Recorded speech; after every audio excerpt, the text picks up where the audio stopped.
He had been suffering in the Xinjiang Mountains for half a month. This place is located in the north of China, and the conditions here were extremely harsh. Finally, after a long search, he found what he had been looking for all this time. He picked up an ancient parchment and saw many strange words on it. But among them, he realized the most important thing. These were real immortal records. About 600 years ago, the legendary secret records were left by an immortal swordsman. He wanted to keep them for himself, but there was no point in taking them with him because his dantian, the source of his energy, had been destroyed. If other martial artists found out that he had these records, they would definitely try to take them away. So he had to hide them until someone came.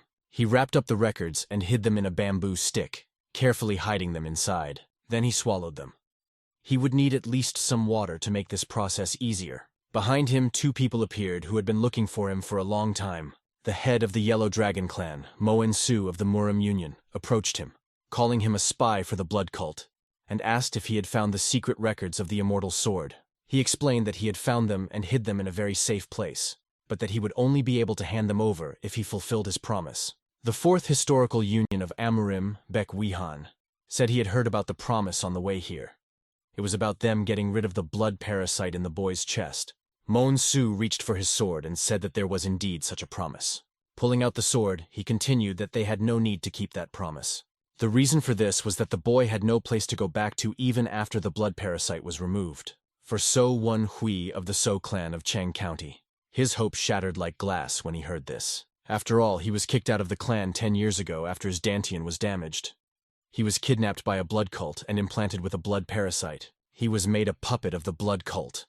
Even if he gained his freedom, he would have nowhere to go. Moen Su had just explained all this to him. The boy was surprised, because he did not expect him to know absolutely everything about him, and asked what he was trying to say.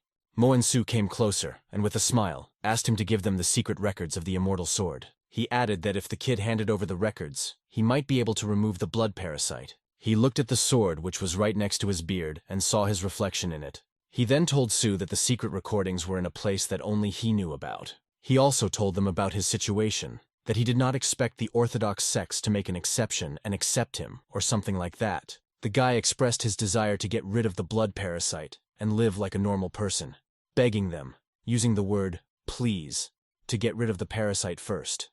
If they did, he promised to give them the secret records of the immortal sword. Vihan just smiled behind him. Then he called the kid funny. After saying that, the blade pierced the boy's body right in the heart area, and blood gushed out of his mouth. It was obvious to Moen Su where the boy could have hidden something important, because he considered him a third-rate spy and guessed that he had hidden the records in his body. And only now did the boy realize that these bastards had planned to kill him from the very beginning.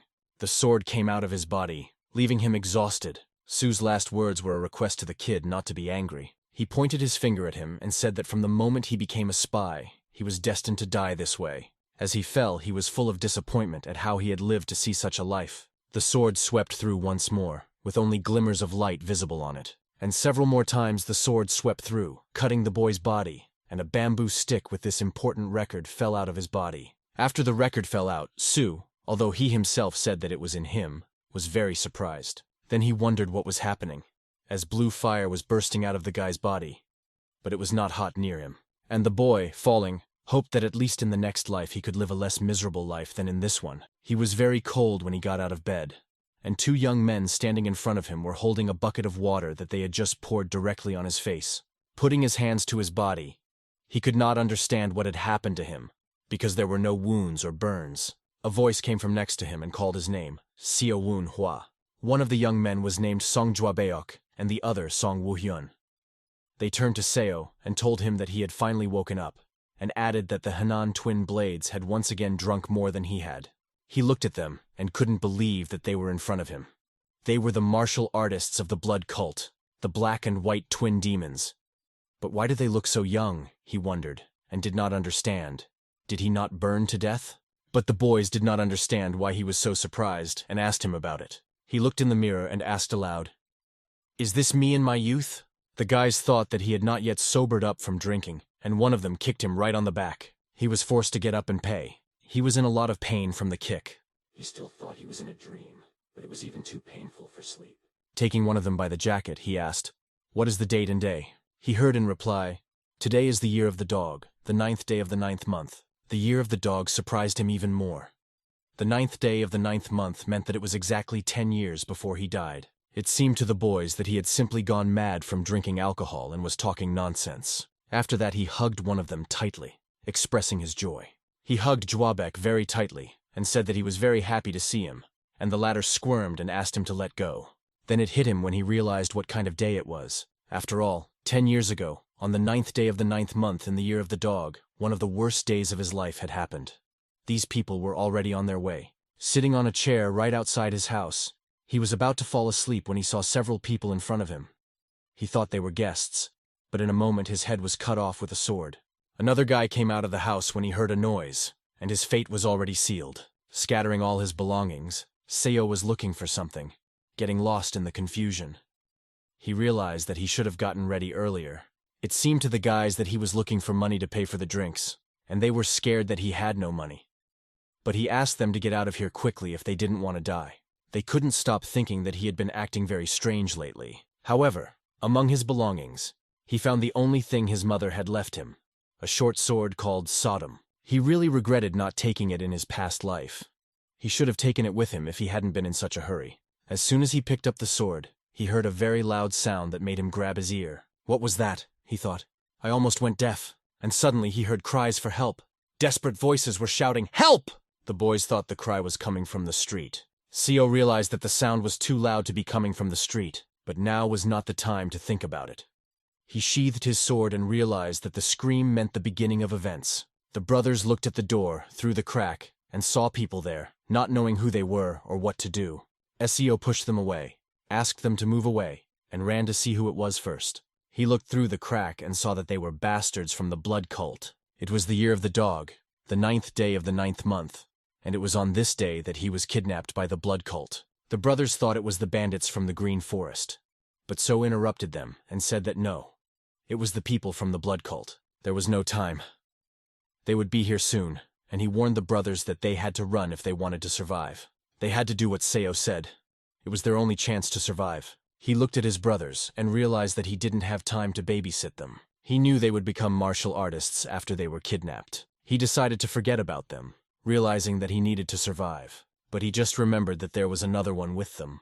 Ah, Song, this kid, was also with them.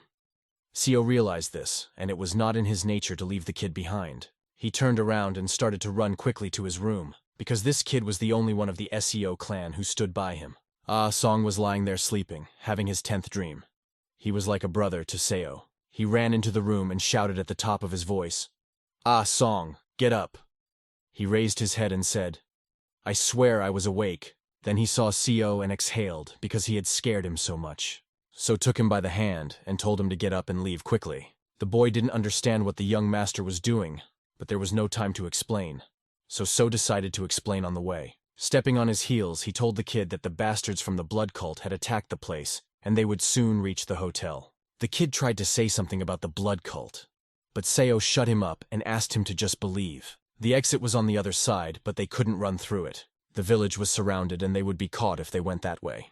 The kid was very scared and wanted to go back to the room and hide in the closet or somewhere else, but that was too trivial, so explained to him. They are not here for the money, they are here for people like them. They will look wherever they can hide. For example, in a closet or in wine jugs, they will find them immediately. After this explanation, the kid thought that they would definitely be caught and kidnapped, but Seo asked him not to talk nonsense. He explained that they needed to hide in a place where they would not think to look. They had to find a place where no one would decide to hide, even if they guessed. He led the boy to an interesting place and explained that no one would ever imagine that it was possible to hide there. He made the kid jump right in. He was panicked because he thought that no one would hide in a toilet and said that he would not do it. But now was not the time to argue. Seo asked him to be grateful to him for allowing him to hide in this place. The words came out, "Wait, don't push me!" And then the kid jumped in.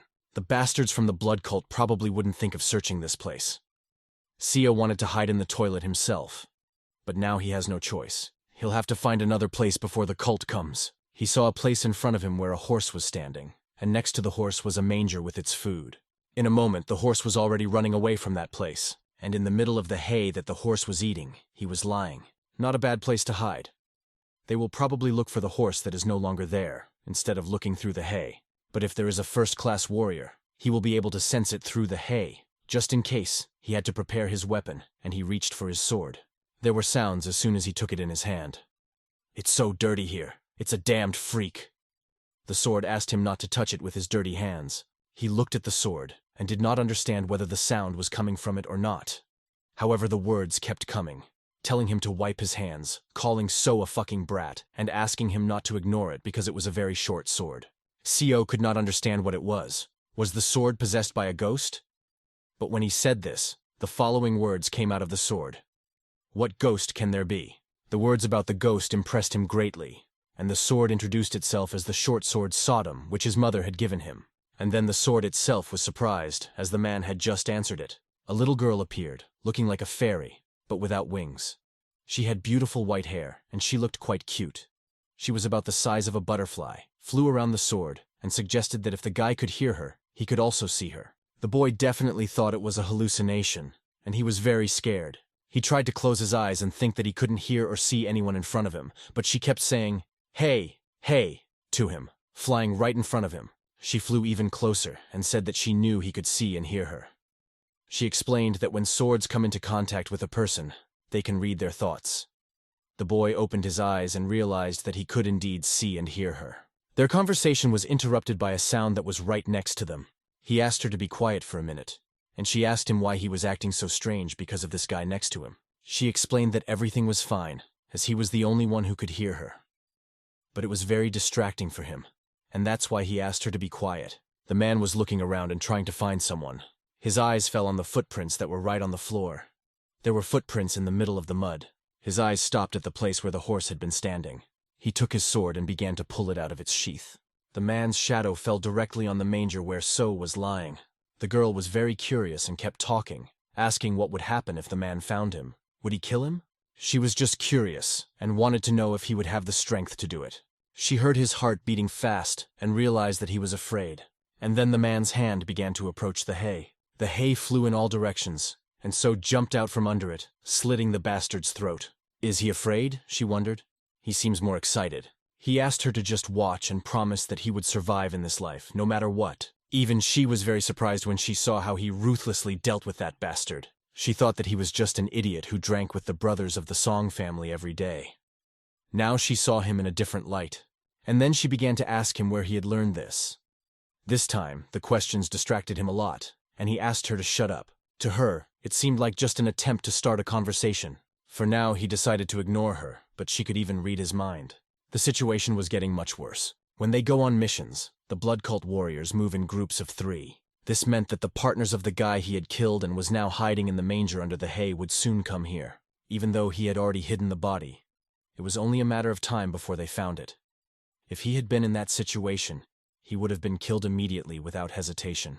From this, one can easily conclude that he should finish with the corpse and get out of here as soon as possible. She flew to him and said his name.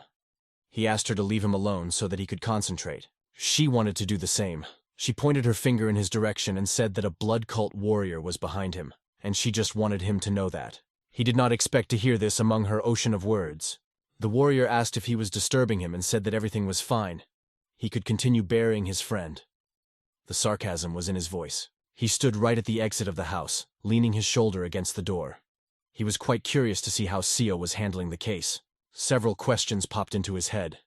How long has he been standing there? And the next question was what kind of belt he was wearing. A brown belt meant he was a middle-ranking warrior.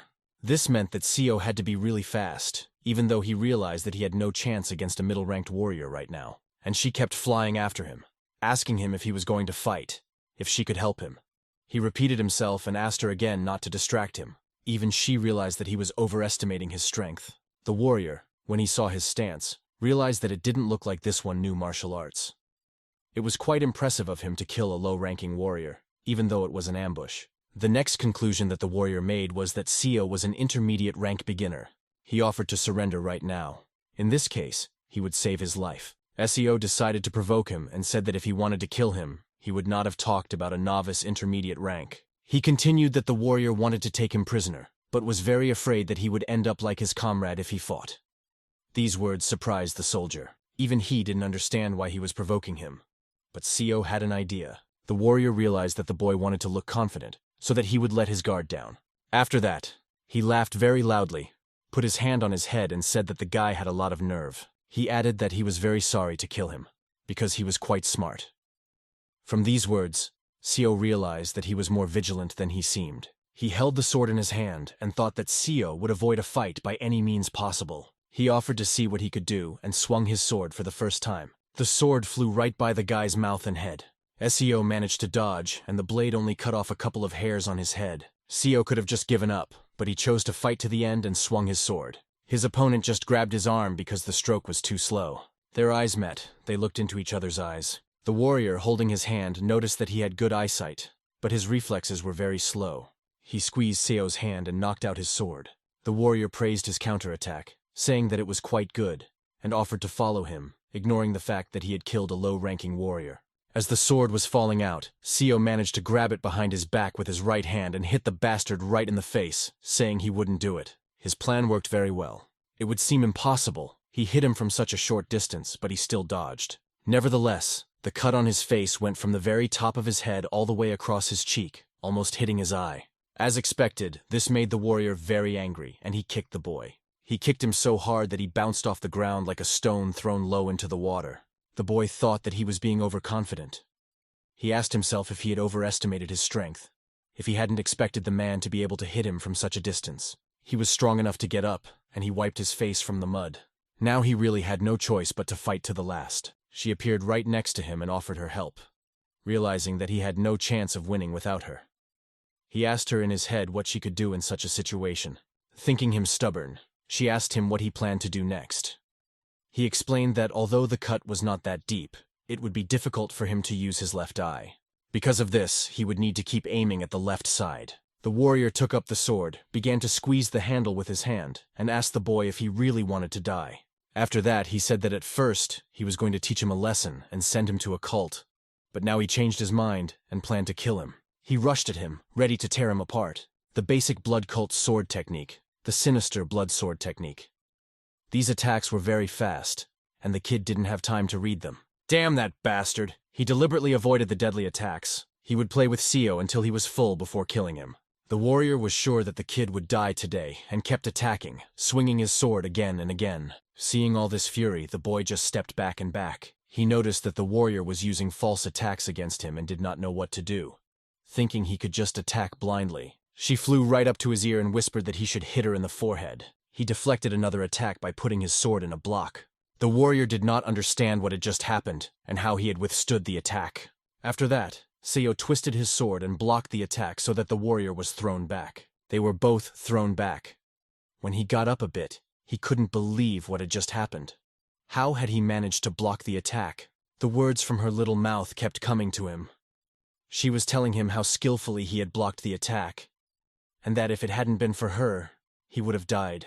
And then he realized that it was her voice. He finally realized that she could see his attacks. She said that the movements of a third-rate weakling like him were very obvious. She patted his head and asked him what he was going to do next. She also asked if she should keep silent. He apologized to her for ignoring her twice already and asked for her help.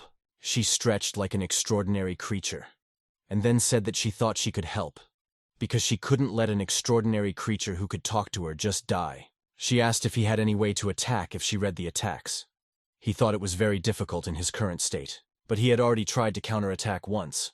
He realized that the warrior probably wouldn't get close enough for him to attack him again. Although it was very difficult for them, they were going to force him to act rashly. That's when the chance would come. At that time, the warrior looked at the guy and did not understand how he had blocked his punch. He assumed that the opponent had figured out his swordplay. Although, no, it had to be luck. He couldn't have done it that easily, he thought. Taking his sword in hand, he rushed at the guy, shouting, "Now I'm going to kill you!" It was time to act, they decided. At first, they planned to block the enemy's attacks and drag out the fight. Or rather, she decided. And he realized it, and was ready to do whatever she said. All she had to do was tell him the direction of the enemy's sword. The enemy did not stop. He was getting closer and closer. And when he ran up and began to attack, she would report, "The left shoulder is a trick, now the right." She told me about each of his attacks. Impossible, the warrior thought. How does he do it? And then there was this damned blood that was flowing right into his eye, preventing him from fighting properly and spoiling his vision. The girl explained that if the guy went to his rear, he would start to hurry. Then she said that counterattacks launched in his blind spot would be more accurate and faster. She knew that he would definitely make a horizontal cut, so she told him to go one step slower. He followed her every move, and his enemy was beginning to think he was a trickster.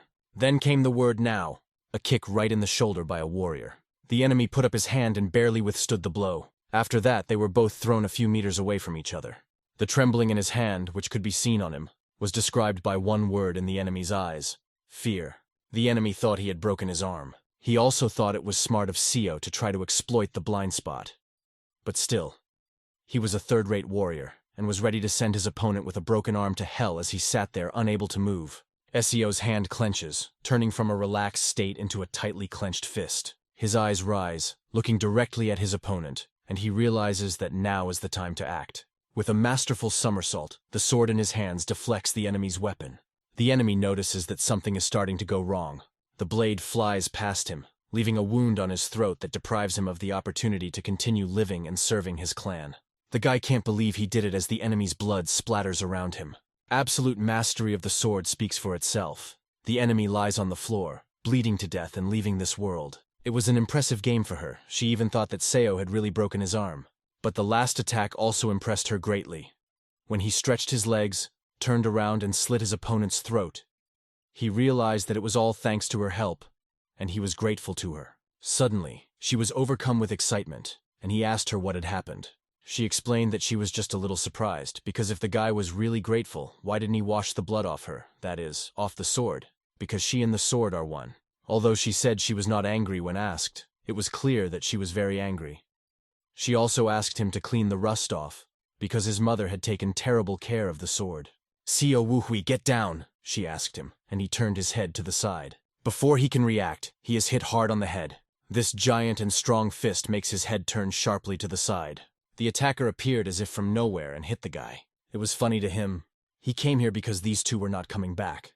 It was funny to him that they lost to some kid. That's what he thought when he saw him. The blow was so hard that blood flowed from Seo's face. After they picked up his card, they realized who he was. They realized that this guy was quite famous in Henan province. But they called him a Yule fool when they learned that after his Dantian was destroyed and he lost consciousness, his clan had abandoned him. Since he came from an orthodox clan, these men had the idea to take him and train him as a spy. However, the commander objected, saying that there was no point in raising a bastard who didn't even have a Dantian. He assumed that the kid would die during basic training. They noticed that even though he was from a famous clan, he had pissed himself in fear, and it flowed at his feet. Then they wondered why they needed such a person, who could not even be called a low-quality product. He sat on his knees and appealed to the commander, calling him master, asking him not to kill him. He tried so hard not to be caught. And here he is again, sitting in front of them, just like in his previous life. Although no, it's not the same. Last time his hands were not tied. In his thoughts, he turned to Sodom, asking how long he had been unconscious. He asked again and again, but for some reason she did not answer him. Then he suggested that it might be because he was not holding the sword in his hands. It seems he needs to hold the sword to talk to Sodom. During his internal dialogue, the man sitting across from him said that something struck him as very striking. Namely, he was impressed that he had killed 2 warriors with such a small sword. Because of this, he assumed that the kid was still a member of the fighting clan, even though his Dantian was broken. Because of this, the boy noticed that his impression of the blood cult was much higher than in his previous life. They were very calculating bastards. At this rate, he assumed that they would probably take him with them.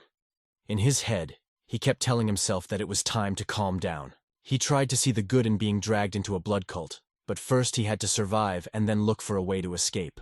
The commander said he would take care of him, and even a smile appeared on Seo's face. But they explained to him that he was a middle-class commodity and continued to speculate whether they could use him as a spy. They concluded that there were many other people with Dantian who could be used as spies. They then realized that there was no point in using a defective product, and it was better to just kill him. The kid realized that he had no other choice, and decided to just beg, just like in his previous life. In response to all his pleas for mercy, the man simply asked him to stop looking for a way out, and pay the price for killing his fellow soldiers. Damn, the situation has become even more complicated than in his past life. What could he do here? He needed to think carefully. He assessed the situation around him and forced himself to think about how to buy time. He cannot die earlier than in his previous life. He just looked around and tried to understand something. He noticed how these men were pleased to see his desperation, how he wanted to live. They wanted him to beg for mercy like a dog, but as he looked around, he saw something. This sword, which one of them had on his belt, he had seen somewhere before. The white decorative detail on the hilt of the sword told him that this was definitely the person. As he fell headlong to the ground and hit the ground, he shouted that everyone obeys the demon of blood. Let blood rule the world. He shouted that he was expressing his feelings to the fourth star of blood. When the others heard this, they could not believe that the fourth blood star was here. It became very noisy, and the captain turned his head to see what the noise was about. Then he did not believe that the fourth blood star was in this place. Sio's left knee was on the ground, and he leaned on it with his right hand, showing his respect to the fourth blood star that was standing in front of him. The blood cult is led by 11 leaders, 4 worthies, and 7 blood stars. Sio continued to kneel and look down at the captain as he greeted him. He had never met them before in his past life, but there were rumors that the blood stars sometimes disguised themselves as low-ranking warriors and checked on the troops. To think that these rumors were true. "Raise your head," came the words in So's direction, and he raised his head. The fourth star walked up to him and expressed his surprise that no one had ever revealed his identity during the inspections. He asked the boy how he realized who he was, even though he was not part of the blood cult. The boy replied that it was because of his sword. He explained that the decorative details on the sword and the leather wrap on the hilt were made in honor of his horse, Baekhyun. So he became more and more interested in listening to the boy and waited to hear what he would say next. Logically, he had a question for the kid. How does someone who is not part of the blood cult know this? Seo noticed that he was being treated with suspicion.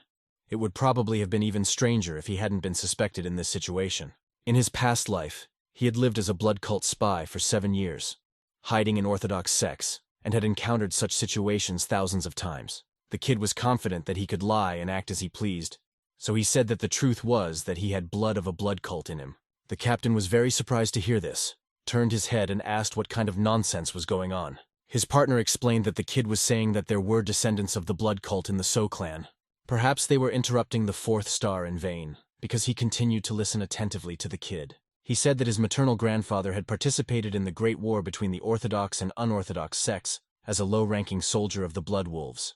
He dropped out of the war because he was severely wounded, and then began looking for a place to settle with his only relative, his daughter. That's how his grandfather and mother settled in Yulin County. He went through a lot and managed to find a place for himself, escaping the war. But his inner wounds did not heal. His daughter tried to earn money to cover the rising costs of medicine. That's how she got into the So clan and worked there as a maid. There she met So's father and gave birth to him. After that, the fourth star suggested that his grandfather was part of the Blood Wolves squad, which made him very interested. He was very curious, and he asked the kid to continue telling. Although he had already told a lot, it was not enough, and the boy continued, describing how he had undergone hard training as a young man, which his grandfather had given him. Every time he grumbled that the training was too hard for him at that age, his grandfather would tell him about the captain of the Blood Wolves, No Joman, and his son, No Seogu. Captain No's son went through all the training of the Blood Wolves when he was your age, Grandpa Seo said. The captain, who was standing behind the fourth star, turned to him and asked him how this brat knew the names of the previous and current captain of the Blood Wolves. The kid continued to tell him how his grandfather always said that the blood cult would find them sooner or later. 5 years ago, even while lying in a hospital bed, he said how much he missed the blood cult. The fourth star just listened to him and sighed. Then he told the kid that this explained how he managed to kill 2 of their warriors despite the destroyed Dantian. And only the fourth star continued to talk, while behind him he heard laughter and a request not to make fun of the captain. Then the captain began to point his finger at the kid and asked the blood star not to listen to this brat. And then came the Captain O from the fourth star, which silenced the captain. He asked who allowed him to interrupt, turning around to face the captain, and you could see his red eyes. How dare someone of the captain's level interrupt a blood star? These words were enough to make him sit down, lower his head, and apologize. Even the little boy saw the captain shrink in fear. Just a few words and a glance from the blood star were enough to understand the power he possessed. The blood star apologized to the boy. He said that it was strange, but he believed that the killing of their soldiers was justified in self-defense. But why didn't the kid reveal his identity to Captain O, and instead begged for his life? The boy lowered his head and explained that he was afraid he might be punished for killing the 2 cultists, despite his identity, and apologized. It was easy for the fourth star to realize that Seo was mixing truth and lies. He immediately pointed out the discrepancy. After this conversation, the boy exhaled a little. The fourth star laughed out loud, standing right in front of him. He said that his joke had gone too far, and he really understood the boy's thoughts. He continued that if the kid's grandfather was from a blood cult, then they were basically brothers. He added that they had almost lost an important descendant of the cult, and asked if he wanted to follow his grandfather's will and join the blood cult. The boy lowered his head and said that it would be an honor for him, and his grandfather would definitely be pleased. CO somehow managed to survive, but what was the point of reincarnation if he ended up voluntarily joining the cult? When the fourth star departed, the boy worshipped and said the words, "It all starts with the blood demon. Let blood rule the world."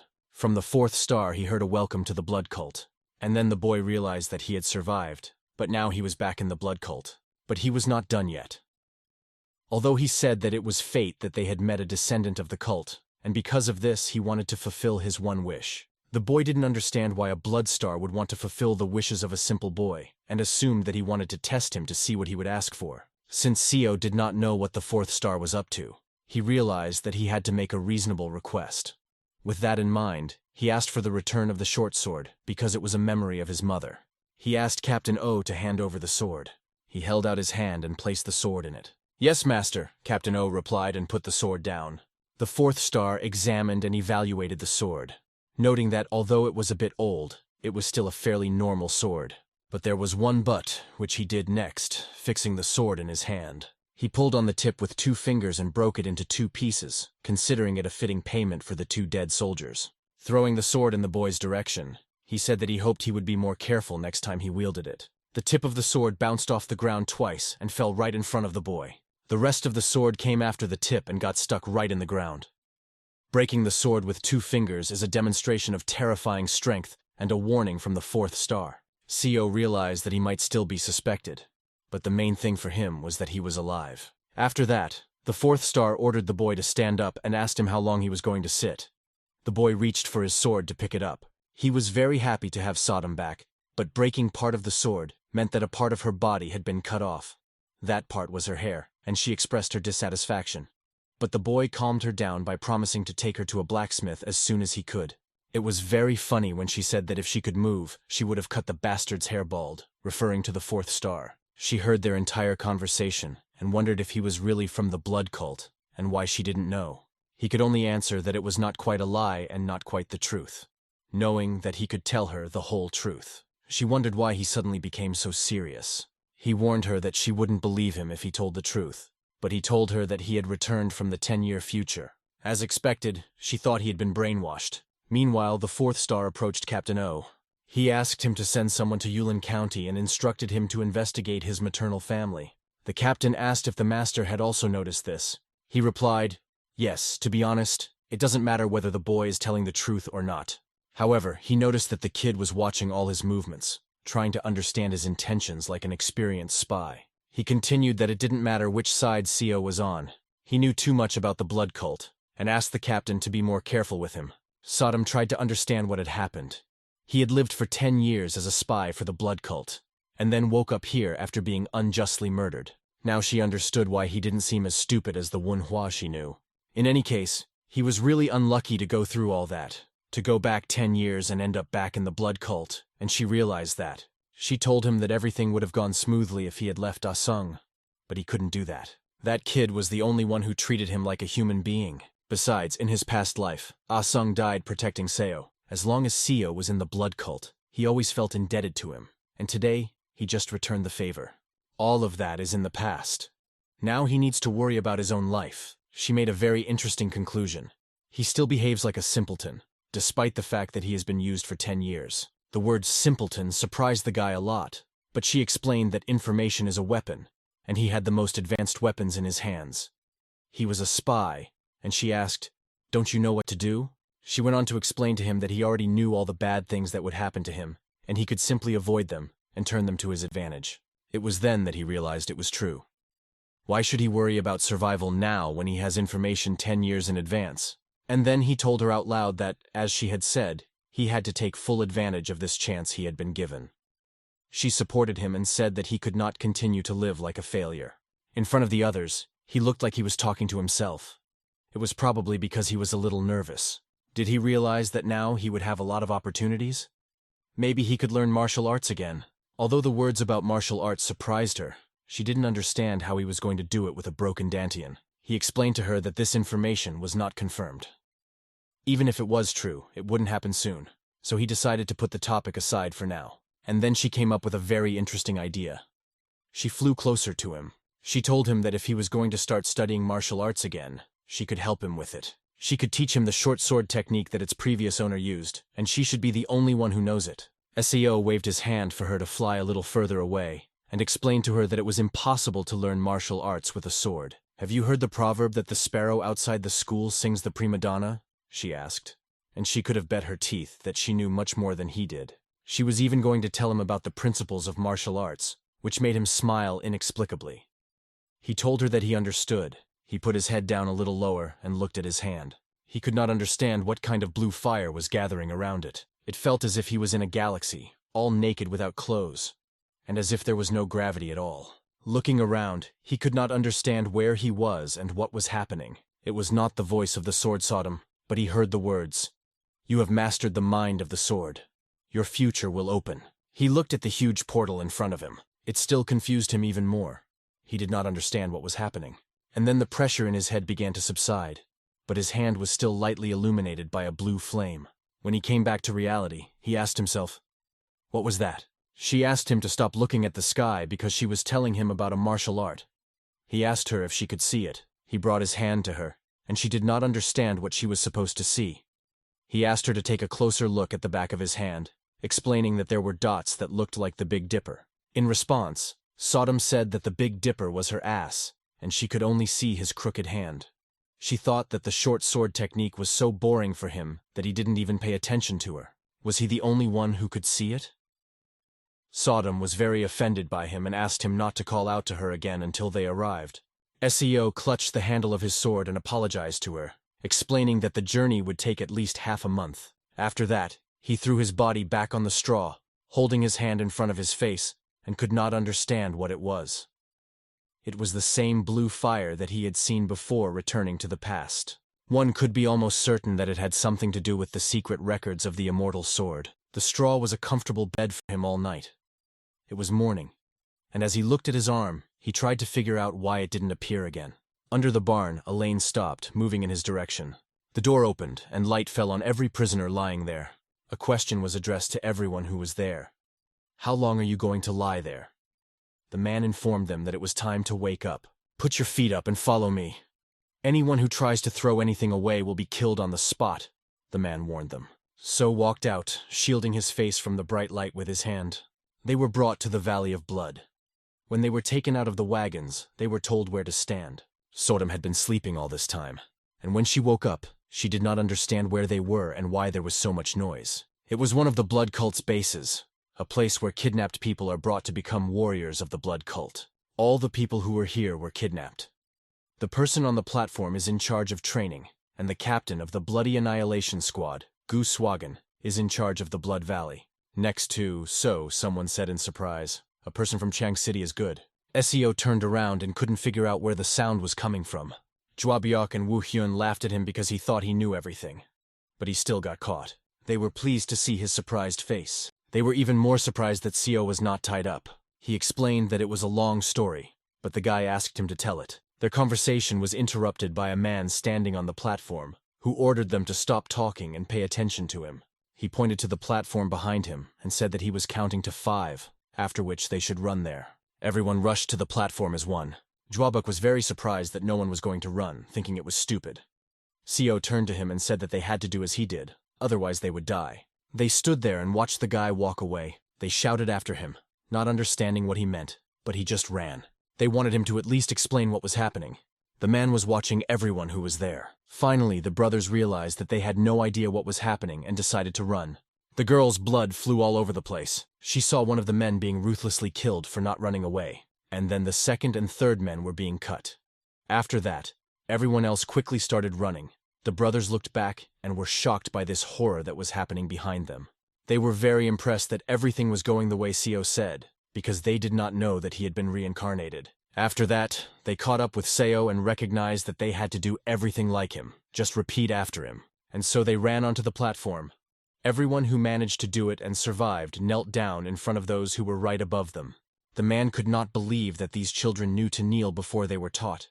Because of this, he assumed that this was the child that Captain O had told them about. Captain O told them that the young man claimed to be a descendant of a cult. Sodom wondered how he did everything without any instructions, as a pure-blooded member of the blood cult. He knew that he had to do at least this to avoid suspicion by claiming to be a descendant of the cult, because if he didn't, they would probably kill him and use him as an example for others. And then the words came, "Attention, attention," from the man on the platform. He asked everyone to rejoice, because they had all been chosen.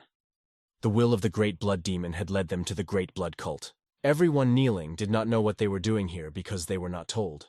But when they heard Blood Cult, they were very impressed. One of the people stood up and asked them to stop, asking what chosen meant if they only kill and kidnap people. He expressed all his discontent. SEO's eyes closed with pity, because this guy would now become an example for everyone. Sodam realized that he was right, but she wondered if she could say that. And then she realized what Seo was telling her about being an example. SEO went on to explain to her that maybe she didn't see it because they ran away. But the blood cult does not hesitate to kill the weak. They impose loyalty through fear, which is quite effective, SEO explained. Once again, the people were warned that if they continued to bark, they would become like this dead guy. Now each of the people was trembling as they sat on their knees. The next question on Sodom's mind was how he survived his past life. Seo explained that it was nothing to be proud of, but he had managed to survive by obeying like a dog. And now the ceremony of joining the blood cult was about to begin. But before they were ready to begin, the man said that there was something that needed to be done. He pointed to the one who was sitting first, and asked him if he knew what was inside this box that the girl next to him was holding. One of the brothers was lucky enough to have Seo sitting next to him, who told him that there were bloody parasites inside. He was asked to explain what a blood parasite is. It is a type of poisonous insect that sits deep in a person's chest and makes sure that the new cult member does not waver in his devotion. At the top of his voice, Seo began to explain that they must take the medicine every 24 hours. If they don't, the parasite will rage in their chest. How did he know that? One of the brothers thought. This answer satisfied the man. It was exactly what he expected from a descendant of the cult. When one of the brothers heard about the descendant of the cult, he assumed that Seo was a spy for the blood cult and asked him about it. Then Sodom flew to his ear and explained that he had been caught. The man mockingly asked her to stop laughing at him because he didn't know what to do in this situation. The man's hand reached for the box with the insects. He had a suggestion for everyone to show their devotion to their cult. Then he told Seo that he would be honored to receive the bloody parasite before his comrades. He had no way of avoiding it, but Seo never thought he would be given so much attention, unlike in his previous life. Since he had no choice, he had to survive. If that meant swallowing a bloody parasite, he told everyone that he was grateful to be the first to be given this honor. The man just watched him do it. He noticed that Commander Gu was interested in this guy, even though it hadn't been proven that he was a true descendant of the cult. He was looking forward to the truth coming out. After the preparations were complete and the parasite was in Seo's throat, he could use a few drops of water to swallow it more easily. Whenever a man approached him, So would raise his hands to his face and say, "Praise the blood demon. May the world of blood rule. Thank you for this chance." So became an example for everyone, and the captain of the squad asked everyone if they had seen how to do it. Sodom appeared with an equally surprised face, because she realized that in his past life, So had lived with a worm in his chest for 10 years, and now he had returned to that disgusting feeling in just 15 days. Suddenly he felt sick. His body began to give off very strong chest pain. His chest hurt. It was very hot. It felt like everything was on fire. He did not know what happened, but he realized that the place that was burning was where the blood parasite was. The blood parasite shouldn't be raging for no reason, so why was it happening? This was a reason for Seo to assume that Captain O had done something. The squad captain stood behind him and asked what was wrong.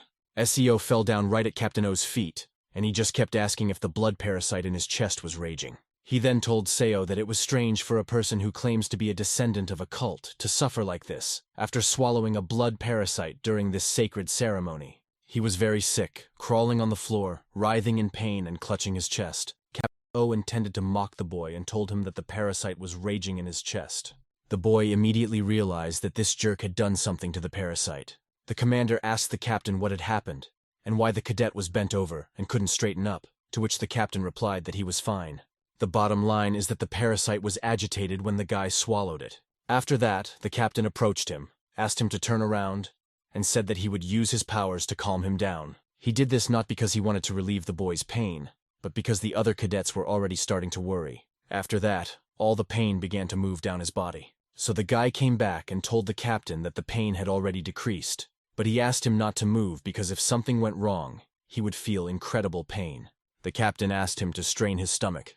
The guy was sure that this was exactly what he needed, and after that he asked the captain to move away. The most effective weapon in his case was to fart, because the captain was standing behind him. This stench began to penetrate the captain's mask and go right under it. And the guy also said that he had warned him not to stand behind him so confidently. Sodom laughed heartily at how he managed to fart at such a moment. She would probably laugh about it for a long time. The more she thought about it, the funnier it became. She had been bored when they came here, and that made it more fun. She thanked the guy for that. He asked her to stop, because he felt terrible in this situation. Not because Captain O was sick from his farts, but because of the bloody parasite inside him. However, the pain was completely gone, and now he no longer felt tightness in his chest, feeling much better. One of the brothers asked him where they were going now, but Seo couldn't know everything, so he didn't answer this question. And then words were heard behind them. "Attention, everyone!" Although in his past life it was another captain who did this. In this life, Captain O said that they would be evaluated. He asked them not to panic or do whatever they wanted, but to listen carefully. He explained that everything would be very simple and pointed to the cave behind him. In the caves, there is one cult examiner each who has to evaluate them. As soon as the test is over, they will be given badges that will indicate their level: low, medium, or high. It is clear that the captain wanted them to get the highest rank. He went on to say that the cult pays great attention to strength and asked them to look at him. He presented his belt to everyone's attention. Those who wear the blue belt are the highest level warriors, he explained. He added that the blood parasite will be removed from those who reach the highest level. If their efforts and abilities were recognized, they had to prove themselves and reach the highest level, then they would be rewarded. Each of the participants immediately had a great desire to take the highest rank, because no one wanted to walk around with a bloody parasite in their chest. Only Seo realized that no one even suspected that they were gradually becoming members of the blood cult. And then the captain put the whistle to his mouth to blow and give the signal. A loud whistle sounded, and it echoed throughout the neighborhood. Seo heard the whistle sharply, put his hands over his ears and began to cover them, making a face at the unpleasant sensation. The boy did not understand why Seo was covering his ears, because the whistle was not that loud. But then his face began to turn blue and he felt sick. Each of the participants was in a lot of pain. Sodom appeared and started asking if he was okay, even though she knew he wasn't. The reason is that when this whistle is heard, the parasites start raging inside the chest. All the participants fell to the ground and felt incredible pain. Only Seo was surprised because he didn't feel anything. Maybe it was because he covered his ears in time? The captain repeated that they had to reach a higher rank because it was necessary, and asked how many of them would be able to reach that level. 2 or 3 at most, and most would spend their whole lives with the parasite inside. None of the people wanted to continue their lives with this parasite, and they had to get up because of the pain. But not everyone could get up. The captain helped them by asking how long they were going to lie down and told them to get up quickly. One cannot be sure, but it seems that So does not have a parasite in his chest. He assumed this because he didn't feel any pain. Sodom asked if it was possible because he had closed his ears, but he explained that even if you close your ears completely, it is impossible to contain the blood parasite. It would be possible to check whether the parasite was present or not if Seo had a dentist. Finally, one of the brothers realized that once the parasite was swallowed, there was no turning back. He was the first to have competition even with Seo, who offered to help him, emphasizing that he did not have Dantian. He said he would get to a higher rank, get rid of the parasite, and then take revenge. Now Seo couldn't even understand what the asshole was talking about. Just as the captain was about to name names, one hand rose from the crowd. This jerk raised his hand and said he wanted to take the first test. Sodom and Seo assumed that this jerk was angry because he didn't hear the answer to one of his questions. Captain O asked him to step forward. He immediately responded, "Yes, sir," and took the step. As he was taking this step, he turned to Seo and said that he would prove that he was better than him. But after he took the step, the captain's fist was right next to his cheek. The captain then hit him hard enough to send his body flying backwards. The captain asked him if he was deaf, because he did not say that everyone can do what they want. He asked him not to move without his permission and called him a pathetic cadet, ordering him to move only when he said so. This idiot should obviously answer when a superior gives an order. After that, the captain came up to Seo and said that he would be the first to be evaluated. It was easy to feel that he was up to something. He was really making the guy's life difficult. After 5 seconds of silence, the captain asked what was wrong, whether the descendant of the cult had any objections. The guy replied that he had no objections and could not have any. He said he just wanted to thank him for his kindness. It seemed that life would not be sweet for Seo this time. After that, he began to move towards the cave. In his past life, Captain Haegyum was here, and it was hard for him to believe that he was going through this test again. And to be honest, a little scared. It was very interesting for her to know what level he got in his past life. But it wasn't hard to guess that it was low, since he didn't have a Dantian. Those who receive a low level run various errands and are used as labor. The guy walked over to the man in front of him and asked his name. It was undoubtedly the voice that made Seo realize he was in for something. Although he looked younger, he knew him from a past life. Sodom asked if he knew him. Seo replied that he did, and how he knew him. He explained that he was his direct supervisor in his past life. Then she asked him what unit he was in his past life. The guy immediately replied that he was in the Blood Wolves. And this is the captain of the Blood Wolves, the name that Seo mentioned. The captain of the Blood Wolves is No Seonggu.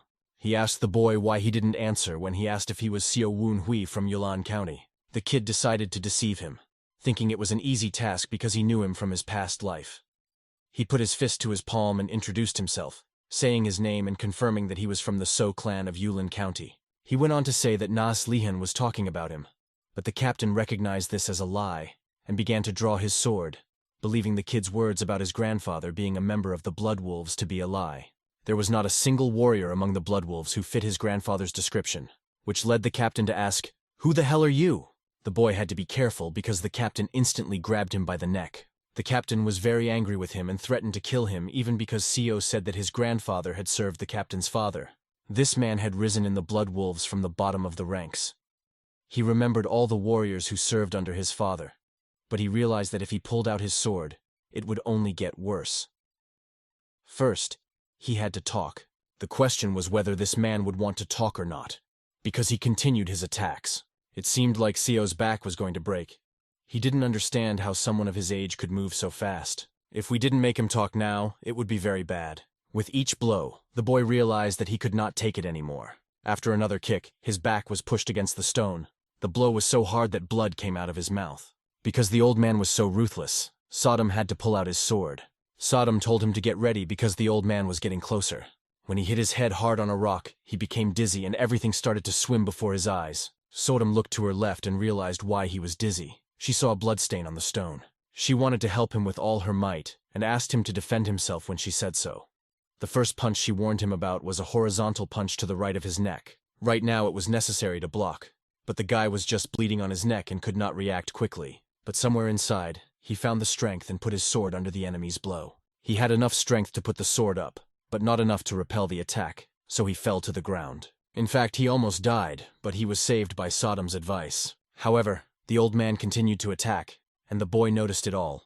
Then the captain's foot stepped right on his stomach and pinned him to the ground. He wanted to get information out of the kid anyway and asked who told him about him.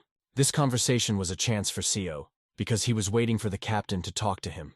He asked the captain if he wanted to find his younger sister. The captain was surprised and thought that the kid had learned a lot about him.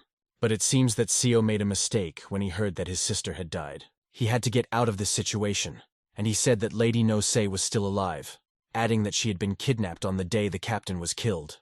It was hard for him to believe, but he continued to listen when Seo said he had seen her body, which for some reason was only partially burned. Seo told him that it was only a body and she was still alive, offering to make a deal if he wanted to see her. Sodom continued to watch from the ground behind them. It seemed true to the captain because the kid knew her name. He raised his sword up and began to point it down quickly, and he stuck the sword right next to the boy's head so that it went into the stone. After that, he concluded that the boy was not bluffing. He let go of the sword and was ready to listen to Seo. After that, he was ready to make a choice about the deal. The first words from the boy were, "In the Moonflower Trade Union." The captain repeated these words, "The Moonflower Trade Union?" with a question. The boy went on to explain that the Moonflower belonged to the First Blood Star, the man who had killed the captain's father. And, as the captain had already guessed, the one who wanted to set his heart on fire with revenge and gain control of the Blood Wolves. The boy continued. He named this person as the First Blood Star, Zhang Rong, and accused her of being behind all of this. The captain objected, saying that this was all nonsense. because the wounds on his father's body were definitely the work of orthodox sects. Next came a question from Seo. Have you seen them in person? Seo continued and said that those who confirmed it. Wasn't it the Moonflower Trade Union and their leader Ho Wall? The captain remained silent. He was hesitant. There was only one thing left for Seo to do. And he went on to say that his sister was in the branch of the Moonflower Trade Union in Zhejiang Province, in Jinghai County. There will be many eyes there, which is why it is better to send trusted people there. This conversation made the captain ask the kid, "Who are you?" He lowered his head and told him about his guesses about what they had agreed on. He asked the captain for help when he needed it. The captain's hand reached out to the boy's face and warned him that if it was a lie, he would personally cut off his head wherever he was. The boy tightened his grip on the captain's hand and they shook hands. He added that he hoped to find his sister as soon as possible. The captain said that he did not yet fully trust Seo. He added that if it was true, he would consider the boy his benefactor for the rest of his life. That's why he could believe him and follow him in his past life. Looking down at his hand after they shook hands, he saw the insignia. Looking at it, he noticed that it was a mid-ranking insignia. The captain said that he deserved it because he was able to block his attack twice, which was not part of their agreement. They continued their conversation about how Seo found out about him. After that, the captain took out his sword and put it back in its sheath. He added that he did not understand whether Seo was smart or stupid. He assumed that because the boy hadn't told him his grandfather's name, it was enough to press him a little, and he would give it all up. Seo continued to play his part, put his hand on his head and said with a light laugh that he seemed to have improved. The captain did not know what he was planning to do, but this time, he decided to believe him. And so their conversation ended. They walked to the exit of the cave and discussed with Sodom that it was all on the verge, and when he was knocked out, she thought he was in complete shit. The guy himself admitted that he was very lucky. The captain also watched him leave and thought he was a very strange guy. He is at a very high level if he was able to stay calm even in such a situation, and this is the movement before, even if he was lucky to block the attack. When he blocked the second attack, his eyes were closed. His movements were a little slower than they would have been if he had felt the captain's presence. The captain didn't know what to call it, and it would sound silly even to himself, but he suspected that someone was helping him. After that, the captain thought it was all silly thoughts. Meanwhile, Captain O called everyone into line, asking them to move, and lined them up by rank. He told those with middle rank that they were going with him. One of the brothers could not believe what he was hearing, because he thought Seo was useless. He couldn't believe that Seo had managed to get a middle-ranked sign. Their entire group, or rather those who had received the middle rank, continued to follow Captain O. He couldn't understand, no matter how much he thought about it, whether it made sense. How could Seo, without a Dane, have gotten to the middle rank? He thought that because he was in the blood cult, he had some kind of privilege. He would again put up his competition, saying that he just had to wait, and promised to beat Seo in the next test. He was very irritating to Seo and to Sodam. She couldn't understand what was going on from all sides, because to think that Captain O was up ahead, and since Woon Hui had come out unscathed even after meeting No Seonggu. Seo should be in the clear, but something was still bothering the Sodas. He's probably angry because he didn't get a chance to bully Seo, and it's all thanks to the captain of the Blood Wolves who confirmed Seo's identity. Afterwards, Sodom said that he had humiliated Captain O well, like with his farting. He asked her to stop mentioning it. She then asked him what he was going to do next. Seo explained that first of all he needed to restore his Dantian, but she had a question about how he was going to do it, because they had already talked about it and thought it was not that easy. He told her that he had his own way of doing things. Seo asked her if she had heard of the all-healing divine doctor. He went on to explain that this doctor is known for his ability to cure anything and everything, and he will cure you as long as you pay him. According to what Seo had heard, this doctor could also heal a broken Dantian. He also knew that this doctor would arrive in the Valley of Blood in 10 days. Sodom realized that she should just pay the doctor, but then she remembered that Seo had left all his money at the hotel, and now all he had was her. She realized that he was going to use her as payment, and she started hitting him over the head. Seo assured her that this was not the case, and told her that he was going to find plants and use them as payment. From the outside, it looked like he was fighting off a non-existent creature as the guy looked on. He then explained to her that in 10 days the doctor would ask for a certain herb, and since this was his second life, he knew where to look for it. Given the circumstances, he must find it before the doctor arrives, because people are the same everywhere. There are rotten scum in both orthodox and non-orthodox sects. "Everyone stop!" Captain O ordered when he came across the corpses in front of him. He did not understand what had happened or who had done it. In front of them stood a giant man in a tiger skin cape with pumped-up arms, strangling one guy. Behind him, the captain asked, "Who are you?" His face told him who he was, because his thick beard, long braids, and tiger skin showed that he was a tough man. He was very happy to see the new scum in front of him. He threw the body he was strangling to the ground. Captain O warned his cadets to stand right behind him and reached for his weapon. The big man ran up to him and warned him not to stand in his way and advised him to disappear. Then he slapped him so hard that Captain O's face went black. He just knocked the captain out with one punch. It was even funny. The captain, who was the first master, fell down after one punch. He was no match for him. Co had never heard of such a strong master before. What is this incredible pressure? Who the hell is this guy? The big guy asked everyone to get out of his way. Then he started clapping his hands very loudly. His clapping made such a strong wind that it hurt his ears, and so grabbed both hands to cover them. After that, everyone fell to their knees, covering their ears with their hands. Some of them even foamed at the mouth from the stunning. The big guy could only hear their screams and saw them as full of garbage. Co's eardrums burst, they were torn, and he could not hear anything around him. His head was spinning, and he could throw up at any moment. After that, a hot energy began to increase in his chest. Javabek showed his courage, approached the big man and told him that if he was going to kill, he had to try harder. He emphasized that he would not allow him to lay a finger on his younger brother, who had fallen behind him. The brothers were saying each other's names, ready to die for each other. A loud laugh came from the big man's mouth, and he told the boys that they had passed. The latter asked in surprise, "What do you mean, passed?" With a punch called a beer mug, the big man hit the boy right on the head. The blow was so strong that he was pushed into the ground. If Co stayed here longer, it was impossible to imagine what would happen to him. And the big guy just noticed him? Sodom warned the boy that the big man had seen him, and he had to run away as soon as possible. But would he be able to run away? Because the big man had already jumped, trying to attack him. He swung his leg to hit the boy right on the head. He had to run even faster to save himself. As he ran, he saw the captain lying on the ground, barely breathing, with a bloody mouth. After a while, the commander, who was higher in rank than the captain, came to find him when he did not show up at the appointed time. Many cadets were also badly injured. The captain explained that some barbarian unknown to him had appeared. He was ashamed to admit it, but the barbarian was so strong that he managed to knock the captain out with a single blow. After talking for a while, they suspected that this barbarian was Elder He of Akon, one of the 4 supreme elders. He is one of the strongest in the blood cult, one of the 4 supremes, and he has the most eccentric personality. His name is Weirdo Hai Akshion. At the time, the big guy was sitting right across from Seo and the 2 brothers.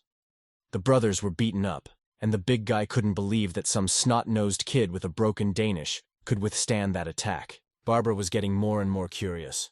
They ran along the rock, climbing horizontally. The commander and the captain overcame a difficult path, moving as one. The captain felt deeply guilty and apologized, but the commander did not hold any grudge against him. The commander realized that this old paramount elder was invulnerable, and nothing could be done about him. He couldn't figure out if the barbarian had really killed those boys, because the mid-level cadets were serious opponents. They weren't sure of the outcome. But the twins seemed to be of a higher rank, and no one knew what had happened to them. The commander knew that this crazy old man sometimes came here, but he didn't expect him to mess with the cadets. They almost ran up to the gorge where the cave was, and talked about how even among the black elders he was the most extravagant and difficult to communicate with. The captain showed respect for the commander, and they were ready to go inside. When the captain asked if they should go inside and inspect everything, the commander said to just wait, because nothing good would come of them annoying him. Suddenly, the commander heard something approaching, and showed his full reaction by instantly grabbing his katana from its sheath. Looking closely, he saw that it was just a seed. The barbarian was eating the fruit, and threw the seed so hard that it flew out of the cave like a bullet. The captain and the commander stood outside and talked to the barbarian, recognizing that they were only insects compared to such a supreme elder. The barbarian assumed that they had come here because of the boys and the commander's 2 brothers, explaining that they wanted to make them into warriors for their cult. After that, the barbarian asked if the captain was afraid that he would harm them, to which the captain quickly replied, "No, no." Meanwhile, the twins were sleeping, snoring loudly. The barbarian looked at them and said he would think about teaching them a few tricks while they were here with him. The commander was amazed when he heard that the High Elder he was personally going to teach them. Up until that moment, he had not taken on any students. The commander raised his sword to his head, bowed, and explained that he understood his intention, confirming his decision with a salute. He then added that he was using them to brighten his loneliness here. Commander O couldn't understand whether he was going to take them on as disciples. Just learning from a powerful martial arts master is already life-changing. And this was learning from one of the Supreme Elders. Commander O didn't want the boys from the So clan to have this chance. He said that one of his students, Seo Wunhui, had a broken dantian, and even the commander was surprised by the captain's statement. As soon as the commander said that Seo was not worthy of training, a seed flew at him with such force that he flew backwards, changing his posture to a flying one. The seed flew with such power that the impact was very strong. Varvara was not interested in the captain's opinion at all, and he showed it by his actions. He did not want to listen to the captain anymore and asked them to get out of here. Only the commander stayed near the cave, bowing and saying that he understood everything, and they were leaving. They had to disappear into the fog. Although it was a pity to lose the twins with their potential, they thought about using Seo Wunhui as a spy in the Murim Union, but their plans came to naught. After they disappeared, the barbarian expressed his opinion of them, saying that they were extremely annoying. The kid looked at him and understood. The one who had taught the black and white twin demons in the kid's past life was Supreme Elder Akchan. He kept asking himself why he was brought here. The barbarian stood up and said that he was getting hungry during this meaningless talk. He pointed his finger at Seo and asked him to get him food in 4 hours. The boy thought to himself that it was completely absurd to bring him here to get food, but he did not dare to say it out loud. He took his sword and began to brush his teeth with it, warning him not to even think about escaping. The barbarian warned him to prepare for the worst. The boy got shivers down his spine, but he decided that he would play along with the barbarian, wait for the right opportunity, and escape. The boy agreed to get food, saying that he would obey, but added that he did not know any martial arts, and it would be difficult for him to get food without a weapon. Then he carefully mentioned the short sword the barbarian was holding, and said it was a gift from his mother. At the same moment, the sword flew at his head with the hilt. The barbarian allowed him to take the sword and said that he did not need such worthless short swords. This unceremonious barbarian used the sword for all sorts of dirty actions, even picking it in his teeth, and this caused the boy to be extremely indignant. He approached the twins lying there and wondered what to do with them. Without thinking twice, he simply stepped on one of them with his foot and punched the other. It seemed that they would die at this rate, but they woke up very quickly. But not for long, because after a good beating they closed their eyes again. Then he looked at the exit of the cave. He remembered that he was very hungry for meat and told the boys to remember to bring it. A moment later, he seemed to vanish into thin air. So ran out of the cave to see where he had gone. At that moment, there was a very strong wind outside. He wondered where this wind could have come from, but he didn't know one thing. He did not know where he was. When he came to the cliff and looked down, his breath caught in his throat because he was very high off the ground, and that's why the wind was so strong. The barbarian gave So 4 hours to find meat, and it would take him 4 hours just to get down from here. Where am I going to find meat? He asked himself. Sodom flew up to him, touched his hair, and pointed to his left, asking him to look there. He looked and saw a barbarian jumping from rock to rock, holding the twins in his arms. He did it skillfully, jumping an incredible distance. How can one escape from such a thing? You shouldn't even think about it. At that moment, all motivation to escape simply evaporated. Sodom tried to calm the boy down, saying that it was not the time to give up, because he could become a slave to this old man. Taras realized this, and decided to do his best. The rock he was climbing seemed very steep. He grabbed one stone to get down, but the stone broke off the rock, and so flew down rapidly. Fortunately, he was able to grab a branch as he was falling. He almost broke himself, and at that moment he was asking himself why his life was so harsh, even if it was his second time. Sodom tried to cheer him up, saying that at least he came down very quickly. Looking down was very scary, and he asked her how low he had gone. It was hard for her to know if he really wanted to hear the answer, because he had only flown 1/10 of the mountain. But she answered, "You're almost there." 4 hours passed, and a barbarian appeared to ask if So had ignored his request. The barbarian then asked if he was ready to die. In response, the boy said that he was looking forward to it because his hands were already numb. Meanwhile, the forest was full of different animals, starting with hares, which could be hunted. The arrow was aimed directly at one of them. Releasing the bowstring, the arrow flew out and pierced the hare's body. Seo hit the target, piercing the animal's body through and through. Sodom praised him, saying that he was good with the bow. He had gotten used to it, because it had been 2 months. The first time, he was badly injured, having spent all his energy on descending the mountain, and even Sodom thought he would be killed. At some point, he had to surrender, and was beaten for trying to escape. However, that was a long time ago.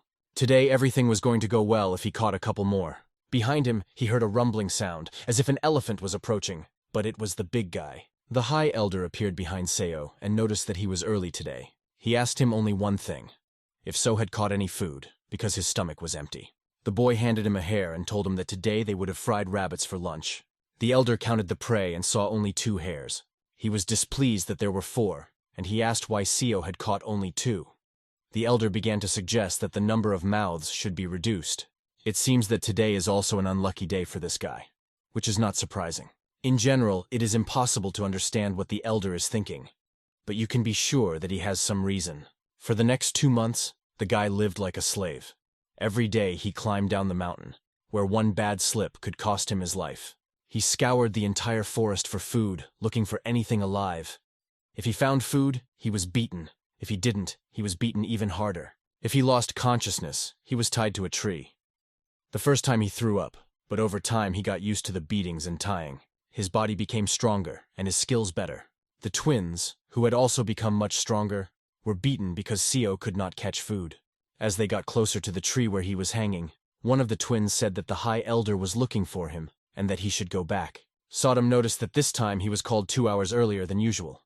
He wondered what the elder would do with the boy this time. When they came to the elder, he told them to take off their shirts. Why do you have to take off your shirt? They wondered. But the elder insisted, take it off. It was unexpected, and Seo did not understand why he was doing it, but he began to take off his shirt. The big man watched in silence. He watched and thought about the fact that it had been about 2 months, and finally said that the guy was ready because his body looked very strong. In his head, the boy was asking himself what he was ready for and what it all meant, and Sodom whispered behind his ear that his body was much better after the descents, hunting, and hanging in the tree. The elder turned to one of the boys and told him that starting tomorrow he would be foraging for food. As soon as he tried to ask if it was So's job, the elder quickly shut him up with a kick. Approaching his second brother, he asked him to roast the rabbits that were over the fire better, and said that he would be back soon. The elder's hand fell on the boy's shoulder. Then he grabbed him and began to fly straight up the mountain. During the flight, the boy asked him not to go so fast and asked if they could just walk. The boy seemed very bold, even the elder noticed. Then the big man threw him in the direction of the waterfall and explained that they would start by teaching him how to use Qigong, that is, to move with the help of internal energy. The guy's body hit the water with his back against the fish swimming, and then he found himself at a depth of about 3 meters. His head came up, and he did not understand why this big guy was doing all this to him. The elder explained that they were going to meet the man who would later become Seo's mentor, and he could not represent him in such a miserable way. Mentor? The boy asked in surprise. Sodom flew to his ear and remarked that the elder did not seem to realize that he was the reason the boy was in this state. After the elder's next words, Sodom realized why he smelled like a beggar. The big man told Seo that he had washed himself enough and should get out of the water, although in fact he had only dipped. After a while, they were walking under the waterfall along the rock. The boys guessed that someone who did not want to be disturbed by others might live under the waterfall. She assumed that it could be a strong and attractive martial artist, but the boy doubted it. Who would have thought that this old man had a friend whom he could ask to take in a student? There was no doubt that he was a normal person. The elder stood at the entrance to the cave and said that they had come.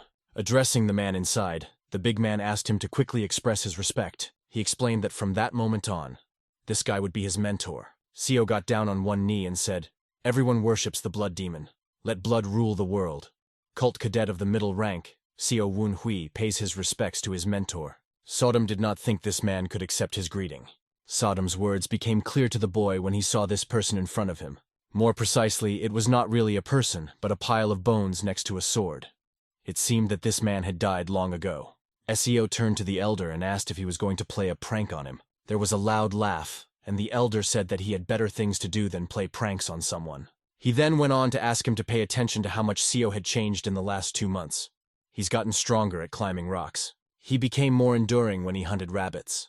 He became stronger after being beaten by the elder and much stronger spiritually. Even tying himself to a tree was a balance training. Afterwards, the big guy explained that all this was to give him the basic physical strength to learn martial arts. The boy's head was lowered. He stood with his back to the elder and spoke softly, asking for forgiveness and saying that he had lost his dantian in childhood because of the rage of this energy. But the elder replied that he had been training him all this time, knowing about his condition, and added that there was a way to control internal energy without an energy core. These words really interested the boy. He wondered how he could control his inner energy without an energy core. The elder still had to explain to him what essence was. This is what is called the moment when you start learning a martial art. The name implies that it is necessary for all martial arts. In addition, the essence is also known as the energy core. Anyone who studies martial arts studies energy circulation techniques or energy cultivation techniques to improve their energy. And when it accumulates in the energy core, it is called internal energy. But then he explained to the guy that because of the destroyed energy core, he cannot use this essence. Because of this, he was left with only the energy of his physical body, and the elder asked the boy if he knew what energy was. The boy looked at the hieroglyphics drawn on the ground, and realized that the elder was talking about innate energy. Now the boy was closer to the truth. But the real name of the substance sitting in his chest is much different. It is the energy of the innate core. Everyone receives it at birth, and it cannot be acquired.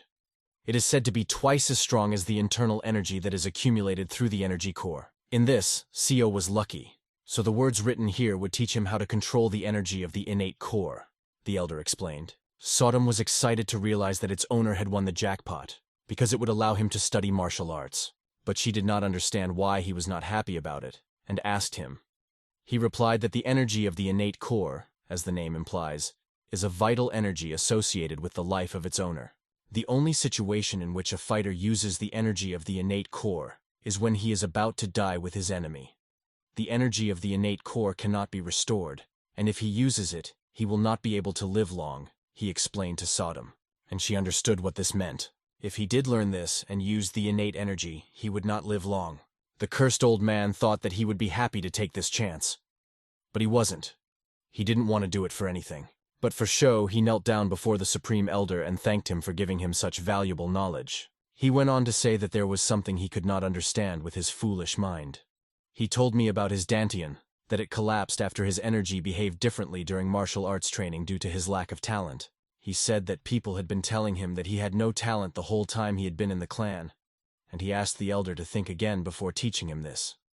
Sodom was surprised, because even though he was lying, not a single muscle in his face flinched.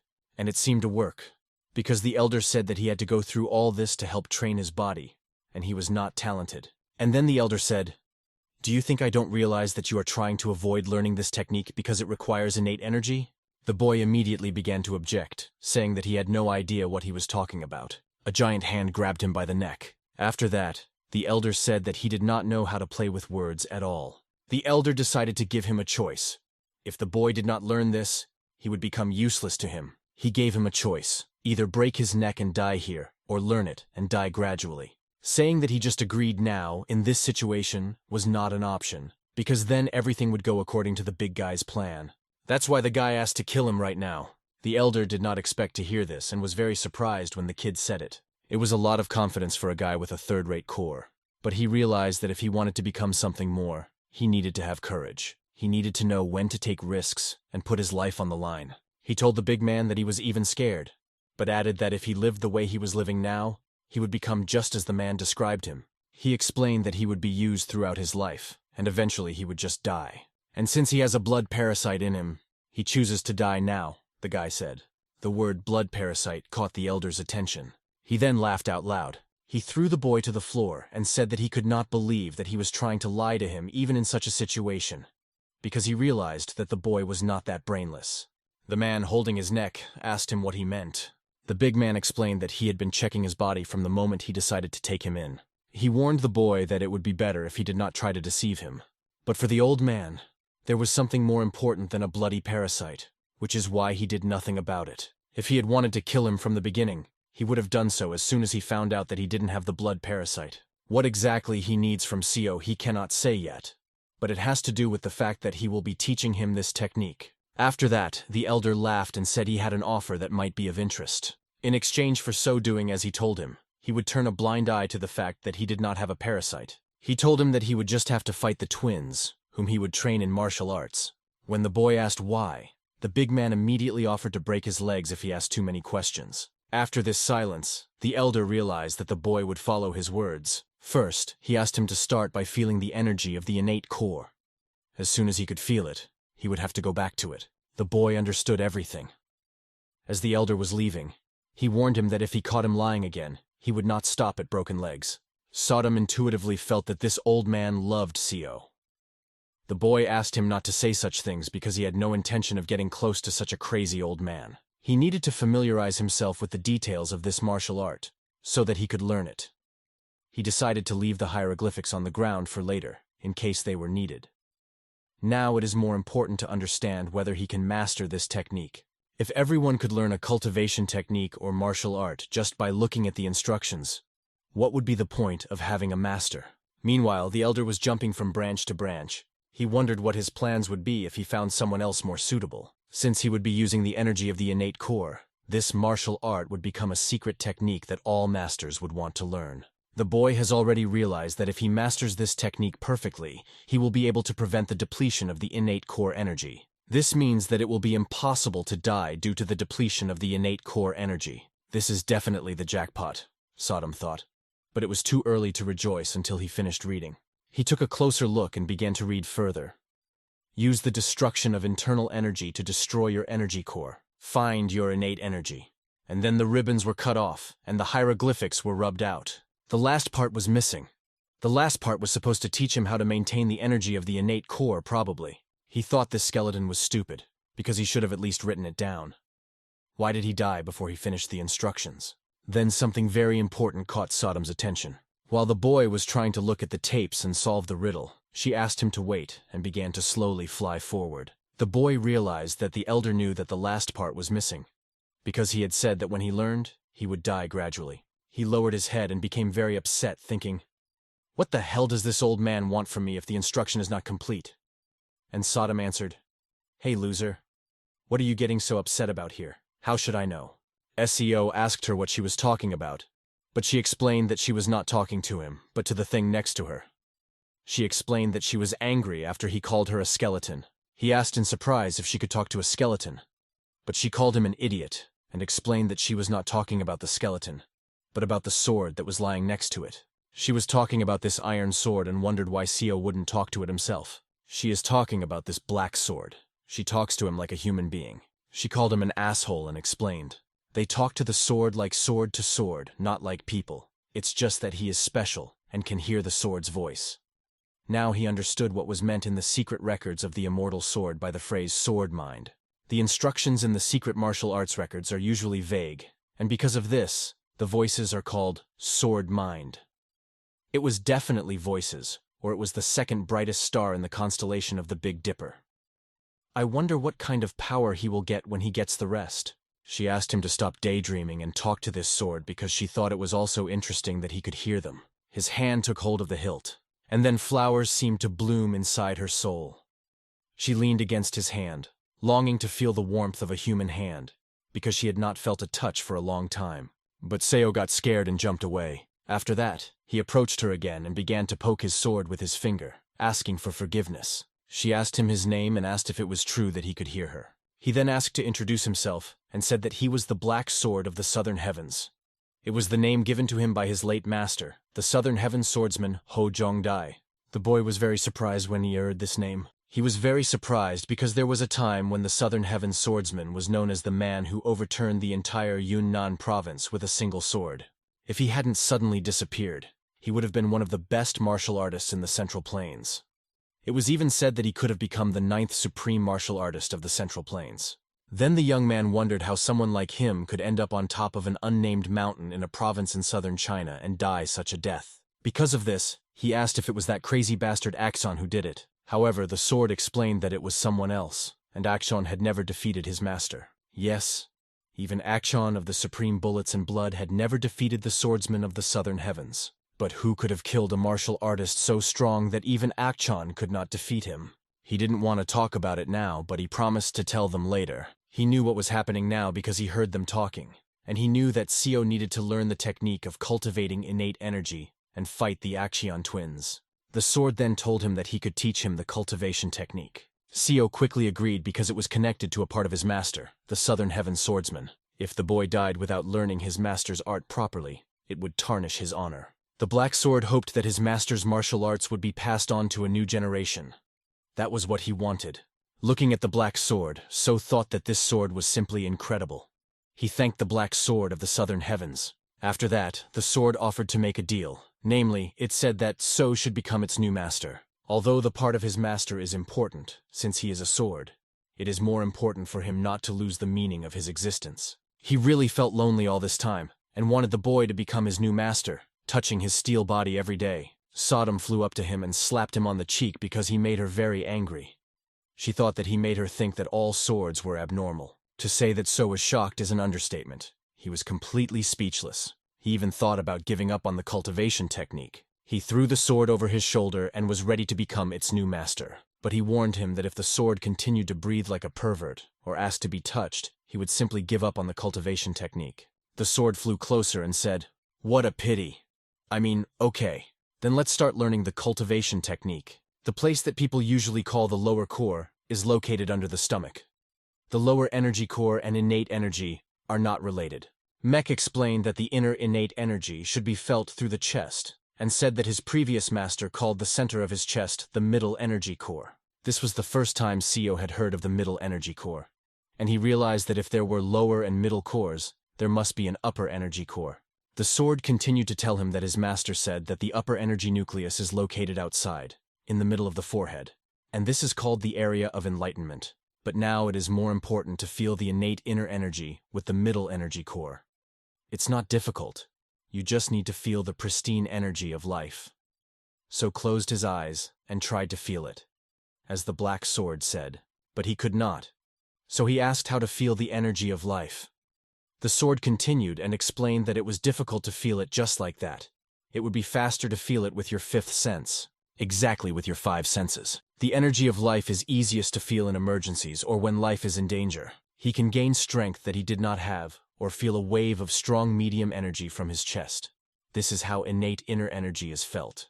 It was not easy, so as not to train the body, and the big man was just trying to help him feel the innate energy. But he was also knocking the brothers to sleep like crazy, which made him a real mystery, a deranged jerk. Black Sword didn't know what had happened to him, but he realized that he seemed to have felt innate energy before.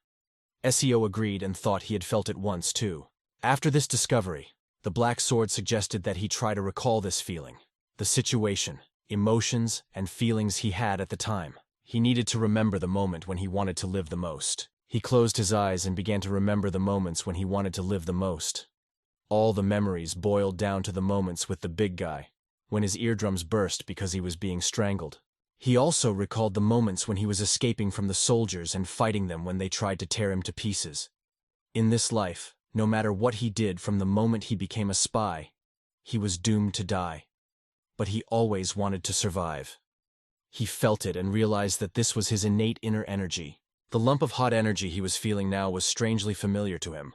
She asked him if he felt like he had said something similar before, when he had swallowed a bloody parasite and his eardrums had ruptured. He also felt a heat in his chest. Black Sword continued the conversation and said that he did not expect this, because his previous master had suffered for several months to feel the innate inner energy. He called the boy amazing because he was able to do it in 4 hours. She then suggested that it was because he had died and then been resurrected. The Black Sword repeated these words, calling them a great metaphor. But it was not a metaphor. He really died and rose again. Next, he needed to focus on his innate inner energy and feel a small lump of it the size of a fingernail in his middle energy core. If he could learn the technique of cultivating the innate energy, he would be able to cultivate this essence. He began to feel that it was definitely about the size of 2 fingers. Black Sword assumed that he was wrong, because that was impossible.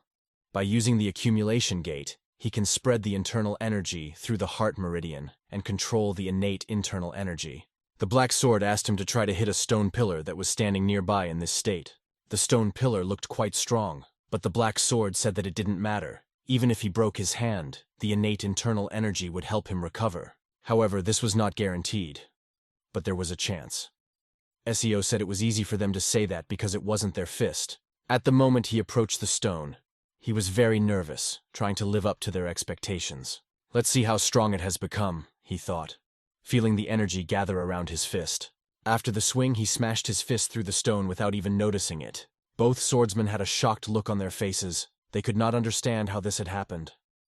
Sodom wondered if it was the power of innate inner energy. Even the Black Sword had never seen anything like this before.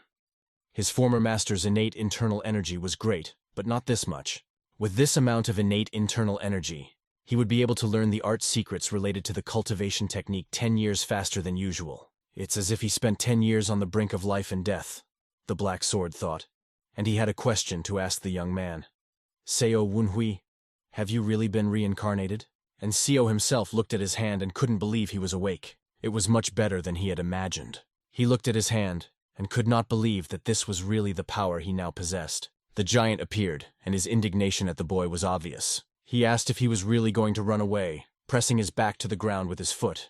The guy made excuses, explaining everything as an unfortunate misunderstanding. He said that even though he had been here for 2 months and had been climbing these rocks, he still didn't have the skills to return in time. But the giant was right, because the boy would have been able to make it if he had set off half a day earlier. After that, the giant asked if the boy had managed to feel his inner energy. In response, he heard only silence and asked why he was silent. The boy had to think carefully to answer this question. Then he stood up and knelt down in front of his master, who expressed his dissatisfaction, saying that not only did he not feel his inner energy, but he did not notice anything at all. Although the master understood that inner energy is not so easy to feel, Sodom asked why the boy didn't tell the truth, and heard an explanation that in a murum or any other place it is more profitable to hide your trump cards up your sleeve. Only now did the boy finally reveal the truth. Just as the Sword of the Southern Sky said, no one can know someone else's inner energy unless they deliberately steal it. And then the owner admitted that he almost believed it. However, he realized that the boy was trying to hide his energy in order to survive, and decided to help him realize the seriousness of the situation. The owner announced the conditions. If the boy lost the battle, he would give his energy to the captain. After the barbarian took him away, the boy came here several times. The owner did not listen to him, but it was clear that he really wanted to take Sodom away. The stubborn boy still continued to follow him. The twins told the owner that he had his eye on him. But what would happen if he found out that the bloody parasite was no longer with the boy? After that, the giant stood up, walked over to the boy, and said that he would return and become a middle-ranking warrior for the rest of his life.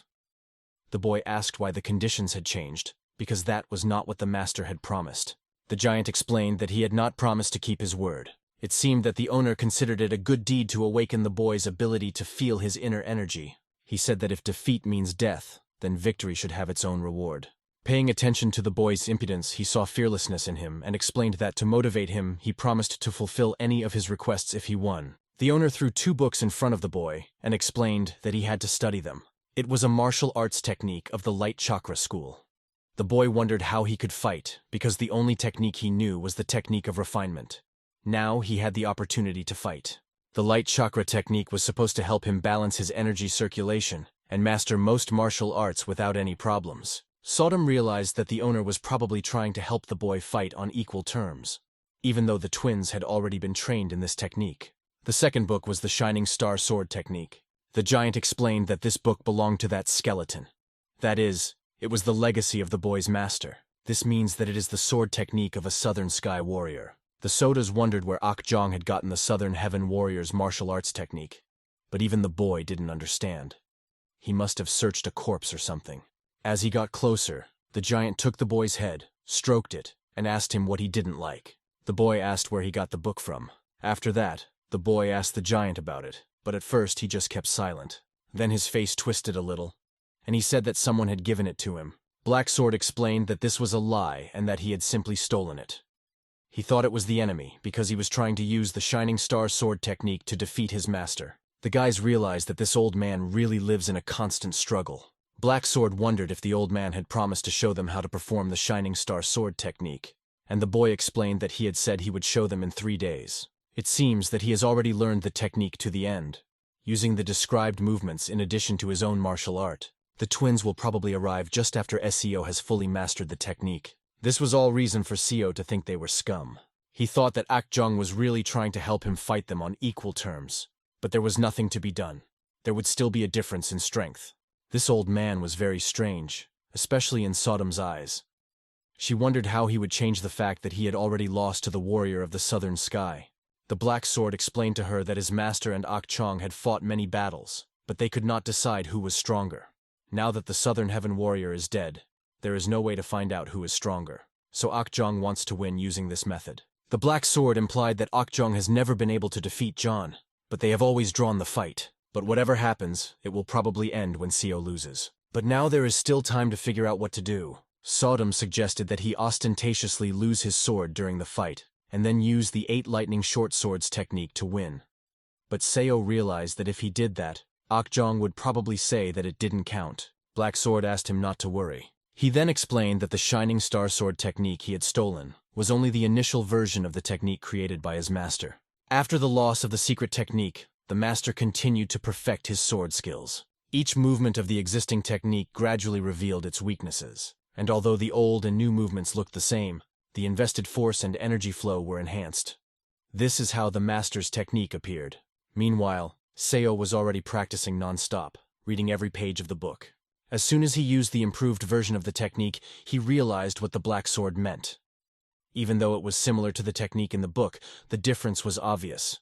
If this technique hadn't been stolen, the Black Sword Master wouldn't have thought to improve it.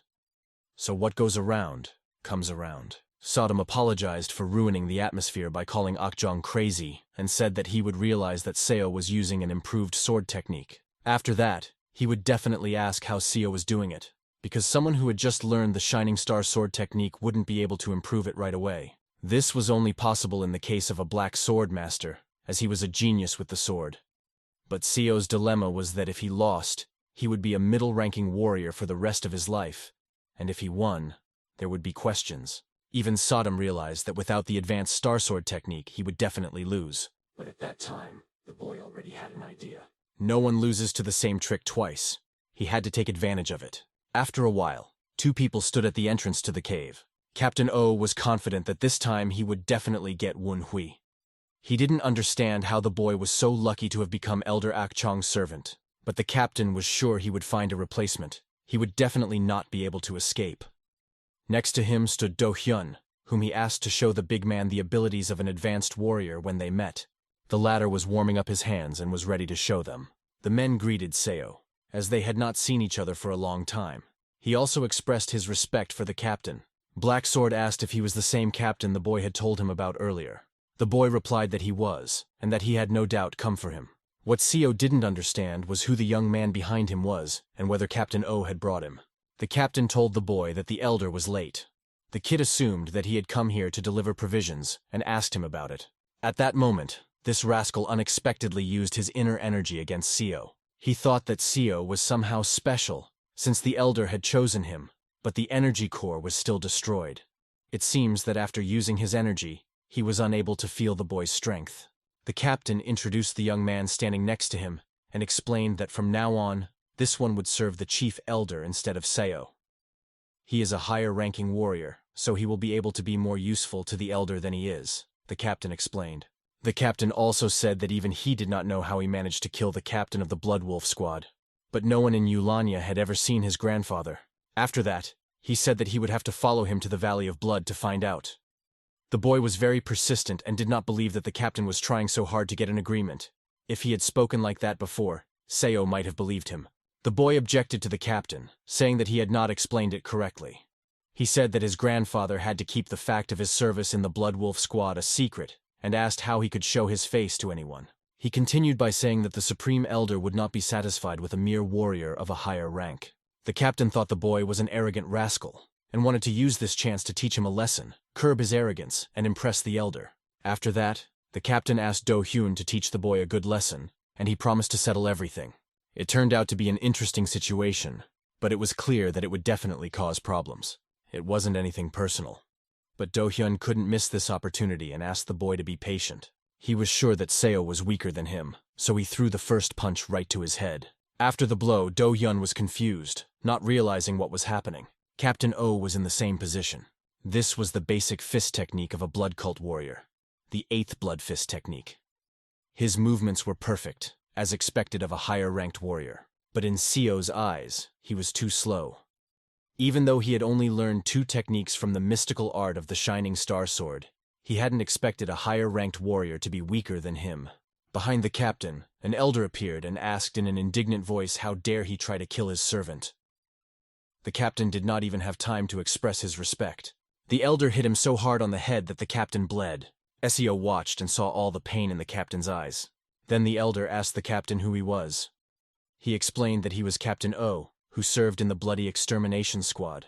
The fact that this captain dared to make a disturbance in front of his abode made the elder even angrier. To think that he had instantly immobilized a first-class martial artist. The boy realized that it would be difficult for him to become as strong as this old man, even if he trained until he coughed up a bloody cough. It was clear to Sodom without any explanation. After that, the twin brothers approached the boy. One of them was almost bald and asked how the fencing technique was going. Then they looked a little further behind the boy and noticed Captain O standing behind him. They could see that their bodies had become even stronger in the past few days, reflecting the hard training. It was obvious what kind of suffering they had gone through. The guys ran up to the body, which was lying on the ground. Then they heard only the captain's words to the elder, asking him to listen to him. The captain tried to tell them about the origin of this rascal, claiming that no one knew about CO, but he did not have time to finish because the elder, who was not interested, hit him in the head with his fist. The captain's teeth began to fly out of his mouth. The elder had already warned him that he was not interested in the captain's relatives, and he dared to bring any of them here. Hearing fragments of the captain's words, the elder realized that CO had pissed off the idiot if he even brought a replacement for him. The boy explained that when he was kidnapped, he had beaten 2 of the captain's subordinates. The elder concluded that if he had killed them, then they were complete idiots. He then said that the weak are expected to die. It is a natural law. After that, the elder turned to the twins and asked them to pull the bodies down from the cliff and throw them away. Raising his voice, he shouted at them and ordered them to do it quickly. The elder realized something else.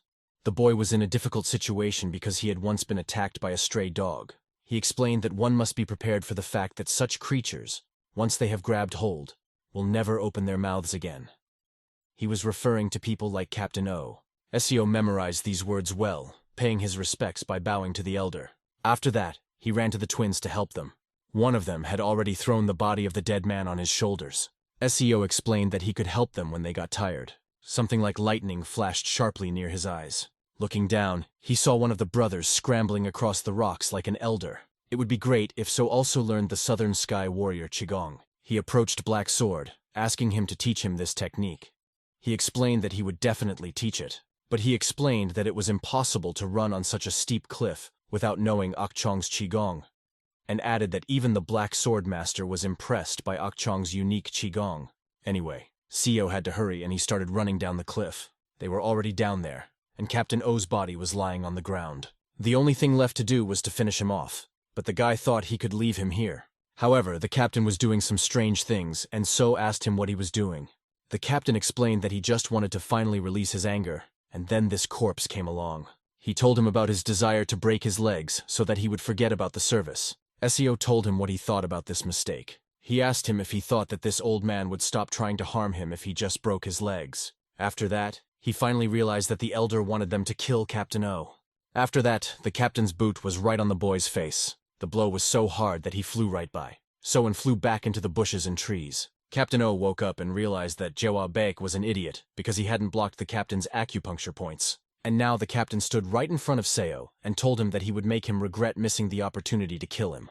They both got into fighting stances, looking at each other carefully, ready for a fight. Black Sword noticed that Captain O had not yet realized that Seo could use martial arts.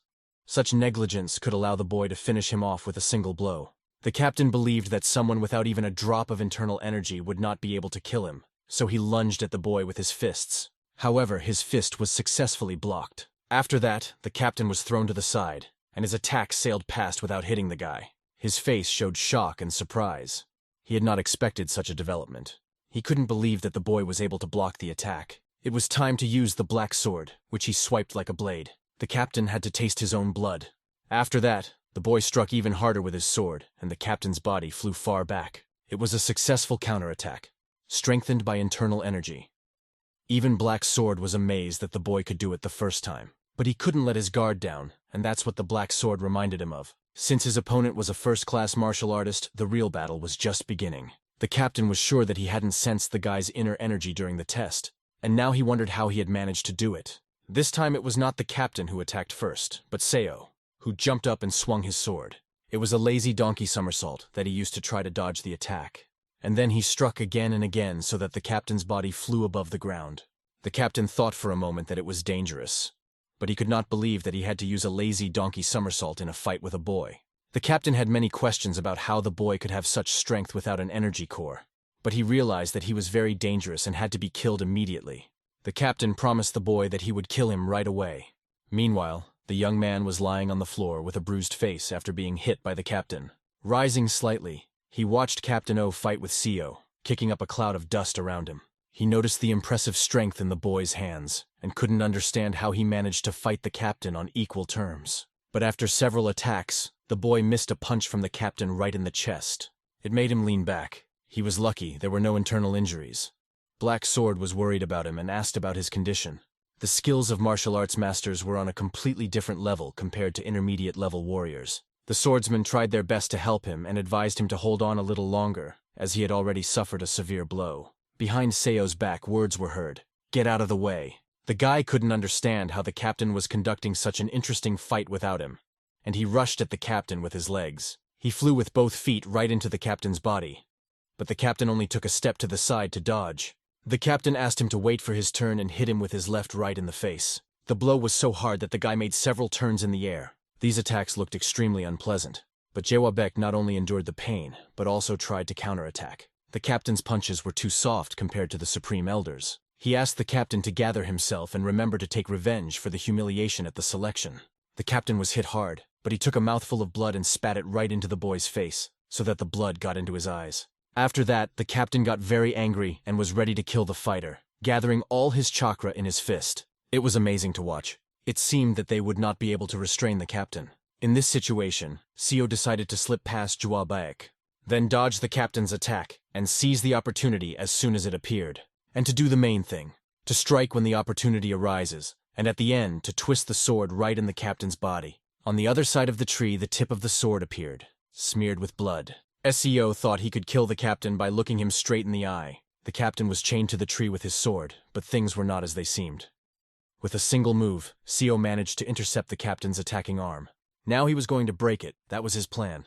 Seo had mastered the 8 lightning-fast short sword technique, and he could use it with either hand. Gathering all his strength, he used this technique. But even this attack was blocked by the captain, who kept the sword in his hand. He still had a lot of energy left, and he could restrain the attack with his chakra. This was a real curse for Seo. He had reached 2 stars in mastering the technique, but it didn't seem enough to win. He felt as if he was going to throw up from the overstrain. He needed to grab a short sword, but the captain said he could forget about it. The short sword was right next to his head, and the guy was trying his best to squeeze it to push through the captain's hand. Then he appeared and kicked the sword handle right on top of it, so that the force of the pressure on the captain's arm increased, and he could not hold back the attack.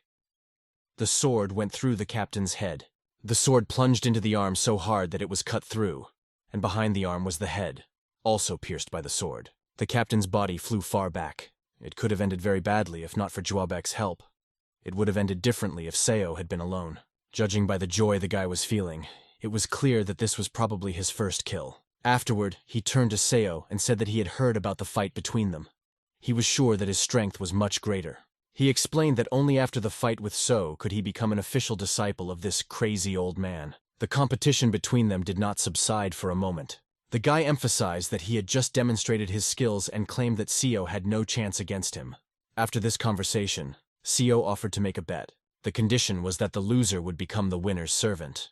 Both were confident in themselves. The guy started to turn around to go in the other direction, but Seo stopped him and explained that they still had to deal with the captain's corpse. However, he did not listen and began to climb the mountain straight to the cave. He called out to the black sword, and it appeared before him, asking what he wanted. He asked because the black sword had said that Akchong's Qigong was better than the Shining Star's Qigong. The boy ran in and explained that he had fulfilled his instructions. The owner asked why he came back alone. The boy replied that he had come first because Wen Shi was very slow. He explained that Wen Hui should be here in 30-45 minutes.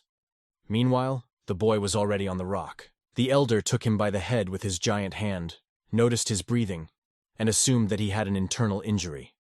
Then he asked who had killed the captain. The guy said without hesitation that it was him. When Seo appeared behind them, he heard the elder praise the boy for the way he had fought against a first-class warrior. However, the elder pointed out that everything went well, because there were 2 of them. Seo said that he had taken care of Captain O as ordered. Squeezing the boy's head, the elder said that the training time would be extended.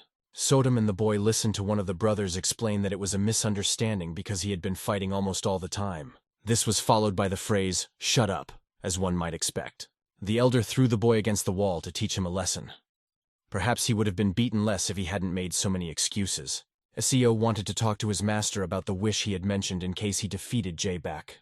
The owner was willing to listen to what he wanted to get if he won. The boy explained that he could not ask for much, but said that he had always admired the ability to climb and descend rocks easily. He then asked him to teach him movement techniques, namely his Qigong, a set of techniques that allow you to move at an impressive speed, jump high, and run on vertical surfaces. The elder agreed and said that he would teach him these techniques. The boy thanked him, although it was all for show. In reality, the elder was confident that Seo would win over J-Back. The elder announced that the fight would take place in 3 months. Because of this, he advised the boy to train as if his life depended on it. After that, the elder said that the boy could go, but he still had to train with these lazy people. The boy listened carefully to his every word, and was sure that he would master his Qigong. The training continued, but he kept thinking about the battle with the captain, and he realized that he was saved by a lucky break. But if you think about it, the first attack was very easy. Perhaps this was due to the fact that Captain O had received internal damage from Ok Chong. Black Sword realized that the guy was telling the truth, even though it wasn't a technique per se, but one of the 18 basic sword movements. However, while they're on the subject, it's worth noting that Black Sword's previous master would have killed the captain with a single blow if he were in Seo's place. Sodom interrupted them and said that it didn't matter anymore since he had won, and now they could focus on training.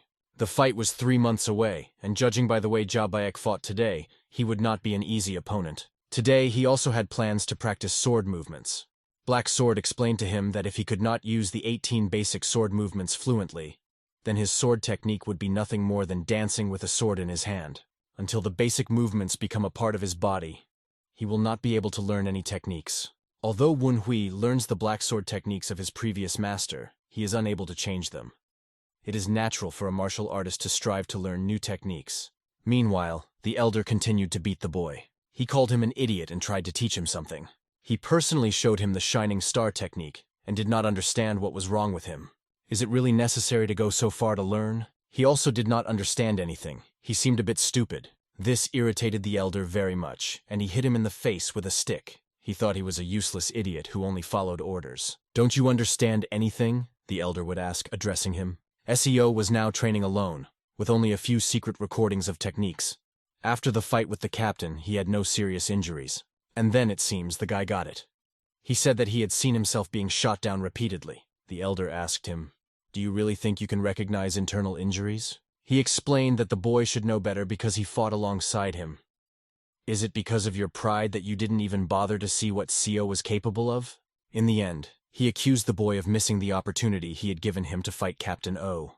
This really annoyed the boy, because the captain always compared him to Wen Hui. He wanted to defeat him at any cost, so he got up and asked the master to show him the technique again. The elder liked this, because he wanted to see it again and again, despite the fact that the boy had been beaten so many times. The boy clenched his fist and shouted that these blows were just training. He kept saying his name and saying that he would definitely prove that he was stronger than some donkey from Luoyang. He asked them to wait and assured them that everyone would see him defeat Wen Shi. But his speech was again interrupted by the elder's blows. The elder realized that if the boy really wanted to do his best, he had to show it with his actions, not his words. After he finished with this technique, the elder said he would teach him how to do it. After these words, the boy already thought that he would be chosen as an apprentice. He began to say that he would work until he was exhausted, but the master hit him so hard that he flew to the rock and asked, "Why do you think you will be chosen as a disciple?" "Praise be to the blood demon! Long live the blood cult!" came the words next to each other, and they continued. "Commander Gu Sangwan presents his respects to you, Supreme Elder." The elder said that the food could have been left at the entrance, but that the man had come for another purpose, to ask some questions about Captain O and the candidate. He asked if they had come here today, but the elder said he did not know, and asked them to leave. But Captain O said before he left that he was going to visit the elder. The commander objected. The elder leaned over him and asked, "Are you really bothering me because of the question about the captain?" After that, the commander never came back to inquire about the disappearance of Captain O and his cadet, Do Hyun. On the icy mountains, right next to the waterfall, Seo was sitting, deep in meditation. His body was on a rock near the waterfall, but his mind was far away from that place. And then the ice began to crack and gradually weaken. A huge piece of ice flew straight at his head. His concentration was at the highest level, and he reached for the sword that was in his sheath. He pulled out the sword and cut this piece of ice into small pieces. The ice scattered in all directions. Not a single piece fell on him. Black Sword thought that this was still not good enough, because from time to time his concentration was broken. Sodom thought that everything looked very good. He asked them to stop quarreling, because you have to be cool in training. After that, he told them that the time had come, and it was time to go to the battlefield. South Sky was frank with him, and gave his opinion on his sword skills. Although he is not yet quite skilled enough, he is only able to do half of what the previous master could do. However, this is still an incredible growth, as Seo achieved this in 3 months of training. When he told Black Sword that it was all thanks to him, Sodom appeared and expressed her displeasure. She reminded him that she had also done a lot of work. She began to insult and abuse Seo. Then she said that he couldn't use the Shining Star technique yet, and he should remember that. All the battles he had fought so far had been won thanks to her. Black Sword explained that they were just sparring, not fighting to the death.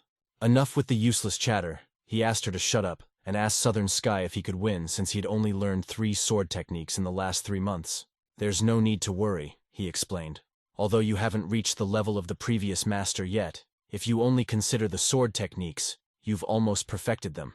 Therefore, it is better to focus on these 3, rather than trying to learn every technique. Seo is undeniably strong, and he should not doubt himself. His sword speeches had given him confidence, and he was ready to put in all the effort to win. So he approached the elder, arriving a little earlier than usual.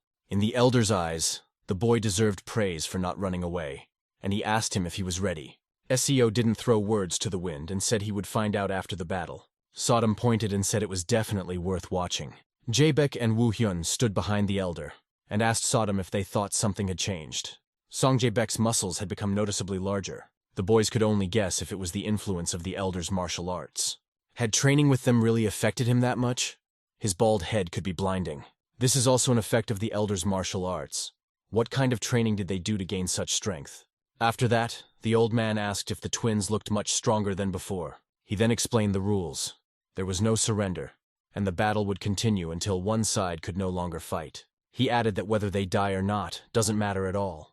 Fortunately, the battle will be one-on-one, and the first enemy is already starting to approach him.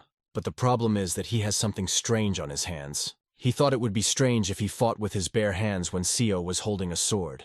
Those fist pads look menacing, because even Elder he used to use them when he was young. The black sword was in Seo's hands, and he thought it was a decent defense against his rusty sword. Considering that one of the unique martial arts of Akion is the black steel technique, which enhances his physical abilities, it would not be enough for him to be equal, Seo said.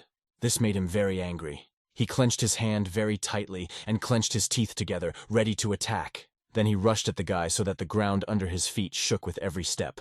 This was predictable for Seo. If the enemy attacks first, then you have to take advantage of the distance that the swordsman has. As soon as he is within his attack radius, he must act. Seo used the Shining Star sword technique, the first technique, and the Tiger Slash attack one after the other. The enemy was not using his iron arm guards to attack, but only to defend against blows. The elder watched each blow carefully. He noticed Tiger's attack and realized that the boy had been training hard, noting how he wielded the sword. And then something went wrong. The enemy grabbed his arm. He intercepted it during an attack, and it could have ended very badly. He held him with one hand, and with the other he began to strike him in the chest, hitting him again and again. During the blows, he asked if he was remembering the past. His rage was building up so much that he wanted to kill Seo. But during one of the side kicks, Seo managed to dodge and duck under his arm. At that very moment, Seo's foot was right under his opponent's beard. After kicking him and doing a flip, he stood on his hands and delivered this masterful kick. The kick was so perfect that it simply threw the opponent back. Finally, he managed to increase the distance between them, which was very important. But while he was thinking about increasing the distance, he did not even notice that the enemy reappeared and struck him.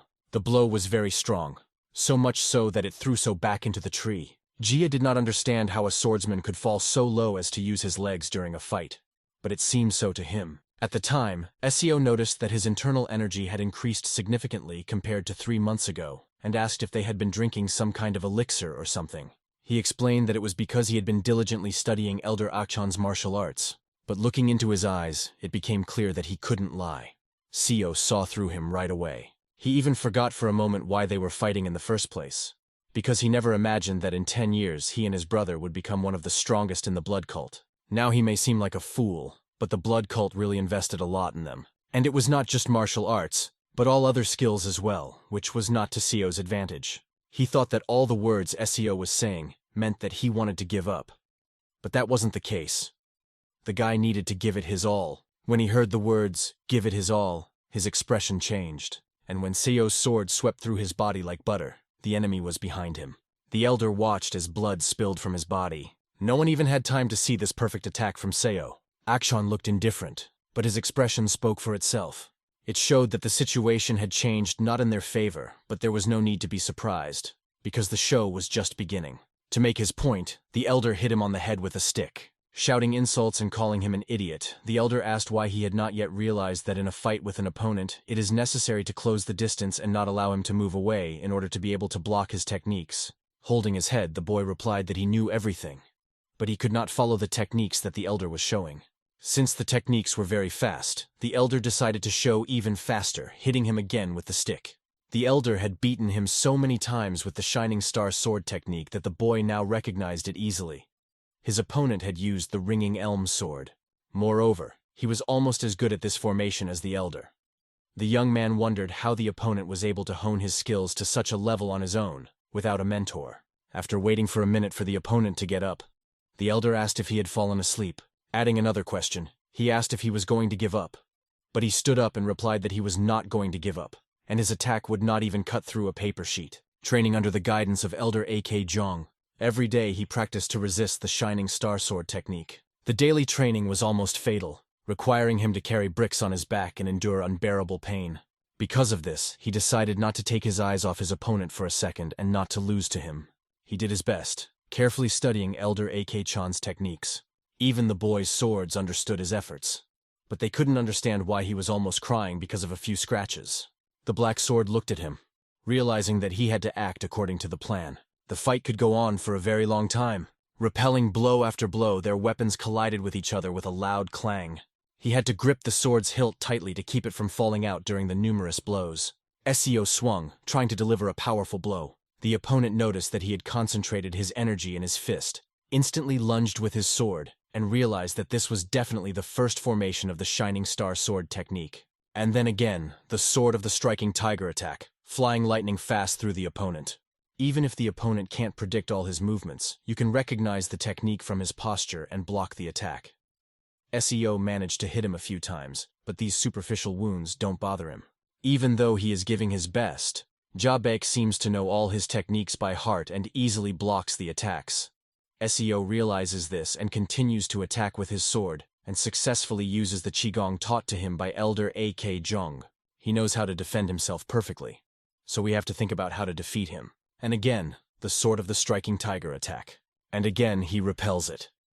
The formation Sword of the Striking Tiger suppresses the enemy with powerful energy, but when used, it opens a gap in the defense, and you can hit a weak spot even with your bare hands. The opponent notices the reverse grip of the sword, and realizes that this is the third formation of the Sword of the Shining Star technique. He clenches his fist as much as possible. The Sliding Loach sword knocks the opponent out of the rut due to unpredictable sliding lunges. So there is no point in being distracted by each individual lunge. You need to aim at So himself. After another attack was repelled, he was relieved. He managed to break the distance between them, and he thought Seo's punch was very obvious. At that time, he noticed that Seo had extended his free arm to take a stance. This was the formation of the Shining Star sword technique, a reflecting clam sword that converts the force of an opponent's strike into momentum to launch an equal-strength swift attack. However, if you constantly track the trajectory of the enemy's attack, then the use of the reflecting clam sword will not be effective. Finally, he waited for Seo to lose his balance and was ready to attack. After that, he delivered a blow so powerful that his opponent was thrown into the air. He was sure that the Shining Star sword technique was defeated. The enemy knew all the weaknesses of his formation very well. His talismans, the two swords, told him that he was very good at fighting, but it was much more difficult than expected. They supported him, saying he could still stick to his plan. As always, it was easy for them to say, because he was taking all the hits. They reminded him that there was nothing to worry about, because he always had the determination. Such wounds and abrasions can be healed simply by cultivating the innate energy of the core. It must have been amusing for the elder to watch his subordinate shatter the glory of the legendary Shining Star sword technique. It would have been the height of foolishness for So to continue to rely on the same techniques that his enemy had easily repelled. Therefore, now using the advanced sword of the Shining Star technique could confuse the enemy. At first, he would think that Seo was trying to improvise and lose the initiative. The enemy was already waiting for Seo to start attacking, but he noticed that something was going wrong. He did not expect that the reflecting clam sword could create such a barrage of attacks. He tried to withstand the attack, putting his iron hands under each blow. The Elder and Seo noticed that the formation had changed. Afterwards, So told him that he was very good at repelling his attacks, and so he had to come up with something new. He asked if the enemy liked it. The enemy would never have believed that Seo could transform the formation on the move if he hadn't seen it with his own eyes. After that, the attacks of the sliding briar became even more rapid, and he could hardly block them. He was only counting on Seo to use the sword of the smashing tiger, and then his defense would have an opportunity to attack. He realized that he had to act immediately, so he struck at the guy. But what he saw was not what he expected. He felt his fist clench in Seo's hand, which had an incredibly strong chakra. Seo shifted his feet, stretched out his free hand, and regained his balance. It was the reflecting clam sword. Seo responded with a powerful punch, absorbing the energy of the attack, and began the second formation of the Shining Star sword technique. The reflecting clam sword moved smoothly like butter. But why was the skin on his arm cracked as if it had been pulled by an iron rod? The Jaebek he was fighting looked much stronger. His muscles had grown twice as large, and his inner chakra could be seen with the naked eye. Nothing was over yet. The black sword warned the boy that this was a full metal transformation technique that the Elder had clearly taught him. Now this duel would change dramatically, and the guy needed to keep his distance. Suddenly, someone called his name. It was his opponent. He asked him where he was looking, and immediately began to strike. He had to skillfully dodge such a fast punch, because his speed had increased significantly. Using Qigong, he was already fast, but now he became even faster. Now it was just a warning lunge, and it would be impossible to dodge a full-force punch, especially if you didn't expect it. Seo couldn't even have predicted that the fight would be so serious. Against such an opponent, you need to seize the moment and decisively turn the tide of battle. And so the two elements merge into one, fast fists and sword skills. The blows follow each other too quickly. The sword crashes into the enemy's body, but does not cause significant damage. The sword of the striking tiger technique is powerless against him. It is difficult to describe the power of his fists. They are incredibly strong. The blows are so powerful that one of them to the stomach makes one unable to stand. His dominant aura shows that he has become much stronger. He also performs various tricks in the air, doing flips to get closer to the enemy. After coming out of the flip, he tries to kick, but a sword-shaped block prevents his leg from reaching his head. Koya barely has time to find the moment to block this attack. The second formation of the Shining Star sword technique is the reflecting clam sword. This attack throws the enemy back, but he manages to stay on his feet and maintains a fighting stance. Time was running out, and he had to act faster. The enemy figured out that every time the guy wanted to push him away, he used the reflecting clam sword. Suddenly, large stones rose up in front of Seo and flew straight at him. But he easily realized that it was an illusion, and noticed that the enemy began to fuss. The enemy was really fast and came from behind, as if he could not be seen, but the guy still managed to draw his sword. Looking at him, one could suspect whether he was okay or not. But when Seo asked him about it, he replied that it didn't make any difference. The black sword said that things were getting dangerous, and something had to be done. But the situation was very dangerous, not for Hui, but for Song Jabaek. The black sword, along with his previous master, had seen AK Jong use this technique many times. However, he had never seen his veins swell so much and his skin fall off in shreds. This was clearly a side effect of using a technique that exceeded his physical capabilities. Black Sword realized what would happen next if this continued. The end for Song Jabaek could be fatal. He could die. Seo understood the Black Sword, but there was still one problem. Most of the attacks missed their mark, even the sword of the smashing tiger. Even the sword of the slithering briar didn't help. None of these attacks can hold back his furious onslaught. To win in this scenario, the guy needs to stall for time, but in this case, this fool may die altogether. You need to somehow win and save him, but it's a very difficult task. And then, during another sword strike, blood starts to flow from his stomach. If he hadn't ducked a little, Seo could have accidentally pierced him through. What should he do next if he doesn't care at all? He puts his hand on the blade and just holds it. But then Seo had a great idea. He found a way to untie his Gordian knot. So he took his hand, intertwined his fingers with his, and the two chakras came together. He began to squeeze, and the enemy and the elder looked at their hands intently. The swordsmen were also watching. Some of them understood what was happening, others did not. The Black Sword noticed that Seo was trying to resolve the situation through a spirit duel. He intends to mix the opponent's aura with his innate energy, thus canceling the full metal transformation technique. If he had not studied the Shining Star energy cultivation technique, it would have been tantamount to suicide. Southern Heaven's Unhui's energy was clearly inferior to the enemy's. Looking at their faces, it would seem that Beck's aura was superior. But there was one but that the Black Sword knew about. Ja Beck uses up his energy faster. Ja Beck acted as if he was going to kill Unhui, but he seemed to have forgotten both his fighting technique and the right attitude. Looking at him, the swordsman could say with certainty that he would definitely win, because they believed in his strength and soberly assessed the situation. Jia did not believe that he could be defeated by a battle of the spirit. However, the full metal transformation technique was collapsing. Just a little more, and that was it. It was at this moment that an elder intervened in the battle, scattering them in different directions. They have almost no strength left, so they can't even land properly. In flight, they looked as if their strength had completely left them, and they were hitting the ground with their bodies. Seo did not understand why the elder suddenly decided to intervene. The elder wanted to stop them before they used up all their innate energy. After that, he explained that they could not win against each other, so the match was cancelled. A draw? This question immediately came to the boy's mind, because he could not understand what was happening. What followed was what Seo expected to be discussed.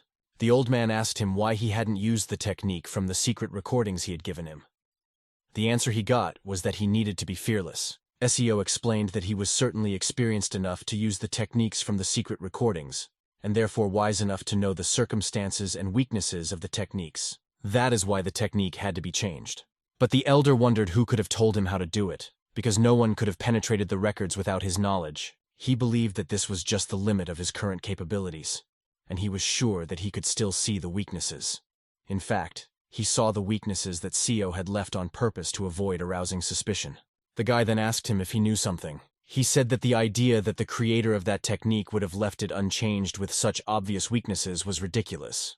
When he spoke of an improved version, the elder immediately exclaimed, "South Sky." After this conversation, they did not decide on a winner, and the fight ended in a draw.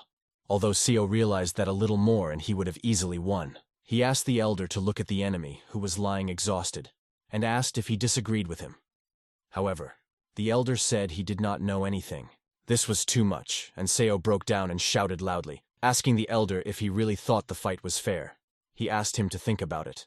He explained all the conditions, because he only had basic energy cultivation skills, while Jia had techniques that the elder had personally taught him, a full understanding and knowledge of the weaknesses of So's techniques. He also had an elixir that enhanced his internal energy.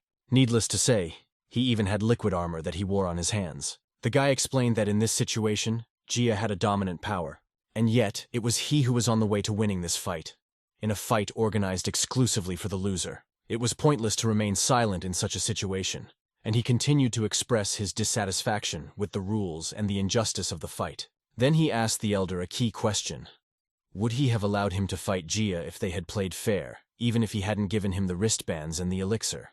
The elder laughed out loud, throwing his head back, laughing so hard that he grunted several times. He walked over to Jia and kicked him in the face on his unconscious body. He kicked him so hard that Ja revived, started calling him names and asking who allowed him to use this technique without permission, because he would not have gotten it. The elder then asked about the elixir he had given him, as Ja thought that what he drank every night was the elixir. Turning to Seo, the elder asked him his opinion on why he had not taught techniques for a long time, but told these two about his techniques. Then he answered his own question. Their bodies were perfect for the full metal transformation technique. The two of them have a much higher blood circulation rate than ordinary people, and their bodies accumulate internal energy faster. When using the full metal transformation technique, their fast blood circulation accelerates their death, and if nothing is done about it, they will indeed die.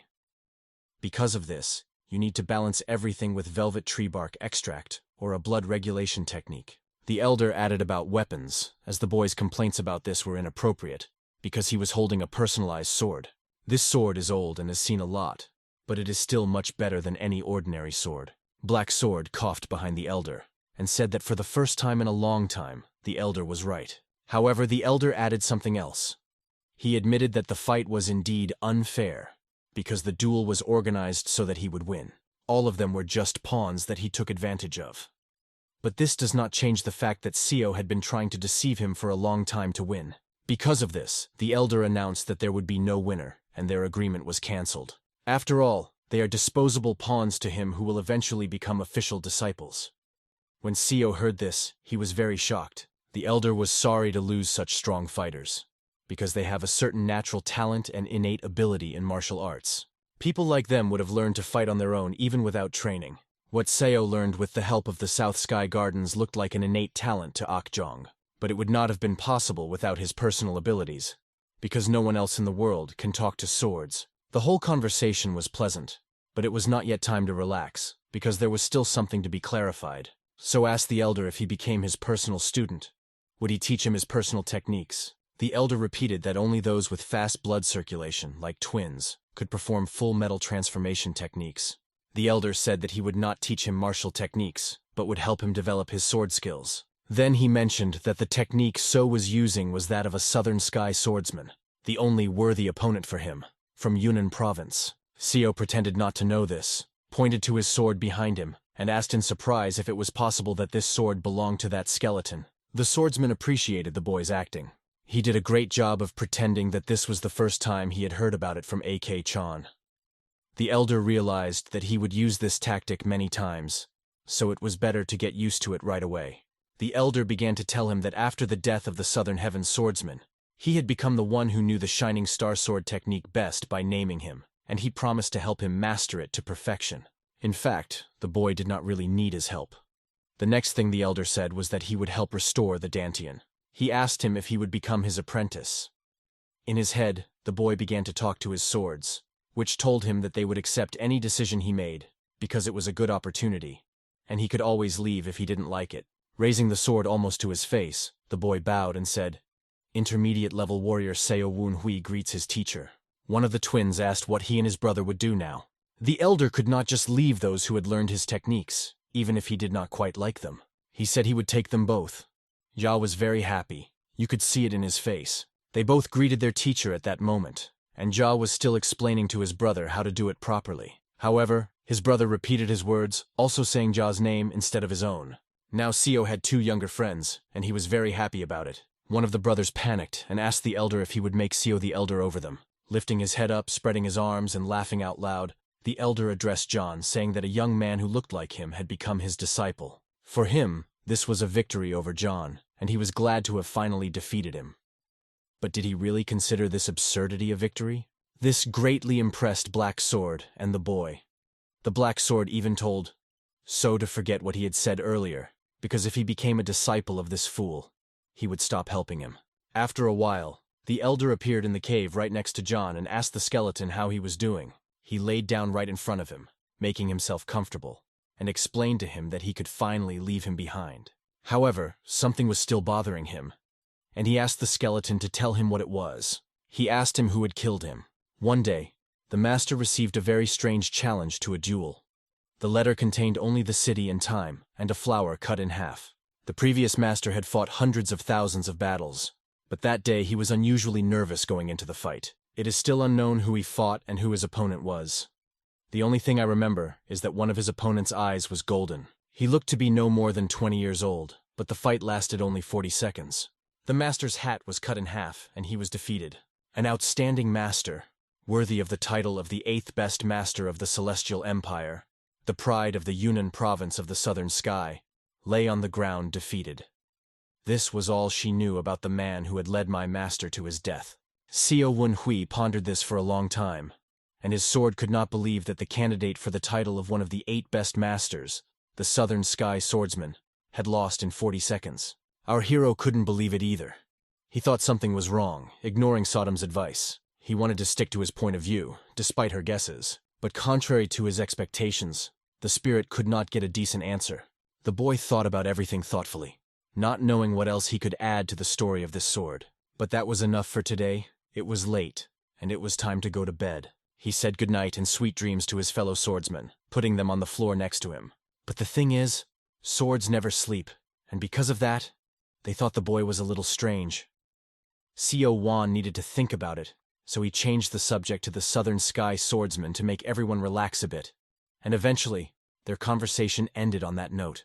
Judging by Southern Sky's reaction, he was not telling us something, or he was not telling us anything, because what he had said does not explain why the remains of the Southern Sky swordsman, the pride of Yunnan province, ended up in Guangdong province. He had reached a high rank and was considered one of the 8 best masters of the Central Peak. How could such a person be mortally wounded in a fight that lasted only 40 seconds? If the difference in skills was so great and significant, it would have shown itself in the first exchange of blows, and even 40 seconds would not have been needed. The Sword of the Southern Sky said that the person who led the master to death was the one who killed him, not the one who killed him, and paying attention to the presentation of this information, the words must be taken literally. Thus, it turns out that after the duel, the Southern Sky swordsman was still a little bit alive. He came to the cave to recover from his injuries, and at that moment, most likely, the one who attacked him appeared next to him. The one who attacked him and killed him in this miserable state. And only one question remains. Was it the warrior with the golden eye, or perhaps it was someone else who was watching their fight from the side? It is not known who it was, but its purpose would be clear. Lying on the ground, the young master's thoughts did not leave him, for the Southern Sky told him that he was looking for a disciple.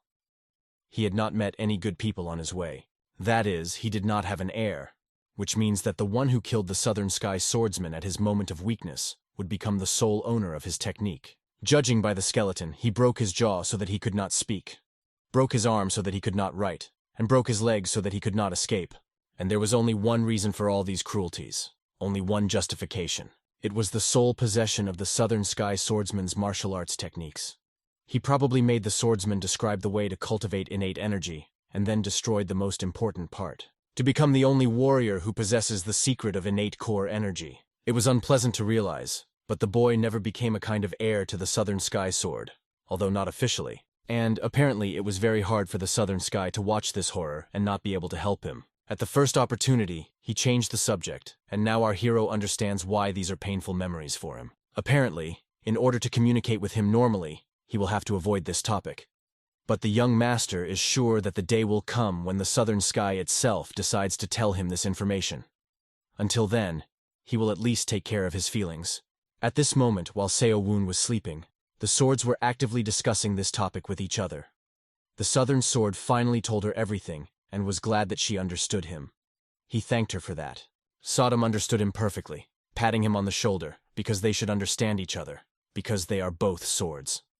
And who else could he tell if not her? She winked at South Sword and told him not to worry, as it was likely that Young-san didn't understand. She would also keep changing the subject if he asked about the death of the Southern Sky swordsman again. But there was no need for that. The Southern Sword himself noticed that Jung had seen his reaction and drew conclusions. Sodom, of course, did not understand how he realized this, but for the Southern Sword, sometimes you can understand each other without words. Perhaps this is the unique bond between a swordsman and his faithful sword, with which they have been through a lot. Hearing his point of view, Sword Sodom even got a little tense at his words and hoped he was joking. She became jealous of her master and grabbed the Southern Sword by the neck, asking what he even knew about Jung. They had only met a few months ago, and he was completely arrogant. She was going to teach him what it meant to respect his elders, and she began to punish him. The young master lay there and did not return to his swords, but he heard them making noise, but did not understand why. A few minutes later, a huge man enters the room where our hero was sleeping. The boy greets him. This master gets down to business, punching his fist and looking disdainfully at everyone lying around, calling them weak and a pitiful sight. He is not satisfied that they, having become his disciples, instead of celebrating, decided to sleep after such a small fight. The master began to throw them in different directions and hit them with blows, but he asked them to wait and explain what had gone wrong. Despite this, they had to listen to the master, even if he could beat them up pretty good. The master emphasizes that it was the first time in his life that he took someone as an apprentice. He opened a large pot of liquid and was about to celebrate. The students looked inside and did not fully understand what was there. The huge pot looked harsh, and the potion in it looked like strongly infused alcohol. The master was not going to sleep, and no one would go to bed until they had drunk. After pouring a large glass of alcohol, he asked his disciples who wanted to be the first to accept the drink from their master. His disciples looked at this and began to salivate with anticipation of the deliciousness. They almost fought for the right to be the first to drink with the master, but they had to drink one at a time. The next morning, the young master comes out of the cave and yawns deliciously. Looking at the weather, he was amazed at the snow today. His colleague approaches him and asks what he is doing this morning. Our hero, seeing Sungja Baek's condition, could hardly contain his laughter and asked how he was feeling. Sungja Baek looked terrible. There was a huge dent in his face, and it was easy to see that he had had a rough night. The old man first got him drunk and then attacked him, not even thinking that he was not ready, because he was just drunk. The thing is, when they were drinking with the company, Sungja Baek started laughing at the old man's story. This made the old man so angry that he kicked him, and he ran into the wall. He thought the old man was just telling a funny story. Seo Woon understood him, of course, but why was he treating the old man so informally? The boy had only one question. Why does he feel older? Because they are, in fact, comrades. And besides, he owes him a favor. But our hero had even forgotten about this debt. Remembering, he realizes that one day the loser will become the winner. And at that moment, the guy behaved quite strangely, and they made a bet. Seo Woon pointed to 3 on his fingers, saying that there were 3 options to choose from.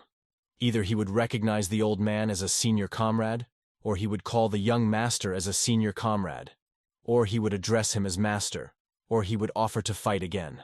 Of course, Sungja didn't like these suggestions very much, and it was hard for him to accept. But he wasn't in the mood for a fight, so he addressed Seo Woon with the title, Senior Master.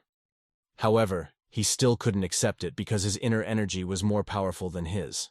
Sodom, observing this, realizes that her master is holding back and trying not to harm him.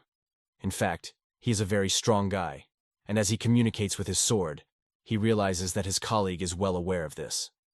Although he is confident, he is not a fool. Soon the master comes out, noticing that his students have finally woken up. Taking the young master by the clothes, he dragged him along like a rag, because they had to leave. The big master was carrying Seo Woon, and he could only scream.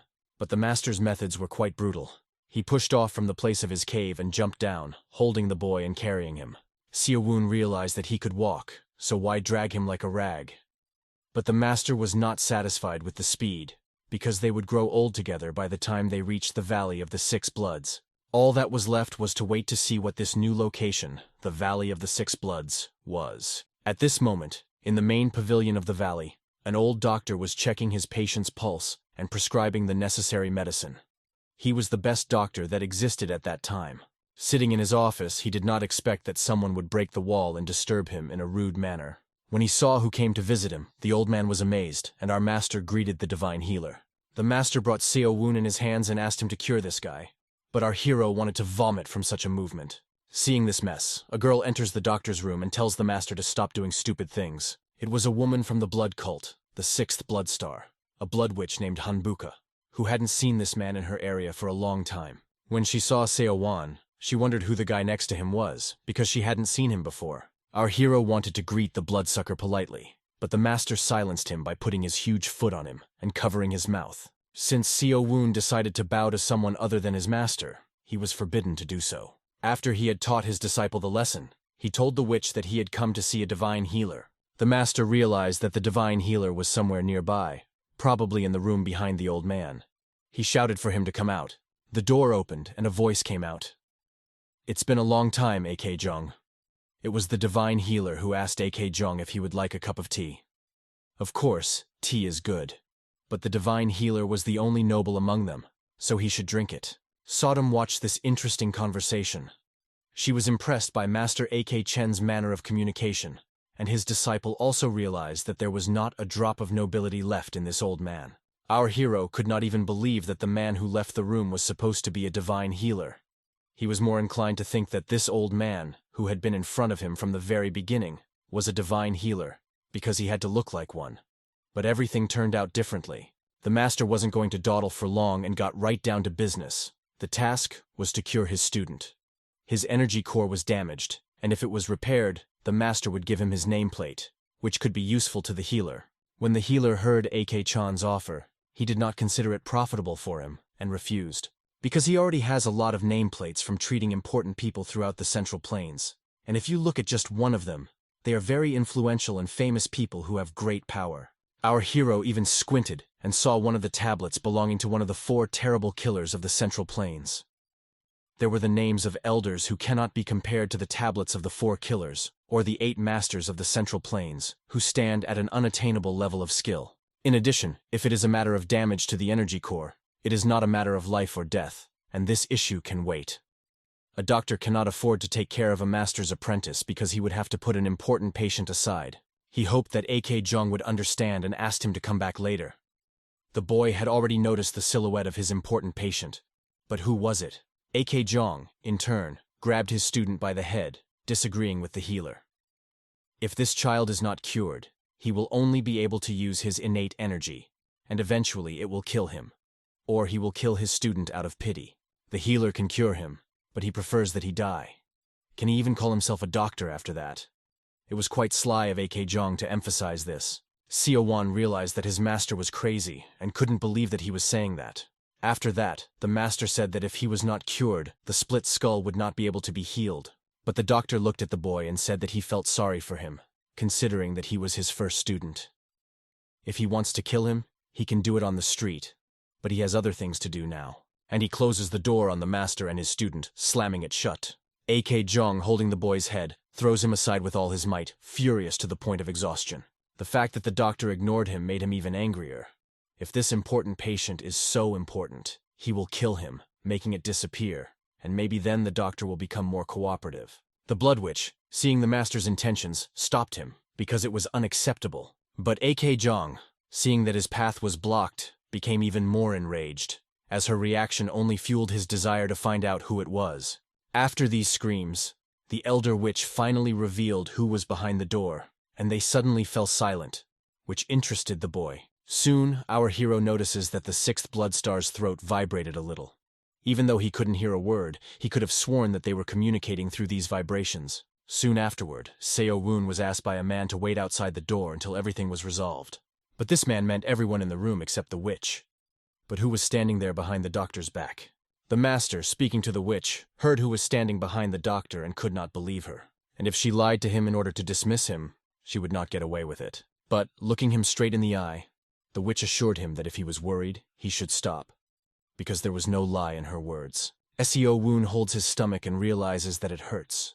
They drank so much last night that he feels sick. As he sat outside this room, he wondered if any of these patients were really so noble that even a teacher could not harm them.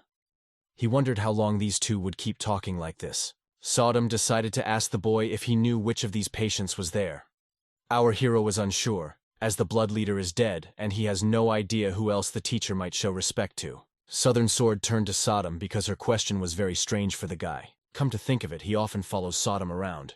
And this isn't the first time she's asked such strange questions, as if she's come back from the past to ask about such things.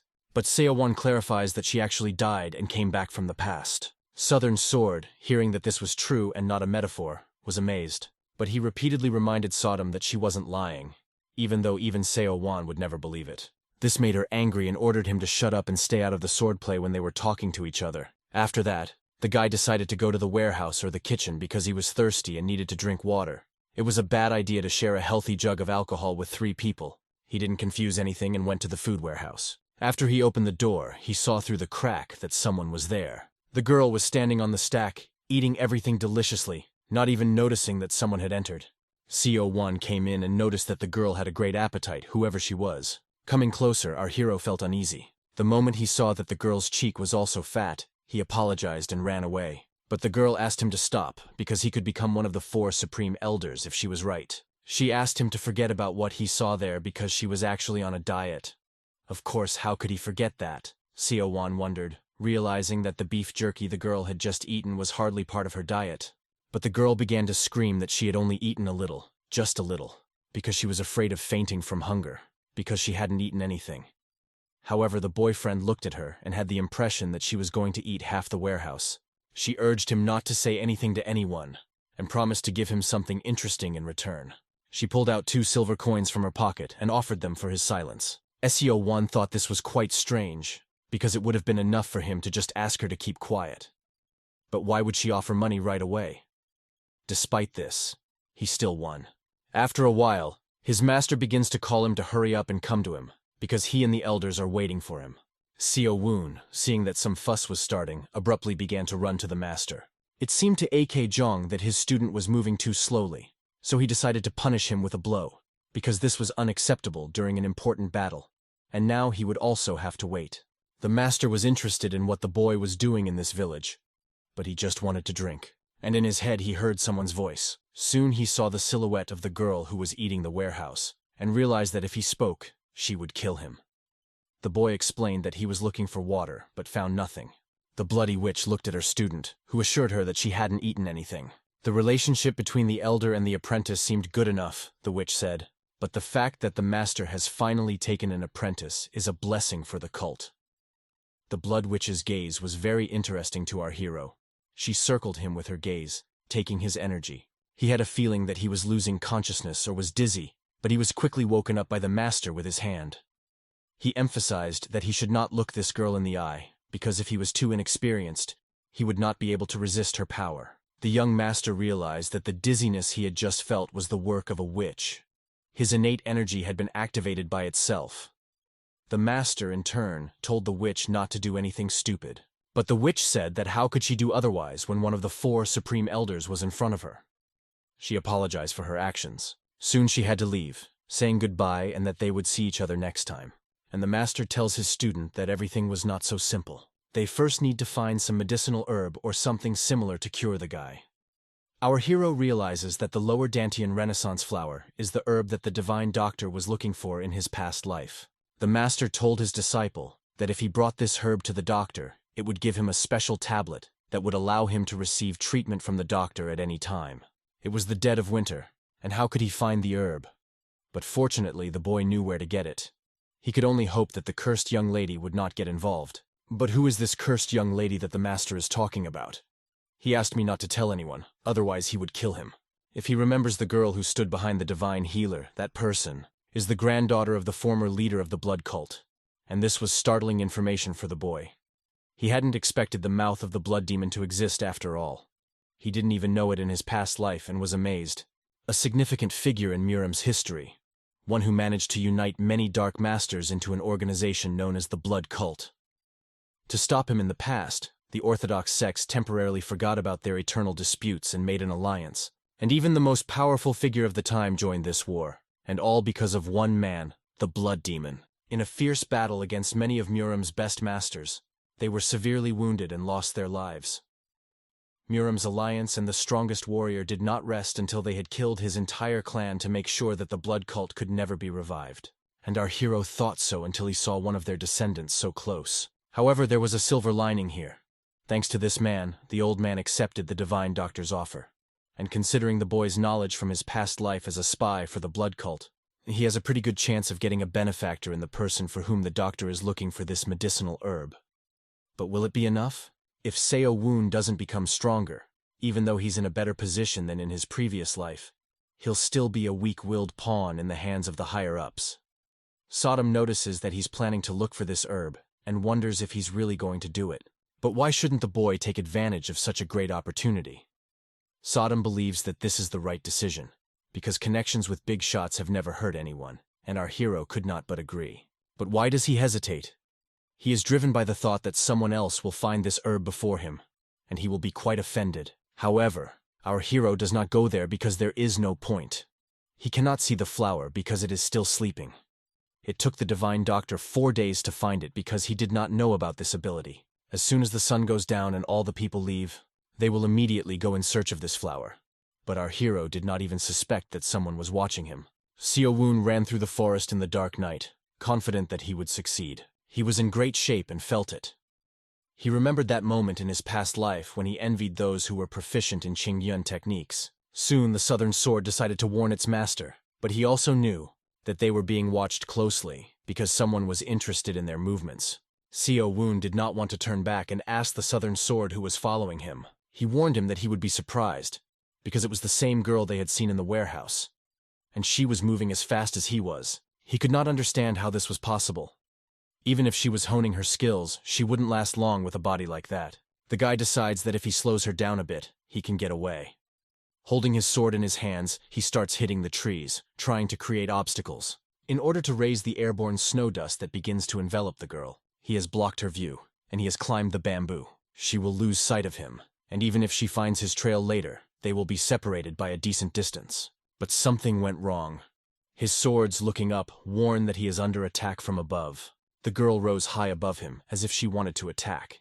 Looking at her, he sees that her hand is burning with purple chi energy, and she orders him to freeze in place. Our hero realizes that he is about to be attacked, and prepares to counteract it. Blocking her blow with his sword, he successfully deflects it, although he does not understand why she is doing it. He did not expect her to attack him with such force. When he lands on the ground, he realizes that this girl thinks she is stronger than him.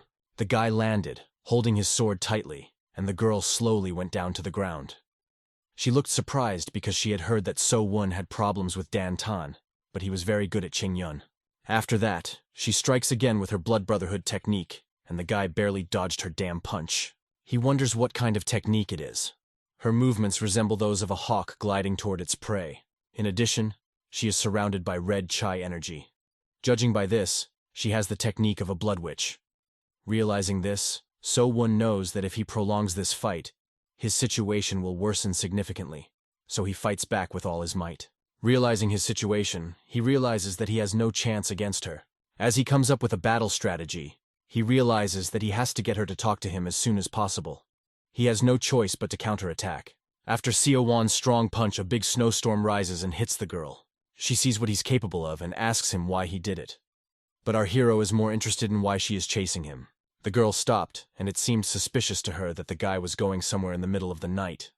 But how does this explain her reason for attacking him? What does it matter to her where he is going? After asking this question, the boy was surprised by the girl's answer.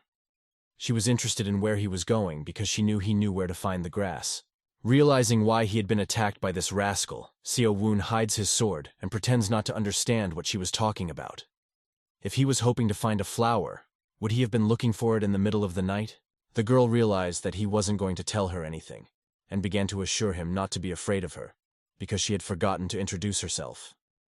Her name is Heian, and she is a student of the 6th Blood Star. She is really a friend of the person for whom she is looking for this herb. Our hero approached Ms. Heian, unsure of where to look for her. But it's quite difficult to get there, and that's why he decided not to do it today. However, as she followed him, she realized that he was only trying to get rid of her, and asked him to take her with him. In return, she promised to give him all her signs with the right to enter the Divine Doctor's pavilion. Seo Woon decided to think for a moment. After consulting with himself, he realized that this was a rather luxurious deal. But he was in no hurry to agree, judging by the fact that she was making such a generous offer from the very beginning. She didn't know how to bargain at all. And then, in the afternoon, she showed her impatience when she immediately offered him silver for a small favor. This means that if he continues to bargain, he will be able to get even more out of her. But as they walked through the snowy forest, Heian asked the boy not to try to run away because she was faster than him. Seo Won turned to her, realizing that she was inclined to cooperate, and asked her to add another reward to build trust. The girl, in turn, reacted with complete confusion. He asked her to teach him the sliding motion she had used before. Hearing this, she felt really rude, because asking for another master's technique was simply unacceptable. But the guy knew his price, and if she didn't want to, he would leave, realizing that she would agree anyway, because that's the kind of person she is. After 10 seconds, she finally agreed to the offer, but on the condition that he would use this technique only against those he intended to kill. The swords watched this closely, realizing that the girl had backed herself into a corner and agreed, even though she didn't really want to. The Southern Sword was even impressed, thinking that this friendship was really important to her. Although it was more like a mutually beneficial deal, the young master emphasized that if they had agreed, then let's go. Walking along the snowy road, the girl noticed that So Won was using scurvy at the expense of his innate core energy. This is bringing him closer to death. In her opinion, he should stop doing this because not only is he using up all his innate energy, but also because he doesn't have Dan Tien. Seo Woon wonders how this girl realized that he knew where the grass was. She pointed her finger at him and emphasized that first of all, his behavior gives him away. There were at least 4 elders searching around the Valley of the 6 Bloods today, and she had seen them here many times, but she hadn't seen the boy at all. Secondly, she noticed that he was moving in a certain direction and did not look back at all, as if he knew where he was going. All these guesses were quite reasonable, and made it clear that she had a great intellect. It became clear to Seo Woon that she was older than him, and allowed herself to communicate with him informally. He recognized her wisdom and decided to trust her more.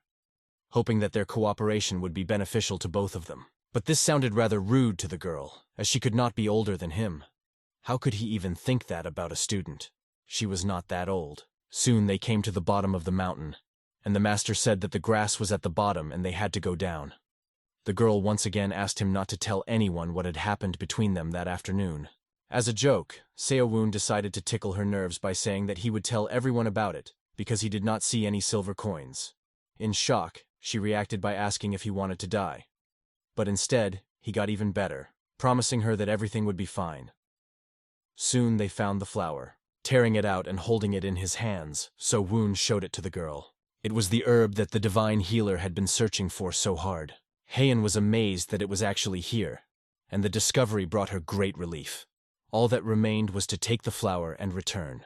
Our hero looked at her and saw that she was happy. As he was handing the flower to her, his sword shouted sharply to Seo-woon to be careful. From the mountain, 2 bandits came down and attacked them. One of them tried to knock the flower out of his hand with his sword. Seo-woon did not even expect or feel their presence, and this girl, although much stronger than him, did not feel their presence either. Judging by this, these people were indeed very strong. After snatching the flower from their hands, these rascals were happy because they decided to follow them, and now the flower was in their hands. They were going to cut down these children. These masked men began to surround them. One of them kicked Seo-woon. When asked who they were, they did not answer anything. Seo-woon realized that it had been a long time since he had such strong people hanging on his tail, and he pulled out his swords. At the moment when he wanted to draw his sword, one of these scoundrels held his hand, preventing him from doing so. This ninja apologized to the disciple of one of the 4 elders, which seemed rather strange, and struck several blows with his hand.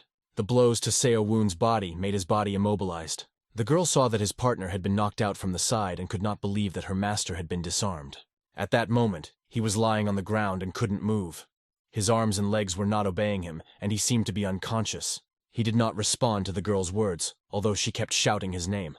As soon as these scoundrels took the flower, they began to run away. Heian realized that she could not catch up with them at this rate. The girl looked at her partner and realized that he was not even moving, but he was starting to make sounds. Seeing that he won't help her in any way, she rushes forward, promising him that he will wait for her, because she will be back soon. The boy realizes that she managed to avoid harm because she is strong. Of course, this is good, but before she disappeared, she could have at least pressed his acupuncture points. After a few minutes of lying on the ground, the guy notices that the pressure has eased, and his internal energy has activated the points that were clamped. The southern sword reports that his internal energy has reacted. Looking at his body, which began to move, Seo-woon already felt much better. He didn't even know that his energy had so many hidden capabilities. His sword, Sodom, was just furious that this stupid pig had abandoned him and didn't even help him by putting some grass above a human being. Can a flower be more important than a person? In order to keep Seo-woon from relaxing, Sodom began to encourage him, so that he would not stand still like a stone, but act. But did our hero really need it? He wondered. The flower they had just stolen was not quite ripe yet. The fruits that ripen in the lower Dantian Renaissance flower change as it grows. A fully mature plant should have 7 formed fruits that emit a greenish glow. Judging by the flower they took, there were only 5 yellow balls. In this place where they were, this herb grew all unripe. Even though it was a plant, it was not suitable. The real mature flower was growing behind the 7 frozen waterfalls, and the boy was approaching it. They were very lucky that these thieves had attacked them so early, otherwise they would have taken the normal flower. Going behind the frozen waterfall, the boy could not see anything because the moonlight did not penetrate there. But soon his sword noticed that something was shining in the distance. Directing our hero, he went up and found the flower, thanking Sodas for her eyesight. Everything was as it should be, all the fruits in a faint green glow. Only 2 flowers, but they were ripe. This herb was divine and bloomed only on winter nights. Before it even touched his palm, it was already freezing. Tearing it out, he realized that the main thing was not to damage its roots. It was very cold in this cave behind the frozen waterfall, and in summer it was a beautiful place. At this time, Sodom felt that there was a broken blade nearby that wanted to say something to our hero. But the guy was pulling this flower so hard and didn't want to be disturbed because he was almost done. He wouldn't have understood anything anyway, so Sodom decided to talk to the blade herself. The blade's cracked voice was quite unclear, as its core was cracked and it was hard to make out what it was saying. However, Sodom did manage to hear one important word that was formed into a single syllable. Run. She quickly ran to her master, asking him not to ask anything, but just to run. But as soon as she approached him, she saw that the situation had changed. A huge snake was spinning on the wall. Its enormous size covered the space, preparing to attack. The guy dodged its sharp attack, not expecting this creature to be in such a place. He did not understand what kind of creature it was. His trusty sword also did not know and had never seen anything like it. Moreover, it was very dark, but that's what a monster looks like. Looking around, the guy realized that he could not fight in such a dark room. He could only run away because he had taken the grass and had to run to the exit. As soon as he tried to get off the ground, he realized that his leg was injured and dripping blood. But he could not delay, because the exit was very close, and he had a chance to escape without fear of this monster. This cave demon looked at his prey with its double eyes. He could not let him go. Seeing where Seo-woon was approaching, the demon was not going to let him go, because he was trying to escape with his beautiful flower. The demon pushes off the ground and attacks Seo-woon like a hurricane, destroying everything in its path. The southern sword, seeing this devilish creature flying at our hero's back, warns him that he won't even have time to escape at this distance. Seo-won has no choice but to jump up and deliver a sharp blow during his dodge. Although our hero is unsure whether his plan will work, as the scale of this monster is simply enormous. But Seo-woon has no choice but to play to the fullest, no matter what. He activates the Shining Star technique, backing it up with his second form, holding the chopper sword. He strikes the monster, knocking it aside. Even though it was a hard blow for him, the guy hit some weaknesses.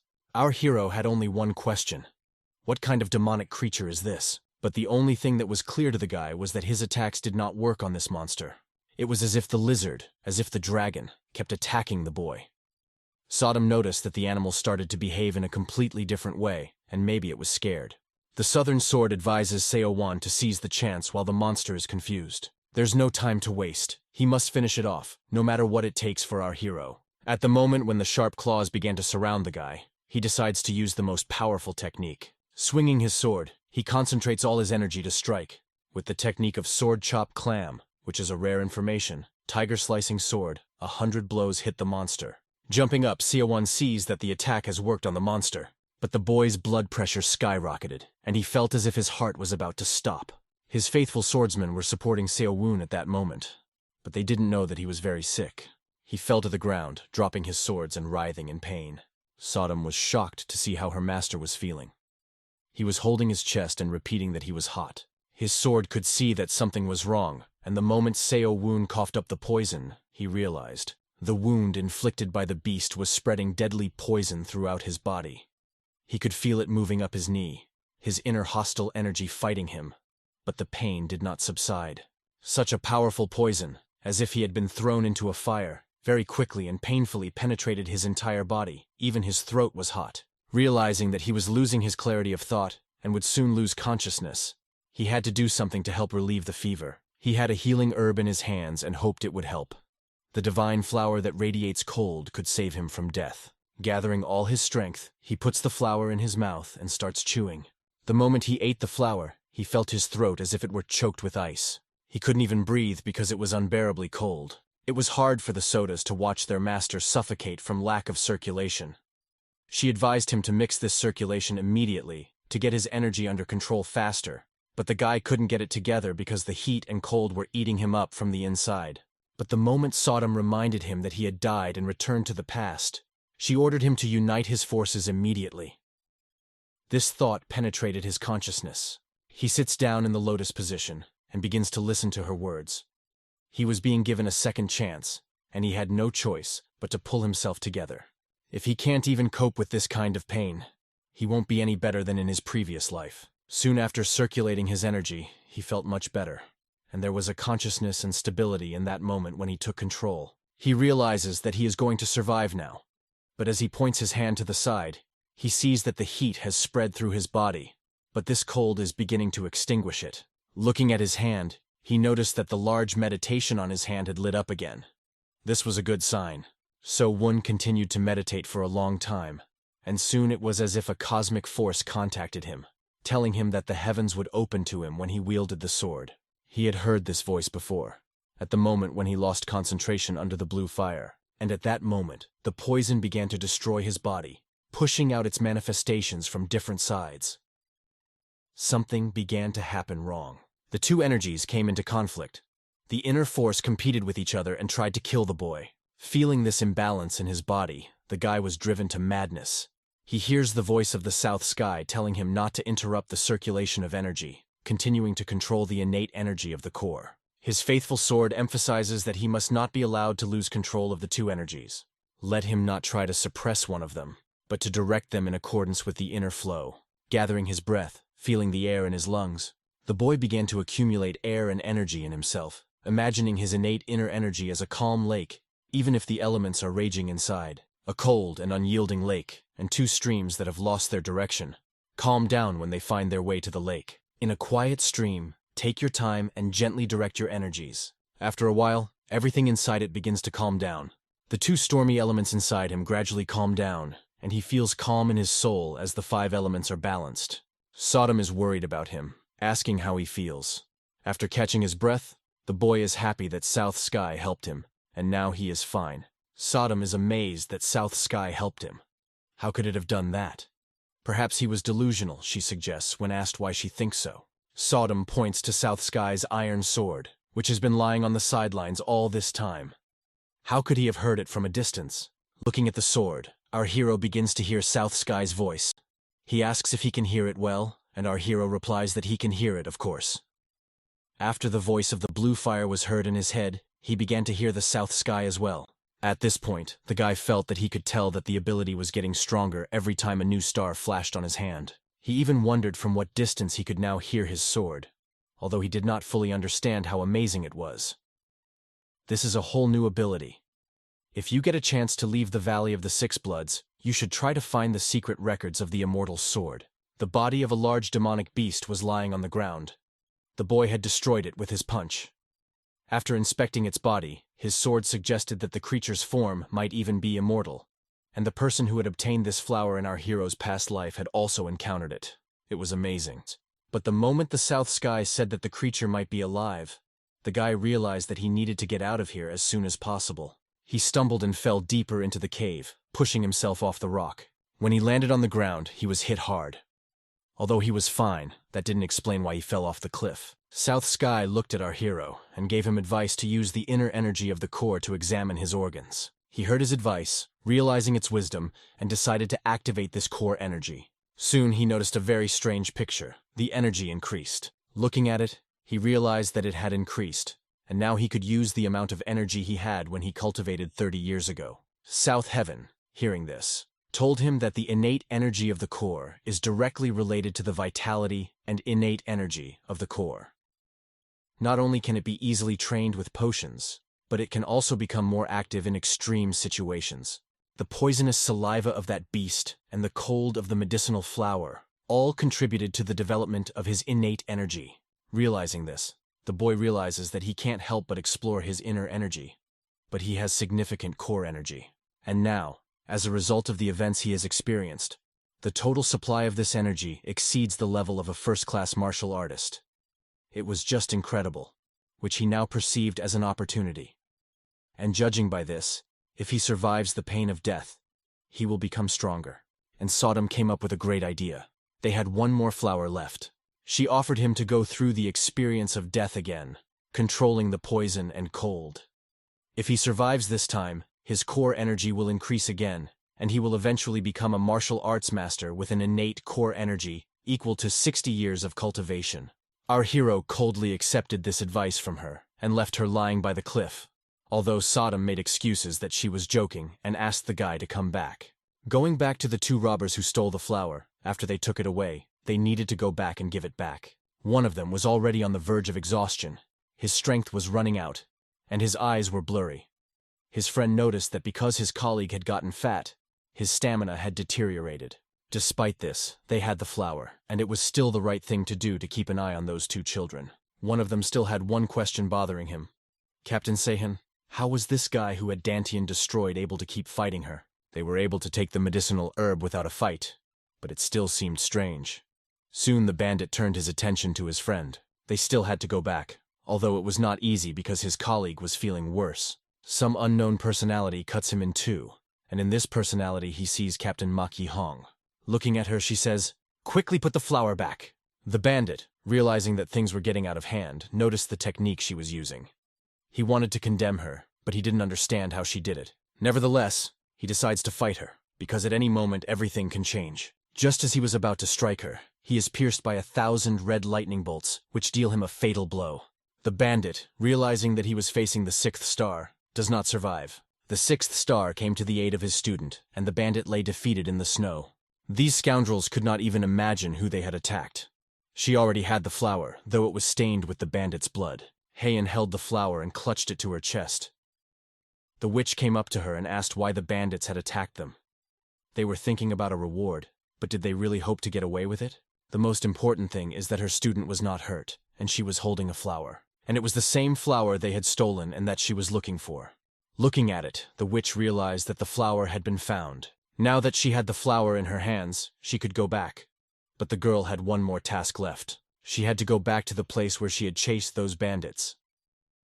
The 6th star did not understand why, but the girl did not give much explanation. Returning to our hero, using his inner energy, he gets out of the cave. Now he can easily jump very high.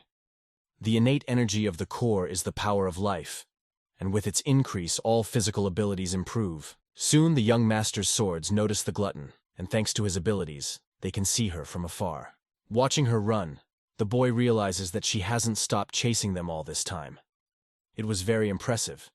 Even for an ordinary person, running long distances takes a lot of strength, and with her body, it takes a tremendous amount of energy.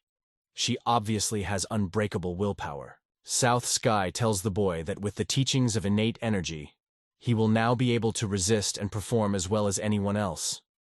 Every time he gets stronger, he feels like he can defeat anyone. The girl, having reached him, was very tired. When asked if she was okay, she was amazed to see that he was also okay, and having been freed from her duties, she no longer rushes in pursuit. But still, in CO1's opinion, she made the only right choice and was not badly hurt.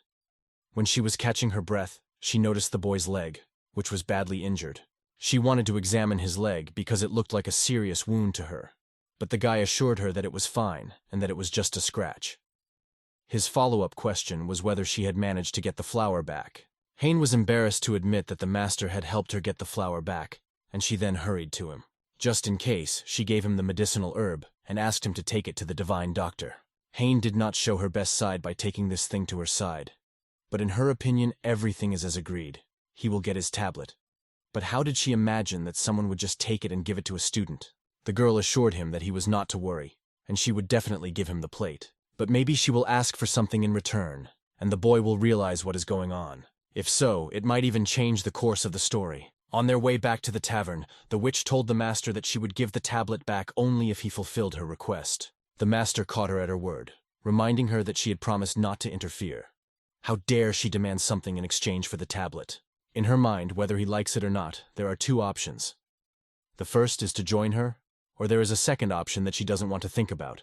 Somewhere far away in the mountains, a red-haired girl is walking along a cliff, heading for the city. She has come from a distant land, her eyes blazing with red chai energy. The witch could not get away from the master, reminding him every time that sooner or later he would have to make a choice. But does this witch really think that he will fulfill her request for the sake of his disciple Dantian?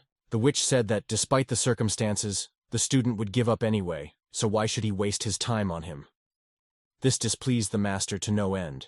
She could not give him the divine doctor's plate in that case, and the master could only think whether the witch was bluffing or serious. Soon her students return from their mission, and Su Wang returns.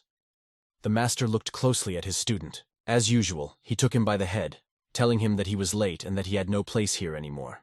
After that, the doctor's door opened.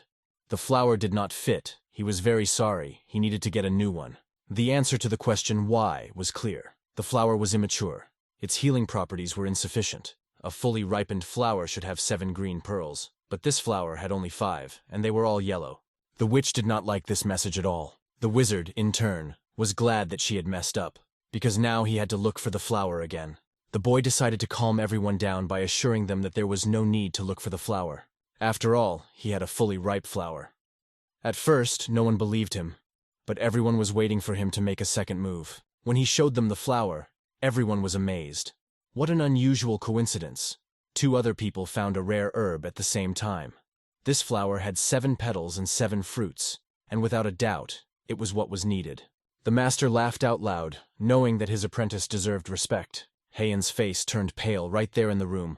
She wondered why he had kept it from her.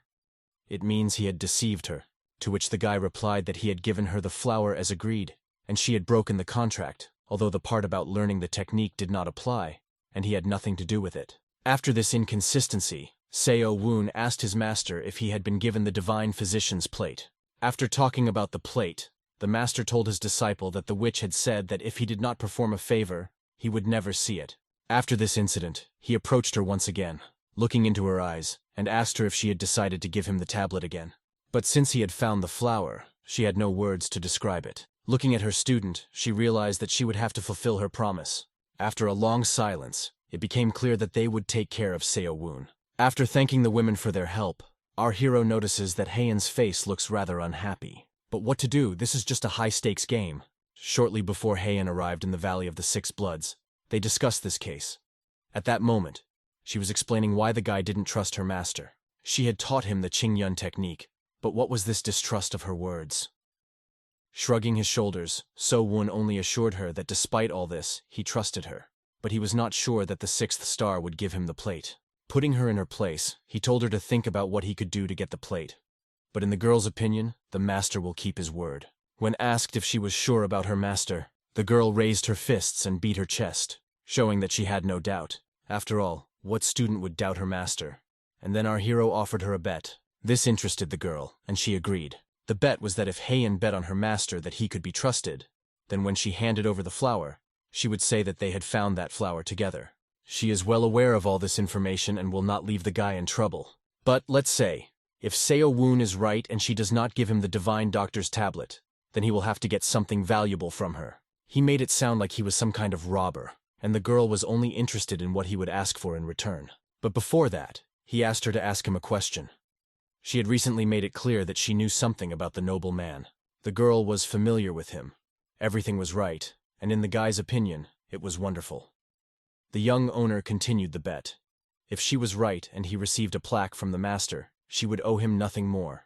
And if it turned out that she was wrong, in the Valley of the Six Bloods, all the noble people are somehow connected to the sixth star, and what he wants most of all is for her to ask all these influential people to help him. But our hero only wanted to get the plate, and then the girl would have to ask the divine doctor for it. Returning to the doctor's place, the witch cut off 2 of her fingers in front of them. After that, she bowed down before them, admitting that she was guilty of being inattentive and not asking the elder. She said that her whole hand was not enough to compensate for this unfortunate circumstance. But on her knees she humbly asked the master to take into account that she had certain duties and needed both hands. The master looked at the witch, asked if she had lost her mind, and accepted her apology. She bowed to him again and thanked him for his kindness. The doctor, seeing this, asked her not to do such things while there was an important patient. But the master, addressing him, thought of only one thing: to restrain his servant. If the doctor is right, he only needs to hand the plate to his student. It was part of a formality, but in any case, his request to him did not change. Although the doctor accepted the ticket, he now had a patient, and he specifically allocated a couple of minutes to the master's apprentice to examine him, inviting him to come to him later in the afternoon. The next day, the young master went to the mountain. He had some more time and wanted to test his abilities. Pushing off from the ground, he began to run up the mountain, feeling that his stamina had become stronger. As he expected, in these mountains, the technique of movement was the most effective. Sodom turned to him, saying that it was strange that Heian thought that everyone around him reckoned with her. Yesterday, the divine healer looked at her and decided to accept the boy after all. The Blood Witch had also looked at Heian earlier and changed her attitude. But at that moment, the girl just stood there and watched the teacher cut her fingers, as if she considered herself superior to the Blood Witch. Hearing these thoughts, maybe it was true. If he's right, then she's not just an eyewitness to the Blood Witch. She might be the granddaughter of a blood demon. Sodom was shocked by what she heard. South Sky was also amazed at how this fat girl could be the granddaughter of a demon king. How did he even come to think that she was a descendant of a blood demon? South Sky even suggested that maybe she had gained weight to hide her true identity. Well, if you recall her words, she said she was on a diet, and maybe she was gaining weight because of some kind of illness. If Seo Won understood correctly, she is the future heir to a blood cult, and such a disease is a curse for both women and men. Moreover, there was a woman at the table next to the doctor, and it was probably her double. And it's not surprising if many heirs are looking for a blood demon to use for their own purposes. But there is one more strange thing in the Southern Sky's mind.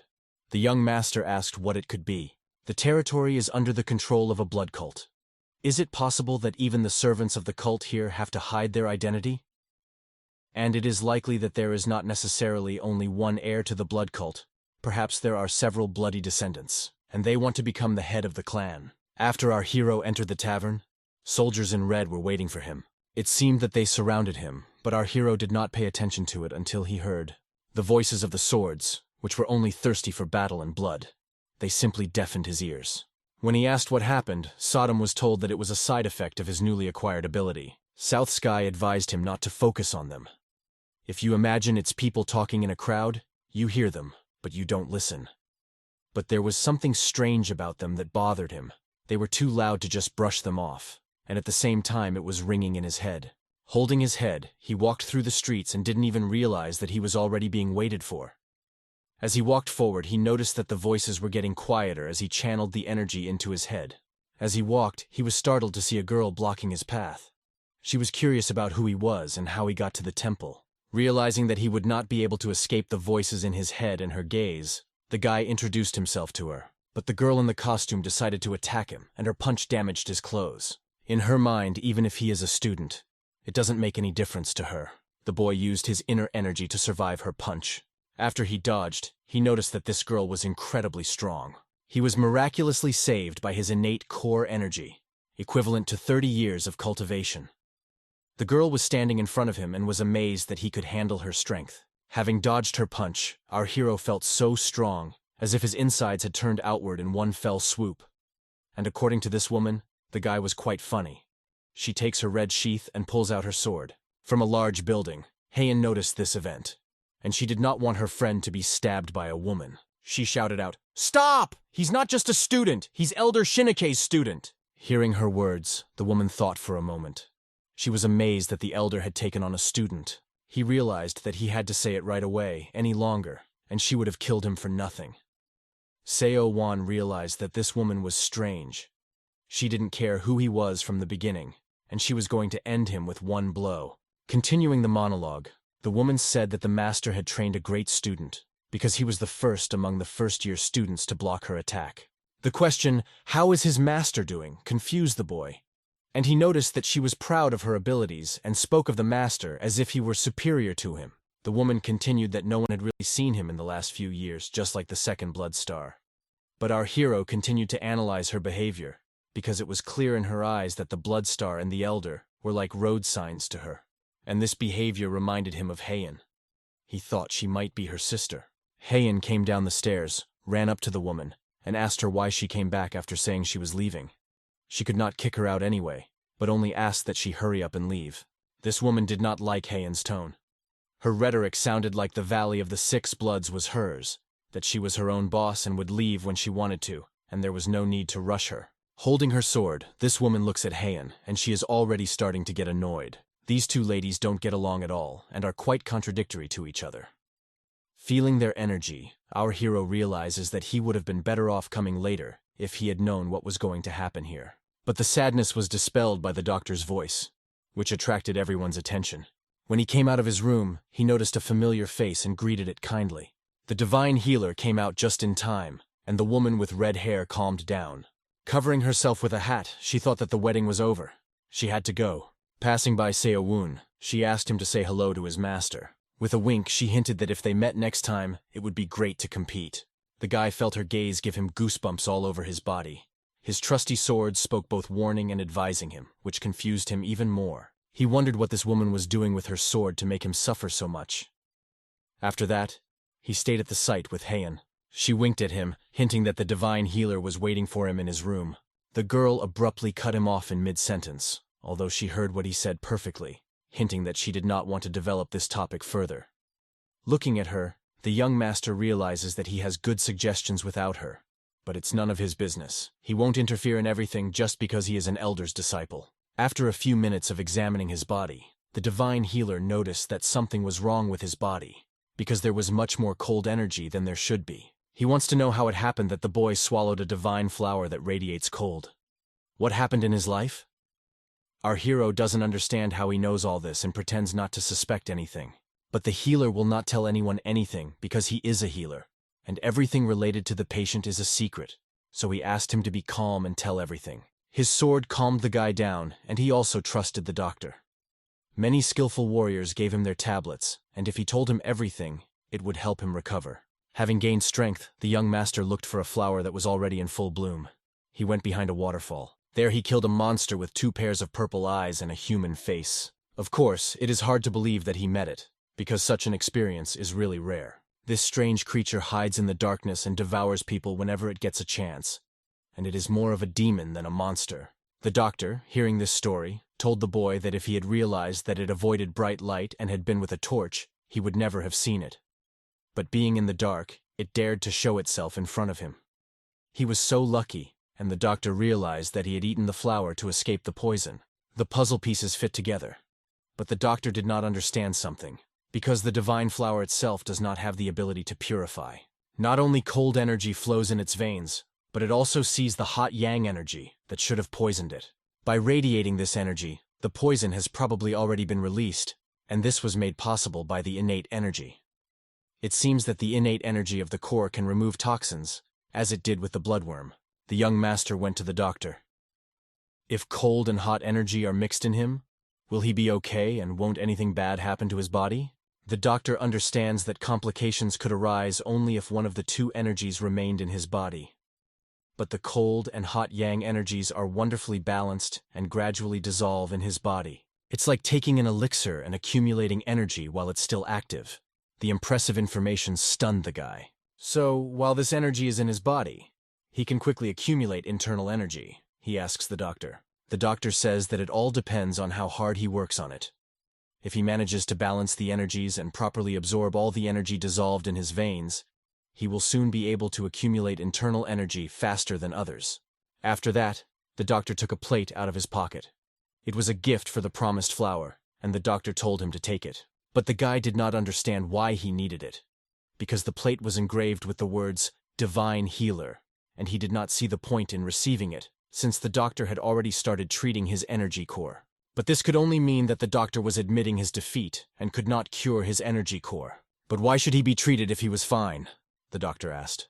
The guy's mouth opened so wide at this information that a crow could have flown in, and he didn't seem to know it. The doctor assumed that he had asked for treatment because his lower dantang was in the place he had taken his hand.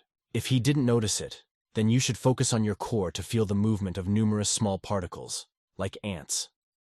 These are the fragments into which his core is divided after the injury. His dantang center is like a fire that has almost gone out, but in which there are still smoldering sparks. If you focus them, they can ignite. This process in his core seemed to have started without any intervention, and it was truly amazing. Listening to the doctor's words, the young owner realizes that his core has begun to heal itself. But how can he explain what he saw? The doctor said that such cases are very rare in the history of the Murim, and it is so legendary rare because most people with a broken core immediately give up on themselves. The guy doesn't need any treatment, but the reward for the flower still belongs to him. The doctor offers him to take the plaque, and it rightfully belongs to him now. The boy wanted to thank the doctor, but he stopped him because he had done nothing, and no thanks were needed. Saddam was happy that it was a real jackpot, and the Lord put 2 plaques at once. Of course, it was an incredible achievement. But if the boy was right, he could spend one of them on the treatment of his core, and soon he would find a good use for it. But did the guy have any idea how to restore his nucleus, Saddam wonders? If you recall his leg wound left by the monster, it healed after he took control and distributed 2 energies throughout his body. Perhaps the speed of his recovery has increased so much that he is able to heal even a significant injury in a short period of time. In Saddam's mind, it was a logical theory. If it was true, he should be grateful to the monster. Soon after, Saddam turned to South Sky. "Why have you been silent all this time?" After that, he said that the restoration of his core was good, of course, but he had worries. Because in his past, when he had focused on the energy cultivation technique that was centered on the inner core and the Shining Star sword, the master had decided to destroy his dantang. The first thing the inner energy perfection technique proclaims is the rejection of hostile energy. The sword was worried about whether it could coexist in harmony with the 2 cores, the central and the lower one. This really requires the attention of the young master. If he thoughtlessly tries to hold on to everything at once, then one day he may lose everything he has already gained. Soon, our hero returned to the place where his master lived. He met him with the words, "What a problem." In spite of everything, the master was concerned that he called him a real lucky man. The master was glad to see him, but also expressed his concern about his luck and the difficulties he was facing. He had met not one but two of them. The master must have been referring to these two interesting girls. But what did he mean? His swords began to suggest that perhaps he was referring to Heian and the red-haired one, and it might be that they were the two granddaughters of the head of the blood cult. But you can't tell anything from conclusions alone, so he asked the master what he meant by two of them. Walking through the snowy terrain, the master said that the woman was right to think that he had to make a decision. There was a time when the head of the cult was so powerful that he was called Apex, not only because he was the head of the blood cult, but also because of his influence on the Orthodox. He broke in everywhere like a destructive storm and went to battle without the slightest hesitation. It seemed that the unification of all of Qianhu could be more than just a dream. But despite his strength, defeat became inevitable when many people joined forces against him. After going through such a shock, I felt as if all this time had been in vain. Others wanted their team to get together and try to destroy the others and lead the cult. But no matter how much the master tried to build up his strength, all attempts to become stronger were in vain. It was unbearable to watch this, and the master withdrew from all this and began to simply travel here and there, doing all sorts of nonsense. At that moment he thought that he should use the time left to him to fulfill his life's dream. And at that moment, he tried to live that way, even though it was difficult. His attention naturally turned to the blood cult that was trying to grow beautiful flowers from the seeds that everyone was trying to plant. After this story, the master asked his disciple a question. "What would you do in my place?" The boy was overcome with doubts as the master looked at him. Judging by his gaze, he had already made up his mind, and was just testing the student by asking this question. Showing respect to his master, Seo Woon said that if he was going to observe the flowers from the outside like he said, then he should leave them alone. But if that's not what he wants, then he should devote himself to preparing the fertilizer that will help them bloom even brighter. Our hero realizes that at this moment he can say whatever he really thinks, because according to his memories from his past life, Heak Cheon will not choose any side anyway. His answer will not affect the master's decision anyway. After he said that, the master said that they needed to get even stronger. Everything was right, just as his student had said, no matter which way he chose. In any case, he would need fertilizer, and his boys would have to complete even more tasks. The master said that there are about 6 months left before he needs to grow up to be a commander. Our hero realizes that this is true. He decided to multiply his forces, and these were not just empty words. He's always been different from the other 7-star elders because of his eccentricity and kept to himself. But now he has changed and wants to increase his power. This means that the story of Akchon as he knew it in his past life will change in a different direction and will be completely different from his previous life. Remembering his past life, he didn't know all the details of Akcheon's future fate, but he knew something after the blood cult started operating again. The 4 elders received clear instructions, but the eccentric Hyak Jong decided to act on his own, and this choice led him to a duel with one of the 8 strongest masters of the Central Plains, Jin Gyu, the King of Flame. In that battle, he was seriously injured and lost his right arm, but these events were still 6 years away. Saddam was spinning near the eyes of our hero at the moment when he was meditating. In her opinion, it was unknown how everything would turn out in reality, but perhaps in that life, the master decided to remain neutral and not build up his power. Even without that, a lot has already changed. He was a cadet then, and now he is a student of one of the 4 elders, and even seems to have established contact with the descendants of the blood cult. He has taken a completely different path, and every action leads to a change in future events. You can no longer blindly rely on your memories. You have to be prepared for the unexpected that may happen. Southern Sky noticed that with all this, his mood hides more possibilities, and he was right. If Hyak Jong becomes stronger, then for him, as his student, it will be a springboard for future growth. But to get this opportunity, he first needs to become a captain. At this point, he had completed the energy circulation and was confident. That internal and external energy cannot be used at the same time. They could exist together, but his clan's cultivation technique alone was not enough. Until he learned how to properly absorb yin and yang energy, his growth would not accelerate, and at the current rate, he would not reach his goals. Saddam asked South Sky if he knew of any cultivation techniques. He was once familiar with the basics of the technique her former master had used when he destroyed his Dan Tang. To begin with, it is a kind of pathway through which blood and energy pass. If we want the blood to flow faster, we must start by strengthening the veins. Hearing these words, So-won realized that he had been given an idea. He would never have thought of it on his own. He seemed to know a technique that would work perfectly. When his colleague was training, So-won approached him and asked him to teach him the metal transformation technique. But his colleague refused, explaining that the master had told him not to tell anyone about it. Seo-won expected this reaction and asked him only because he couldn't ask the master himself. It was unclear when he would return, and they had also noticed that he was very busy lately. Meanwhile, the twins were practicing. Putting his hands at his sides, Seo-won expressed the opinion that this was just a big morning. He thought that if he had been taken to the energy circulation acceleration class, they could have grown closer as equals, as students of the same master. As he was about to leave, one of the twins took his leg, feeling that his core had finally recovered. He said that it would be of little use if Seo-won continued to learn only one circulation technique, because the boy was capable of more. Since they were both students of the master, he would probably realize that they were equal. Seo-won was pleased that his manipulation had worked on one of the twins. He began to thank him, emphasizing that they were all from the same city, and why all the complications and hierarchy. Compared to So-won, he hadn't even lived 20 years, and didn't know what was really valuable in life. If he can learn the technique in exchange for a more friendly attitude towards each other, then this is a great deal for our hero. 3 days later, the effect was there. His internal energy began to circulate several times faster, and every time he combined energy circulation with blood circulation, the energy of heat and cold passed through his core equally. But the guy also felt a powerful rush of blood to his head, like when he was hung upside down from a rock. The sensation was simply terrifying, and now he understood why the twins and his master used all the techniques during the battle.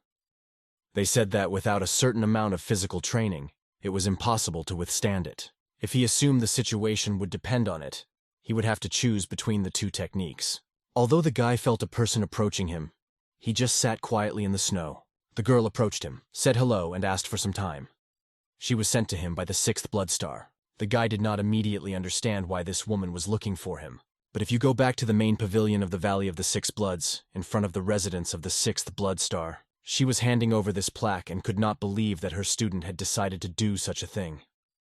It is not known where her student got such courage from. Arriving at this pavilion, the witch held the sign in her hands and wanted to give it to the boy. When he asked her about Heian, she refused because she couldn't meet her right now. Paying attention to the witch's hand, the boy noticed that the fingers were taped in place, even though they had clearly seen her cut off her middle and index fingers at the time. Perhaps it was the divine healer who had reattached them. Even though he said he was capable of doing everything except raising the dead, if you think about it, only he could have reattached the severed fingers. Sadie wondered if the healer could reattach a head, which made the boy laugh, because if you cut off a person's head, they will die immediately. Soon the witch decided to ask the boy. The moment he took the sign, she put her hand on him and used her energy. It was a mysterious grabbing technique that he was unable to repel at the time. He could feel Heian's inner energy entering his body through his hand. He began to scream, asking the 6th star to stop, but she forbade him to speak, advising him to keep his mouth shut. After analyzing his energy, she said that he had grown up using much less hostile core energy than they had feared. This impressed the boy that she was interested in his condition, and the witch emphasized that when he left, he should take those dishes with him. They would help him restore Dantian. So one realizes that they were most likely prepared by Heian, and she is quite generous. The witch continued to hope that he would not use the plate unnecessarily. After that, the boy bowed to the witch and asked for permission to go about his business. Anyway, he learned something useful. Even a master like the 6th star cannot feel the inner energy of his core completely. When he was about to leave, he couldn't believe his ears. The witch offered him a bet. If the boy is worried that the witch will take away what Heian gave him, he shouldn't worry, because she won't touch him. But as Heian's master, she would like to take revenge. In the boy's opinion, the fact that she wants to take the tablet back looks rather suspicious. He told the witch that he could not make a bet with her, and asked her to take it back. But the witch had an interesting offer. If he wins, she will teach him something interesting, although perhaps his master will do much better. Hearing this, the boy wondered if she was being too arrogant, thinking that he would agree to it. He apologized, saying that he dared not rely on her knowledge of techniques, but she interrupted him again and said that if she won, he should talk to his master and ask him to reconsider the offer she had made him. Their dialogue was quite valuable, and it was a good deal for both of them. The guy said that she was ready to do anything to convince the master. Realizing that it would not be that difficult to talk, Saddam added that there were no downsides for him. The guy smiled, realizing that this was not such a bad offer. It all depends on the bettor. But he was interested in what the bet would be about. The witch had one idea. She ordered her student to come forward. The girl who came forward asked how many years and how many winters had passed since their first meeting after joining the blood cult. Smiling, she said that she had become a disciple of the 6th blood star. The guy was only interested in one thing, who this girl was. He asked her if she knew him at all, but she thought he was being rude. Remembering the moment before and after they were brought to the cult together, she knew him very well and recalled that they had not seen each other for a long time. Seo Woon's excuse was that he was too busy trying to save his own skin and had no business with others. The witch was impressed, and it turned out that they already knew each other. She introduced the girl, saying that her name was Dai Yim Hua. She had taken her in 3 days ago, and she had been living in the Valley of the 6 Bloods for some time. The boy watched in amazement. This was Dai Yim Hua.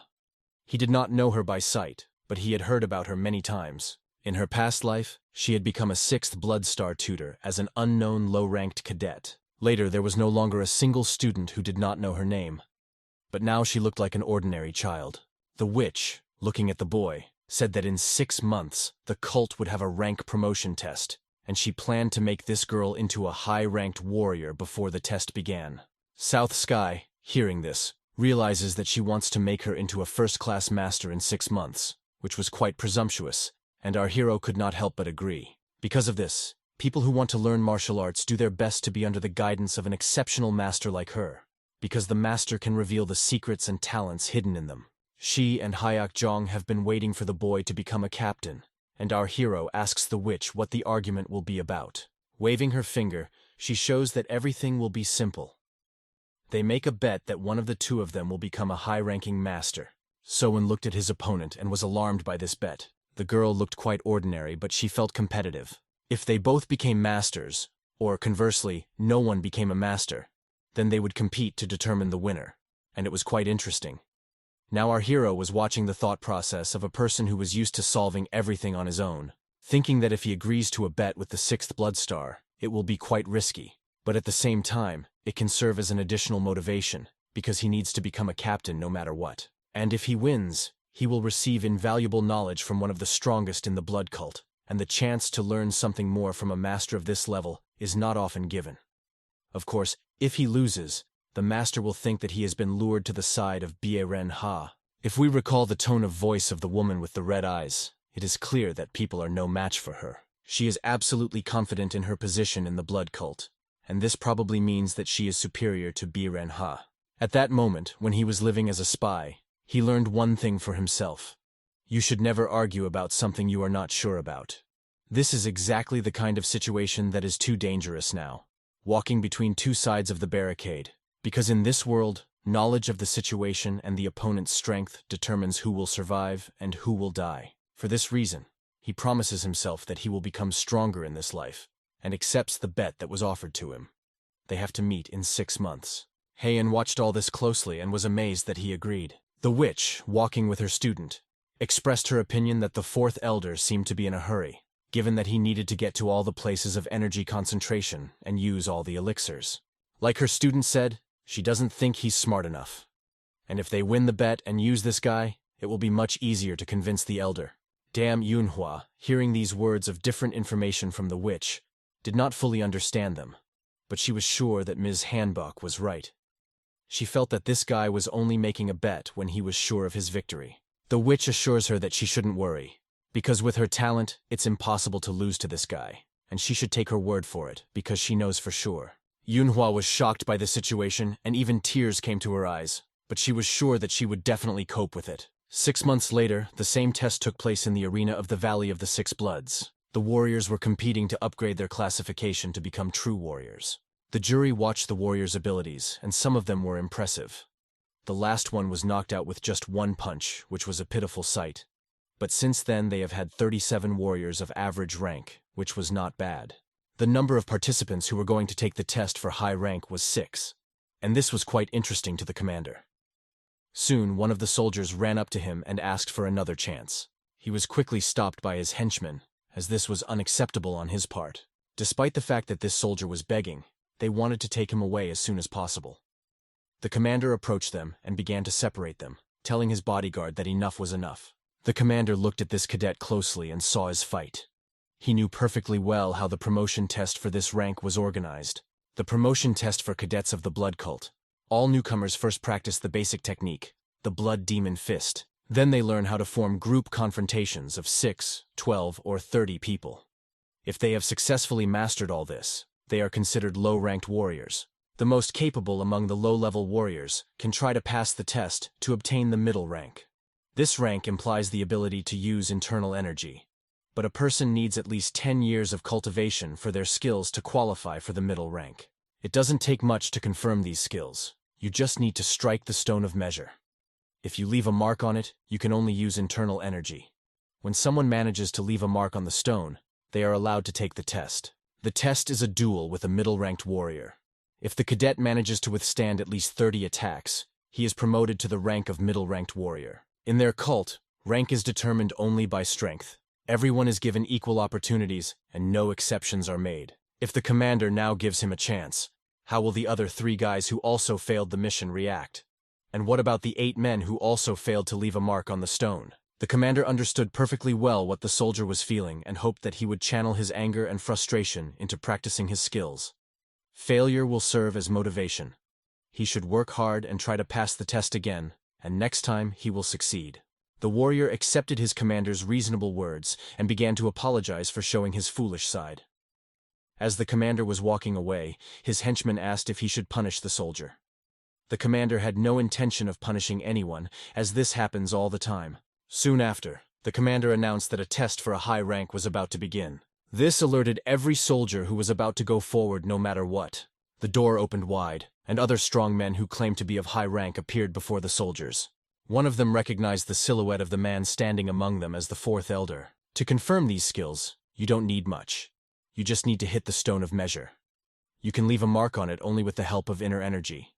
When someone manages to leave a mark on the stone, they are allowed to take the test. The test is a duel with a middle-ranked warrior. If the cadet manages to withstand at least 30 attacks, he is promoted to the rank of middle-ranked warrior. In their cult, rank is determined only by strength. Everyone is given equal opportunities and no exceptions are made. If the commander now gives him a chance, how will the other 3 guys who also failed the mission react? And what about the 8 men who also failed to leave a mark on the stone? The commander understood perfectly well what the soldier was feeling and hoped that he would channel his anger and frustration into practicing his skills. Failure will serve as motivation. He should work hard and try to pass the test again, and next time he will succeed.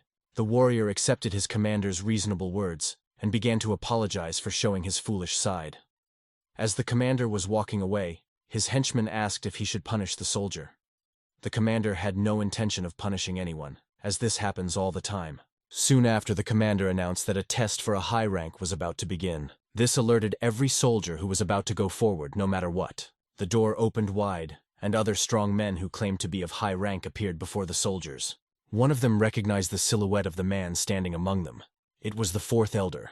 All this time they have been watching the test to choose the right people for themselves. And he wonders if he would mind if his students at least showed everyone what they are capable of, if they have the skills to participate in the test. Soon after, a witch arrives and tells the 4th elder that the squad leader's words are meaningless. As a master of the Valley of the 6 Bloods, he often tries to follow our rules. The witch suggests that we agree to the elder's rules. Seongwon looked at the witch carefully. He had not seen her for a long time, and there was no mention of her. He was sure that she had come down here to do the same thing as us. The 4th elder remarked that she was quite good at being so gentle. But her presence here did not mean that she was going to directly apply for the test, and she was not going to give it up at all. And already 2 of the elders are asking the commander to tell them what their students need to do to participate in this test. Gritting his teeth and turning a blind eye, he says that it will be enough to confirm the right to take the middle rank test by pointing to a stone. He asked them to do it in front of everyone so that no one would object, given that they were not going through the rest of the procedures. There was a stone in front of them, on which they had to leave a mark using their inner energy. And of course, they would do such a small thing to save face. The witch calls her student Yehua. The girl comes out of the shadows at the call of her master. Our hero hasn't seen her for a long time. Only 6 months have passed. There is no trace of her former naivety, and she looks quite confident. Sunwon wonders how much stronger she has become, and the girl is the first to approach the stone. As she approached it, she concentrated her energy. Her hand began to glow with red chi energy, as if she was using internal energy. With her hands bowed to the stone, she directed this energy directly at it. And with this she amazed everyone standing behind her. No one had any doubt that she was a 6th Bloodstar disciple, and some people had even heard that 6 months ago she had taken a low-ranked cadet under her command and achieved this result in just a few months. She had left a mark on the stone that was enough to confirm that she was indeed worthy of promotion. After she had done what her teacher asked of her, she reported back that this was her maximum, and the commander, of course, accepted this result, as it was enough to confirm that the student was truly talented. South Sky asks the boy if he's going to use internal energy today, but he only wanted to test. Even though he has his innate energy, it will be his secret weapon. There is no need to show it right now. Passing by Sion Woon, a girl says hello to him, telling him that she has become many times stronger in 6 months, and she will win this bet. At this point, our hero realizes that he needs to show how much his abilities have grown with just his inner energy. The only problem is that this is the first time for him. As in his past life, he trampled among those who were not even allowed to take the test. And because of this, he has no idea how much energy he needs to use to make the result worthwhile. Soon, Sanwoon hears his teacher's voice telling him that he had better give it his all, because if he disgraces him, he will kill him on the spot. Feeling his master's breath behind him, he realizes that he needs to do better than Unhui, thanks to the fact that he has adopted the technique of eradicating the taming of the circulation. In just 6 months, he has been able to cultivate his internal energy at an incredible rate. But this is the shortest possible time. Other cultivators have been training for years. Will he have enough strength? He decides to spare no effort for this strike, or he might not even be able to leave a scratch on the stone. Concentrating his energy, about 80% of his strength, he directs it to strike the stone. And soon he leaves a trace of his fist, which is tightly embedded in the depths of the stone. It was not as hard as he thought, and the crowd was amazed that he had punched through the stone, leaving a dent. It was just incredible how much stronger the guy had become in a year, but his hand was stuck in that stone. Saddam noticed that he hadn't calculated the right strength, but his colleague came over to laugh at his friend, and now he will just show him how to hit the stone. Now he and his brother will demonstrate how strong they are. But why they would use their best technique for an ordinary test, our hero does not fully understand. The crowd watched as the stone slowly collapsed, and fragments flew in all directions. Sungwoon remarks to his colleague that he has just damaged the top layer, which does not help to free his arm, but his colleague was deliberately restraining the force so as not to hurt his arm. Soon after, his brother hit the center of the stone with his bald head, and a huge, strong wave followed. The amazed people watched as he smashed the stone. It was so strong and powerful that they could not even believe that it was possible to split a stone of measure in half. The guy wonders if his head is made of solid steel, what kind of creature he is. This guy has also been in the cult for a year, and such incredible strength was simply amazing. All eyes, of course, turned in their direction, not to Sion Woon. The master was pleased with the results of his students and shouted that this was the minimum they had to demonstrate. All 3 students turned out to be incredibly talented, and now that this issue was resolved, they could prepare to take the middle rank test, the commander said. Sion Woon stopped him, emphasizing that he had misunderstood. They're not here to take the middle rank test. They're all applying for high rank and want to become captains, the boy said confidently, speaking for everyone who had just passed the test. The test for the rank of High Warrior involves withstanding 12 blows from a high-rank master. At first glance, it seems like only 12 blows, but it looks like the masters are holding back and not hitting with full force. After all, they are on a completely different level compared to mid-ranking warriors. If the masters really wanted to win, no more than 3 blows would be enough. According to their estimates, they are giving about 60% effort. Hayak Cheon decided not to rush into the test and see what the masters were capable of first. Soon the master took him by the head and had a serious conversation with him. The teacher somehow found out that the boy had made a pact with a witch. The Southern Sky Sword had just seen the Blood Witch swallow, and Sungwoon didn't expect her to talk about the deal right now. She didn't even try to hide the fact that she was involved with him, just smiled slyly. Everything that was happening now seemed to be part of her plan, and she had made the first move long ago. She sowed seeds of doubt in his master's heart, making him believe that the boy had a secret meeting with a witch. But she didn't realize that one day the boy and Hyen went to the master's room and told him the truth. During the duel, the witch wanted to reveal the truth and take the boy by surprise, but the master only pretended that he had just learned about it. The master promised that if the boy continued to get involved in adventures, he would break his legs. The boy apologized, but the bet was very intriguing to the master. The master liked this situation, and he wanted to make that damned witch teach the boy his tricks. He asked Seong-won to go and show her. The captain of the elite martial arts of the blood cult knew that there were 3 ways to become a high-ranking warrior. The first was to serve and gain achievements that would allow you to grow to vice captain and then captain. The second way is to get a big task, the value of which will allow you to advance to captain. The fastest way is the third. Compete with 2 high-ranking masters with real swords and defeat them in less than 100 strikes. Such a test cannot be compared to the high-rank test. Marsharui heard the conversations of these masters, who were eager to test these disciples of the 4th elder in battle. They were curious to see what sword techniques he could teach them. Of course, Seong-woon understood the commander's hints when he said this. The elder had hurt his pride, and that was okay, because he was the master's best student. The loyal disciples wanted him to demonstrate to these masters how powerful the star-shining technique was. It is a great idea to try to become a high-ranking warrior, but it is a big mistake to try to pass the test for captain right away. There is no point in straining yourself. The master began to tell our hero that he could just give up, because he would have plenty of opportunities in the future. This was a high-ranking warrior named Jun. His colleague, a high-ranking warrior named Huyung, was surprised that the 4th elder had raised a sword-wielding student. He would have liked to learn from him himself. Standing before them, the young master was frightened by their appearance. Their words did not match what they were conveying. He bowed to them as a sign of respect and hoped for a good fight. The commander ordered the competition to begin. At that moment, like a pack of wolves, these masters rushed at Seong-woon, who had to resist them. The first punch of one of the warriors hit the boy from all sides. He maneuvered and dodged. With his sword, he blocks the villain's blow with such force that sparks began to fly in different directions. Hearing a voice behind him demanding to finish the guy, he turns around to counterattack. He realizes that this sword is right behind him and is flying straight at his chest, but he's not going to give up that easily, and his Southern Sky sword activates to deflect the incredibly strong and fast attack. The masters were amazed that the boy blocked the attack without even turning around. They hardly expected this from a simple guy, but they couldn't wait any longer, because Seong-woon started to attack with his foot. It was surprising to the masters that he gave an incredibly fast kick from the back and reacted to their combo without the slightest delay.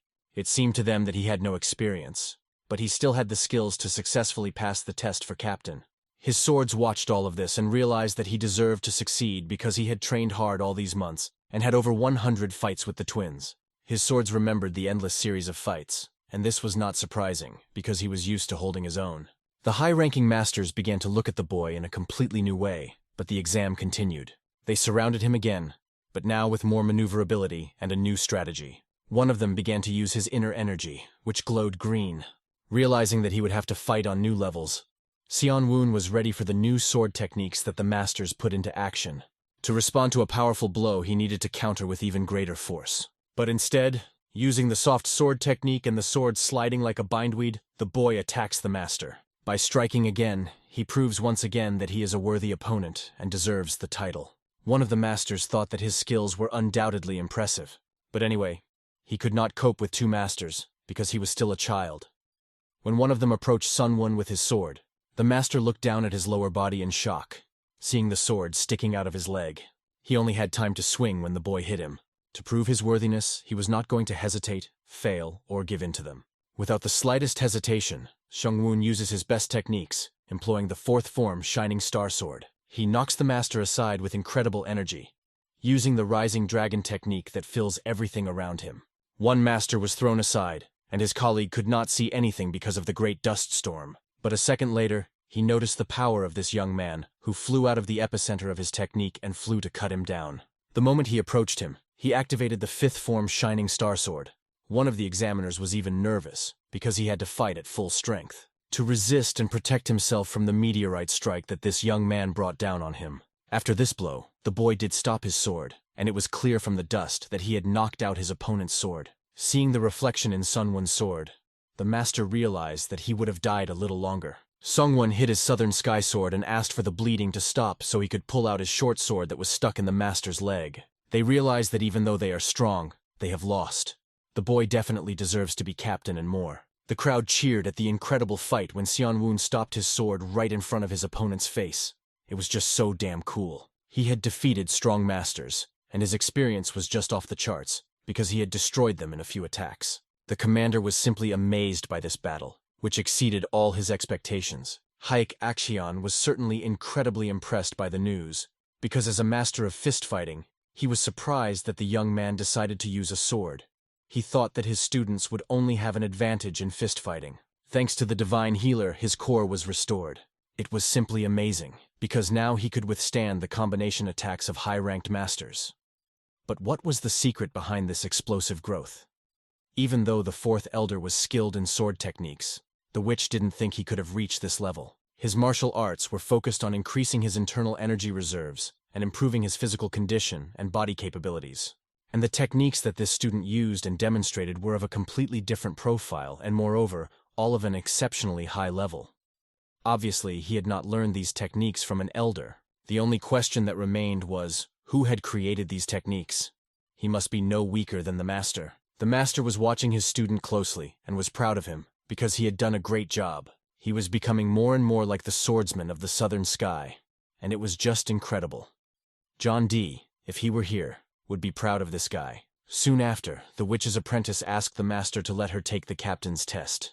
She could feel the power in her hands thanks to her training over the past 6 months, and her strength had increased significantly. She believed in her master's techniques and hoped that her hard work would pay off. Vowing to defend her honor and win, she persevered in her efforts to become a captain. Unfortunately, her expectations were in vain. Soon after, during the battle, she was bruised, lying on the ground and crying, trembling from the strain. Yahello failed the test, not even reaching 50 strikes in the captain's exam. The master watched his next student fight and realized that he was a real jerk. High-ranking warriors have become more cautious, Seonwoo told his master. But it looked like an excuse. More than 60 attacks had already been made, and they had definitely decided that he was Haekshon's real receiver. Looking at his master's colleague, South Sky realized that he was really unlucky, unable to demonstrate his best, and wanted to end the test as soon as possible. The witch approached the master, impressed that he had trained such outstanding students, but the master thought her words were a joke. Why would she laugh at him?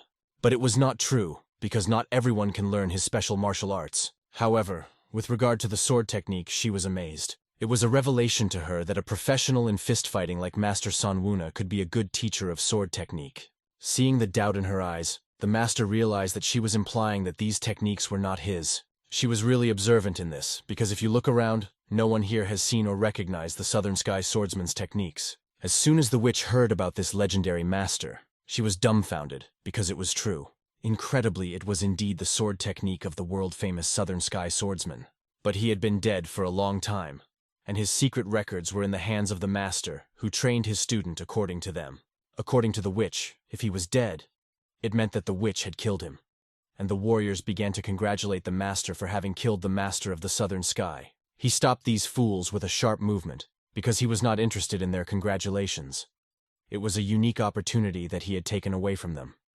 What a joy. Seonwoo watched his master and was amazed that he had decided to reveal the whole truth. It was so unexpected, he could have said that he had killed him, because no one knew what was true. But if he didn't kill the master of the Southern Sky, then who gave him these records? This book in the master's hands was incomplete, but he had fought so many battles with it that no one would know more about its contents than he did. The witch realized that he was hinting that he had made some corrections, to compensate for his shortcomings in sword techniques, and then taught all these techniques to his student. You can consider him to be both my apprentice and the apprentice of the Southern Sky Swordsman. Holding the boy's head, he introduced him to the entire tribune. Seonwoo realized that the old fox was not only referring to the fact that he had raised the heir to the Southern Sky Swordsman, so that his legacy would not be forgotten. He was also hinting that he was able to understand and improve the techniques of even his sworn enemy. This way, if someone in the blood cult opposed him and wanted to learn the techniques of the Southern Sky Sword, no one would be able to take advantage of him. The Southern Sky Sword itself saw this as a positive thing. Otherwise, the legacy of its master would be irretrievably lost. Moreover, the master had named Sunwon as the successor to the Southern Sky Swordmaster, and the swordmaster was grateful to him for that alone. The high-ranking masters were amazed that when the boy fought, he used the Southern Sky technique. It turns out that the one who is fighting now has surpassed the fourth elder in mastering a special martial art, and this child had just passed the test with flying colors. Despite the fact that his nose was bleeding like a river, Song Jae-bok passed the test for the rank of captain. He finally managed and dealt with the high-ranking warriors who had been bothering him for almost 100 attacks. For his level, he did worse than the previous student, Sung Hwa, but he was not particularly happy about this victory. The master called his student a helpless idiot who embarrassed him in front of everyone. He got a big bump on his head and almost didn't cry after the fight, but Seon-woon still praised him. Although his fight was not as epic as Seon-woon's, if the high-ranking warriors had not used team combat tactics and constantly tried to avoid his blows, he would have killed them even faster. However, our hero did not understand why this guy was making excuses for him. After all the exams were passed, the commander turned to the cadets and announced that Song Woo-hyun should come forward. The master warned his student that if he performed as poorly as his brother, he would go without food for a long time. When he heard the master's threats, he could not ignore them. His eyes were filled with rage, which he wanted to turn on his enemies. Looking at this guy, Sung-woon did not understand what had just happened to his face. But what was more important was that in this round, they released both a swordsman and a fist-fighting master at the same time. It seems they didn't want all three to become captains. Perhaps they only took one swordsman because they didn't want to get on Hyun Ok-cheon's nerves. Soon the commander announced that the test was about to begin. In 1 second, the bald student of the master grabbed his enemy by the head with such force that he fell to the ground unconscious. The other swordsman on the battlefield didn't even seem to be planning to fight him. His bald head glistened in the sun with victory, for Sun Woo-hyun had moved on to become a commander. Saddam realized that he could not go without food, and our hero, looking at the fight, was glad that he had not fought him in his past life. The master was proud of his students and just laughed with pride. All of his students passed the test for the title of captain, and it was just incredibly cool. After the test, the squad leader and his cadets went to the main pavilion of the Valley of the Six Bloods. Saddam warned his young master that a subordinate of the Blood Witch had just followed him. When he turned around and looked at the girl, he saw that it was Haein, but he could not fully recognize her. Saddam was amazed that this girl had changed so quickly. Assuming that her illness had already been cured by the medicinal herb, he still cannot recognize her. Not long ago, she was very large, but her body seems to have undergone a correction, and she has shrunk by half. She has only the same wide eyes and the same hairstyle. Saddam noted that Seon-woon had excellent eyesight and excellent observation, because he recognized her at first sight. The master's disciples asked him why they were being watched all this time and headed for the main hall. But now the most important part would begin, and the warriors needed to choose a few skillful men. The gates of the temple opened, and the warriors went inside. Inside, they were met by a group of monks who were ready for the arrival of these high-ranking warriors. From that moment on, the selection ceremony begins. The boys don't fully understand what this ceremony is, but Seon-woon, recalling his memory, realizes that it is simply the appointment of new warriors to their positions. The names of the warriors who have just passed the test are written on plaques and distributed according to their ranks, high, medium, and low. And the commanders, Bloodstar messengers, and elders will choose those they like. If we recall his past life, the commander of the Blood Wolves chose our hero. At this point, Saddam is asking him, but things will be different because low-ranking warriors are not included in the selection ceremony. The master then simply distributed their places at random. It could even be seen as a competition to get the best middle and high-ranking warriors. A man ran up to the master and asked if he was going to participate in the selection ceremony. But he didn't have any subordinates or captains, so he wasn't going to choose them himself. So where was his competition? The warriors were amazed that the fourth elder would personally choose, and they, as representatives, could do nothing. All that remained was to decide from which rank the elder would begin to determine the fate of the warriors. Without hesitation, he decides to start first if no one objects. Running his finger across the tablets, he reads the names of the warriors. The warriors, watching from the outside, wonder why he is pointing to certain tablets now. Perhaps he has someone in mind. Putting his finger in the middle of the plaque, he pressed hard, leaving a mark. He moved his finger down the center of the board and pointed to one of the planks. Of all the 37 warriors here, I'm cutting off the last 10. He was going to take the rest of them with him. The moment his fellow masters saw that he was going to take 27 warriors, they realized that he was insane.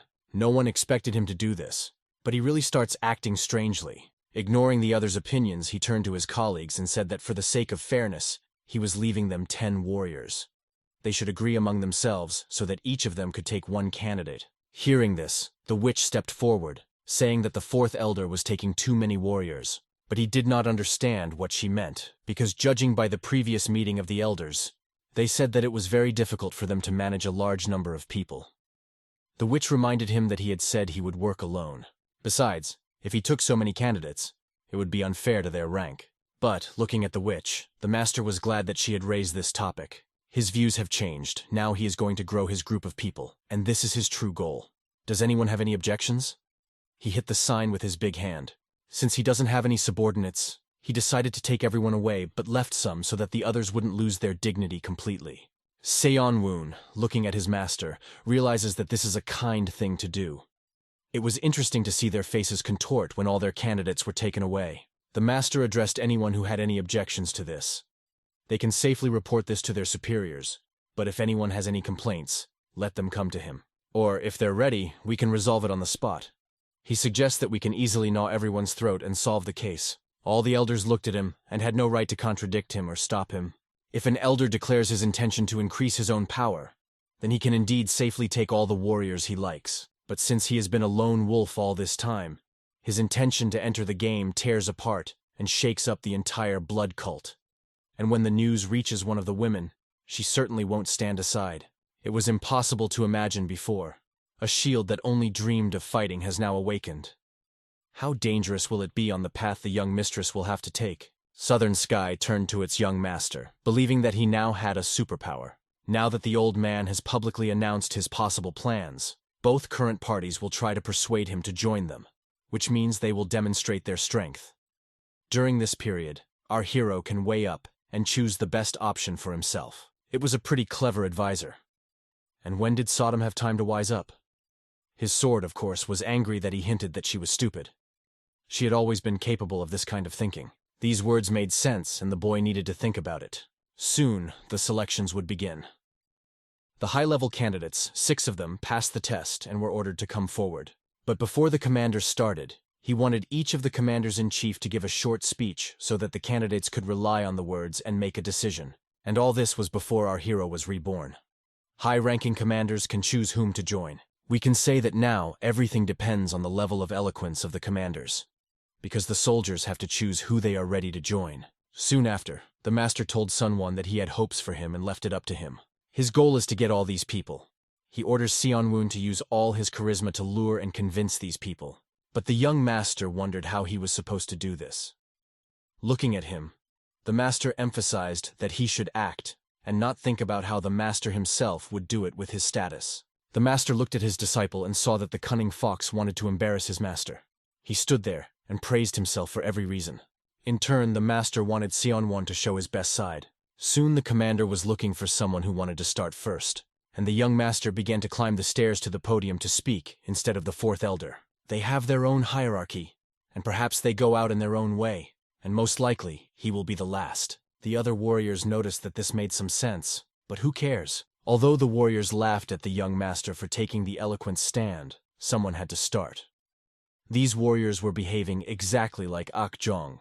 Looking at him, they were trying to play on our hero, thinking that if they started with the elders, Commander Song would be the first to go. The boy awoke to a sense of rivalry.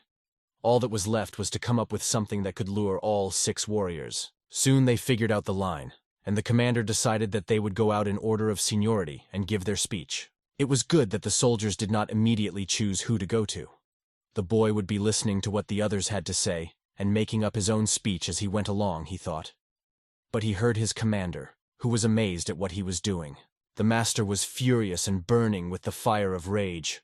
"Why did you allow yourself to be put in last place?" To which the boy replied that he could benefit from it and it would be better. Of course, his master had promised to kill him if he did anything wrong, and the warriors chose them over him. That was his old man's standard. The first warrior introduced himself as the commander of the 5 poisons, who represented the 3rd elder, the Blood Snake King. His name was Seong-pil. According to him, the 3rd elder really appreciates talented disciples, knows how to train them, and so they should join him to master all the poisoning techniques. The next was the commander of destruction, who represented the 2nd elder, the unstoppable Demon Blade Emperor. She personally promised to teach everyone her blade techniques if they joined them. One by one, these heads came forward, making their speeches all the while. And when it was time for the 9th commander, it was time for our hero to speak. These commanders kept repeating the same thing, and it was boring to watch. After all, they are all from the same cult and are almost equal in status to each other, so the only thing that can outshine the competition is unique techniques. Along with his swords, the guy noticed that everyone was waiting for the reaction of only one candidate. If you look closely at his face, that guy has been standing there with an impenetrable expression the whole time. His name was Joseon, if he heard correctly. At first glance, it was clear that he was not just a diamond, he just needed to be guided and he would reach great heights. He distinguished himself during the test when he fought a high-ranking warrior and was able to defeat him in 16 attacks. It was not surprising that the commanders looked at him and licked their lips. There was a feeling that our hero had heard his name somewhere before. He can't say that he remembers everyone from his past life. He may be wrong, but it seems that they had met before. Another commander decided to speak to the soldiers to lure them to his side. He was a white blood commander who represented the first star of the burning sword. His name was Changren. Soon the young master noticed that the face of this guy he was looking at showed interest. He was standing still, but why did he become animated at this moment? This commander, in turn, did not tell him about the first blood star, because all 4 elders and the 7 blood stars are very respected people in their cult. It is very difficult to list their merits, and there was no need to do so. But to cement what he had said, he added only one thing. They, together with the first blood star, have been fighting all this time on the front line and will continue to do so. Our young host had been looking at this guy all this time, who he remembered, and he felt some kind of connection to this place. He was not far from the inferiors, and suddenly a thought struck him. He remembered this guy and realized why he couldn't get this face out of his head. It was because he was a spy and a cultist. Seung-woon realized that this was just a drop in the bucket and not the whole truth about him. In a year and a half he would be exposed. He would try to escape, but he would be hunted down and killed. Saddam, realizing that if they leave him like this, he will have a sad end. Why not help him? But why? Sun-woon's only goal is to join the Blood Stars. He is very good in terms of physical training, but it still won't affect him in any way. Soon, however, the master shrilly orders Seon-woon not to let go of the guy he's been watching so closely. Since he is now a hot commodity, he must have thought the same thing. Because during the test, the boy showed exceptional abilities. The master was told that he was from the Hao clan and that he must be lured to the side of Ok Chong, because he must be on their side. The young master realizes that these words can make him go crazy. If he tells his master that he wants to lure the spy away, he has no idea what he's getting himself into. Seon-woon asked his master if he could ask him for a favor. Seung-woon's colleagues expected that if he asked the master for a favor now, he would get a positive answer. The old man does not like to do favors for anyone, but their teacher called the master over, who was laughing on the sidelines. He explained that he did not know what to do and decided to ask for forgiveness. The teacher scolded him for talking nonsense and ordered him to go quickly to Seong-won. Finally, it was our hero's turn, and it seems that everyone had already made their choice. To win over all the warriors to his side, he needed to stand out, to offer something original. The boy greeted everyone, saying that he was just like all these guys, an ordinary student. His name was Son Wongwi. He was the captain. There were 6 people standing in front of him, and he would try to win at least 5 of them. Perhaps those who stood in front of him already knew that he was the 4th elder's disciple, and he was a little more fortunate than the boys who stood in front of him. Some of the soldiers on the other side thought he was showing off and did not understand what the point was. But our hero continued. He didn't want to stretch his report, as he was sure he would lose his train of thought, and began to tell everyone that he was lucky. As a recent cadet, he confidently stated that he understood their aspirations, and their situation would be much better than ever before. Looking around, he noticed that Joseon was not even listening to him. The boy pointed to the commanders who had spoken earlier, and one of them, Shim Hek, said that there was no point in talking about his master's achievements and exploits. At this point, his master angrily pressed the head of one of his disciples, believing that it was pointless to talk about him. But to confirm his words, Seon-won drew attention to his brothers, who could serve as a great example. He drew the soldier's gaze to 2 guys who a year ago were simple cadets and now became captains. Pointing to his fingers, he emphasized that in just 1 year they had achieved such a huge result. Thus, the guy realized that an objective and illustrative example of how 3 guys became experts in a short time should have an impact. Some commanders began to interrupt Seung-woon, saying that it was not his merit, but all thanks to the training of the 4th elder. But the one who was conducting the exam told one of the captains, "Shut your mouth, no one is finished yet." Sodom was angry that the young master was interrupted by a bastard, but it made it clear that he was doing the right thing because he felt threatened. Seonwoo continued, saying that all of this was due to his elder, and he wanted to point out another important point. He emphasized that the master has only 3 students, only 3 disciples of the master. The warriors did not understand his hints at first. Perhaps he meant that it was good that they had so few people. Some commanders were even glad that he said such nonsense. But the guy continued, saying that their ranks were the smallest in the cult. But now the master's policy had changed.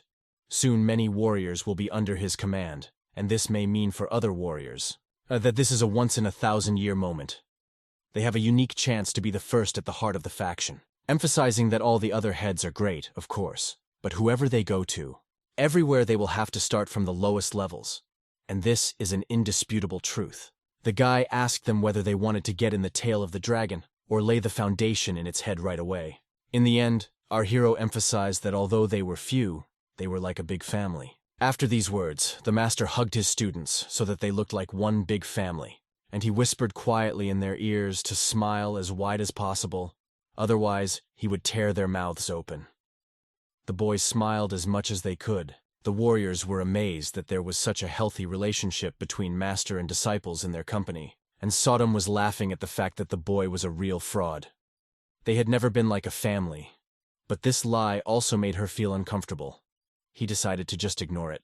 Soon, one of the warriors decided to join them.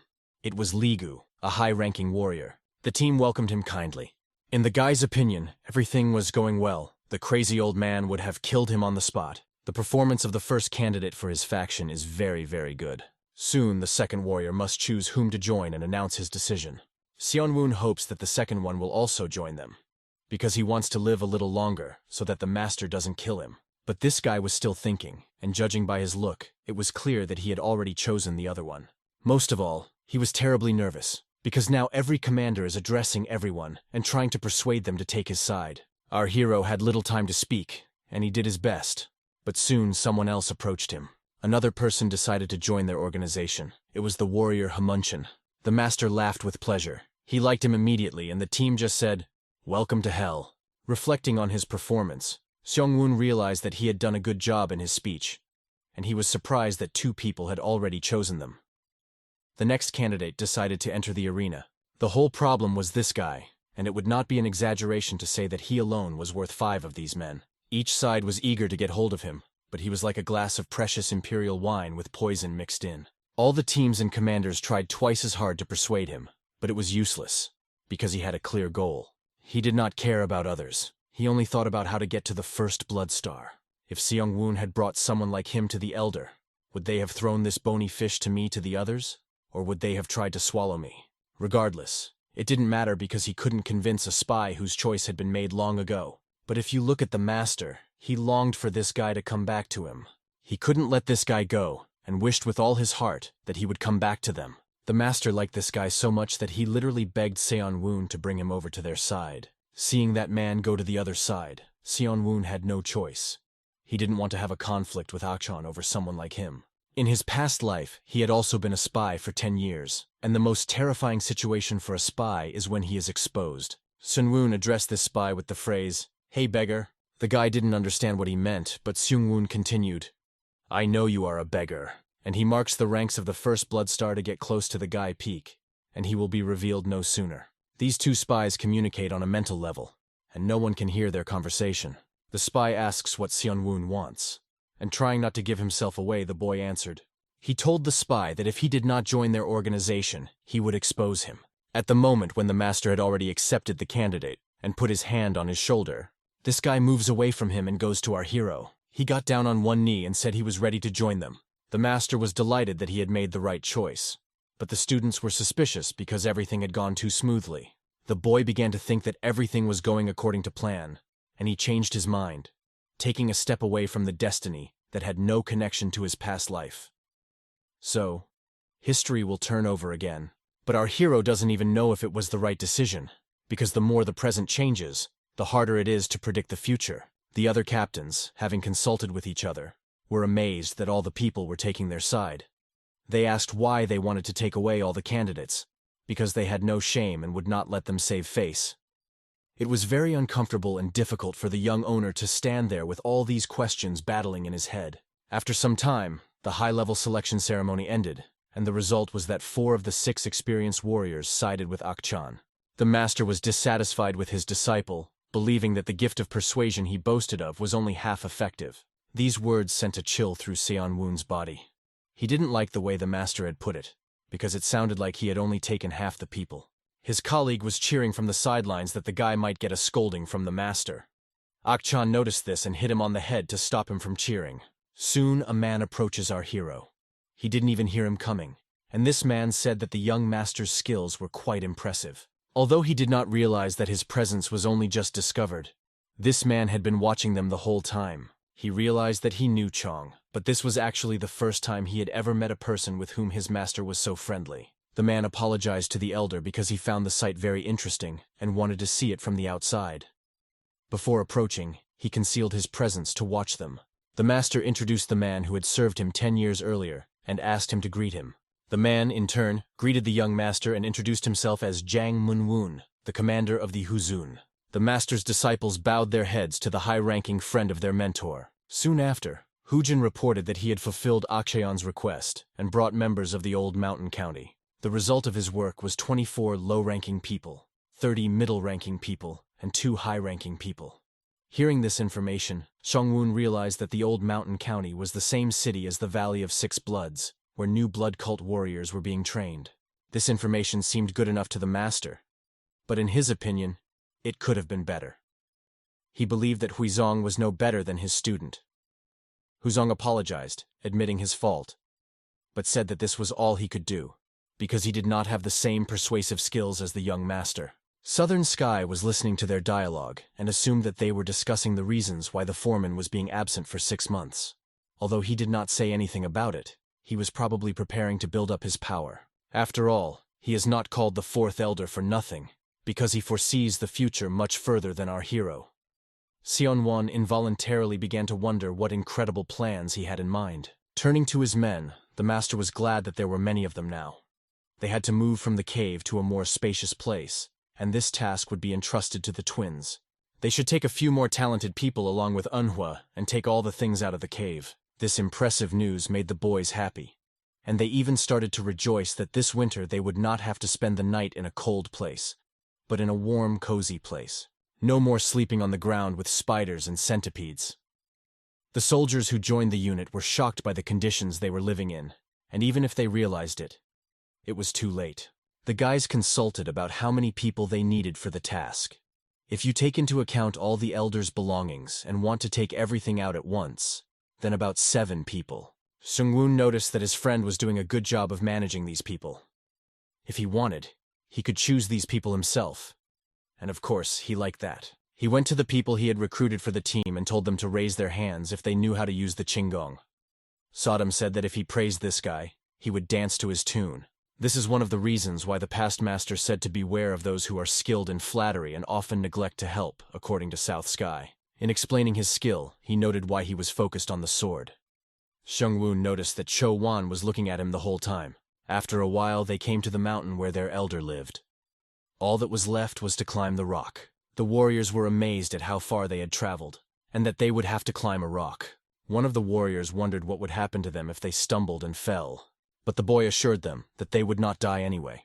After a while, a man came up to Captain Sun Wongwi and addressed him. He said that they were now on their own, and would like to discuss something with him. The boy realized that the man was not hiding his desire to talk to him face to face. His friend, noticing that they were having a conversation, asked them not to delay, because the elder would react very badly if they were late. The guy started to climb the rock, shouting to the others to follow him as soon as possible. Seongwon, looking at his fellow climber, realized that Haekjong's technique was impressive. No matter how many times he had watched him, Jack Baek's mountain climbing skills were top-notch among all his peers.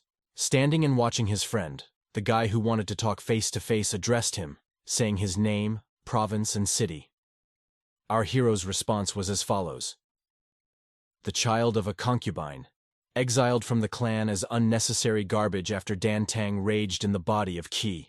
Seongwoon returned to the boy and told him everything he knew about him, but how he had gathered this information was still a matter of some mystery, as befits a spy. Our hero assumed that he was no longer going to hide his whereabouts, but this guy starts attacking Seong-woon. He hits the guy with a strong punch, but he fights back. It was a palm technique that uses special kui energy.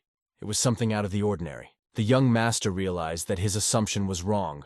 The boy was not just an expert, he was a real expert. The fight continued, and the boy dodged his strong fire kui energy strikes. Southern Sky saw that the boy was agitated and tried to calm him down. But he had to dodge the 18 palms of the pacifying dragon.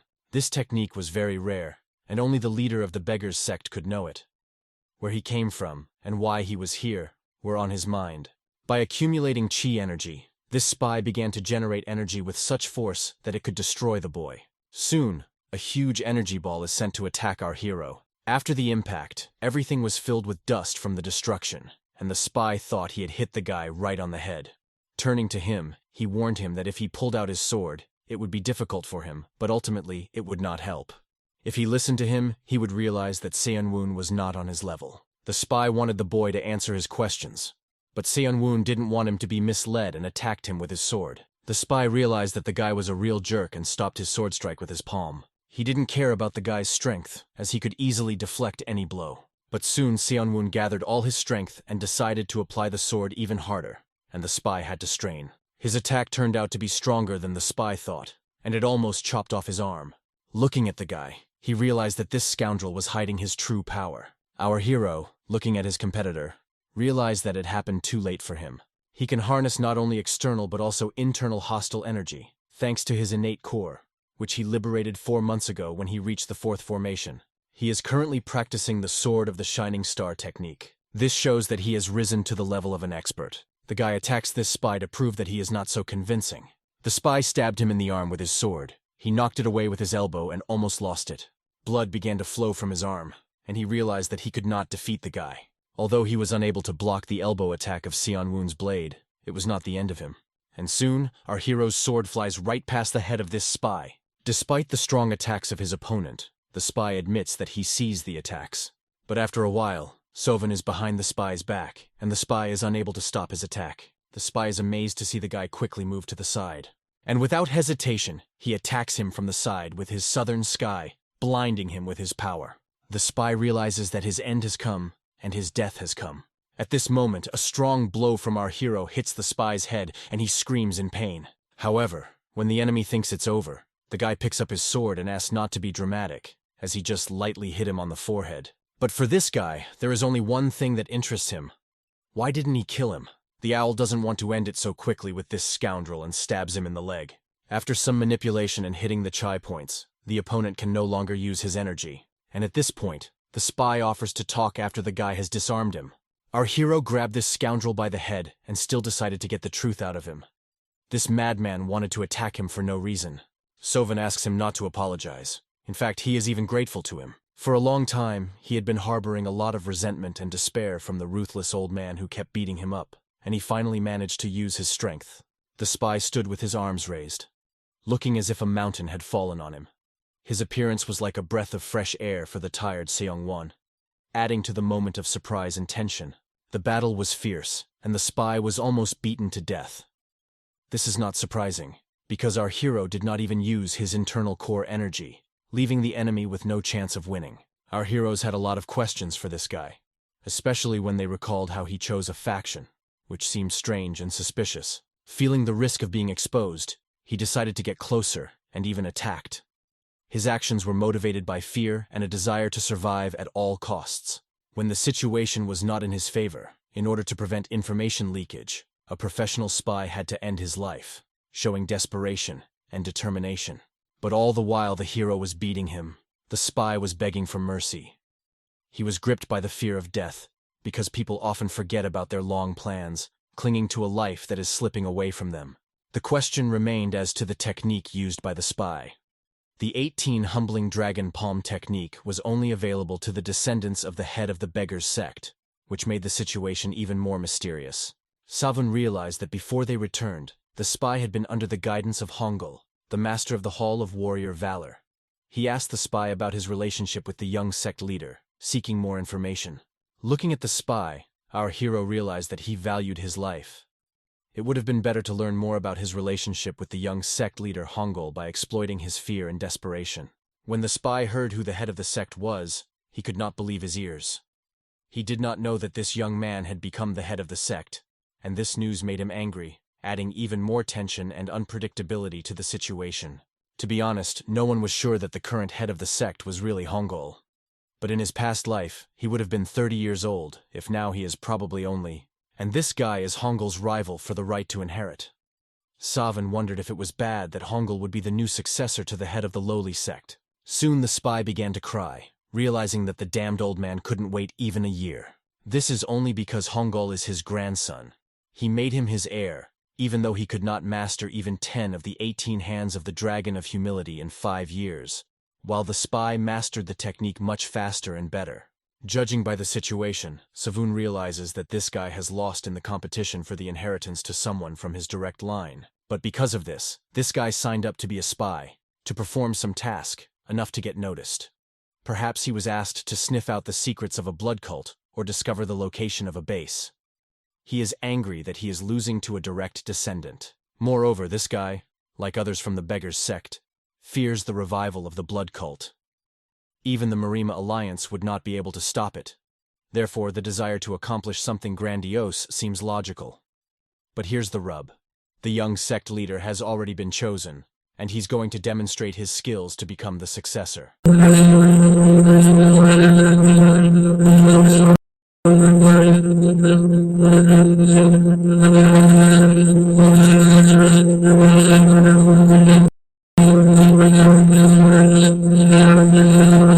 This truth sounded like a knife in the heart of a spy. He had never thought that the Beggar's sect might one day leak information about the blood cult's spies. Those who are bothered by him will be able to get rid of him quickly, without even getting their hands dirty. And all his achievements will go down the drain. Perhaps he would have played his part if he had been an experienced ninja. But who would even remember a spy in a sect if no one even knew about him? If you think about it, the Sentinel was killed very quickly, given the fact that he had learned the 18 hands of the humbling dragon. Apparently they just decided to get rid of him. The sentry clenched his hand and bit into the ground, realizing that he had failed. His idea that he would accomplish something incredible to succeed the sect leader was laughable from the beginning. Now he has nothing. Only one hope gave him a reason to live. He wanted to endure and fulfill his promise. But now he has nothing, and nothing left. The guy looked at him, realizing that he only wanted to get information out of this asshole spy. But now, knowing the whole situation, he could change the story. Our hero hinted to the spy that he still had his whole life ahead of him, and if the Beggar's sect plans to abandon him, why doesn't he stop giving out information about the blood cult? Our hero gives him a chance, but there was only one condition. The watchman had to swear that he would serve him, and then he would pretend that the conversation had never taken place. The young gentleman will also help to realize his goals if he makes a decision right now. Could this spy disappear without a trace, like a nameless loser from the lowly sect? Or will he show everyone what he is capable of and what he can do? Chasevan took him by the hand and asked for control of the young master, promising him only one thing. If he would not betray him and help him get out of the situation when the Beggar's sect found out that Chasevan was a spy. After Bodan's promise, the young master immediately went to his master and told him to his face that Chasevan was not who they said he was. The master sat in his office and listened to this information in amazement. The spy had one more question, but he decided to solve it first. The master ran up to Chasevan, grabbed him by the neck and began to shake him around the room. The master did not need proof, because if he was not from the clan, he was probably a spy. He held him by the neck with his huge hand, even though the boy insisted that this was not the case. Savin told his master that this guy had really come to the cult to become a disciple. The latter, in turn, only said that he was from a sect and had studied with the lowly ones. The master noticed his disciple's words and immediately asked him if he was an honest guy from the Beggar's sect. How could he be so sure? Savun wanted to say that he had known him since a few years ago.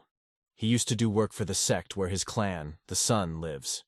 He didn't know him, though, because they were just boys then, looking ragged and tanned. But at the selection ceremony, when he came closer, I recognized him. He recalled the moment when Chasavun immediately wanted to go to the White Blood Commander, but stopped and changed his mind. At that moment, the young gentleman gave him a subtle wink and said that he recognized him. This surprised Chasavun, and the spy realized that this guy was a real cunning man. He skillfully wove a lie, and the story was true enough. The young master told him to go to them, because if they found out that he was a beggar, he might be sent away. A lie can sometimes be a beautiful truth.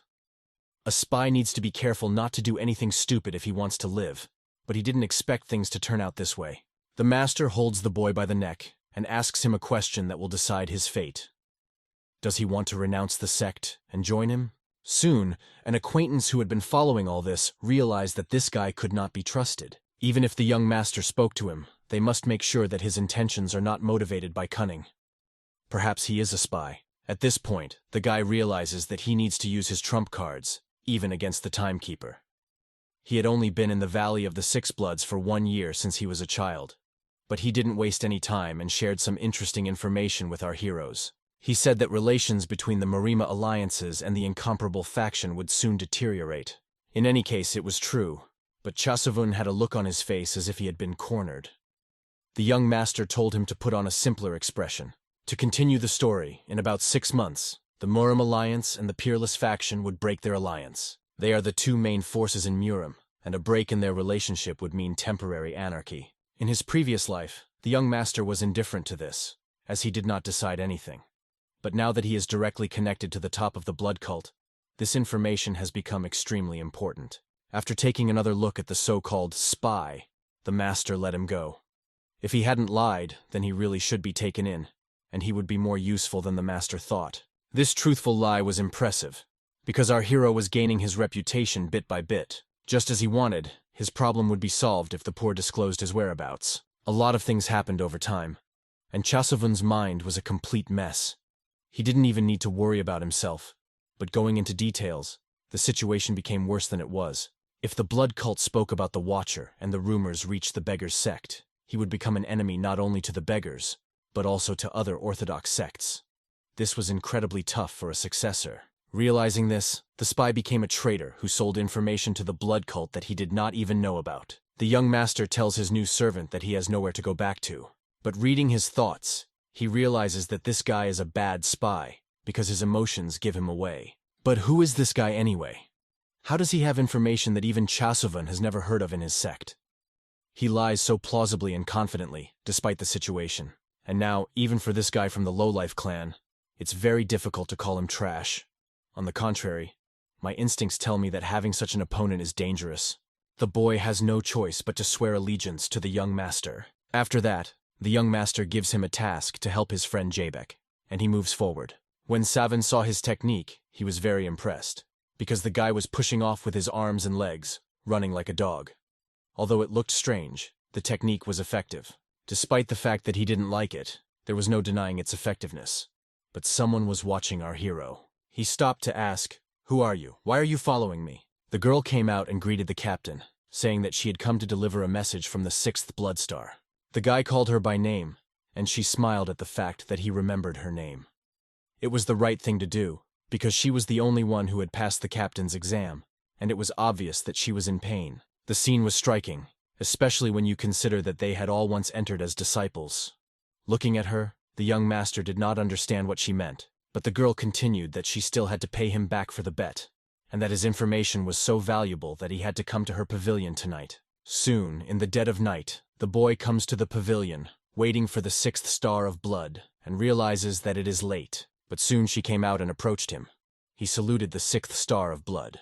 After apologizing for her lateness, she suggested that we get down to business. Savin didn't feel uncomfortable about her lateness, as he had just arrived. A witch from the blood cult noticed that the boy has many talents and is sure that the cult highly appreciates him. Before fulfilling her promise, the witch asked him to look into her eyes. The moment he looked into her eyes, something unknown happened in his body. Savin looked at the young man and emphasized that he had made a mistake. He sustained the illusion twice, and it was definitely no accident.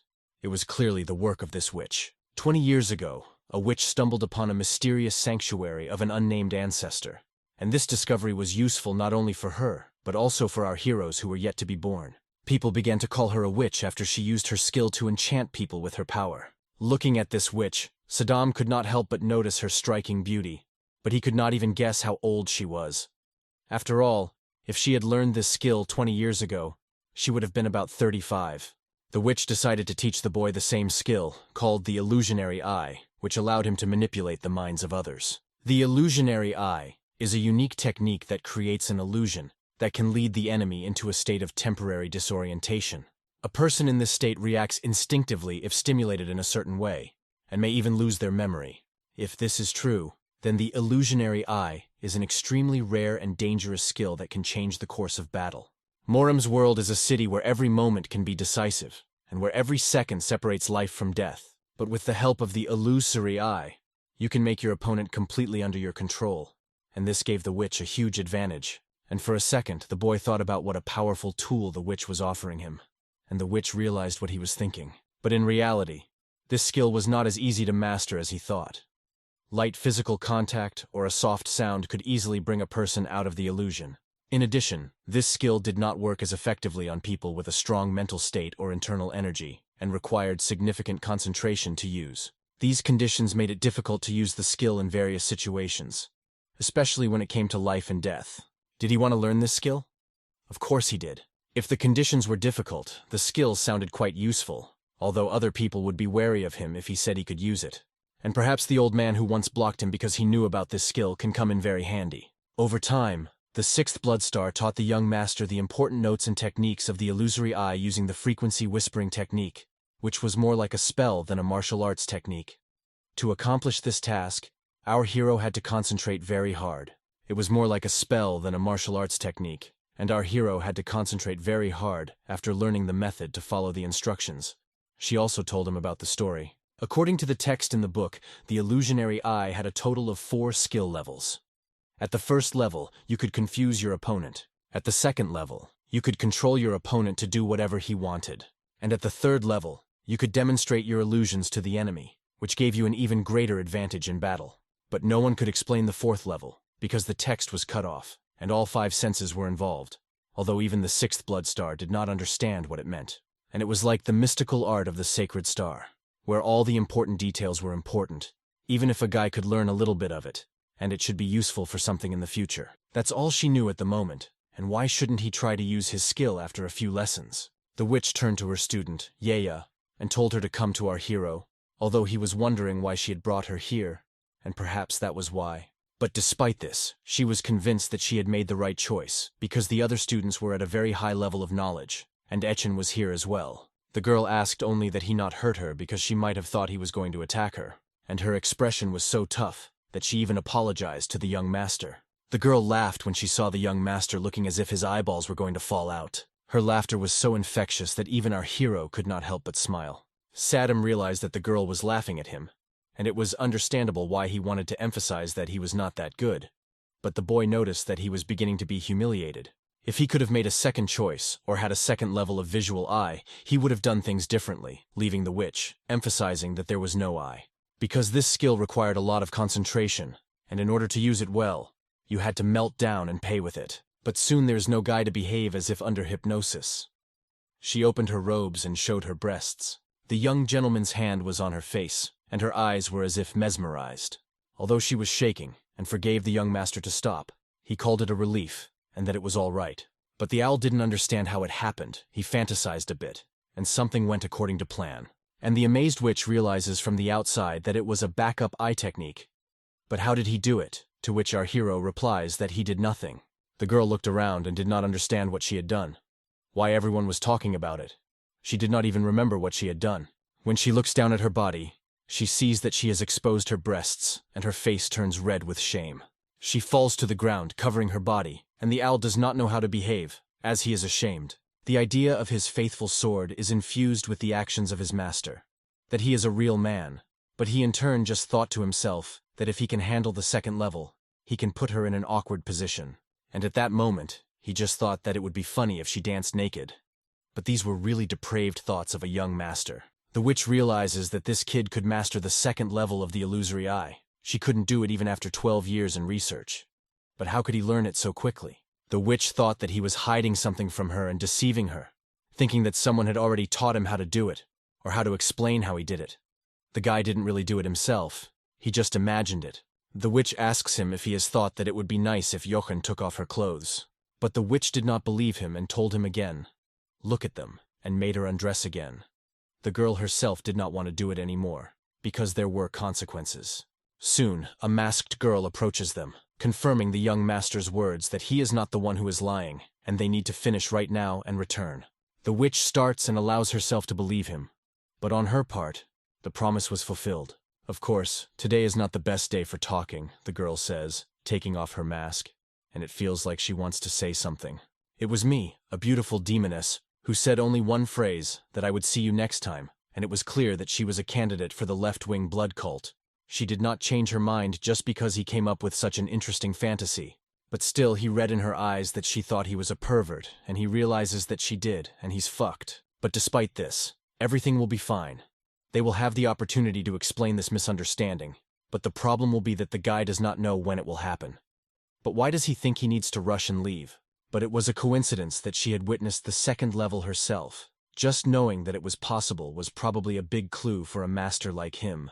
Passing by the room, he woke up his brothers, and they asked, "Where's he going?" But Solon explained that it was nothing special, and he just started writing.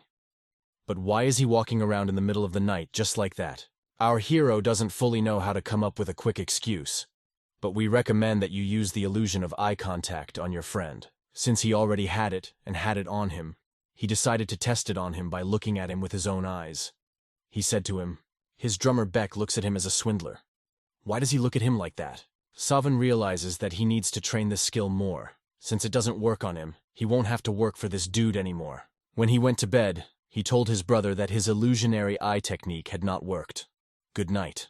But he stood still for a long time and did not move, as if under hypnosis. And soon he sharply hits his friend brother Bliznyuk's bald head. He hit his brother so hard that he didn't even realize why, but the steam went out of his hand.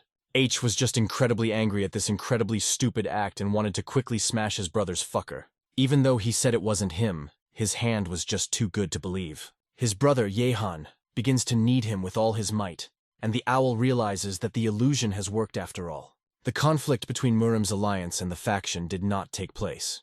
The information Savun provided led to more serious consequences than our hero expected. We moved to Jiangxi province, a high rocky peak. When the first rumors surfaced, the province was filled with speculation. 9 days ago, the information reaches a high-ranking official. In about 15 days, everyone in the blood cult will know about this news. Everything was getting more and more interesting, and events were unfolding much faster. The owner could imagine, but what did he mean by an interesting green-haired guy? He gritted his teeth, not understanding what his master said when it was time to get up again. His task was to bring Gimbun and Aggie here, as they needed to prepare to go to the Valley of the Six Bloods. The order was accepted by this young man, and even the master had to go to this valley. But the time has come to act. Even though the cult is still unbalanced and divided, the master will have to go to the Valley of the Six Bloods personally, and there is no doubt about his decision. He had not yet considered Bacon as a candidate, although she was a very instinctive woman. We return to the Valley of the Six Bloods. 4 days have passed since our hero learned the illusory eye technique. He has been practicing it for the past few days and has learned a lot. While testing the technique on his colleagues, he realized that the first level of the illusory eye does indeed fit the description of the sixth blood star. It can easily make a person stand back. The second level is completely different, but it allows you to control people for about 5 seconds. It was impressive, because the technique really worked. Even if Sonov hadn't managed to wake Enkwa up, she would have stopped undressing after 5 seconds of her own free will. In addition, if someone had already been under the influence of this skill, they could be exposed to it again. When he tried to test the technique again on Seongjae Bayek the next day, he found that it no longer worked. It was also impossible to extract information about their memories. Although he had trained his subordinates thoroughly, they only did what they were told, and it was very frustrating that he could not get information from them. In addition, the technique did not work on people who were stronger than him, such as masters, or those who had a very strong mental state. This goes without saying, given that even the sixth star did not use this method on Chun. Finally, the second level of the illusionary eye requires innate core energy. The power of the illusory eye is probably proportional to the person's inner energy. Perhaps this is why the sixth blood star was able to master only the first level. Then he, in turn, will be able to master the third level if his energy becomes more powerful. After using the technique for 20 days, focusing his energy, the guy finally gained strength. He warned his master that he could only stand for 3 seconds and began to hypnotize him, saying that he could not leave the squad while his students were completing the task. The master said that they would work together to the end, and all his students needed to make him take only 4 steps. They practiced with him all the time. The master said that they should be ashamed if they could not achieve this. Although Savun did not want to compete with him because of this power, he continued to provoke him, which was very important. Since Hyakjong is a real monster that surpasses human capabilities, to compete with him in the early stages, he will need to reach a stellar level of mystical art, like the Iron Sword or the Southern Sky. And it is not even known whether this will help him in the battle.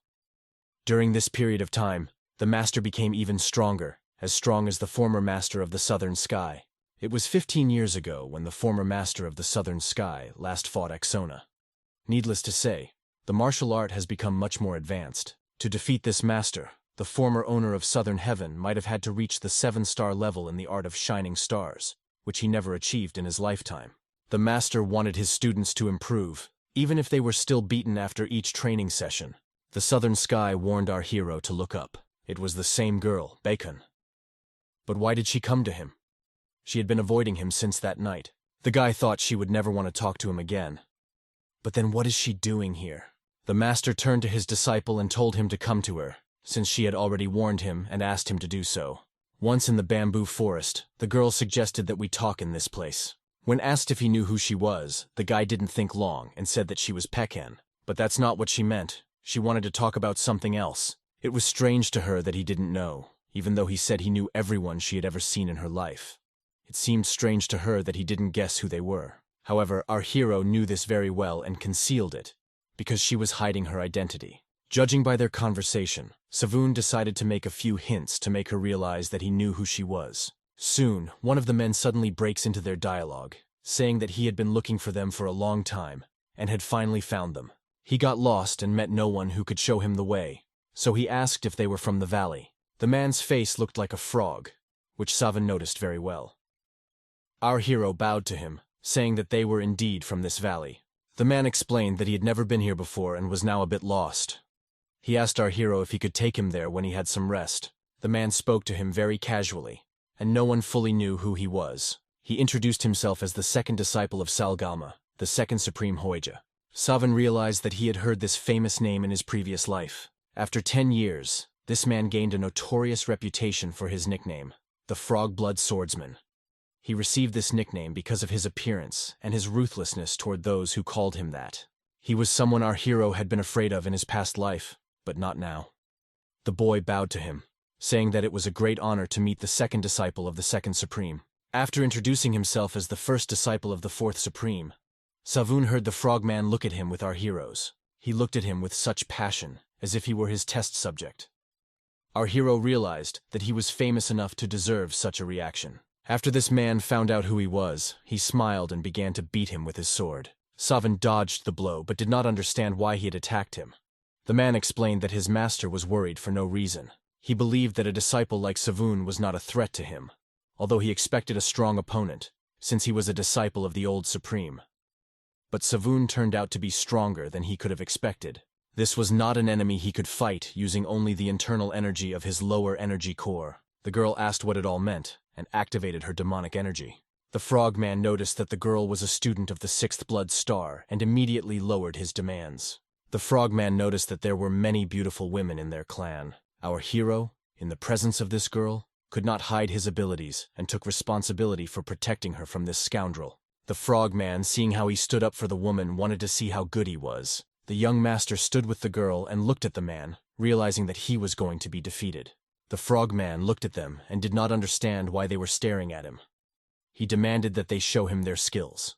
But the master was behind him and did not even let him swing his sword. He cut the enemy down with a single blow. A brutal blow knocked him aside so that he did not pose a threat. His body was saved and stopped by a mentor who was behind him. After he put it on the ground, he thanked his master. Savun noticed that this man had turned into a cocktail with the strength of a master's hand. Then this person behind him must be one of the 4 supreme ones, namely the second supreme Sagalma. The old man came up to our master, greeted him and said that he hadn't seen him for a long time, and looked at Hachin. Zhong met his brother Si, whom he hadn't seen in 4 years. But what made him travel such a long way? Was it because of that letter? The boy watched the elders, thinking that they got along well, although sometimes they behaved rather harshly. One of the elders emphasized that there had been a misunderstanding between his soldier and Chan. But Chong felt that the word misunderstanding was too mild for this case. The student had attacked another student of the master, and if it hadn't been for Chan, the student would have been seriously injured. Master Z justified his student by saying that he was too impulsive, as is typical of young people. He believed that his student had been imprisoned for too long and was looking for an opportunity to compete. Then Zhong said that Master Sei's student had insulted him. Of course, this information was devastating to the elder, who honors each master. The frog-like warrior began to deny that he had done it, claiming that he would never offend one of the 4 elders. He only said that Chan's student, being so inept in martial arts, had disgraced his master. Master Z took his disciple by the head and slammed him to the ground with all his might, exclaiming who had taught him such manners in the first place. And here he also tried to justify himself when the elder spoke. Chan's brother apologized to the master for the rudeness of his younger brother. Although he delayed his congratulations, he was the master's first student. Analyzing information from his past life, Sovan could not remember what happened to his first student. Perhaps this means that they concealed his existence, and Sovan would never have revealed his identity. Most likely, something happened to him during these 10 years, and he may have died. Even in Orthodox sects, there is a place for enmity between disciples and heirs, and the blood cult, one of the unorthodox ones, is obviously even worse. Addressing Master He, the elder apologized for his student, emphasizing that he had taught him a good lesson, and therefore asked him to leave him alone. Standing next to Sovan, Chan hinted to him that this would not happen if the boy was strong enough to overcome the arrogant, impudent man on his own.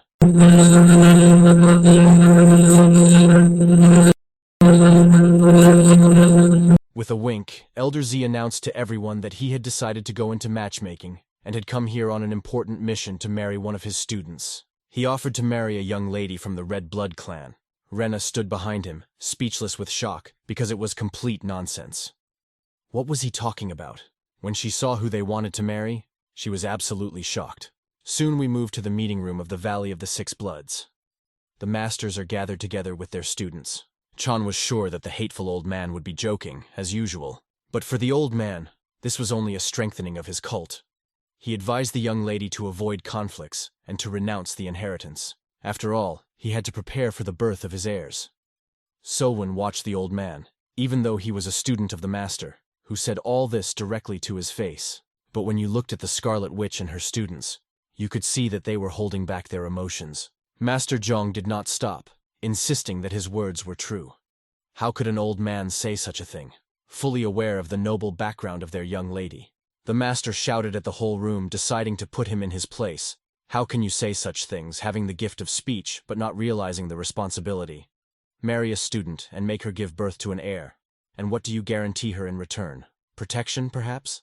He could hardly contain himself. He wanted to finish this impudent man off on the spot.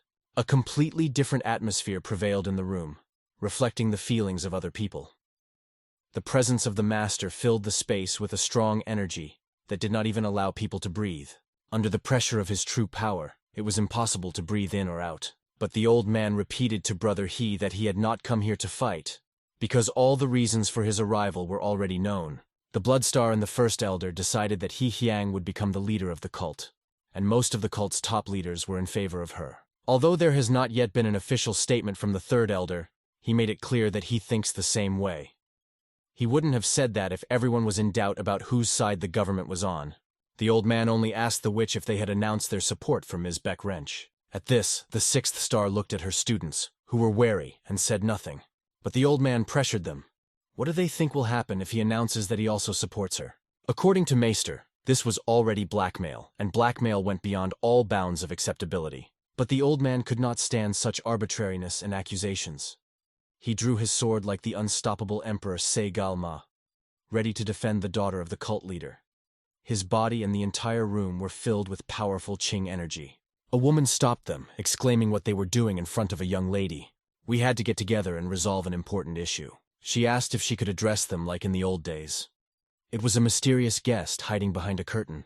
Her voice resonated throughout the room, and this was called the omnidirectional sound transmission technique, which made it impossible to determine the direction from which the speaker's energy was coming.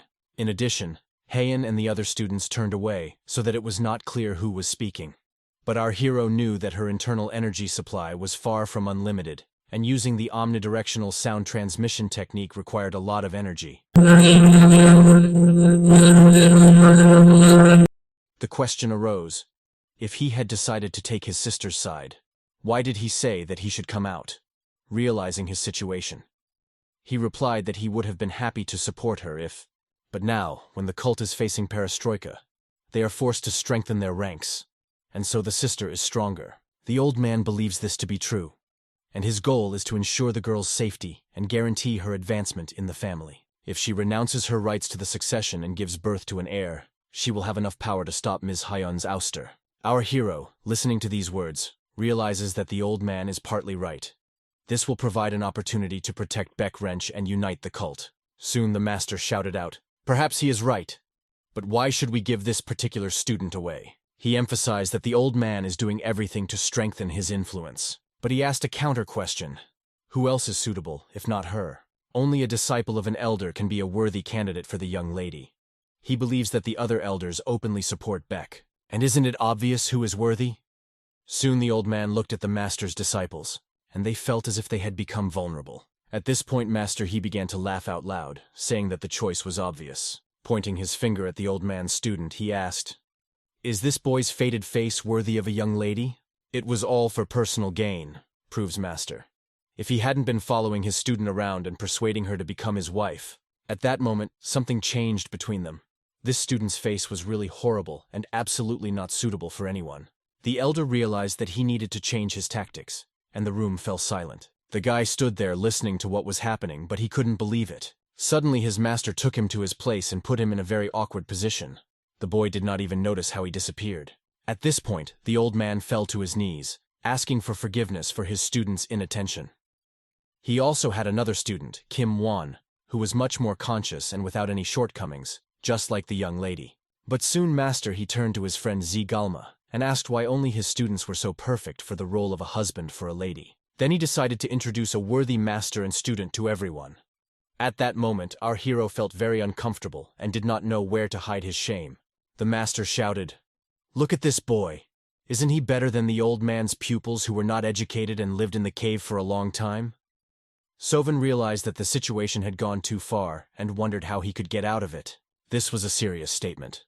Master He questioned the abilities of the other students, saying that his students were better. Then Master C decided not to waste time talking and suggested that they settle the matter in battle. They could fight to determine who would be a worthy partner for the young lady. It would be a fair fight because his students had only been training for a year, overcoming their fears. The battle will be without the use of internal energy. The young lady watched all this carefully, not understanding only one thing.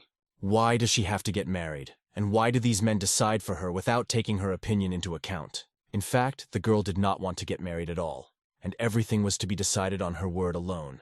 The masters had already decided that the duel would be with swords and promised not to spare each other, even if one of their students had their arms or legs cut off. They wanted to start acting as soon as possible, but the witch stopped them because the young mistress had not yet given her consent to the proposal. Everyone turned their attention to her, waiting for her to say the last word. She stood with her back to them and said that she also had conditions. Her husband had to be better than her, and she would also participate in the fight. Jung liked this offer, because a worthy candidate should be better and stronger than her. But she wonders what they will do if none of the applicants can fulfill this condition. They forced them to fight without taking her opinion into account, but the girl hinted to Uncle C that they should decide what they would do when she won, even if she was beaten. She asked them to promise and swear that they would support her even if she won. For Master Aken, this was just great news, and he agreed to it. But Uncle Sai could not accept it in any way, although this time he would make an exception for the young. Watching all this, our hero realizes that this girl is really very smart and wants to benefit from this situation, which is good enough. But she is not fit to be a leader, because the role of a leader requires more than just following the will of the two supreme ones. Now it is clear why she wanted to become a cult leader. Before the fight, all the conditions had to be discussed, the witch said. Hogimwon will become a disciple of the supreme ruler. The fourth disciple of the ruler to take part will be Savungwi. The main goal is to fight without using internal energy, and masters push their warriors to fight. To make the duel fair, each student of the master sealed the pressure point of the other student. The fight will be with swords, and injuries or death do not matter if all parties agree. Everyone agreed without question, and the soldiers looked into each other's eyes. We had to go to the walls and take our positions. Undoubtedly, a martial artist of the highest level can cripple or kill our hero right here. The master, looking at his opponent, realized that this guy was strong enough that it would be unfair to him. But still, he would have to fight, because everyone is trying to benefit themselves, unless they are a fool. Soon, the master telepathically told his student to demonstrate the skill he had been so carefully hiding. And he should not pretend to be a fool, because he will not be able to deceive his teacher's eyes. He lacks only internal energy, but his knowledge is much higher than the first level. The master knew this all the time, and could only judge by the marks he left with his sword. He orders him to fight, and the winner will stay. It is very good that the master did not talk about the central energy core, but the guy realizes that if he hides his abilities, it won't be so difficult, because he knew it all along. Looking at his disciple again, the master said, "If you cannot do this, then you can safely admit your defeat." The boy looked at the master and did not understand what he was talking about. His teacher hated losing more than anything. But what he was really saying was that he didn't want Sovan to die or get hurt. The whisper technique almost tore the guy apart, because the master was shouting, "Do not be deluded." He is saying this because he does not think that victory will be easy, because there is a big difference in training between you, only 1 year. The students were told to keep their distance and take their positions. The first thing our hero's enemy did was promise not to kill him, but to prepare for the possibility that he might lose his arm. He advised him to surrender now to keep his body intact. But our hero also wanted to fight without regret. He also promised his enemy to save his life, which sounded ridiculous to the enemy. The warriors drew their swords to determine which of them was the best and deserved to go forward. Looking into each other's eyes, they were ready for the fight, and soon the witch shouted, "Begin!" The battle began with bright and strong blows, and the warriors did not restrain themselves in their skills. In a few minutes, the battle was over. Owl's opponent loses an arm, screams in pain, but the fight remains a fight. As promised, our hero did not kill him, and asked if he would admit defeat. It was incredible for everyone watching the fight. Owl's brother opened his mouth and could not believe his eyes. Master Action's brothers and students were delighted with their friend and his skills. The witch, looking at this, realized that he had just humiliated one of his students. But Master Zai came up to our hero and said that it couldn't be a duel, because the guy used a forbidden art. He saw this and was furious. At the moment when they were fighting and looking into each other's eyes, when their eyes met, Guo Himwen gave in a little, the master explained. But Chan approached his old friend, wondering what was wrong with the master using the art of an unorthodox sect. For him, it was a duel of life and death. Master Z's rage filled the entire room. He was filled with purple energy and struck Master Aken. Suddenly, Zhang blocks his punch. Two incredible forces collided, filling each other. It had been a long time since the master had experienced something like this. He was eager for a fight. It had been a long time since they had seen each other. The old man hadn't seen him for a long time either, and was eager to see the matter through. The power of these two elders was simply incredible. They could take down an entire army with a single punch, but now they needed to settle this once and for all. Once they start fighting, the entire village could turn to dust. But the witch stopped the old man, saying that if he wanted someone else's disciple. The old man did not understand what she was saying. The illusionary eye technique that the boy had just used was her technique that she had taught him. The old man was familiar with this. But why did she teach her own technique to this young man? He needed to know if he was using his inner energy. But if the old man remembers correctly, he sealed his pressure points. And illusory eye is not a technique that requires internal energy. The illusory eye requires only mental strength and innate energy. But this technique does not develop beyond the first level, so it is unknown. In any case, the sixth star resolved the situation with its explanation, and the master accepted the victory of this young man. He couldn't believe it, and had never seen anything like it with his own eyes. The witch approached Master He and told him to stay here because she needed to check the owl's energy core. In the master's opinion, he has always been like this, and it is not worth going into such details. Even as the supreme representative of the blood cult, he values justice more than any member of orthodox sects. The moment he checked the boy, he realized that his inner energy was sealed. Raising his sword above our hero, he threw him to the floor and accepted the fact that his student had lost the fight, and went to help him recover. Someone realizes that it could have been his hand, but given Seagalm's feelings, South Sky decided to give advice. Why not use all the healing divine tablets of the doctors? The former master of the Southern Sky once told him that he should show kindness even to his enemies. Understanding this strategy, Sovan thought it was a great technique. If he did it, this guy would be in his debt, and it was a pretty great idea. The master bowed before our hero, impressed by his wisdom. He had predicted the outcome of the battle from the very beginning. He never thought things would go so far as to ask him and his brother He for help. He truly has the blood of a warrior in him. Sanvu looked at him, realizing that something was wrong, but was unable to intervene because the atmosphere was too serious. Zhang hit him on certain points and unlocked his energy. The guy did not understand what was happening. The witch looked at the boy from the side, and it seemed that she was also hinting at something. He thought at that moment, "It's strange." The 6th Blood Star came to his defense only to have Haek-chan support their side by saying, "Here's a skill I taught your student," and play a decisive role. I could tell by the old man that he hadn't miscalculated. In any other situation, the crazy old man would have immediately raised a shout and denied everything. But now he was just silent. In the end, he decided to support Baek Ren, having made up his mind. Sowon felt that his points were unlocked, as a second duel was no longer necessary. A girl approached Uncle Z. He saw her attention to him. She had changed so much since then, and he was happy to see her as beautiful as ever. She had recently been ill, and he only remembered her as a child. Her illness seems to have hit him later. The girl bent down in front of the old man, and was glad that he recognized her. But she was holding signs that alerted the old man. The girl offered to take the Divine Doctor's tablet. She planted it yesterday to complete the final stage of treatment, and it was a priceless thing for the old man. The girl believed that they would use it to benefit his student, to cure him. But Sowon did not understand where she had gotten the sign. Did she really get it from the doctor? The old man was deeply touched by her concern and wanted to offer payment in return. But for her, everything was fine. She had to help his disciple get his arm back so that he could continue on the path of the sword. The old man fell to his knees and swore to serve her as the new ruler. He asked me to accept his loyalty and devotion. Soon it will be the turn of the 4th, and they will also kneel down.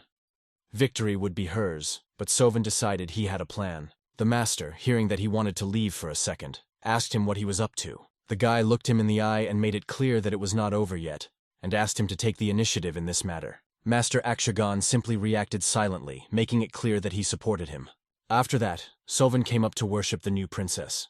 Instead of bowing, he made a gesture that amazed her. Long live the blood demon for the glory of the cult. But being a student of the 4th Elder, the boy decided to challenge her to a duel. It was incredible.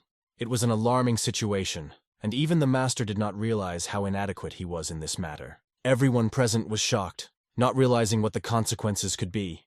It was amazing for everyone in the room.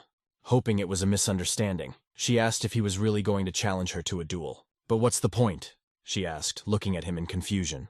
Sowon decided to ask her again. "Why do you not consider me a worthy husband?" After that, the girl was seriously confused. The guy decided to cross all the boundaries, and she realized that he had done all this to marry her. She started to think about accepting him, but he interrupted her. "This is not necessary. If you follow what you said earlier, you will get everything you want if you defeat me. Is there any reason to be afraid?" Sowon understood perfectly well why she was biting her lip and hesitating. She had seen the previous duel and, judging by it, could not be sure that she would not be influenced by the illusions of the Eye of the Orc. But at this level, she had no choice in the situation, and she must take responsibility for her words. Although she didn't want to accept it, she smiles and agrees to the duel. Communicating with the vibration technique, she asks him what he really wants. He realizes that she has finally accepted the challenge. But South Sky still doesn't believe it's her when he looks at her. The witch says that if the lady accepts the challenge, they will then seal the deed, break the dots, and fight. They had no time at all, no matter when and what they needed. "Vindicate my teacher and all his students, including me, with your name," our hero said as he passed the girl. It was insurance just in case, a way to whitewash them in front of the cult no matter what they did. It was a guarantee that wasn't needed right now, but it's good that they continue to do so.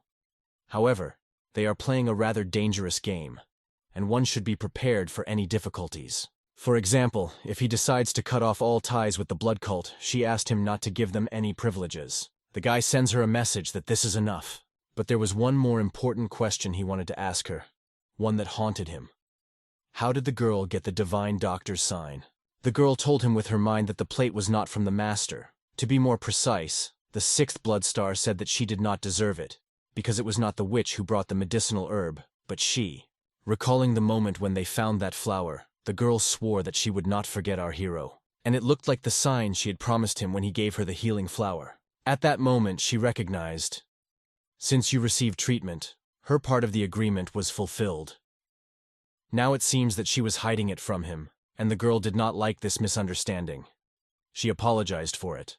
And if she gave this sign to someone else, she must atone for her guilt. But they had no time to talk, they were late, and the masters sealed their power by pressing on certain points. Master Z turned to Ungvi. God forbid he should use dark magic against this girl. Even if his master tries to install something, he must be sure that this old man will break his skull in half. This was a very interesting statement for our hero. Soon they were facing each other in a fighting ring. Everyone watched these actions closely, contacting him via telepathy, and asked only one thing. "Do you really like the girl?" he said. The young master did not know what they were talking about, but the master was sure he knew what they were doing. At least, he had no doubt. Then he gives his student the freedom to do as he sees fit. And at that moment he trusted him completely, despite all the possible consequences. The witch raised her hand, signaling the beginning. The warriors stood before each other to decide once and for all whether our hero was worthy of her hand and heart. Ahen closed her eyes so that So Wungwi could not use his technique against her. She tried to defend herself from the illusory eye, and with an incredible movement of her sword, she teleported right in front of the guy's face. The movement was very strong and lightning fast, and the guy barely had time to dodge. She only managed to cut his cheek with her fingernail. If he had reacted a second later, he would have lost immediately. And now, she was doing it again. He hits him and just slaps him in front of everyone. The guy didn't even realize what had happened, it was very fast. But, holding his cheek, he could not find a place for himself out of shame, which made it clear that things would get even more interesting. The blows were so clear that it was extremely difficult to defend against them. The speed and force of these blows were incredible. She looked thin because of the weight loss, but her appearance did not diminish the strength she was fighting. You could see the ruthlessness in her eyes as she moved skillfully, but made one unskillful move. Because of this mistake, he was able to throw her off and launch a kick attack directly at her head. Seo used his sword to restore his balance and at that moment began to counterattack. He was lucky that he was smart enough to take advantage of the situation. She noticed that he was not holding back at all and understood his desire. His desire was so strong that he was ready to fight to the death for the young heir. Meanwhile, she stood and reflected on how young Mr. Seo had been crazy to see her naked last night. The battle continued, and the sixth star hoped that he would not lose this battle. Right next to his eye, the girl's finger began to glow red. He immediately realized that it was a finger technique. But she waved her hand, and the attack flew right at him. Her index finger had rough calluses on it, because it is much harder to master the finger technique than the fist or palm technique. This is because the fingers break many times during training. There is a risk of sealing the meridians. And this finger technique is not a martial art of the blood hand demoness. The Black Sword had never seen such a sophisticated finger technique and even noted it to the boy. They both realized that this was not just a technique, but a kind of demon blood. Its attacks were barely repelled, her speed increased, and her finger passed right by his throat. He was helped by the sword in his hands, and he could barely repel her blows.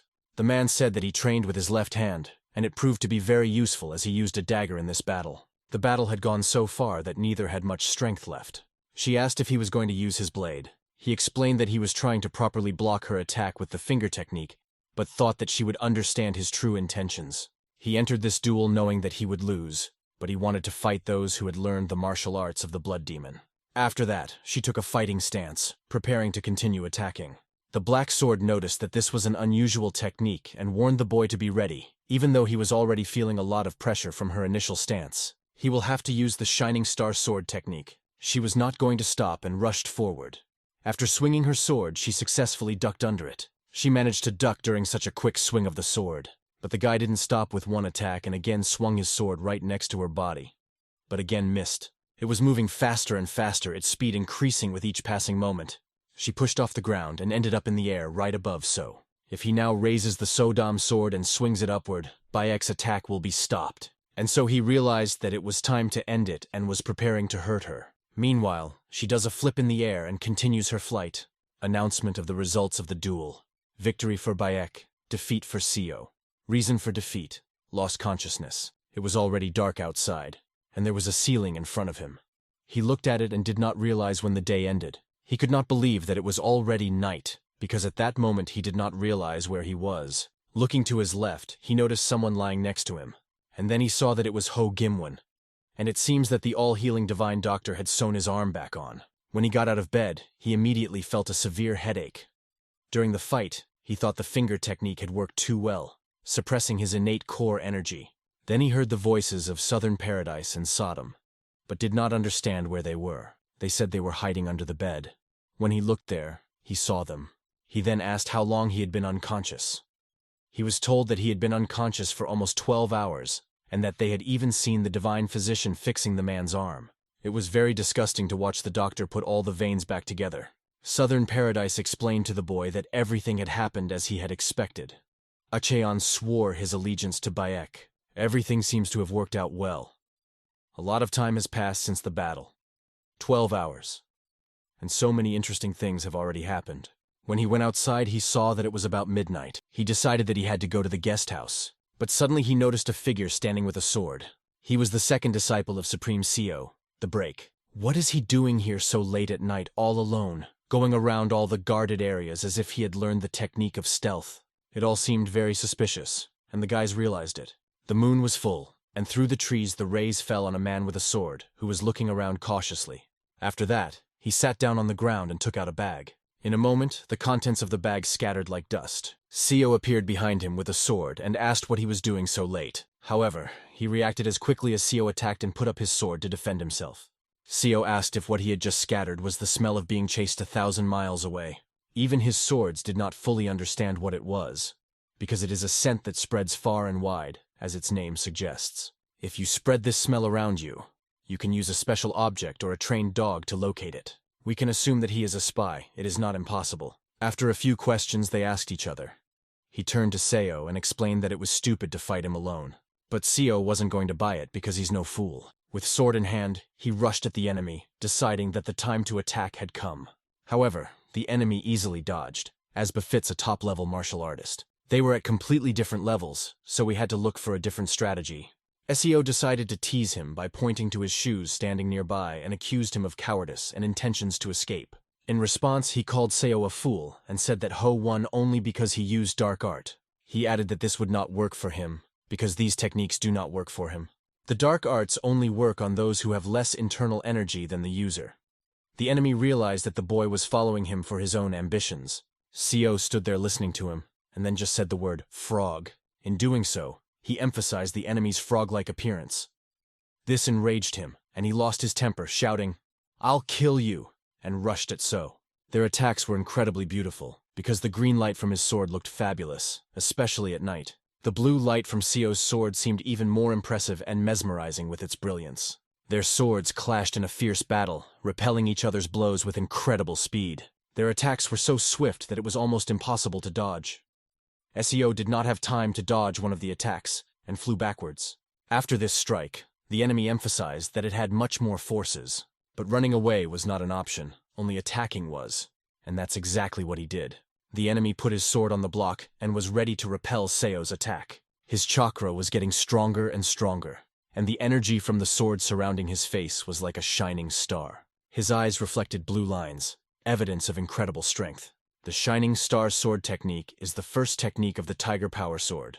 So decided to play his cards close to his chest and began to attack him with all possible techniques. But after this combo, he failed to wound his opponent. The enemy noticed So's full strength and realized that the guy was hiding his capabilities. This was exactly what happens when the enemy prematurely decides that the one he is fighting is weaker than him. Seo hit a third of his abilities and asked his opponent if he knew Muram's proverb. Sodom was even surprised to hear him say that he was hiding half of his true capabilities. The enemy only made a frog face, but he wasn't going to listen to the proverbial advice. He turned around and started running away, plotting his plan. Why the hell is he running away? Seo didn't understand and started running after him. While running, he inserted his sword into the ground and began to concentrate energy there. Everything was glowing green, and the ground was shattering under his sword. He made it rain earth for Seo, who was running behind him, and he had to fend off every piece of debris. Although it seemed ridiculous and incomprehensible to the guy, he did not understand what his opponent was doing. However, the swords told him that it was a concealed weapon, and he had to dodge. Reacting in time, he did a backflip, because the weapon was already flying straight at his body. These blades stuck into the ground, and he was grateful that he reacted in time, and did not fall victim to this attack. Sodom asked him to throw her forward. Clutching the sword in his hand, he began to glow with a bright blue light. This energy he was imbued with filled his body, and they flew forward. The enemy could not understand why he could not hear anything, because he was sure of his goal. And now Sodom was flying right up to the enemy from behind. Blue flames flared up in the dust. Thanks to Sodom's sword, the enemy's location became obvious. All that was left was to use the sixth technique of the Shining Star Sword. The sixth technique of the Shining Star Sword, the Call of the Sword technique. All these techniques merged into one in So's hands, and he flew like a meteorite at the enemy. His body radiated such power that the chakra came out of him. The enemy's face was contorted with tension, showing the severity of repelling So's attacks. The energy exploded so strongly that it was hard to stay on my feet. Both fighters were thrown back by a powerful wave, but only Seo managed to stay on his feet and control his opponent, who was lying on the ground. He was in no hurry to kill him right away when he heard the question, "Who are you? How did you manage to evade a hidden weapon in all this dust?" Seo put his hand to his forehead and explained that he had a third eye. They both had to end it now, standing opposite each other and waiting for the enemy to attack. The Black Sword explained that one should attack first, as the enemy might run away. It was not difficult for Seo to understand what he was thinking, as he had once been a spy himself. A spy has only two choices. The first option is to run away, and the second is to commit suicide. The enemy chose the second option. Instead of being defeated, he decided to throw away the blade. Perhaps this would not work during combat. But if the enemy is cornered, Seo can use the illusionary eye, just in a moment of eye contact. After that, Seo struck directly at the opponent's back. He decided not to let him run away just like that, and hit him right in the back. His hand went straight into the enemy's mouth because he knew something important. When he took out his hand, he noticed the enemy's saliva running down it. He searched the enemy's mouth for a poisonous sphere, which he found. It is tied to a molar tooth with a string and placed in the throat. Every spy has one. As expected, there are two ways for spies to commit suicide, and they usually prefer throat slitting. If the poisonous sphere melts in the body, all organs will melt as well. This is martyrdom. Instead of explaining who he was, Seo simply punched his opponent in the face several times. And so, the fight, which at first seemed difficult, ended quite easily, as Seo knew everything a few steps ahead. But at that moment they heard a noise. It seems that the guards in the Valley of the Six Bloods had noticed something. All of this could be because of the frog. Using a 1,000-mile scent to stalk meant he wanted to let someone know about the place. The location of the Valley of the Six Bloods was revealed in his past life, but not now. The Emperor of the Blades of Chaos, So Break, would not have come here if it were not for this information. Perhaps it was because of the information that Seo had leaked. But Ho would not have come either, and would have been defeated in the end.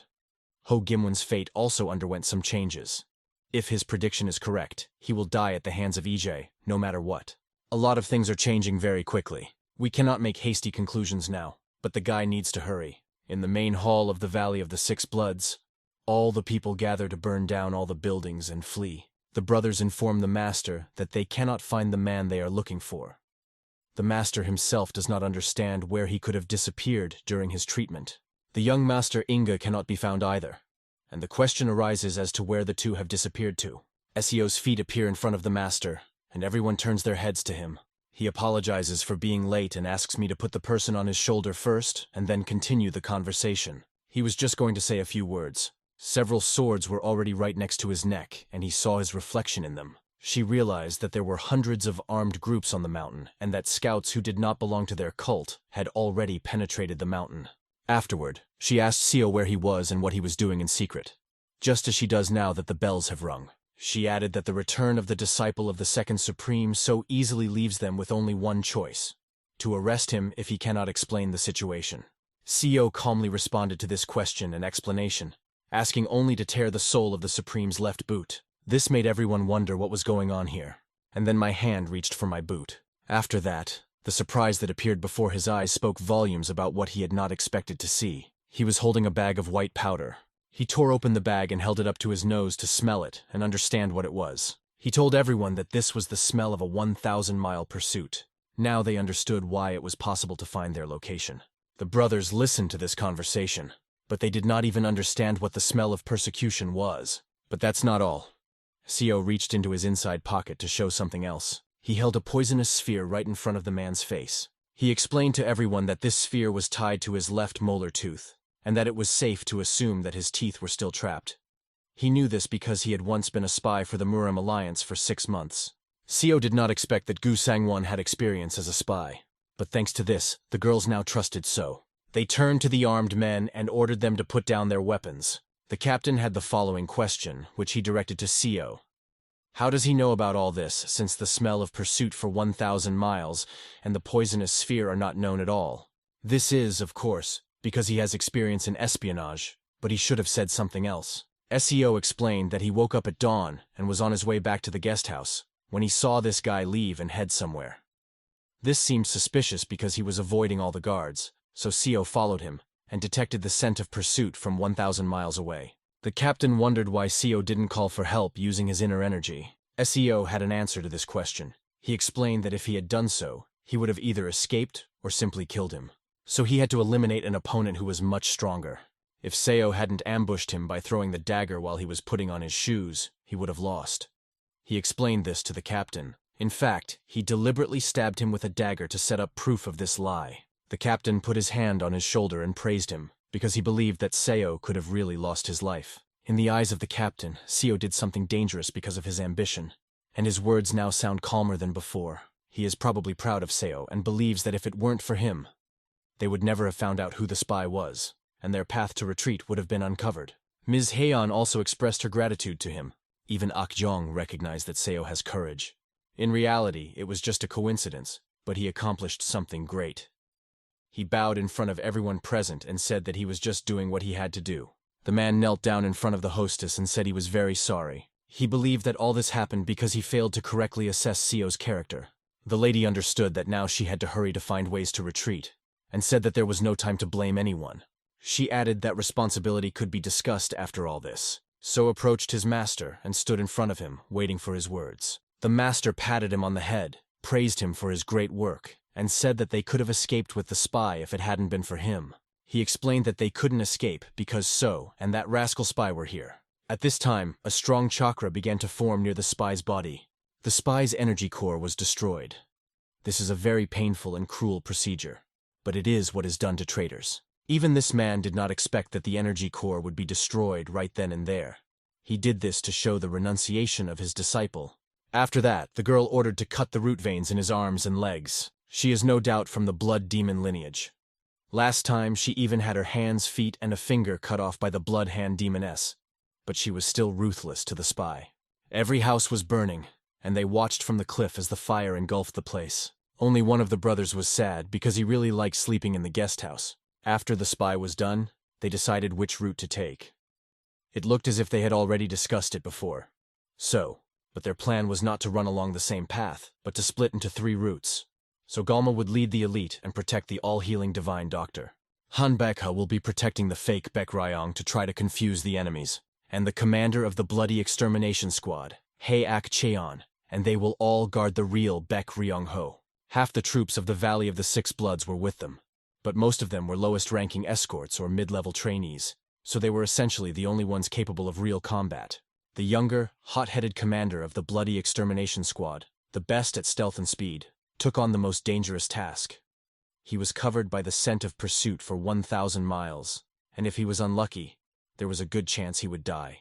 This is a mission that requires sacrifice, but there is no other way. No one knows the identity of the enemy or its numbers. If someone stronger than one of the Supreme Ones appeared, everyone would be at a disadvantage. When Sodom heard this plan, she realized that it involved sacrificing some people, but Seo explained to her that even if they all attacked, they could not win. Akchon also realized that he could only hope that he would survive long enough to get out of the Valley of the Six Bloods. He asked Sok Wunhwa to bring 2 detachment commanders quietly here.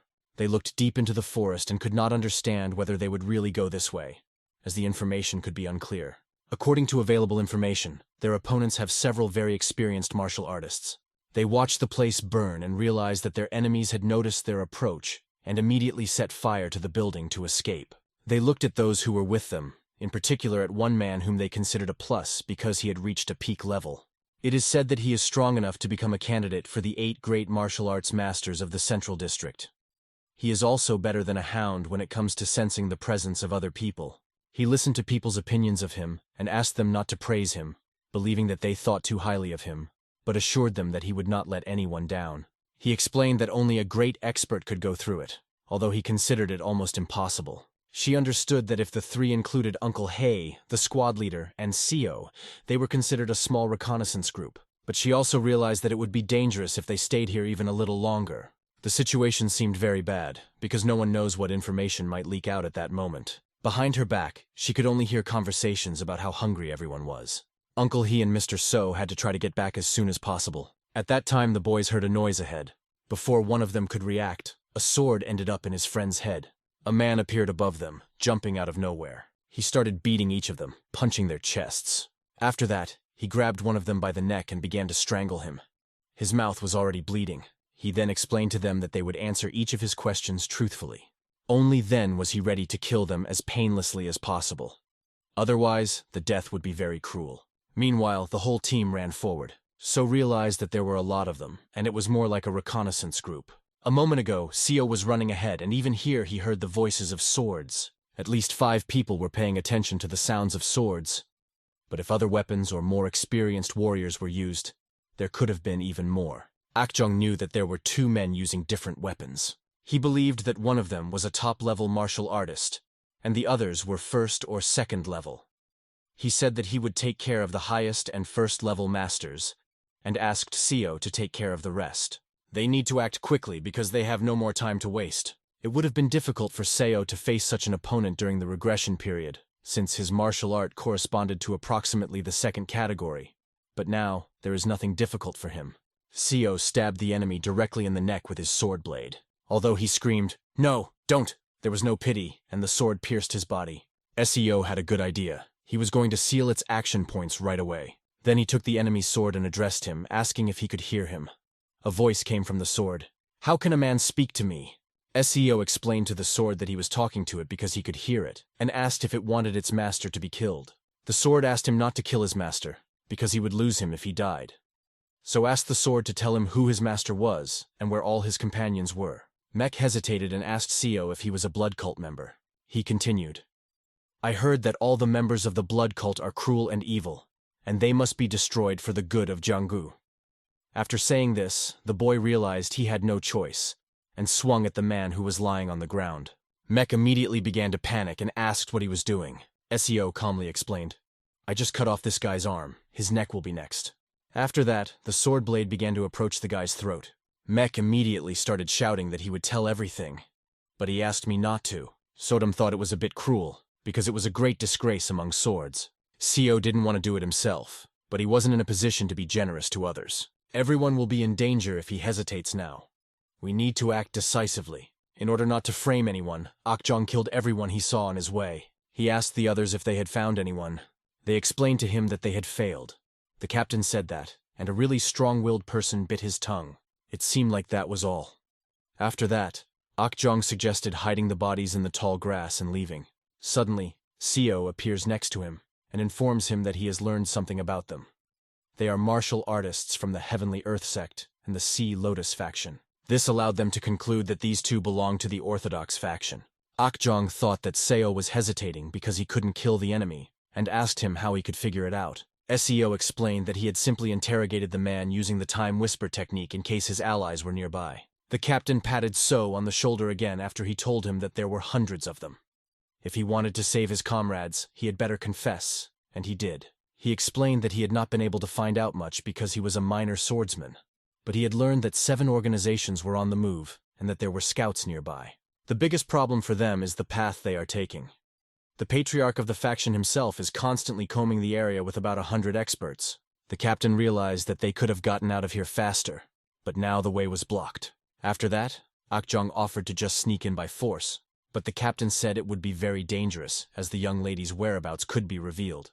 Then a man approached them and offered them something. It was the commander of the unit, Jan Hanel.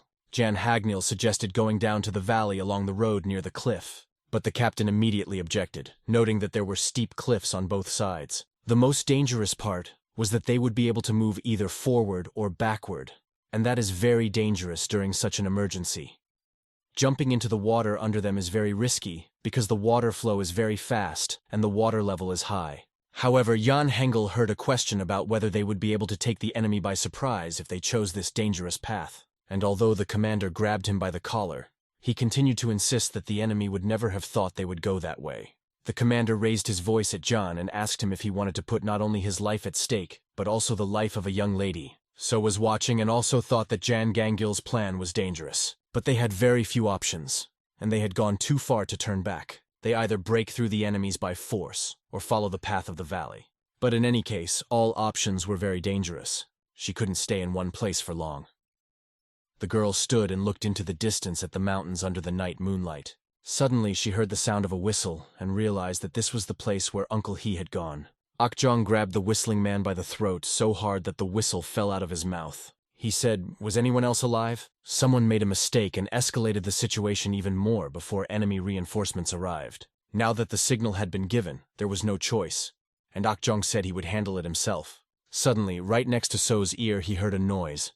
It was the sound of swords. 1, 8, 14, 32.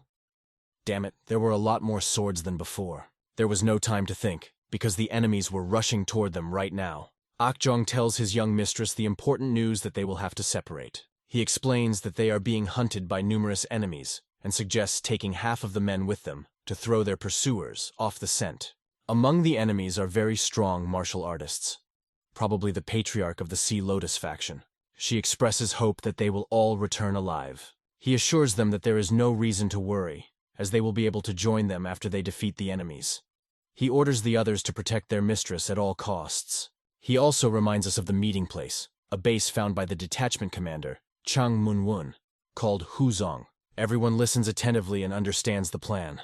Using the frequency whisper technique, he asks Seo Wunhui to lead the unit in his absence. He considers Seo Wunhui to be the smartest of them all, so he entrusts him with this task, hoping that he will do a good job of supporting Commander Zhang. He trusts Seo Wunhua not only because of his few achievements, but also for his ability to make the right decisions in difficult situations. After bowing to his hostess, Akjong escorted her to the exit. It was hard to believe that this crazy old man now trusted him as his disciple. The commander also spoke out, noting that among the remaining men, So Wunhui was the strongest after him, and told him that he entrusted the young mistress's protection to him. Soon they began to climb the mountains, scrambling up an almost vertical cliff. Their forces were seriously weakened after half of the unit left. The squad leader, Yang Gangil, and Seo led the group because Yang knew the road best. They were upset that the formation they were in was supposed to protect Baek Ryong Ho. It seemed that Hyak Jong was doing well, and no one was chasing him. Suddenly voices appeared in Seo's head again. He could hear them from below, along the path they were traveling. These voices were fewer than the group that was chasing them, especially considering those with swords. At this point, Seo signaled for them to stop.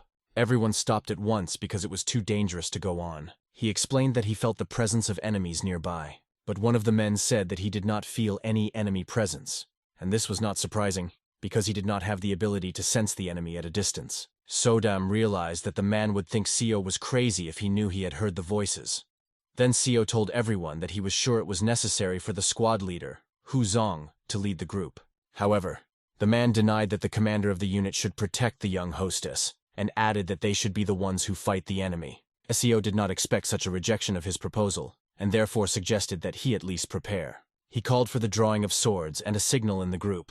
Raising his sword up and looking at each team member, Seo realized that even if Baek Ryonga was their priority, facing enemies on this narrow path would be dangerous. That's why it's better if the strongest martial artist fights first. He raised his sword so that everyone could see it.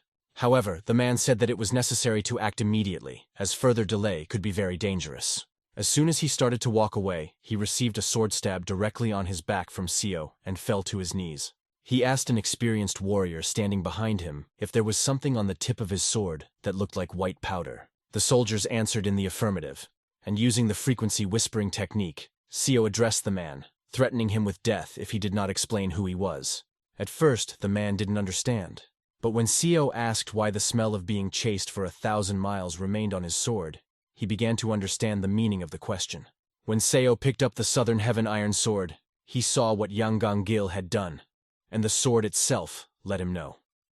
If it wasn't for his ability to listen to the voices of swords, he would never have known the truth. Seo continued to tell the man that he had already consulted with the swordsman behind him, and said it was time to lay it all out, as the smell of the blade reveals everything. The man admitted that it was so that the commander of the Bloody Extermination Squad and the Fourth Supreme could catch up with them.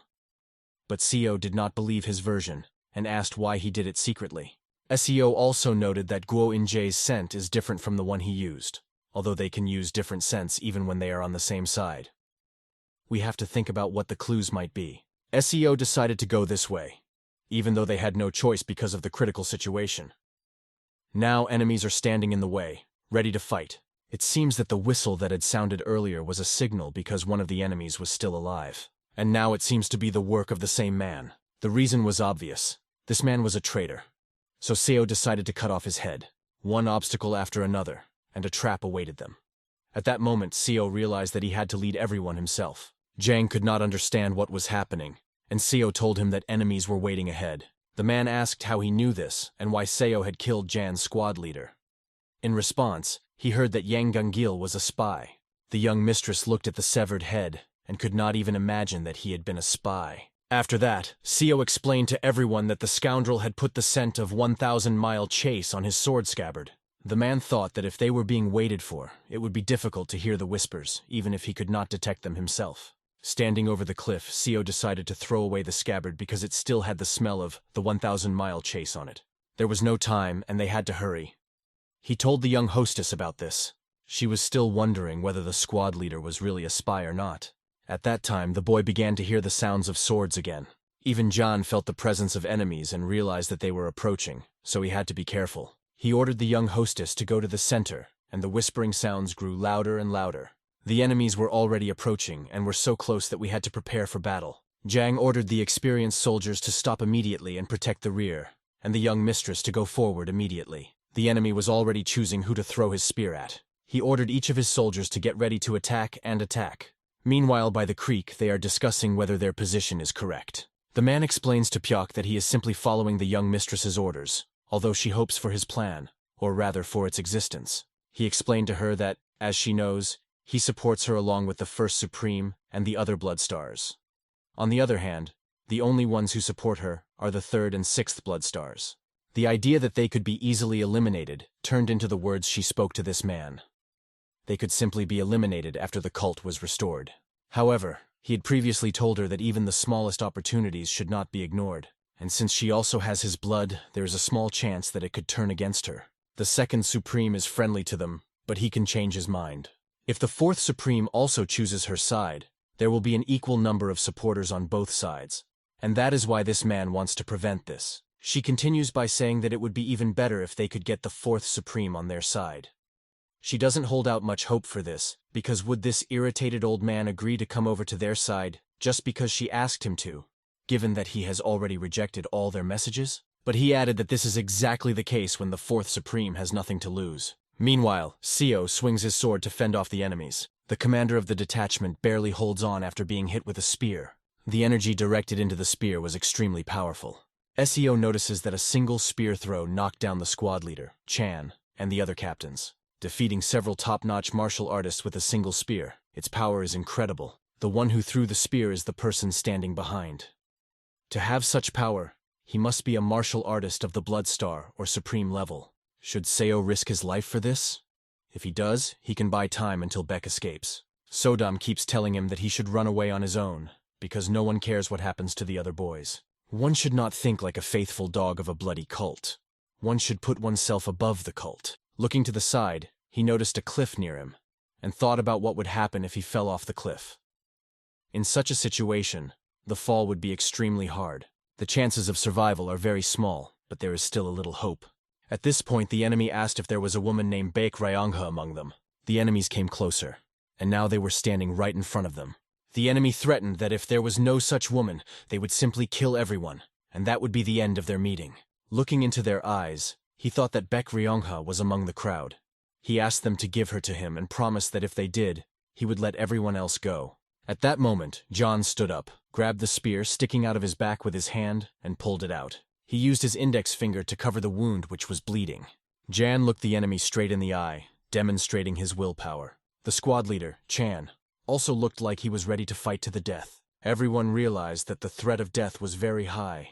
Seo turned to the squad leader and explained to him that he was buying time, and he should take the young hostess and escape. Neither the commander nor Sodam understood why he was doing this, but he had already taken several steps forward and was not going to retreat. His plan B was very simple. He was going to just fall off a cliff if something went wrong, and that would be the end of the conversation. The enemy warned that there was no time before they started killing everyone. Seo turned to the enemy and said that he did not look like a member of the Murim Alliance, and asked why he was pursuing them. Meanwhile, neither the commander nor any of his team understood what Seo was doing and how it could not be Murim's alliance. The enemy also did not quite understand what he was talking about, and asked what he was talking about, explaining that they were part of the Murim alliance. But Sio's suspicion fell on the fact that the enemy said that if they gave him the young mistress, he would let everyone go. Sio, looking directly into the eyes of the enemy, said that the goal of the Murim alliance is the complete destruction of the blood cult. The enemy disagreed with Sio's words and said that there were people from the alliance all over the mountain, and asked the boy if he didn't value his life. The man's next question, which he could not immediately answer, was, "If they are all on the same side, why do they not have time?" The enemy continued, saying that one of the people strongly recommended going this way. They realized he was a spy when he spread the scent of a chase for 1,000 miles, which is slightly different from the one used by the forces patrolling the mountain. So told the enemy that this man was a spy sent by them. The enemy objected, saying that there was no reason to hide it, as everyone realized that there was a spy among them. The enemy was sure that they were well aware of the possibility of finding Baek Ryong-ho, and said so. In response, he heard, "I am so grateful." Thanks to them, he was able to make sure that there was no spy on their side.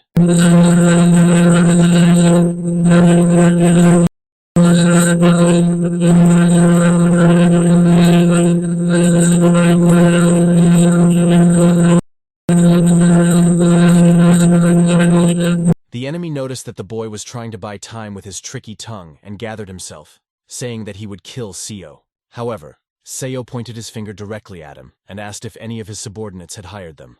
The young hostess, or Baek Hoyang, showed that there are traitors among these people. The twins began to assume that these people were part of a blood cult, but the enemies did not want to talk and ordered everyone to kill him. A spear flew straight at him. Seo was able to catch this throw using the innate energy of the central energy core. He immediately brought the spear back, throwing it directly at the enemy. He ordered all of his men to flee because the only way to survive now is to flee. The enemy managed to catch a spear right next to his ear. It was impressive, but now he couldn't let Seo go alive. This throw was 1,000 times stronger than the previous one. He flew with all his energy. Damn it. Maybe Seo shouldn't have been so nice. Maybe he should have just run for his life. And then something strange happened. The spear stopped right next to his forehead. He appears and remarks that it was quite good for the child. The Supreme Seo break saved Seo's life. The young hostess also thanked him, but Seo still couldn't understand why she didn't run away. She explained that thanks to him, she was able to make sure that there were no other spies on their side. Demoness Bloody Hand. Han was also standing behind her, which meant they were hiding, deceiving their own allies. The boy could not have expected that the plan to split into 3 squads would turn out to be wrong. Everyone was shocked that they had been deceived. No one could have imagined that the second Supreme would choose Baek Ryong-ho. The enemy did not expect this. He said that their victory was not guaranteed if they had the Blood Star and the Supreme on their side, and ordered his men to retreat. But a voice came over them asking where they were going. As he descended the cliff, he approached them, and it seemed that his intentions were not friendly at all. His hair was blowing in the wind and the speed with which he was descending, and now he was standing right in front of them. The enemies should have gathered themselves. He grabbed the old man by the head and asked the enemy if he really thought he could waste time with a man like him. But there was nothing under the old man's head, only a severed head that he had thrown off a cliff. After that, he became very angry, and his strength doubled. His rage was extraordinary because he was annoyed. If they want to pass, they will have to risk their heads. As he approached the enemy, he looked him straight in the eye, and the latter was already holding his sword at the ready. Could the sword have helped defend against this angry big man who grabbed the weapon with his bare hands? Yes, with my bare hands, and it surprised the enemy. In his entire life, he had never seen anyone come up, grab a sword with his bare hand, and squeeze it so tightly that the sword itself threw the enemy away. But this was only the beginning of his abilities. He began to throw the enemy from side to side. It seemed that there was no chance of survival in this situation, so he swung, holding the enemy's head. Then he drove the enemy's body into the ground so hard that the imprint would remain for thousands of years. It seemed that the soul would remain there, because the impact was so strong that even the ground could not withstand it and cracked. The enemy's body could not stand it. He threw him back and threw him far away. Despite the death of their comrade, none of them were going to interfere. Or they are even more afraid, because their opponent looks like a wild animal, like a tiger that has lost everything. However, one of them mustered up the courage to ask the others to step back and said he would fight alone. He knew Action and asked him if he lived up to his name. This man never liked being compared to anyone. At that moment, Action struck out, gaining incredible speed with his fist. But his fist was in the enemy's hand. He did not expect this. But the enemy needed 2 hands to hold back this blow. Chakra began to gather around the fist, which greatly increased the force of the blow.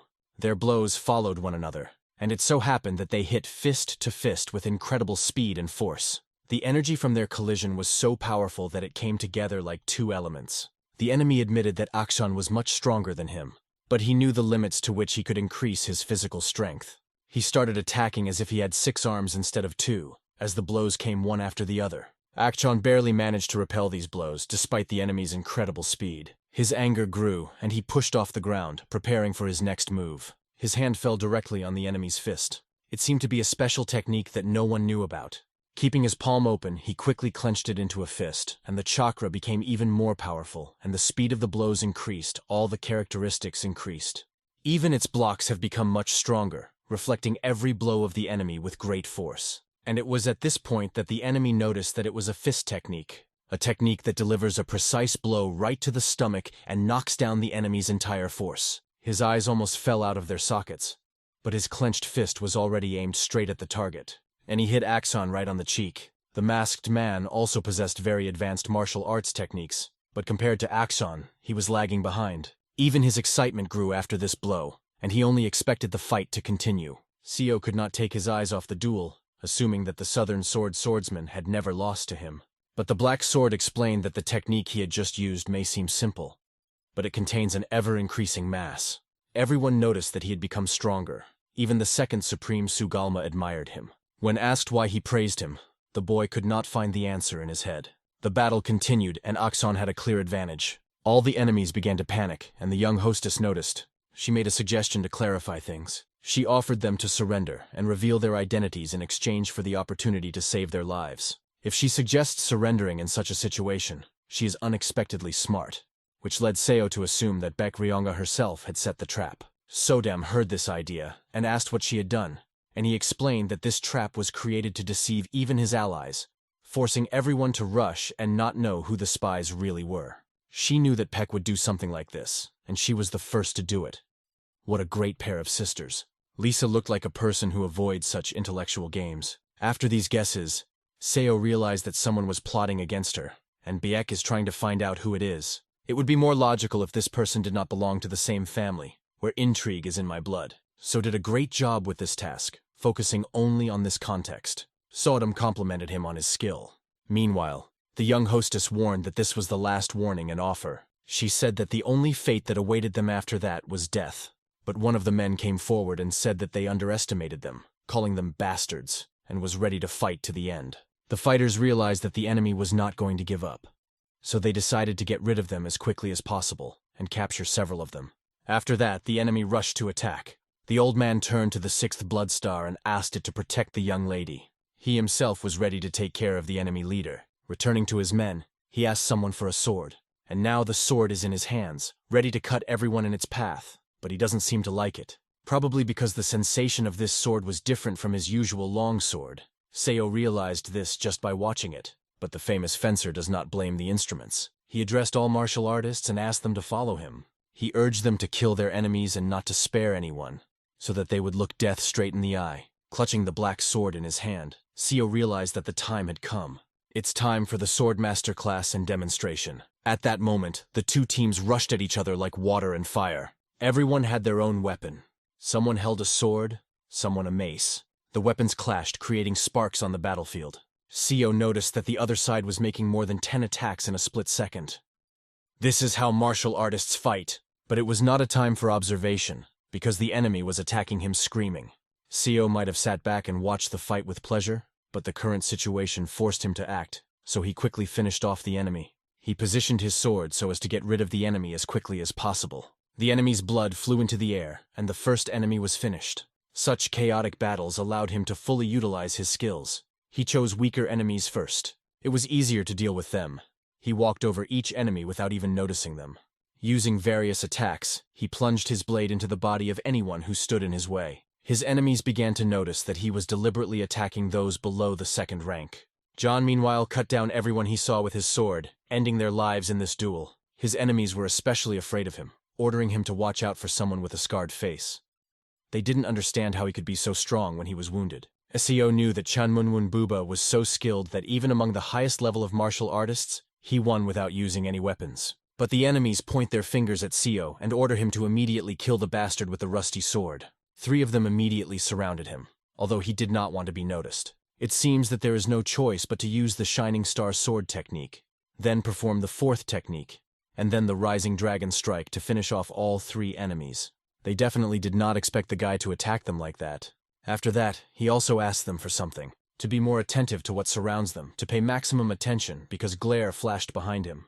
The bald head flew in his direction with the speed of a meteorite. She struck her head with a stabbing blow so that blood flew out of her mouth. All that remains is to finish it with the sword, putting an end to this bastard. They are here to support each other and attack their enemies, and this is exactly what the girl said when she addressed So. At that time, he used hand-to-hand combat techniques, delivering blows no less powerful than those with a mace. Looking around, they noticed that there were about 10 enemies left, but it was impossible to lose vigilance. They had to be very careful. After all, those who remained were all first-class warriors.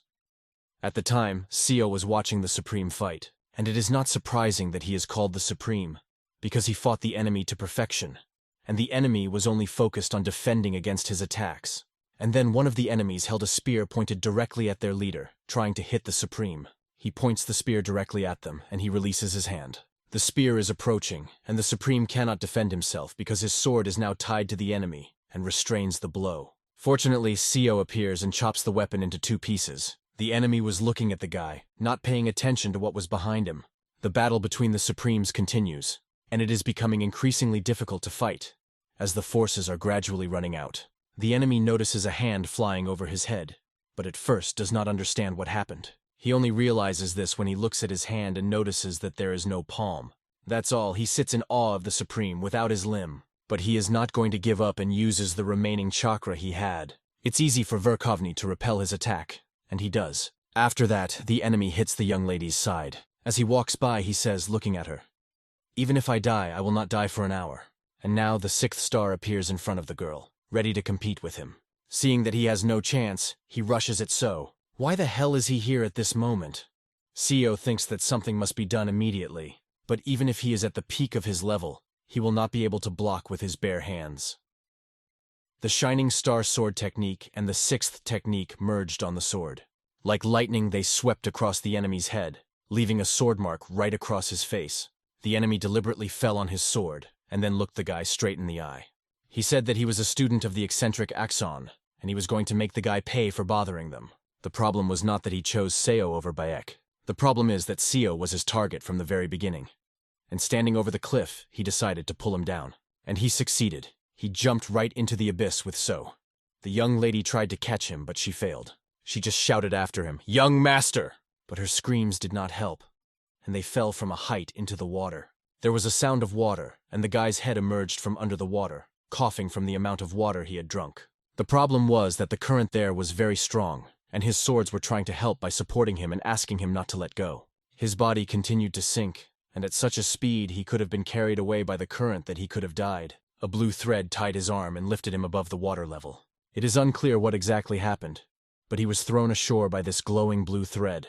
An advanced martial arts master saved him from the strong current, and remained a shadow that Seo could not see in the dark. But when he finally saw his savior, his breath caught in his throat. It was a very scary monstrosity with a long tongue, and it was completely unclear what it was. Not forgetting to thank this monster, he expressed his gratitude and asked the black sword to look down. Looking down, he saw a mountain of human bones. When this monster started growling, it was a good sign that it was time to get out of here. Picking up his sword, he pointed it toward the monster. It was an ambush, but the monster just grabbed the blade. You could see in its eyes the desire to eat the guy. In addition, the monster had the 9th level of skill in the central energy core. Since he uses this thread only at this level, he can use it. Then the thread was back on the guy's arm, tying him up. The staircase asked him to cut the thread as quickly as possible, but when he put his sword to it, he failed to do anything. Even if there was no room to swing the blade, he still used it to cut the thread, but it was too strong. He made every effort to cut the thread, pulling it with all his might. But this only irritated the monster more, which continued to growl. Then the monster grabbed the guy's arm near the bicep and started biting. In a moment, he had already grabbed hold of the guy's body and was squeezing him tightly. The monster was holding the boy's hand, not allowing him to attack because it was in this hand that he had a sword. He He squeezed his wrist so hard that the sword fell out of his hand. The monster's eyes showed that it saw the boy as prey.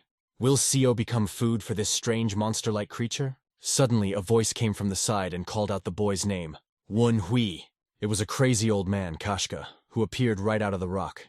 He was outside, and So was fighting inside the cave. The guy had to somehow inform Kashka of his whereabouts in any way possible. After a while, Seo was lying unconscious in the cave, and they tried to wake him up. The swords tried to reach him, advising him to keep his eyes closed because the monster-like man had been acting strangely since Seo had lost consciousness. He dragged the boy deeper into the cave and kept him in fear ever since. Before he knew it, half a day had passed. With his eyes closed, he lay there, while the monster sat there shivering. Looking at the situation, one could see that the monster only had a left arm, but he was a martial artist. If he had a normal body, he could be as strong as High Akcheon. After that, Seo asked Sokudam if the old man was still looking for him. The Black Sword replied that there was nothing to be upset about. But for about 4 hours regular screams were heard, after which everything stopped. From this, he concluded that he needed to somehow get out of this situation. He had been through worse situations than this, and even death, so he was confident that he could get through this. Given the situation, it is doubtful that the monster is mentally stable. He could not speak clearly and was frightened by some screams coming from outside. In addition, a martial artist of this level should know that as a precaution, he should block So's pressure points. But he did not. Suddenly, the Black Sword screamed to So that the monster began to move. Seo saw it rise to its feet and start screaming with hunger. One might have thought it was because he had no legs, but the boy could hear the monster moving behind him. It gave him goosebumps all over his body. He had never experienced anything so terrifying in his past life, or in this one. Now he wanted to concentrate all of his born core energy to the maximum. Then he planned to stab the monster in the chest, seeing it as the only way out of the situation. He punched so hard that before his fist could reach his chest, the monster grabbed him with his hand. This is exactly what Seo was aiming for, to strike at the monster's celestial pressure point, and then he managed to throw the monster back. The Black Sword called out to him, announcing its location, stuck in the rock above his head. Jumping to the sword, he grabbed it with his hands to pull it out. After that, the sword and So were as one, striking at the creature. But it wasn't that simple. The monster managed to block the attack with its own thread. It was very difficult, almost impossible, to draw the sword any further. The monster then asked Seo who he was and how he could control his innate inner energy. He also noticed the sword in the boy's hands. Recognizing it immediately, the monster said that it was the sword of the southern sky. But how could he recognize this sword? Who is this monster? Seo decided he could talk to the monster and explained that he was the heir to the southern sky swordsman. The monster's face showed great surprise and he asked, "Are you his heir?" It was necessary to understand whether the monster was an enemy of the southern sky swordsman. If so, it would be the boy's grave. Tears began to appear on the monster's face and flowed down his cheeks. It was strange to look at this monstrosity who was missing one arm and both legs and was crying. Then he started muttering something about fate and how it was all very strange. The guy didn't quite understand what he meant and tried to find out his name. The monster introduced himself as Hanji-san. Seo immediately plunged into his thoughts, trying to remember where he had heard the name, and the Black Sword was surprised that the monster was still alive. The sword explained to the boy that he was the king of assassins with a flying blade, the legendary assassin. He was once a legendary assassin, and the man who stole a text on martial arts skills from the former owner of the Southern Sword. It happened when he was defeated by a man with golden eyes. He immediately fell to his knees in front of Seo and began to ask for forgiveness and permission to repay his debt. Behind Seo's back, the warning voice of a sword sounded, that this was the same guy who regularly stabbed others in the back. The sword warned that he could not be trusted, and as soon as he said this, threads began to form over So. This was the insidious plan of this monster, which he immediately conceived. He was going to pay off his debts first, but what did this phrase really mean? His hand grabbed the boy's hair. He insisted that he would repay his debts even if Seo refused. He began to say that the point of celestial pressure is also called the point of the 100th fusion, which is the best for absorbing the innate energy of the nucleus. Then he concentrated, saying his every action as if it were not strange. Suddenly, a very strong headache pierced Seo's body, and energy began to gather around his head. The energy of the blue color completely penetrated his body, and the pain was getting worse. The king of assassins with a flying blade, Ji-san, was a legendary assassin who was said to have surpassed all the capabilities of an assassin. He was no ordinary killer. His martial arts were just as unusual, and the one unfortunate incident that made him famous was his only failure. Ji-san was bold enough to try to kill Jin Kyung, one of the 8 great martial artists of the Central Plains. During the assassination attempt, Ji-san managed to survive the fight with Jin Kyung, and it was this story that made him the king of the assassins. A man trying to find the point of celestial pressure comes as no surprise to Seo, who thought he was going to die. But in fact, Ji-san is channeling his innate inner energy. This is very similar to the innate core energy that Seo himself has. Han Ji-sang knows the technique of cultivating innate energy. The loss of energy is very small, because they learned the same technique of cultivating innate energy. The mystical art of the shining star in Seo's head transforms into a single form, purifying him and increasing his innate inner energy. The Black Sword told him that he had reached the 5th level of mastery through enlightenment. From the beginning of the 4th level of mastery, he could not go further without enlightenment. Thanks to the words of the Flying Blade Assassin King, enlightenment descended on Seo. The innate energy in his central energy core created an entity that matured over 16 years. Now, to attain the 6th level of mastery of the mystical art of the shining star, he needs only enlightenment. He is to be congratulated on this. He is only 1 level behind where the Southern Sky Swordsman was in his previous life. It seems like we should bow down to Hanji, or do something similar as a sign of gratitude. Has he really been like this all this time? Seo wondered if it was possible that Hanji was already dead, having given up all his innate energy, and the Black Sword thought that he deserved to die. Given how he looked before, he had to be punished. After that, the Black Sword explained what happened 15 years ago. Once upon a time, an assassin king with a flying blade tried to kill its previous owner. He did not know who was behind it, but it was difficult to find a way to kill the previous owner. The previous owner of the Black Sword lost to a man with golden eyes and was seriously injured. His life was in danger. At that moment, the king of assassins with a flying blade appeared in front of its previous owner. The previous owner was in such a serious condition that he could have died from a single finger touch.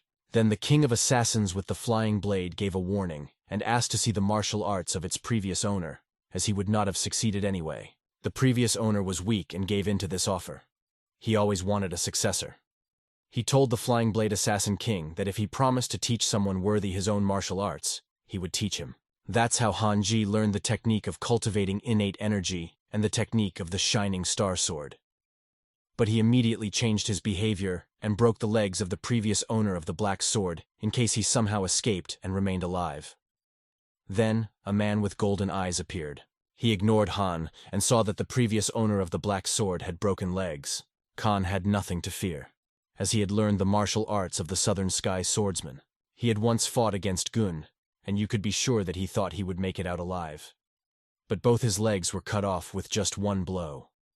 Then the man with the golden eyes destroyed Han's energy core and threw him off a cliff. That is why the Southern Sword dreamed of Han staying alive. Life is a strange thing. At the time, the Southern Sword was sure that Khan was dead, and he also wished for it. After hearing all these words from the Southern Sword, Seo realized what he meant. Han was the one who the Southern Sword resented for killing its previous owner. But he had also just saved Seo, its current owner. After a moment, Khan came to his senses and asked how long he had been like that. After that, Seo started to bow to him and thank him, but Han said he didn't need thanks because he was just paying off his debt. However, the boy was very curious about why Khan was here and asked him about it. Khan explained that it was not necessary to know this. It was simply a consequence of greed. He added that he would like to ask the guy for something. He assumed that the young man was following the orthodox path, as he was the successor of the Southern Heaven Swordsman. Han added that he hopes Seo knows the Divine Doctor. Then he said that it was nothing complicated and that he had been here for a long time. But surviving in this cave without 2 legs was a great suffering for him. He could not overcome his hunger and ate his own hand. It is impossible to imagine the unbearable pain of loneliness and hunger. It eats away at the human mind and is disgusting. He held on as best he could to survive, but the longer he did, the more mentally unstable he became.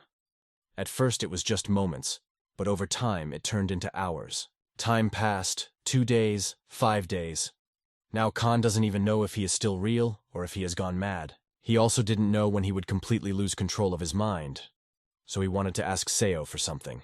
In return, he offered to teach him everything, starting with the flying blade technique that destroys the hero. The staircase appeared next to Seo and asked him if he thought Han was just testing him. As the successor to the Southern Sky Swordsman, Perhaps it's to see if he'll make the same choice as Han, asked Staircase. Even if it was a test, Seo didn't need to think too much about it because it could help him now. But he also didn't want Han to justify his actions. First and foremost, Seo wanted to protect the honor of his master, the swordsman of the southern sky. He told the monster that he had learned a lot from him, and if he told him everything, he could pass it on to his son. And that was Han's main goal. For his son to learn martial arts that he could pass on. The monster expressed her gratitude by squeezing his hand. Khan was ready to teach the boy everything he knew. The use of silver thread is the essence of the flying blade technique. Destroying a hero requires the use of a blade or throwing knife. If you use your innate energy right now and here, the silver thread will be able to weave and carry Seo's body to the cliff. But just as Seo was about to do so, the monster's voice came from behind him, saying that there was one more thing he had to tell him. Khan admitted that he did not have a child. He just wanted to check one thing before he died. Han added that now Seo would be able to have everything since there was no owner. If he refused, Han thought it was just what he deserved. Standing right in front of the waterfall, Seo said he didn't hear anything, although he actually heard everything, and decided he had to go. After all, Khan is a monster who tried to eat him. The monster has harmed his master and even absorbed his martial arts. Yet Seo continues to act with understanding and respect for his dignity, only because Han saved him. The monster thought that the Southern Heaven Warrior had a good receiver. His eyes resembled those he had once seen in his own. Until the very end, the monster was suffering, and every time he coughs, blood comes out of his mouth. But even to the very end, he was grateful. He was grateful to have lived his last moment as a human being. Now Seo has a new technique that he has mastered, a technique with which he can use a blue thread that is very strong. He would tie this thread to the hilt of the sword to Sokodam and throw it so that his head would spin. If Khan had limbs, he could have escaped from the cliff at any time. But in any case, when Seo got out of his cave, he could climb back up the usual way, although this is no longer necessary. Now he has a new technique with which he can get anywhere. Now the staircase will have to get used to it, as it flies anywhere, so needs to hurry up and get to where he needs to be now. At that time, near the stormy river, the men were solving their problems. The bald man with a scar on his head assumed that the person he was talking to belonged to an unorthodox faction. But he couldn't understand why the fox would care, since they had a grudge against each other. Why the hell are they chasing him? He explained that his mere association with the blood cult made him Muram's common enemy. When asked who decided all this, the bald man answered, "The Muram Alliance."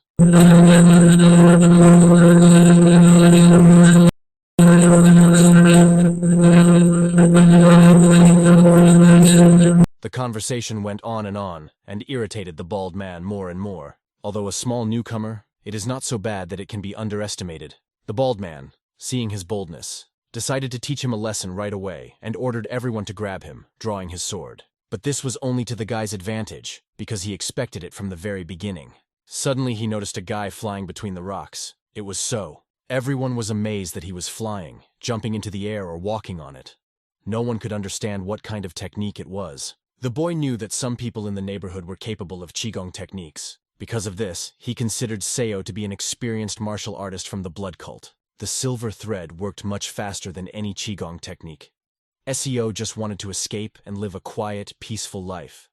But given recent events, his existence has become widely known in the blood cult. Because of this, he decided that they must lose Bayek to avoid danger. Seo must become stronger than them if he is not satisfied with the way things are. After that, the kid started screaming, addressing Seo as a flying master and asking for his help. Flying master was a strange thing for a guy to hear. But Southern Sword said it was like being called out. Because the kid addressed Seo, everyone immediately paid attention to him and looked at him. Now it's clear that we won't be able to leave here. Seo landed directly on the ground in front of them.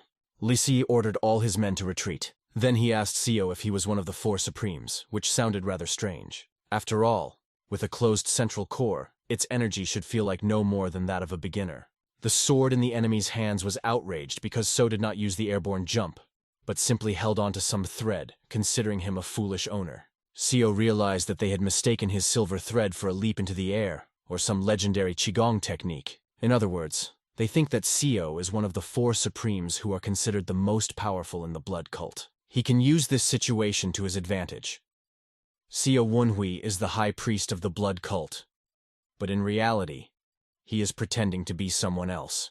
SEO didn't know who this guy was standing in front of him, but since he asked for help, he wasn't going to refuse. The sword of this guy said that he didn't think he was that experienced martial artist of the blood cult, and added that he was just wasting his time. After this conversation with SEO, he realized that the sword was speaking like an old man, but it was clear that he was not from the blood cult. It's unclear why they need an experienced martial artist from the blood cult. But first, SEO is going to deal with these people.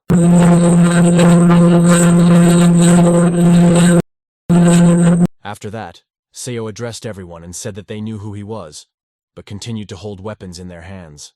I almost died laughing when I heard him say that. Lysy said that not all the Masters of the Alliance are here, and added that even if SEO is supreme, it will not be easy for him. We can be happy that it worked, but the enemy is not retreating, despite the fear. However, using the technique of talking in his mind, the guy said that these opponents were the only ones here. He added that there was another group a kilometer away, but he had destroyed their horn, so they could not call for help. It looks like this kid really wants to make a good impression on SEO. SEO continued to talk to the bald man, and suggested that he was lying by telling him this.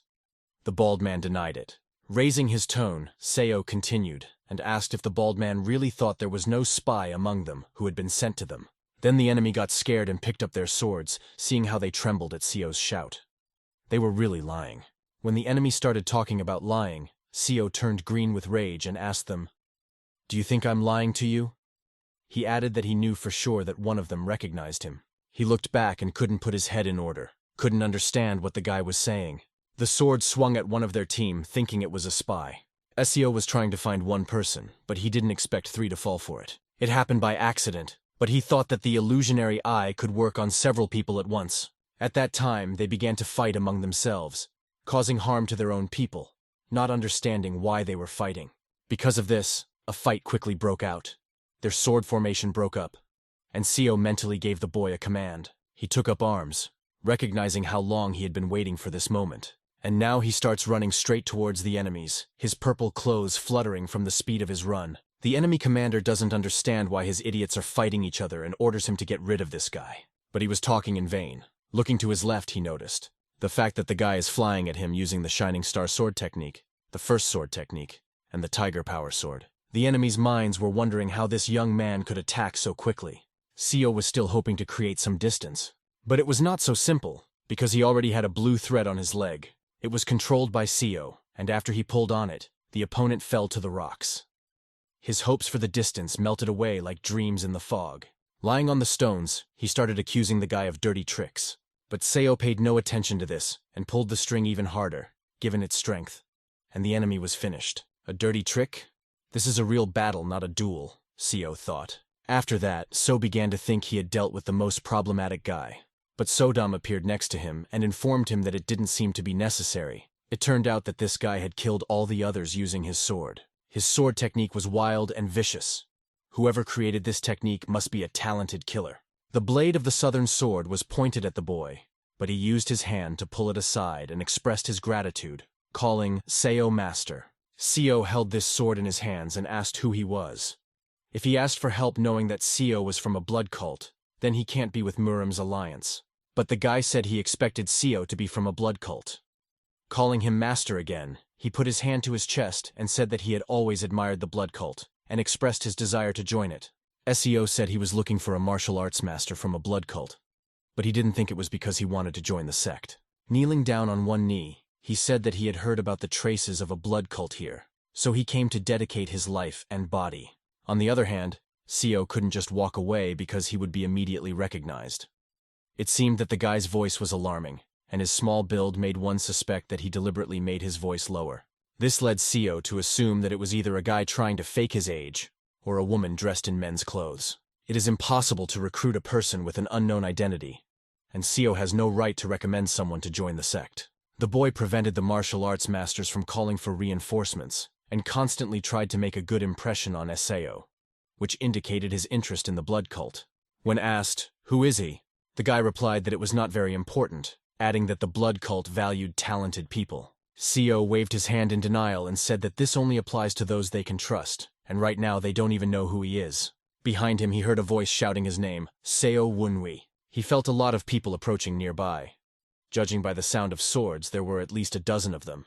and one could assume that it was the Murim alliance. Suddenly, the guy asked what happened, as Seo froze and did not speak for several seconds. Seo replied that people were approaching them.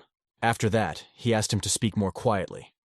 The guy said that he could not hear anything, but So told him with the power of thoughts that even if there were not so many of them, there could be 20 to 30 of them. So first we had to get out of here. He prepared himself, believing Seo to be stronger and confident that he could handle the situation. He could not use the silver lining because he could not pretend to be someone more than he really was. While running, Seo looked back to make sure the boy was keeping up, but he was not lagging behind at all, running fast, as expected. His scurvy was really impressive. It had to be above first class, and the interest of who he was did not leave Seo's mind. At that moment, the boy also felt their presence only when they came closer. He realized that there was a man of great strength among the enemies. The guy said all this with the power of thoughts, arousing even more interest in himself, because he could determine the strength of the enemy. The enemy was approaching very quickly, and it was too late to run, so they had to attack. They took up a fighting stance and decided to attack at the signal given by So. The battle started. The enemy appeared right in front of them. Everything happened very quickly. The sword in his hand was great, but when he started fighting, Seo's palm was torn to pieces. It was a very unpleasant feeling. However, the fight had to be stopped, and Seo put his hand in front of the guy, asking him to wait. He saw a very familiar face that he could not fight against. Right in front of him was the Supreme One, who was very surprised to see Seo alive. Verkhovny came closer, tapped him on the shoulders, saying that he thought he was dead. The boy looked at Seo and now realized that he was not the Supreme, although Seo had never said that he was one of them. Suddenly, a sword appeared near the guy's face. The Supreme put the sword to his face, noting that he had the face of a man, but the voice of a girl, and emphasized that it looked like he was wearing a mask. So explained that the boy helped him to remain invisible to the enemy. He said he came because he wanted to join a sect, but his identity was unknown. Turning his head to the boy, Seo asked him to better answer the old man's questions with the truth, as he was indeed the Supreme One. He told me his name was Yun Sama and that he came from Autumn Valley. When Seo realized who she was, and that she was from the Sama clan and the Autumn Valley, he was very impressed. The Supreme asked her if she was really from the Sama clan, and if she wanted to join their sect, if she was from a famous fighting clan. She explained that she had nothing to do with this clan, as the Sama clan was her mother's enemy. She added that she could not do anything with them alone, because they were under the protection of the Murim alliance, and so she wanted to join the blood cult. So listened attentively, with a sour expression on his face. Sodom appeared and asked him if it reminded him of his past. Seo explained that there are many people in the Central Plains with the surname Sama, but only one person with this surname is from the Sichuan Autumn Valley, the first of the 4 evils of the Evil Moon Sword. The 4 evils are martial artists called Transcendentalists, along with the 8 great martial artists of the Central Plains. The Sword of the Evil Moon, called Sama Chak, is also known. In the southeastern region of Sichuan, an incident occurred in which all members of the sect, more than 200 people, were killed in one night. Other sects affiliated with this one were angry and joined forces to stage an attack in Autumn Valley, where Sama Chak lived. 400 martial artists gathered. Of all the 400 people who participated in this raid, no one came back alive. It seems that this man killed them all by himself. Someone like her who wants to join the blood cult was interested in the Southern Sword. But Seo still didn't understand, because something didn't add up. This happened when he was sent as a spy to the Murim alliance before its regression. Chuck himself went up against a faction that was flourishing at the time. The alliance hoped that this faction would be defeated in battle, but Chuck himself exceeded all expectations, and instead became a member of the unrivaled faction. Later, it became known that the reason for this was that his student was a member of this faction. If that's the case, then Sama Yun should have been in the unsurpassed faction, not the blood cult. Did Seo get things mixed up again? Wait, it's the time before the faction's massacre incident, and Seo is the only one who knows he's Sam Chuk's disciple. He knows Sam Chuk's upcoming actions and can help Baek Ryong Hai reach the same level as Baek Hai Hyang. This kid looks like a trump card. After that, the Supreme asked him why he was hiding his face if he wanted to join the blood cult. Because if he wanted to, he had nothing to hide. Then his hand reached for the skin on his face and began to peel it off. Underneath her was a gentle girl with purple eyes who wanted to be recognized only for her skills, not for her gender and face. The guy couldn't even say anything. He just looked at her and kept silent. In his mind, The Supreme turned to Seo and asked his opinion, since he was the first to meet this child. Was he trustworthy? Seo realized that the Supreme would never accept her if it became known that she was the daughter of one of the four evils. She looked at Seo, and in her eyes you could read a great desire to join the blood cult. Seo turned to her and she was excited, thinking he had already said yes, and started to smile broadly, but he only said her name. He then asked her what she could do for him if he helped her join the cult. Below the Valley of the Six Bloods, in buildings on the outskirts of the temple, there was a secret room of the blood cult. Akshon knew that there was only 1 hour left before the promised time. The commander behind him said they could leave after that time. A young lady stood in front of him and patted him on the shoulder and told him to leave it to her. She walked over to Akshon, sat down in front of him, and began to explain that since her uncle was still searching, despite the danger, she suggested that he just trust him and wait. He got up and said it was time to go. Suddenly the commander pointed to the exit and said that the Supreme and Seo had returned. They all walked together, hugging each other and laughing merrily. Akshon's face was filled with joy when he saw them all alive. He called them bastards for making him nervous and ran in their direction, full of emotions. You could see from the old man's face that he would be very happy to see everyone. He was overwhelmed with joy. The first person he ran to was So. He sat down next to him and greeted him. Behind him stood Ja and the commander, but he came up to the guy to say some not-so-nice things, accusing him of being a stupid bastard who ended up in this situation because he let his guard down. Even Sodam noticed that he was saying this, but he looked very happy. The guy realized that he had to play along, knelt down and said that he regretted falling for the enemy's trick because of his lack of vigilance. He apologized, and the old man asked him to thank the young mistress for ordering the search. However, she asked him not to bow before her, because she believed that this was nothing compared to what he had done for them. She emphasized that he found 2 spies and even stalled for time, risking his life, for which she is very grateful. She went on to say that she would like to reward him for what he had done, as she believed it would make her feel better if she did. She said that she recognized his recent achievements and intended to promote him, asking him to do his best to fulfill his duties as the newly appointed deputy commander of the detachment. It was very good.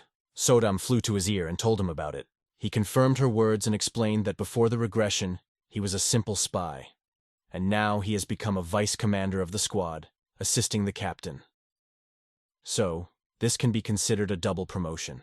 Kneeling down on one knee in front of the young mistress, he bowed and said that he accepted her orders. As a deputy squad leader, he may be second in command of a squad with 3 separate small squads under his command. This means that if Akshon does not put Seo under someone else's command, he will be able to command 3 squad captains. The issue has already been resolved, but he probably doesn't like being subordinated to Seo, although he has 2 other candidates in mind besides these guys. The first one is Jo Sung-won. He is skilled enough to be a team captain right now, and has the potential to surpass the first level. The second candidate is the daughter of one of the 4 evils, Sama Yoon.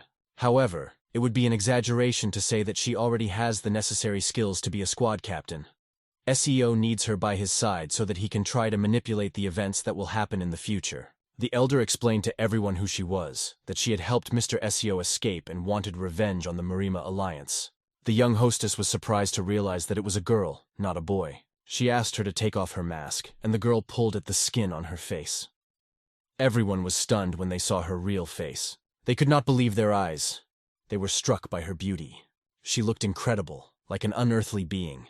Bowing before the young mistress, she thanked her for allowing her to join the cult. However, Seo looked at the young hostess and could not understand what was wrong with her. It had the same atmosphere as the last time they dueled. Southern Sword explained to the boy that it was called jealousy. He went on to explain that his former boss used to say that when a woman sees a man she likes paying attention to a prettier girl, their mood drops as if they had been poured ice water. It seems that Southern Sword is saying that Baek Ryonga is jealous. It's strange that she would feel this way about a guy since she's a candidate for the leadership of the blood cult. The old man turned to the boy in his thoughts. He told him that it was interesting that when he had a chance to build a relationship with a girl like that, he couldn't find one. He realized that he liked the girl and asked Seo to tell him something. Seo agreed, but on the condition that he would be the only one to know. He then explained that her father was the evil moon sword, Sama Chak. The old man could not believe what Seo had just told him, and asked the boy what he had done. In the past, there have been several cases where small sects from the eastern part have turned to the So clan for help. About 100 corpses were found between Guizhou and Honam, and their request was to find the culprit. The trail of the criminal led them to the Autumn Valley, and the man found there was the sword of the evil moon, Sama Chuk. After finding the culprit, Father Seo and people from the small sects ambushed him in the Autumn Valley. The four evils are not called that for nothing, he explained to Axon. After this battle, they died with dignity. He then added that all of them died with dignity, and one person survived purely by chance. Axon assumed that his father was very ashamed since no one knew about the incident. He was surprised that the boy had managed to find out who she was. After hearing this story, his two swords just laughed at what a skilled liar Seo was. He continued, explaining that this girl was a ticking time bomb, and it was very dangerous to involve someone like her in the cult. The boy replied that he was looking at it from a different perspective. If they all got close to her, they might be able to attract the evil moon sword to their side. But Axon explained that if it were that easy, someone would have done it long ago. Although Axon has a bad temper, he is still very smart. You can be sure that he is thinking about risk. But there is something that Seo has learned over the past year of working with him. He went on to say that they now had no choice, and asked if he would reveal her identity and make her leave. Axon replied that he could not do that. Although he doesn't want to make an enemy out of one of the four evils, this was clear to Seo, and he continued. He asked whether it made sense to take this risk, and suggested that it be transferred to another Supreme. When Seo saw Akcheon's glance toward the Supreme, he realized that the plan worked perfectly, because the old man hates to lose. Akcheon asked Seo if he could take on this responsibility. Seo replied that they should choose who would receive Miss Samu and leave. At that time, the Supreme approached her and said that since everyone was here, he was ready to take responsibility for her. But she also wanted to take responsibility. The old man hoped that the boy's judgment was correct, and said that he was also ready to take her in. This situation seemed strange to everyone, because nothing like this had happened even at the selection ceremony. The Bloodstar and the Supreme, all of them stepped up to take on one person. The young hostess did not expect that they would all want to take her in, and said that she would leave the choice to Miss Sama. This meant that if she was allowed, she could choose who would be her boss. Immediately she ran to Seo and hugged his hand. Her choice was clear. She told everyone that she would like to be under the command of the deputy commander of the detachment, So Wunwi. Then she turned to him and asked if she was doing well. Seo immediately answered yes, realizing that the situation was complete chaos. He felt that he should be really happy. This was said by a young hostess who did not know what to do with her emotions. She spoke in a very cold tone. Sodam was only telling him to accept his fate, but he didn't think it was too late and wanted to fix it. He was in a situation where he didn't even know what to say. Given the stares he felt, he thought he should justify himself. The young hostess said that everything had been decided, and the girl would go with the deputy commander of the detachment. Everyone decided to prepare to leave. Now he was called the deputy commander of the detachment. Yoon would run around by Seo's side and constantly ask if he was doing well. Sodam flew up to So and asked him if he was a eunuch. She must be very beautiful, considering how everyone here reacted. But So did not react. This made Sodam think he was a eunuch. The girl was approached by one of her twin brothers. He introduced himself, saying that his name was Sun Juebek, a fellow student of that bastard, that is, the deputy commander of Seo's unit. It looks like this idiot was trying to look cool. Perhaps you shouldn't laugh too hard, because a guy his age wants to appear cool. In his past life, So realized that beauty is not everything. In Marima, there were only a few honest women, and the more beautiful or higher their status, the more picky they were. When choosing who they interact with, they consider the benefits it will bring them. Seo realized that looks don't matter much. This young man continued to show off to the girl, showing her his biceps. The guy asked her why she said she wanted to be with him, pointing a finger at Seo and his rank, which was the lowest of all possible ranks here. She explained that he was the only person she knew here. She treated him with respect from the very beginning. But the guy saw her goals and thought that she would have chosen a different supreme. But he seemed scary to her, so she was afraid. Her father was also very scary to her, so she didn't want to experience that anymore. This was logical, since she was the daughter of one of the four evils. The boy told her that their master was also very scary. At that moment, the master appeared and asked the boy what he was doing here. He told him to stop fooling around and get ready to leave. He ran like a dog, agreeing with the master. Yoon turned to Seo and told him that it looked like the guy was right, but it wasn't, so who said he was scary? 2 weeks later, Peak G, the base of the Flower Moon Trade Association. He accomplished his task despite losing all his subordinates, but it was too much. He screamed very loudly from the pain he was expecting. However, this man told him that he only answers questions that are asked to him. The man accused him of failing his mission and ran away. His index and middle fingers were burned. He thought that was what this guy deserved, and he stuck 2 fingers in his shoulder. The red-haired girl just watched, listening to his cries for mercy. She had heard words that his subordinate had really killed that bastard Seo, but that was the end of his words, which were lies, and he fell to the floor. A red stripe appeared right next to his face. A sword was stuck in the floor behind him. The girl explained that this was a completely different situation. He insisted at the time that it must have been a misunderstanding. She did not understand his words and asked him what he was talking about. He explained that he hoped to force the fourth supreme, the eccentric Acheon, to bow at her feet. Her next question was what went wrong and what went wrong. He apologized and didn't know what to say to her, and in his mind wondered if it was because of that bastard. When the young hostess thought the plan was ruined, she seemed more interested than disappointed.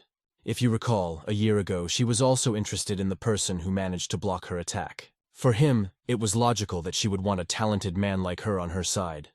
That was his mistake. He was ordered to kill one of the students if necessary to show that they could take something of value at any time. But to think that this particular student attracts the attention of a young lady. After a few seconds of pause, she continued and said it wasn't funny anymore. It used to be different, but 6 months ago she surpassed him.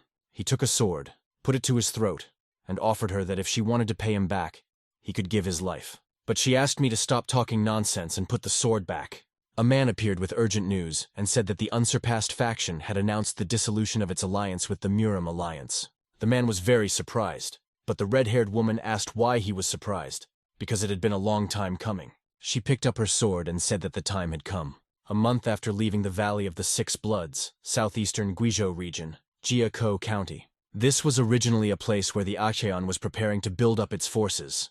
But since it decided to support Baek Ryonghai, they are using this place as their base for now. As the alliance between the unsurpassed faction and the Marima alliance has been broken more quickly than expected, the battle for power within the blood cult is gaining momentum. For the past 10 years, Baek Ryongha has been wandering the central plains, avoiding Baek Hyohyang. But with the help of the 2 Supremes and the 6th Star, she formed her own power. She sent a letter to the 3rd Supreme and the 2nd Blood Star. Meanwhile, Seo was busy with other matters. He trained martial artists who were placed under his tutelage. They would climb to the top and climb back down as he told them to. He trained them very rigorously, emphasizing that they should not even get tired while undergoing such tests. He told everyone that he used to climb up and down the slopes every day in search of food. His brothers came and told him that So was wanted, saying it was very urgent. He then turned to Yoon, who was ready to listen to him. He asked her to continue training while he was away. He trusted her and asked her to take care of everyone else. The words about trust were very important to her. She turned to the others and said that they had already rested enough and needed to climb the rocks again. She said rather strange words. If they can't do it, then everyone will die. In the meantime, they received answers from the 3rd Supreme and the 2nd Blood Star. The content was different, but by a strange coincidence, they contained similar conditions. He explained that the 2nd Blood Star said he could not take over from someone who was not qualified, and the 3rd Supreme said he would recognize a person who inherited the role of cult leader properly. After that, puzzles began to form in Seo's mind. Eventually it became clear why they were called here. To go to the Marima Alliance base and steal the Blood Demon Sword. The Blood Demon Sword is a relic of the blood cult and a symbol of its leader. It is also called the Long Sword of Rarity, and it always causes bloody battles. The 15th Blood Demon lost this sword during the Great War between the Orthodox and unorthodox factions, which took place about 20 years ago. Murim's alliance placed this sword in the center of its base. Even before Seo's regression, the blood cult had tried many times to recover the sword, but no one succeeded. Sodam wondered how important this sword was, and she was told that it was a symbol of power and history. The Shaolin Buddha's staff made of green jade, the bamboo staff of the lower sect, the illuminated sword of Udana Tai Chi, are relics of all sects. These are treasures that embody them and are of great importance. By losing such an item and handing it over to the Marima Alliance, the blood cult essentially lost its symbol. In other words, if they recover the Blood Demon Sword, they will regain their symbol. He decided that if they invaded the Murim Alliance, they would not be able to live their lives to the fullest. Jan explained that they would use a different method. Akchon was curious why these two asked for this, and he asked about it. Everyone immediately looked at Seo, thinking that he was smart enough to guess their intentions. He said he had a guess about this. The first is that because of his request, they abandoned the direct paths. The young hostess was waiting for him to say something else. The second is an opportunity for a young lady, he explained. He continued by saying that the 3rd Supreme had clearly expressed his intentions to the 2nd Supreme, and that one message would not change his intentions. His last assumption was the possibility of a trap. It cannot be ruled out that these two are already on the side of the young lady Baek Hyo-hyang. He explained that if he were on her side, he would use this to set a trap. It could be a plan to force a concentration of forces where it is not needed. They can target the moment when everyone splits up to search for the blood demon sword, or the drop in force numbers due to a failure to find the sword. Jan told the boy that he was very wise to be able to draw such conclusions. He added that they could have thought of a third option if there had been no other clues, and showed the boy a letter, a message that the third Supreme sent to the second Supreme. It said that he would remain neutral until mid-autumn. If Peck takes possession of the blood demon's sword, he will no longer be able to remain neutral. This meant that she was also hunting for the blood demon's sword.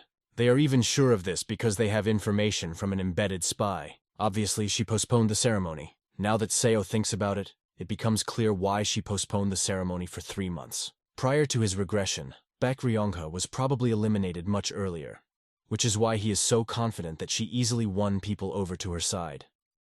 But now she has her own power. She has the support of the second and fourth Supreme Counselors, so we can be sure that she wants to avoid direct conflicts. It cannot miss this opportunity created by the fall of unity between the Marima Alliance and the faction. The only way to avoid this is to unite the forces of the cult. The most powerful rule of the blood cult is that whoever wields the blood demon's sword becomes the new blood demon. Seo seemed to have fully realized the situation.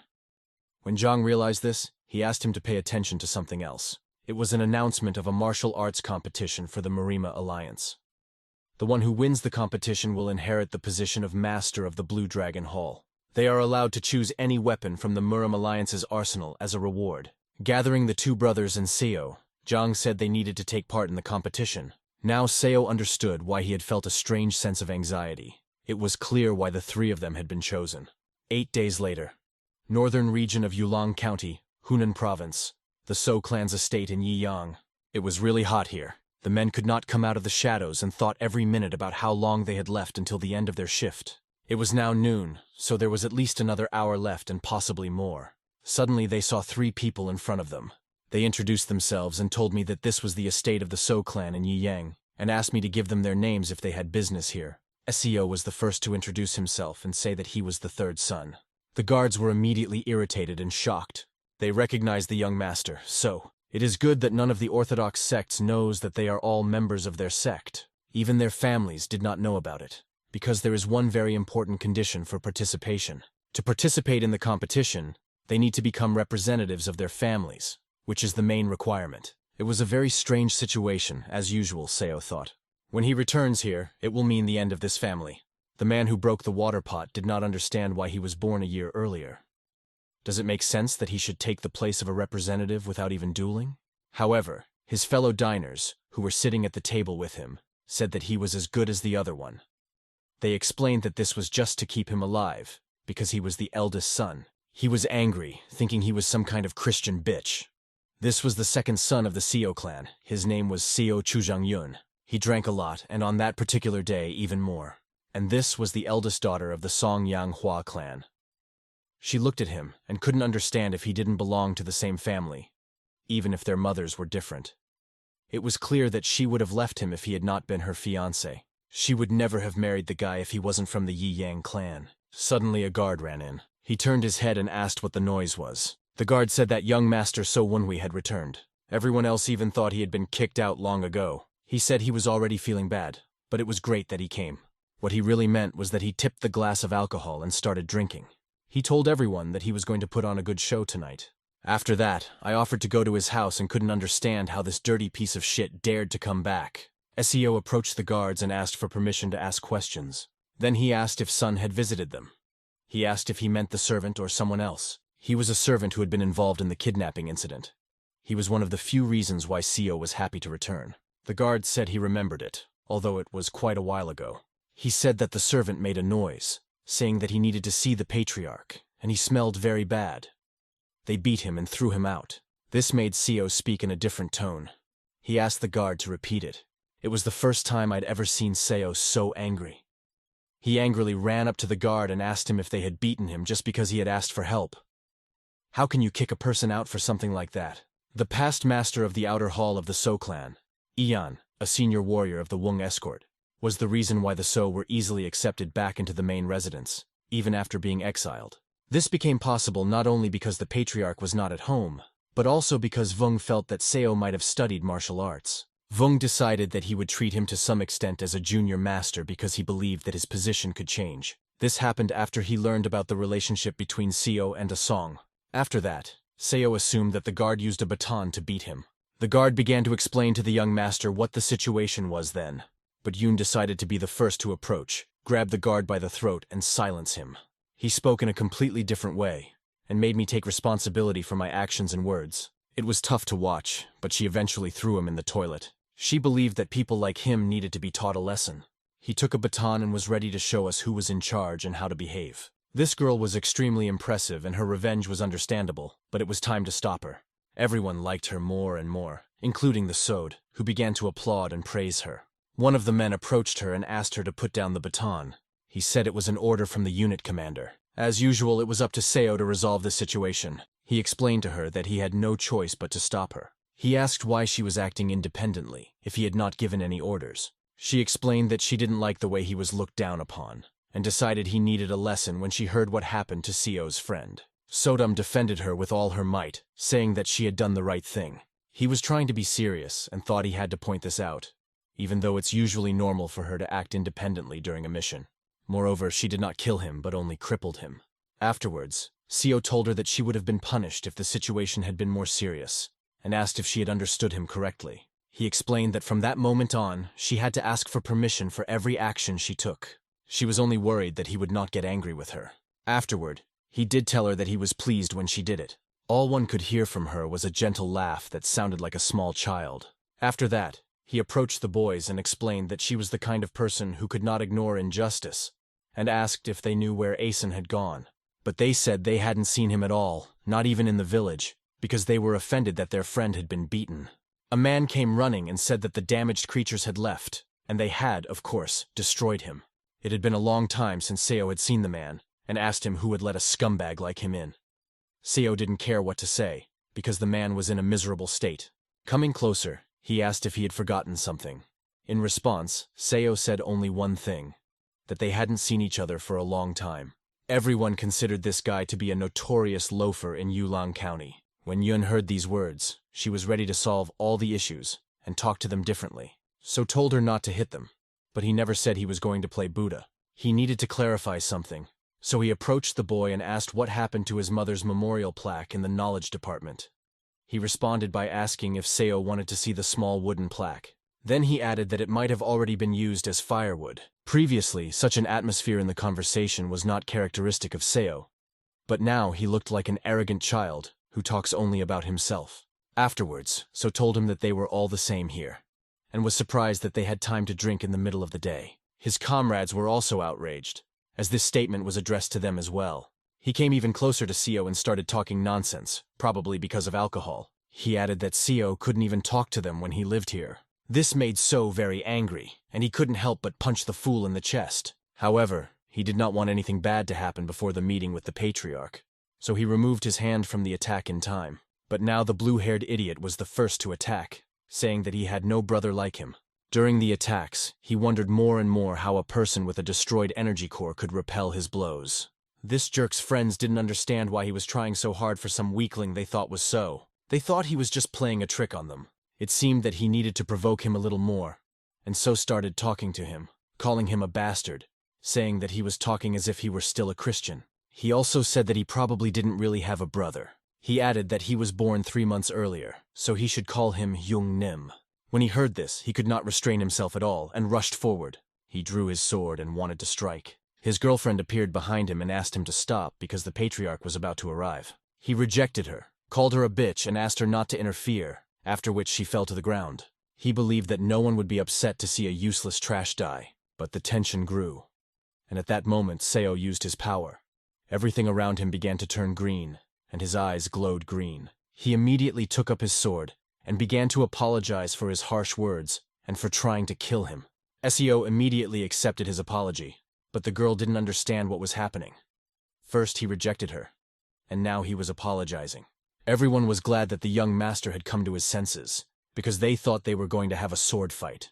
Seo also apologized to him for causing him trouble. But as soon as he came to, he immediately called Seo a son of a bitch again and asked him what he had done. Obviously, he swung his sword in vain because Yoon appeared and grabbed his arm. She looked at Seo and in her eyes you could read the question, to act or not. In response, he nodded his head, making it clear that it was time. She realized that he meant that no one would be upset to see such a jerk die. Just one slight movement, and this idiot started to fall to the ground. North of Yulin County, not far from the outskirts of the village, people are walking, and some are on horseback. The best sword of the Mount Hyun school is Jo Jong-un. He turned to the head of the So clan, Ian, who wanted to take care of his guests. Jo Il, a student at Mount Hyun school, also expressed her gratitude. He told her that when he first saw her, he thought she was a real heroine, and hoped she would become an example for his daughter.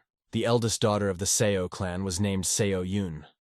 Seo Yoon looked at her father and heard him speak beautifully. He acted like a loving father in front of everyone, but in reality it was different. She will soon be leaving the Mat Hen school, and will need to return to the main residence when this year is over.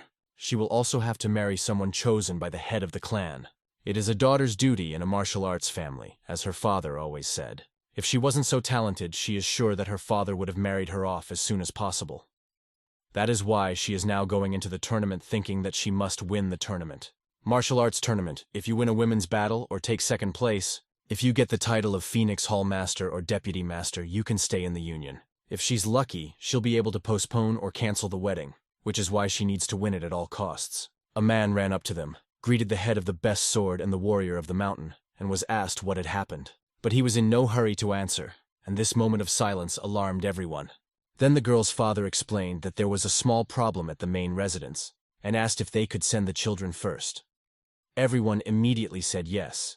She did not understand what exactly had happened, that she was being sent away. Here they realized that Jang Yoon could cause trouble if he didn't get into the residence, as the family's eldest son said. Without wasting any time, they started running, and along the way she asked what had really happened. He explained that the donkey from Luoyang had returned, and that he believed he wanted to ruin everything for him. He didn't want to see his brother shot down by those bastards again. Meanwhile, she watches this painting and cannot believe what is happening right in front of her eyes. She saw him fall to the ground and be overpowered by a skinny guy.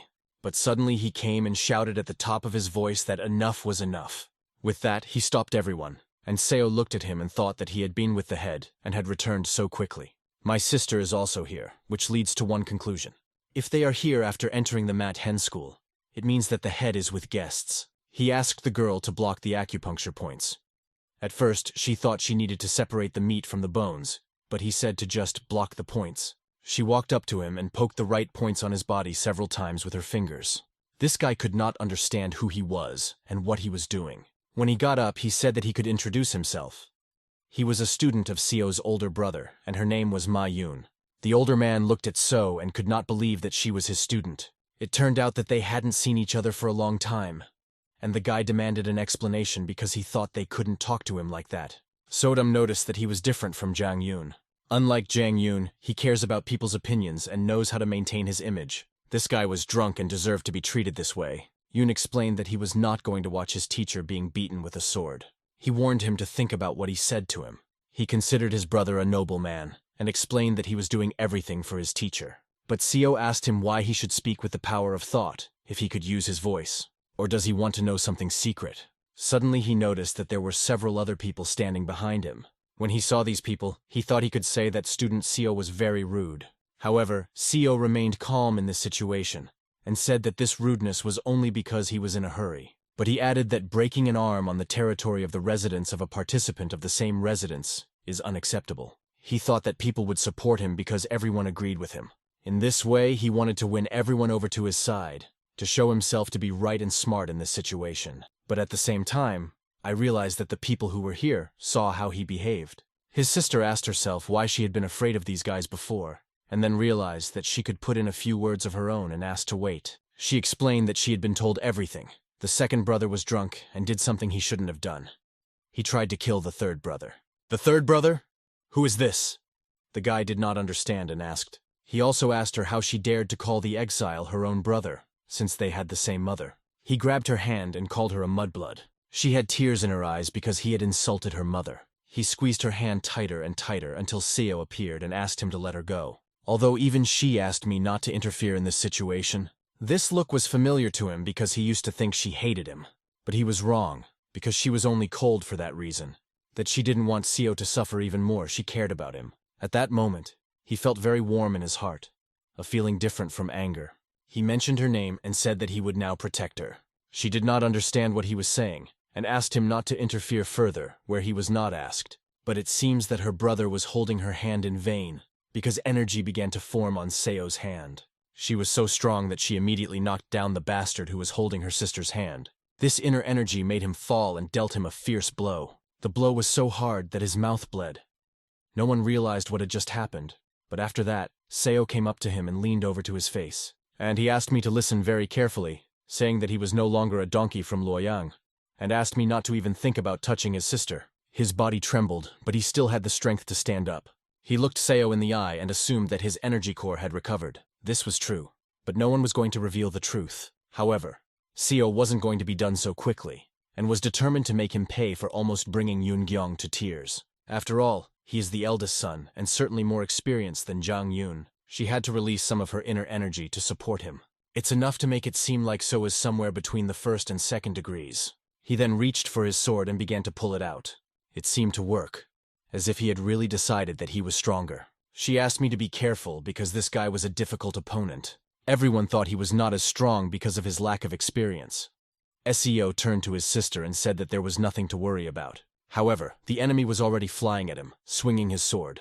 It was his mistake to launch the attack so quickly and not think it through, because he was immediately hit back. He didn't even realize what had happened because he had directed all his internal energy to this attack. After that, blood started coming out of his mouth. It happened because he tried to slap his sister. One of the 3 techniques that the So clan is proud of is their sword technique.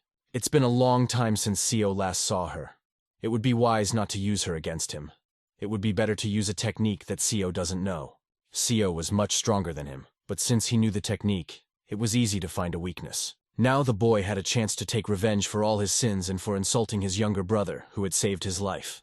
Yoon just watched and admired the squad leader, and the man next to her said that she shouldn't make that face when she was wearing a mask. Now no one understood what was happening here, but everyone in Yulong thought it didn't matter. New voices began to reach So's ears. He felt the presence of about 100 people. The patriarch must have returned. He could feel 3 powerful auras, probably the patriarch and the people of the Mount Hen sect. It was probably time to harvest. He realized this when he looked at his brother, who could not move. But he somehow found the strength to get up and boldly declared that Seo would die today. He changed his stance, putting more effort into his sword and acting more decisively. This should be a sword technique that can only be learned in the patriarchy and by the young head of the family. Everyone noticed that it was a technique of the clan's highest sword art. Everyone was amazed when they saw the following. They watched as their idol's sword flew out of his hands. This might have worked against a swordsman of the same level, but it did nothing against Seo. Falling to the ground, he could not understand how a person like Seo could do such a thing. During the flight, he received several more blows to his body. Finally, Seo was ready to launch the next attack for insulting his mother. It was the most decisive and strongest blow aimed directly at my head. It was very cruel. Even the black sword confirmed it. Because it was so quiet, he realized who had come. The patriarch and his people could not understand what was happening here. Sodam realized that it was the patriarch, but she did not know who the people with him were and asked. Seo replied that he had seen them when he was a spy for the Murim Alliance. The best sword of Mount Heng and the woman warrior of Mount Heng are top-level martial artists from the Mount Heng sect. The best sword from the mountain is much stronger. It doesn't have the intimidating aura of Achong, but you can be sure that it has reached its peak. Rising, Seo greeted them. The defeated opponent began to say that it was all a hoax, as if trying to explain his defeat, but if I were Seo, I should have broken his neck. So approached the guy and asked if it was an evil technique or if he had learned it somewhere else. He covered this distance in the blink of an eye. The boy knew that the Mount Hen sect was skilled in scurvy, but not to that extent. He assumed that being falsely accused in front of the Mount Hen sect was a very bad thing. Yoon asked him why, and he explained to her that there are many in the Orthodox factions who have an aversion to evil technology. Best Sword Hen is one of those people. He hates them so much that his personality changes 180 degrees when it comes to this topic. Seo explained that it was not an evil technique. The girl added that this guy was her brother. After that, Seo put his hand to the boy's waist and said that he had heard about the damage to his energy core. What does it all mean? The boy asked him. But Seo realized that a young man cannot be at this level with a damaged energy core. He did not even allow the man to check his energy field and asked for permission to explain everything. After that, he pulled out his sword and said that during the fight he would be able to see whether the man was using evil techniques or not. He immediately rushed at the guy with his sword. It was unexpected. He did not expect this to happen. The Southern Sword tried to reassure him, saying that it might be easier than it looks. He suggested simply using the best sword technique he had to deal with the situation, and he started using the best of the best that he had in his arsenal. This man was definitely the second.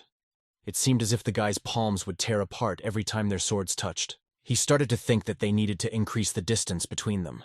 Others also noticed that this sword technique was special. The man explained that it was something else, but it was definitely a section of the void flow. After that, they recognized each other. Everything seemed to go smoothly. Seo said, "You immediately recognized the master's sword technique. My introduction was too late." The father and son looked at him, and in their eyes you could see surprise at the boy's impudence. When everyone heard that this Southern Heaven swordsman technique was his master's technique, they were so astonished that their jaws nearly dropped. And when we heard the following, it took our breath away. Seo told everyone, "I am the swordsman of the Southern Sky, a disciple of Ho Chong-dae. It is a pleasure to meet you." Approximately 20 years ago, Jo-on received invaluable help from the legendary Iron Swordmaster from the Southern Heavens. Today he is known as an experienced martial artist, but back then he was just a beginner who dreamed of glory. That's why, when he met his student, he enthusiastically admitted that he had heard many wonderful stories about Jo-on from his teacher, and that it was a great honor for him to meet such a master. The student also recalled how his teacher had told him about his first meeting with Jo-on 20 years earlier, and had repeatedly praised his sword skills. Jo-on could not hide his joy that the master he admired had praised him so highly. However, he apologized for his rather hot-tempered nature and explained that this is why he blushed when he heard that he was using dark art. The other students explained to him that if his teacher was the Iron Sword of the Southern Heavens, then he deserved to be treated equally as they were. Hearing this, Jo-on realized that his former teacher was also familiar with their master. His students recalled how young martial artists from the Mat-Hen sect called him Senior Master because he was known for his abilities. This was enough for a modest game that the student started. After that, the student turned to Jo-on, calling him his older brother, and he just smiled back, happy to have a wonderful day. And now he was thinking about this guy he suspected of trying to frame the receiver of the Iron Sword from the Southern Heavens. But at that moment their conversation was interrupted. Seo looked at his face and was filled with rage, because this man had never treated him like a human being, and had kicked him out of his family. If he had any sense of responsibility, he would have treated his mother very differently. But there was no other way to act, so Seo bowed low and greeted him. He said he had heard about what he had done to his brother, and emphasized that it was quite rude. Afterward, Seo apologized and explained the situation, and now he was waiting for his reaction, lowering his eyes and just keeping silent. But he replied that he would punish his brothers later, and now he had to meet the guests. My father didn't even ask why he came back, which also seemed very strange. It was time to move forward, but Seo couldn't miss this chance. He appealed, calling him his father, and asked for permission to participate in the fighting as a representative of this family. About an hour later, in the guest house of the main residence of the So clan in Ian, he greedily bit off a piece of meat. He shoved it in one by one, while Yoon sarcastically remarked that he was very well-mannered. Then I asked him to stop chewing so loudly. When she addressed So, she would call him her big brother, blush, and ask him to eat more. Then she would turn to that guy again, grab his head and beat him against the table. I had to think about how things would go further, since my father evaded a direct answer. But he will have to pass on this position, because 2 of them are wounded, and will not be able to participate in the tournament. It's true. Even Sodom noticed that he doesn't treat him like a son. The servants in the guest house were also unusual. They were not highly trained, but they were trained in martial arts. It was hard to see, but they, as students of martial arts, were able to understand it. It was a warning from the patriarch. He wants Seo to know that this is still the territory of the So clan, regardless of the fact that he is an Iron Sword disciple from the Southern Heavens. Seo should not commit rash acts like he did before, as the patriarch is keeping a close eye on him. A woman came with a message to the young gentleman that Madame was inviting him to her house. He didn't expect it, but he got up and started walking. He wished everyone a good appetite and said he would be back soon. The peony hall of the patriarch's residence, where Madame Yang of the So clan has her garden, where red peonies form a beautiful picture. Flowers bloom in this season, but looking at them he felt disgusted, because they reminded him of Madame Yang. He was about to burn all the flowers when a woman opened the door and told him to come in. Ms. Yang was waiting for him and ordered everyone to leave the room, leaving only him. It was strange that she wanted all the servants to leave. He said he was listening to her carefully. She began the conversation by mentioning that she had heard of him as the heir to the iron sword of the southern heavens, and congratulated him on it. But in reality, she would never have called him just to greet him. He realized that she had other intentions. She continued, admitting that they were not on the best of terms and that she would not stall any longer. Kneeling before him, she said that she could ask for forgiveness hundreds or even thousands of times, and asked him not to try to take Yonghyun's place. As Seo expected, even if she is a bitch, she is a mother after all. This bitch says she is ready to apologize to him, although he still clearly remembers how she insulted him and slapped him.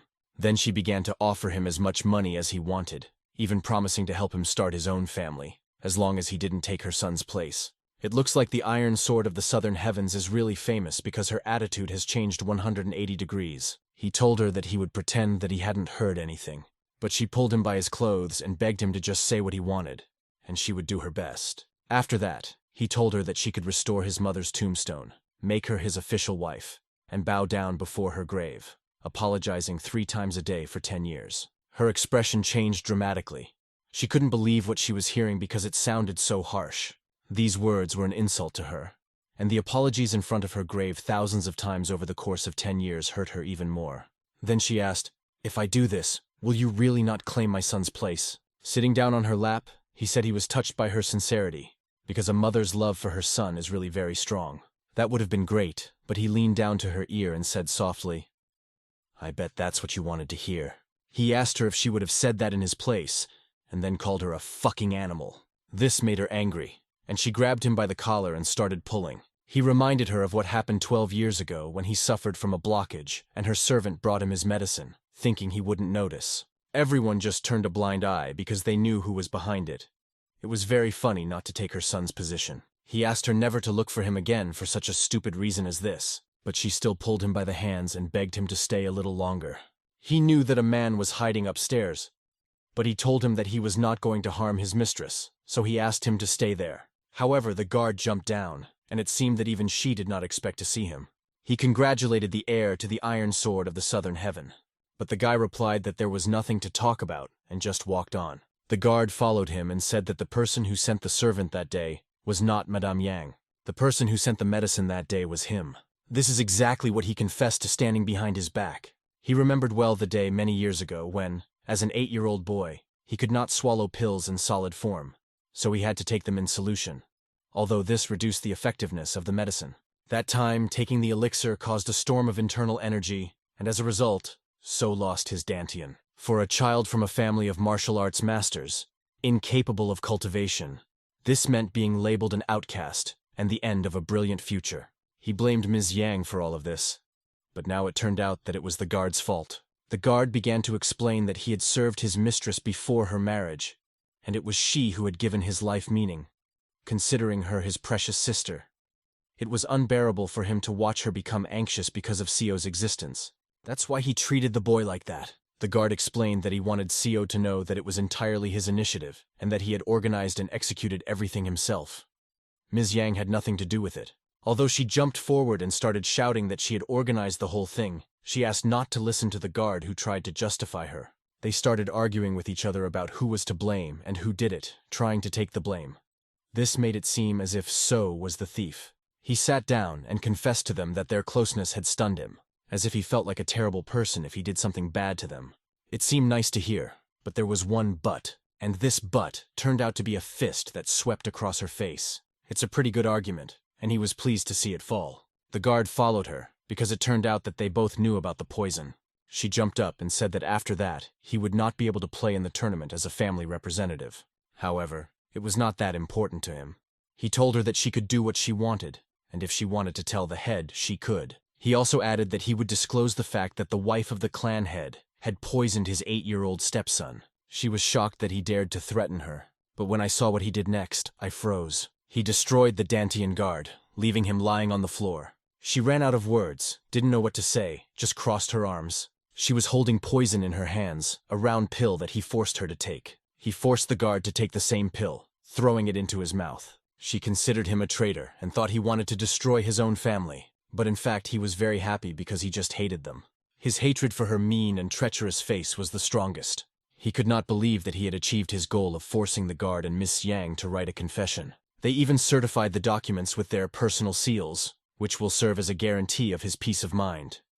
Now she'll think twice before speaking out against him. They could not refuse, because otherwise Seo would not have given them the antidote. Then he was just going to wait for the tournament to start. But as everyone started to act, he also could not sit in one place. We can assume that the masters have already gathered. We see the courtyard and the meeting room. They discussed among themselves that the so-called renegade had become a disciple of the swordsman of the southern heavens. One of the men asked if there was any confirmation that he was really a student, and then 3 people appeared in the open doorway in front of them. "It's been a long time, masters. A very long time," So said in their direction. He asked them if any of them were in a hurry to greet him. He heard nothing in response, only felt their gazes. The 4th master was the first to say, "Congratulations to the 3rd young master." And the 5th master followed him in congratulating him. The lower ranks immediately bowed their heads, but the top 3 did not even move. They asked how he got in because there were supposed to be guards at the entrance. Only the head, the young head, and the masters could attend the meeting. His father confirmed, saying that the senior master was right. Even if he was a young master, this was unacceptable. They told him that if he had any questions, he should come back later. He started playing well and asked the man, "Why don't you yell at me like in the old days? Do you remember when I was little?" Seo began to remind him of the moments when he hit him in the face and threw him to the floor, and how I kicked him out of the house so that he would never come back. The man grabbed his head, scratched it, and asked if he was really talking. He began to make excuses that his memory was getting worse with age, and apologized if he had hurt his feelings in any way. Afterward, Seo asked if he was okay, and he reminded him that he had said the same thing when he kicked him out of the family, asking if he didn't remember that too. He began to explain that his memory was very poor, and he was not suitable for the job of estate master. He was then asked what he was achieving by stirring up the past to satisfy his ego, and called it pathetic revenge, asking if it was befitting a disciple of the swordsman of the southern heaven. Yoon also confirmed, saying that pointing out past insults is a pathetic revenge, and that the top of the Seo clan has never heard of respect for superiors. But this only made the man more angry. He couldn't understand how some crook could say anything about their family. Yoon was already waiting for a command from Seo so that she could crush the rascal. But the man began to apologize in time, realizing that the words of the disciple of the swordsman of the southern heavens carry great weight. And the guy was asked to continue the conversation when the head arrived. He was asked to finish, and all the masters were released. But the guy was not going to finish so quickly and ordered the door to be closed. His people immediately closed the door, while the others did not understand what was happening and what they were up to. The guy asked them not to react so violently. He said he just wanted to talk, but one of the men stood up, expressing doubts about their intentions, and reached for his sword. However, the guy interrupted him, saying that he had a very good offer for them. "It's not even a request, it's an offer, because there would be no point in coming here if he wanted to talk about the tournament." He went on to say that he was here to give them a chance to change sides. The man recalled one of the rules of their family. The masters of the estate have the right to appeal the decision of the head of the family regarding the candidacy of the young head by a majority vote. Seo confidently asked them if they were now talking about the position of the family's heir apparent. It's hard to believe, but only a year ago he was shocked and horrified by these people, living like a drunk. Now, with more than 18 years of experience as a spy, meeting these people face to face has become a trifle trivial for him. The man warned him that if he continued to provoke conflicts, he would not be able to stay away. He laughed, apologized, and admitted that his behavior had been rather rude. He voiced his wishes and goals, noting that his doors are always open and they can visit whenever they want. After that, he turned around and left with his men. They were left alone to reflect on this conversation. They couldn't understand what the guy had said and what his goal was. The man fell to his knees and told everyone that he was very disappointed in them. During the conversation, the guy was acting strangely, which raised suspicions. The man noticed the vibration of his throat, which was proof of the use of the frequency whispering technique. He turned to the first young master, saying that no one would leave the room until they found the person with whom he had been talking. Everyone was trying to figure out who could have done it. They began to ask the great master of the hall why he thought the criminal was among them. The man suggested that it could have been him. He suspected that he was trying to corner everyone but himself. It's hard to imagine what started happening there, but the screams were very loud. The guy started to discuss this, but Seo interrupted him, saying that he had not communicated using this technique. He just pretended that it was so. They finally realized that this was his goal. because his goal was to throw them a bone to fight with. This is a method SEO often used when he was a spy. Suspicion, once it has been created in a group, does not disappear easily. Meanwhile, she asked her older brother when they would have dinner. He replied that they had already eaten, but she asked him to look to the side. Isn't that his sister? She was standing and talking to her husband. She said that she had nothing more to say to him and that she would never become his wife. Because the conversation about marriage ended when the patriarch said so. The man continued to insist, but she realized that the patriarch's words made sense. He wanted to end it. They told this guy whose name was Righteous Wind that they didn't want to talk to him anymore. However, he insisted that the conversation was not over and took her hand. He thought it was even more charming when she played the role of a softie. Her expression showed that she was afraid of him. It seems that for Seo, all this was only becoming more unbearable. Yoon asked the boy why he kept humiliating himself when the girl said she didn't like it. He introduced himself, named his clan, and asked why she was interfering with their conversation. The girl became more and more irritated when the boy talked about their relationship, because she believed that it simply did not exist. Yoon just wanted to protect the girl, but the boy asked him not to. He told Yoon that he couldn't control himself. Took the girl's hand and added that this was their relationship. The girl's feeling at that moment was indescribable, her face expressing that the world around her had collapsed. He began to think that she was rejecting him because she had another man, and he told her that he was going to be kind and marry her, despite her low background. Yoon slapped him sharply right on target. The guy could not believe that the kid had really hit him. When he reached for his sword, it was a clear mistake, but he saw someone behind the guys' backs. It was Patriarch Seo, the girl's father. He asked the young Master Cho to come to the evening banquet, advising him to rest rather than stand here. He bowed and said he would obey. Everyone was surprised to see the Patriarch here. The guy immediately went to rest, as he was told. The Patriarch turned to Seo and asked him how much longer he was going to dishonor their family's name. After that, he looked at Seo and offered to go with him. It was at this point that Seo realized there was no point in waiting until the banquet. The time to make a decision has come. The SEO clan, the Patriarch's training room, they both came there. The training room is only for the Patriarch. Why did he bring Seo here? The Patriarch said that Seo was making a mess of the house, despite his warnings. His place as a representative in the tournament, and now his place as a young leader. He turned his head to the boy and asked if he really thought that the Patriarch would not understand his intentions. The Patriarch added that if Seo was not honest, he would die right now. He replied that he realized he was hated. The Patriarch went on to say that he could not trust someone who was gone for a year and a half, and then came back and started creating tension.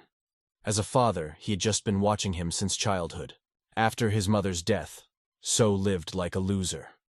Now he had become a disciple of the Southern Heaven Iron Swordsman. His energy core had been destroyed, but he had not only recovered, but surpassed the first level. His father could not make sense of all this, but he continued, saying that he is standing here now because he is. However, my father refused to believe that people change so easily. He suggested that perhaps his son had become a puppet of a bloody cult. He confidently said that Seo was a member of a bloody cult because he had exposed his sword.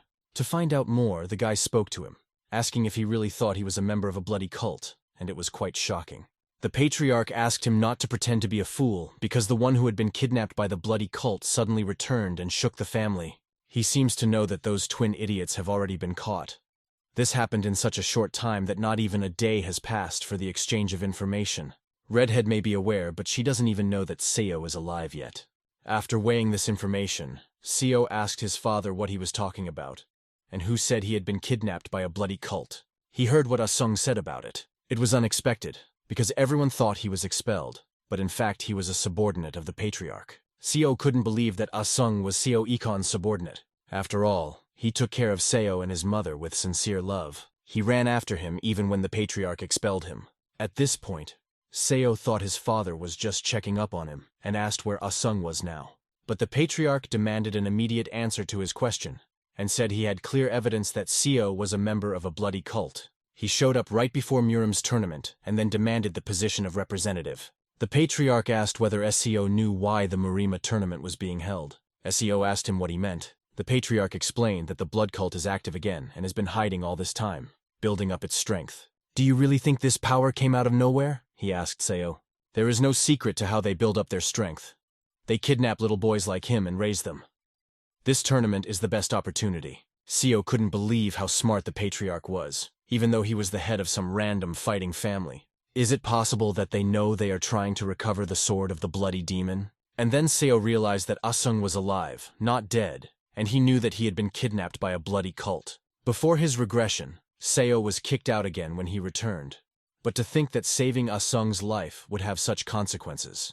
Seo told his father that he was the only one who believed that his participation in Muram's tournament was intended to spy for a blood cult. He began to express his dissatisfaction with the way his father was presenting him.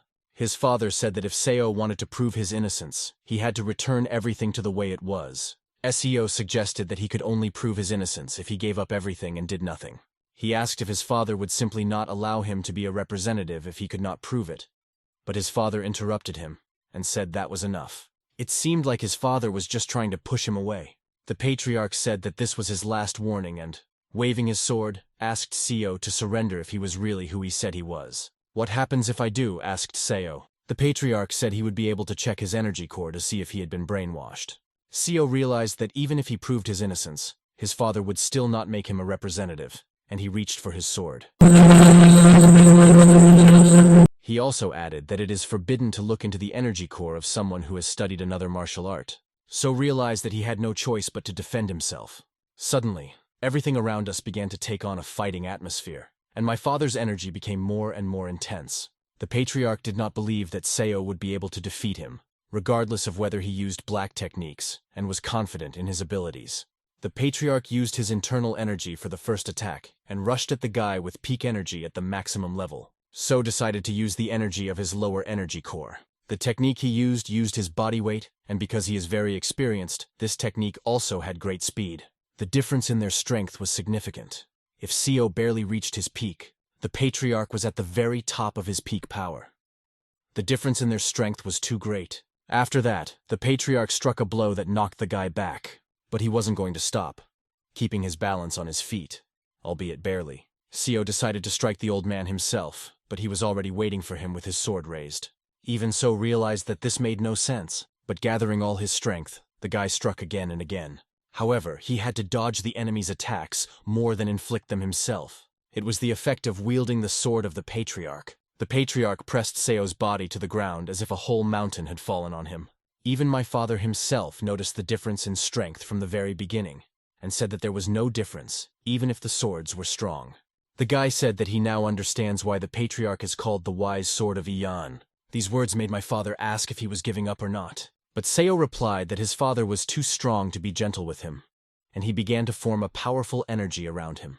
My father could not understand where this power came from when he looked at this powerful surge of energy. It was the sword technique of his master, which everyone knew about before it was improved to compensate for its shortcomings. This is the true technique of the sword of the Holy Star. The patriarch did not understand what the guy was talking about. He was just shaking from the attacks he was receiving. But he did not forget to respond and waved his sword. This was the true technique of the sword of the Holy Star, the sixth technique, the wall of sword chase. The energy was so great that it was hard to even look around. Everything was so saturated with blue that my father's body was pressed against the wall. Blood began to flow from his throat, and he was being pushed hard into the wall. The patriarch's sword remained stuck in the ground. He could not believe that his son was so strong. However, if Seo had thrown a direct punch, his father would have died right there. In his past life, he could not even dream of defeating the patriarch. Even the southern sword appeared, and said that Seo was twice as strong as its previous owner. Sohadam noticed that he did not look happy about his victory.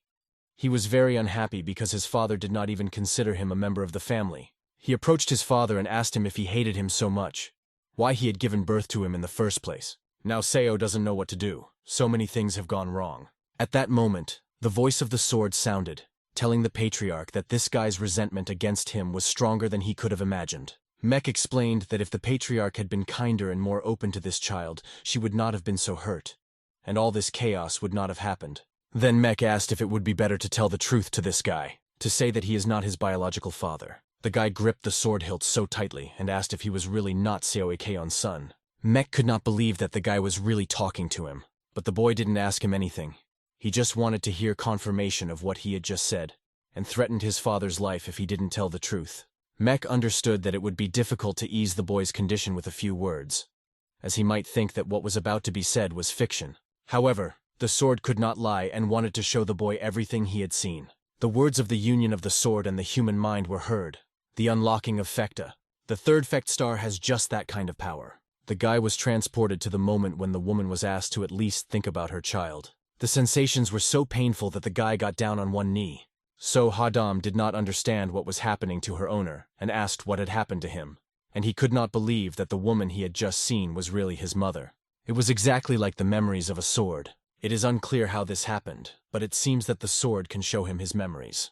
This is the ability of the third star, which was activated when he received the Merc. The second star gave him the ability to hear swords ringing even at a great distance, but now he can even see sword memories. Seo took the hilt of his sword to check one thing in his memory, namely the face of the patriarch when he was born. He told the woman that he would consider the boy his own son, and he asked her to just take care of herself and focus on recovery.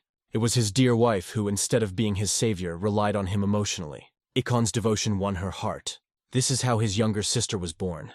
They were smiling from ear to ear when their child was born, and he was very happy. This meant that he was the only one who did not have their family's blood in him. When he was first born, Acheon worked hard to treat him well, but it wasn't that easy. Dealing with Mrs. Young's irritation was not easy. Every time he tried to be kind to Seo, she would get very angry, and because of this, Acheon could not treat any of his children in a kind way. Yet Acheon tried to be responsible for Seo to the end. It was then that the guy told him that Seo was in a bloody cult. The landlord also gave him a notebook in case something happened to the young owner. He sent the guy to Mangacapped immediately, and had him find a brothel called Dark Intimacy. On the second floor, there will be an old man who uses black keys. He asked for a code intended for the Lower District Sect, one of the 3 main intelligence organizations. He tried to secretly track down Seo's whereabouts, but when that became impossible, he decided to act himself. SEO went to this man, and he explained that nothing good would come from revealing the fact that the Wise Sword was ordering information from people from the unorthodox faction. The man said that he heard that the boy was a child that he had abandoned, but it seemed to hurt even more like a bite. It was then that Seo learned the whole essence of the bloody cult. This is probably why he thought that Seo had become a member of a bloody cult. However, by nature he was not affectionate because of the mystery of his origins, and could not be a good father to the boy. But he never tried to abdicate this responsibility. He did a lot to protect it. After his mother's death, Seo spent his days as a cripple and a drunk, and rumors about him spread so negatively. Even if someone had killed him, no one would have noticed. My father thought that he might be killed by Madame Yang or someone else, so he sent him away. His sister was in the same situation. The reason why he sent her to Mount Hen at an early age is because, despite her talent, he didn't want Madame Yang to bully her. The reason why he rushed to make the mistake is also because once she returns from Mount Hyun, she may face the same thing as Seo. Even the sword could understand why Seo hated his father. But he wanted the boy to understand his feelings. However, the boy began to feel tormented, and he thought that if his father was really responsible, he would take both him and his sister under his care. Seo never stopped thinking that his father was a man who did everything to make himself comfortable. Even after the words of the sword, even though the sword was powerless in this situation, he wanted to do everything for the boy. Then Mek asked to wait and said that it seemed the boy needed a position as a representative of the main family. Mek said that he might be able to help, that if he gave Ikon what he wanted most, the situation might change. After all, he most wants to learn the second half of the Sword of Unrestrained Destruction technique, which was mastered by the Patriarch and is passed down orally. But since Ikon's father and the previous owner of this sword died during the Great War between the Orthodox and Unorthodox, he was unable to learn the second half properly, and the sword asked the boy if he could teach him that. The Patriarch found the strength to get up and asked the boy why he had spared him at such a moment. Seo explained that he knew that Ikon was not his real father,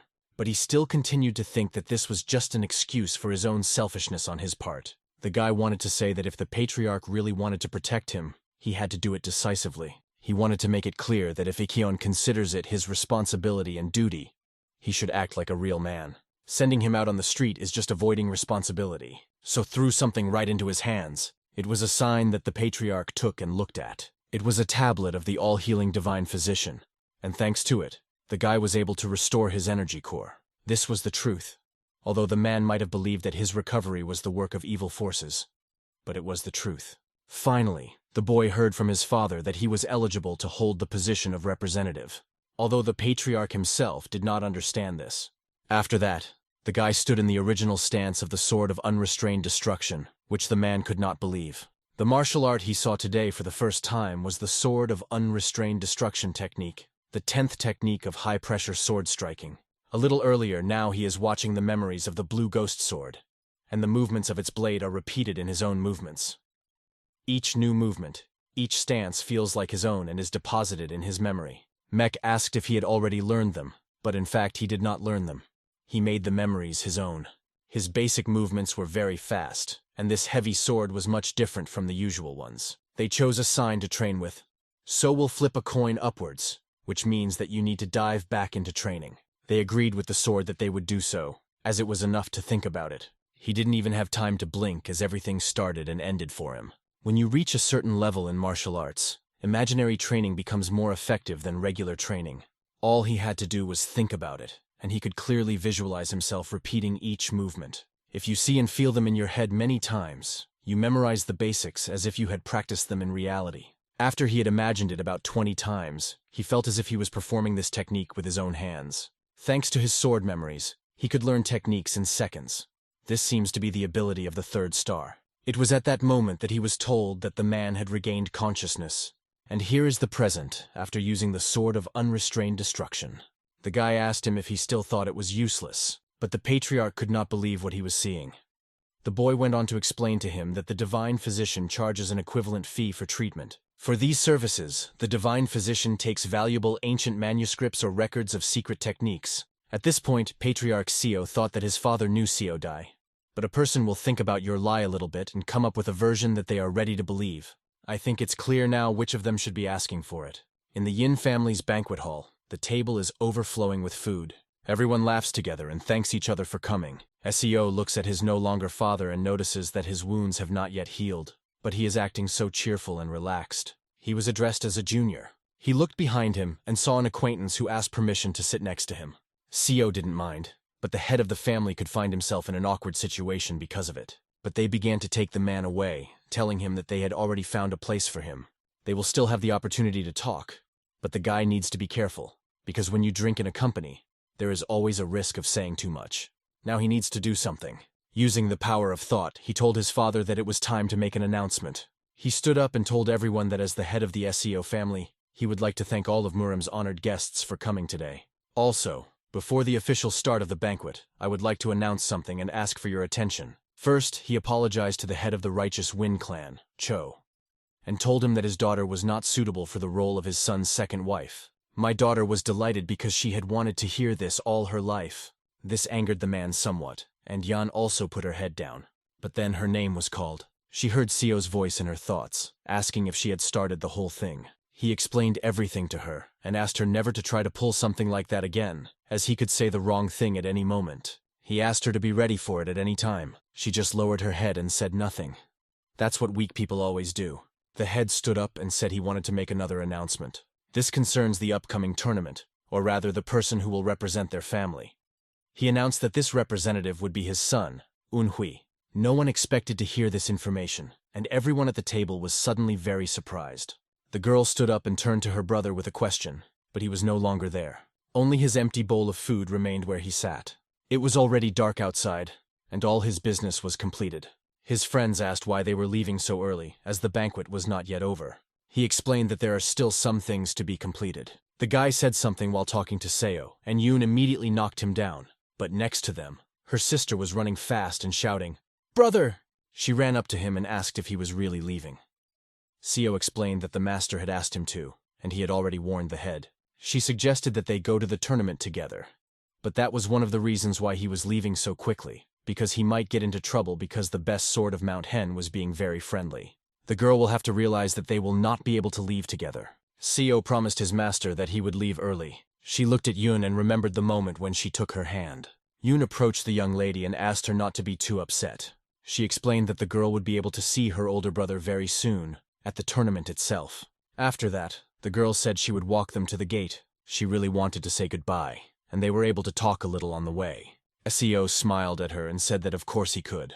For the first time since his childhood, he had a long conversation with his younger sister, and thanks to this, the distance between them, which had arisen after the death of his mother, was slightly reduced. She asked him how he had been living all this time, but he could not tell the whole truth.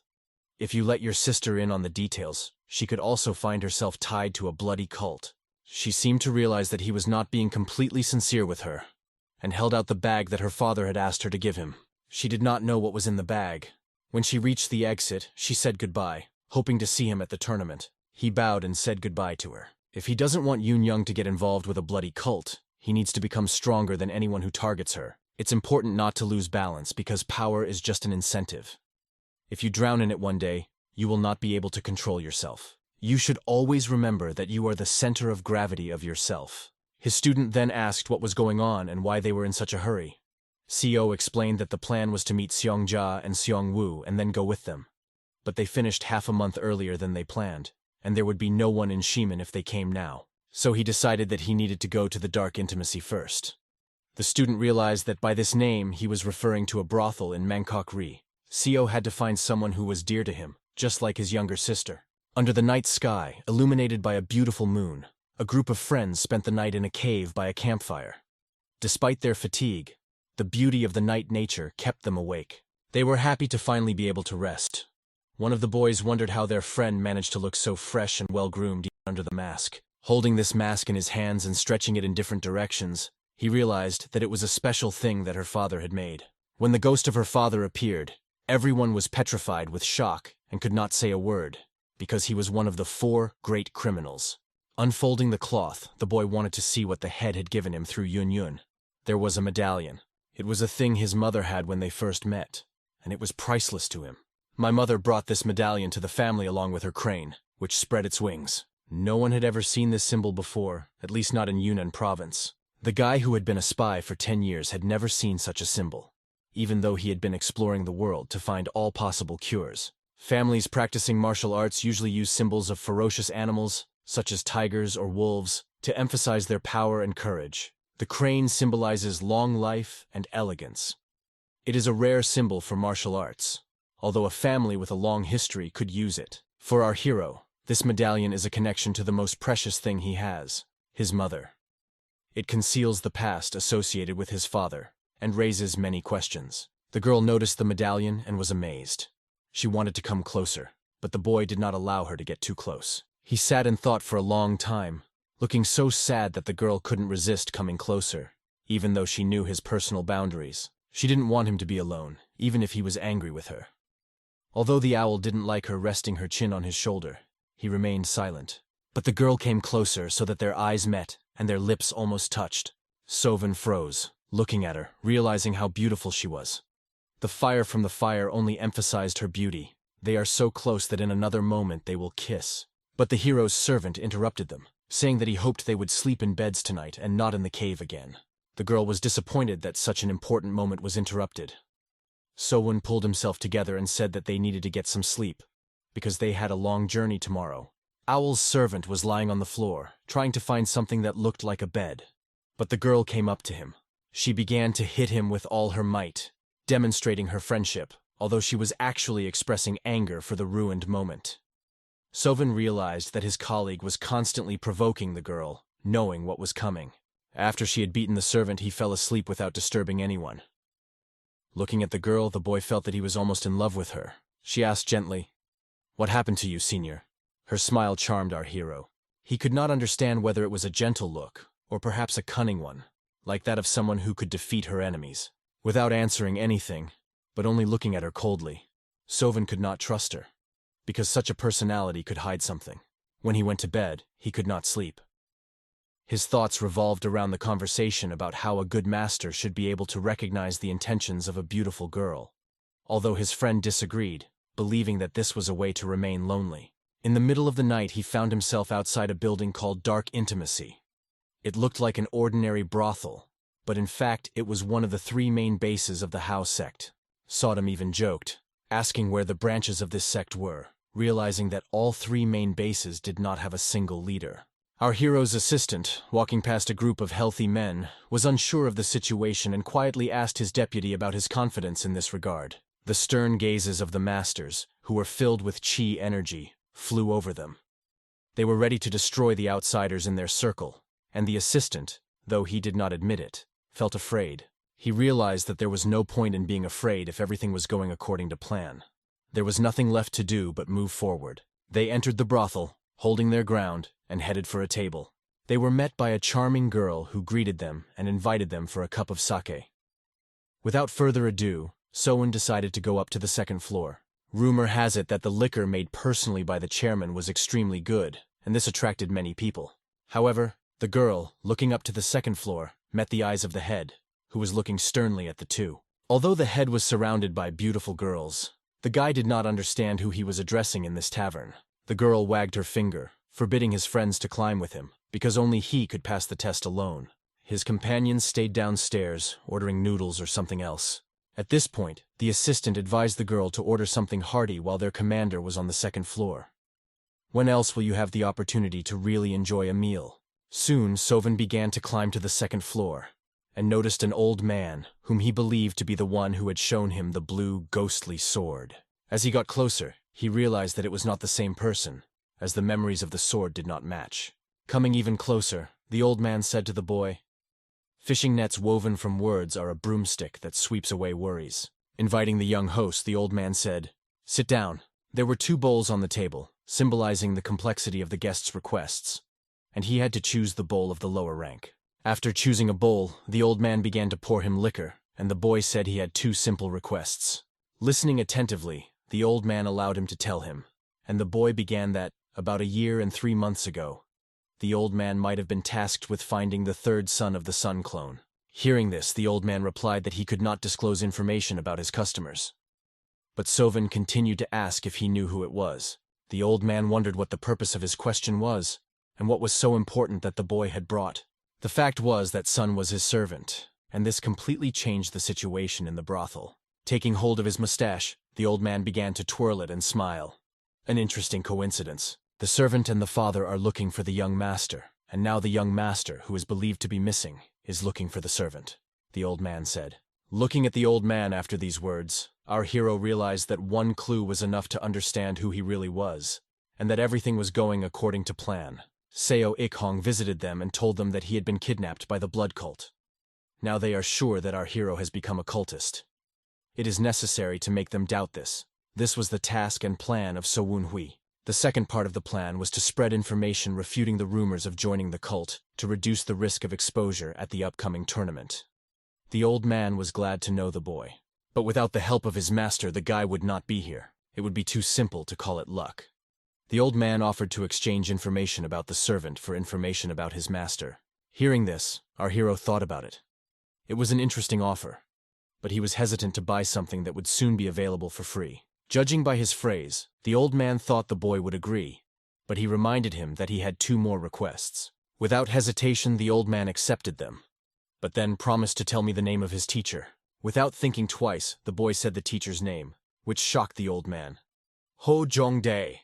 After that, the table began to turn over, and the objects flew in different directions.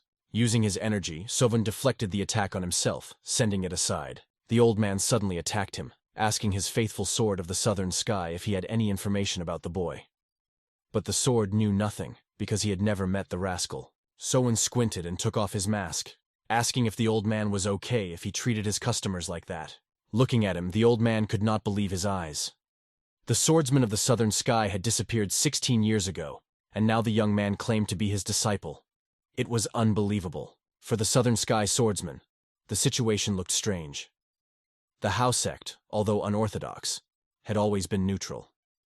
He had never seen any of them behave so hostile, and our hero had not expected such behavior either. Looking around him, he realized that he was surrounded by soldiers with swords.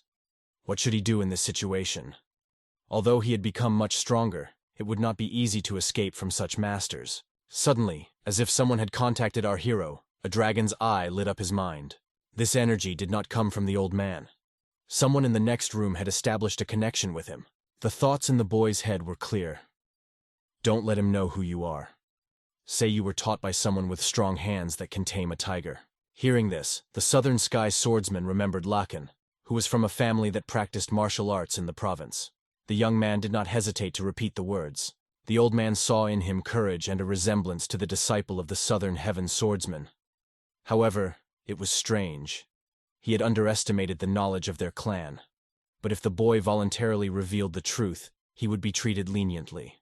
The man from the next room passed the name of one of the legendary warriors for the boy to say, Yukon of the Pan clan. This name was known for its danger. Yukon stood out not only for his martial arts but also for his cruel temper.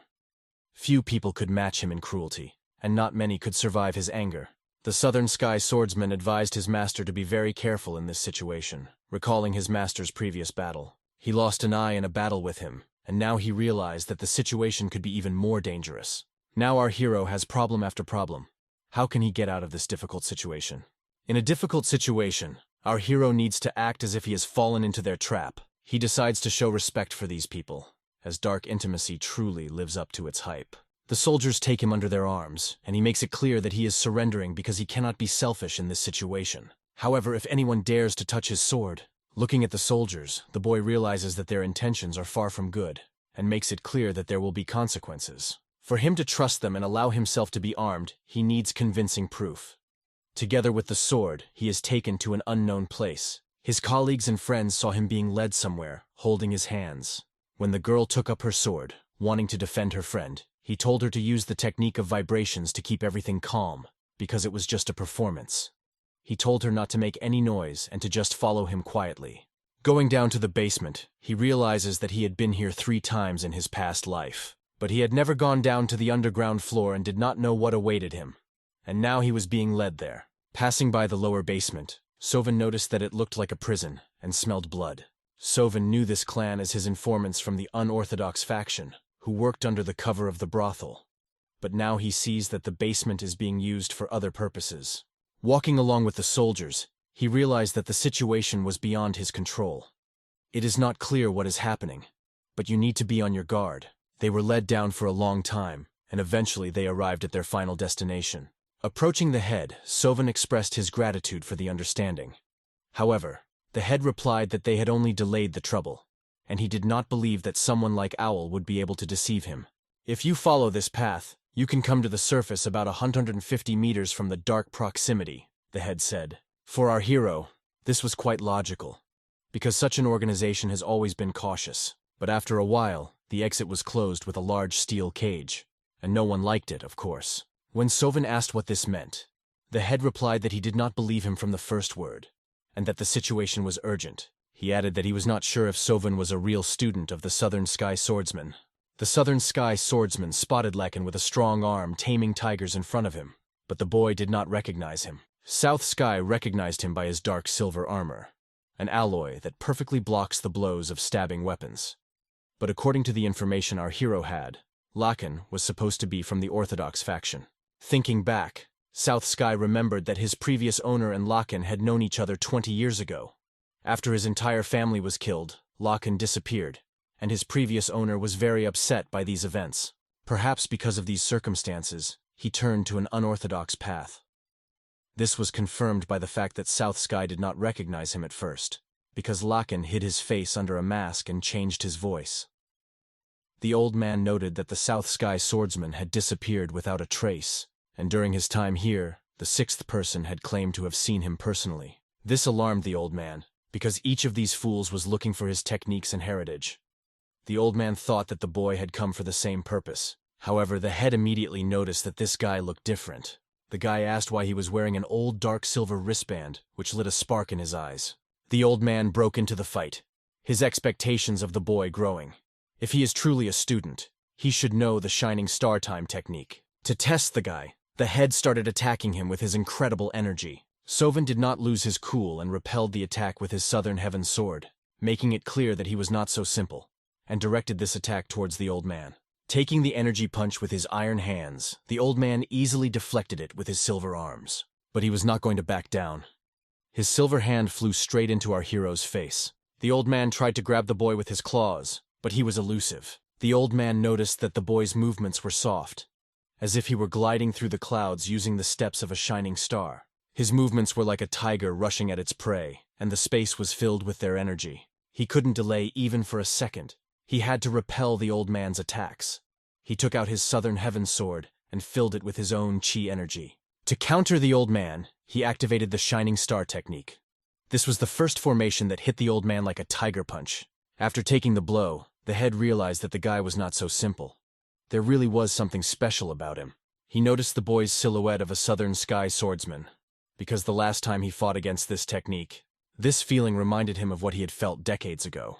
This energy that was coming from the swordsman now comes from this young man whom he calls his disciple. The impressive technique wounded the old man, and blood flowed from his shoulder. He looked at what had happened in amazement. The old man was amazed that although the technique was the same as that of a swordsman, the trajectory of the sword was completely different. Holding his bloody wound, the old man realized that the boy had changed his technique, and it did not meet his expectations. But why should he give in when the guy confirms his identity? There was no point in delaying. All the evidence was in front of the old man. He officially welcomes the boy as a strong hand that tames tigers. Lakan. He apologizes to the boy for his rudeness. At the same time, the guy also apologizes for his rudeness. Their silence was broken by the corpse of the warrior Lakan, who hit the wall with great force and fell at their feet. From the smoke that had not yet settled, Owl's friends emerged, younger and quite skilled warriors. Lakan greeted them and was amazed that they were also students. After expressing his respect, Mayun introduced himself to Lakan. Lakan had been worried about the Southern Sky Swordsman for so long that he was afraid he would never see him again. But now he is glad that the swordsman's skills have not disappeared without a trace, but have been passed on to such wonderful receivers. If it weren't for Yukon, Lakan would like to talk longer, but unfortunately he doesn't have any more time, and the children have to hurry. If their organization learns anything about the servant, Lakan will personally make sure that the information is passed on to Owl wherever he is. After all, he had 2 requests. The second request concerned a medallion. Sovan asked what it was, and whether Lakan had seen it before. Looking at the medallion with the image of a flying crane against the moon, Lakan realized that it was something significant. The old man realized that the boy did not know the meaning of this symbol. But if his assumptions were correct, it could be connected to the dark sect of the flying moon. They once stood on a par with the 4th sect, which pacified unorthodox factions, but now almost nothing is known about them. The boys were interested in what this might mean. But as for the crane, Lakan stopped them with his iron hand, saying that he was not sure whether they should dive into these matters. Those days are long gone, and everything takes time. Lakan advised that it takes time to understand all this, and you shouldn't rush. This request was of a higher rank and required an additional fee. Taking the hint, Sovan decides that he will pay whatever is required. Although he was hoping that mentioning the swordsman's name would make Lakan kinder, there's no point in lingering. As soon as he has the information, Lakan will pass it on to the boy. Now they can go. They wound their way through long caves, and it seemed that there was no way out. But soon they came across a light. They got out of some well and were amazed that they came out unharmed. Now they need to go to Shaiman Province and meet the twins. But Owl had a feeling that someone was watching them. His colleagues also felt the presence of people ahead. They climbed out of a well in some ruins and saw about 20 people blocking the way through the forest. These people had no swords, and our hero could not sense their approach.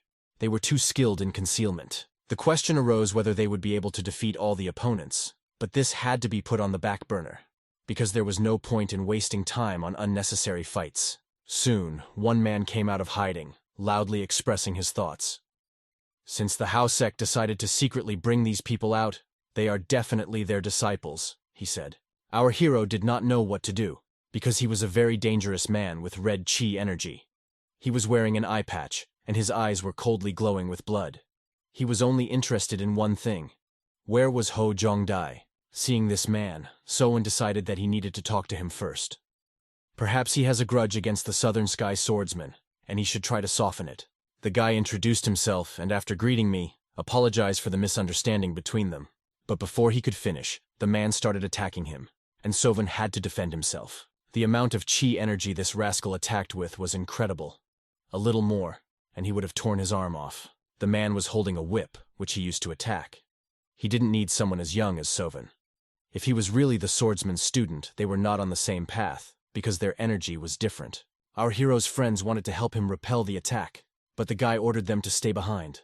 Looking around, we could see that hundreds of soldiers were no longer hiding and were ready to fight. It was clear that the outcome depended on how quickly they dealt with the enemies. Soven ordered his friends to take on the warriors. He decided to take on the strongest opponent. The man began to laugh at them, believing that even if the 3 of them attacked, they would have a hard time blocking him.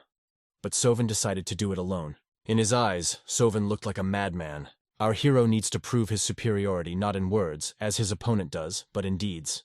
After filling the South Sky Sword with energy, he prepares to attack. He attacks this scoundrel with his equipment and breaks the rack on which he was standing. The rascal jumped off the counter and declared that these techniques did not work on him. Even if his master were here, he would still be defeated by his power. He was sure that even a master swordsman could not defeat him. The young master could feel every cell in his body being filled with energy. His power was so powerful that there was no doubt of victory. Mayan took up his sword, realizing that there was no time to lose. The vice commander was right. It would be foolish to focus on just one enemy. Even if they can defeat him, they will not have the strength to take on the others. It is better to distribute your forces to these enemies, and then help the vice commander. The soldiers considered Mayun a fool, because he rushed to attack without knowing who they were. They decided to quickly deal with him with their whips, not expecting any serious resistance from the boy. But the moment Mayun drew his sword and showed his superiority, he cut the scoundrel. He did not even realize what had happened, and in an instant he lost his life, going straight to hell. The warriors, who had just been confident in their abilities, were worried because the first disciple of the Pan clan died in a second. They saw the way their colleague looked at the situation during their sparring sessions. He certainly knew techniques aimed at killing his enemies, but for them to be so effective was impressive. From the perspective of the other soldiers, even a punch in the eye was a joke compared to this. But Mayun stopped, wondering why he froze. The vice commander was in danger, and they had to deal with these fools and rush to the rescue. As he watched her scatter everyone, he realized that she would one day take him to the grave. But he rushed to her aid. Meanwhile, let's move on to the battle, where Sovan fights an incredibly strong man.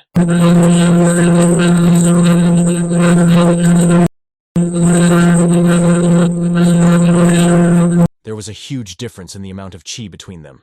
But now that he had seen the enemy's technique, he could at least resist. South Heaven, observing his master, advised him to hurry up, as his body would not be able to withstand the use of this technique for long. Given the enemy's powerful attacks, you need to act quickly while you still have chi energy. The steel strike of the whip flew straight to our hero's head. At the moment when the blow reached the place where Sovan was standing, a huge explosion occurred. Sovan stopped the blow with his sword, showing that he too was worth something.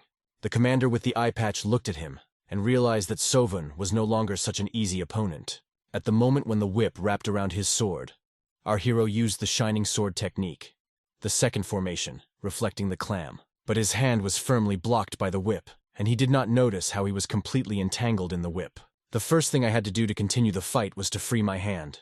He flew up, untangling the whip. His opponent shouted that the joke was over and he was going to destroy him. Sovan realized that he had backed himself into a corner. But he knew that the scoundrel could die from his left hand and the short sword he used to destroy the enemy. However, his power was useless against this enemy. The villain mocked him, saying that he was just a child and would never learn anything worthwhile. But our hero's sword broke free from his left hand. At the moment the sword fell, it was enveloped in chi energy, and the boy could control it from afar. As soon as the enemy lost his vigilance, the sword hit the ground, hitting him. Seeing that his opponent was quite strong, the master asked who he was, because it is very rare to see a left-handed sword technique. But why explain anything when you have to fight to the end? Using the shining star technique, the guy decided to kill the villain, pointing the rotating sword of the Chug towards his opponent. This blow was delivered with incredible force, but an incredibly fast whip struck our hero. He received a brutal blow to his back, which caused blood to flow from his mouth. This man was stronger than anyone Sovan had ever met before. He playfully interrupted his technique with a whip. Although Sovan was not seriously wounded due to the metal transformation, all his efforts did not cause any damage to the enemy. The commander with the bandage, looking at our hero, realized that he was on the verge. Although Sovan showed the techniques of the Southern Sky Swordsman, is he really his student? The commander said that his technique was more like a metal transformation. But how did he know the techniques of two martial artists who had not been seen for many years? Sovan did not have to answer his question, but he would think about it if the commander fell to his knees. But the commander did not care. He could get answers if he wanted by ripping out his lungs. In passing, the commander looked at his army and saw that all his soldiers were lying bloody dead. He gritted his teeth, realizing that all his students had been defeated by this scoundrel. How could he allow this to happen? What was he trying to achieve all this time? Just think. Some boy forced an incredibly strong man to use his secret technique. A huge amount of chi filled the entire space. Our hero sees an incredible amount of chi flying in the sky. The flame of the whip spins a tremendous amount of energy, which develops at an incredible pace. This man becomes so strong that you can't even see him. As soon as he touches Owl, he tears him to pieces. It is so dangerous for our hero that he will die if something goes wrong. He holds the bloody sword in his hand tightly. At the moment when the attack comes at him with incredible force, which threatens to kill him, the guy decides to use everything he has to repel the blow. Filling himself with chi energy, he begins to see in this chaos. His hand holding the sword feels something incredible, and this energy has a completely different nature. The Southern Sky Swordsman made contact with the boy using the third star ability, which would last for a moment. At that moment, Owl's pupil narrowed, and he felt this energy bring back memories. He seized the moment when the Southern Sky Swordsman fought this warrior. Pushing off the ground, he was able to hit the scoundrel right in the eye. It was a vision of a swordsman who had died long ago, but this vision of his technique could help Owl at this moment. Our hero realizes that this vision was extremely strong and that he needs to focus on it. The man shouted that he would kill the boy right there, even if he was an apprentice of the Southern Heaven Swordsman. But all the Southern Sky Swordsman wanted to say was that you need to stay focused and hold on to the end. So one can analyze every move in his head at every moment. He has to keep looking for a way to deal with the attacks until Yukyun gets close, with a database of movements and analysis of previous events. The guy is doing something that will allow his opponent to shut his mouth forever and fear him like a terrible wolf. The man looked at him with a hint of disbelief, but it was really happening. Even in the chaos of the raging stream, this guy was going to destroy his secret technique, just like the scoundrel he fought, the damned swordsman. But he didn't care, because over the years he had patched up all the holes in his technique, and it wouldn't affect him. The man continued to wave his whip, but the chi energy enveloped him. She tied his hands so tightly that he could not move. Our hero used his left arm, and with the help of chi energy, was able to wrap it like a thread. At this point, he ran to strike. At that moment, something incredible opened up between them. Sovan realized that he needed to close the distance. The steps of the Shining Star are good for evasion, but not for close combat with the enemy. The accent movement technique is good for use on difficult terrain, but not for speed. To get closer to this scoundrel, our hero needs to use a technique he saw several years ago. Then Heian gave him this technique with one condition. He must use it only when he is ready to die. Recalling this technique, he realizes that he has never used it over the years. Thanks to the young hostess, he is confident that he will use this technique to kill the villain. And in an instant, his sword, like an arrow, hits the enemy's weakest point. Although our hero wanted to pierce his head, the sword did not go deep enough, and the enemy grabbed him. He could not forgive Sovan for such mockery. He whipped him and shouted, "You bastard!" Tying him up, his eyes glowed with hatred. He could not accept such a defeat. "If you don't die here and now, it will be with the disciple of the Southern Sky," he said as he prepared for the final blow. With a wave of his hand, he was aiming directly at our hero's head, and it seemed that nothing would help. But his friend Mayun, like lightning, would rush into the battle and neutralize the enemy with her sword. The enemy falls down, neutralized by this blow, and Mayun stands behind him, hinting that she was able to do it. Sovan, looking at her, feels relieved on her part. She would have been late, but she showed up just in time. When the enemy was defeated, and his army was lying on the ground, also defeated, it was necessary to bring our hero to his senses. He was good at it, and there was nothing to hide. His friend adjusted his shoulder, as expected of an heir who knew the dragon palm technique. Looking once again at the fallen Yonghang of the Pan clan, the boy realized that this news would spread around the world instantly. Sovan only survived against him by luck, but his friend pointed out that such an opponent is not defeated by luck alone. Our hero realized that this was true. The enormous amount of energy of the enemy was completely out of his reach. He was greatly helped by the third star ability, but looking at his hand, he thought for a few minutes. Mayun wondered why he was looking at her like that. "Maybe it hurts? Do you need help?" she asked. But somehow everything was fine. And if it wasn't for his friend, he would have been dead. She had saved his life, and he was immensely grateful to her. She came at the right time. These words made the girl happy. She said that she would kill 100 more of these enemies, if only her brother would order her to. His assistant coughed, because he had also participated in the battle and, of course, wanted recognition from the master. All of them were severely exhausted from this battle. As expected, there were no less than 20 masters against them, and they were all now lying on the ground, completely immobilized and forever gone. The guy realized that he had some incredible associates. Analyzing the situation, he saw that they had stayed here too long, and there was little time left. They had to take care of the corpses and restore the chi energy a bit. But as soon as the guy decided to get up, he felt the side effect of the metal transformation, which began to make itself felt. The girl picked him up as he was falling. She looked at him and saw that he had fallen to the ground. She wanted to help, but she couldn't. So she told the commander to rest, and they would take care of the bodies themselves. Soven realized that they could handle it themselves, and he was an elder to the girl, so they didn't need to ask for help. In their relationship, it was a matter of course that they support each other. The assistant from the poor clan also said that his leg hurt and he needed to rest. But the girl ignored him, saying that if he didn't work, she would bury him with the corpses, and then he could rest forever. Looking at them, Soven didn't quite understand what kind of relationship they had within the team, but they amused him. After sitting in the lotus position, I had to quickly put the circulation of chi energy in order and leave. But he felt something unusual, as if his core had strengthened. Given that every fight he participated in and came close to death gave him the opportunity to improve his core and store up chi energy, he realized that this was an amazing ability. Sitting still, he began to feel light vibrations. At the moment when their team was covering up the traces and burying unnecessary bodies, Soven realized that he could feel the swords and there might be more people around. Soon after, Mayun ran to the vice commander to warn him of the impending attack. At that moment, Soven didn't even realize the danger he was in. Mayun skillfully deflected the whip that was flying toward Owl. She was only interested in how the commander was feeling, but she was grateful that he was alive.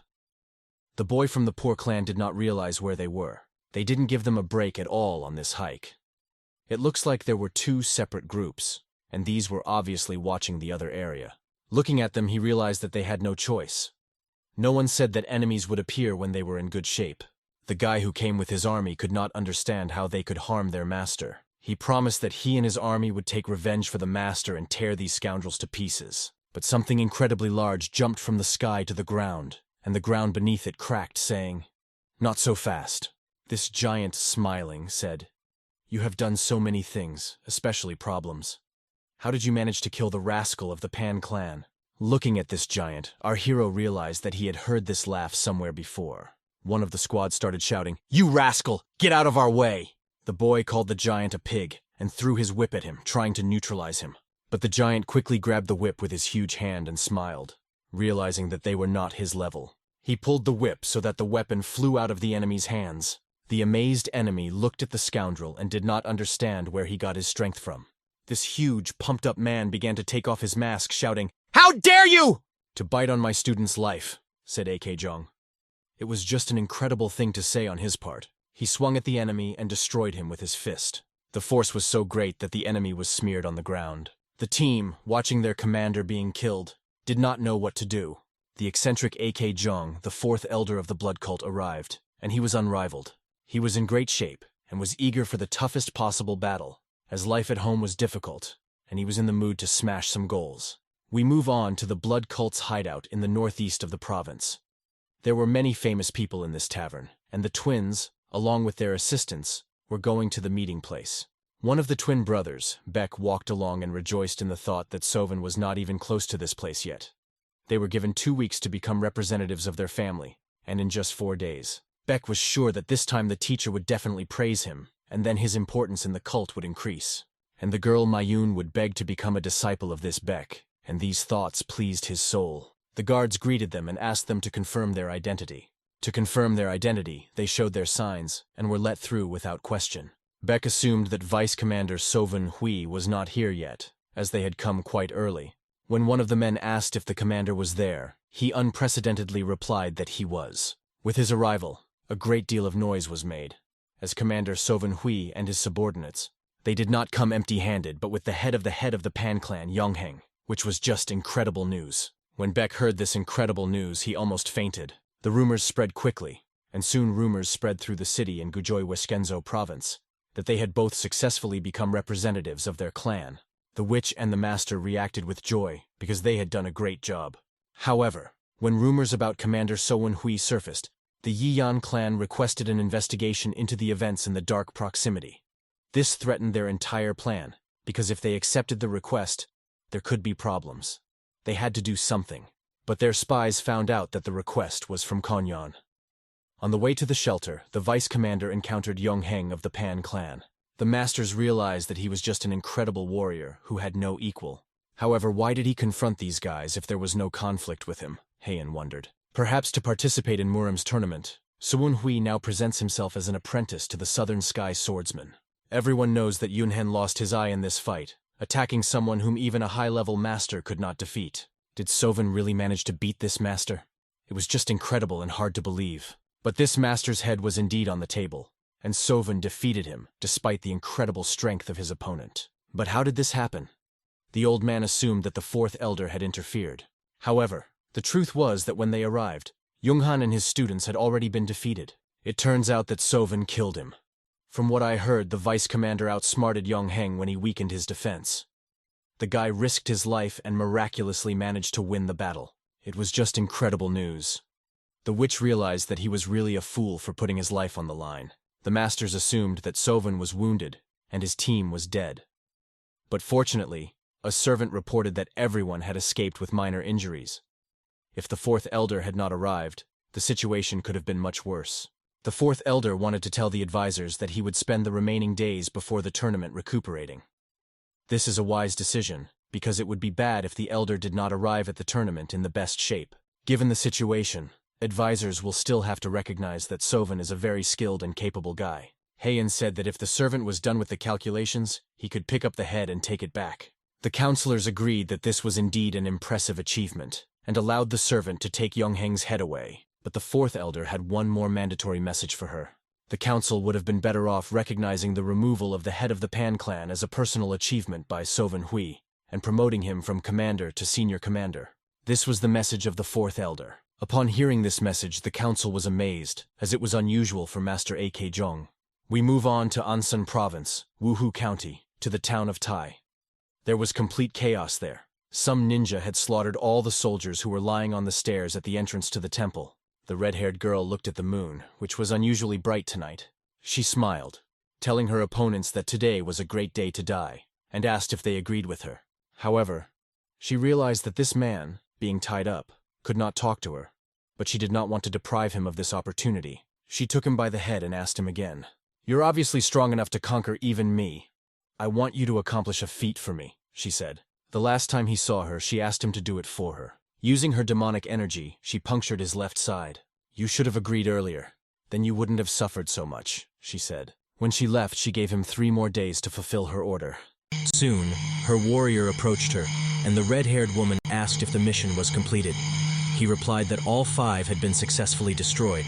Looking ahead, the red-haired craftswoman wondered how many Ren had brought, but the warrior was sure it was much less than she had. Even if she could take control of a few strong men, they would never defeat her warriors, her aide assured her. He convinced her not to worry, promising that he would personally take responsibility for ensuring that the sword went to her. After 35 days of training, Sovan felt much better, and his recovery was almost complete. He returned to the city where he had lived before his rebirth. For 8 long years of espionage, accompanied by daily fear of being discovered. This was the holy of holies of the Murim Orthodox factions. He arrived in Hebei Province, Wuhan. Sodom, hearing the boy's thoughts, asked what makes this province so special. This place is guarded by 2 of the 8 great masters of the Central Plain. Because of this, there is no trace of unorthodox factions here. The head of the Emperor's Sword Strike sect, and the head of the Murima Alliance, the Eternal Supreme Sword, he explained. Sodom was impressed that these Murima factions and alliances only intimidate people. This is the only reason why this city is peaceful, but there are rumors that the peace will not last long. In 6 months, the composition of the 8 masters will change, and it will fall. The leader of the Udan sect will die. He will fall in his own land on Mount Udan, at the hands of the brutal murderer Jolsim, one of the 4 of the calling. The breakdown of the alliance between the Unbound faction and the Murim alliance, along with the death of the Sword Emperor Taizan, will plunge the tranquil Murim into chaos. Sovan kept walking because he had a very important mission in this place. Arriving at the inn, they came here to meet with a spy who had infiltrated the Murim alliance, but the city itself was crowded with people. In such hot weather, everyone was interested in the city as the time was approaching the tournament. Once inside, they realized that they would have to stand around until a table and seat became available. The master was wearing a mask the whole time, and of course he managed to take a seat, accusing Owl of not having a seat because he dragged his feet too long. She and the twins will sit here, and Sovan can find a free seat. Walking along with his boys, one of the poor men kept complaining that he would have to stand in this heat. Our hero had a solution. If he turned to his inner energy, he would feel better. But does he still have energy left?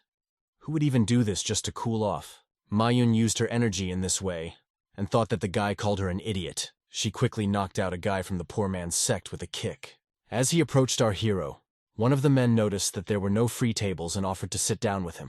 Sovan gladly thanked the nice man, but when he sat down at the table, he recognized a person he knew well. His swordsman began to worry, asking who the man was, but standing behind him, the boy realized who he was. He was the Burning King of the Supreme Blade, one of the 8 great masters. The Burning King of the Supreme Blade.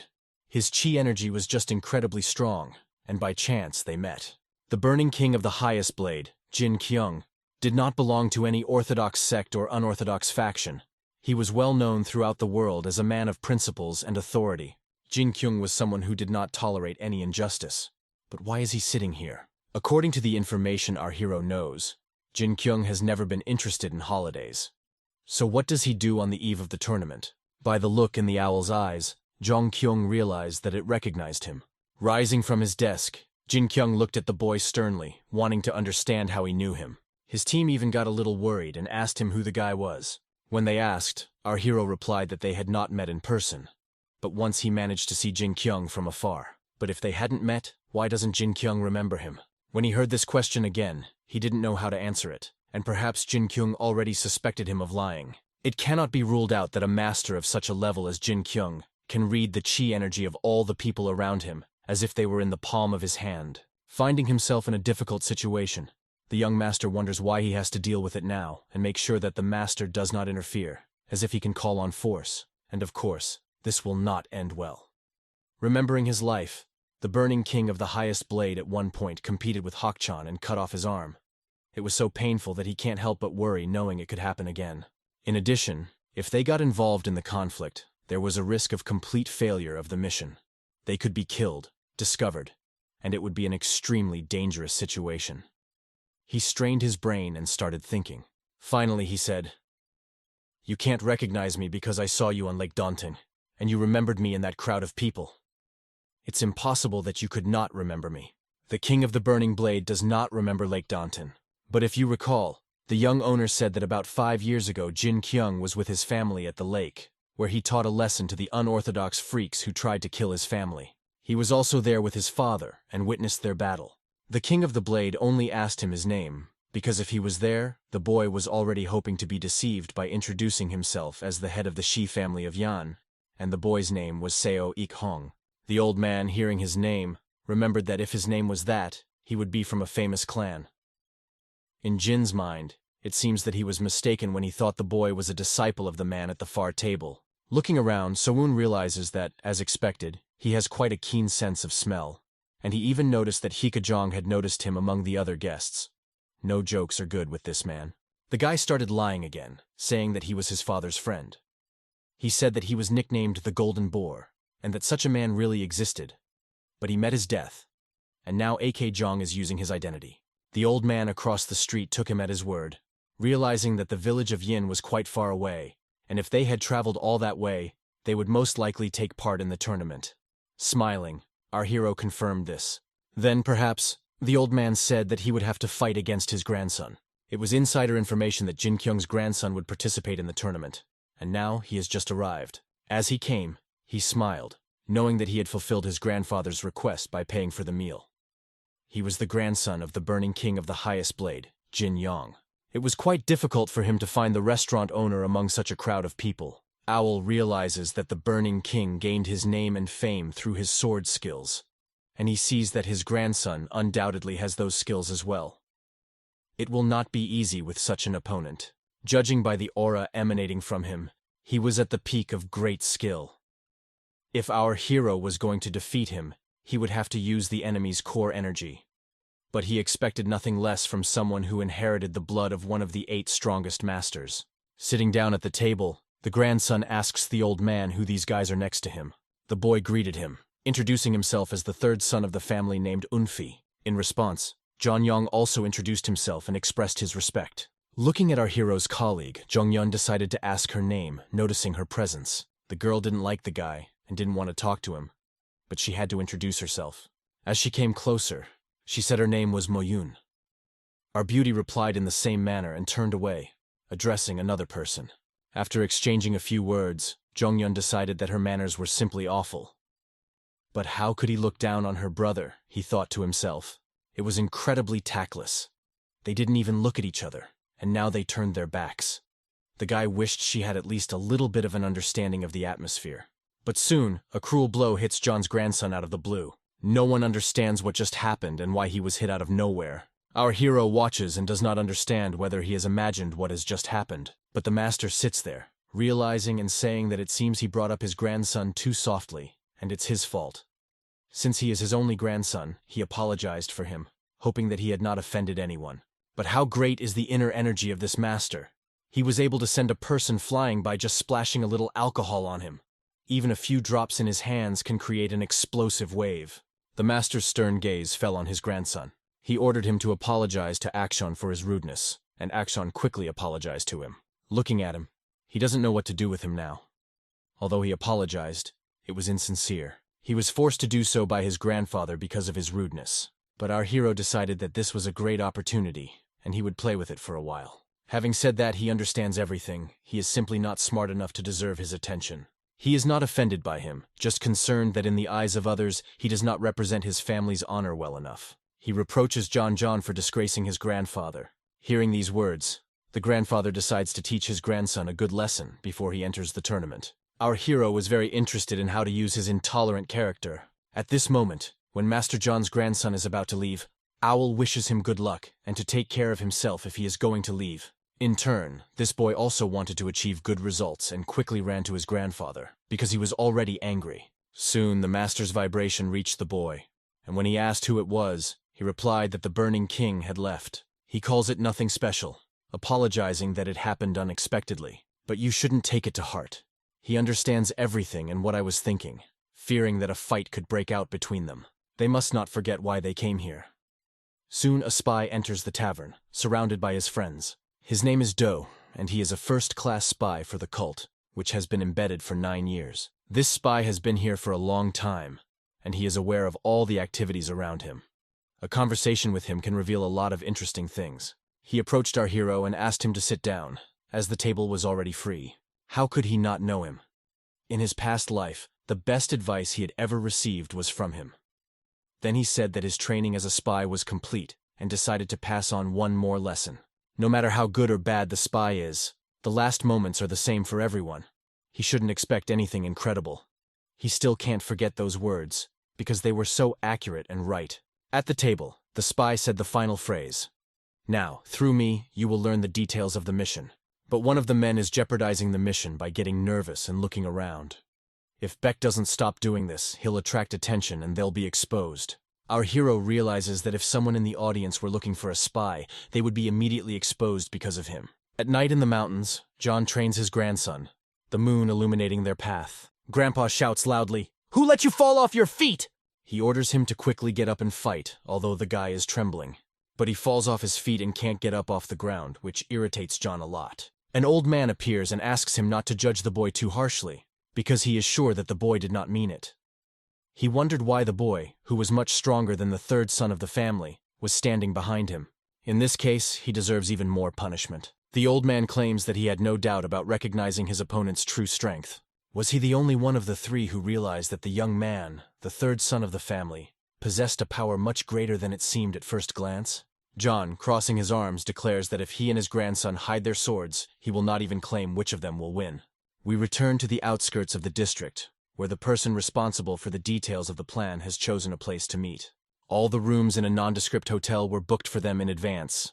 A message containing information about the Muram alliance was hidden under the bed. In other words, several masters could recognize Mr. Axon just by his aura. And don't forget that this area is controlled by 2 of the 8 great masters. If Master Axon were to be near them, his disguise would not fool them. Because of this, for the entire tournament, until the last day, the master will stay away from the crowd on the outskirts of the city, because the situation is complicated and everyone knows their role. Sovan and his brothers are the only ones whose hands are not tied now, and they will collect all the information that the spy will give them. The groups will be divided into 2 teams. The first will be our hero's team, and the second will be Sojabek's team. If something happens and both reach the finals at the same time, then Sojabek will give the victory to our hero. Another preparation for the tournament. A specially made scabbard in which to hide another sword.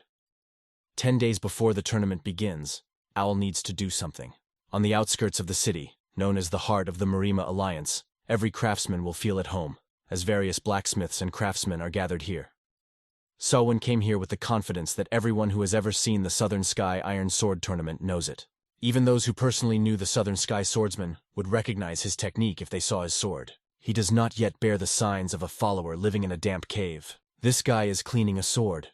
But only an experienced blacksmith can restore the unique shine of cold steel. When he came to these streets in this village, he saw about 40 blacksmiths, but they had a lot of customers. Our hero needs to find a less popular place, because his order will be long in coming. If you choose a blacksmith of inferior quality, he won't be able to handle cold steel. He needs to find a specific place and ask, but he's not sure if it still exists. In one of these unremarkable places, there must be a blacksmith with great talent who became famous when he repaired a sword for Baconmook himself. The only thing left to do is to find a blacksmith in these slums who hasn't yet discovered himself. The city was quite abandoned, and the sounds of metalworking were not heard because it had not yet become famous. The owner of the Southern Sky Sword said that the higher the level of skill, the more recognizable you will be to others. There are many restaurants that don't look very good, but their food gives you a lot of delicious sensations. For the previous owner, this always led him to look for good restaurants. But Saddam thought this opinion was wrong, and so did his fellow blacksmith. If she sees this and they find him, there will be no doubt. When they entered one of the warehouses, they saw a pile of junk and this unrecognized, drunken blacksmith. Saddam thought he was a drunk and nothing would come of it, but there were no sword fragments around him. After a while, he began to hear the voices of the swords begging for their lives. It seemed that these swords had been through a lot of suffering, and Sovan had heard this before. Then, from one of the swords, he heard him speak of death and say that he did not want to continue living. There were not 1 or 2 such swords in this place. What had shocked them so much that their cries for help were so incredible. Shortly after the boy passed the sleeping blacksmith, he opened the door. He saw a bunch of objects that called themselves swords scattered in all directions. They were in a huge vessel, and this picture haunted our hero. But what were these swords that looked like copies of Baek Hyun-mook's sword? Why would someone forge so many swords for the head of the Murim Alliance? Do they break every day? But to find out the truth, you will have to take one of them in your hand and plunge into the memories of this sword. At the moment when the warrior blindfolds himself, the old man raises his sword up, and no one could forget this man's face. It was the face of the head of the Murim Alliance, the eternal high sword. The sight of the guy sent a shiver through my body. His swing and sword technique seemed to be from another dimension. The boy had watched the skills of the Southern Sky swordsman many times, a man who improved his skills every day. But even she was far from him. Baek Hyang-mook's level was simply incredible.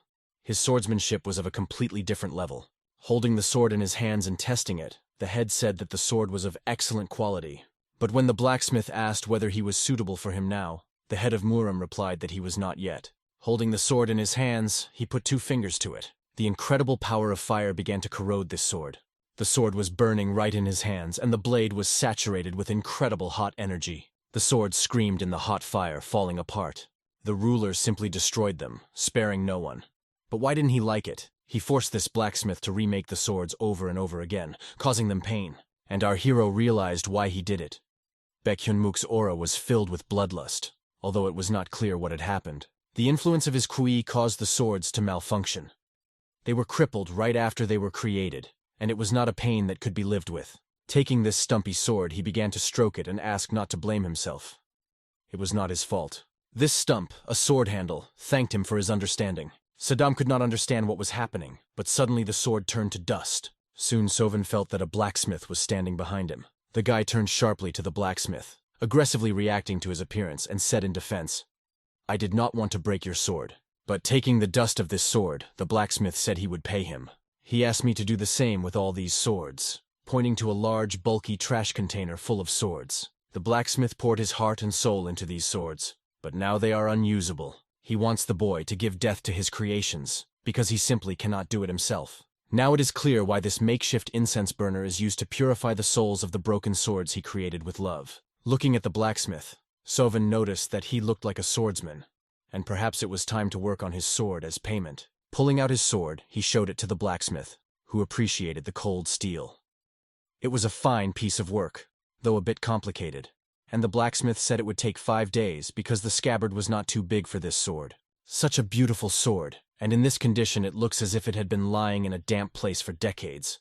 But there were reasons for that. Leaving the sword to the blacksmith, the boy went about his business, glad that everything went well, although he did not expect the blacksmith to notice the trick with the scabbard. But he had a great opportunity to see the martial art of Baekhyun Mech. He had been dreaming about this for a long time and could not even hope for it. You can't miss the chance to learn one of the 4 greatest sword techniques in Marima. Who knows about it? Most likely, there will be no other opportunity. So, with a lot of swords and time, you'll need to take a good look at this technique. But what worries our hero the most is what turned the sword red at the moment when the head of Murim put all his energy into it. It is very unexpected to see such a strong light and bloodlust from the great and majestic sword of the head of the Orthodox faction. One might think that he is not one of the Orthodox. Walking down the street, Sovan asks himself the question, what is wrong with this old man? Why did he need to order a copy of his sword from a blacksmith? Suddenly, someone comes up to him in the crowd and reaches out to grab him.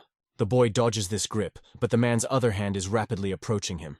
Someone unknown grabbed his hand and held it. This energy is stronger than he thought. An unknown person attacks him in a crowd of people and corners him like a mouse. Finding himself in the corner of one of the slums, taking off his hat, the boy looks at the man who stopped him in shock. He cannot forget that voice. The girl says that she heard him drown in the throat of the river. How did he survive? It was Baek Hee Hyang, and she was interested in how the boy managed to survive and why he did it. The guy didn't like her rudeness. If she wasn't going to kill him, why was she holding his hand? He asked her to let go. The red-haired witch noticed that the boy was much more confident than during their previous meeting. She guessed that he had become stronger. But it was no secret that this woman does not want to reveal her appearance and true identity in this place. And this makes our hero feel more confident. This confidence is dictated by the situation. If they were in a quiet city, it would be completely different. But now, they are in the middle of the blacksmith street. What sense would it make for this woman to attack him?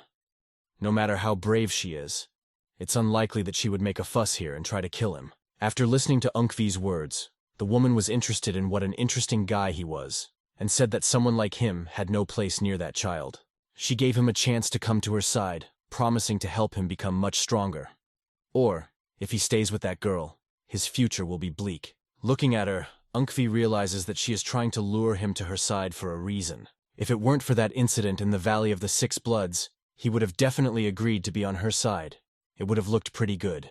But there is no guarantee that a person who once tried to kill you will not try to do so again. Besides, in Unvi's opinion, she was actually hunting for the fourth, not him. After considering her offer, he thanked her, but did not agree. The red energy strike was aimed directly at our hero's head, but he managed to dodge it. If he had been even a little bit late, his face would have been under her blow. She was delighted that he had dodged, and now she wanted him even more. She used to have a strange feeling about him that haunted her. The guy who had grown to become a first-ranked master easily figured out her attack and was able to dodge it. She took him by the face in delight, thinking that he had become stronger than she had imagined, having reached such a level in just 1 year. She had never seen people growing faster than her. It made her excited. The boy, in turn, thinks this thinking is wrong. But the woman continues to stroke his face and say that she is even ready to sacrifice her family for the sake of the strongest child in the history of the cult. These are incredible words for a guy to hear. The woman continues that she used to think he was a failure and thought he would never make it as a warrior or a guard. But now she sees him as a great husband. She took him by the hand and told him that it was a good thing. He would become the second most respected man in the cult if he married her. Looking her straight in the eye, the guy realizes that no matter what she says, she has forgotten something. She is now in disguise and doesn't really want to reveal her true intentions. So he has nothing to fear or worry about. Hearing these words, the woman throws his hand aside and hits the wall. Looking at this young man, she pretends not to have heard anything and gives him another chance. Why does he refuse her proposal? Maybe because he likes Baek Ren-ha better. But the guy doesn't mean it. However, the woman is sure that he will enjoy the night with her more than with that Baek Ren-ha. It's not every day that you get a chance to have a woman like her. So she asks the guy again to change his mind, and they can do it right here. She is sure that they can do it for the same reason as him. Unhui is only interested in one thing: how she has time for him. But the girl has no hurry, because she will get the sword anyway, and he shouldn't worry about it. But what is this confidence on her part? She will only be able to say this when our hero reveals her confidence and her identity in this place. But the woman is sure he won't do it and won't do it.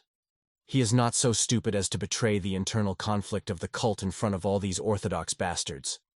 At this point, the woman decided that she would definitely get him, even if she had to take his power away, because she likes him. After that, the guy fends off her blow with his fists, but she wants to neutralize him. But at that moment, he lets his guard down, and her energy punch flies right into his side. In order not to die, he uses his skill and flips backwards to dodge the blow. The woman reacts joyfully to his maneuver, which once again confirms her words. It was exactly like that. There was no point in the guy holding back any longer, otherwise she would really pull him away by force. He needs to show that he is worth something, and he hits her with his chi energy. Looking at the result of this blow, the woman stops him and looks at the sword, which she easily gripped with 2 fingers. She wonders why he uses such broken swords, but he is not going to answer her questions and kicks her. This blow caught her well and threw her aside, so she revealed her vulnerability. Although the woman let go of the blade at the last moment and blocked his stroke, Unhui realizes that she is not an easy opponent. But he was able to push her a few steps away, and he needed that to resist her. Thanks to the fact that he threw her back a few steps, he is now out of her attack zone. She chases after him, confirming that she will soon stop playing with him. Her bloodlust, which our hero felt, was incredibly strong. But there are so many people here that she doesn't care. Why now, when he doesn't have his prized and best sword, the Southern Sky Sword? Will he be able to resist her with just his skills? All that remains is to believe, but suddenly the space is cut by the violet energy of Qi. Impressed, Yunhui looks at the speed of his colleague, who has impressed him with her appearance. How did she get here so quickly? It was Mayonnaise, holding her sword confidently, pointing it at the woman. She wondered who she was. With her blow, Moyon cut off several of the woman's hair. At the same time, she inflicted a huge wound on the woman's face, cutting her mask. Looking at this woman, Moyon feels her great thirst for blood and realizes that she has never met such strong enemies. When the woman told her to move away, Moyon replied that she should let her dream. If she could, she would try to move it. The woman, being in this position, feels the arrogance of this girl and wants to suppress her. They merge in a dance of battle, exchanging energy blows right in this corner, creating something incredible. But will Moyon be able to resist such power? To save his colleague, who does not understand what she is facing, the guy activates his chi energy. He suddenly uses a thread of energy to protect her from the huge explosion that this woman is bringing with her. This huge explosion attracted the attention of people standing nearby. They looked up and saw the soldiers flying in all directions. Our hero, along with his colleague, dodges her blow like a mother, clutching at a block nearby. He ran away from her because the fight was hopeless. The woman dusts herself off and stands at the site of her punch, which wreaked havoc and destroyed several buildings. Looking at the result of her attack, she realizes that she did not expect her opponent to be able to hide. She happily realizes that the guy turned out to be the one she needed.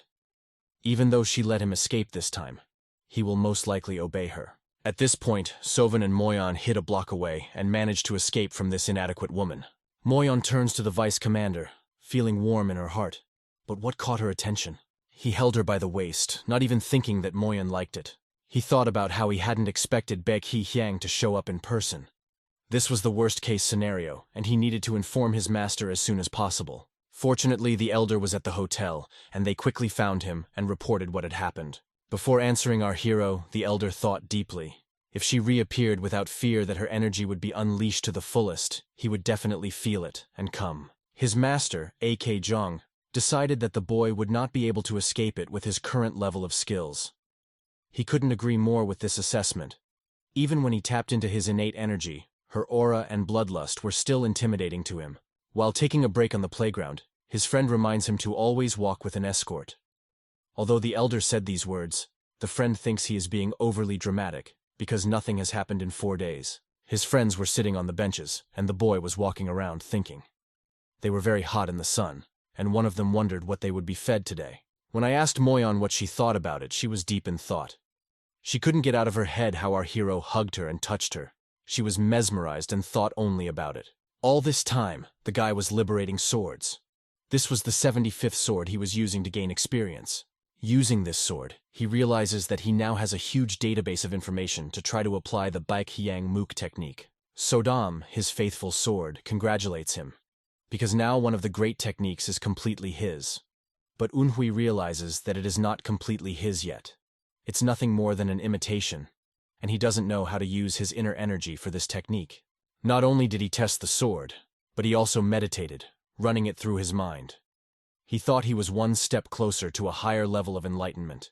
He turned to Moyen, who was sitting on the swords that needed to be put to rest, asking her to step aside. It's time to try a trick. Calmly circulating the QE energy, he slowly activated his Shining Star Sword technique. His body was filled with powerful energy that was simply incredible. The guy stood and breathed as if there was darkness in front of him, holding his breath. As he exhaled, he could feel the energy flowing through his body. But soon, when he tried to activate this technique, nothing happened. Unfortunately, it didn't work, and nothing happened. But this was expected. Our hero hoped for at least some effect, but it seems he was wrong. He looked at the jug. The boy sees that the jug has split and realizes that it happened because of his energy directed by his fingers. But not only the jug, the tree began to fall, cut by his technique. His colleagues looked at him and did not understand what he had just done. But the guy realizes that he has just reached the 6th level of mastery of the Shining Star technique. And it was just incredible. The signature dish at Den Fen is incomparable pork and chicken breast cooked according to a unique recipe. Finally, they will be able to taste this delicacy. This is the famous stewed pork from this restaurant, a real heavenly dish. The team was afraid to faint from the incredible taste. They had a wonderful lunch, forgetting about the many problems that surrounded them on all sides. Our hero's iron sword of the southern sky should be ready tomorrow morning, and he will come to the blacksmith to pick it up. When he receives his sword, they will immediately go to the castle. So eating now is the best solution, because there will be no time later. Although they had come to this region a long time ago, every table in the restaurant was reserved every day. Finally, they were able to get to this place. The guy tried to relax and enjoy his meal. However, he failed because he was noticed. 5 or 6 masters entered the restaurant, and they were stronger than everyone else there. 2 of them had very respectable swords, and he heard their distinctive voices. When the boy discovered the 3rd star, his ability to hear swords increased. Now he could determine the strength and voice of the sword. Looking at them, the boy realizes that he has seen these sword owners before. It turned out that he was familiar with them, and had seen them in Muram's alliance in a previous life. They were not bad guys who, as a family, faithfully followed orthodox principles and ways. Judging by the way the voices of their swords stand out, they are probably representing their families in the tournament. That's why they were entrusted with the family swords.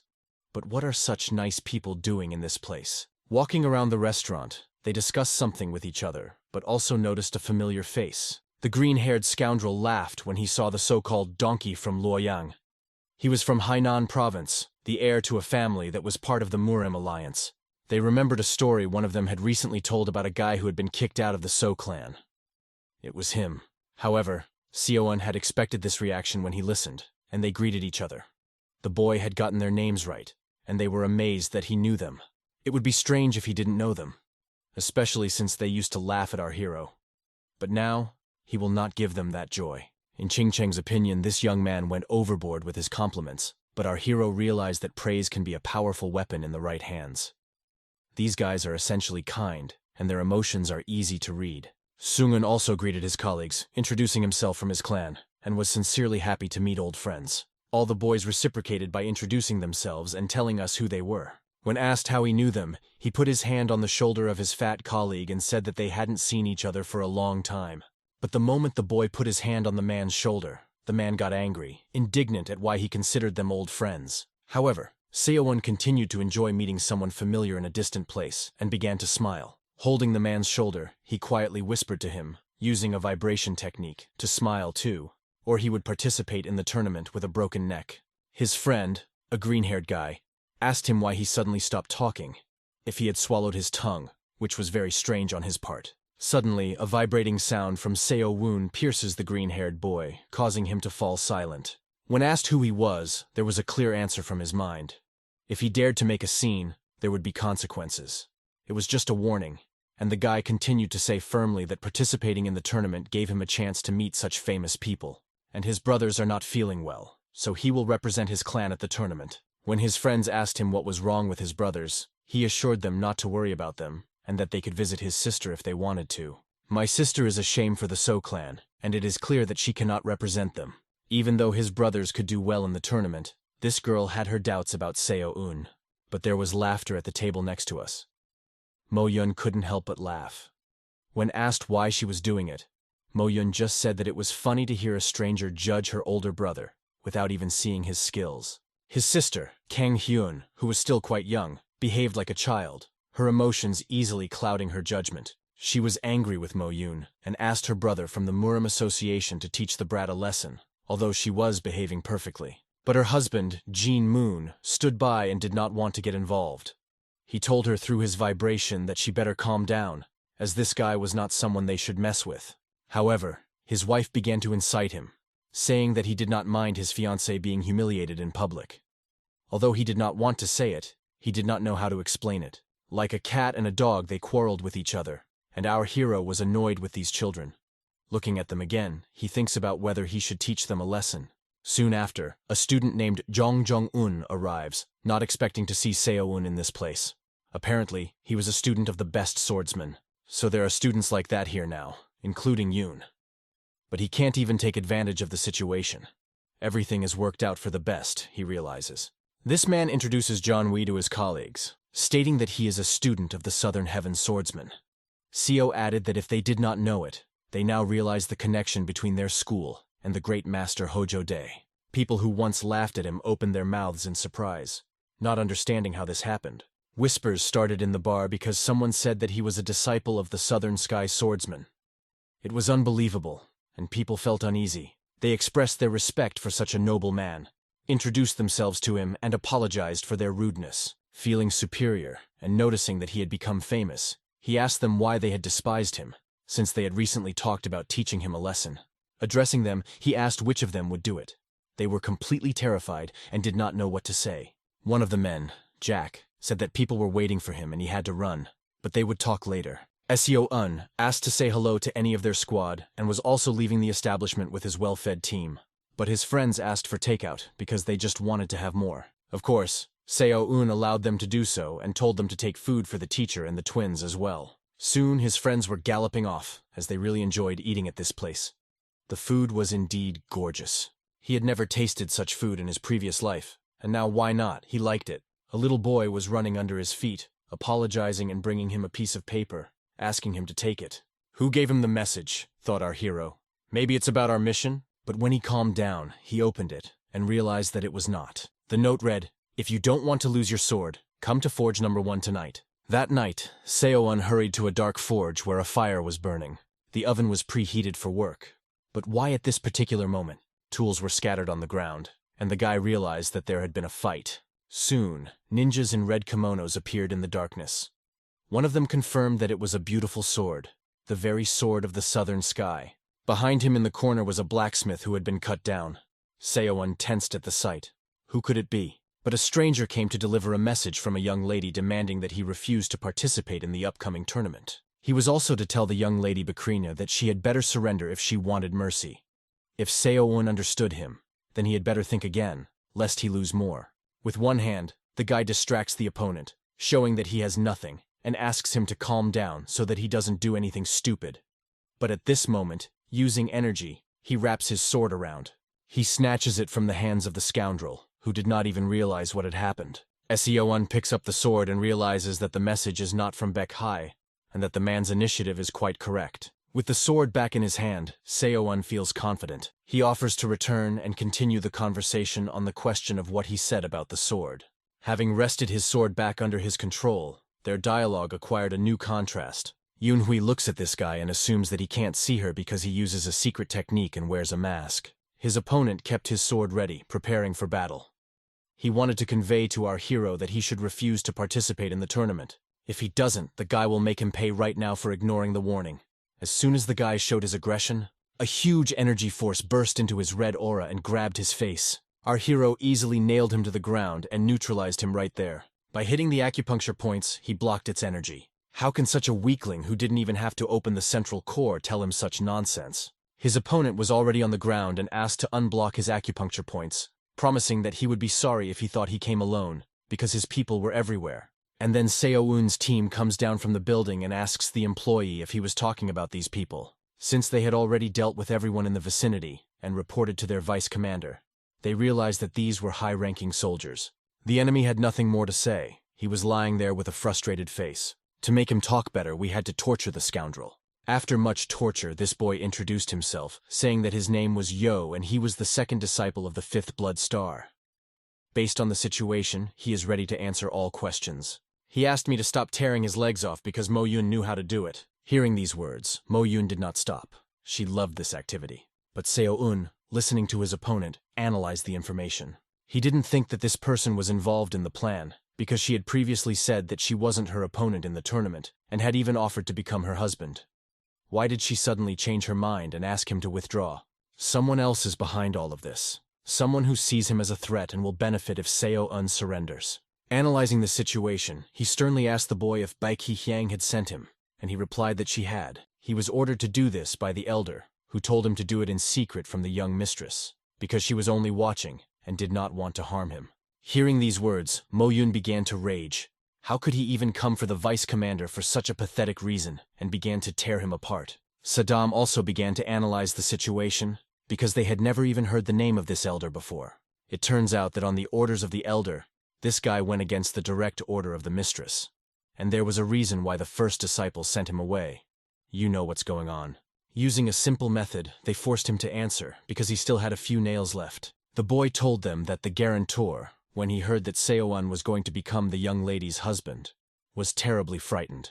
Our hero, listening to this, realized that the elder had decided to do this, thinking that they would get married. But the young mistress would rather die than get involved with someone who was not her type. They found themselves a madman, and after these words, Mo Yun rips off another nail from his hand. It was incredibly painful for her to hear this, and she was furious that the vice commander had not told her anything about it. But he didn't, because it was a fiction and complete nonsense. A sword was held to this guy's head. Was this the reason why they were so interested in him? Mo Yun couldn't bear it, because someone was after her goal, and she offered to die. But Seo-un saw that something was wrong with her and decided to calm her down. The Sword of the Southern Sky believed that women are simply charmed when they hear this. The guy stopped her from killing anyone, because it was not necessary. If they kill him, it will give the senior Blood Star disciple a good excuse to come after them. That's why he sent them here. Seo-un decides to let them go, as there is no need to get his hands dirty. If their assumptions are correct, the four will die very soon. But Mo Yun asks why he is so sure. Judging by the young lady's character, he had already realized her nature. They will be punished for such an act. This is quite obvious, given her abilities and willingness to act. When they returned, these soldiers appeared before their mistress and begged for forgiveness on their knees. The elder, seeing them, was amazed that these stupid jerks had returned, even though they should have died at the hands of the fourth elder. When they returned, they ruined his plan. Everything would have gone very well if they had died. He would have had an excuse to persuade Haihiken to punish the young man, and perhaps the elder would not have been able to kill him. The mistress thought for a long time what to do with them. In her eyes, they were complete idiots. She simply ordered them to watch him, and that was all. The soldiers tried for a long time to beg for her forgiveness. One of them contacted the elder by vibration, as he promised to settle the consequences. He asked the elder to do something, but the elder told him to sit and be quiet, so as not to anger her even more. The lady approached them and asked what they did with the dogs that disobeyed the order. And of course, there is only one solution: to destroy them.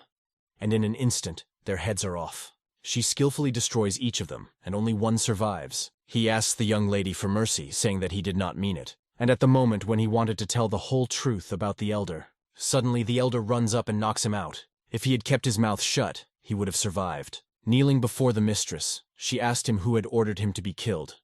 But he disobeyed her and tried to justify himself. This betrayal was unbearable for the mistress.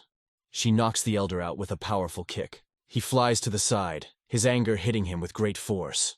And if not for the tournament, the young lady would not have forgiven him with just one blow. As she was leaving, she told him so, remembering his deed. The elder, wiping away the blood, promises that he will not allow Seo-un to become the young mistress's husband.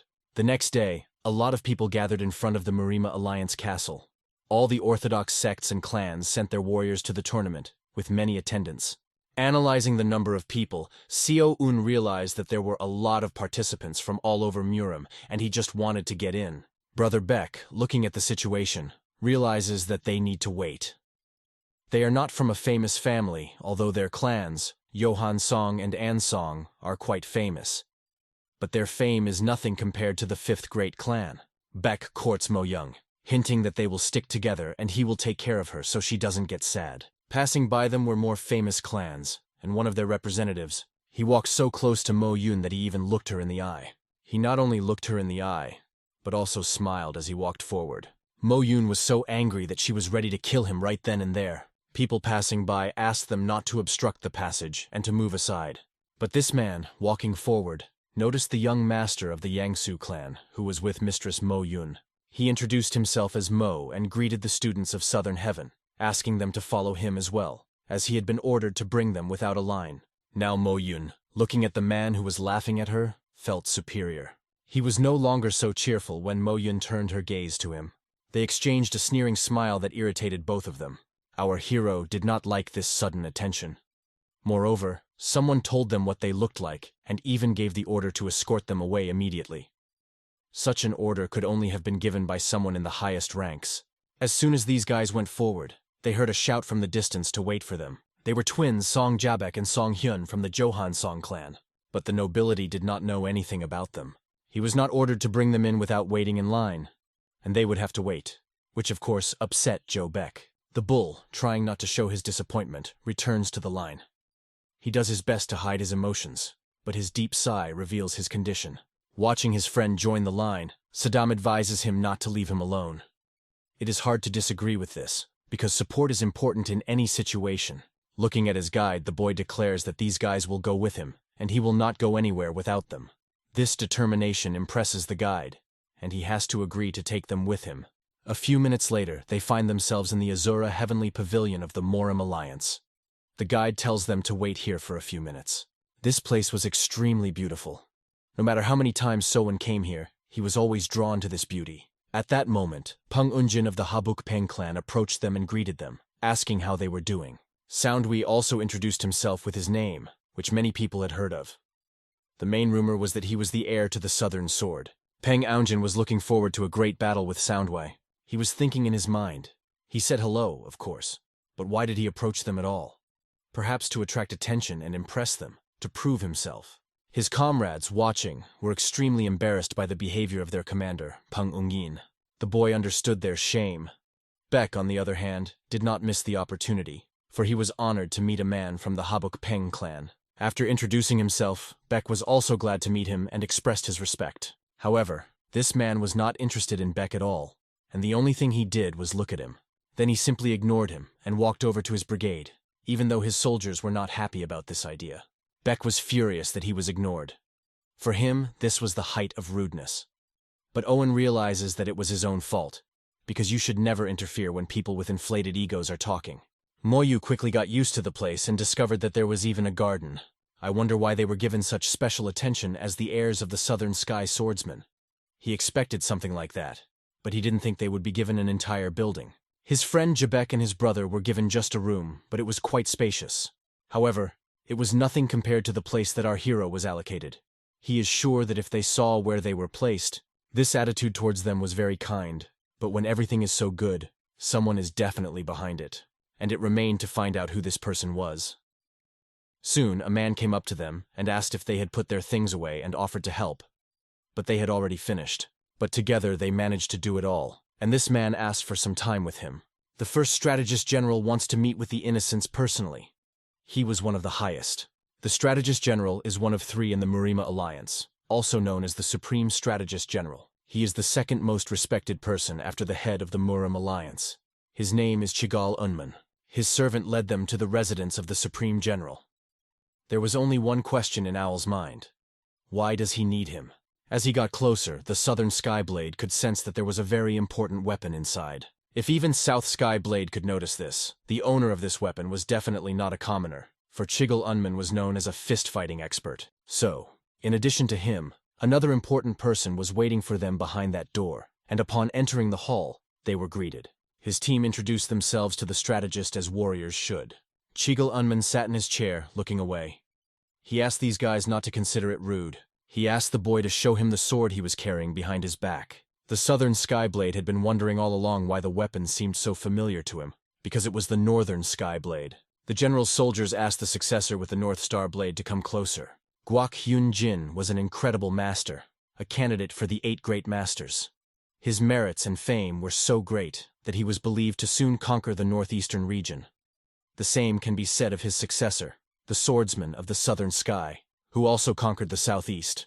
By conquest, we do not mean the seizure of territory, but rather the gaining of recognition and influence. However, Guok Hyun-jin lost his arm in a duel with the southern sky swordsman and was forced to end his sword journey. Owl has a question in his mind. Why are they all here? He hands them the blade, and as far as he knows, the unshakable blade of the North Star has nothing to do with the Murima alliance. Taking the sword, this master looked at it, and there was no doubt about it. It was the true iron sword of the southern sky. He expressed his congratulations, albeit a little late. It was a great honor for Owl to meet the great master Guok Hyun-jin. After he inspected the sword, he brings it back, and it seems that it was still a test of the sword's authenticity. They did nothing else. But soon after, Janmin receives an object, his hand, and they carry this object to an unknown place. Obviously, they are up to something. The general addresses them again, asking them not to misunderstand. Over the past 10 years, almost every year, people have appeared who claimed to be the master's heirs. If you think about it, the hand that tames the tiger has said this with the same frequency that many people claim to be the mentor and disciple of the Southern Sky swordsman. Hendrik personally met the swordsman, and more importantly, he has fought with him many times, seeing his techniques, so he is best able to determine if you are the true heir. This was another test, as the elders are ready to be completely sure. Pouring unknown objects out of a bowl, they ask him to pass another test. They need to set an example for Janmin, which will consist in the fact that the boy needs to cut a white stone. One of the masters throws these stones in different directions. As they scatter, they fly in the direction of the next guy, who keeps his weapon ready. As soon as he adjusts his energy, he incredibly quickly cuts through all the stones flying at him. The second wave of stones was much bigger than the first, and it was also directed at him. But he also managed it, cutting the stones in half. Only their fragments flew into many pieces from the master's blade. This was enough to demonstrate the technique. If the boy understood everything correctly, he should do it using the Shining Star technique. If it was too difficult for Owl, he could just show the basic sword technique. Looking at them, the guy realizes that they are deliberately provoking him. In such a situation, to prove himself worse than Yanman would be to defile the honor of a Southern Heaven swordsman. Having prepared for the task, he decides to show off a bit and draws a circle with his sword around himself. He does this in order to pass the test and stay within the circle. It was difficult, and the elders were wondering if he would succeed.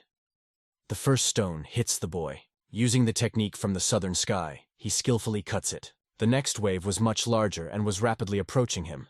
But as a master, using his techniques, he cuts through them incredibly quickly, and not a single grain of sand like his colleagues fell.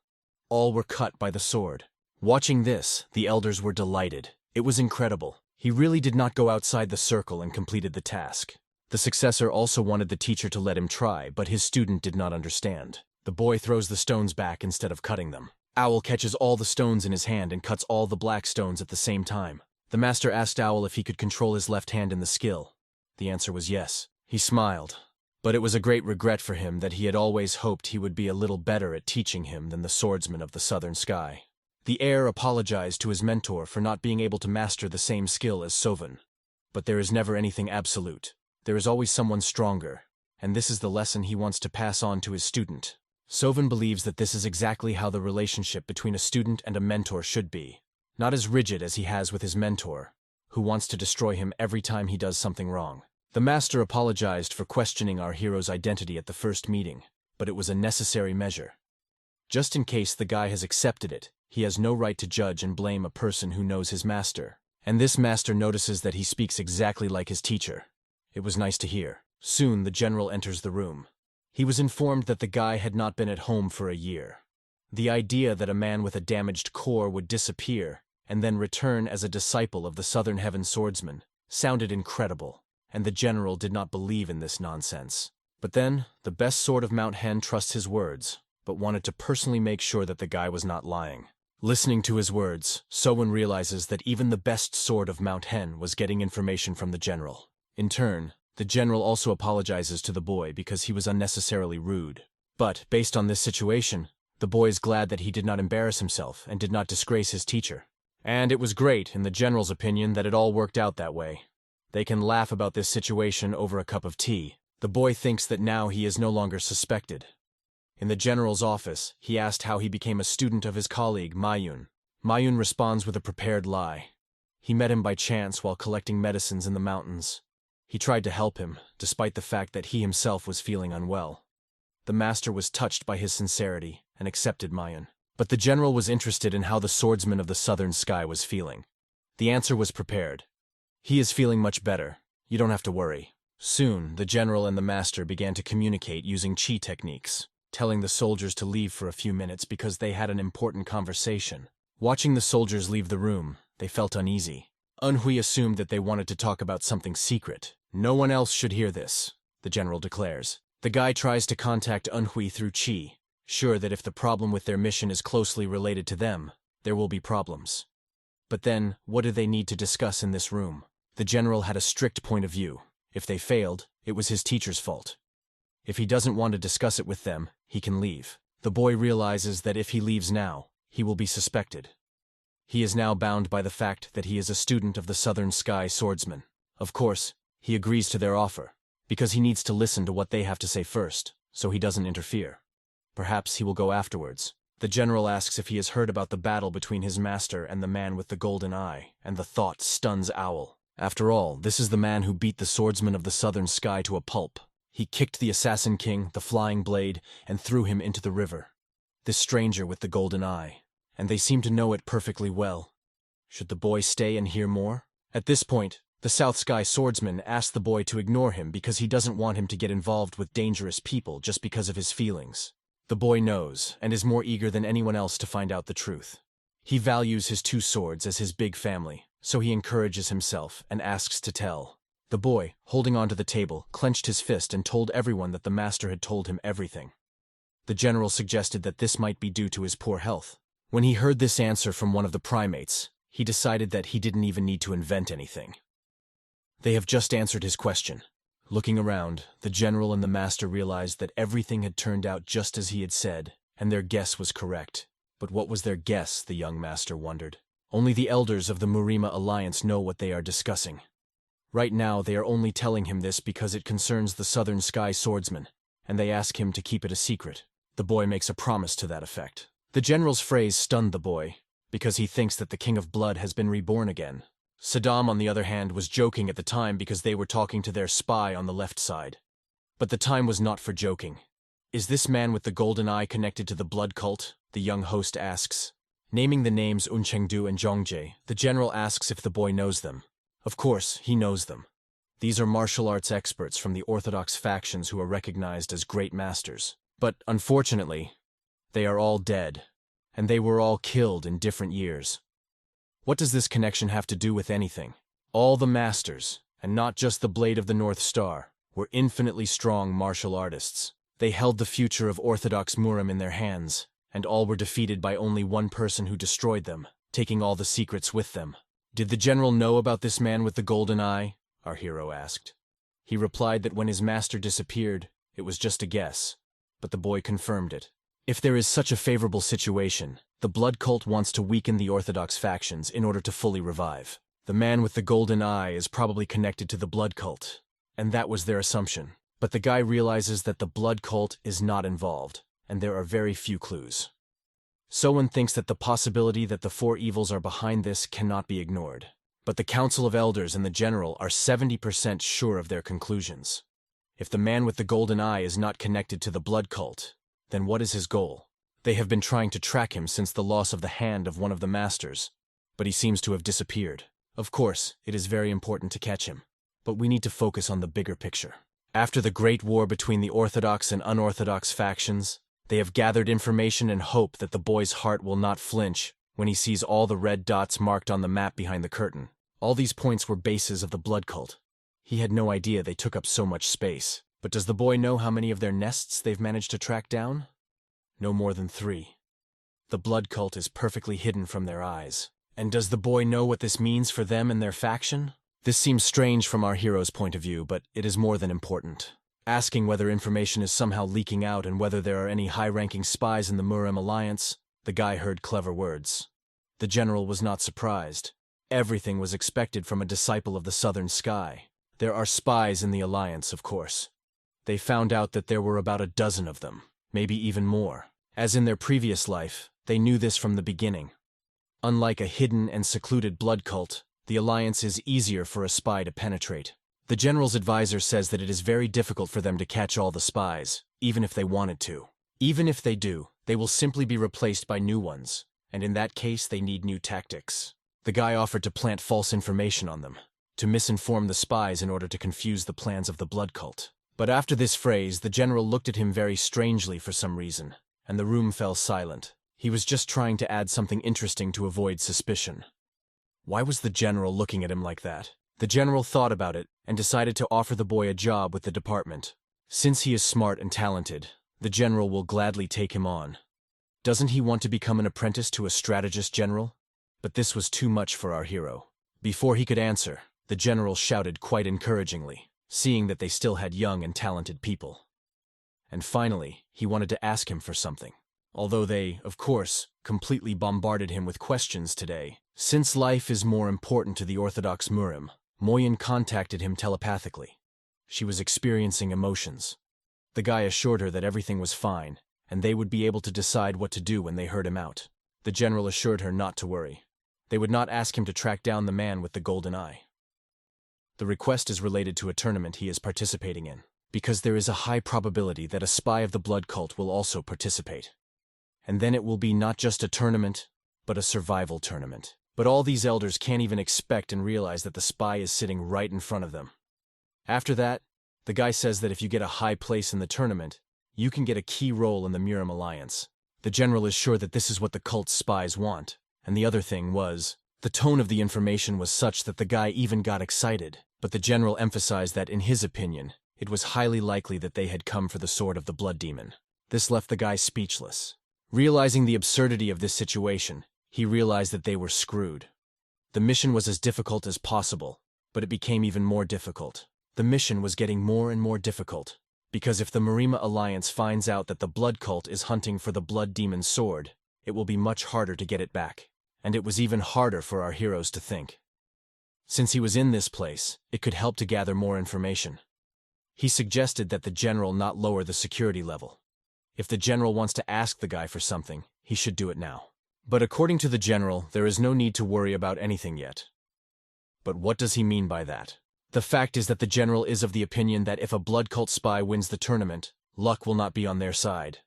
The blood demon's sword will be handed over in 5 days. Therefore, the employees and the General should not worry, because Jin Yin has agreed to take care of it, and for now the competition continues. Soen realizes that the blood demon's sword will be redirected from the Murim Duality's secret vault. Its safety is guaranteed if it is in the possession of the Taizi Sword Emperor Jin Yin. The heir standing in this room did not understand what the General wanted from him. But a task had been prepared for him to identify suspicious people who would participate in the tournament. They expected these guys to perform well in the tournament. This was to prevent blood cult spies from infiltrating the Alliance. For this guy, it was a very important mission. He promised not to disappoint his master, because he was from the Orthodox faction. Soven also promised to fulfill this mission, as he had no choice. If he refused, there would be consequences. Now the guy realizes that he is responsible on both sides, and this fascinates him. After a while, the General and his advisor were alone, and the elder asked why he had lied, or if it was true about the sword. After all, the General had said earlier that the blood demon's sword would be moved to Mount Udan, although this had not been said before. The strategist general laughed because it was a complete lie. Although his advisor had identified this young man and he naturally believed him, he was 90% sure that he was indeed the heir to the Southern Sky Swordsman. However, there is still 10% that is doubtful, because other children who disappeared a year ago and returned except for him came with him. Based on this thought, they should test them together. But this was the general's way of testing this guy. He has a plan. If the blood cult goes to Mount Wudang to get the blood demon's sword, then they will realize who the spy is. It was false information. Now he understands why he didn't pursue all these spies. And everyone was amazed by this. The heir, watching the general, realizes what a terrible person he is. He excelled not only in martial arts but also in strategy. The general pins all his hopes on him and believes that he will succeed. Soon the heir turns around and looks at the place where our hero was sitting and notices an object. He sees that the dagger belongs to Song Hui, and as soon as the dagger is returned to him, the lady who was actively listening to their conversation pays attention to it. She reports it to our hero. He had left the sword behind just in case. and in the end, this strategy saved his life. A few more minutes and he would have been trapped. Jigan Wan, as expected, turned out to be very smart and was a real strategist for the Murim alliance. And even if he is a genius, he did not expect that the sword could listen to his conversation. It was a trick up the guy's sleeve. It was all good, but it would have been faster if he had used fakes. The southern sky is dawning, and that's what the guy will be doing from now on. The Gardens did not like this phrase. She believes that he is spoiling her image and is going to repay him for his services. Soon, an interesting dialogue took place in the guest house where our heroes were staying. Given the whole situation, his friend recommended reporting everything to the Fourth Supreme and changing the plan, as it was a trap. And it all seems quite strange that they would tell him such an important thing and such information, when we are not even part of the Murim alliance. Judging by this, Moyun thinks the guy is directly correct. There was no need to reveal the location of the sword if they just wanted us to find the spies. And judging by this, they think so. They realize that perhaps the alliance has accidentally leaked information that they are hiding. Given the information network of the first strategist general, he noticed that there were a lot of suspicious people, and this also applies to Baek Hee-hyang and her group. Perhaps this was one of the ways to throw out the bait. But in Saddam's mind, it was a great way to defeat her, because he could unite the blood cult even without the blood demon sword if that thing was defeated. South Sky, although opposed by Suda, noticed that she had become smarter. She was right, but there was more to consider. If Baek Hee-hyang falls into this trap, the Murim alliance can use it to further unite the Orthodox faction, and the blood demon sword, which is just a trophy, will no longer be a trophy. It can be easily destroyed. In the worst-case scenario, if many supporters try to save it, the blood cult will be dealt a blow before they regain their influence in Zhong. On the other hand, Baek Hee-hyang and Baek Renha are essentially the same thing. They simply have an internal conflict going on, and it must be resolved without too many losses for both sides, so that the blood cult can be revived. So they risk it all to get back the sword of the blood demon. From the looks of it, the vice commander wants to contact this girl, Baek Hee-hyang. But his team was shocked by this because it was crazy. How are they even going to find her in such a huge place? It's very difficult. Looking at him, he smiles, because why should he have to search himself when he has such a great friend? He gives him just 5 days to find her. The task was to carry the medicine he could find. And Moyun was walking around all this time and couldn't find a place. And after a few hours, she turned to Owl because she thought this guy was late. She still had to go to the blacksmith. But she had one more question she wanted to ask our hero personally. She wanted to know what kind of women he likes the most. Perhaps he likes passionate girls. But Sovan was not embarrassed and did not understand why she was asking this. The girl, who had taken off her headscarf, was interested in this because she needed to know. His swordsman smiled at the situation. They understood. But the boy excused himself by saying that he had never thought about it and did not know what to say. He thinks he prefers calm and noble women. So please stay away from me. But Moyun smiles at his answer, because she is very happy. Her behavior is quite strange, and what will she say now after this question? Fixing her hair, she turns her gaze away and hints to the boy. You wouldn't like it if your father-in-law was someone scary. But when he thinks of her father, he realizes that there is no one more terrible. Saddam advises him not to push himself into a dead end, but the boy tells her to shut up because she doesn't understand anything. He knew from the beginning that she liked him, because it was hard not to notice by her reactions. And she's been doing it for a long time. South Sky advises the boy that if he's afraid of her father, he shouldn't do it. His former owner told a student who had to enter into a difficult marriage that even if his father-in-law really hated his son-in-law, he would not kill him out of respect for his daughter. After listening to these words, the guy realizes that they did not make him feel better. Moyun, in turn, wonders why the boy has turned so pale and if he is all right. She wants to express her concern. At this moment, the evil spy they were waiting for is watching them.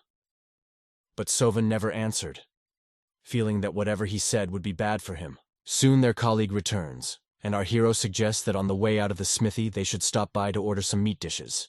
And it was just a great idea. As soon as he approaches the guys, Moyun brutally steps on his foot so that his fingers almost break. The boy falls down, and Moyun says that he's going to get him, and they can go to the smithy now. As the two of them walk through the night streets, our hero's friend asks why Moyun has been mocking him like this all this time. But Sovan wasn't going to answer him, because the big problem was that all the fires were out, even though they worked during the day, not at night. The guy felt uncomfortable. He did not feel any energy inside, and they could only examine the place. Once inside, they saw a terrible picture. All the equipment and weapons hanging on the walls were stolen, as if someone had suddenly closed and hid. The only things left were copies of the swords, which had also disappeared without a trace. But where could they have gone? Strangely, the clothes had also disappeared, as if the blacksmith had left in a hurry. When the guy was looking around the corner, someone suddenly pointed 2 fingers directly at his forehead, and activating the energy, affected him in such a way that our hero's partner fell down and lost consciousness. This hidden ninja in a beret approached Sovan from behind, who was not even aware of the danger. Owl looked into the jug, realizing that all the inscriptions on the sword remained, and only 5 copies were taken. He had a hunch that the head of the Murima Alliance had taken them. But why would he do that?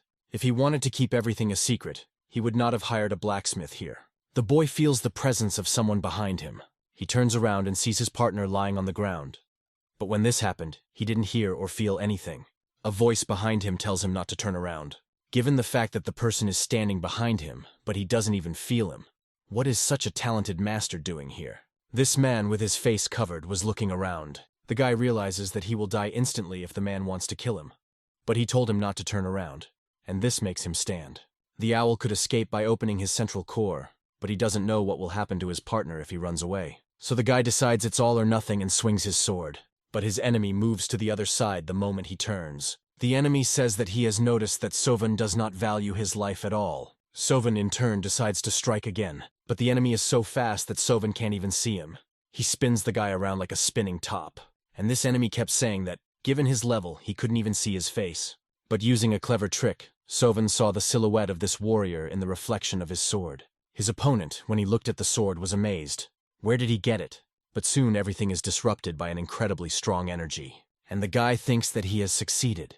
If he continues at the same pace, he will be able to get to the roof and call for help. He realizes that the teacher must be nearby, but after a powerful blow from our hero to the enemy, he stops him with 2 light fingers. How could he stop such a strong blow with 2 fingers? It remains a mystery to the boy what kind of incredibly strong figure appeared in the darkness. His energy is much deeper than he could have imagined.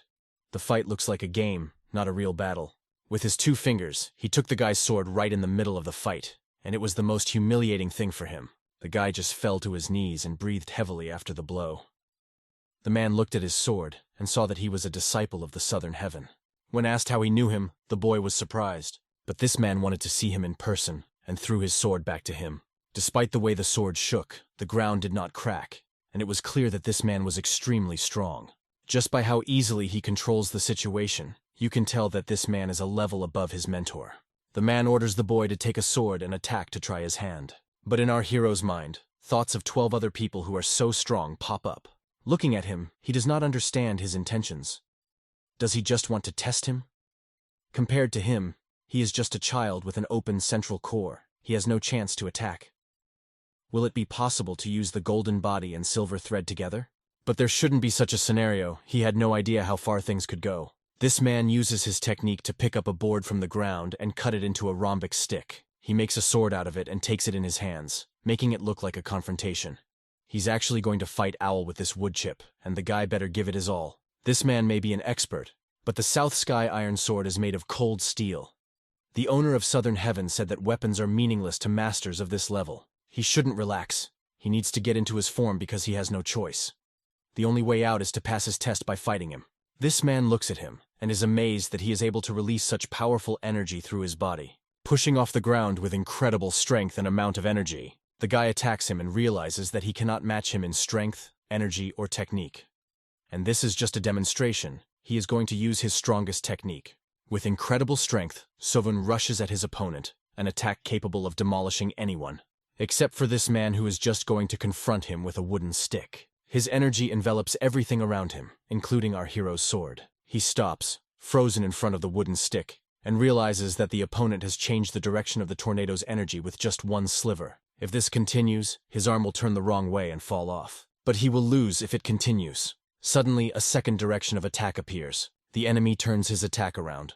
Sovan could do the same, but he can't. This man looks at him as if he were a bug that he is going to destroy. Sovan with his legendary sword rushes towards this master, but again he encounters a wooden sliver. The guy's incredibly strong stroke fails, and he flies away as if from an explosive. He feels that there is something wrong with the tip of his sword, and thinks about his failure. In this master's opinion, it was not bad. The guy gets up and realizes that he is using his power for good, albeit in his own technique. And even now, he hasn't managed to break even a sliver. Holding this piece of wood, the mysterious ninja declares that his offense is good. But how good is his defense? Owl realizes this and prepares to defend himself. He needs to take his opponent by surprise. Having many thoughts can be a plus, but it can also be a minus. I'm sure his teacher taught him this master says. Soon the wood chip moves incredibly fast towards the guy's head. He does not have time to dodge it, although he did not expect it to reach him at such a distance. The opponent attacks him with a wood chip, and Owl needs to do something to block this blow. He gathers all his strength and energy to repel the attack, but realizes that it will be extremely difficult to stop such a master. But soon the guy felt the incredible blows. He had seen them somewhere before. It was the shining star technique, but an improved version of his technique. He found the weak point and instantly stopped him with just 3 blows, now holding the wooden stick near his neck. From the very beginning, this master did not intend to kill him. All he wanted from the boy was for him to show his abilities. This is actually a test, but who is he and why is he doing this? At the moment when this master attacked him with the wooden stick, the boy saw a shining eye. He had seen such a shining eye before and knew that it could only show one master. He had felt this energy hundreds of times. This is the great Way of the Sword of Silence, his technique was called. And only one person can master this technique, which incredibly destroys everything in its path. This is the great legendary warrior, the Eternal Supreme Sword Baek Hyang-mook. But why did he come here? A skilled enough master is able to use any sword technique without even using his feet, leaving 2 blade paths in place. This is called a natural sword, and at the moment the guy is confronting it, he has deliberately omitted the most memorable parts of the technique so that this child does not realize who he is. This is how this master confidently thinks about himself. The boy thinks that the fact that he has seen the technique many times is enough to understand it. Someone understands exactly where the sword is going and where he needs to strike at that moment. But you can't make it seem like he knows its movements. This is his only advantage.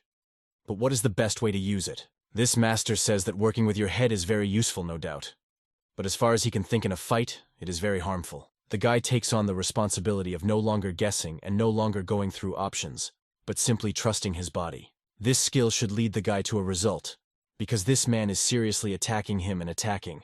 But let him not regret it. Having dodged his blow, the guy runs forward, heading for the target. His actions and movements were precise and completely unwavering. And the old man did not even have to take off his beret. He stared at the boy in amazement, analyzing that he had taken his advice into consideration. His movements and resolute gaze spoke for themselves. This boy had put aside all unnecessary thoughts at the moment. And with another swing, he hit the old man hard. But he didn't care. He caught the blow again with 2 fingers. As an additional move and cherry on top, the guy kicks him from the side. The old man had to strain and let go of his hand with the stick to deflect the kick. Like a spinning top, the boy dodges him, spinning in the air. His skill is off the charts, but the old man didn't care. The next punch was planned to be much stronger, because it was going to hit the cap. Someone uses the true Shining Star sword technique and delivers an incredible blow to the old man. The 5th formation of this sword, the Falling Meteor Sword, is capable of splitting even incredibly strong stone. But when he opened his eyes, the boy did not believe them. The old man was holding the sword again with his 2 fingers. It seemed absurd, because this was the best formation he could show. But with simple movements of his 2 fingers, the old man managed to stop his stroke. After that, the old man made the guy lose consciousness. He was happy that South Sky had trained such a good student. After the fight, he goes outside, where the moon illuminates everything around him.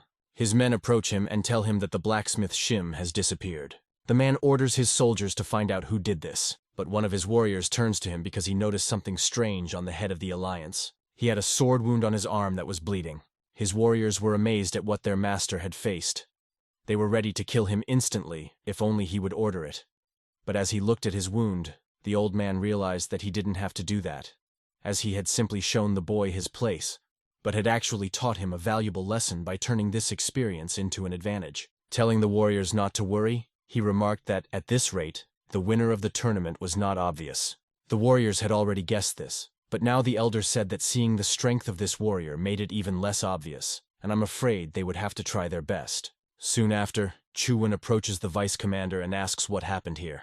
Looking around and holding his head, the guy has just regained consciousness and rushes to clean up. Sodom informs him that he was unconscious for about half an hour. Given the fact that his colleague had also regained consciousness safely, Baek Hyun-muk did not intend to harm them. But when asked by his friend, Sowon warned that he would tell him later, as he might faint again. The head of the Murim Alliance, the Supreme Sword, Baek Hyun-muk, tested them. Come to think of it, he was also looking around the forge, so he doesn't know what happened here either, because the blacksmith could not have disappeared by himself, and the head of Murim had nothing to do with it. It turns out that these are the tricks of some third party, and this someone clearly knew about the replicas of the Sword of Silence. Apart from the blacksmith himself, him and the Murim head, the only other outsider to have seen the sword replicas was the second disciple of the Fifth Blood Star. Another pointed out that a red-haired girl was behind it all. Soon after, when Mo-young arrived, she brought the red-haired Baek Hee-hyang with her. Mo-young noticed that something interesting was happening with the boys, but she didn't answer why this woman came with her.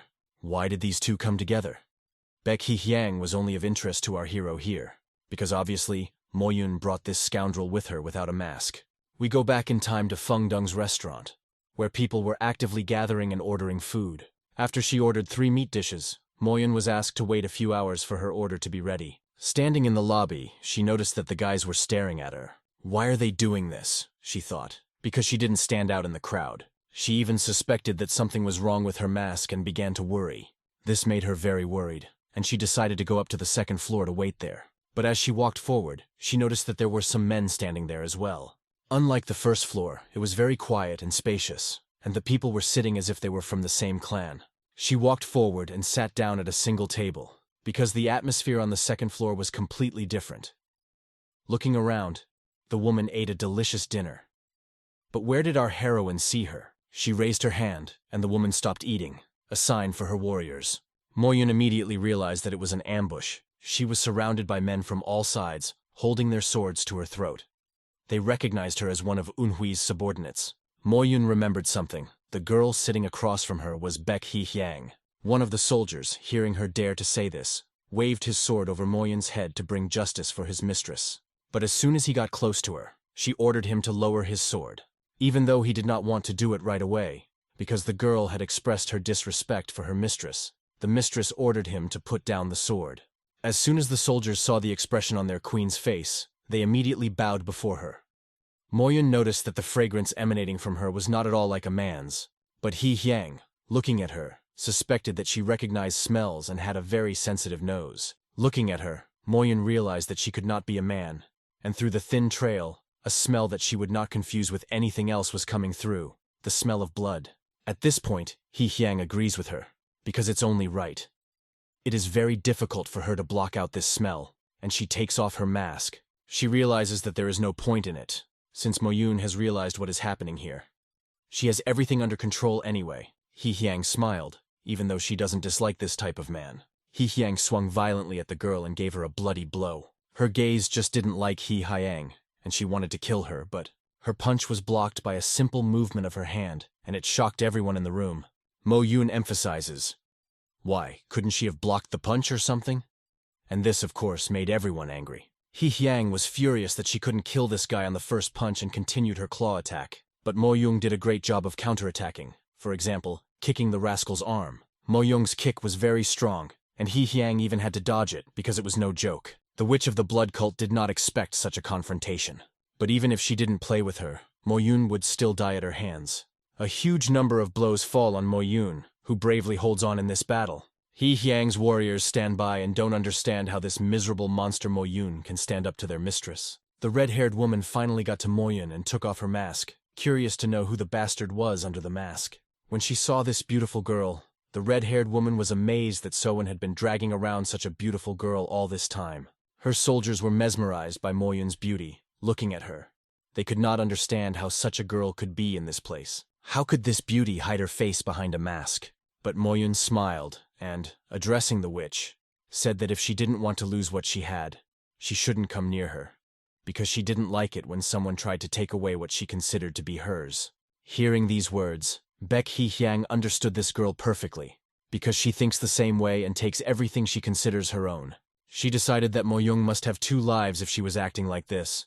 Not many people could talk to her and stay alive. Mo-yoon would be one of those who managed it.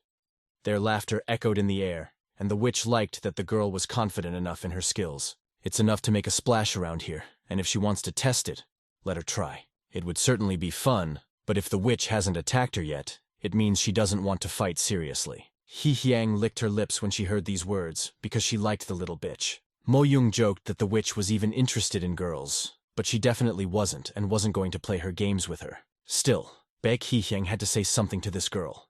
She must have a reason for coming to her like this, despite all the risks, and the witch picked up a jug of alcohol and started drinking it, looking at her. Moyun thought that she was the kind of person who thoughtlessly does whatever comes to mind, but she still has a little prudence. The vice commander wanted to talk to the witch about something, and this, of course, interested this woman. So she came to him at the moment because he wanted to talk to her about something. She wondered if he had decided to refuse her offer. By waving his hands away, Seung-hui wanted to tell her that it wasn't about that. But then what was it about? He hadn't called her for nothing. He cut to the chase, saying that she might know that the sword from the Alliance had been moved to the mountains. Although the witch was silent, her reaction showed that she knew something. And most likely it was just that, although she looked away. Worthy of the title of the first general strategist of the Murim Alliance, the boy had no doubt that he would use this opportunity to check out anyone he deemed suspicious. He asked her if she thought the information was reliable. In her opinion, it was 50-50. And now that she heard it from Seung-hui, her belief dropped to 10%. Looking at her, as expected, the Blood Demon's granddaughter had never once said it was a trap. But as soon as she heard that the boyfriend also knew, she immediately concluded that it was disinformation. Is this the end of their dialogue? Judging by the situation, even though they belong to enemy factions, they are still in the same boat. That's why the witch likes this young man whom she wants to tame. Looking at the situation, it was clear that a fierce battle had taken place at this place, and who he fought with here was of interest to everyone who came at that moment. His friends almost fainted when they heard this. After all, it was the head of Murim himself. Even the witch was amazed that the boy managed to fight him, and he wondered if it was because of this witch's tricks that he had to fight him. Looking at him, she did not answer but envied his luck. What did you mean? This confused the boy, because it gave an unclear answer to his question. His opponent was one of the 8 great masters, who was revered in Murima. Judging by the damage, they had been fighting for a long time. The witch wonders what this battle would have looked like if she had been in his place. Moreover, as she watched it all, she wants to fight him. But why did the guy think it was her fault? A local blacksmith had been brutally robbed, and he disappeared with his items. The witch wondered why he thought so. What did it have to do with her? Did his intuition tell him this?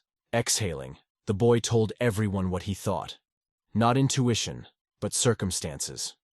The person who saw the sword replicas here was your subordinate disciple of the 5th Blood Star. So-woon is sure that no one knows that the local blacksmith is working on the order of the head of the Alliance, except him and this blacksmith. Baek Hee-hyang did admit that the guy was onto her, but she didn't even try to hide it. The head of the Alliance has already started looking for the blacksmith.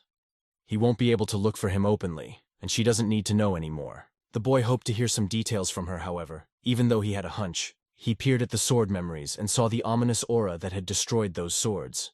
And perhaps it was connected to this. After a few minutes of silence, the witch decided to say a few words to the boy. Pointing her finger at Moyun, the witch said that she liked her very much and would be glad to see her. But this was not particularly interesting information to come out of her mouth. Moyun started to get angry. What did this mean, and how could she say such a thing? It meant only one thing. The witch liked the girl. They would have a good relationship and enjoy a night of 3. At this sentence, Moyun froze in her tracks, and So-won appreciated the witch's jokes, which were already going far. But Moyun didn't think it was a joke, and who was to say that she would agree to such a thing? According to the witch, Moyun is just pretending to be innocent, but she is not. Moyun claims that she is innocent, but witches are always bored with innocence. She doesn't like that. So-won observes how the witch mocks Moyun only because she reacts strongly to these topics. Nevertheless, they need to be stopped somehow, as they cannot stay here. After apologizing for interrupting them, he says that it is dangerous to stay in this place, and they need to move on. The witch forgot to ask the boy what he thought of the idea of a threesome. He looked carefully at these beautiful ladies and, after thinking about it, said, "I think that before the 3 of us die here, we should hurry up and get out of here." Although he was actually hiding his eyes as he imagined this, Baek Hee-hyang noticed that the boy was always worried and constantly thinking about how to get out of a difficult situation. But what can he do if he just wants to live? She appreciated such an honest answer and handed him a scroll with wrapped objects, which was the thing the boy had asked the blacksmith for. This made it clear that she had indeed kidnapped him, but she would take care of the people following the blacksmith.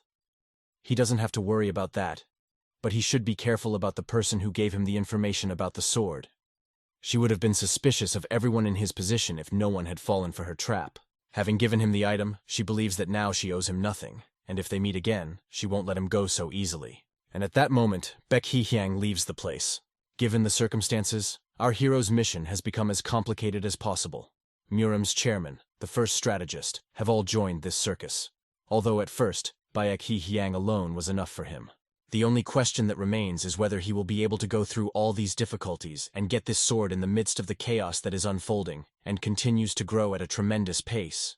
They were running along the roofs of buildings, and the rustling of slate could be heard around them. After a while, they were able to break away from the pursuers who were chasing them. However, when they jumped off the roof, they stepped on the ground, where they were surrounded and warned that they should forget about winning. Then they were asked if Shim was a blacksmith. Without waiting for an answer he didn't even expect, he ordered them to be neutralized. The last thing they said was that the unsurpassed faction would never forget this insult. That was their last word because the following happened. They slit each other's throats, not giving their opponents the opportunity to neutralize them. They remembered the unbeatable faction and killed each other. Should I believe their words? He wondered. Then he turned his head to the right and saw that people were watching them. They did not understand what was happening here.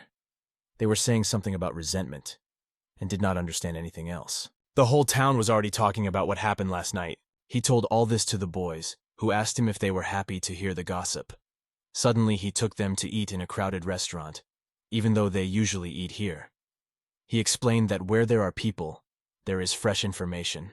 In his hands he held a sword that Kuznets had forged from the blade of a short sword. She was finally, after 77 chapters, ready to cry with happiness because she was finally fixed. Even without an order, he had thought of gathering information first thing in the morning, which showed his intelligence. But her methods, just think about it. He'd been wondering how she was going to get rid of the Alliance's unnecessary attention. But he hadn't expected it to be this way. Although it was exactly Beck's style, her goal wasn't for the Alliance to believe it.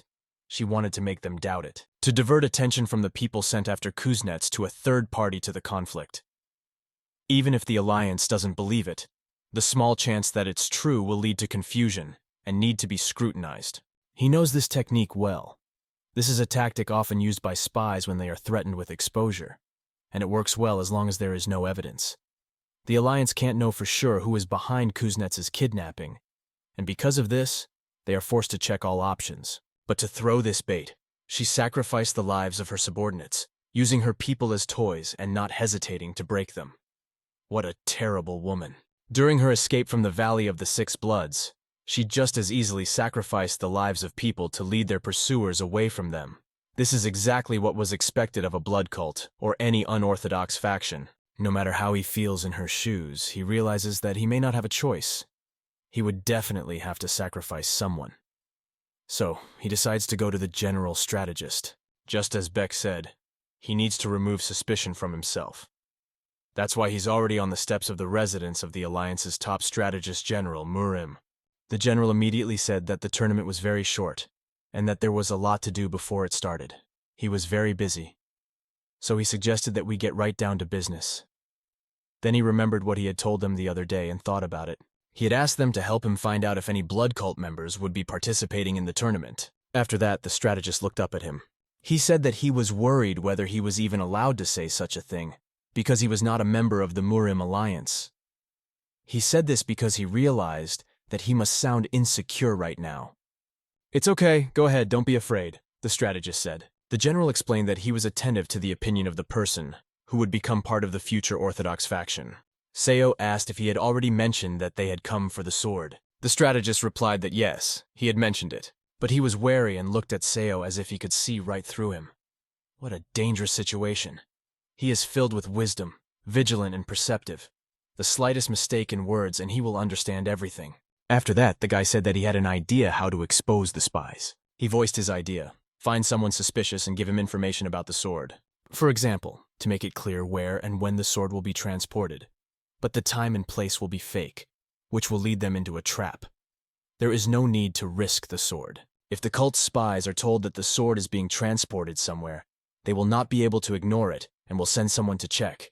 They can be caught, and if they are lucky, they can catch them all together. Everything Seo said was a strategist's plan. Laughter came from the gate after hearing this. He laughed even harder and said it was a great idea, adding that he was always jealous of Master Hojongdae. Then he mentioned that he had the same idea. Seo bowed his head and apologized, saying that he was ashamed that he hadn't realized that the strategist had thought of the same thing. But the general said that it was okay, and that the future of the orthodox faction would be better with people like Seo. Leaving the strategist, Seo realized that he could not confidently call him a spy now, even if no one had fallen into the trap.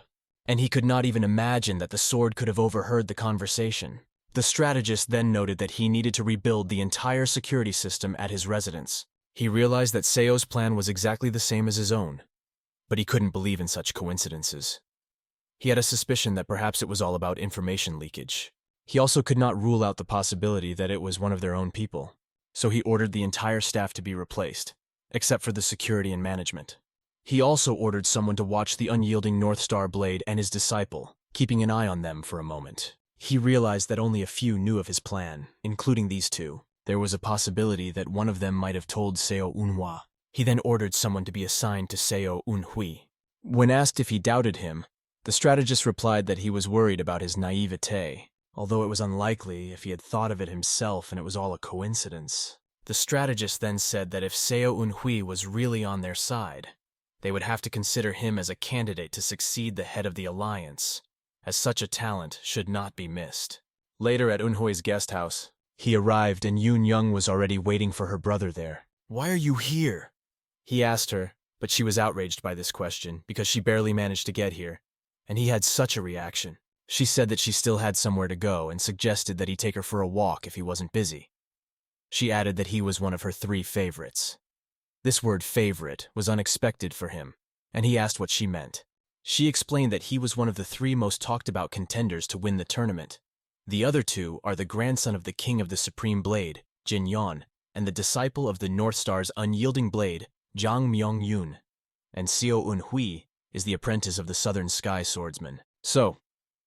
But she came to tell him something else important. The rules of the second qualifying round have changed. This had never happened in Seo's previous life. He asked what had changed and was told that it was a bit absurd. The next morning at the main arena of the Alliance, Morim, he had a bad headache because of all the voices of swords. Although he expected this, because 70 masters use the sword, he is still recognized as the king of battles. But it was So's first time in such a crowd, and he didn't expect it to be so bad. And then someone approached So, asking if he was here to settle down. The guy asked him not to be embarrassed by losing in the first round. The second elder of the Murim Alliance, the white sword of the blossoming plum from Mount Hua Hoyan, the first qualifying round of the Rising Star tournament was announced. The audience went wild, raising their hands and shouting loudly, "Let the Rising Star tournament begin!" The tournament, which can be considered the most famous in the world 100 years ago, when the line between orthodox and unorthodox factions was not so sharp, is called the Clash of Swords of Mount Hua. To determine which of them was the strongest, martial artists would gather on Mount Hua for the Clash of Swords. These were the days when the sword was considered the true symbol and personification of martial arts. Because of this, the competition of our ancestors was called the Clash of Swords, and martial arts was understood to mean the skill of swordplay. But nowadays, this is no longer the case. We do not elevate any weapon above others. Because of this, it is now just a martial arts tournament. And how much they care about the details, Sodam explained to him. Well, they are such orthodox factions, and the tournament itself is not the same anymore. Now they use it as a means of uniting the orthodox forces. It can no longer be called a tournament. What kind of competition is it if the winner is determined in advance? The announcement of the first qualifying round began. It was explained that the participants had to climb into the arena and strike a stone, leaving a visible mark on it. They will be judged based on the depth and nature of the marks left. This year there are more than 4,000 participants, but only 500 will be able to move on. One participant swung his sword so fast that no one even noticed. Everyone thought he was just getting ready, but he turned around and started walking in the other direction. They shouted at him that he still had time and could try again. But when they turned their heads back to the stone, they saw that the stone had been cut into 2 pieces. This guy's name is Li Zhonggam. He is a candidate to succeed 2 of the 8 great masters, the Tai Chi Sword Emperor, head of the Wudang sect, and the Eternal Supreme Sword, head of the Murim Alliance. It is expected that this tournament will be his grand debut and will glorify his name throughout the world. It is not an exaggeration to say that he is at the level of a grandmaster. If Seo wants to win the tournament, he will definitely have to fight him. But the boy's thoughts were interrupted by a muscular man who came up behind him, called him a donkey from Luoyang, and said that he had heard how lucky he was to be the apprentice of a southern heaven swordsman. This big man didn't even try to be polite, and asked him if he wasn't ashamed to take advantage of his teacher's merits. Then he asked him why he was silent, when his friends from the Hanan Association insulted him. But in front of him, Huangbo Hyun from the great Huangbo clan, he immediately tucked his tail. There they go again, Seo thought. But he couldn't even imagine how rotten these people were to still be trying to hurt him. But he could not shut him up by force in front of everyone. The big man got angry and tried to hit the guy, waving his hand at him. Being smarter, Seo ducked under his sword and got behind him. Thanks to this, he avoided a conflict. Because of this incident, Dong was disqualified, and Seo was announced and told to go up to the arena. Yoon believed in her brother with all her heart. They sat next to each other and were ready to support Seo together. And Yoon also wanted to ask him something. At that time, Seo was coming out and was thinking about something. He turned his head and noticed the boy. As expected from the ever-flowing sword of the Moyeon clan, the Moyeon clan representative at the tournament, Mo Yeonsu, had cut the stone into 2 pieces. Mo Yeonsu pointed at Seo and challenged him. This competition between 2 promising contenders was announced over the loudspeaker, one of the 2 faces Seo saw before he died in his past life, when he, laughing, destroyed his hopes and broke him in 2. The man who once killed him now wants to use his name to show off in front of the public. Seo was ready to give him a show and accepted the challenge. Yoon Young yelled at him to tear this son apart, but the kid asked, "Son, do you know him?" She explained that she had often seen him at the Dragon and Phoenix tournament, where he was constantly insulting and hurting her brother. "He should be gutted and quartered," came from the kid after these words. He jumped up and started shouting that he needed to show this piece of shit his place. Given the peculiarities of the second stage, which Yun had described, it was not profitable to do his best in the first qualifying round. Besides, as an apprentice of a Southern Heaven swordsman, Seo didn't need to show off. People already had an idea of his level of strength. In order to gain more trust from the Murim Alliance and the Orthodox forces, he could not cheat and show only the passing minimum. Besides, there was no way he was going to lose to that bastard Mo Yan. Approaching the giant stone, Seo touched it with the tip of his sword. Sticking a sword into a stone is not that difficult. Even a low-ranked master could do it, his opponent thought, as he watched Seo's movement. But at that moment, Seo began to radiate incredible energy, and his body began to glow blue. There was a powerful explosion, and the energy cut through the stone. This attack pierced through the stone and left a clear hole in it. "It's incredibly difficult to create a huge hole in a stone," the commentators added. Supporting So, the boys just shouted. The South Sky Sword Spirit asked him if it was a sword dance, but he explained that it was the so-called sword essence. He was able to use the rotating Chu-Ga sword without making any movements. Seo recalled the many training sessions during which he saw Bak Hyang-mook use his technique.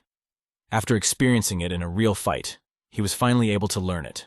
Although he can't currently use it in real combat against a stationary target, this technique is perfect for demonstrating his superiority. However, Seo realized that he and his opponent were on completely different levels, both in sword skills and chi control, not to mention martial arts. He would like to take revenge, but now he had to think about the task at hand, he realized. The next opponent came out and also cut the stone.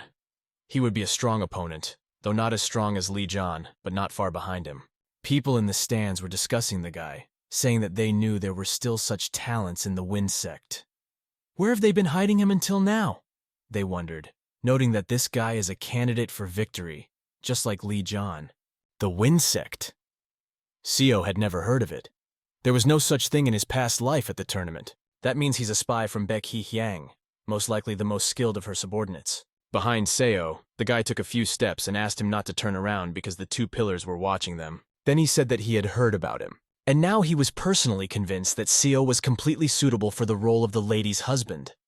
However, Seo was wondering why no one was asking his opinion and why the guy had even brought it up. Kwon Yun-ha, Baek's follower, recalled a conversation with Baek herself, where he asked if it was true that he had once been able to block her own attack. She told him that Seo was probably hiding his true abilities, and that his true strength could match her own. He had already heard of Seo and knew that he was the 4th Elder's disciple who had defeated both of the 2nd Elder's disciples. Kwon asked Baek what would happen when they got the sword back and united the cult. She replied that she would make him her husband and accept his seed. Quan even spat out his drink when he heard this, but Beck didn't understand what was wrong and asked what he didn't like. Quan replied that everything was fine, he was just surprised. Quan watched Seo closely to find out what made him special and why Beck chose him. If Seo is able to demonstrate the essence of the sword at this age, then it is quite expected that he will have a bright future. If they face off in the tournament, he will be a very annoying opponent. At this point he introduced himself to Seo, calling himself a disciple of the First Elder, Clone Yan Ha. Seo already knew that he was Beck's subordinate, but a student of the First Elder didn't know. The First Elder is Tan, the Emperor of the blood-destroying sword, a man who is considered the strongest in the cult. The participation of his disciple in this tournament once again emphasizes the importance of the return of the sword. Quan decides to be straightforward and tells Seo directly that he should join them. After that, the conflict in the cult will be unnecessary and will lead to nothing. He also said that it would be better if Seo came with his master, because their faction would not be able to win. Hearing this, Seo noticed that they were very confident.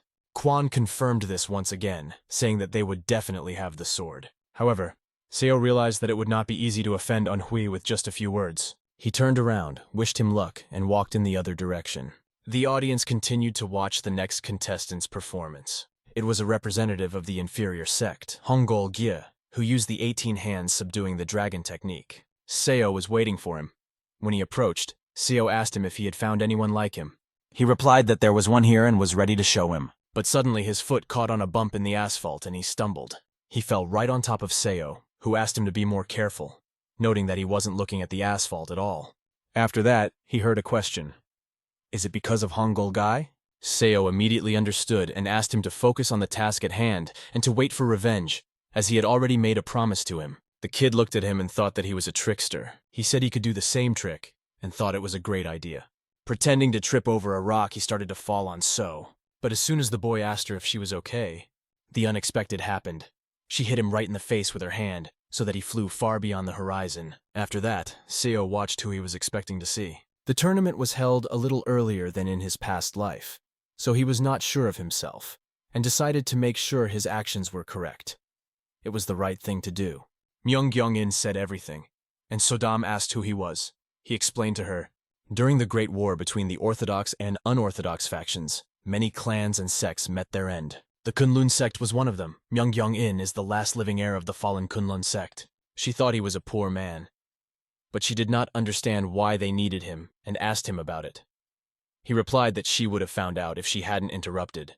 He continued his story, explaining that, according to his memories, Myung-gyong-in was trying to make a name for himself in the tournament and attract the alliance forces to restore the Kunlun sect. From the very beginning, he wanted to win, so he did not reveal his identity until the very end. However, in the quarterfinals, he faced Li Jian and lost. But that's not all. His mask came off during the match, and people realized that he was hiding his identity. Even more suspicious was the fact that he demonstrated the martial arts of the defunct Kunlun sect. As a result, they did not even listen to him, taking him for a spy of an unorthodox faction who had somehow mastered the art of the vanished sect. Because of this incident, the tournament was suspended for 3 days. Seo didn't need such delays, and they would have ruined his plans. He met Myung-gyong-in and greeted him, saying, "It's been a long time," but he didn't even know who he was facing. Seo made a clever move by telling him that he didn't expect to see him at the tournament, given that he was in his 30s. That was pretty impressive. Myung-gyong-in. After that, Myung-gyong-in hugged Seo and exclaimed, "Long time no see!" But this was done for the audience. As he approached Seo's ear, he asked, "Who are you, and what do you know?" Seo replied that he knew there was one on the wall. "2 are on the wall. 2 are among the participants," Seo said. "And another one is standing behind them right now. The 4 of them are keeping their eyes on us." Myung-gyong-in began to realize something, and Seo asked him to act naturally. He explained that he was being watched, although it wasn't really him who was being watched, but Seo. Myung asked why he was telling him this, emphasizing that he had no reason to help a stranger. Seo apologized for his late introduction and identified himself as a student of the Southern Sky Swordsman, Seo Unhui. He added that the situation was not the best, so he would be brief. Seo explained that if Myung hoped to restore Kunlun through the tournament, he should reconsider his intentions. Myung didn't understand what Seo meant, but he continued to explain, and told him not to be so short-sighted. Even he knows that he is the last survivor of the Kunlun sect. Seo asked if Myung really thought the alliance leaders didn't know that. Everyone knows that the unorthodox bastards ruthlessly slaughtered your entire family that night. And the Murim alliance is silent. Do they know about me? He wondered. Seo closed his eyes and said that he was ashamed to admit it, but it was true. This conversation made Myung angry and he slammed his hand against the wall. The Kunlun have repeatedly helped the orthodox factions and have always supported righteousness in Murim. I don't understand what they did to make the Murim alliance decide to abandon them. Although Seo knew that perhaps because of their politics they had decided to remain neutral. In times of war, you have to be either an ally or an enemy. There is no other way. He said that this was just his personal assumption, and he did not know what the leadership of the alliance was actually guided by. And now there's something else that's important, So said and reached for his sword. He then threw the sword into the asphalt in front of the man. He ran up to him and asked if he was following them. But the man didn't even understand what Seo was talking about and asked him, to which he was told not to fool around. Then Seo leaned over to him and, referring to Myung, said that he had claimed that he and 3 others like him were following him. Seo emphasized that he seemed to be right. Seo then asked him, "Are you a blood cult spy?" The man recoiled and asked him not to accuse random people like that, explaining that he was a master from the Alliance. Seo put his hand over his mouth and said, "Blood cult? How did you even bring them here?" So Seo asked why he was following him and how he would prove that he was indeed from the Alliance. The man just kept walking and asked him not to attack innocent people out of the blue anymore. When Seo returned to Myung, he said that the matter had been dealt with. He added that he now owed him a favor. After Seo solemnly swore by the name of the swordsman of the southern heavens and assured him of his intentions, the protagonist decided to leave the tournament, showing great nobility. Even the Gardens realized that Seo had managed to rid the cult of serious problems, do a good deed, and at the same time gain a new trump card up his sleeve, as if he had hit 3 birds with 1 stone. Although Seo didn't need the kindness, in his past life, the Murim Alliance learned of his true origins, promising to restore the Kunlun sect. As a result, Seo joined them and, while on the front lines, fought fiercely against unorthodox factions and a blood cult, eventually earning the title, the Poisonous Eye of Kunlun. He was ahead of the Murim Alliance by being the first to offer his help, which allowed him to retain his honor and dignity. Sword asked him not to be so modest because, without Seo's intervention, the Kunlun sect might have retreated from its ideology of non-interference. She also noted that Seo always acts for profit, although it is clear that he respects other people and values their feelings. Meanwhile, at the residence of the Alliance's first strategist, General Murim, he laughed out loud and admitted that he did not even expect to be so easily outplayed. However, he claimed that everything was fine, and did not consider it necessary to follow Seo any further, as he realized that they had been played for a fool. The blood cult spies were watching, and if Seo had seen anyone spying, he would have reported it to the strategist immediately. The strategist realized that Seo would have come immediately to report, or he would have caught the spies himself. So the young man asked the strategist if he believed that Seo had figured out who had been watching him. Yes, but he did not expect it at all. That's why the strategist realized that this guy was smart and brave. The strategist was then asked if he still suspected Seo. He replied that it was too early to draw conclusions. However, he noted that it would be possible to determine during the second stage of the selection process. The next morning came, and the second stage of the selection began. As many as 16 platforms were now set up in the arena. The rules changed slightly. The participants were divided into 16 groups, each of which would fight each other. The last person to remain standing on each platform moves on. Those who showed the best results in the previous stage will be the first to take the platforms. This means that the strongest will not escape the battle and will again defend their positions by fighting with everyone else. The explanation of the rules that the boy heard sounded tedious. He asked what would happen if someone united. He was told that the rules forbid forming teams of more than 2 people. So it became clear that it was allowed to pair up and attack each other. These rules limit the strength of the stronger and give the weaker participants a chance. Those who intend to advance in the tournament must prove that they are able to remain the best even in such unfavorable conditions. At the same time, newcomers will be able to use this chance to prove themselves in battles and possibly gain fame. That's what the tournament is all about. However, the boy realized that the words he had just heard over the loudspeaker were just beautiful phrases. In fact, it was an attempt to create obstacles for the stronger participants. After that, the loudspeaker announced, "Those who have received plaques, please stand by your platform." Seo's card had the symbol of fire on it, so the platforms were divided into 4 groups according to the heavenly elements. To his right, Seo noticed a trio that had passed him. The first place in the first stage was taken by Li John, a student and heir to 2 of the 8 great masters. The second place went to Quan, a representative of the Wind Sect. The third place went to the grandson of the Burning King of the Supreme Blade, Jin Yong. The fourth place in the first stage went to the apprentice of the Southern Sky Swordsman, Seo Unhui, who realized that no matter how hard he tried to avoid fatigue, he would not be able to defeat 30 soldiers in a row without a break. Recalling the rules, the organizers noted that, as previously announced, when the round begins, the remaining participants will enter the platform in order of strength. The second qualifying round begins, and all participants are asked to go up to their platforms. The host announced that it was the MANHUA sect, the White Sword of the Blossoming Plum, and the second elder of the Murim Alliance. They addressed So. Here you are, the disciple of the Southern Heaven Swordsman, or perhaps I should call you the disciple of the fourth elder, Seo Unhui. It was another member of the fire platform, Dobiul. He immediately asked Seo if he was on back side. Seo thought that this was for the best, because he could immediately throw all of her followers out of the tournament. The third participant of the fire platform, Song Jabek of the Johan Song clan, a disciple of the fourth elder of the blood cult, did not expect to see Seo here, because he had ruined all their plans. It seemed that most of the people on this platform were their spies, and those whom he and Cho Seong-won thought were Beck's spies. Could this be a coincidence? Seo wondered, but then he heard the following from one of the participants. The participant told Seo that there were many of their spies in his group. This made it clear that most of the spies were focused on the fire and wood platforms. This is not a coincidence. Someone deliberately worked on the lists, and only one person could have done it. It was the first strategist general, Siegel Unman. If Seo is lenient with someone in his group, he risks more than he seems. In such a situation, nothing can be done at all, even if he knew in advance the lists of participants on the platform. In any case, he will have to eliminate all the spies and other suspicious people himself, leaving only 2 participants in the tournament. Seo had to admit that this plan was brilliant. He was sure that the strategist general would have loved to have pitted, but the rules limit the number of participants in groups. Then an announcement was made that all participants should take their seats. This could be a blow to the hostess, but the young man considered it not his problem. His main goal now was to eliminate this impudent guy in front of him to take the place of the young hostess's husband, and that was it. He also realized that he couldn't openly try to kill him, as the other participants would be on guard. He decided to kill him using only 10 blows, just 10 blows. And so it began.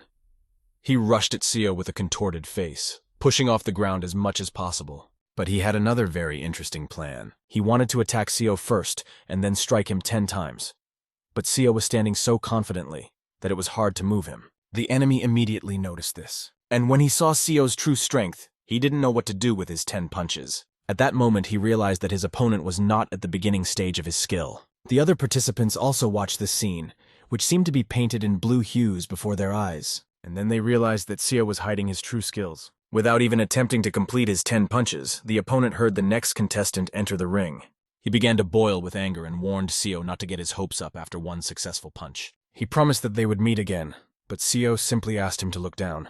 The opponent did not expect that there was no longer a platform under his feet, and thus he was eliminated from the tournament. Without using all his strength and with only one punch, Seo won the first of 30 to be overcome. He knew he had to act quickly because he couldn't let another opponent get on the platform, as they could cause problems when paired together. The next competitor was already on the platform.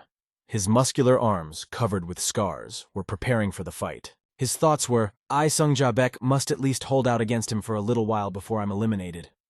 These thoughts arose when he looked at the previous contestant, who had lost in a landslide. He clearly understood that this guy was not going to be soft on him. The tournament organizers were sitting on the balcony. They expected Seo to conserve his energy since he had to defeat 30 people. But it seemed to them that he had decided to fight at full strength from the very beginning. His platform included those suspected of spying for the blood cult. The organizers hoped to see if he would be lenient with them. However, looking at how brutally he treats his opponents, it is hard to imagine that they are on the same side. Perhaps Seo is just not showing it, or maybe he's not really a spy. However, they realized that it was too early to draw conclusions. It was only the first match out of 30, so they decided to watch the next one. His second opponent, Song Jabek of the Johan Song clan, like the Yiyan Seo clan, belongs to the Henan province division of the Alliance. Despite their similar backgrounds, they appeared at the same time, so there is a possibility that they are both either clean or both spies. At the same time, the organizers understood that Jia was a simple man and a mountain of muscle, so it would be easy to draw conclusions about him if you just watched the fight closely. One of the organizers noted that no one expected this. He explained that all 4 of the tournament's favorites were giving it their all from the very first fight, not sparing their strength. After that, it was announced that it was time for the next guy to come out. Seo knew he had to act quickly to give them no time to verify their suspicions if he was going to take them all out in one fell swoop. Another contestant, who had a giant sword on his shoulders, finished off one opponent after another and waited for the next. The other participants were angry that he allowed himself to look better than them. The competition between them was immediately noticeable. They also noticed that neither Seo Unhui nor anyone else was in a hurry to fall into the trap. It seemed to the strategists that Seo was not the only one who deserved to carry the future of the Murim alliance on his shoulders. Using only one punch, Seo quickly finished off the enemy. The blow was so powerful that the opponent flew straight into the wall. No one could understand whether he was doing it on purpose, but his behavior set the tone for the entire tournament and influenced everyone watching. Sodam asked him, "Why are you adding fuel to the fire?" He replied that he was following the only correct strategy in this situation, even though it was not profitable for him. Even the enemy, lying on the ground, hoped that he would be treated more gently. One addressed him as his vice commander, but he asked him not to call him that so as not to arouse suspicion. He then told Park that there were explosives. All the stands were covered with gunpowder. Seo watched the fight and looked around from time to time. At one point, he smelled something strange, a smell that shouldn't have been there. Looking for the source of the smell, he discovered that it was indeed gunpowder. An inconspicuous man was quietly moving between the spectators, scattering gunpowder everywhere while all eyes were on the arena. Seo followed him and neutralized him. As expected, the man was Beck's henchman, but there was no time left. It was clear that the gunpowder could be detonated at any moment, and then everyone would die. The next participant had already come on the platform, and Seo couldn't understand what Beck Hee-hyung was planning with this explosive. Then he solved the mystery. Maybe she was going to fake an attack. Seo looked at his opponent and said, "I'm sorry." The opponent did not understand what he was apologizing for. The South Heaven Sword Spirit thought that So had lost his mind when he put his sword back into its sheath. After that, he apologized to his opponent again and said that he surrendered. He turned around and jumped to the edge of the arena. One was standing there, and Seo asked him to give him the scabbard, which turned out to be filled with gunpowder. He asked her where she was now, and One replied that she had gone to find others who were also scattering gunpowder. Seo asked One to find her as soon as possible and come to him together. He left the tournament without even thinking about the sword, because now was not the time for such thoughts. If he didn't do something before the explosion happened, it would look like he was in cahoots with Beck. The strategists also already knew that the man had scattered gunpowder on the stands. However, one of them put a sample of the gunpowder to his nose, smelled it, and couldn't tell if it was really gunpowder. At that moment, Seo was already breaking through the guards and declared that he urgently needed to see the first general strategist. The general wondered why Seo was here and not on the platform, and then he saw that Seo had already found a scabbard filled with gunpowder. The general ordered the guards to let Seo through. He explained that the men in his escort had found the gunpowder and that the suspicious man who had scattered it here was not alone. It seems that someone had brought the gunpowder to the stands, hiding it in their scabbards. The general patted the boy on the shoulder and said he was glad he had not disappointed him. He added that it was more important now that Seo remembered how much he wanted to see his student perform. However, the general advised him to go back there, because no matter how strong their security was, the absence of the head of the alliance would significantly weaken their defense. Seo barely had time to notice when the man appeared in front of him. He couldn't figure out if it was the head of the alliance or the Grand High Sword Pek Hyang Muk, who had probably secretly come to see his disciple. Wait, this means that the strongest master of the Murim Alliance is not at the sword right now. Now it became clear what Beck was counting on. The general then asked the boy if he could help. It seems that the general finally trusted Seo. If Seo had done nothing, the outcome would have been completely different. Seo asked what kind of help was expected from him, because chaos would ensue if the gunpowder was announced and the tournament was stopped. But chaos will also ensue if nothing is done, and the gunpowder explodes. People involved in this case can take advantage of the chaos and simply run away. The general was going to gather all the masters to block the exits from the arena. The boy was asked to help the elders of Hoyang and the hall masters in arresting the people they considered to be spies. Who would have thought that Seo would be asked to oppose Beck's men right now? Perhaps he would even get to her. But if they clashed, the general would order her arrest. Now Beck's plan was clear as day to Seo. She had no intention of winning the tournament from the start. Her goal was to create chaos and use it to get to the secret hiding place with the sword. She wanted to confuse not only the alliance, but also her allies, and she succeeded, even using the First Elder's apprentice. There were shouts in the crowd. "He has something strange on his belt! What's going on?" Seo watched and saw a terrifying scene. Spy Beck was wearing a belt filled with gunpowder. People tried to stop him, but with shouts. The unrivaled faction will never forget its insult. He pushed the button. A red glow appeared on people's faces. It was the reflection of the fire mushroom that had appeared after the explosion. People with explosives were also standing in the stands. It seemed like real madness. The unrivaled faction will never forget the insult, and you will pay with your blood, they shouted. Explosion after explosion, everything was enveloped in the colors of fire. The stage was set. The moment had arrived. In the secret vault of the Murim Alliance, she stood in front of a giant door. She didn't care about the tournament at all, because she hated playing by anyone else's rules. Touching the door, she used her power, and it shattered into pieces. After all, it's better to take the prize right away than to fight for the opportunity to get it as a reward. She went inside, and there were bloodied people lying there. It was a very interesting sight for her. All these people had died because of the traps that had been set on the way. To avoid the traps, they had prepared many fake swords. There was a man standing behind her who suggested that the seals on the scabbard were designed to suppress the ominous aura of the real sword so that it would not stand out among the fakes. He noted that there was not enough time to check each sword, but he did not believe that their little trick would prevent him from recognizing the real one. A much stronger aura appeared around her, saturated in red. She used the art of the blood demon and spread the crimson light throughout the hall, causing the sword to resonate. Jumping up to the wall, she grabbed hold of one of the swords. Dropping to the ground, she proclaimed that she had finally found it. She realized that they were still too late to escape. They could feel someone rushing toward them from the arena. It was the head of the Murim Alliance, Baek Hyangmook. One of the wounded could barely stand up, feeling his body, and said that he shouldn't worry because he had an idea to avoid meeting the head of the alliance. The girl's foot stepped right on his neck, forcing him to lie down again. At that moment, she realized that all these fakes and wounded people could be used. The ability to use what is lying on the floor to her advantage is her strong suit. Before entering the secret hideout, everyone who could was fleeing from the poison. The poison was everywhere, and they could not enter. Behind the second strategist general, the head of the alliance appeared and asked about the situation. He then heard that the enemies were using poison. Elder Tang Wu-jun went inside and is now neutralizing the poison. The Tang clan is the best in poison matters, so we immediately turned to them, the general explained to the head. When asked if the perpetrators had been apprehended, the general replied that the elders and hall masters had gone in pursuit and were doing their best. However, the enemies were prepared, as they came with a well-thought-out plan. They were informed that dozens of people had run away from the area in different directions, each carrying a sword covered with yellow seals. They were rushing at full speed, who knows where. Moreover, among them were not only the kidnappers, but also the defenders of the storage facility. This complicated the situation, but the strategists did not think they were in cahoots. Probably they were forced to take swords in order to flee the vault without looking back. One of the assumptions was that the kidnappers told them that this was their only chance to save their lives, and those who refused would be killed. When asked how many there were, the answer was, at least 40. The head realized that the situation was critical, and the real offender was probably among them.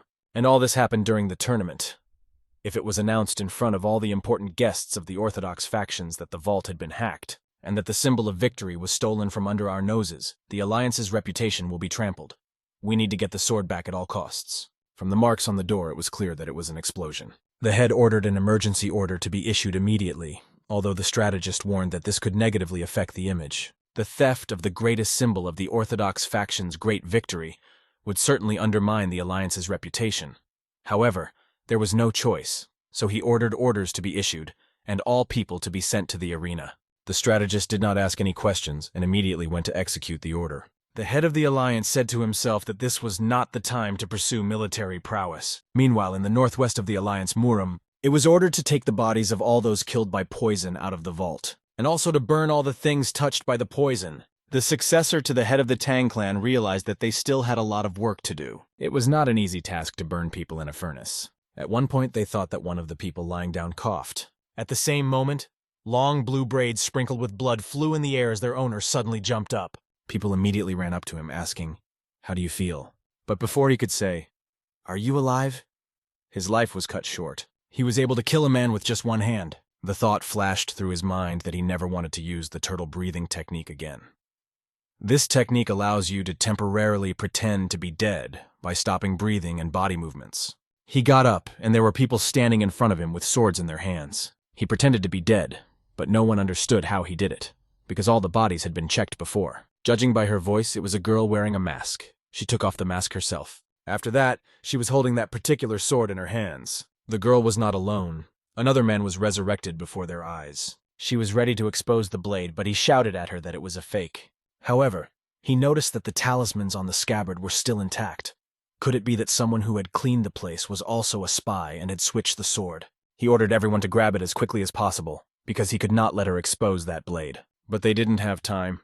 In a moment, her blade was exposed, and they didn't even get halfway to her. The experience of using this sword was amazing. She held the sword and looked like she was one with it. This man had seen the blood demon blade with his own eyes during the Great War, and remembered what it looked like.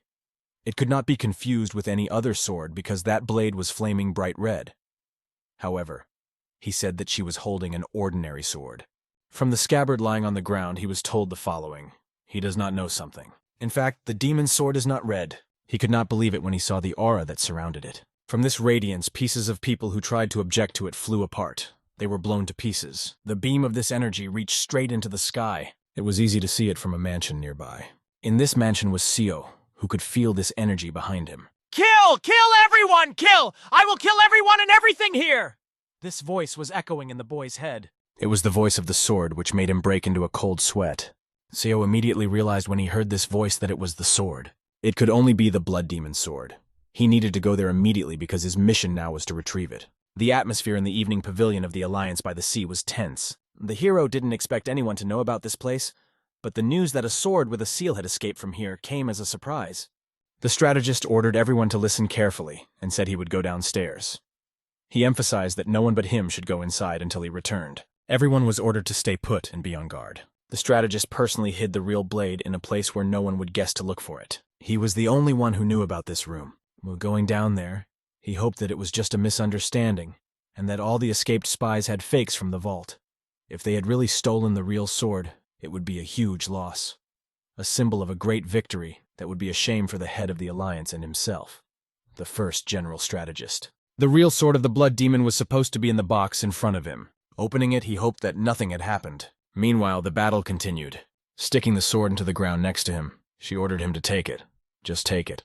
Take the sword filled with blood, the man asked himself, because he doubted that the sword would recognize him. This sword was one of the unique ones that had a will of its own. If it was picked up by someone who did not recognize it, the sword would bring down its curse on him, and the person would go mad and his body would be destroyed.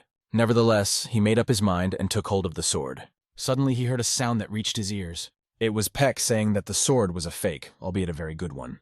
She realized that it was the work of the same blacksmith and the idea of the strategist general, although she could not determine for sure. She had neither the time nor the idea where to look for the real sword. Anyone she thought was a decoy should have been caught by now, she assumed. The chaos in the arena had probably already been suppressed and brought under control. Mori's alliance was too big to be shaken by a few little tricks, but her thoughts were interrupted by Han. If this sword is able to withstand great heavenly blood art, doesn't that mean it's good enough to replace the original? He said. The red aura of the unique blood demon technique that is only taught to its descendants shone. Looking seriously directly into the girl's eyes, he added that even a fake could take the place of a real sword. Meanwhile, the strategist general opened the box and found that the original was still there. He wondered which sword they had taken out of the pavilion. But he did not have to think long as blood splashes covered the sword. He had been stabbed by the one person from whom he did not expect betrayal. He could not have foreseen that the traitor had been there all along. After the traitor stabbed him in the stomach, the strategist general was hit and flew back against the wall. Picking up his sword, he carefully examined the seals on the scabbard and blade, assuming that they were the difference between a fake and an original. He had heard that an ordinary person could not even pick up a sword. Now he realized that it was not just a rumor, because he felt the energy radiating from the sword. The man's betrayal made the strategist general wonder if he was connected to the Peerless faction. In response, the traitor asked why he thought so. The general explained that if the blood cult knew the sword was here, they wouldn't have needed a plan with gunpowder and all. The traitor praised him for his insight and kicked the general in the head. He said that he should have taken better care of his subjects if he was so smart. The traitor said that he had been with the general for 20 years and received nothing in return. And then some stranger appears, whom the general has known for 5 minutes, and already says that he can become the heir apparent. He added a few words about the Mori alliance, saying that as long as it is led by people like the strategist general, its fame will inevitably suffer, and the alliance will have to restore its reputation. The general replied that it would be interesting to see how the traitor planned to succeed in gaining a warm place among their ranks. He raised his sword and asked if he had learned anything in the 20 years they had been together. He also asked whether the traitor thought that any faction would accept him after such a betrayal, and whether he believed that people would not unite in the face of a blood cult. The general explained that he did not see him as anything more than an escort, because he was demonstrating the limits of his abilities. The traitor said again that the general would soon die and kicked him in the head again. A light he had not expected began to shine directly into his eyes, blinding him. He could not understand what kind of light it was, and began to tremble with surprise. It was a small trump card given to the strategist general by the Tang clan, who had harnessed the power of gunpowder by shooting poisoned needles. He wondered how many needles the traitor could withstand without an antidote. He began to run away as fast as he could. The general thought that the traitor was a complete idiot, because if the weapon could shoot several times, it would have been used in strategies long ago. However, it was real bad luck. The sword hit the strategist general's spine. He needs to report the blood demon sword, but he can't feel his legs. Suddenly he saw something very interesting on the stairs. The body of a traitor was rolling down the stairs, lifeless. For the strategist general, it was a sign that the heavens were really helping him. The one who appeared never disappointed the general. However, the general wondered how he knew he was here. And then he realized something important. The only reason why a man who was supposed to be catching spies could be here was because he was also a spy. The heavens did not help him. The sword was right in the throat of the general strategist. The traitor politely apologized to the general. He explained that the general was standing in the way of their plans. Then the traitor calmly walked down the stairs toward the exit. The life story of the general strategist who had devoted his entire life to his work ended at this point. In his last moments, the general was thinking about the guy who killed him. Whoever his opponent was, he would have fooled anyone. Not just me, the general thought. To everyone else, it looked as if the first strategist general and the soldiers from his escort had killed each other as a result of an internal conflict. This was the result of the general's belief that Seo Eunhui was not a spy. The 10% chance turned out to be a very big bet. In the vicinity of the Morim Alliance, the young man could not believe that he was holding a real blood demon sword. The fact that the strategist general was trying to protect this sword even at the cost of his life was proof of its authenticity. In addition, the sword kept repeating, "I will kill everyone! I want blood, blood, blood!" The spirit of the South Heaven sword was not happy, because it was uncomfortable sharing a scabbard with this terrifying companion. As compensation, so promised the spirit that he would polish it well later. He explained to everyone that they were heading to the rendezvous point. The situation is unpredictable, but the master is always there in case of emergencies, and when they meet, they will hand the sword over to him. But suddenly the ground next to them shook. Not him, Seo thought. Right in front of them appeared the former candidate for the 8 great masters of the Central Plains, known as the Invincible Blade of the North Star, Guak Hyun-jik. "How strange, what are you doing here?" His voice rang out. It was bad luck to run into the unstoppable Blade of the North Star unexpectedly, and the boy wondered how to settle things without engaging in combat. Because of the sword's cries of, I'll kill everyone!" Seo could barely understand what the man was saying. Sodom immediately asked to isolate them from the voice of the sword, because while it was in its sheath and sealed, there was no point in listening to these shouts. Meanwhile, inside the scabbard, the spirit of the South Heaven sword observed the strange behavior of the sword. He could hear a voice full of dissatisfaction and bloodlust. Suddenly, the spirit noticed that the seals began to glow and realized that he had to inform So immediately. "We have to do something!" he shouted, causing panic inside the sheath. Meanwhile, Seo was talking to Guak. He explained that, at the request of the first strategic general, he had been following suspicious individuals to arrest them and had noticed a strange situation. Guak, in turn, said that he saw Seo and his men trying to blend in with the crowd and then rushing off somewhere. He wanted to know where they were going and why.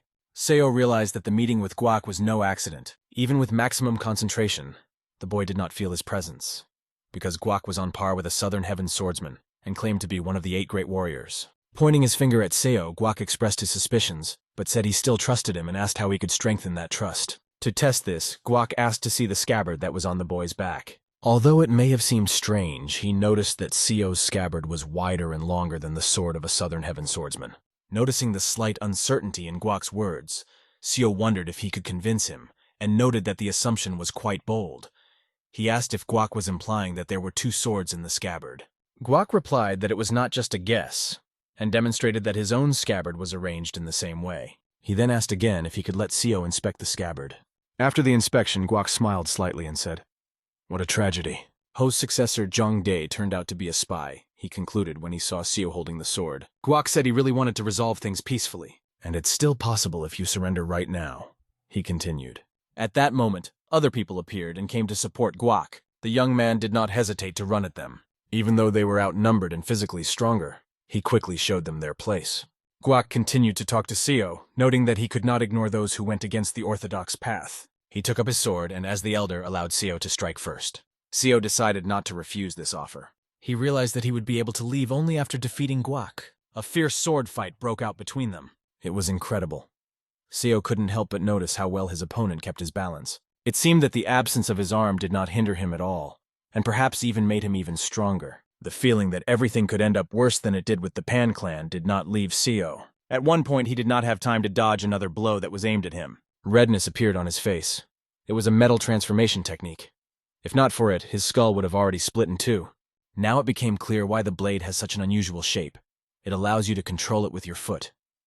It's difficult to control two swords at the same time, but doing it with your foot and hand expands the radius of attack. When Seo blocks the sword in his hand, the blade on his foot inevitably hits the target. Once again, Guak asked Seo why he shouldn't return to the Orthodox faction.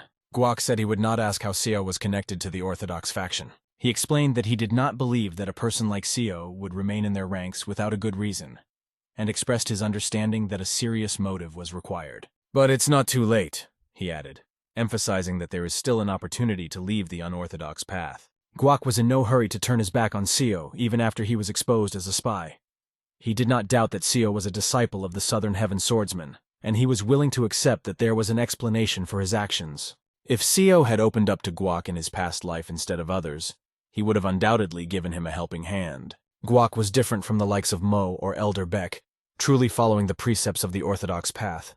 Because of this, Seo did not want to fight him or kill him, but if Guak survived, he would report him, and then Seo would be immediately branded a traitor to the orthodox faction, which would affect his sister as well. Guak swore on his honor to protect Seo and his other friends, offering to go with him. He asked if Seo trusted him, and Seo replied that he did. However, Seo added that he did not trust the others, those who hid behind the name of the orthodox faction and used the same criminal methods as the evil factions they condemned in the name of a friend. Seo explained his reasons, noting that there are many thieves in the orthodox factions, just as there are many good people in the unorthodox factions. He said there was no difference, and so he decided to stay where he was. Guak replied that he understood his motives for staying with the unorthodox faction. Guak acknowledged that Seo was right. The world is not black and white, it's shades of gray. However, in Morima, people are judged by their membership in the good or evil factions. That's how our society works, he summarized. Guak asked us to understand that he was also limited by these conditions. That's why this battle could not just end, they had to continue. They again engaged in a fierce sword fight. Seo was able to repel Choiga's revolving sword. However, the fight was very difficult because the opponent was also spinning his sword on his leg. After all, this was the same Guak who had fought the swordsman of the southern sky on equal terms. It seemed that each attack only made Guak more energized, and he wanted more. As he flew closer, Guak said, "I see you had it after all," referring to the blood demon sword. He hit the guy so hard that the scabbard with the sword inside flew off his back. In flight, Seo managed to do a backflip and stay on his feet. Standing 10 meters away, Seo looked at what Guak was holding. Guak, holding the scabbard with the sword inside, said that Seo would not have a chance to get it back because he could not let the blood cult take possession of the blood demon sword.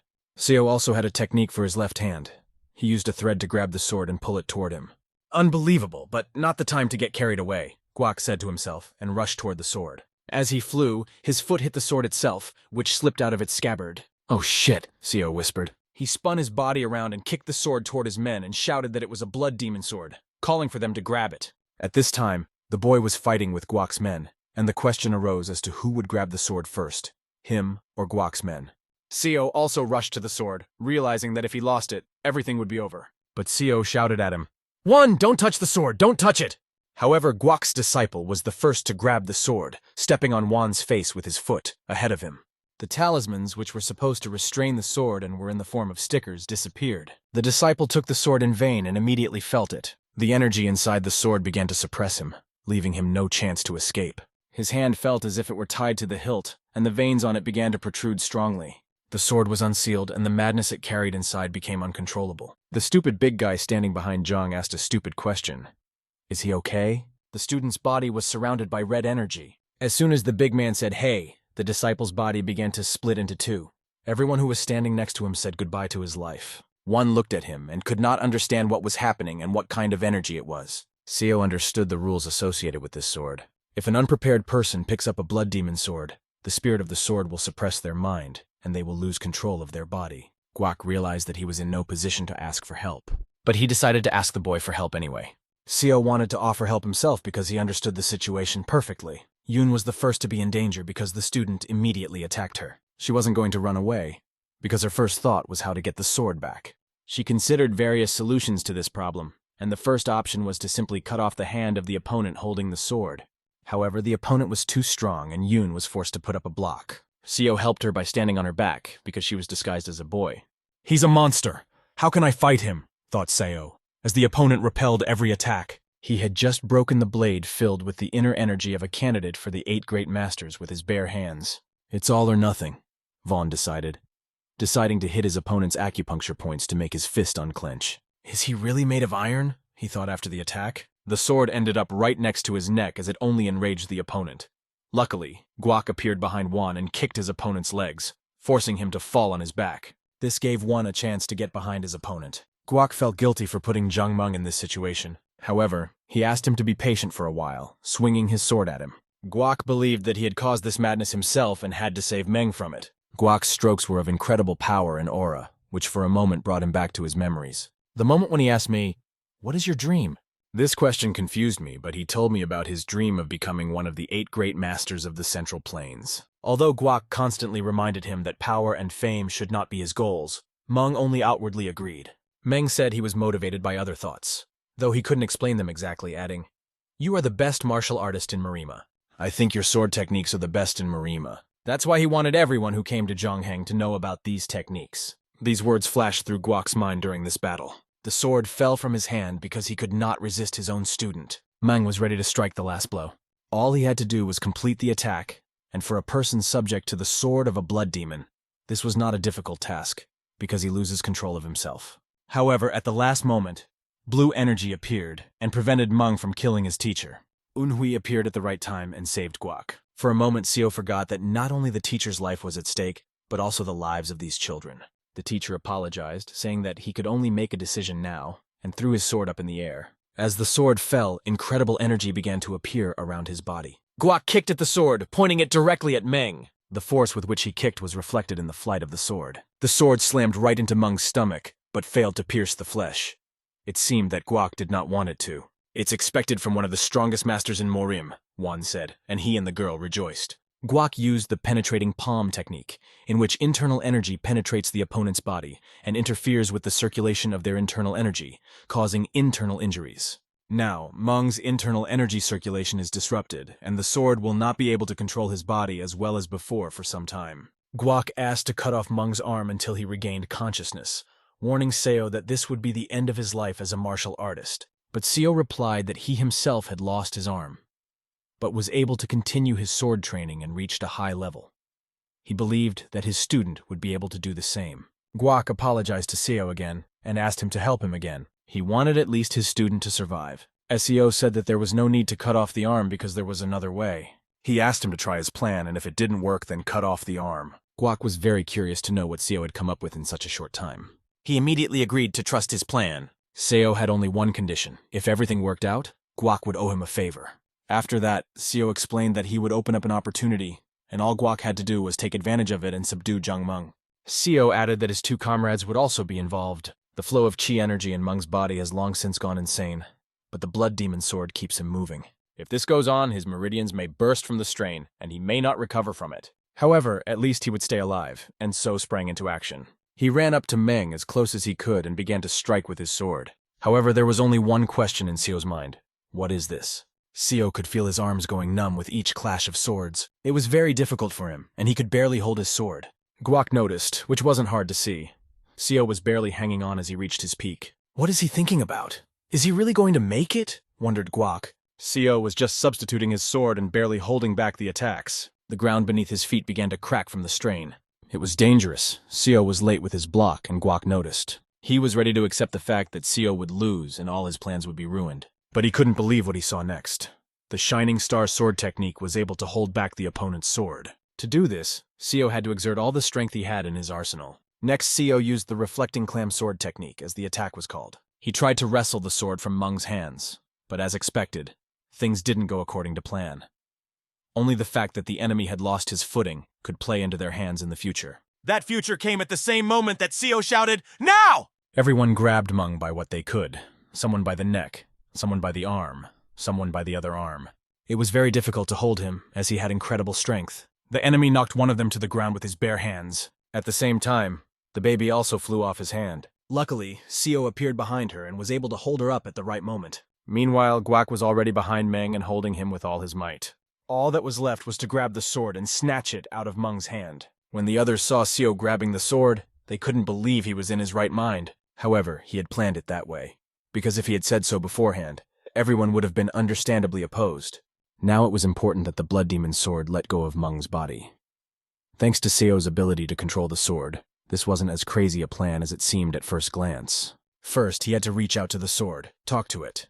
But there was one problem. The South Heaven's sword spirit warned that in the blood demon's sword, in addition to the sword spirit, there was something else living in it that was obsessed with killing. It can't even be called a sword spirit, and this entity can consume the soul of anyone who tries to interact with it. Suddenly everything became quiet. The question arose whether the influence of the blood demon's sword had been suppressed. For a moment it seemed that they had managed to avoid bloodshed. But when So turned his head, he noticed Jiang Meng's body lying unconscious. What's going on here? How did this happen? I must have lost consciousness at some point, So thought. What the hell? He couldn't understand, looking around and seeing that everyone was dead. A mountain of people were lying on the floor, and he couldn't understand how they all died. Next to his foot, the sword he was holding fell to the ground, but after what he saw, he could no longer hold it. Under the tree was the body of a bloody girl he thought was his sister. He could not imagine anything going wrong. Yes, the plan was dangerous, and he was willing to take the risks. But letting them die was unthinkable.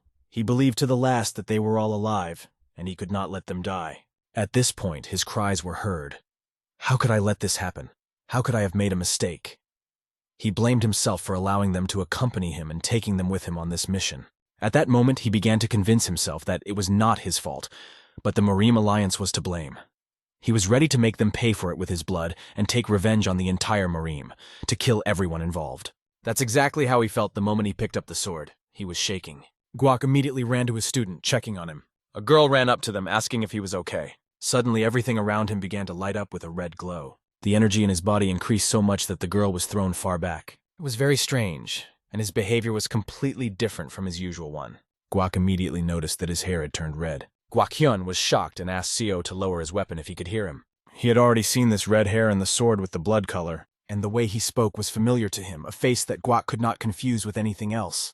It was a blood demon. Seo replied coldly, "Are you asking me to put down my sword?" He then challenged Guak to try to force him to do so. Its appearance was incredible and impressive. The girl was coughing, seemingly suffering from an internal injury. However, it seemed to one that she most likely hit her head, as her eyes had hearts shining in them, and she was mesmerized by the older man's appearance. Guak immediately rushed at Seo with his sword, trying to do something. In flight, he asked the boy not to be affected by the sword, as the consequences would be inevitable. But Seo's eyes were filled with red, and he was no longer in control. With a single swing of his sword, he was able to knock back such a strong opponent. Guak flew, trying to find support on the ground. He was barely able to deflect one attack of the blood demon, and his palm almost broke from the impact. At the same moment, a red-colored sword appeared in front of his nose, flying with the speed of lightning. Miraculously, Guak managed to dodge the attack, but he let go of his sword. When the sword flew to his leg, he was about to strike. He managed to deliver the blow, which slowed Seo down for a moment. However, in this state, it did not stop him completely. Guak was not the type to give up. He decided to attack the other way with his sword. He struck with such a powerful blow that the whole ground around him was covered with dust. Guak prayed to himself that Seo would suffer, for he was willing to sacrifice his life to get him out of the demon's grip. Out of the cloud of dust, Seo's foot appeared, and he kicked Guak right in the neck so hard that blood spurted from his mouth. The red-haired Seo was overwhelmed by the attack that Guak had made on him. Afterward, Seo asked Guak how he lost his arm, but found a way to continue his sword path. However, during this question, another person appeared behind him. It was her who could not stay away. Seo remarked that it was strange how the girl was carrying a sword for more than just beauty. The energy of a blood demon began to flow through her sword and then her hands. This energy instantly knocked the sword out of her hands. One decided to help and came up from the side to attack, but his powerful punch was easily caught by one hand. While one was distracted, the girl pounced on Seo's hand, which held the sword. Her efforts seemed only amusing to Seo. Seo threw the sword to the ground and told the girl that she could pick it up if she could. At that moment, one received a blow that turned out to be critical for him. The girl begged Seo not to do it. Guak couldn't figure out why Seo didn't regain consciousness, because the sword was no longer in his hands. Seo just told everyone that they were very stupid, and even if they used all their strength, they would not be able to stop him.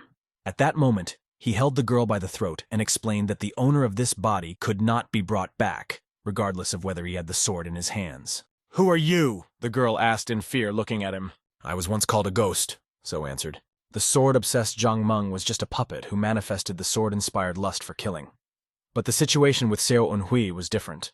The sword didn't just take control of him, as it had before, but completely embodied an alien personality in him. This is not Seo possessed by a monster, but a monster that has taken on Seo's face. "Do you feel pain?" he asked the girl, and asked her to take her time, enjoying the moment because she would soon die. The girl begged him to stop his delusions, trying to kick him in the head. Seo did not like her behavior, so he reached for his sword. Watching this, Guak shouted, "Don't do that!" However, the sword was getting closer and closer to her body. Suddenly, a large hand grabbed the girl's leg.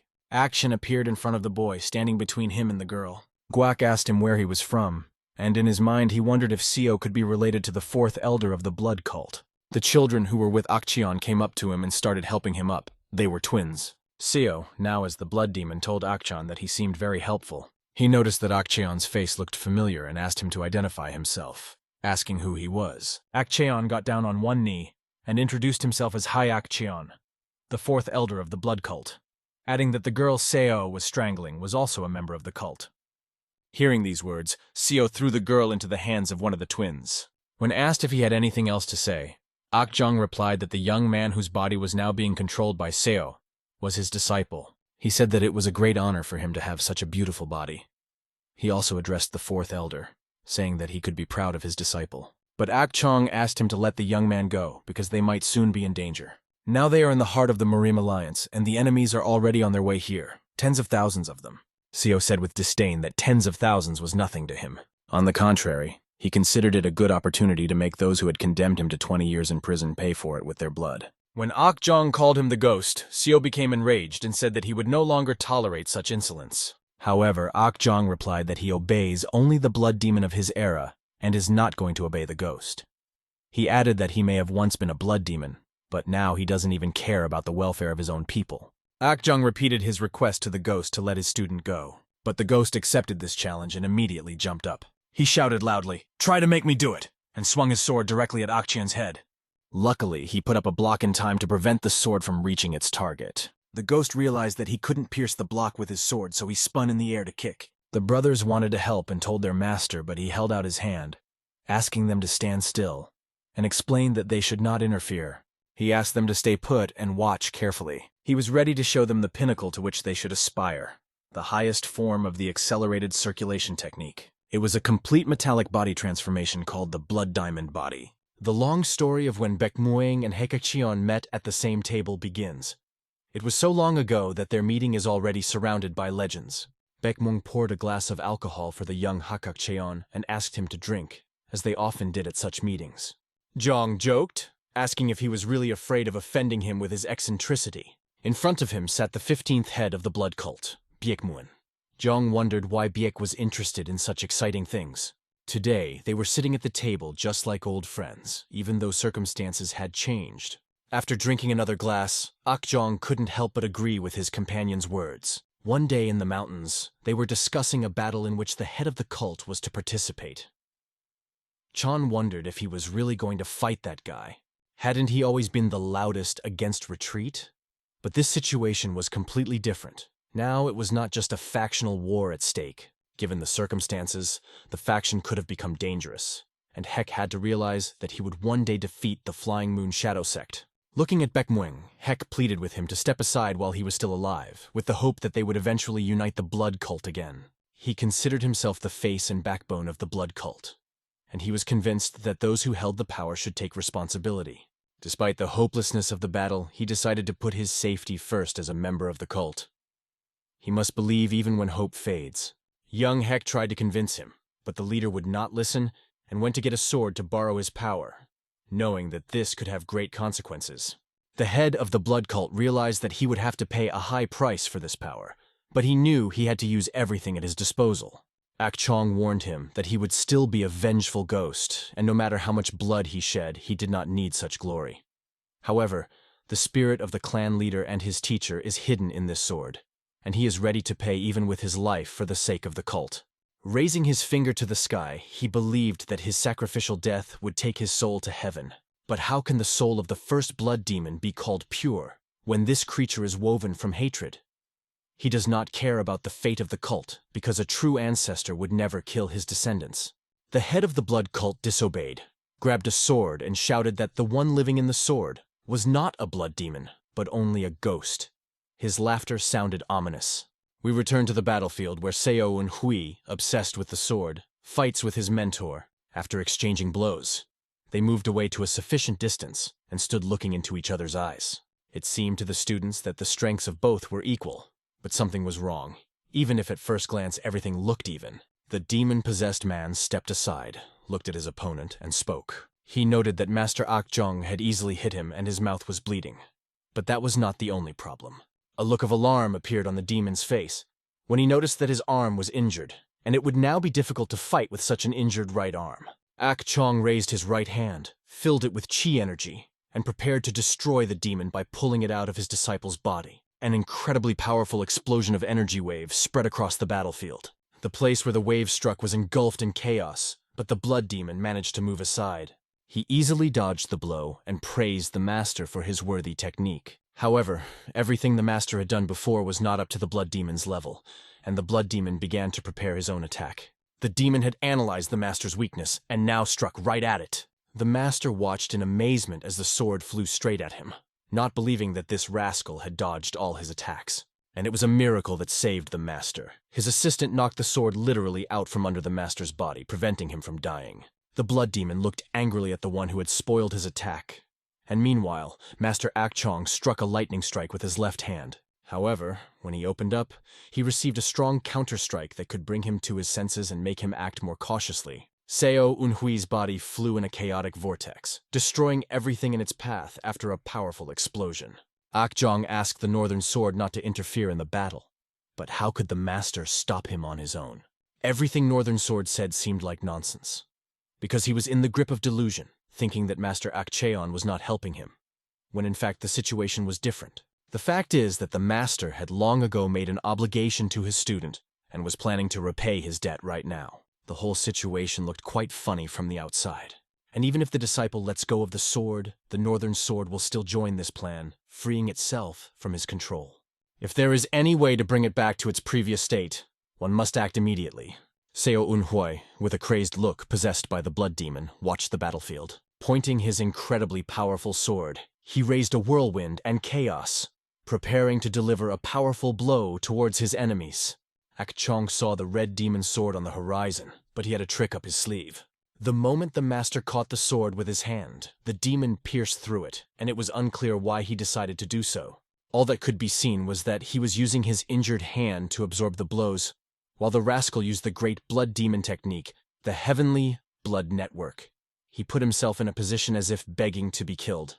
The rascal's blows fell upon the master, but they did not cause him any harm, although they struck him directly in the muscles. At this point, the demonic sword realizes that his muscles are strong enough to withstand such blows. He keeps the sword under his control even though it is in his hand, looking at the master, and declaring that he is just an ordinary ghost without a sword.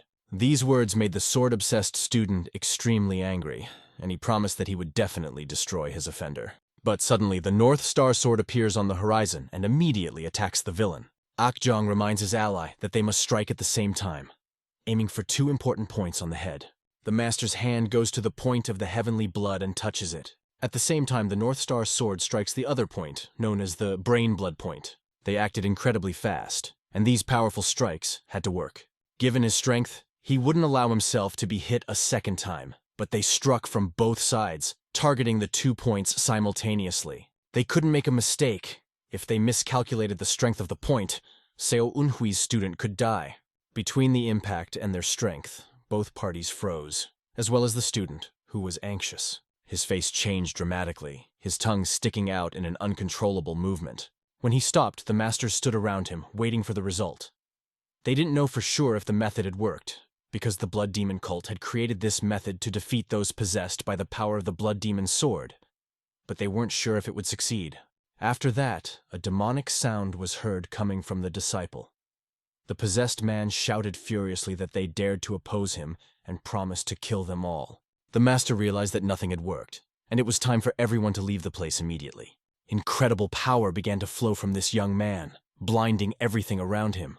The blood demon in all its majesty manifested, and everything around him was filled with red and black lightning energy. The blood demon had tried to hold back its power until the body got used to it, but their actions forced it to unleash its full power.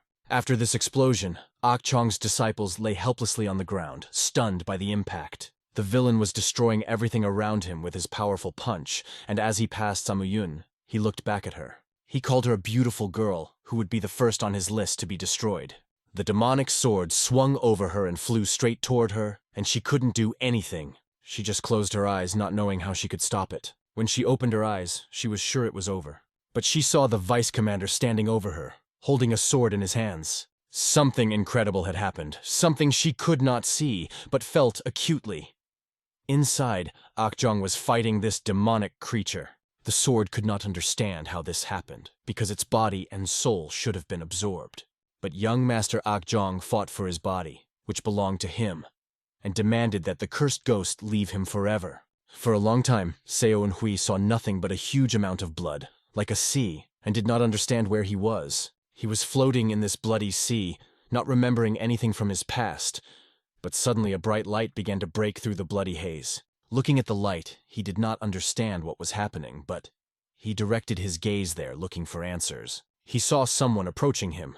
He didn't know who it was, but those silhouettes seemed familiar.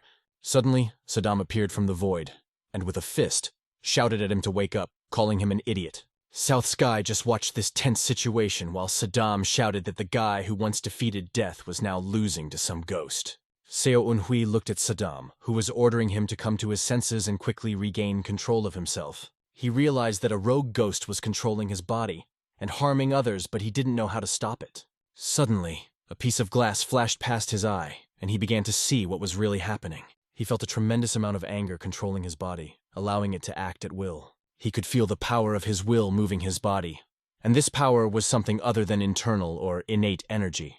The only question that remained was whether everything really depended on his will.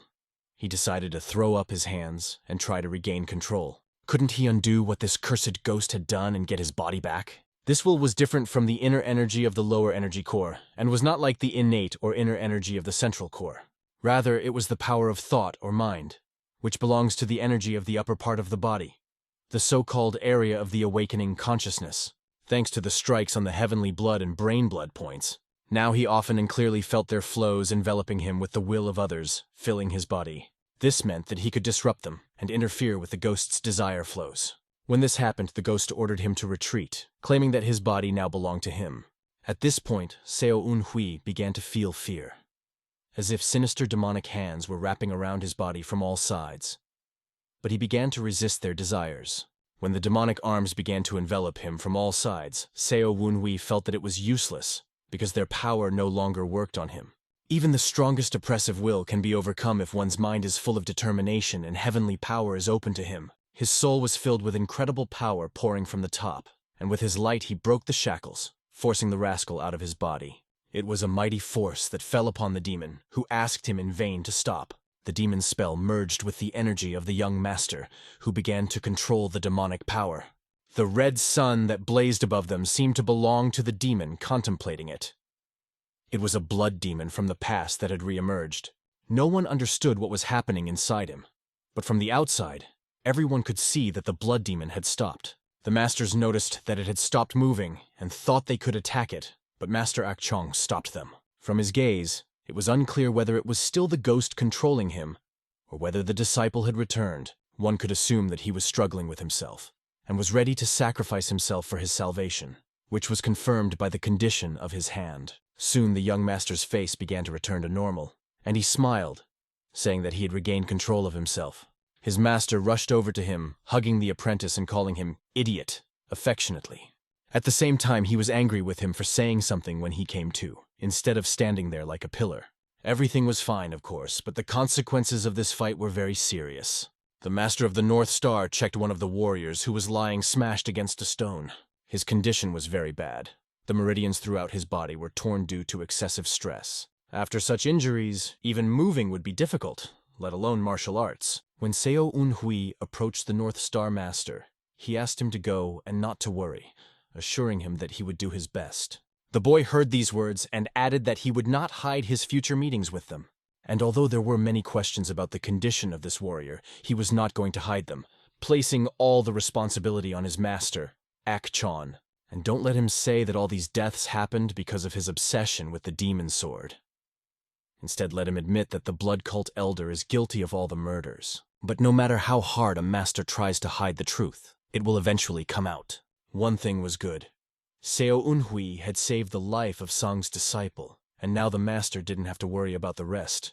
There was no point in concealing their meeting, because he would not have been able to stop the demon alone. There was no need to lie. But the regret of losing the sword was obvious. The boy tensed, not fully understanding him. He took the master's hand and began to reach for his palm. He put a sign in his hand and asked him to come to his side immediately, assuring him that he was ready to accept his circumstances and tell others about it.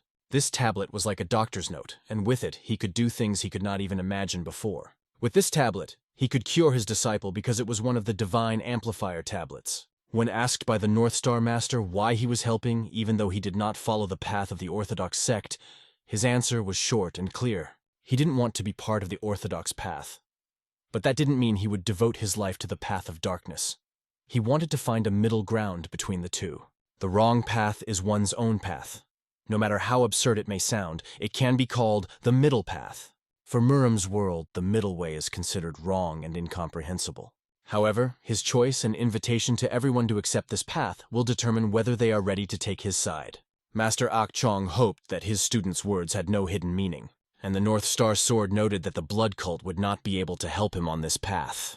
If he was going to go his own way and truly follow the middle path, he could still count on this fellow's support in the future. Looking at his apprentice, Akjong wondered if it was worth giving him the Divine Physician's tablet for this.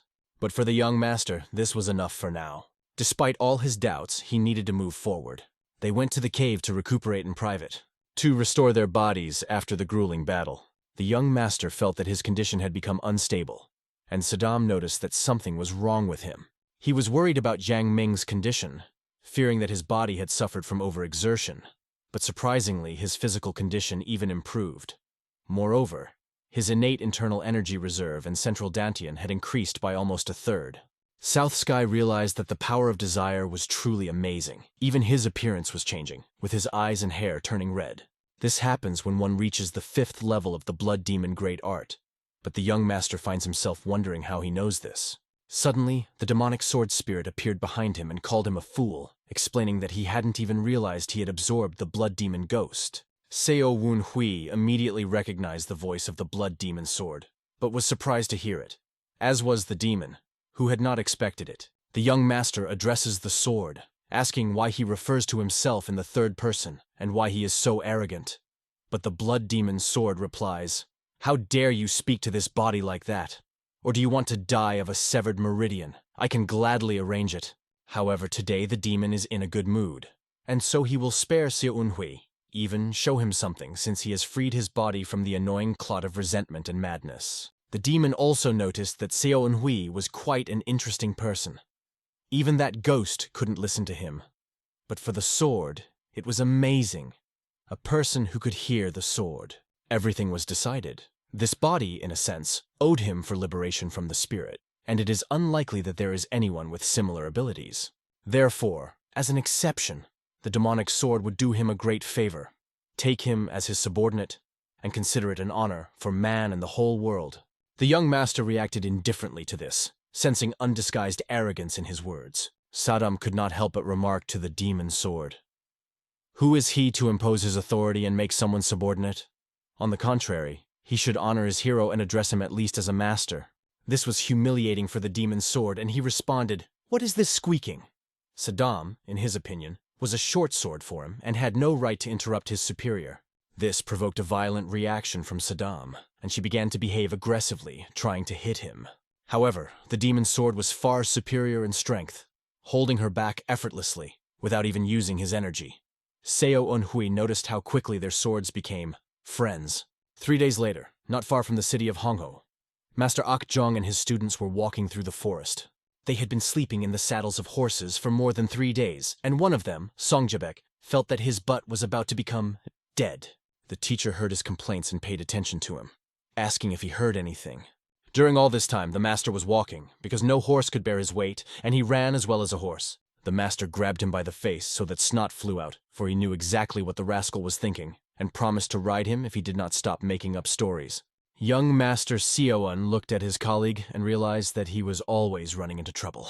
Behind him, Miss Samayun was riding on a horse, holding on tightly to the young master. He asked her if she was comfortable sitting behind him, and she replied that she was very happy and really comfortable. She was surprised that the young man hadn't even objected during all this time, because he usually tried to keep his hands off her.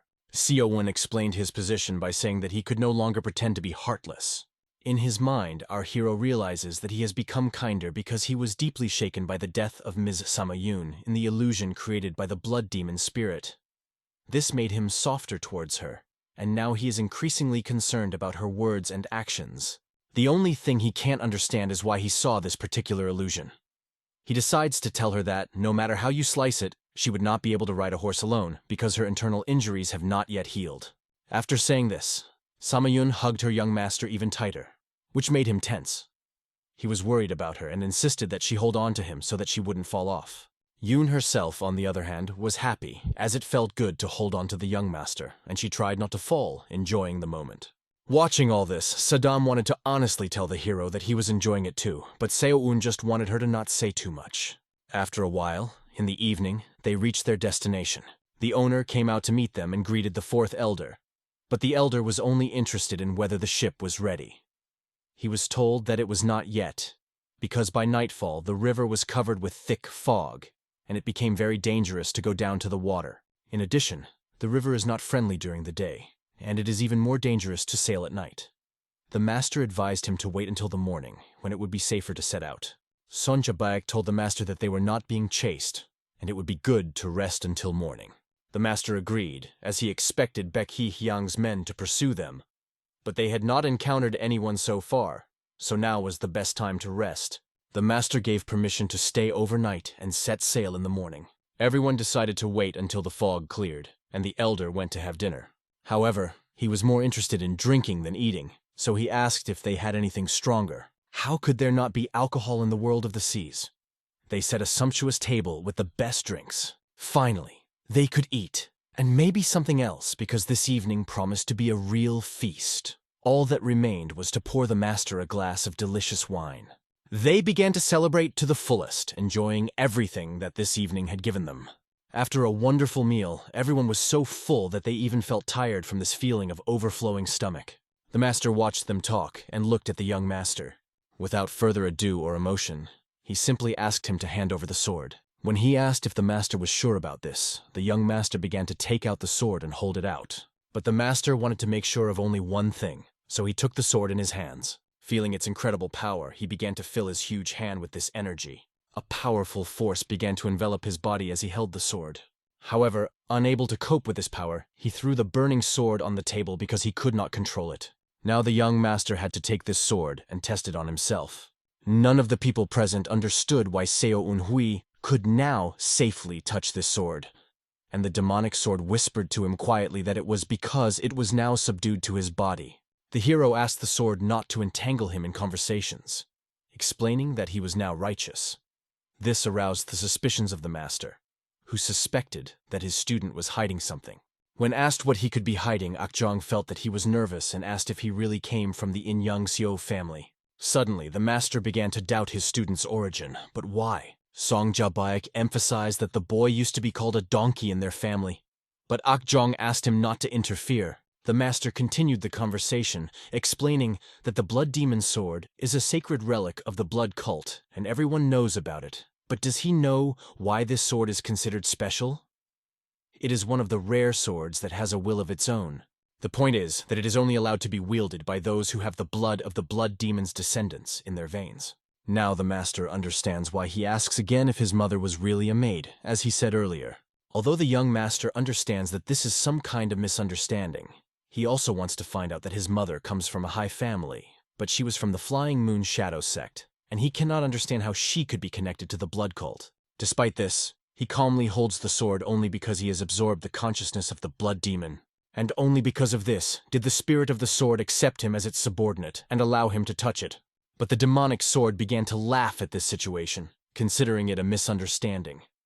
The fact is that no random body would have accepted this sword if it was just an ordinary passerby. He looked the guy in the eye, laughed, and pointed his finger and said that he was a funny man who didn't even know his own blood.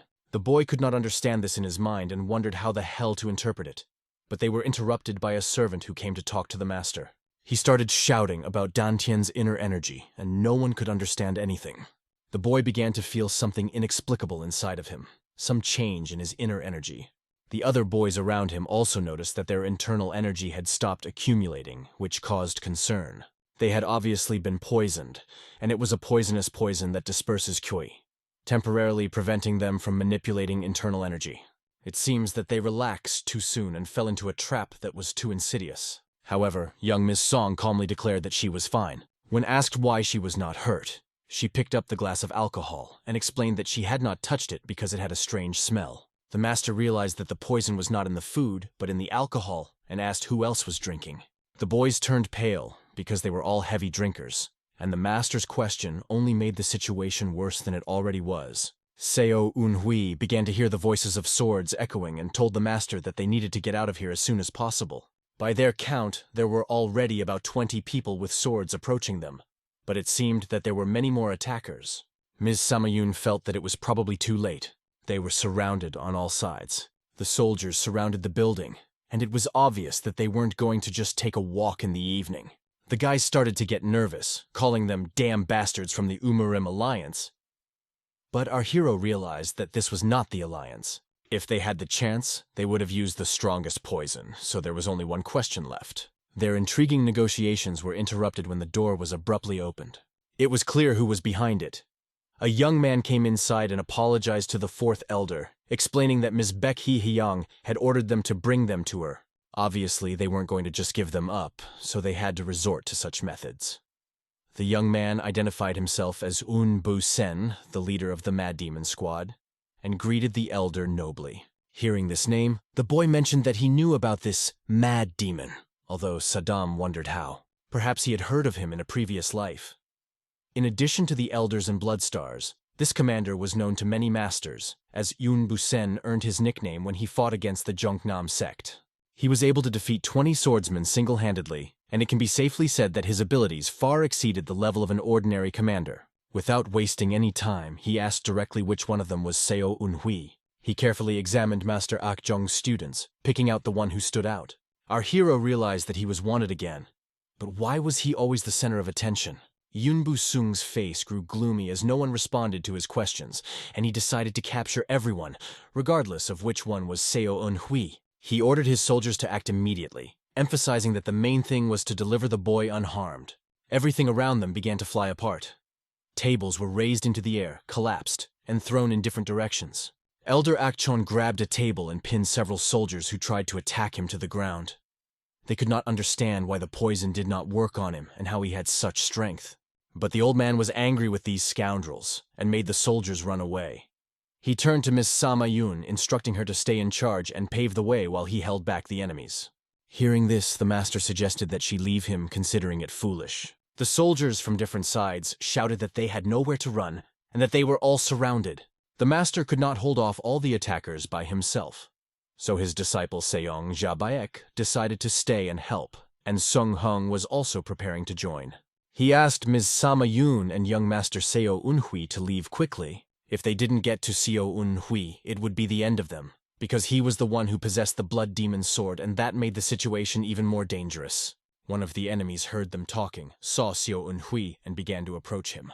He was rushing at an incredible speed right at the young master, who didn't seem to do anything in response. The master looked at this and thought that Seo Unhui was a real fool. But what happened next amazed him. The boy pulled out his sword, and with an incredibly powerful stroke, created a whirlwind, spinning everything around. The enemy soldiers could not understand how this was possible, because Seo Unhui had to drink the poison. Or perhaps he was resisting it with some dark art.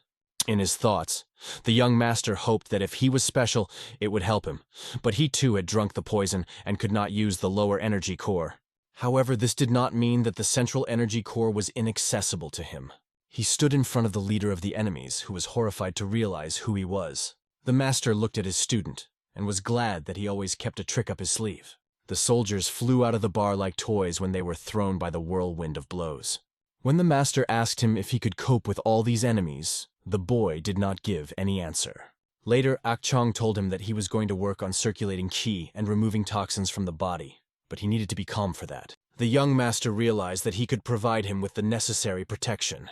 He ordered Song Jabaik and Song Woohyuk to stand guard, protect the teacher, and not allow anyone to come near him.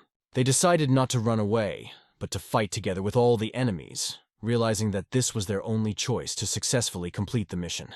At this point, the leader of the enemy group entered and said that they would have to shed blood because they were forced to, but Seo-un reminded him that they were ordered to bring him back alive and unharmed, which meant not harming him. However, the leader replied that as long as Seo-un remained unharmed, everything was fine. The hero told him that he could try not to kill him, but he was not obliged to reciprocate. Seo-un pulled out his southern sky sword, which glowed brightly under the lights of the establishment's lamps. Seo-un spoke to the warrior once again, reminding him that he was serious about killing him. Somewhere far away, on a river beneath the great mountains, a boat was floating. The owner asked for another glass for the lady who was with him. He was honored that they had come to see him personally. It was Moon Yul, the commander of the destruction and subordinate of the 5th Blood Star, Baek Hee Hyang. He wondered what had prompted her to come here, but realized that she had heard a name she hadn't heard in a long time, and decided to see its owner in person. If she is wondering which one of them really deserves it, the boys could have gone with the others, since even the opponent is a 4th elder, and it would be safer to go together. However, this guy thought that he should not worry even if the elder was powerless, because they had tested the poison on him.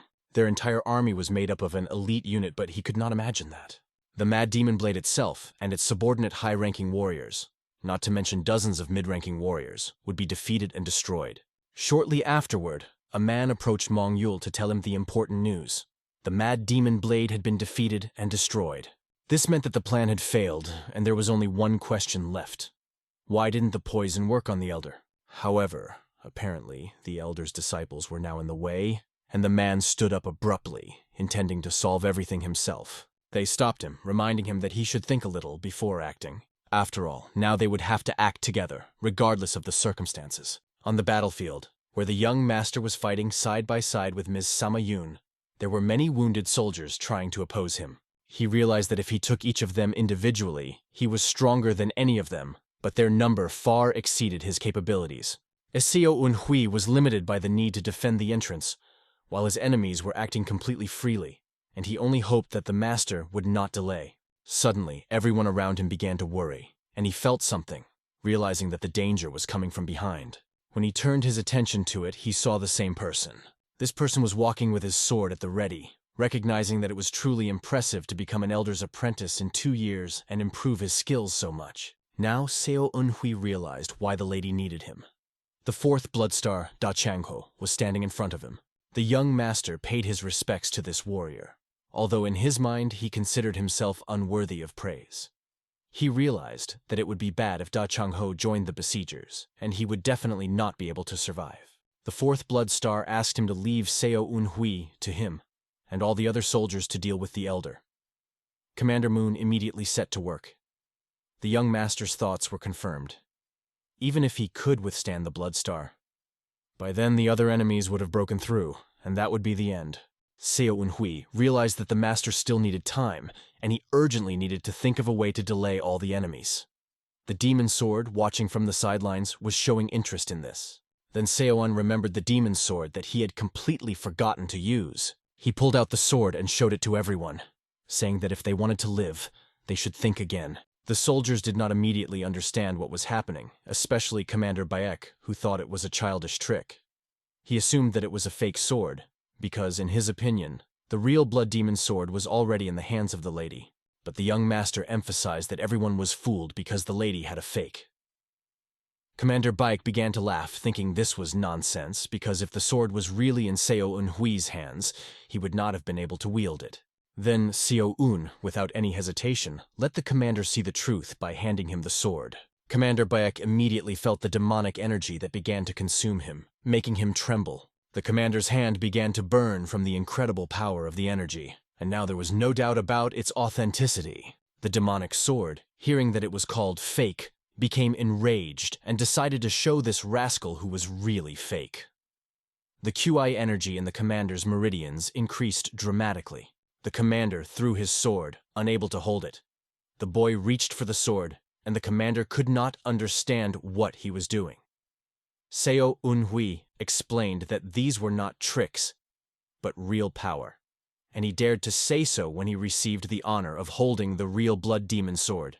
He hoped that everyone now understood the significance of the fact that he was in possession of this sword and holding it freely. Turning to the fourth blood star, he asked it to explain this to everyone. At this point, the demonic sword mentally addressed its owner, warning him that if he passed it on to others again, he would be destroyed. But Seo Unhui reminded the sword that he had had fun the first time it happened, to which the sword only replied that this was different.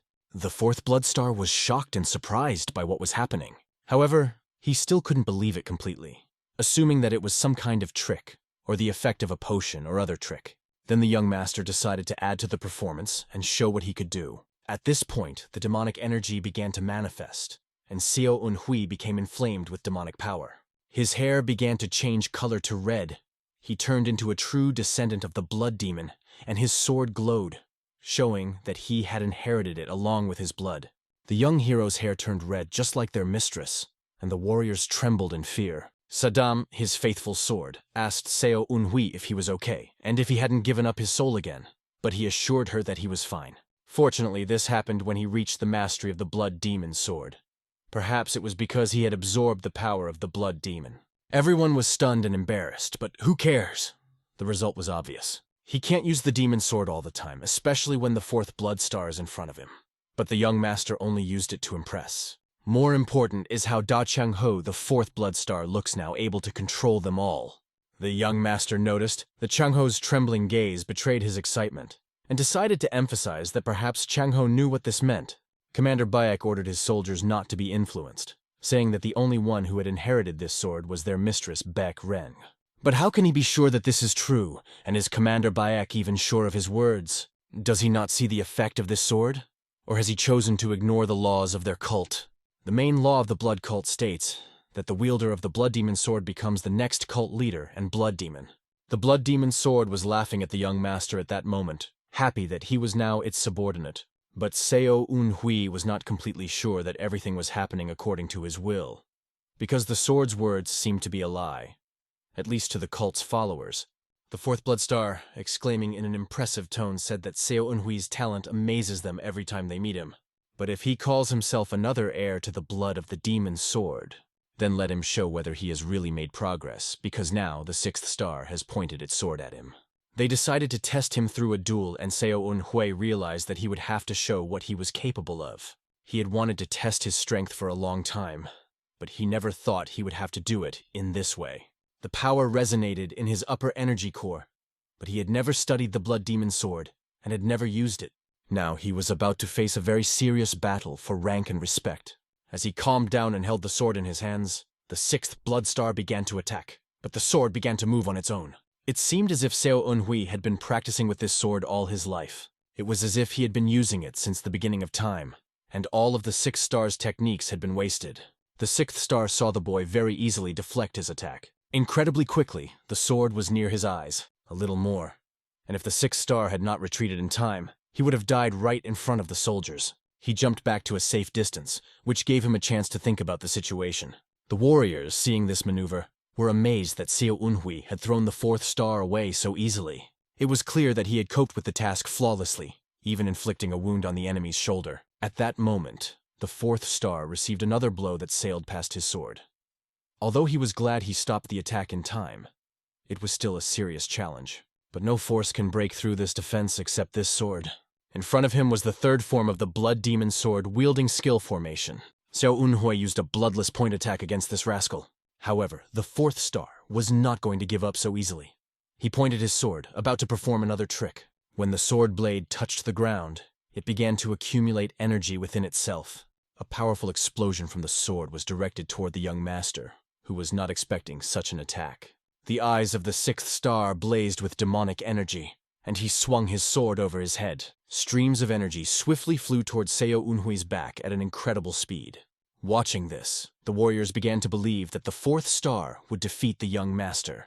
However, our hero didn't make a single move, just stood still, and the demon's sword laughed, saying that his opponent was really impressive. But Seo Unhui decided to show another trick up his sleeve. The technique that suddenly came to his mind was incredible, and began to envelop him. It was a blood demon sword proficiency technique that belonged to the fifth formation.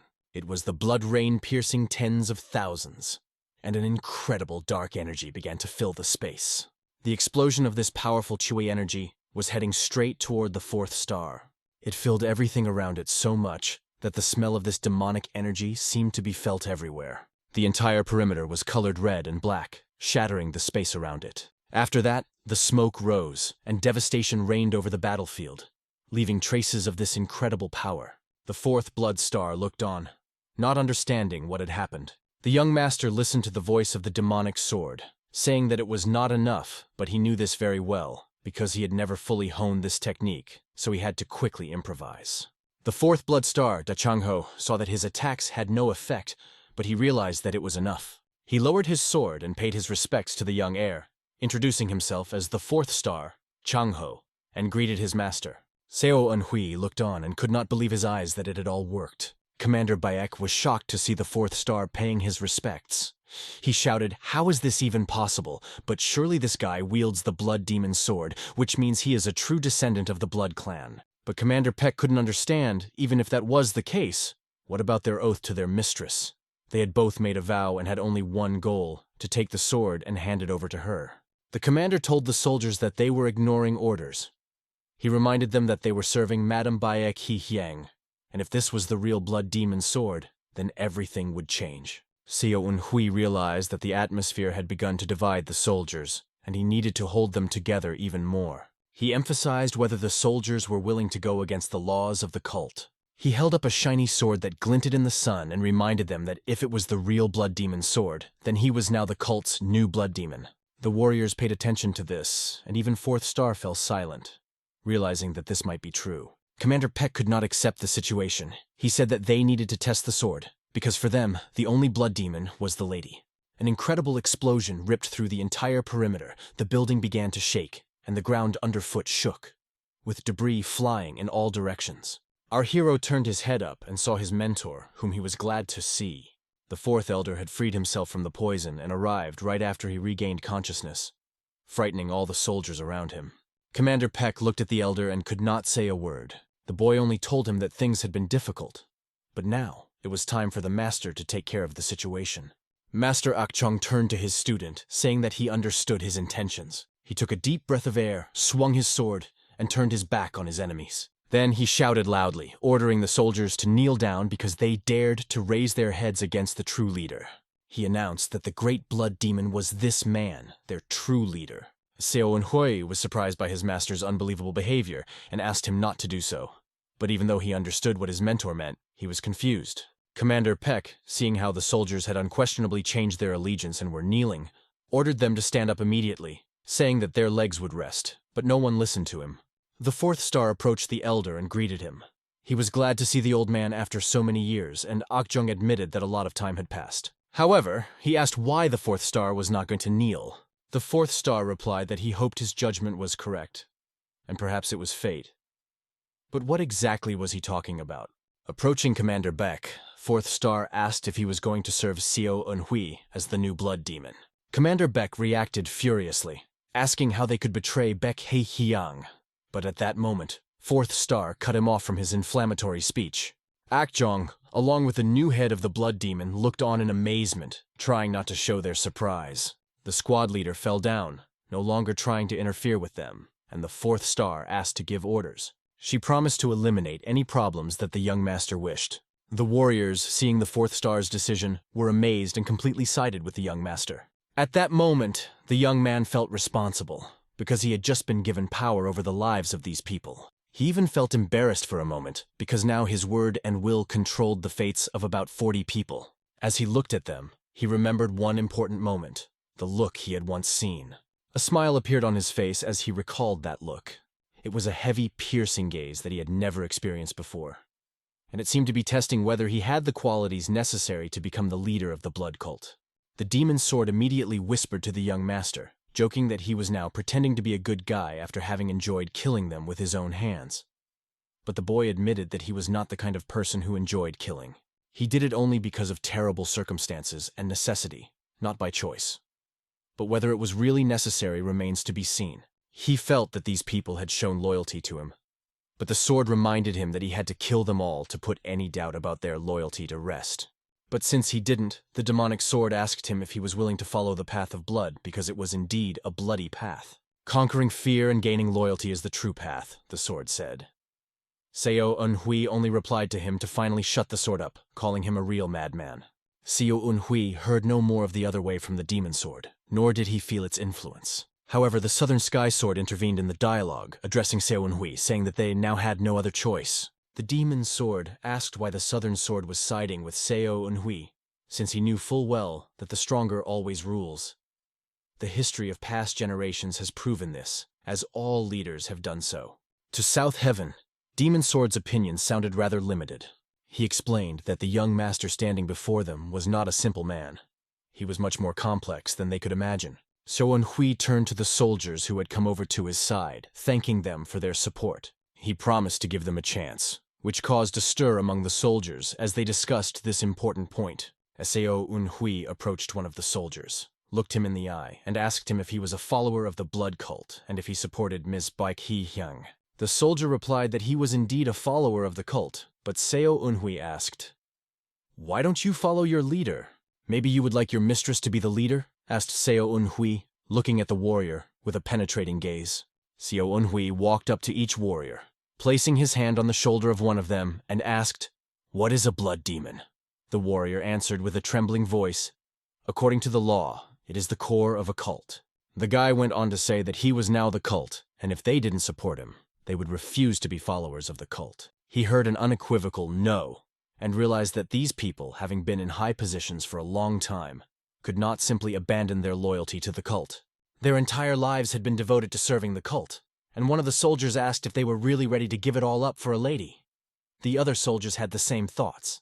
They realized that those who would abandon their lord would be doomed to death. And what would happen to the cult if all the followers began to express their doubts about the leadership? But Seo Unhui asked the soldiers again, "Are you ready to lay down your heads to remain faithful to the lady?" He emphasized that he would not want them to lose their lives. He reminded them that each of them was part of a cult, and together they formed the blood cult. Seo Unhui also started from the bottom, like all of them, so he understands them perfectly. He felt the same pressure that they are feeling now, realizing that they could become a bargaining chip and die at any moment. As sad as it may sound, Seo Unhui understood all the consequences, remembering moments from his previous life. He realized how hard it was to live with such a burden, and how others had to cope with this reality. After all, he had once been just like them, and like them, he had been part of a cult. When his speech was over, most of the masked soldiers knelt down and pledged their allegiance. Those who stood to the very end were given a chance by Seo Unhui to defend their honor. He announced that as a sign of respect for their loyalty, even if they did not recognize him, their bodies would be buried with honors. At this point, the gazes of those hiding under the masks softened a bit. After all, the blood demon was a cult. But the new blood demon said that the cult was not just him, but all of them. For those who thought they were expendable or had no power over their own lives, a new era had begun. Seo Unhui turned to the fourth blood star, explaining that this was his way. It was the answer to her question. According to the laws of the cult, fourth star Da Changho knelt before Seo Unhui, recognizing him as the new blood demon. A young man passing by said that if Changho really planned to serve him as a blood demon, he should never test his power again. These words sounded like a bolt from the blue, and fourth star replied, "Yes, elder." But suddenly, Master Akchong's fist flew by and it hit fourth star right in the face, causing him to fly off to the side. Changho felt the full force of the blow, realizing that even for him it was dangerous to remain defenseless against an elder who was still striking with incredible power. The elder angrily shouted at fourth star, ordering him to shut up, because this guy had been his disciple before he became a blood demon, and who allowed him to test him in the first place? The fourth star apologized, but added that if Seo Unhui had become a blood demon, shouldn't he be tested? He asked if the elder really thought that if he had ambitions to become a blood demon, he wouldn't have declared it from the beginning. The elder, surprised, asked what Fourth Star had learned from this test. Fourth Star was trying to determine whether or not it was worth it based on the answers, but he hadn't expected Seo Eunhui to be able to convince him. The guy really reached the top thanks to his knowledge and speaking skills. Both ladies, in this situation, came to the same conclusion. The purge would solve all internal conflicts. They would simply kill everyone who disobeyed them. But the young master Seo Eunhui chose a different approach. If he had shown pity for anyone, he would have looked indecisive. He forced those who could have been a threat to remove themselves, and thus even won the favor of other cult members. This was not done by accident, and perhaps this is how a completely different kind of blood demon will emerge, different from the previous ones. This new blood demon will be different from the others in that it will have a soul. We moved to Hebei Province, Yabei County, where an incredible explosion occurred in a lady's residence. She saw who came to visit her. This man did not know that the reign of the blood demon was still ongoing. She, in turn, couldn't believe that this guy's abilities had reached such heights at his age, and asked him if he thought he could evade her attack and establish his own order here. She decided to just kill him, no matter what he did. Swinging her sword, she released a powerful aura aimed at destroying this man. But he flawlessly dodged all the blows, as if he were involuntarily slipping between them. The lady had never seen anyone avoid absolutely all of her blows and attacks. This man came so close that he was able to direct the chakra with his hand, directly towards the woman's head. He literally destroyed her and sent her into a crumbling heap that now showed her the way as he reached the other owner. The owner, astonished, asked who the rascal was and how he had done it, but in the end decided it didn't matter. He showed the poster. It depicted a guy with an incomprehensible appearance. The man came with only one purpose. He wanted to know if the owner had seen the same guy. Without waiting for morning, they raised the sails and the ship took them where they wanted to go. Seo Eunhui realized that life is not always something that goes according to plan. It seemed to him that everything had gone wrong because of one rat, and now it was harder to predict what would happen next. Using his inner strength, learned from the secret records of the immortal sword, he defeated the invincible Feuer and resolved the whole situation by proclaiming himself the Blood Demon. Holding his head, he wondered if he had lost his mind. He would never have thought that his wit could keep him in such tension. Saddam didn't understand what he was thinking, but he knew that he had a plan at first. He wanted to pass the Blood Demon's sword to Baekhyun-ha, making her the next leader of the cult, and through her merits, strengthen his position and achieve the power he wanted. And when the time came to leave the cult to become independent, he even received an indulgence for this. But it was all in vain. Thus, he incurred the wrath of not only Ms. Baekhyun, but also Baekhyun-ha, which seemed unbelievable.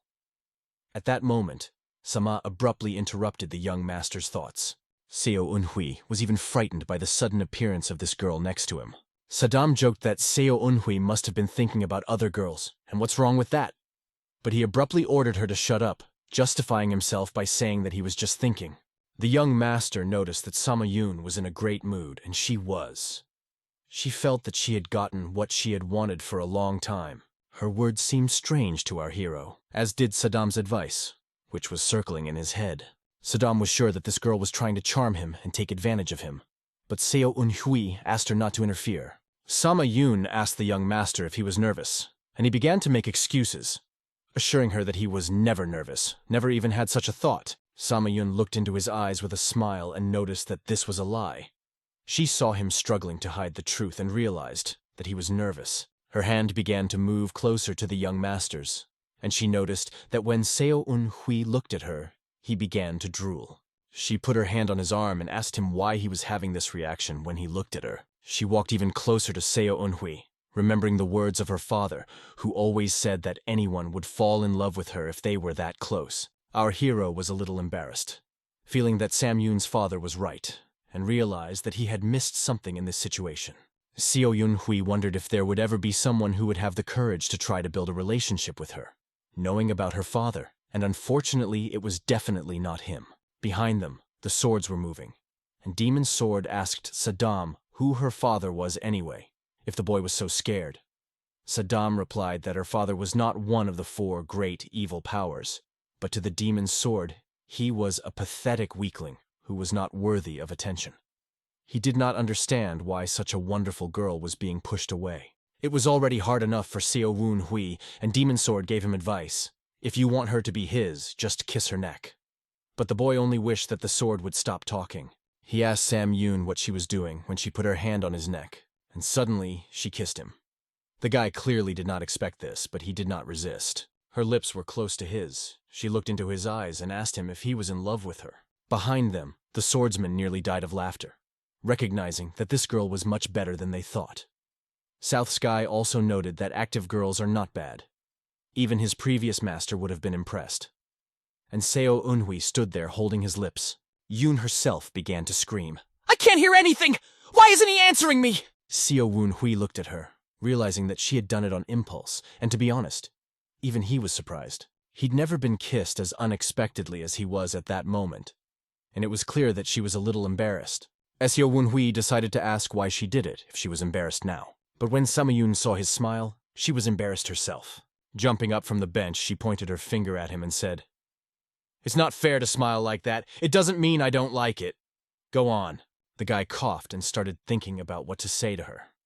Saddam, watching them, realized that Seo Eunhui really did like Samayun, even though he never admitted it.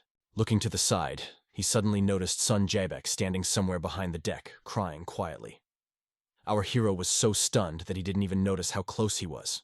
Sung Jaebek was sobbing behind the deck, admitting that he was already tired of this selfish rascal Seo Eunhui taking all the best things for himself. When the young master asked him what he wanted, Sung Jaebek replied that the master wanted to talk to him in private and asked him to come in. When Seo Eunhui entered his master's cabin, he was overcome with a strange feeling when he saw the master brewing tea and pouring it for him. Seo Eunhui had never seen anything like it before. Master Akjong invited his apprentice to sit down, saying, "Please." Our hero had never felt so embarrassed by the respect with which his mentor now treated him. Akjong admitted that he had been very rude to his student. However, in those moments when the boy was just training, he could not even call it real rudeness. Saddam remembered all those moments and jokingly offered him revenge, to hang the master on a rock, dismantle him into pieces, and then ask him to finish him off with venison. But Seo Eunhui thought about it. "Since when am I going to take revenge? I'm not even sure if I have the blood of the Demon King in me." The young master asked the master to treat him as he had before, but Akjong replied that he could not take it so lightly when it came to the future blood demon. He doesn't want his student to feel uncomfortable about it. But for Seo Eunhui, it's really awkward and embarrassing, so he asked to talk to him like before when they were alone. As he watched his master's expression, he realized that he still had to treat him as a student. The master, without hesitation, raised his glass and decided to say directly that he would not beat around the bush and wanted to ask him straight out which of his parents was associated with the Shadow of the Flying Moon sect. The young master did not expect this turn of events. He thought that the master was going to talk about the blood demon, but he suddenly heard the sect mentioned. Was it related to the blood cult? Watching Seo Eunhui's reaction, Akjong noticed that he looked puzzled and guessed that the answer might have something to do with the sect. To be honest, the master himself doesn't know if there really is a connection, but he thought it was important to ask. Without hesitation, Seo Eunhui handed over the medallion and said that when he returned to Ian after completing the mission, the head of the family gave him his mother's belongings. It was then that he learned that the family head he thought was his father was not his blood father. Taking the medallion in his hands, the master saw the symbol of the shadow of the flying crane, and it became clear that Seo Eunhui's mother had been hiding many secrets from her son. But the medallion itself remained a mystery to him, while the master knew its history, which the young man did not even know. Seo Eunhui asked what this story was, because he could not even imagine that it was something important. The master explained that there was no place in the Murim world where such a unique medallion resembling the moon could be made. This medallion was created as a gift from the emperor. The guy was shocked by these words. A gift from the emperor? What does this have to do with the imperial family? The master dipped his 2 fingers in tea, filled them with Kree energy, and explained that it was a long story, and the Flying Moon Shadow Sect was unique. He also knew that the Blood Demon was approaching their cult again, and that the Blood Demon lineage was divided into 2 parts, but only a few knew about it. The first lineage is Baekjeongun, and the second is Baekjuon. Baekju was a great blood demon who may have already realized the full power of his lineage. But the young master knew by this point that Baekjeongun was supposed to be the firstborn, and the master confirmed it. Usually the eldest son inherits the leadership. However, Baekjeongun did not want to become the next leader. He was good at science, passed the civil service exam, and was enrolled. The emperor was impressed with his talents and level of education, and this medallion was presented to Baekjeongun with the title Flying Crane. The blood of this man merged into another clan, and as long as he worked as an official, there were no special problems.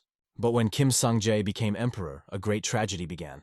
The young master was fascinated, asking what kind of tragedy this was, and what kind of emperor it was that declared war on Murim. The master confirmed that this was true, and eventually persecution fell upon everyone, even the people of the shadow of the flying crane, who also fell that night. Kim Sang-jae tried to destroy them, and when his warriors surrounded the clan, their cult couldn't bear to see others who came from the same family suffer. So the sect did everything they could to help these people escape from Kim Sang-jae's hands. Seo Eun-hui asked, "Did the flying cranes return to the cult then?"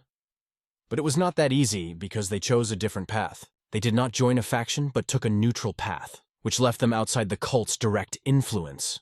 This startling discovery caused Saddam to whisper in his ear, "It's strange that they share the same blood, but why didn't they join the cult? Their return could only strengthen their influence."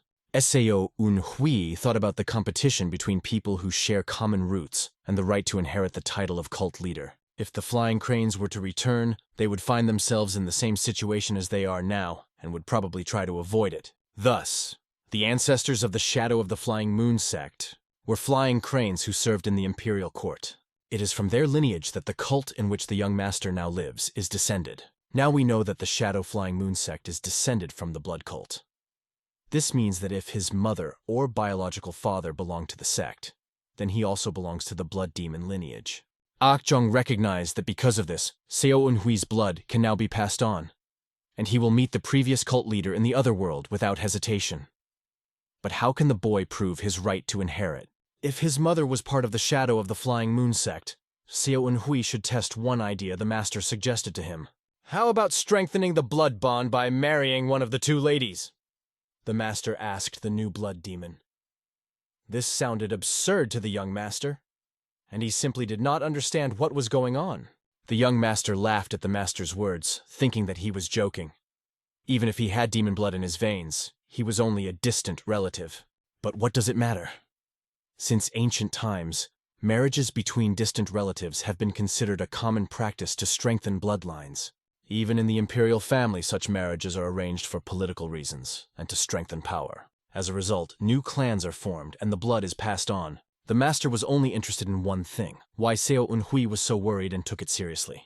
Of course, the situation didn't seem very pleasant to him, and he wanted to argue that before talking about strengthening the blood, he should think about whether others would accept the fact that he now wielded the blood demon sword.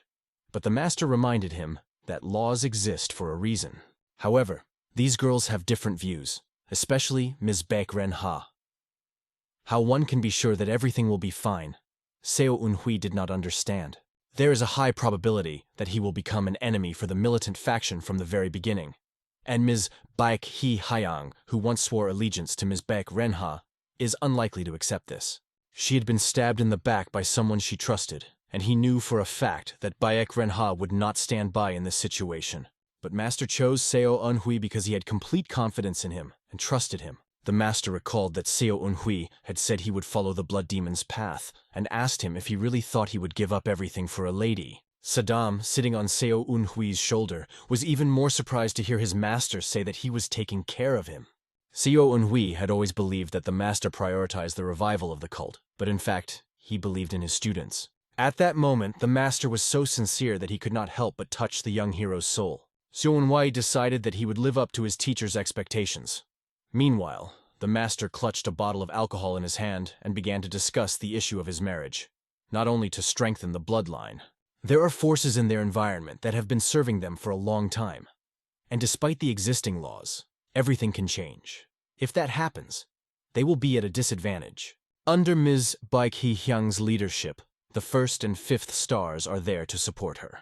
The 3rd and 6th stars are under the leadership of Ms. Baek Ren-ha. They currently have only the 4th elder with them, i.e. only he and the 4th star, that's all. Thus, at the current strategic pace, they may lose all power, as most of the forces are already concentrated on the side of Baek Ren-ha, and thus they need to start adjusting the power structure. The master realized that in the current situation, it seemed necessary to act cautiously. The 3rd elder, Blood Serpent King Gujiyang, and Yubei, the 2nd Blood Star, should meet with him.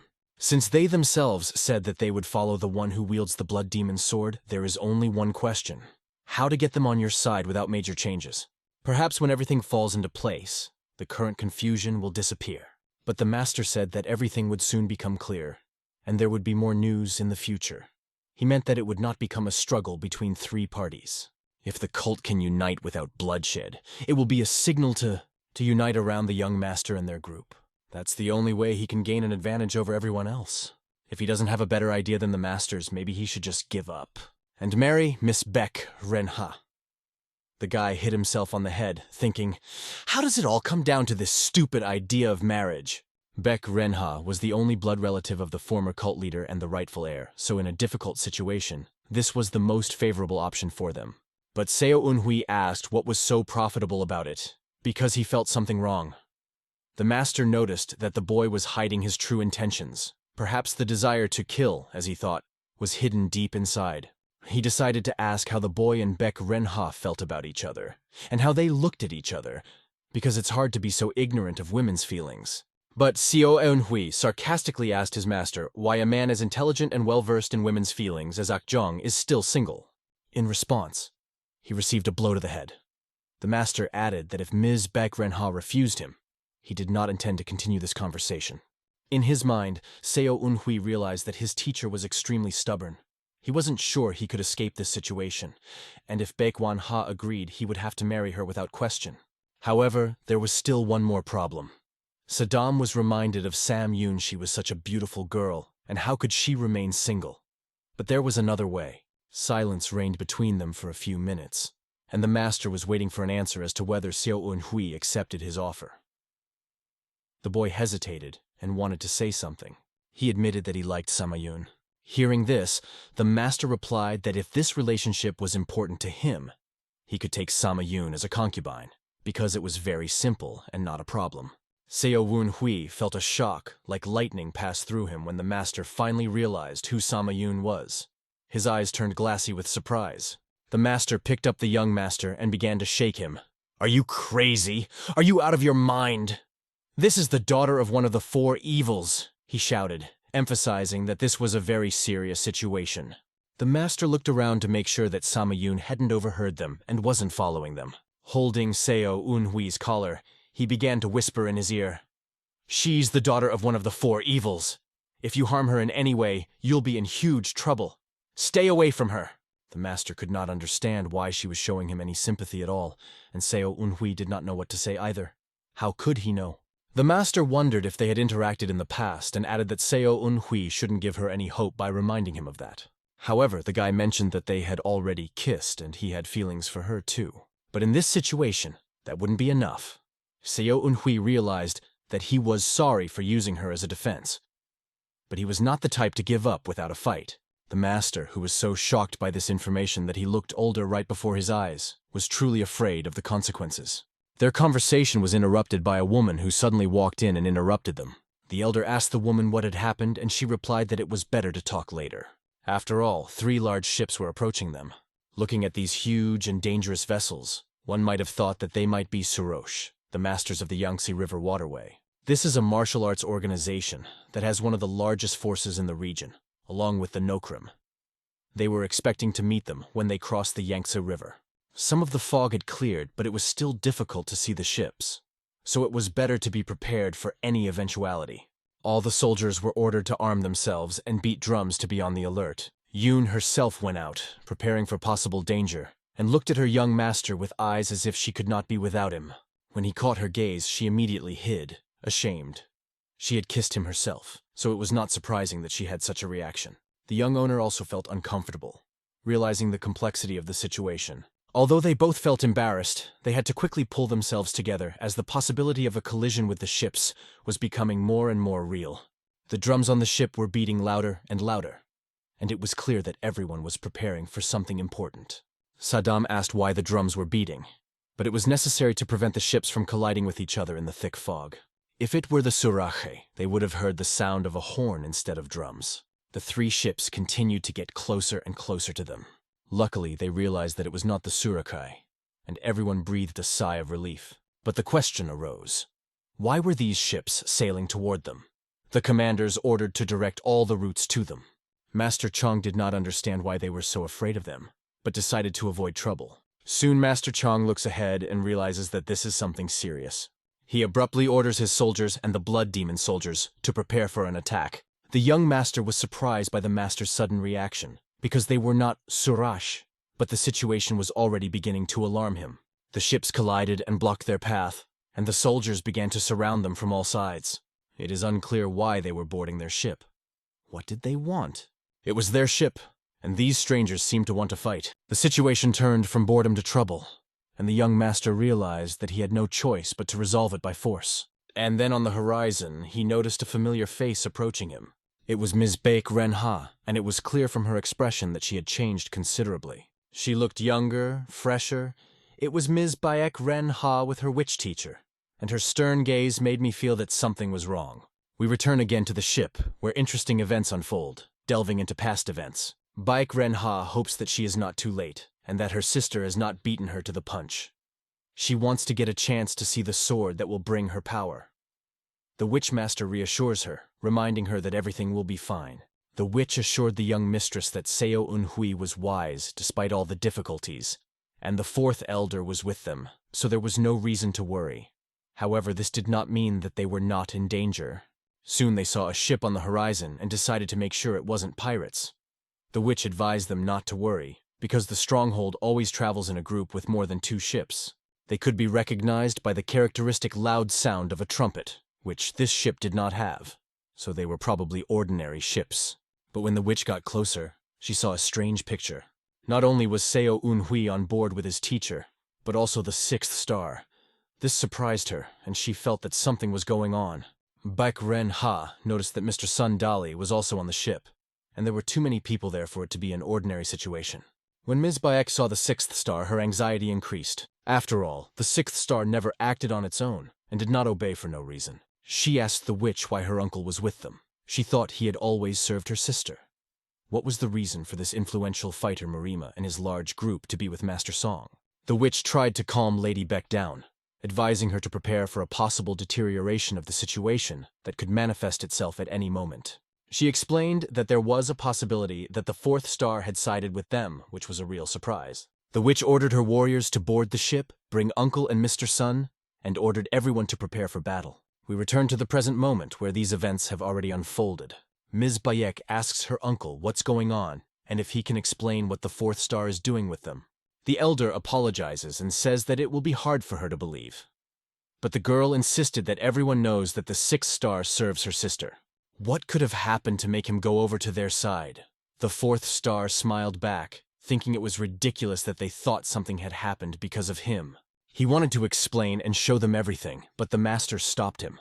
The master stopped him, explaining that there was now a blood demon on the ship. But what could this mean? The elders were furious, suspecting that they were trying to betray Lady Baek Hee-hyun and go over to the other side. However, the young master stepped forward, pulling out the clan's blood sword, and stated that they would never do that because it was against their clan's rules. When the elder saw this legendary artifact in his hands, he was stunned. Everyone was surprised with him, including the young lady and her entourage, because this sword was real. It was the same blood demon blood sword that now belonged to the young master. Everyone was astonished. How could this young man be holding this sword? It seemed impossible, because whoever took this sword should have been killed by its power. However, Master A.K. Jung began to laugh, saying that everyone would be shocked because this young man was now the new blood demon. But how could this be?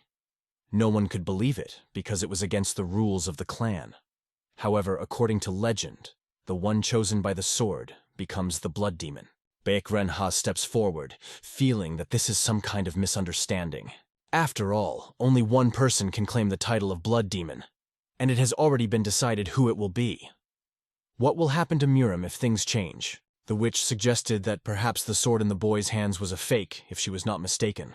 After this phrase, the young master does not hesitate to throw the sword directly into Lady Beck's hands. She sharply grabs it, holding it tightly, and declares that they have done a good job on this copy. The master asks the young master what happened, and why her hand does not burn from the sword. What if the lady could really hold it? However, our hero calmly replies that this will not happen, and there is no need to worry. After a few seconds, the witch abruptly throws the sword out of her hands because it started to burn her palms.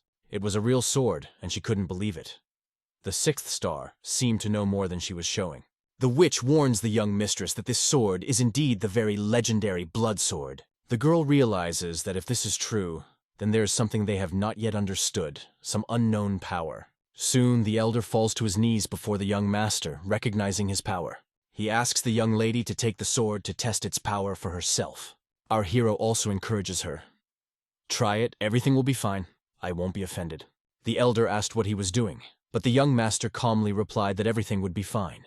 Just let him trust her. Beck picked up the sword filled with demonic energy that she had been waiting for. She was sure that as soon as she picked it up, it would become her property. But suddenly she threw the sword out of her hands in horror, and it fell to the ground, and the girl grabbed her hand. Feeling a burning pain, the elder looked at the young lady and asked her how she felt, not believing his eyes. Beck could not believe that she was no longer the leader of the cult. She looked at the demon sword and tried to pick it up again, but the young master instantly bound it with strands of his chi energy. He calmly reached out his hand, took the sword, and it easily obeyed his will. Beck screamed, "Why?"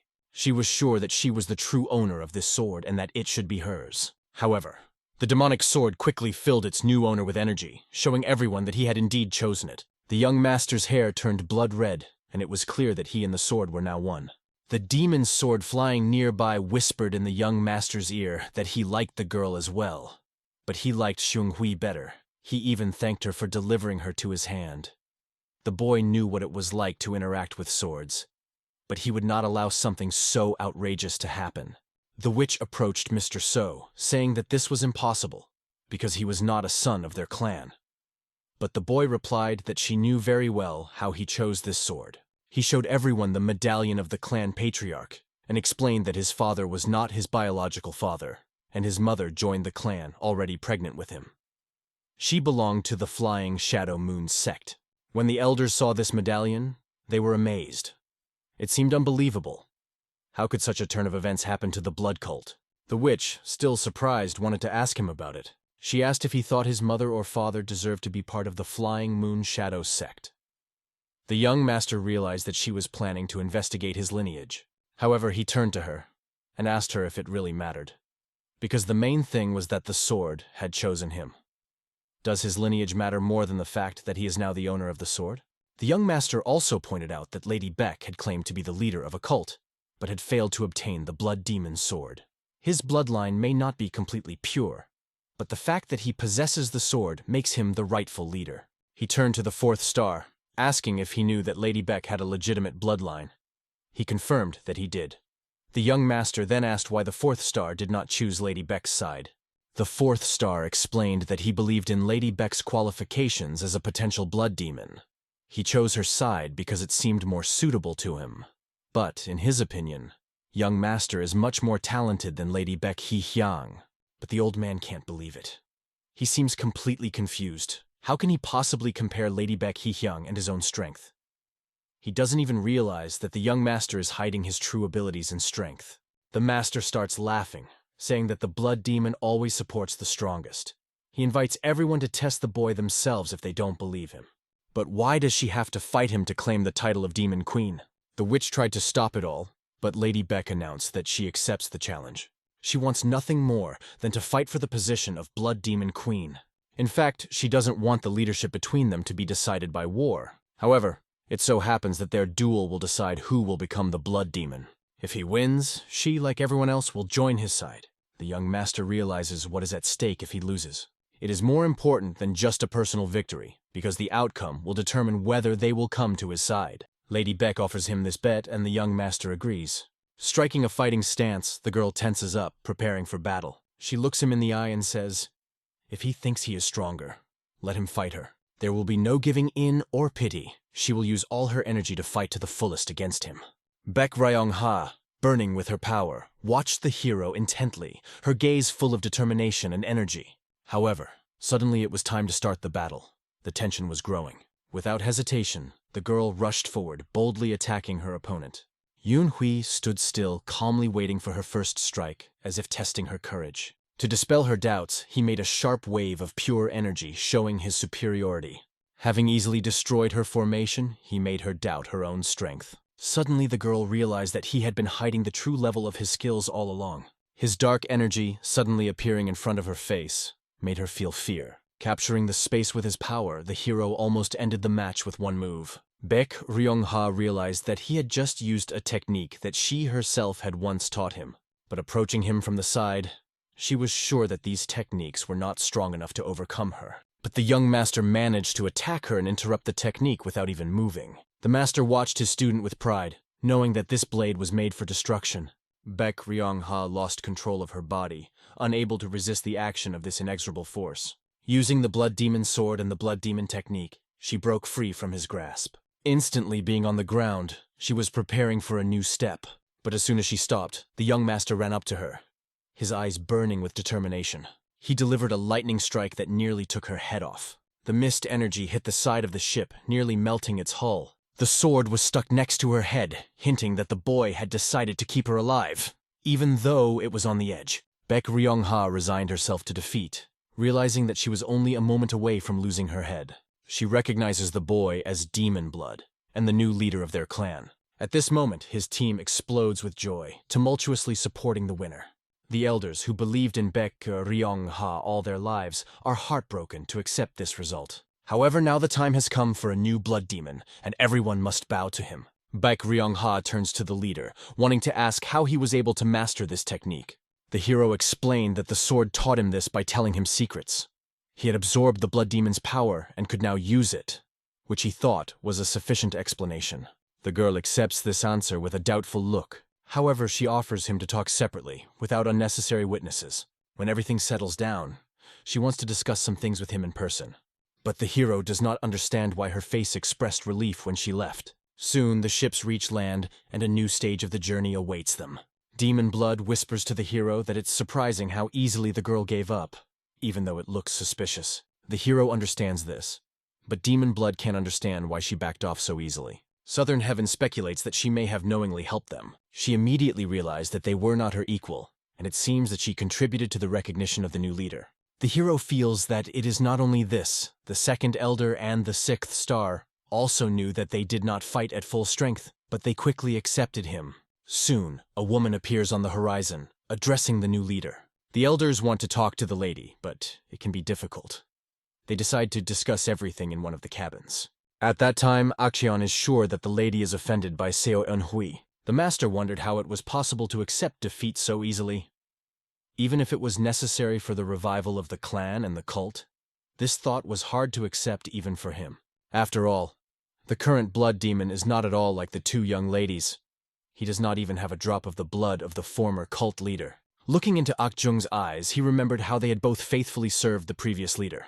However, the recognition of the new blood demon by law caused a feeling of betrayal. The guilt of not being able to protect the past leader still gnaws at his soul. But does Akjung realize the burden of responsibility that now rests on their shoulders? The master wanted to be honest. There was no one among them who did not feel sorry for the loss of the former leader. But even if they manage this situation now, there will be those who will question their actions. And whether they accept the new blood demon is not important. Trusting the disciples is fine. But as the lady said, the blood demons cannot be the descendants of the shadow of the flying crane. If Baek Hee's group is going to be the argument, what's left for them to do but back down? However, the master had a plan to calm their worries. If the current blood demon is not a direct descendant, he can marry Ms. Baek Rin. After all, the sword chose him, and she was the rightful heir, which would strengthen their positions. It seemed like a pretty smart decision. The master wondered with shock and delight how the old man had such a brilliant idea. Looking at each other, they seemed quite satisfied with their plan. But they couldn't say for sure if Seo Eunhui is a direct descendant or not. Although their roots were common, the family split hundreds of years ago. And even if Seo Eunhui is the direct heir to the shadow of the flying crane, there are reasons why he and the lady can't be together. Ak-Jung felt excited, thinking that he could marry them without too many questions. And then, let them figure it out themselves as they want. Sixth Star watched them, realizing that the elders had completely lost their minds. They rejoiced in their idea, thinking of nothing but marriage. Sure, it's a nice idea and an easy way to create an alliance, but isn't there another hurdle to overcome? After all, the Sixth Star, who has served Ms. Baek Rin since childhood, knows that she will not be against the union. However, the leader must learn this personally. She corners the hero and forces him to listen to her without hesitation. The terrible words for him sound straight. He must marry Ms. Baek-rin. For our hero, such statements were a real challenge. He understood that Sixth Star had already made a decision, but Ms. Baek-rin didn't even know about it. The witch claimed that since ancient times, all those who pose a threat to the authorities, regardless of status, must be destroyed. The witch insisted on a clear contract. The leader, Seo Eunhui, must promise to protect Ms. Baek-rin and not leave her for the rest of his life. Otherwise, she is ready to risk her life and send them both to heaven. Baek-rin, standing around the corner, heard these words. She was outraged because the witch had no right to question her honor. The girl asked what these accusations meant and said that the witch had defiled her name. She promised that the witch would pay for her words with her own life. Meanwhile, the witch demanded that the hero take Baek-rin as his wife. But he responded with dignity, asking if marriage only made sense for her protection. He added that even without it, Baek-rin would be able to handle it on her own. How can you so easily discuss her marriage without asking her consent? The hero emphasized that in order to help, one must take her opinion seriously, because it is she who has to make the decision. The witch scornfully replied that it was not a problem for her. She added that she really likes the hero, and these words were a real shock for him. Baek-rin blushed, embarrassed by what was said, and categorically refused, stating that she did not want such a thing. However, her face showed that the witch's words had confused her. She apologized because she wanted to say it herself, but someone did it for her. The hero remembered the words of Master Akchong, who once joked about this, and now he did not know how to act in this situation. Suddenly, a girl's loud cry was heard, breaking the tense silence. It was Yoon, but her face looked contorted with anger. She clenched her fists and shouted that it was absurd to talk about the young master's marriage without her participation. Tearing off the mask, she announced that demon blood was already hers. She said that she immediately liked him and fully corresponds to her ideal. The hero, watching this, was shocked. He could not say a word because problem after problem appeared. And now he asked himself what to do next. After a long swim, some of the soldiers on guard were barely able to resist fatigue and the desire to sleep. One advised the other to pinch his thighs so as not to fall asleep, but observed, "Lately you have not been resting at all. I think you will soon pass out if you do not rest." They remained alert because pirates could appear anywhere and at any time. Suddenly, an unknown silhouette appeared on the horizon, similar to a stone, which aroused suspicion. One of the guards started to rub his eyes, thinking he was seeing it. But the silhouette was moving and it looked like a human. In disbelief, he looks again, convincing himself that this is just a ghostly vision. But his fears became reality.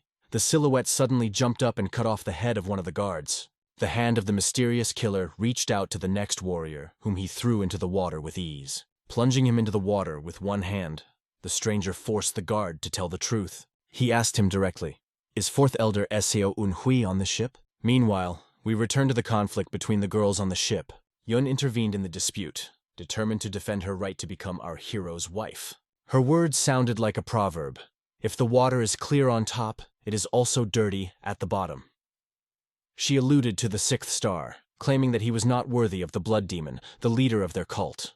These words angered the witch, who could not tolerate such insolence. But Yoon raised her sword and pointed it at Baek-rin.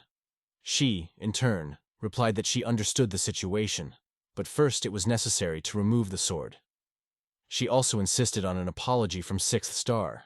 Baek-rin felt that the girl was mocking her words, although in reality it was more than an insult. But is it possible to laugh at the fact that she defends demon blood? Unable to stand the insolence, Baek-rin decided to punish her impudent opponent. This was the last straw for her, and she decided to put Yoon in her place by taking decisive action. Yoon held her sword tightly, showing neither fear nor doubt. Her posture said, "I am ready for any challenge." During the fierce confrontation, the young lady dodged a powerful blow from Baek-rin. Her body radiated incredible energy that could destroy an opponent in an instant. But when Baek-rin missed, the advantage shifted to her opponent. Mistress Yoon's sword whizzed past Baek-rin's face, almost touching her. Yoon, like the wind, dodged the blow, gracefully slipping away from the dangerous energy. However, Baek-rin was not going to back down. Her rival decided to fight to the end. Yoon had also kept her true skills a secret, and now they were out in full force. At the same time, Yoon urged everyone to calm down, insisting that Sixth Star should be punished for their audacity in treating the blood demon. But Baek-rin couldn't stand such words, because it wasn't about Yoon, and her intervention was inappropriate. Yoon only asked a question: why does it not apply to her? Her voice filled with incredible rage. She declared that she served the blood demon, not Baek Rin or the others. For Baek Rin, this was the last straw.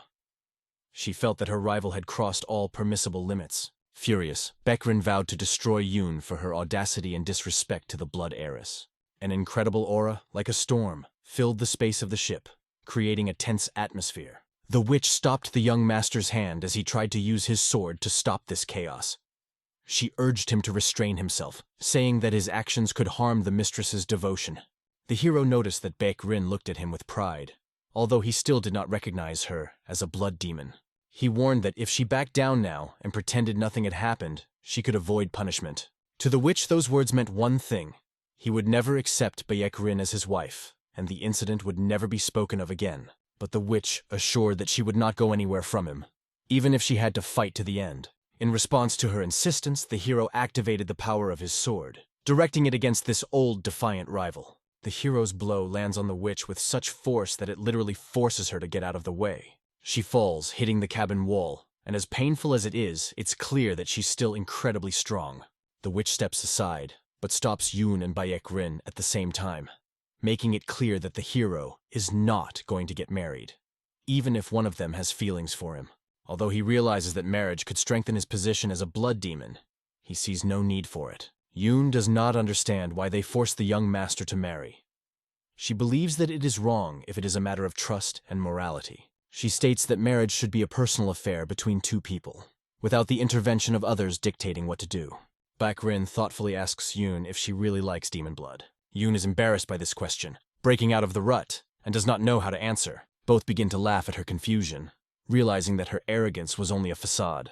For the witch, it looks even more ridiculous, because she can't imagine that someone like Yoon could become the wife of demon blood. But suddenly, an incredibly strong aura is felt behind her, and a voice coldly asks, "Someone like her?" Everyone freezes, realizing who exactly has appeared on their territory. Baek Rin recognizes the legendary warrior of legend. Yoon realizes with horror that her own father is standing before her. The witch, full of anger, waves her hand, trying to stop him, but does not understand how this man ended up here. But at that moment, as she swung, her hand is suddenly thrown from her shoulder. The witch falls to the ground, screaming in pain, and the man holds her severed arm as if it were an ordinary object. Ak-young looks at the stranger in horror, trying to understand who would dare to disfigure Sixth Star so cruelly. The man just looks at the situation coldly, making sure that everything is going as he expected. He appeared at exactly the right time and place, completely in control of the situation. Ak-young looks at the newcomer and realizes how cruel this uninvited guest can be. The master also realizes who exactly is in front of them, and this confirms their fears. This is Sama Chak, one of the 4 legendary evil swords of Moon Mountain, standing here in all its glory. Baek Rin turns his gaze to the witch, who is shaking in pain, unable to contain her fear. Chak herself approaches Baek Rin and coldly asks why she took the witch from his hands. Baek Rin doesn't understand why this man is behaving like this, but calmly asks him to calm down. However, his attack is already aimed directly at her. To protect Ms. Beck, our hero uses his swords to block a dangerous blow. He marvels at how strong and sharp his opponent's sword is. Chuck herself, looking at the hero, does not understand why he interferes at all. Chuck herself despises cowards and people of the lower class, and now Demon Bloody appears before him. He ponders what he would think of the hero if he just watched without interfering. The hero hails Sam Chuck as a great mentor, and declares that, being a blood demon, he is ready to help him if he needs anything. Chuck herself stares intently at the new blood demon, appraising him from head to toe. He had heard about him, but in reality the hero looked different than he imagined. With hatred in Sama's eyes, Chuck realizes that this young man has not only confused his daughter, but also seems to be planning to marry another woman. The hero tries to explain that it is a misunderstanding, but Sama Chak sharply directs her technique at him, forcing him to remain silent. A purple ball of energy explodes in flames, destroying everything in its path. Ak-young rushes forward and stops the blow with his hand, saving the hero from danger. He speaks sternly to Sam Chuck, saying that such rudeness to the new blood demon is unacceptable. Suggests to first calm down and discuss everything without resorting to extreme measures. Yoon pleads with her father, asking him to stop immediately. She tries to convince him to at least refrain from killing on the spot. However, the father hugs his daughter to him and declares that he has come to take her back home, to her small, cozy room. The girl objects, explaining that he kept her captive, and that's why she ran away. Hero and Master Ak-jung are surprised to realize that she has not only escaped, but also stolen her father's sword. Yoon communicates with the young master using the vibration technique, begging him not to interfere. She asks to be allowed to try to convince her father and resolve the situation herself. The girl explains to her father that she wants to introduce him to some people. First of all, she introduces Demon Blood, who helped her. She says that she took up martial arts and the environment made her happy because now she does not feel lonely. But the father categorically declares that there will be no acquaintances because everyone here will soon die.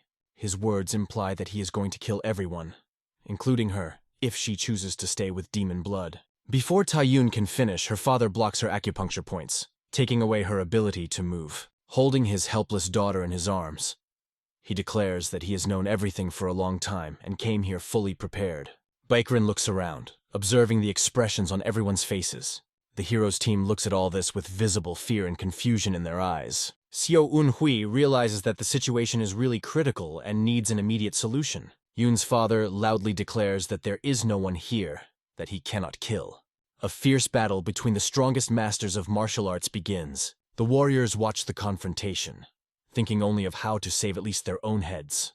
The technique of this warrior is reminiscent of the shots of cannonballs. Its power amazes everyone present. It is said that he has the most powerful metal transformation technique, capable of turning any blow into a devastating one. Watching the battle, everyone realizes that the rumors of Samchuk's prowess were not an exaggeration at all. He had finally mastered his sword, which meant that he would now use his remote sword control technique, which had seemed impossible before. Young appeals to the blood demon, insisting that he flee, as it is obvious that Samachuk will fight to the last. Taking responsibility, Jung decides to buy some time by urging the hero to jump off the ship. But Demon Blood categorically declares that he will not leave his teacher, even if the situation seems hopeless. He vows to go through everything with him, even if it means death. With a hint of humor, the hero reminds that one should treat one's teacher with more respect. Jung, feeling excited, accepts his student's challenge and prepares for battle. Chuck herself feels an attack approaching from behind, realizing that the martial artists know how to support the image of Demon Blood. Attacks aimed at him are miraculously deflected, leaving him unharmed. The warriors fighting against him realize they have no choice but to obey Demon Blood's orders. Chuck herself, being in the center of strong warriors, is ready to kill each of them if necessary. Demon Blood promises that he will not allow himself to die just like that, and assures that his followers will stand against this enemy. The defiant challenge elicited an instant response. The dark matter flew like a blade in Chak's own direction. The blow from the blood demon was so powerful that it made Samchuk act like lightning. At this moment, Jung decides to attack from the flank, laughing and aiming huge fists at the enemy. However, Samchuk's sword proved to be faster than any blows that came near it. The blade of the sword cuts through the air, and the enemy strike hits Chong, seriously injuring him. The master falls, covered in blood, but remains determined to fight to the end. Chak herself decides that the first thing to do is to kill Chong, seeing him as the biggest threat. The fatal blow flew straight at the old man, and it seemed that it was impossible to escape. But, stubbornly standing in battle, Chong counted on Samchuk's self-confidence and managed to repulse the attack. He quickly entered from below, trying with all his might to cut through the opponent's leg. His thousands of swift blows slammed into Samchuk's body like an unrelenting storm. Blood spattered from the blows, mixing with the tension around them. However, it became obvious that the old man was also seriously injured. He steps back, breathing heavily. Chuck herself appraises the opponent with disdain, thinking, "What level is this? What a ridiculous attempt to resist my power." His sword mercilessly destroys the old man, but from behind another fighter rushes like the wind. In the novice's hands, the sword is burning with blue ki energy, and he is eager to inflict even the slightest blow on the enemy. The hero, attacking from above, tries to catch Samchuk by surprise. But the opponent's purple chakra hits the ground next to his feet, destroying the balance of the attack. Chuck herself, like chaos, breaks all the boards in front of her and rapidly advances towards the enemy. He disappears downwards, as if sinking into the ground, and when the hero thinks he has won, he notices him behind him. Chuck herself stands behind the opponent, looking at him as if there is nothing in front of him. The hero does not understand how this opponent can be so fast and capable of such maneuvers. But the next blow turned out to be even stronger. It forces the hero to take an incredibly powerful and merciless blow. Chuck herself notices that they are trying to organize a joint attack against him. But to him, it looks like a waste of energy. His aura suddenly changes color from purple to white and black. becoming even more threatening. Ak-Jung watches in horror, realizing how terrifying this power is. At that moment, there is a powerful explosion that throws Ak-Jung far back, knocking him off his feet. Baek-Rin watched in horror as one warrior defeated the 3 strongest cult masters. Not only did he deal them fatal blows, he literally scattered them to the sides, making even the bravest tremble. His strength was so impressive that the difference between him and others was as striking as that between heaven and earth. Chak herself, one of the 4 legendary evil swords, was the very personification of invincibility. His superiority was so obvious that no one could match him. He calmly watched as our young hero tried to attack him, realizing that he had no chance. The hero, without hesitation, decides to use a special technique, investing all the strength gathered in 10 stars. Using the Shining Star's true technique in its 5th formation, he delivered a blow similar to a falling meteorite, channeling all of his power towards the opponent. But Samachak, holding the sword with 2 fingers, easily blocked the attack. It was so impressive that it seemed unbelievable. This man wasn't just scary, he embodied horror in its purest form. Wasting no time, he punched the blood demon in such a way that the force of the impact created an explosive wave. The blow threw the hero to the side with such force that it seemed that his chances of victory were finally gone. Saddam, realizing the inevitability, begs him to escape if he wants to save his life. Although this seems impossible to the hero understood that escape is betrayal, and being one of those whom people trust, he cannot betray their faith. Once he decided not to get attached to others, not to trust anyone, not even himself. He thought at the time that this was the best way to survive. But now, looking back, he realizes that it was a foolish decision that robbed him of his true power. He remembered all those people who became his allies, who believed in him, followed him and were ready to give their lives for him. And even the beautiful Yun, who fell in love with him. Despite all the difficulties, he could not forget. Wiping the blood from his lips, the hero realized that there was no point in being careful now, because he had already almost died in this battle. At least in this life, he decided to act as he saw fit, regardless of the consequences. Chuck herself, full of cold confidence, turns to Demon Blood. "Do you want to say something before you die?" The hero raises his head, looks him straight in the eyes, and with a smile answers, "You know, I like your daughter." From this audacity, Samachuk literally freezes, almost losing his temper. His face fills with shock and rage boils inside. Hearing these daring words from the hero, Samachak gathered such incredible strength that even the wood under his feet began to melt. The space around him filled with the illusion of his deadly energy, showing that the thought of giving his daughter away to a blood demon could not even arise. Nevertheless, our hero had gone too far and had nowhere to retreat. Drawing his sword, he prepared for a deadly confrontation with this formidable enemy. Retreating from the deadly force that surrounded Chuck himself, the hero showed determination to fight to the last, clenching his teeth as if thousands of needles were piercing his body. He continued to stand on his feet. With his sword, he tried his best to block the blow that threatened his life. Although the impact was incredibly powerful, the hero miraculously survived, but the ship suffered significant damage. Chuck herself looks intently at the young man, assessing his resilience. He coldly declares that he cannot understand why he is so persistently clinging to life. Looking directly into the hero's eyes, he says, "If the blood demon is so willing to die, I will grant his wish," Chak herself says, throwing her dagger at the hero. Demon Blood watches as the deadly dagger flies straight at him, knowing the end is near. It seemed that death itself was flying towards him, and this battle was about to end. Bleeding out, he realizes in an instant that he cannot allow such an end. The hero activates the power of the Great Blood Demon, deciding to fight to the last breath. The 7th formation fills the entire space around, filling it with powerful energy. The Blood Sword of Conquest releases a stream of red Kai energy that fills the battlefield. A sea of red power erupts from the hero's sword, destroying everything around. But for Chuck himself, this destructive force seems like just another obstacle that cannot stop him. After the chaos that ensued, Samachak forced her sword back into her hand as she watched the hero. He understood that this was not the limit of his powers, and the young man achieved enlightenment before his death. This moment, although beautiful, will only be a memory for Chuck himself, as he still intends to kill Demon Blood. Observing the events, he recognizes the unique abilities of the hero, even if he does not want to admit it out loud. However, despite all this, he was completely indifferent to Demon Blood's displays of power. Even if what happened was legendary, it didn't change his intent to destroy the young man. Meanwhile, the young master is talking to his sword, and the sword demon can't understand what exactly happened and where this power came from. The sword demon asks if it was the blood demon's true power or something else. The hero explains that his energy is gone because he exceeded his capabilities, using a technique that came to his mind spontaneously. He realizes that this power was awakened only because of his strong will to survive. Gathering his last strength, he rises to his feet, staring his death in the eye.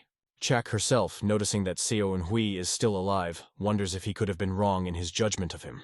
After all, in his opinion, the members of the blood demon cult were only cultists who did not disdain dirty methods. But they did not touch even his daughter, who was lying unconscious. This fact causes doubts in Chaka himself.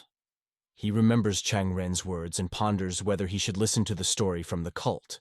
Ak Young, regaining consciousness, laughs, noting that he now has a reason to keep the hero alive. Back in the arena, Ak Jung once again enters the battle, showing his steadfastness. Chak herself notices Ak Jung's eccentric behavior and sighs disdainfully. He puts an energy trap on him, hoping to stop his actions because he annoys him the most. But Ak Jung easily destroys the magic, effortlessly getting out of the trap. Chuk herself is shocked at how this scoundrel was able to break through his defenses. And now Ak Jung, filled with incredible strength, rushes straight at him with a powerful blow. A gust of wind cuts through the space, and Ak Chong's deadly fists slam down on the opponent with incredible force. However, Sam Chak's sword strikes sharply, causing blood to spurt from Ak Chong's wound. Despite this, Ak Jung does not stop and continues to attack, charging at the enemy with two fists like a hurricane. But Sama Chak remains steadfast, like a wall, and understands that it is impossible to deal with this opponent quickly. His presence resembles an insurmountable obstacle that must be overcome at any cost. Chak herself easily blocks Ak Jung's fatal blow, leaving him no chance. The force of the collision was so powerful that the ship broke in two, creating real chaos. The warriors, losing their balance, began to fall into the water because the ship could no longer hold them. The witch tries to save the mistress, convincing them that they urgently need to transfer to the boat. But mistress refuses to leave Demon Blood, considering it a betrayal. Suddenly, she notices Yoon falling into the water unconscious. Demon Blood does not hesitate to rush to the rescue to save her. Having dived into the water, he tightly hugs her with both hands, trying to keep her afloat. Together they float to the wreckage of the remaining ship. He carefully places her on a piece of wood, trying to bring her to consciousness. The hero, concerned about her condition, begs her to come to him. And suddenly Yoon starts coughing, showing signs of life. The hero feels incredible relief, glad that she remained alive. He realizes that he almost lost her, and this opens a new wave of emotions in him. Having descended a little into the water, the hero feels his strength leaving him and almost drowns himself, being on the verge of exhaustion. Suddenly someone grabs the hero's hand. It is Sama Chak who pulls it out of the water as if it were some useless thing. He silently looks at the hero, realizing that he saved his daughter. In his mind, he wonders, now what to do with this boy? 17 days later, in Seichun Province, in the Crescent Valley, the cry of one of the elders is heard. Ak Young, upset by the situation, asks what the hell is going on since they lost Demon Blood. He suggests stopping the search because the risk is becoming too great. During half a month, they conducted numerous searches, but no traces were found. Expanding the zone to the Central Plains could lead to conflict with the Morima Alliance or Baek Hyun. Master Ak Jong, exasperated, offers to search for him on his own, but the elder calms him down, stressing that he should proceed with caution. The elder also points out that if the blood demon's location becomes known, Baek Hee will have an advantage, and thus it should be kept a secret until he is found. Instead, they should focus on Madame Baek Rin, who could be the key to solving the situation. Baek Rin, confident in her actions, insists that the most important thing now is to win over the third elder and the second star to her side. She accepts the situation as it is, and doesn't plan on making drastic changes until they find Demon Blood. Baek Rin says she is doing her duty and reminds the others that she should be treated leniently considering the complexity of the situation. Ak Young expresses hope that Blood Demon is still alive. If he dies, I will never forgive him, he adds bitterly. Meanwhile, the young master imprisoned in a cage in Shanxi province ended up in an unknown place. However, Saddam always knew where they were. Chak herself appears before the hero, full of determination. At first I wanted to kill you, he admits. Although I have lived freely all my life, I know what gratitude is, adds Sama Chak. He saw how the hero risked his life to save his daughter. Because of this, he gives the hero a chance to be with his daughter. Chuk herself asks, will you take it? His words, so unusual from someone who once wanted to kill everyone, seemed completely strange to the hero. Holding a wanted poster in hand, Yun and her companion headed through the canyon between the Guangdong provinces. This place witnessed an attack on the Murima Alliance. Their path led to this place, where the sheriff turned out to be much simpler than they expected. He had betrayed all of the cult's ciphers by passing them on to the humans, and it turned out to be the handiwork of an extremely intelligent and martial arts man. The boy, looking at one of the 4 evil swords, could not believe his eyes, feeling that this was a real nightmare. Chuck herself stated that if they continued to hide her location, they would leave him no choice. He grabbed Bik He-hyang by the neck and ordered them to find the girl, or their mistress would not be alive. Brutally crushing Beck, he ordered haste, stressing that his patience had its limits. The man who has fallen under suspicion explains that he does not know who the boy is, and it is the first time he has seen him, but he is not sure how he can prove his innocence. He asks himself what he did to incur the wrath of one of the 4 evil swords, and realizes that Samachak wants to find the girl himself and punish her. Catching himself in thought, he realizes that heading to the Valley of the 6 Bloods doesn't necessarily mean he's gone over to their side. The man tried to explain that there was a misunderstanding. The cult had long been divided after the Great War. He added that if Samachak found traces in the Valley of the 6 Bloods, then these people could not be their allies. If necessary, he can tell where they are, and maybe the one Samachak is looking for is hiding there. The mistress was in an extremely dangerous situation, and her loyal warrior could not lie, because her life depended on him. Chuck herself harshly throws her to the ground and once again demands to say where she is. The man replied that he should hurry because these people capture everyone useful to them and brainwash them.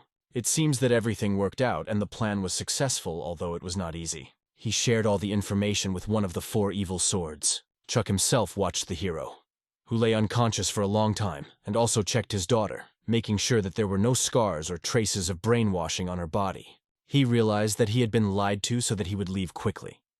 The hero also realized that Samachak was always rational and not prone to reckless actions. However, his feelings for his daughter had apparently made him act impulsively this time, which could very well explain his status as one of the 4 evil swords. Chuck herself told the hero that he had 2 options. Take a chance or stay, but forget about his daughter. He gave him a choice, either freedom or rejection of it. If the hero chooses freedom, he will never see Yoon again. Samachak asked Seo Eunhui to swear on her life while looking Yoon in the eye. The hero felt weak and exhausted, realizing that his energy was blocked. Southern Sky whispered in his ear that while he was unconscious, many needles were inserted into his veins. Because of this, his energy cannot awaken, and his body is frozen like a stone.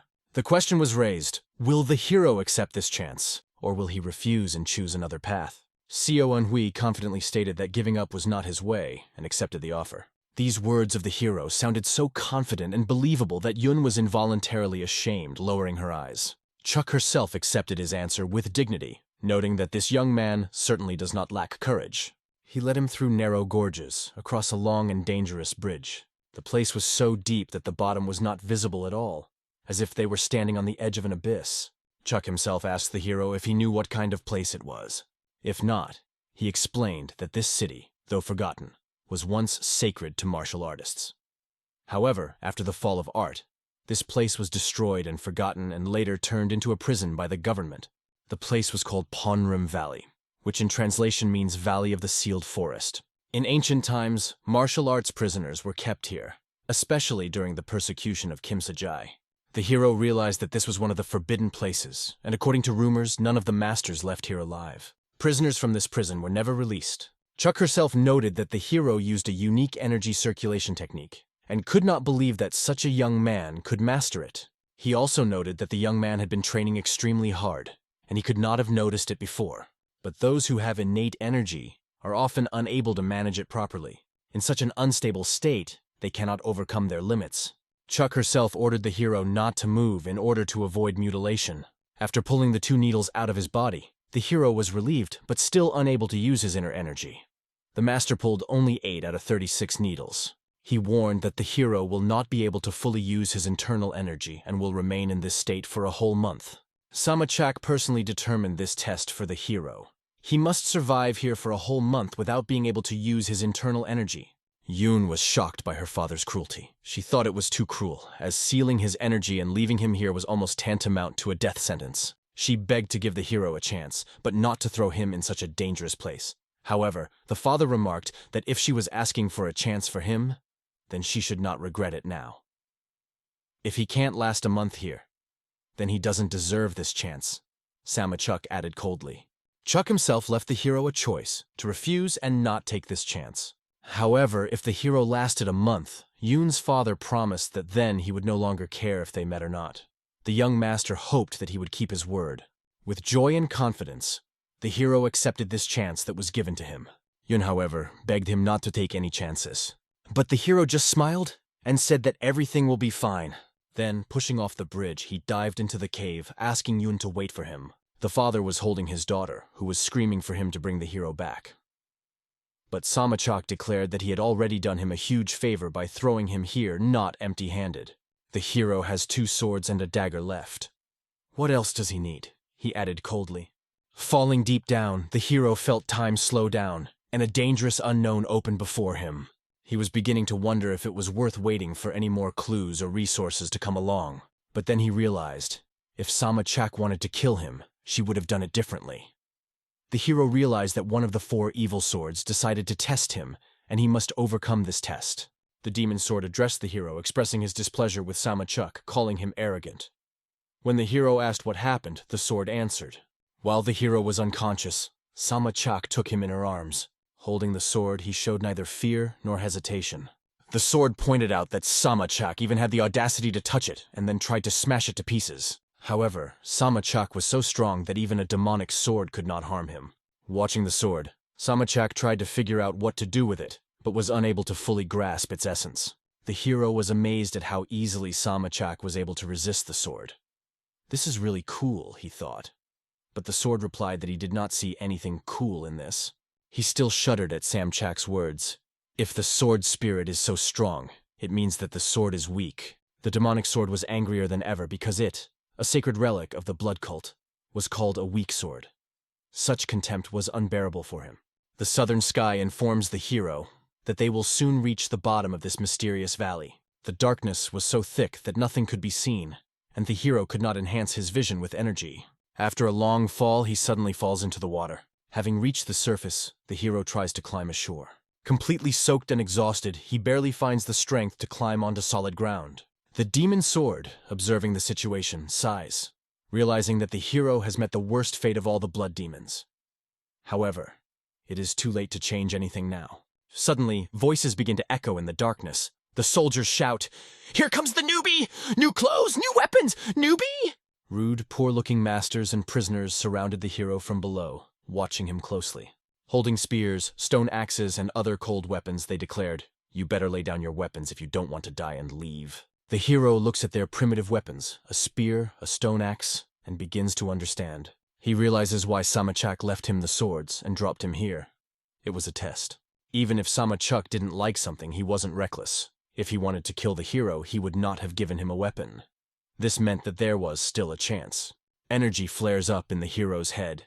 He clutches his sword and says, "I'd rather die than undress in such a cold weather." He had a core of lower central energy left, and that was his last resource. After lighting a fire in the dark cave, the hero finally felt some warmth in this gloomy place. After he beat everyone who chose to attack him, it became clear that this space now belonged to him alone. The hero asked Saddam how he looks now. "Like a wet puppy," she replied, smiling. However, the hero did not mean this, and not even the color of his hair. She noted that it looked strange that he was using energy, but his hair didn't turn red, even though he definitely activated his powers. The demonic sword remarked that a weak person could not fully utilize the blood demon's energy. This energy only adjusts to the strength of the user's body. The sword warned the hero. Now this is all his available power, and it must be protected, because the sword itself does not want to stay in this place. It was a smart thought, as the hero needed to conserve energy. In his current state, it was the only way to survive. His task is to last a month here, just a month in this dangerous environment. The young owner approaches one of the cave bastards and puts a sword in front of his face. He demands that the man get up, because the hero has many questions for him. The man, poorly dressed, seems to have come to terms with the situation and obeyed the hero.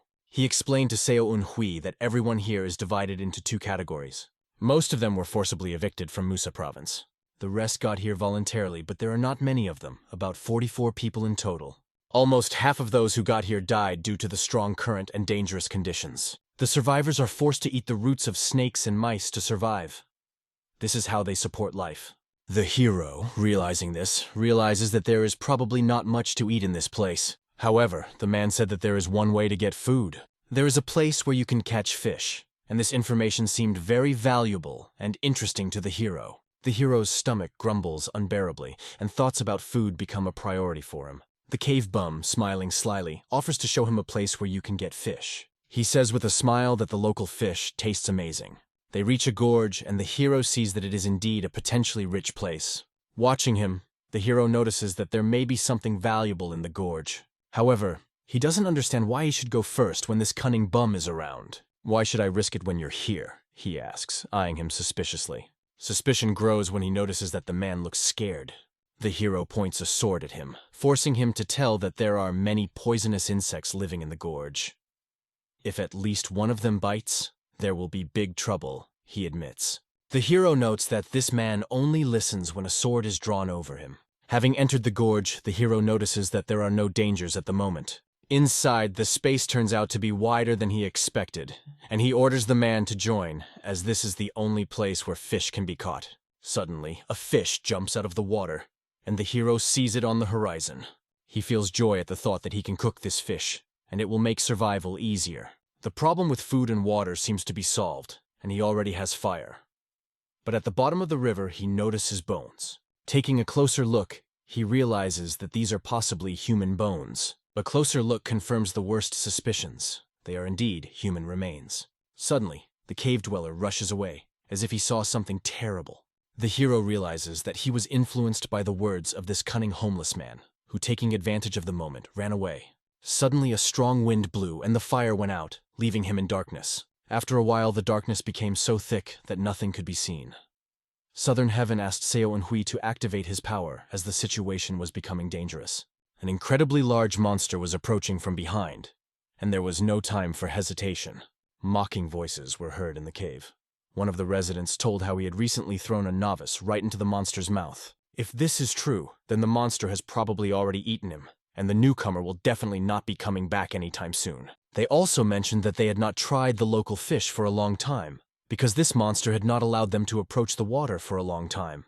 The vagabond who lured the hero to the monster asked for his reward: 3 bundles of mosquito nets. The local authority promised to keep its word.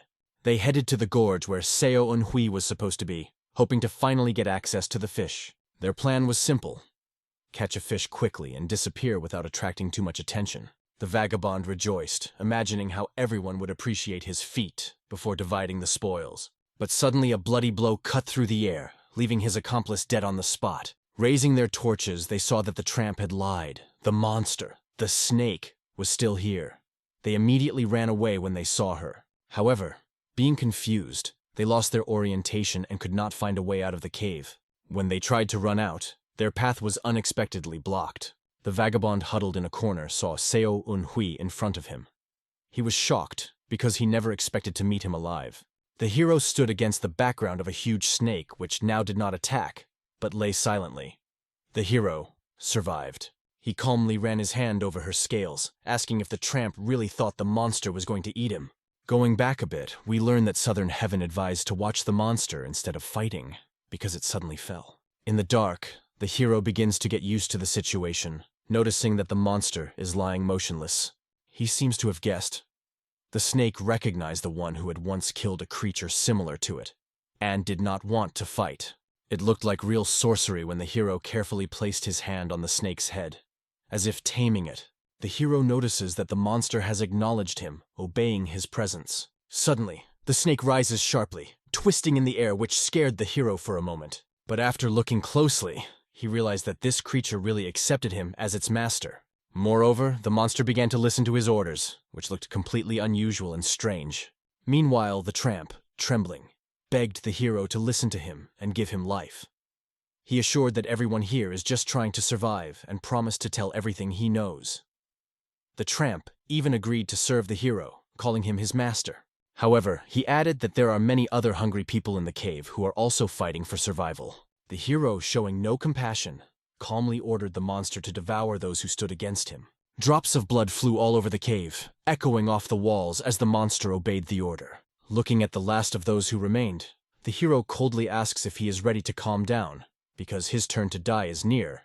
The monster, still feeling hunger, makes the hero think about establishing honest cooperation with all the survivors in this cursed cave. The ranks of the soldiers and their leader were stunned by the incredible news. They did not understand where the fish they brought had come from, and who this fellow was who appeared with the vagabond. The young master approached the silhouette in the darkness, assuming it was the leader of this group. One of the warriors began to resent whether this newcomer knew where he had ended up. However, a fish thrown directly in his face quickly closed his mouth. Xiao Unhui came here with a specific purpose, to make a deal. He needed roots that would last for a month, and the leader realized that the hero was offering to trade fish for these roots. The leader set his price, 1 bundle of fish for 10 roots. If this condition is not satisfactory, the hero can go and look for another place. Wang Hui felt that this was too high a price, and began to consider the situation. Only 3 of the strongest bandits remained in the valley, who seized all the roots of a single tree. This gave them an advantage and forced the rest of the inhabitants to obey. The leader of this gang was an external martial artist named Ping Yun, who effectively controlled the entire valley. One of his subordinates was indignant that the newcomer dared to speak to their master on an equal footing. However, Unhui suddenly silenced him by putting his sword to his throat. The hero showed that he was ready to act, and the dagger in his hands quickly changed this warrior's perspective. Peng Un, watching this, realized that the hero was a threat to his clan. He also couldn't understand how Xiao Unhui was able to use internal energy in such a state. However, the hero ignored this question, considering it unimportant. Peng Un stated that if Unhui can use internal energy, then he must be able to remove the needles from his body. The condition of the deal was that the hero must remove all the needles from Peng Un's body, and in exchange, Peng Un will give as many roots as Unhui wants. Peng Un declared that he is the king of the Hidden Forest Valley, and if the hero wants to survive, he must obey all his orders. After hearing these threats, Unhui threw his sword at Peng Un, ending his speech forever. Peng Un's warriors were shocked at what had happened, and shuddered to see how easily the hero had overpowered their leader. Immediately after the hero killed Peng Un, it became clear that he was the new king of the valley. If one of the warriors had a different opinion, he offered to contest it in a duel. The hero waited with interest to see if there would be at least one willing to die at the hands of the new king. His words carried weight, and now he was officially the head of the valley. Suddenly, all the warriors began to bow before the new master, shouting, "Long live the new king!" Many of them admitted that they did not like Peng Un from the beginning. The demonic sword watched this scene, and seeing how quickly everyone obeyed the new leader, he expressed his disdain for these people, calling them pitiful. The hero could not but agree. Rumors about Xiao Unhui's new master quickly spread around the cave. People have long dreamed of dethroning Peng Un. It was said that the new leader does not just live in a cave, but in a hole with a pond, and is so strong that he can handle a snake monster. It seemed incredible, but at the same time it gave people new hope. When this information reached one of the inhabitants of the valley, he decided to personally come to the new king. The man came to the gorge where Xiao Unhui was supposed to be, and started looking for him. Looking around, he could not find a new owner. But when the silhouette of a monster appeared on the horizon, the man froze in fear, realizing that he could be destroyed. However, Xiao Unhui's voice stopped the snake. Out of the darkness came Xiao Unhui's master himself, causing the man to hold his breath. The man could not understand how the hero controls this monster, but he gathered himself and told what brought him here. He explained that the person he was serving was getting weaker and worse every day. She needs nutritious food, not rats or insects. If the owner has a fish, it could save him. The man also remarked that he had heard that only a few people were behind Xiao Unhui, but that was enough to keep everyone at bay. The hero handed him a bag of fish, noting that this should be enough. The man was impressed by the generosity of the new owner, but did not understand what he could do in return. The hero only reassured him, saying that everything would be fine, and let him go. Disappearing into the darkness, the hero makes it clear that he does not demand any payment from someone who acts for the good of others, not for his own sake. He advises that if someone asks about the fish, say that it was bought at a high price. The hero also conveys the words of wishes for a speedy recovery for the host. The man was amazed at King Xiao Unhui's mercy. He couldn't find the words of gratitude until he bowed before him, thanking him sincerely for his help. 5 days have passed since the hero was here. All this time, he did not stop training. Perhaps even Samachak did not imagine how everything would turn out. The hero not only survived, but also keeps the entire gorge in fear. Having passed numerous tests in the Valley of Six Bloods, the hero understands that now his days are filled with completely different challenges. After killing the local king, the question of survival is solved. But now he faces a new problem: how not to die of boredom for the next 25 days. Soon, another guest appears on the horizon looking for King So-Eun-Hui. The hero asks if he has come to ask for more fish, but the man explains that Mr. Volno seems to be on his deathbed and wants to meet the benefactor in person. The guide leads the hero to the host so they can talk. The people around look at King So-Eun-Hui with respect, but their condition is alarming. They look sick and tired, with fresh wounds. It was obvious that they had recently suffered serious injuries, and those wounds were still bleeding. Approaching the owner, the hero sees him lying down, trying to get up to greet him. The host expresses his respect and apologizes for not doing so earlier. The old man explains that due to weakness, his body did not allow him to meet the hero in person. He felt sorry for making the young king walk such a long way to this dirty place. Volno, despite everything, thanks the hero for his help, although he understands that his days are coming to an end. King So-Eun-Hui notes that gratitude is unnecessary. If people need food, he cannot refuse them. Soon, Volno begins to cough up blood, and the hero notices that his condition is critical. His body is weakened and affected by the disease. Lying on the cold stone, the hero asks if Volno wants to convey a message to his family, but he sadly replies that it is pointless because no one will get out of here. He freely admits with bitterness that his family died a long time ago, and there is no one to take revenge. However, he had a daughter named Haren, and her fate remained unknown to him. If there was even the slightest chance that his words would reach her, he would like to give her a message. He expresses regret for what she had to go through because of his choices and circumstances.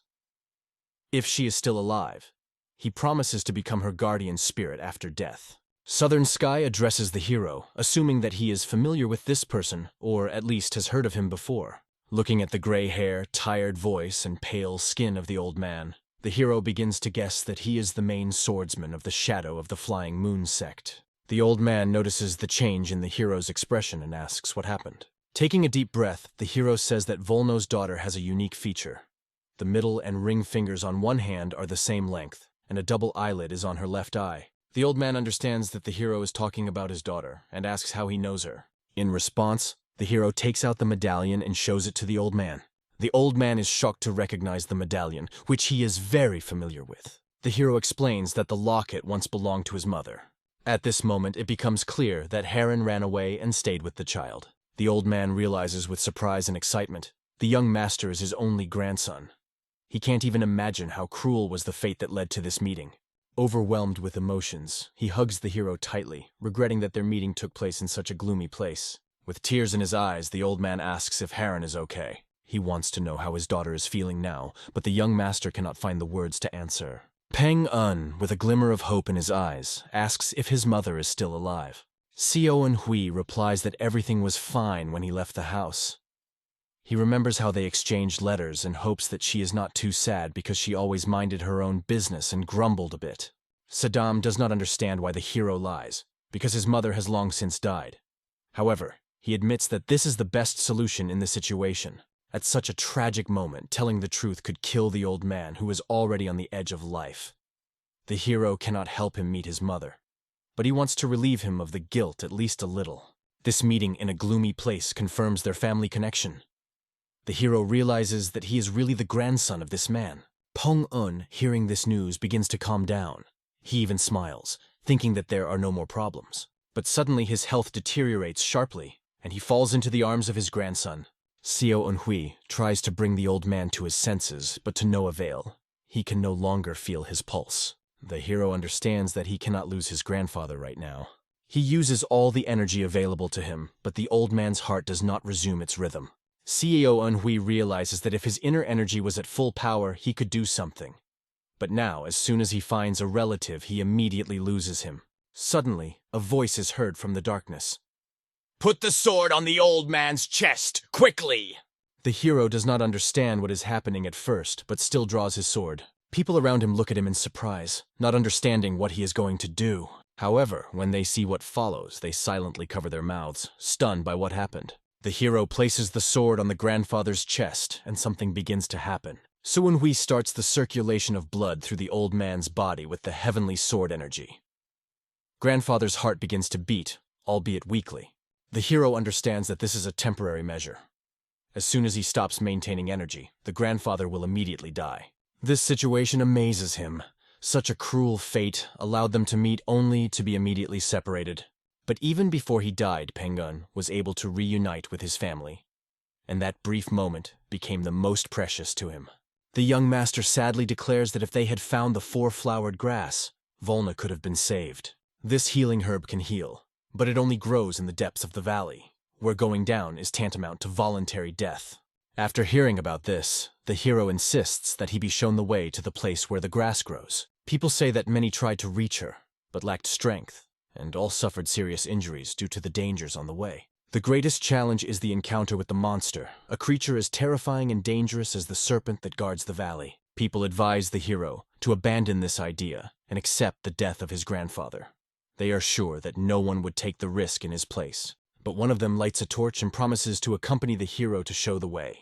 He explains that without a guide, the hero will get lost in the confusing passages, and he himself does not know what this plant looks like. Volno was like a father to the conductor, so he cannot leave this case. On the way, he tells how earlier they were looking for a way across the river, hoping to get out of the valley, because at the end of the river, logically, there should be an exit. They went to the cave and reached its end, but behind the wall something incredible was waiting for them. It was an artificial wall, as if built of clay, which closed the natural passage. They decided that there might be a river behind it. After dismantling the wall, they discovered something that no one expected. The cave was filled with traces of an ancient civilization that had long since disappeared. Inside the cave were dozens of rooms separated by walls, and in one of them grew the same grass that emitted continuous light. The guide mentions that Samachak himself used to tell about this place, which was once sacred, although now forgotten. Perhaps these are the remains of an ancient civilization. The man takes out a luminous stone from his pocket and gives it to the hero. This is a gem that he once found in a cave. He explains that by swimming across stagnant water with this stone, you can reach the same cave. The light of the gem will help you not to go astray. The hero and the guide dive into the cold water, realizing that there are trials ahead of them that need to be endured. The darkness around was frightening, but the brilliance of the gem illuminated the path, adding confidence. The tension grew with each dive, but they kept moving forward, knowing it was their only chance. Diving deeper into the water, the hero follows the light of the gem that shows the way. It seems to him that this place is familiar, as if he had already sailed this way before. Judging by the appearance of the tunnel, they are already close to the goal. The hero clearly follows his guide, remaining attentive to the environment. Suddenly, he notices how the guide's blood colors the water in front of him. The terrible monster seized the guide and pierced him with his sharp sword. It was the same monster that had been warned about, and the guide, in a dying cry, begs the hero to run. But the young owner had no intention of running away. With one swift movement of his sword, he strikes the monster. Having forced the monster to release the guide, the hero pushes him to the ground and asks him not to pay attention to him, but to look ahead. The monster turned out to be a human, although without internal energy. His fighting skills were impressive, and it was understandable why others couldn't defeat him. It seemed that even those who were stronger, including his grandfather, could not defeat this creature. The monster screamed, full of rage, trying to destroy anyone who dared to enter its territory. Seo Unhui realized that the reason for this rage was not only natural aggression. With one precise movement of his sword, the hero delivers the final blow, depriving the monster of its life. During this battle, he notices how different this creature is from anyone he has seen before. Only one question was running through his mind. What kind of creature is this? The hero takes the gem to get a closer look at the monster's face. Having come closer, he notices that it emits an unbearable smell of decomposition, which literally hits his nose. It was a truly gruesome sight, an inhuman with a rotting body that fully corresponded to the tails of the monster. The creature's eyes glowed with a bright yellow energy that resembled a demonic flame. At this moment, the hero did not expect that the monster, even after being defeated, would try to strike his body with its claws. The hero tried to dodge the monster's blow, but still took damage, even though he plunged his sword into the creature. The monster did not die. Saddam, looking at the hero, began to worry about his condition, but the wounds turned out to be only scratches. To reach the healing herb, the hero will have to finally defeat this monster. The problem was that the creature refused to die even after severe head wounds, and it was necessary to find its weak point. The hero tried to attack different parts of the body: head, shoulders, solar plexus, heart.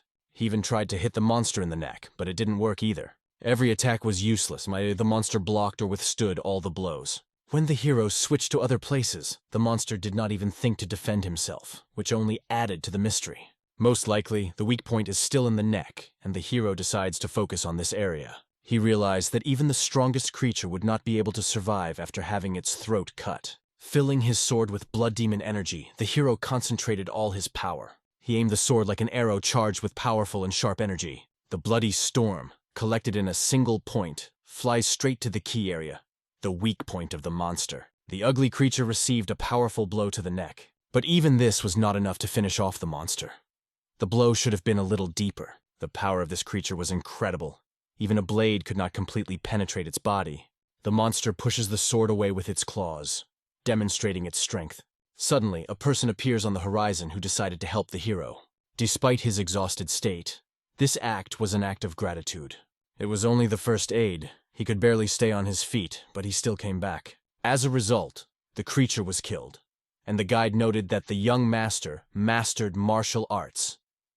He never thought he would see victory over this monster. At the same time, no one knew exactly what kind of creature it was. One of the dead comrades once mentioned that it could be a zombie. The hero listens carefully, thinking about the possibility of the existence of a sect capable of controlling the dead. He remembered how his previous mentor had mentioned such creatures during the conversation. If he remembers correctly, it might be related to the Musana clan. But if it really is them, then the clan was destroyed long ago. The Musana clan had once sided with the Emperor during the last wars, but were completely exterminated after the defeat.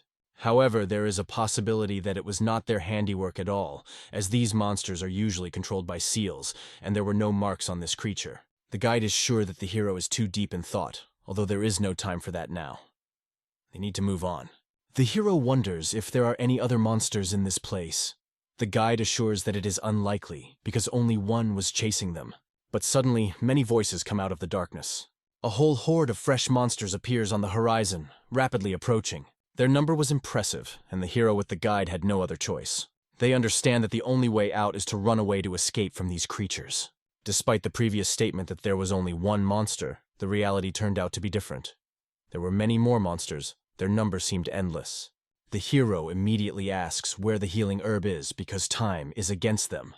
They realize that they will not be able to deal with so many monsters and must act quickly. The guide offers to distract the monsters so that the hero can reach the grass. However, the hero decides otherwise. He kicks the guide forward, insisting that he is the one who must find the grass before the hero engages in battle. Saddam does not understand what the hero is up to. He seems to have decided to sacrifice himself. But if they run together, the monsters will still catch up with them. The hero makes himself a decoy to distract the enemies while the guide can collect the herb. Using his power, he cuts through monsters, drawing their attention to him. His strategy causes the monsters to turn and rush after him. Sensing the challenge, the monsters direct all their fury at the hero, trying to destroy him.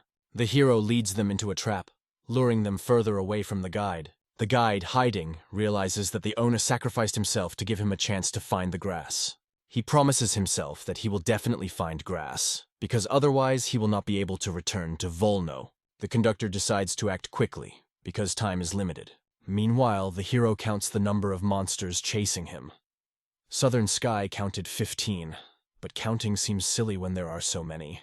Suddenly, Saddam warns that monsters have begun to attack from above. The hero deftly repels their attacks with his sword, showing lightning reactions. But the number of enemies becomes so great that even a retreat becomes impossible.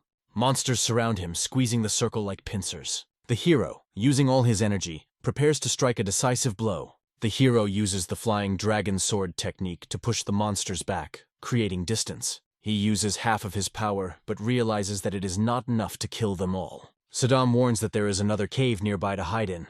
The hero rushes there before the monsters have regained consciousness after his blow. Running through the gorges, he notices something bright and warm. As he gets closer, he sees the gems, now realizing where they could have been found. But suddenly his attention is drawn to a strange object on the ground. It is something like a sarcophagus that has been slightly opened. It seemed that something was lying inside. The hero decides to climb inside the sarcophagus to hide from his pursuers. The monsters really can't find it by looking everywhere but passing the sarcophagus. Lying inside, he hears the sounds of the pursuers gradually receding. The hero sighs with relief, realizing that he managed to avoid danger. However, he soon notices that the sarcophagus does not open for some reason. He begins to panic, trying to find a way to get out. The fear grows stronger with each passing minute because it seems that he is stuck forever. In addition, the sarcophagus begins to fill with dirty water, which slowly rises. The hero realizes that there is nothing he can do, and wonders if this will be his last refuge. Mixed emotions overwhelm him. Anger at himself for his imprudence, and fear of imminent death. He swears he won't die here like a fool in this dirty and smelly place. But the water rises higher and higher, forcing him to look for any way to survive. After long attempts, the hero manages to open the sarcophagus. Water suddenly splashes out of it, causing the hero to cough and suffocate. He cannot regain consciousness for a long time, almost suffocating. It seemed to him that a little more, and he would die. But now he does not understand where he is. Suddenly, everything around is surrounded by a thick, poisonous fog. The hero wonders, what the hell is going on here? Southern Sky advises to break the wall and get out of this place immediately. The hero uses the spinning sword technique and directs a powerful blow of energy at the wall. However, not a single scratch appears on the wall. Falling to his knees, the hero drops his sword in despair, realizing his helplessness. He complains that his whole body itches, but Saddam doesn't understand what he means. Pain and itching become unbearable, covering the entire body of the hero. At this moment, the needles that were in his back begin to fall out with incredible force. They fly out of his body, hitting the walls with such force that they seem like gunshots. After that, a powerful burst of energy permeates the hero, as if he is going through the process of awakening, feeling a new power that fills him. Needles from the young master's body began to jump out, causing him to wonder, what kind of incomprehensible effect is this? He feels his inner energy begin to burst out of his chest. At the same time, the inborn internal energy in the lower energy core begins to activate. When all the needles left his body, the restriction imposed by Chuck himself was lifted. Saddam, seeing what was happening, began to worry about the hero's condition. However, it became clear that removing the restriction returned the hero to his full power. Feeling a new wave of energy, the hero sits down in the lotus position and begins to check the circulation of power through his meridians. Warm energy begins to spread from his heart throughout his body. But he notices something strange.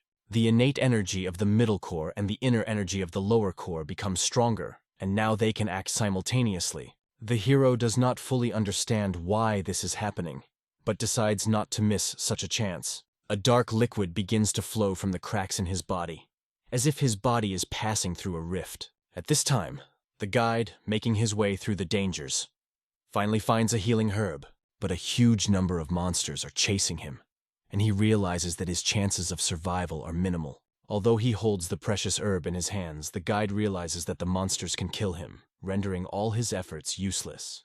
It wasn't long before the exit, and he hoped he would make it in time. But, turning the corner, he is faced with a terrible picture. Monsters surrounded him from all sides. The sharp claws are already moving towards him to deliver the fatal blow. At this moment, in his mind, the conductor begins to say goodbye to Seo Eunhui, believing that he has failed him. He hopes that the hero will be able to find his body and take the herb. With his last thoughts, he wishes that his sacrifice would not be in vain. When the guide had already lost all hope, the heads of monsters began to fly in front of his eyes. On the horizon appears Master Seo Eunhui, who, despite all the difficulties, managed to save him. In front of him stood the same savior, whom the guide considered dead. However, something had changed in Seo Eunhui. His hair turned bright red, and his very presence radiated the blood demon aura. Having taken the 4-flowered grass in their hands, they now have a chance to save Volno. The conductor asks to deliver the grass to the owner as soon as possible, because time is against them. They need to hurry, but the guide notices that Master Seo is covering his right eye. In his mind, the hero reflects on the changes in his power. His innate and internal energies have combined, allowing him to punch through the wall and get outside.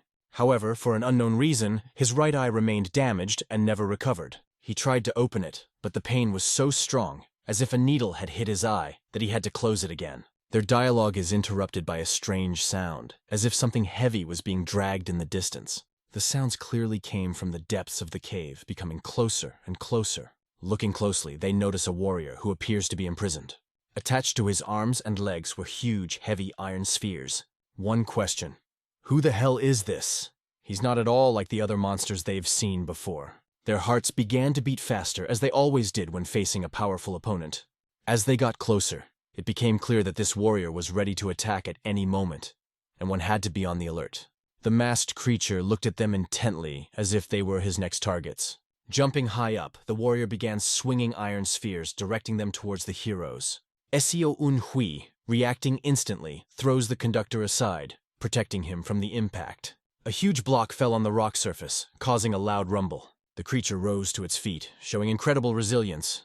The hero, like the wind, rushed forward, aiming his sword at the opponent, trying to destroy him. But the monster blocked the blow with its iron block, stopping the attack.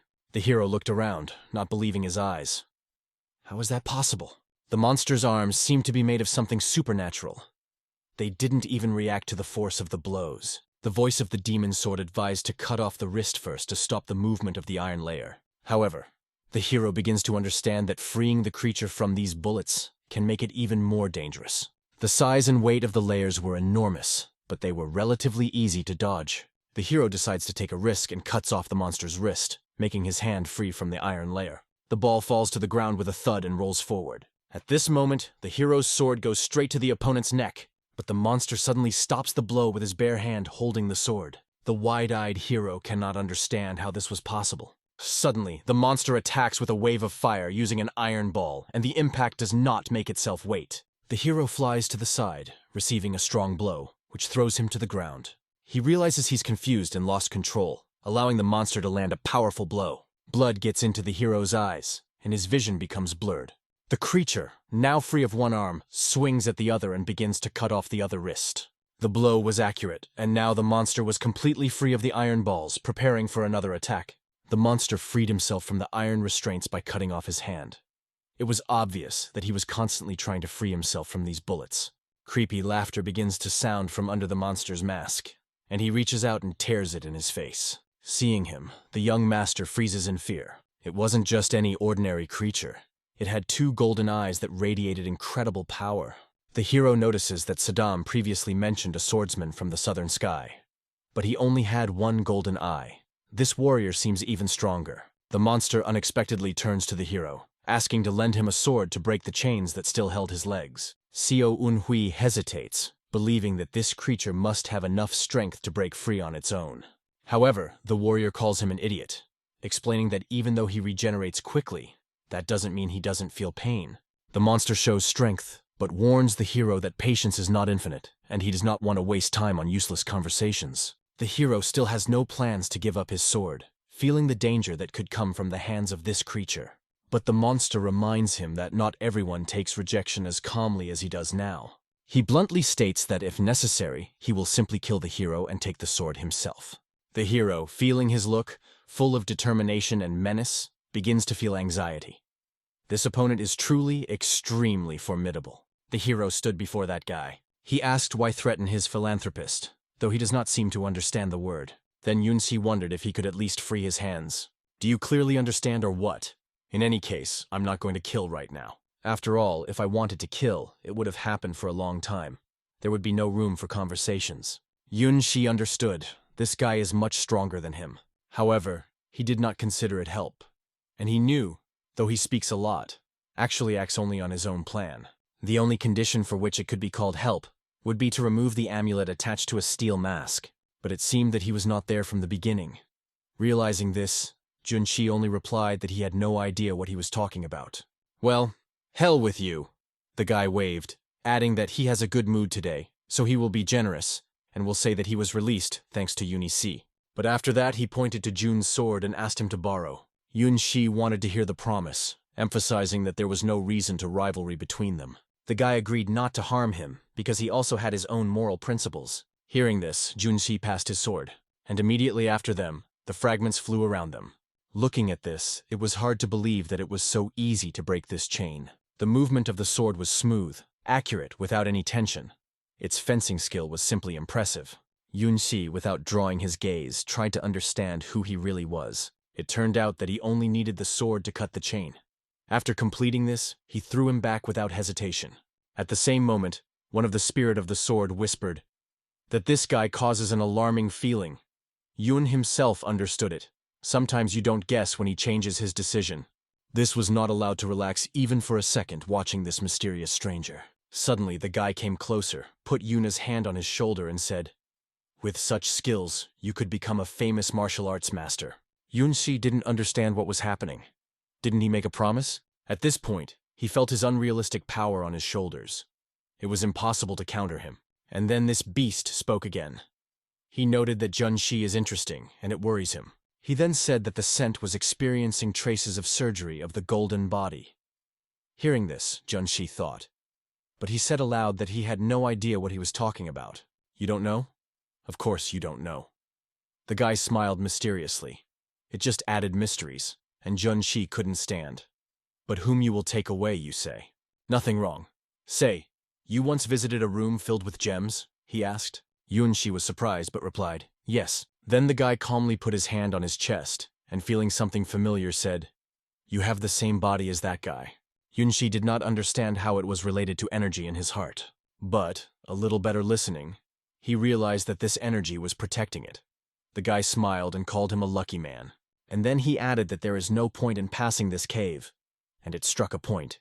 It happened so fast that Yunxi did not even have time to react. However, he did not keep the promise. He did this only to help the energy flow free. He then stated that they were now in calculation. But before you go, I decided to add something more. Yunxi had already felt weak, but he warned, if he ever meets a person with one golden eye, he has to run immediately, if he does not want to be in the same trouble. Having said it, he disappeared, and Junxi suddenly felt nausea again. But this time his left eye no longer hurt. First of all, he decided to return to his grandfather. It's been 3 days. Medicinal herbs accurately eventually recovered. The convulsions stopped, and the complexion returned to normal. But his grandfather has not woke up yet. After recovering his own energy, Junxi helped his grandfather, from time to time, passing his little power. He understood that the opening of the central energy core requires an extraordinary concentration, and asked anyone to let. But the truth is, the real reason was different. It could not show anyone that his left eye had changed. It became golden only when the central energy kernel was completely revealed, and then his view opened a completely different, unknown world. Now the hero saw extremely clearly.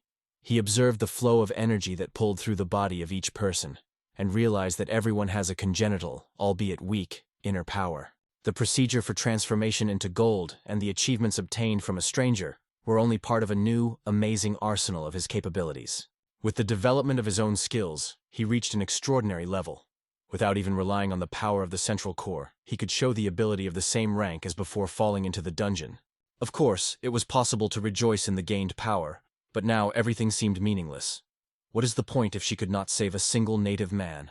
What is the point in all this power if it is not able to protect at least one native, leaving the hero in helplessness and disappointment? It was felt like a real curse. Grandfather had to receive proper treatment from a skillful healing to get rid of this disaster. The hero himself could not wait for the end of the moon to see the results of treatment and changes that were expected. He felt completely helpless, not knowing what to do in the face of an unchanging failure that tormented his soul. Just at the moment when the thought of the powerlessness passed through his consciousness, the gentle hand of a native person touched his cheek, filling him with warmth. There was a voice that seemed to be heard from my heart. I do not understand what is happening, but I am still alive. My grandfather rose. It was a real holiday that marked the victory over death. However, the hero believed that it was not necessary to risk life for the old, even if it was the only chance of salvation. All the words of the old man, however, walked past the boy's ears, leaving him indifferent to pain and disappointment. But his grandfather later learned all the truth that was revealed with all his depth and painful surprise. It has long been obvious that the truth must be out, and it was time to apologize for past mistakes. My grandfather took him by his hand and said gently that he did not keep any insult on him. Everything that happened was fault. Is it impossible to understand the desire to ease the burden lying on the soul of the old man, who, feeling the approach of death, misses the lost?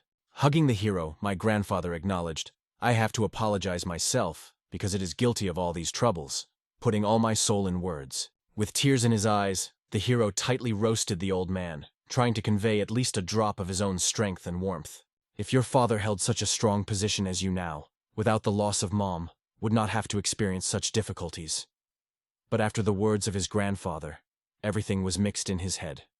Whether his father is really biological, and if not, he may know who he really knows.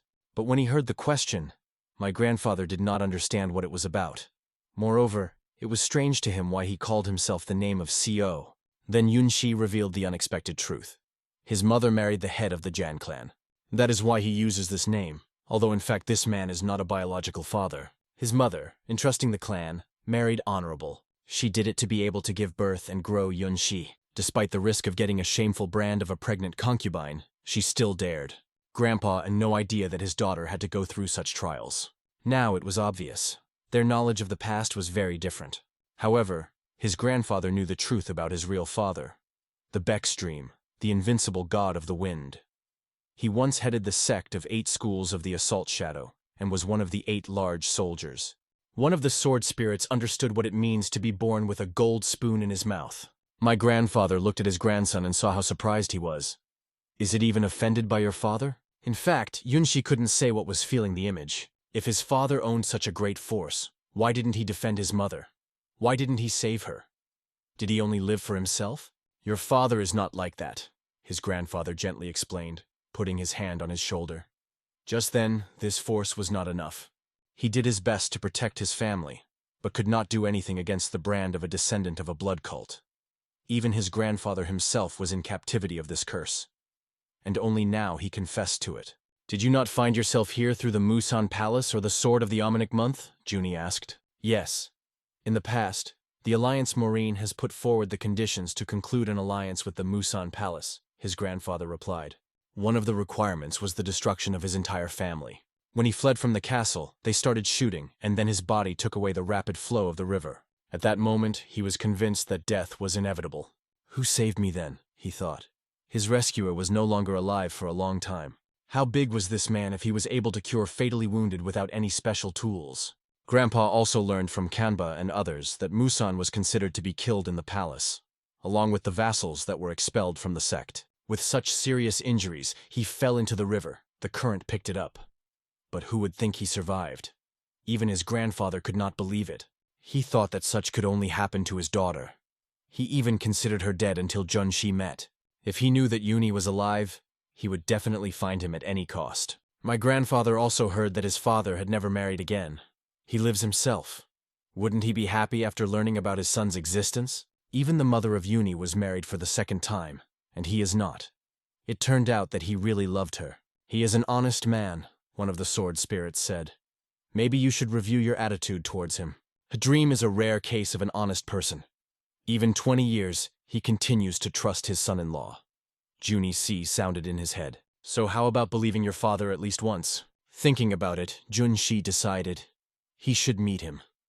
Only then will the whole truth be able to know. Did his father really know nothing about him and his mother all these 20 years? What were the circumstances of the exile of the shadow of the ice crane? But there was one big problem. It was because of her that Junshi now looked so focused. The reason was the memories of the past life. At all soon, the Musan Palace had to formally announce the death of Gindream Beck. The situation was getting worse. Initially, Yunshi planned to stay here the month, but now there is almost no time. He had to immediately resolve several important cases. First of all, to run to the death of your father, Gin-sun Beck. The condition of the Kanba also remained unsatisfactory. It is urgently needed treatment. The same thing applied to the grandfather.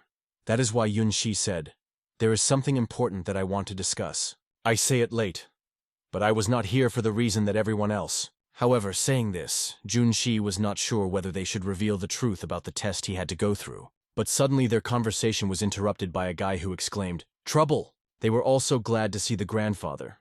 All of him were experiencing herself. However, it is not the time to talk. He reminded them of how 3 days ago a terrible roar came from which the walls shuddered. Then it seemed like nothing wrong happened. It was difficult to believe it, but the cave was gradually filled with water. If this continues, it can completely flood it in 3 days. The situation was getting worse. In fact, it could have happened even in 2 days, or before. Yunshi couldn't find a way out and did not know what to do.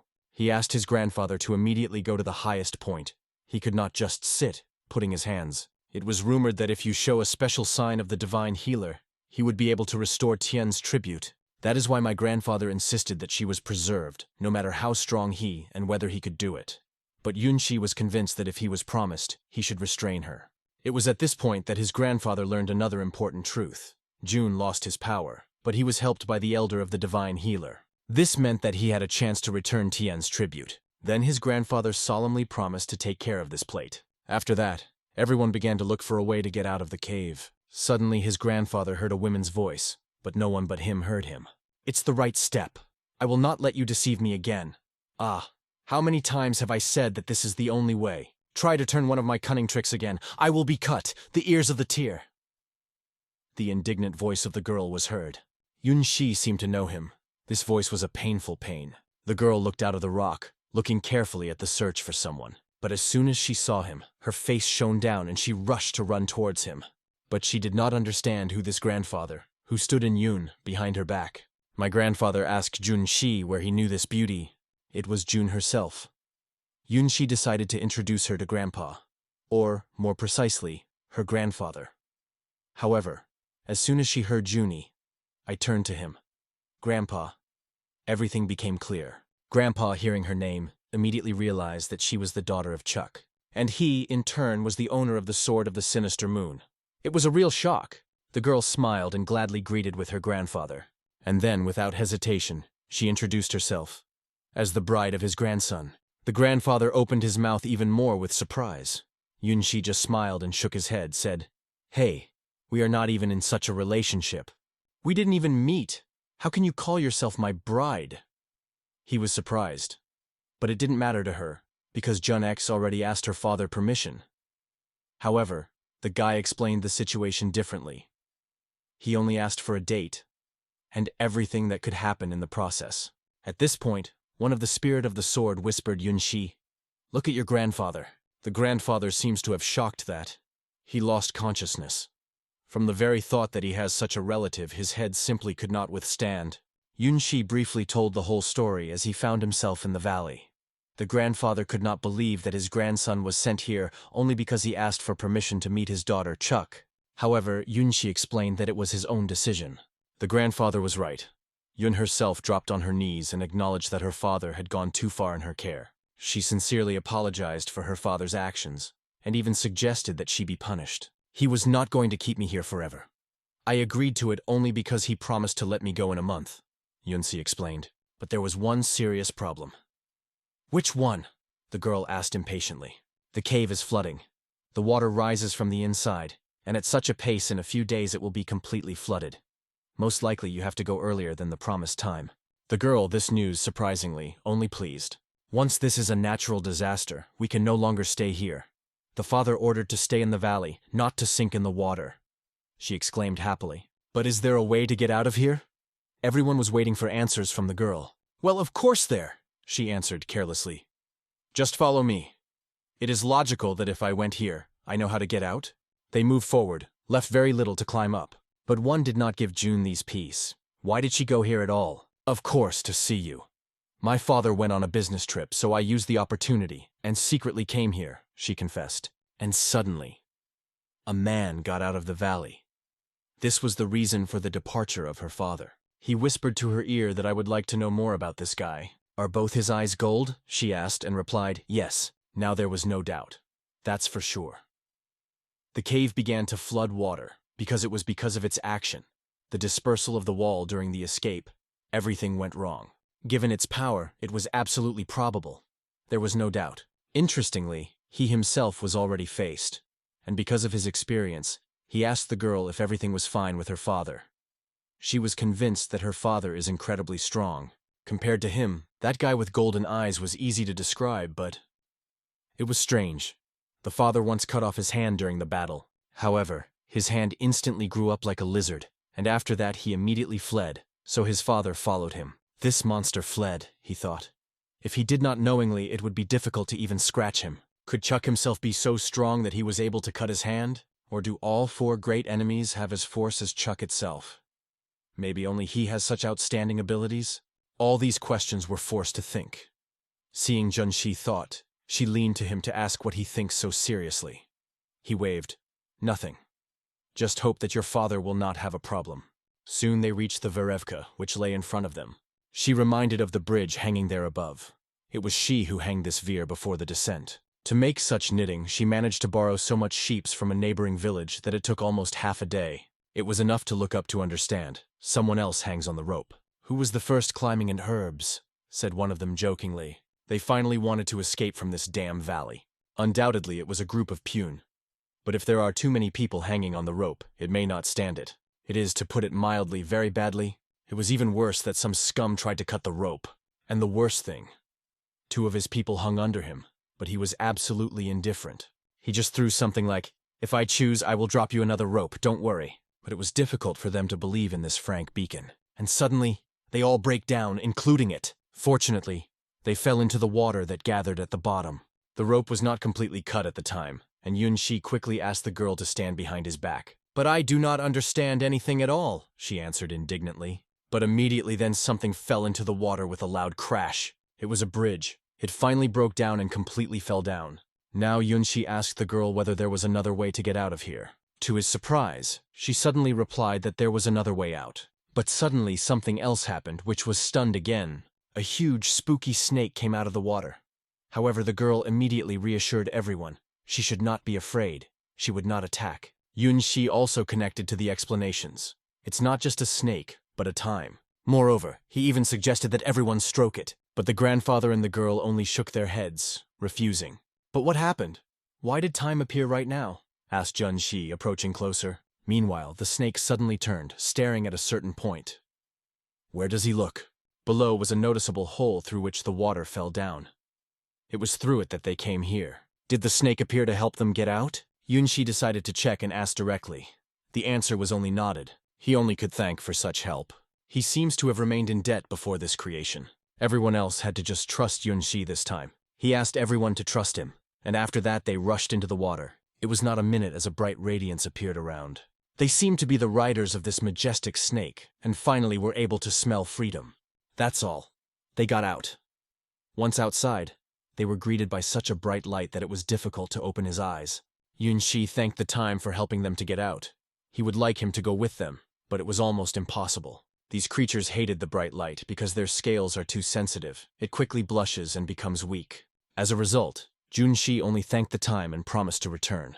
Moreover, now he knew exactly where they were. Behind this forest was the village. There she borrowed a rope there. There was also a doctor who they were looking for. It was necessary to go there as soon as possible. Meanwhile, Musan was published in the castle. Anyone who will test the invincible god of wind, regardless of their status, will be trained in all the martial arts of 8 schools of a storm shadow, and will become their heir. Well, what does it mean? Did they not seek freedom? This is no longer the Panodi Valley. She was no longer their imprisonment. The grandfather received an explanation and asked not to follow him. He turned to everyone and said they could go their own way. They only bowed to him, promising that if he ever called them, they will certainly come and help. In the end, he only thanked them and waved their farewell. But suddenly 2 words were repeated twice. "Kamba, Kamba, hey, wake up!" It was a me who tried to bring the Kamba that fainted. His body was hot as if he had burned from the inside. It seemed that he was about to die. He clearly got worse. Yun herself quickly told everyone to follow her. They needed to climb a little to the northwest. They walked through the village, located in the Fuan County, in search of a hospital. Suddenly, his grandfather noticed the flag that major over the building. A black flag with crossed swords. It was a sign of Musan Palace. He knew that the palace itself was in the northwest of Shenya province, but did not know that they were controlling the village. Yunxi noticed his reaction and asked, "Grandpa, are you okay? Was he not in a bad relationship with the Musan Palace?" Around the warriors, what if someone recognizes him? But my grandfather only sighed and reassured his grandson. It has been over 20 years. Moreover, many believe that I have been dead for a long time. The most important thing now is the Kanba's life hangs on the hair. They had to rush to the eastern part of the village immediately. Fortunately, my grandfather once lived in Musan Palace, and although it was over 20 years, he knew that there was a good hospital. 3 generations of doctors have passed, but it is probably still there. After a while, they were already at the entrance to the hospital in the eastern part of the village. "Is it normal to occupy the entire medical institution?" one of the workers said indignantly. turning to the man in front of him. But everything became clear when the cold blade of the sword was near his neck. "If you do not want to get into the mess, get out of here as soon as possible," warned him. But he made a huge mistake. It was foolish to lift the weapon because in the next moment his hand was broken. He thought that he was only a weak worker, but suddenly a few more guys appeared. However, when he tried to hit one of them, he turned against him. From a powerful blow, he was thrown high into the air. One of the attackers crawled on his knees, the other lay unconscious. And this, in the appearance of an innocent worker, scattered them both, as if it were worthless. After that, he quietly entered inside, but literally in a moment he flew back through the door. But this blow did not knock him out. He remained in the face. He felt a piercing cold throughout his body, but did not understand what it was. The woman standing in front of him as if she came out of the icy lands. "Is it so you handled with my subordinates?" she said. She was the guardian of the palace, a master of martial arts with gray fox wool, and these white hair. No doubt there was a silver tiger. Getting into this situation with her is a very bad sign. But it was too late. She said about it. Damn. He didn't even have time to defend herself. How quickly everything happened. He tried to put his hands to block, but saved him something else. It was June. He stood directly in front of him, stopping the hands of a silver tiger, and calmly asked, "Can you give us the way?" The one who stood behind was shocked. Who the hell is this guy? How was he able to block her attack with one hand? However, the silver tigress sharply threw his hand. "Well, I'll arrange you a funeral. You end?" she said. Her voice was heard as an icy sentence. Yunxi looked at her with a calm, motionless look. Then he exhaled deeply, closed his eyes and thought, "It would be better to finish it faster." At that moment, the silver tigress was already on the verge of rage. She came out of anger. Someone dared to close her eyes right in front of her. It was not a manifestation of neglect, but only a concentration, tried to explain Junxi. But she was even more striking as he evaded her attacks, and even managed to be behind her. And then she felt something else, something very unpleasant. It was a blow that instantly threw it in the other direction. Unfortunately for her, in her path, the fence was struck with force and lost consciousness from one blow. "Master, if you don't mind, could you name your name?" asked the guy sitting on the ground. But no one paid attention to him. They hurried forward. It was necessary to save the Kamba. When they were inside the hospital, the question came, did these two have not been treated before? "The happiness that they are still alive," the doctor explained. "The heart of the old is weak due to age, and his vision has suffered from many years of stay in the dark. But if you continue treatment, the condition may improve. However, with that one-handed man, the situation is more difficult. His flesh died and begins to rot. We can maintain his condition with medicines, but whether he will survive heaven." "Is that all?" asked Junxi. "Is there no other way?" But the answer was disappointing. "Everything has already been done. Now it is only hope that the patient will last as long as possible. There is a hotel nearby. They serve a wonderful noodle. You're worth a rest," said the doctor, contacting the boy. Going outside, Junxi met Jun herself, who immediately asked, "What did the doctor say?" "He advised to go to eat delicious noodles," said Junxi. Hearing it, she immediately rejoiced. She was so hungry. On the way, they were met by the guy they saw at the main entrance. He thanked Junxi. He managed to avoid the unpleasant situation and get to the hospital. He was delighted with the outstanding fighting skills of Yunxi and believed that he really deserved respect. Then the guy began to tell that he was ready for the test. If it had happened, he would be driven out of Musan's palace, and he would not have been allowed. However, when it really happened, he decided to calm down and seek a doctor. Hearing this, Yunxi became interested in what he meant. He realized that he was in a hurry and decided to explain. He thought that Junxi was a student of the palace Musan. After all, to become the advice of the invincible god of wind. About 15 days ago, Musan's palace announced that anyone who will pass the test would receive training in all the martial arts of 8 schools of storm shadows and will become his heir. That is why so many masters arrived in the village. All they wanted to take a test. After all, to become the heir of the invincible god of wind means to get a chance to claim the role of the next suzerain. However, in the case of failure of the needle, they will put 8 points on the body, completely blocking the internal energy, and the person will be forced to become dependent on 8 schools. Yun herself did not understand why the heir was chosen in this way, but the guy explained that this was just a reason. A real reason was the desire to expand power. At the same time, he looked closely, as if he was afraid that someone could listen. Then, leaning closer, he whispered, "It's just rumors. but they say that it is due to the fact that the invincible god of wind has no children, and he can no longer have them. Yunxi realized that this was not true. After all, the real child of the invincible god of wind stood right here. He was his son himself. After all, what did he lead to? He believed that Junichi is a real master and that he could have been tested. And he told him directly into his eyes. Then he held out to him something, asking him to accept it. At first, Yunxi refused, but when he saw that it was, the guy with a smile confirmed, "This is a code of happiness. Just accept it." He was called Ju-E, and he was nicknamed because he never stopped smiling. He was a young master who had to become known in the new faction one day. However, he had one feature, black and white demons. These were twin brothers known to all, and it was he, not the dream of Chhva Beck and a dream in Kion, was considered their rival. In the end, Junshi decided to accept it. You never know how life can come back. In addition, if you compare their current skills, Chhva Dream had some advantage. But Master Ju seems to be a worthy rival. After learning the name of Junshi, he immediately exclaimed, "It's incredible. I can't believe that he met one of the two holy martial arts." The situation became a little embarrassed, but Jui did not stop and continued to praise Junshi. According to him, the situation was like this. In the competitions of martyrs of martial arts organized by the Alliance of the Bridge, the remains of a blood cult developed their own plan. It was a plan that was revealed by Yunsi, a swordsman of the South Sky, and Li Jian, a student of two masters of the Great Eight, saved many masters in the walls of the Alliance. Because of this, Junichi and Li Choni were proclaimed two saints who will lead the next generation of Musima's masters. One of the spirits could not believe it. The blood demons are called holy. It seemed that all the attention was drawn to him. According to the initial plan of the competition, Li Jian was to be an undeniable winner. But who so raised Yunshi's reputation? Master Quack? Unlikely. The hero of the Northern Crepe, the Quack of the Jack, always followed a righteous journey. He would be silent rather than he would raise someone's reputation. Enjoying the taste of the noodles, Yunxi was thinking about it. It was probably behind all this was the military administration of the Alliance Morim.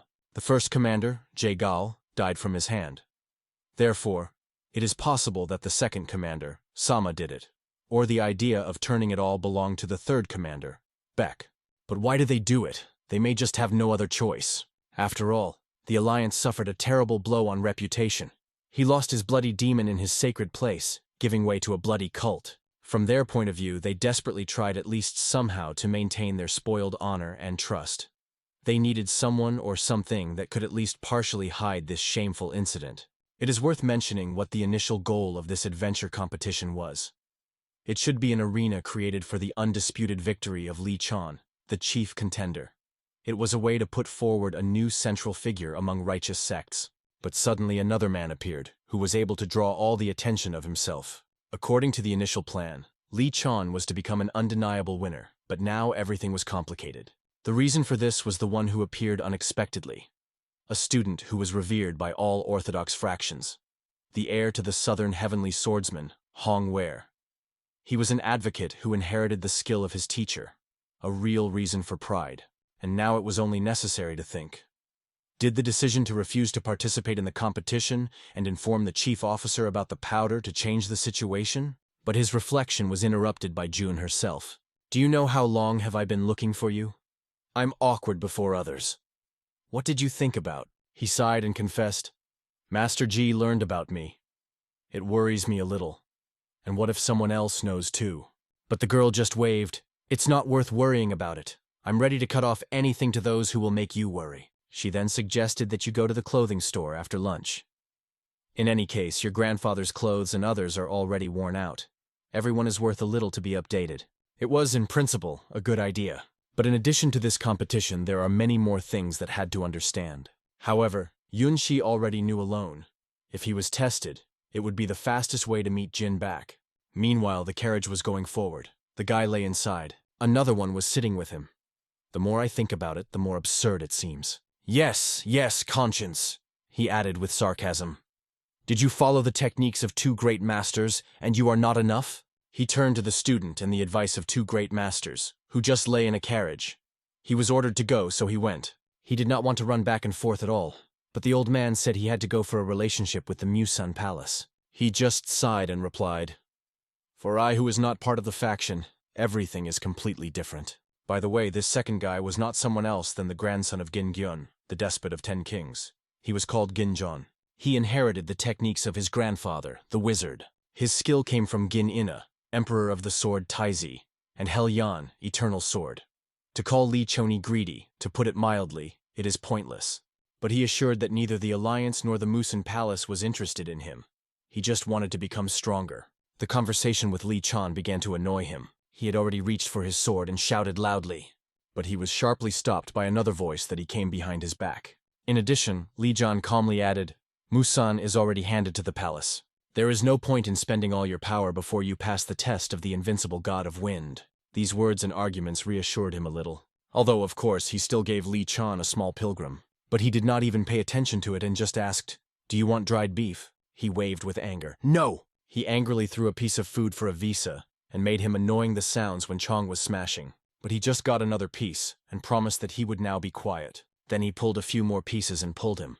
However, he just turned away, saying that he was not hungry at all. He has a character not made of easy, but it did not worry at all. He calmly settled in place and gladly continued to eat dried beef. And he realized that where they were going, it would definitely not be bored. Li John hoped that they would have to meet again with Yu Yun Kavi, a South, in law, which incidentally at that moment just tried on new clothes. After that, Yun Shi went to the hospital where his grandfather was. Grandpa was better, and he brought him new clothes. The worn clothes have brought a lot of attention. Grandpa also gave his gratitude to Jun himself for his help. However, he noticed that Yuni Shi seems to be hiding something. The grandson agreed. I will definitely not deceive me. And he asked his grandfather to listen carefully. It was at that moment that Junshi told all his past history without Uzuka. He began with how he was tested in Ian, how it was abducted by the blood cult, and how it was trained as a lower-level warrior. As he became a student of the eccentric He, one of the 4 elders, and soon inherited the South Sky Iron Sword and the progress of King Palace. After that, he took part in martial arts organized by the Alliance. He also told how he took the Sword of the Blood Demon, and that, being the chosen owner of this sword, became the head of the blood cult. My grandfather listened carefully to his whole story, except for the story of the degeneration and the title of deity. For a while, he silently accepted this information. One of the spirits even wondered whether he had to open everything. But Jun Shi did not deliberately told how his meeting began with his daughter of one of 4 gold, and how he became a demon of blood. Of course, it will be disclosed once, but now he did not want to deceive his family members. At that moment, when the silence was delayed, Yuni thought deeply in his soul. Did he say something superfluous? Suddenly the words were heard. Probably it is fate. The fate that was avoided by the first generation, however, returned in your era.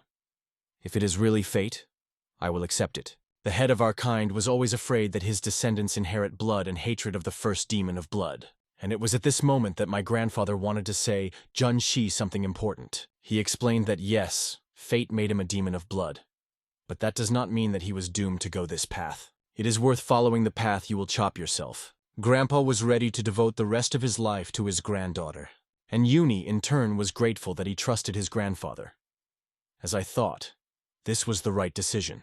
3 days later, in front of the tower of Punggong, the bald man stood, looked at himself, and could not believe that it really was happening. 2 stood in front of him. Are they only ready to pass the trials? Is no longer no one wanted to participate? The rest also did not want to see that the 2 came. Everyone discussed them lively. It was obvious that they were stronger than others. To compete with the heir to 8 masters? Against such a monster, it is difficult to win. At the same moment, Liu Chong clearly understood. They play the role of villains perfectly.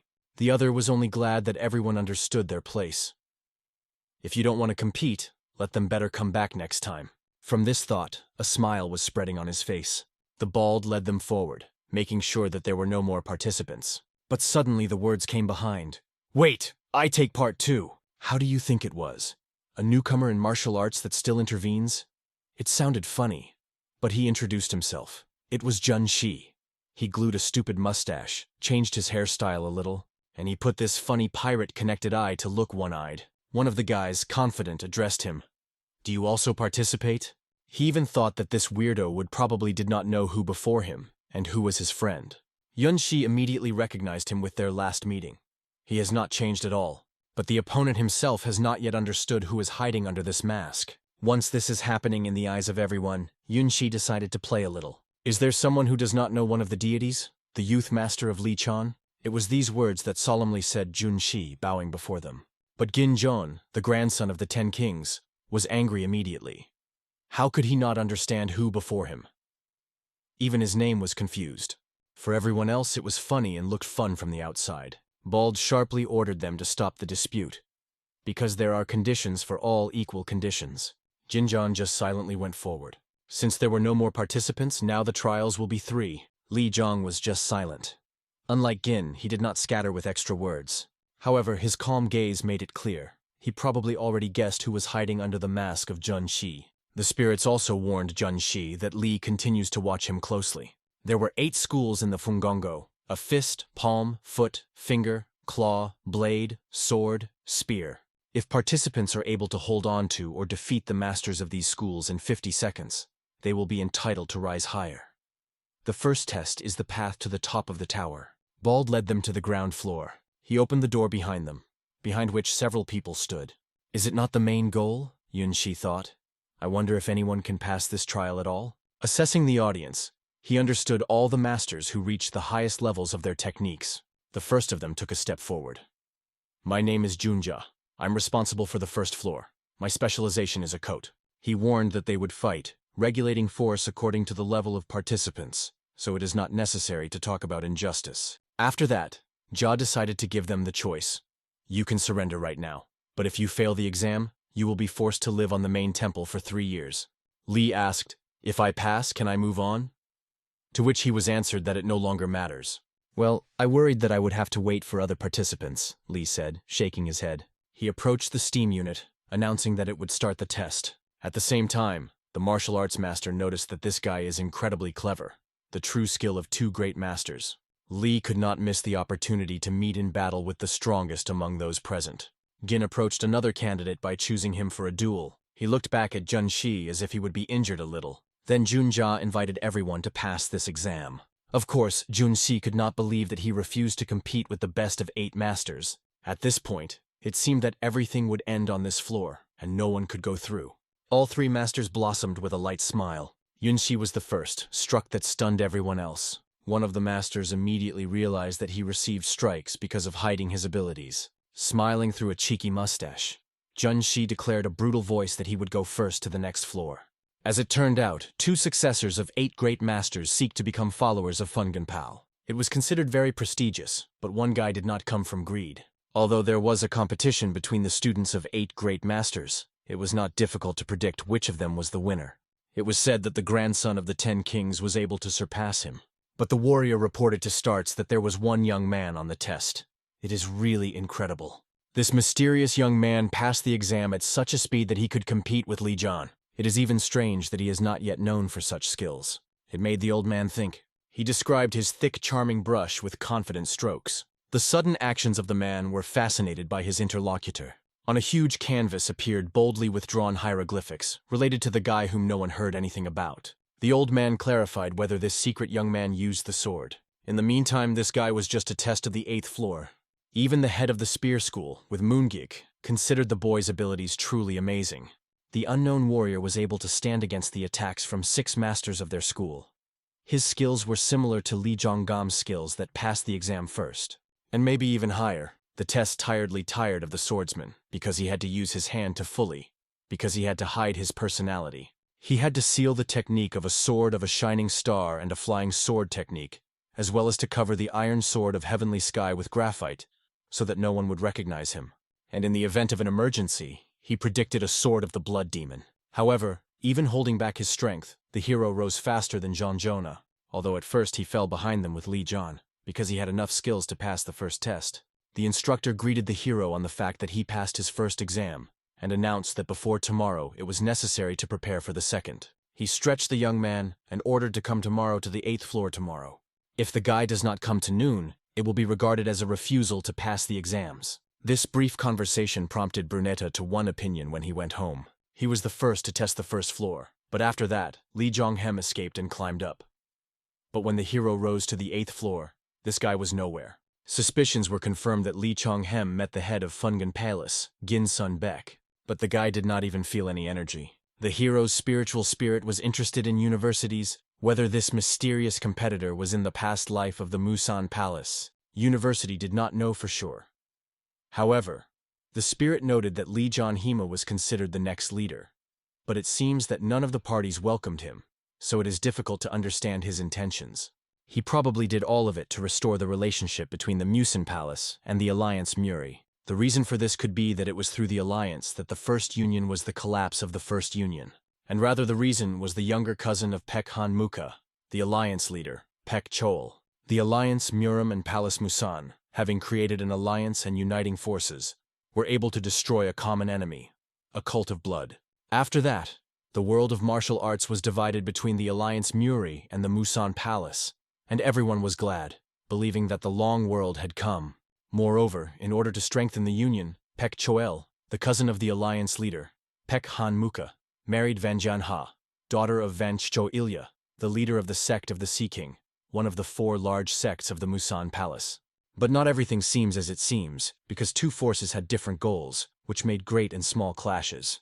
The union was in a very unstable position, and then another shocking incident happened. One day, Hans Flower came up with the pad, all pale, and called the master to show him something.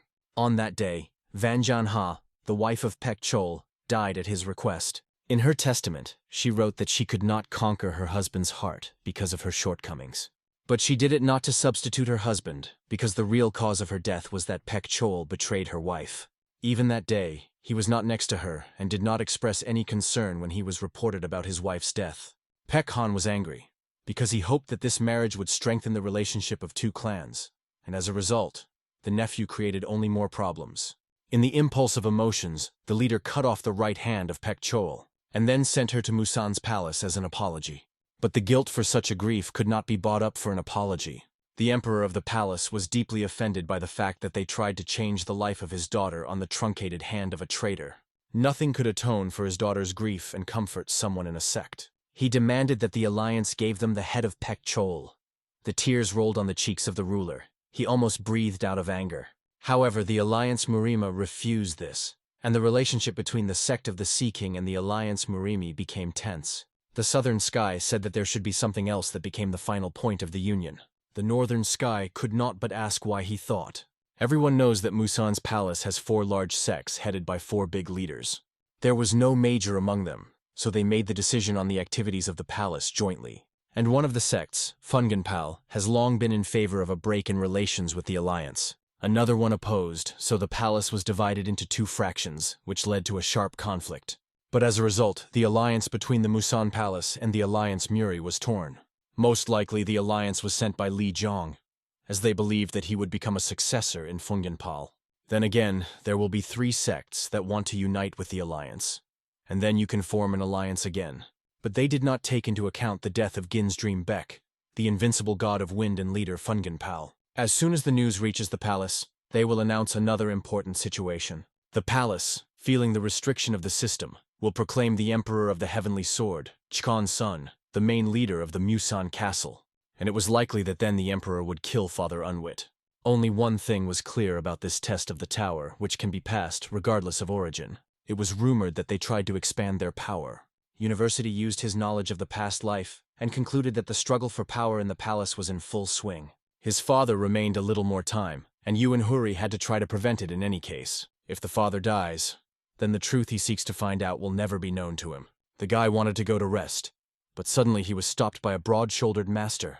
University tried to politely refuse and go as soon as possible, but the man said that the Emperor of the Sword of the Monjan personally would like to see a young master. Such a university could not expect. His body seemed to hit a strong discharge of electric current. However, he followed the warrior directly to the palace. On the way, the man introduced himself to him and said he was the leader of the Star Starting, and his name was heard. It was also unexpected to hear it. As it turned out, he was an observer, as the sects could only take official measures in the presence of witnesses from other sects. The Southern Sky summed up that the sects were really divided into 2 oppositions that controlled each other. The sect of the Heavenly Sword and the Star-beginning sect were most likely at the same time. Despite the expectation of universities, it was not brought to the tower of the Musan Castle, to bring him to some small building. Judging by the tree with ribbons hanging on the roof of the building, it was a temple. The conductor said that university was already waiting inside, and he was forced to return to the tower. But this excuse seemed to be strange and suspicious. From the beginning, they wanted only him to enter the door. Whatever it is, Universities stepped obediently inside. The smell of incense inside confirmed the assumption that he came to the temple. His gaze immediately fell on the sun's son, standing his back to him, and nearby sat a young guy who meditated. The level of his abilities was the same as in University when he opened the lower energy core. Suddenly the leader of the clan spoke. He was aware that University was the first examination of Punganpali sect, and he wanted to learn about the master's name. Brunetta lied that his name is Ha, and he came from the south. The genus South was a famous family of hereditary warriors whose location became unknown more than 100 years ago. So the old man did not surprise that he first heard about this young master. Suddenly the emperor raised a strange question. He wanted University to explain to him what a sword was. The question was alarmed, but he confidently replied that the sword was a king of all weapons. Then the emperor asked the following question. Whether the guy has gone in 10,000 days to learn such obscene things as possessing different weapons. He was angered by the fact that instead of the traditional way of teaching Uni, he chose another, more progressive. Even the sword spirits were angered by the conservative views of the old man and his sharp statements. The emperor said that the puppy needs a person who will lead him to a higher level, and he is ready to become a mentor for this young master. University of HVA thanked him for such a proposal, but he could not, because if he refuses to pass the exam, he would be held on the maintenance of Funganpal for 3 years. Then the emperor told him that the invincible god of the wind was not going to choose a student or successor. None of the masters who came earlier have coped with the passing of the exam, and therefore units will be thrown out of the competition in one way or another. The invincible god, according to Mu's son, simply tries to expand his influence. But University did not worry because his main purpose was to meet Ji-sun Beck. Therefore, he again thanked the eldest for his kindness, but decided to take the exam. He said he was not going to give up in the middle of the way and believes in himself. The old man could not believe that this boy had rejected him. University has been too stubborn. You do nothing. Suddenly, during their conversation, the floor collapsed under the feet of Brunette, and so unexpectedly that she did not have time to react. This hatch opened a dream. He inadvertently reported that he gave the boy a chance to think a little more. When you find yourself in a situation where you need to accept the kindness of others, you cannot change your decision. The hatch closed tightly. The emperor was about to keep the boy in prison for a few days until he left the choice, except to agree to his conditions. Suddenly, the student of Chonsono responded and said he didn't think it was worth spending time on this young man. But the emperor knew that this guy had discovered the energy of the spirit of life and was a descendant of the south, and therefore was useful to him. Not surprisingly, his ward, which did not finish the training of divine energy, could not read it. Mu's dream called Brunette to himself because he thought he was a tiger, but he was even more powerful. A dragon. And here Units found himself in a cold, gloomy basement suspended on a magic rope for 10 meters above the ground. Universities were amazed at the current situation, and his sword spirits were more outraged and excited by such arrogance. The bottom of the camera was poisoned by mountain poison and sleeping pills to find the boy here even more unbearable. The southern sky offered him to break the ceiling, but University believed that it was dangerous, although at the energy level, and felt that the emperor was moving away. He did not want to think about what would happen if the dream was still there, upstairs. In this case, only one exit remained. 2 hours passed. The smoke of the poison and the sleeping pill had already dispelled. So one of the emperor's servants went down to prison to check the prisoner. That's just as surprised that there was no guy in the chamber. He looked into the darkness unclearly, not noticing that a horrible shadow had already attacked behind him. University punched the supervisor's back with a few sharp magical strokes, playing the effect of surprise. UN pupils were smarter and did not allow these people to limit its internal poisoning. He pressed against the floor of the immobilized caretaker and said he had several questions. The unfortunate guy believed boldly, but University was terribly convincing. First of all, Brunetto wanted to find out where he was out of here, but even after he broke all his fingers, he did not open the card. The guy threw him into the wall. But obviously, no matter how much physical force it was useless. If he cannot force the servant to speak, then doomed to be eternal silence. Suddenly, Union himself was ruthlessly knocked down. Someone took advantage of the sword and dealt with a young master without unnecessary tension. It was none other than Emperor Chkon. The old man looked coldly at the rescued servant and ordered to immediately bring Mu Hek, his student. And threateningly falling, he was especially hurry. He immediately jumped and walked to the way out, hiding in the door. That's not the real dream of a dream, but only the influence of the third stage of hypnosis, which the University used. The effect is short-lived. But now it is enough for the boy to go for a young man who escaped to get out of this gloomy place. At the same moment, he rushed forward. But suddenly it crashed into a wall that seemed ordinary. But this is just an illusion. He put his hand to activate the hidden castle. However, the surprise was waiting for him. UN appeared just behind his back. A few powerful blows, and he instantly found himself in knockout. One of the spirits asked if he was hearing something. He barely replied, yes. What he heard was nothing more than swords. It seems about 50. Probably somewhere from above is the tower of the sect of the War of the Sky Sword. If you try to escape, you have to face them. In this case, the chance to meet the Kana and Emperor of the Sword of Muchon will be lost. Devil! There is no other choice but to risk and break through. But the spirit stopped him. She had an idea. She asked if he wanted to try. UN began to be nervous. It was critical at that moment. But then she brought him to massive iron doors that were more like a rock. It was her plan to open this door and pass through them. Once the door opened, someone from the inside rushed. The man who ran seemed to him a great idea to take advantage of chaos and escape. But so far this is just a plan they had just discussed. The main thing is to be sure that the one who inside will really make a noise. But if he is already here, and he managed to do so with the door, then his character is clearly the one. Sodom was already starting to bomb. UN tried to reassure her. He was not sure that everything would go according to plan, but it was at least a chance. If a fighter of this level ransom trying to escape, then it will definitely attract attention. First of all, you need to get out of here. The hero understood it perfectly. He began to open the door, and from there came a real monster. At first he felt nothing and thought that he was imprisoned just unconscious. But suddenly this monster grabbed his hand. The only way out now is to defend itself immediately, but the surprises are just beginning. Damn it, black hair, dark eyes. It's Beck 11 Haiyan.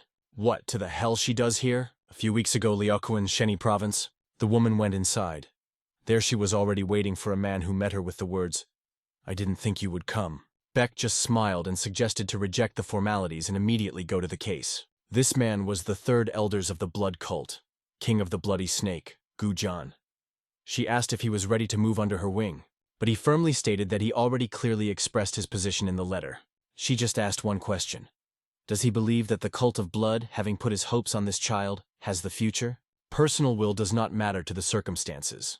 As a member of the cult, he wanted to follow the laws and asked him to understand it. He even added the word please, and then advised her to be careful. Thus, 3 of the 4 elders have already moved to the side of Bekron Ha. Blood Demon is recognized only by the one who chooses the sword of the Blood Demon. It sounds silly. Only force determines the true Blood Demon. Not a sword or something like that. In addition, her forces were sealed now, so it was not her to talk about it.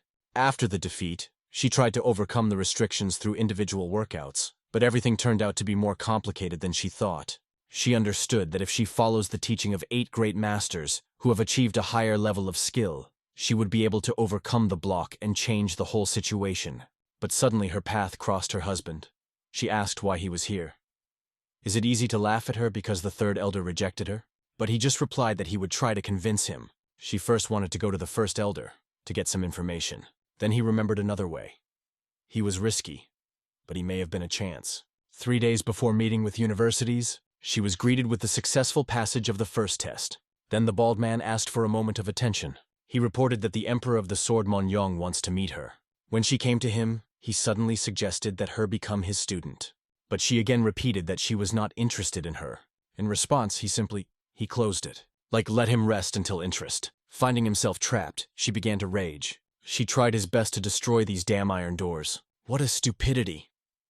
This thought did not come out of her head. Meanwhile, the guy stood on the other side of the door, which was already crumpled by her desperate attempts. He mockingly said, "Did you come to Triple Muson undercover and reject the proposal of a master who has not even weighed on your past? Such opportunities do not get just like that."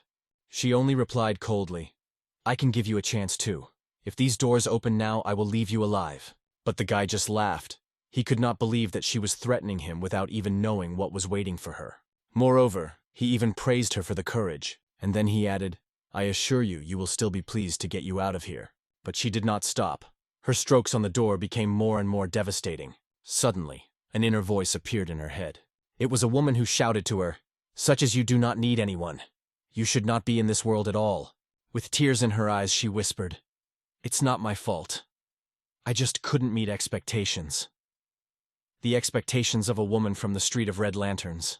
But the voice in her head was just mocking. Who else but me can call yourself your mother? It was a voice. Her mother.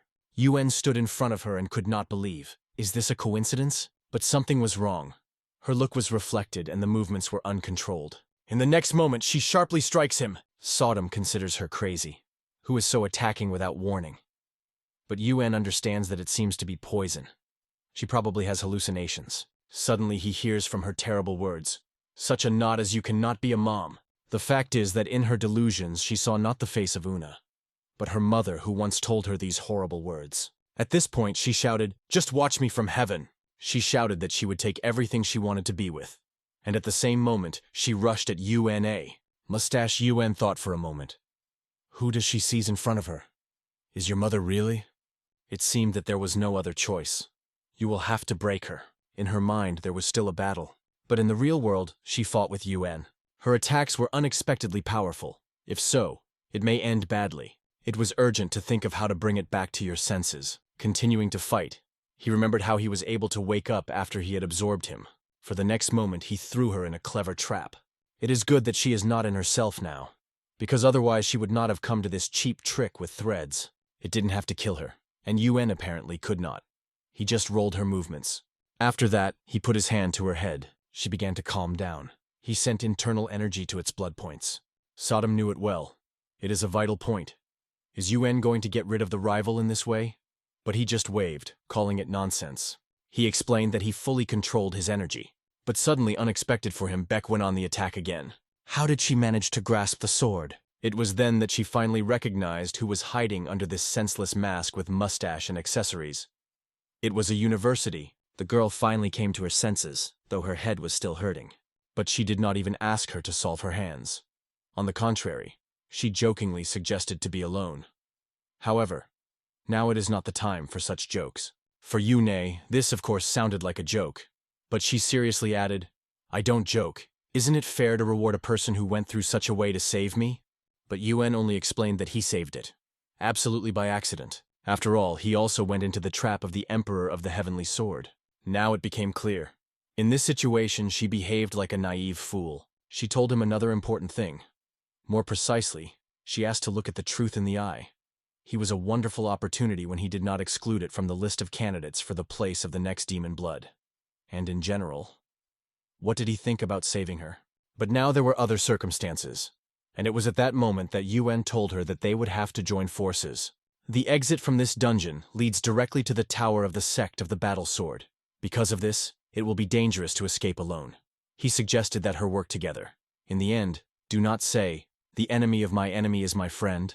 She acknowledged that it was a reasonable decision, but she explained that he was wrong in one. The mistake was that he considered it his enemy. In fact, it was never like that, but long conversations were superfluous now. Yuen had one plan that was already going to voice. By the way, what is there with the guy who said that he would do everything himself? Nothing to hear about him. Did something happen to him? His face was tense. They moved forward and suddenly came across a fainted guy. Leaning, they felt that he was still breathing, but fainted because of strokes at important points. It was urgent to wake it up and find out what happened. Yuen began to shout loudly, but at the same moment the guy raised his head sharply and saw the door to the iron dungeon. Are they open? This contradicted all his plans. He did not expect such developments. After concentrating his energy, he felt no one. In addition to them four, there was no longer a living soul. Are they hiding? Have they escaped? He ordered his people to comb the territory carefully and find them.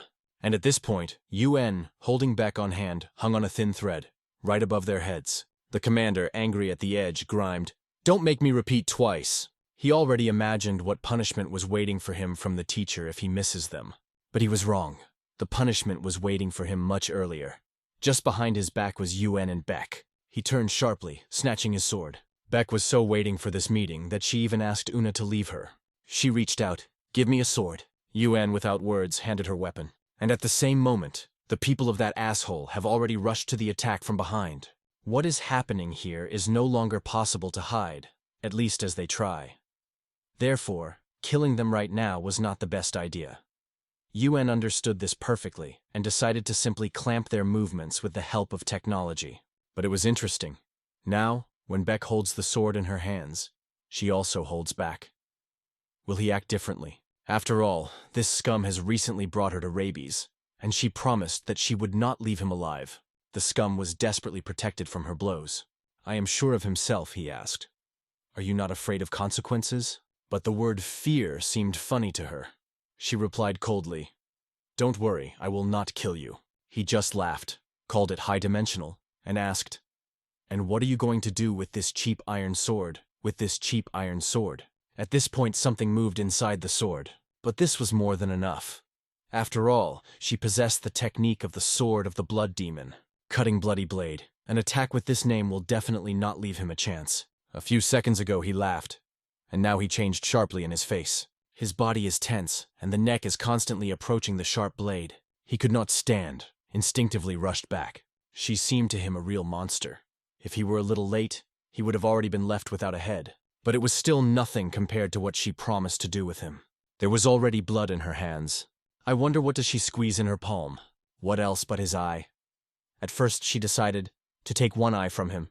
Realizing what was happening, he was in a shock state and kneel, but she ordered not to pretend.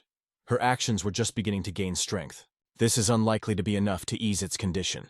However, when UN was side by side, he put her hand on her shoulder, asking him to calm down.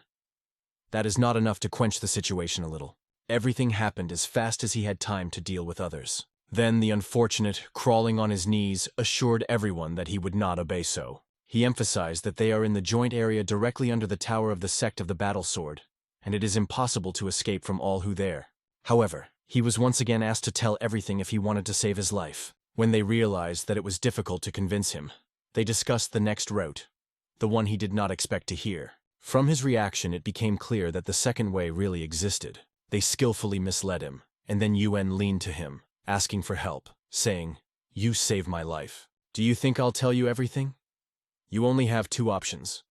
To surrender or kill me and die at the hands of my teacher, he said loudly. UN rose, stating that there was no second choice.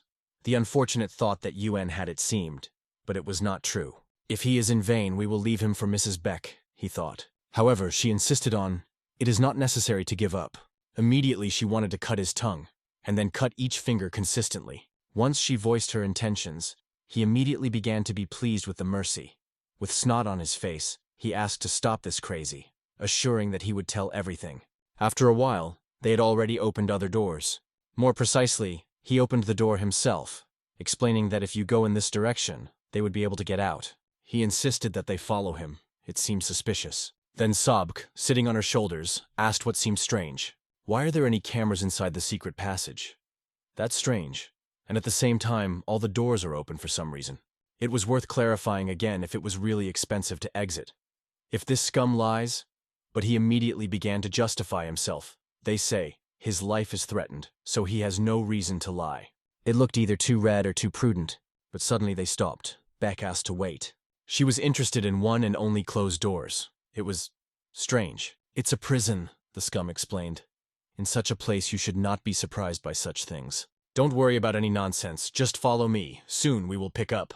He said it as if he could not even imagine that Beck would suddenly decide to open this door. His nervous reaction issued him with his head. Beck even asked, There is some reason why we cannot open them?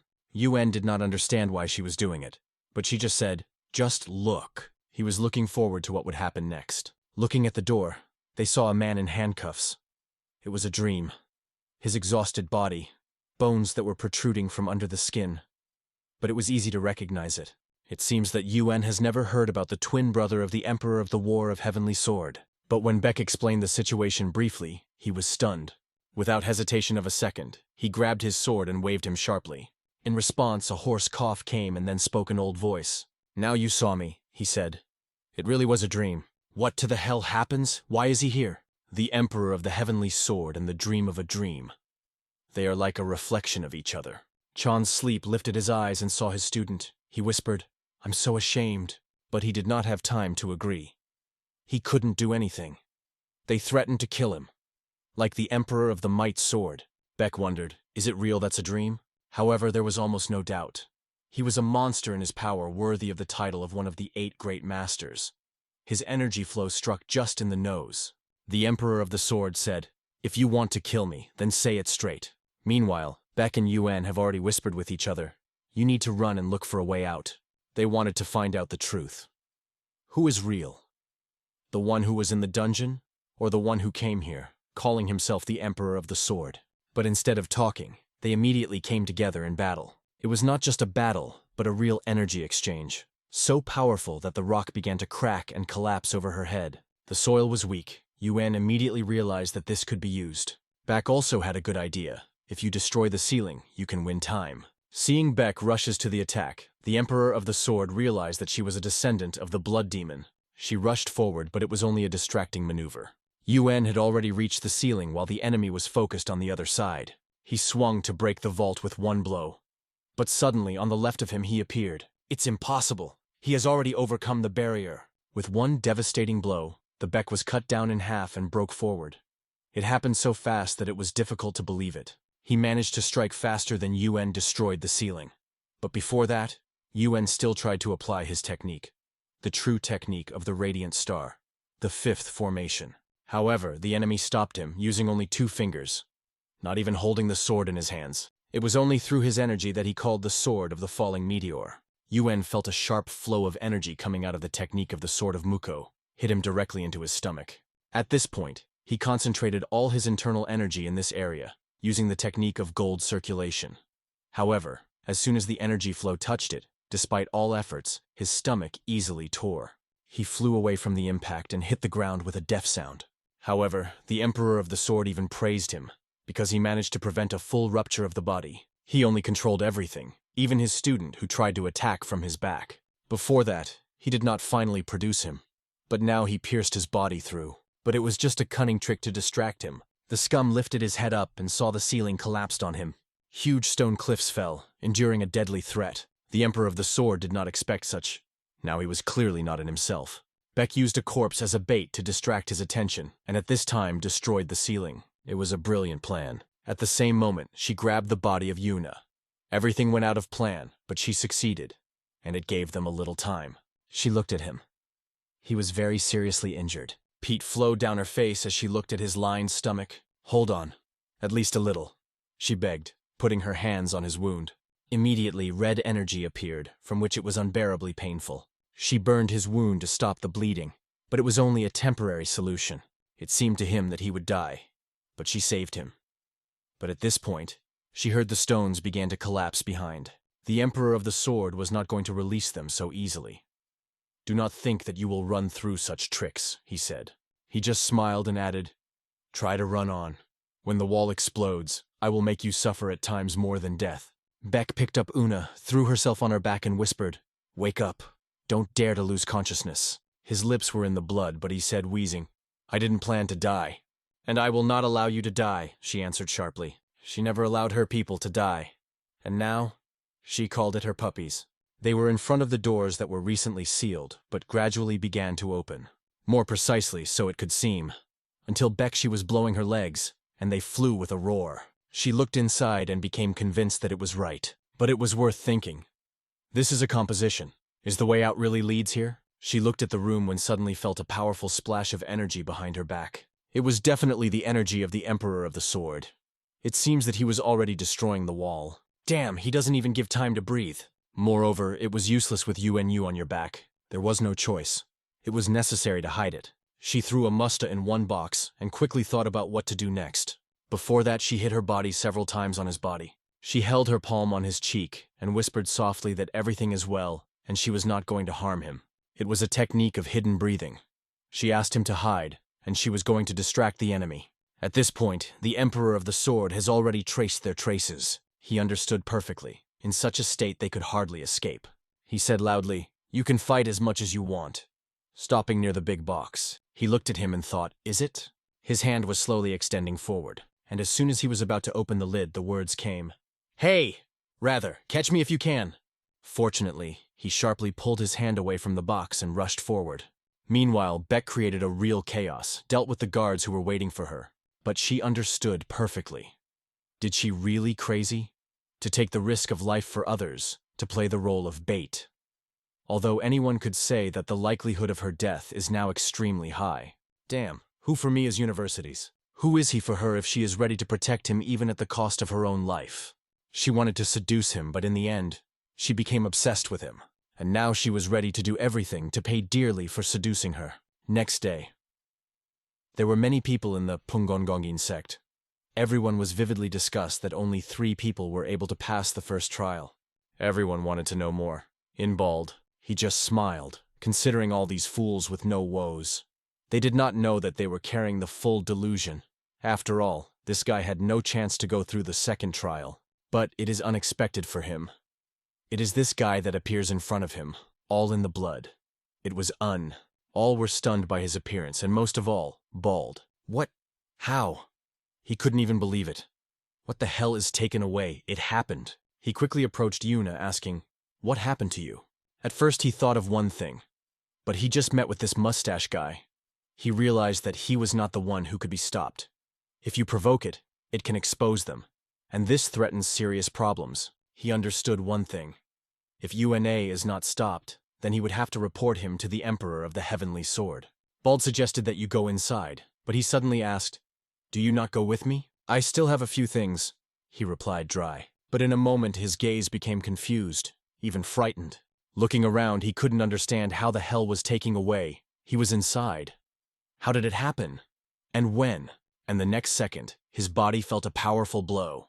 "Do not try to use your shortage to postpone your destiny," he said coldly. Squeezing his body, he continued, "Don't pretend. This is nothing compared to the pain that I had to endure me. Damn the witness. Is the leader of one of the sects of the Yard Musen behaves as a common accomplice?" asked Yun, looking straight into his eyes. It was only easy to hit him in the face, and everything became clear. But he did not whine or beseech for a mercy, only threateningly said, "Unu, it just won't get off your hands." Calling himself an examiner, he stated that Yun did not dare to touch him. But suddenly the leader Yun appeared, who was extremely pleased to see the exam. He immediately began to complain about this guy. But in reality, they were fighters under the command of Joan Quan, who quickly surrounded them.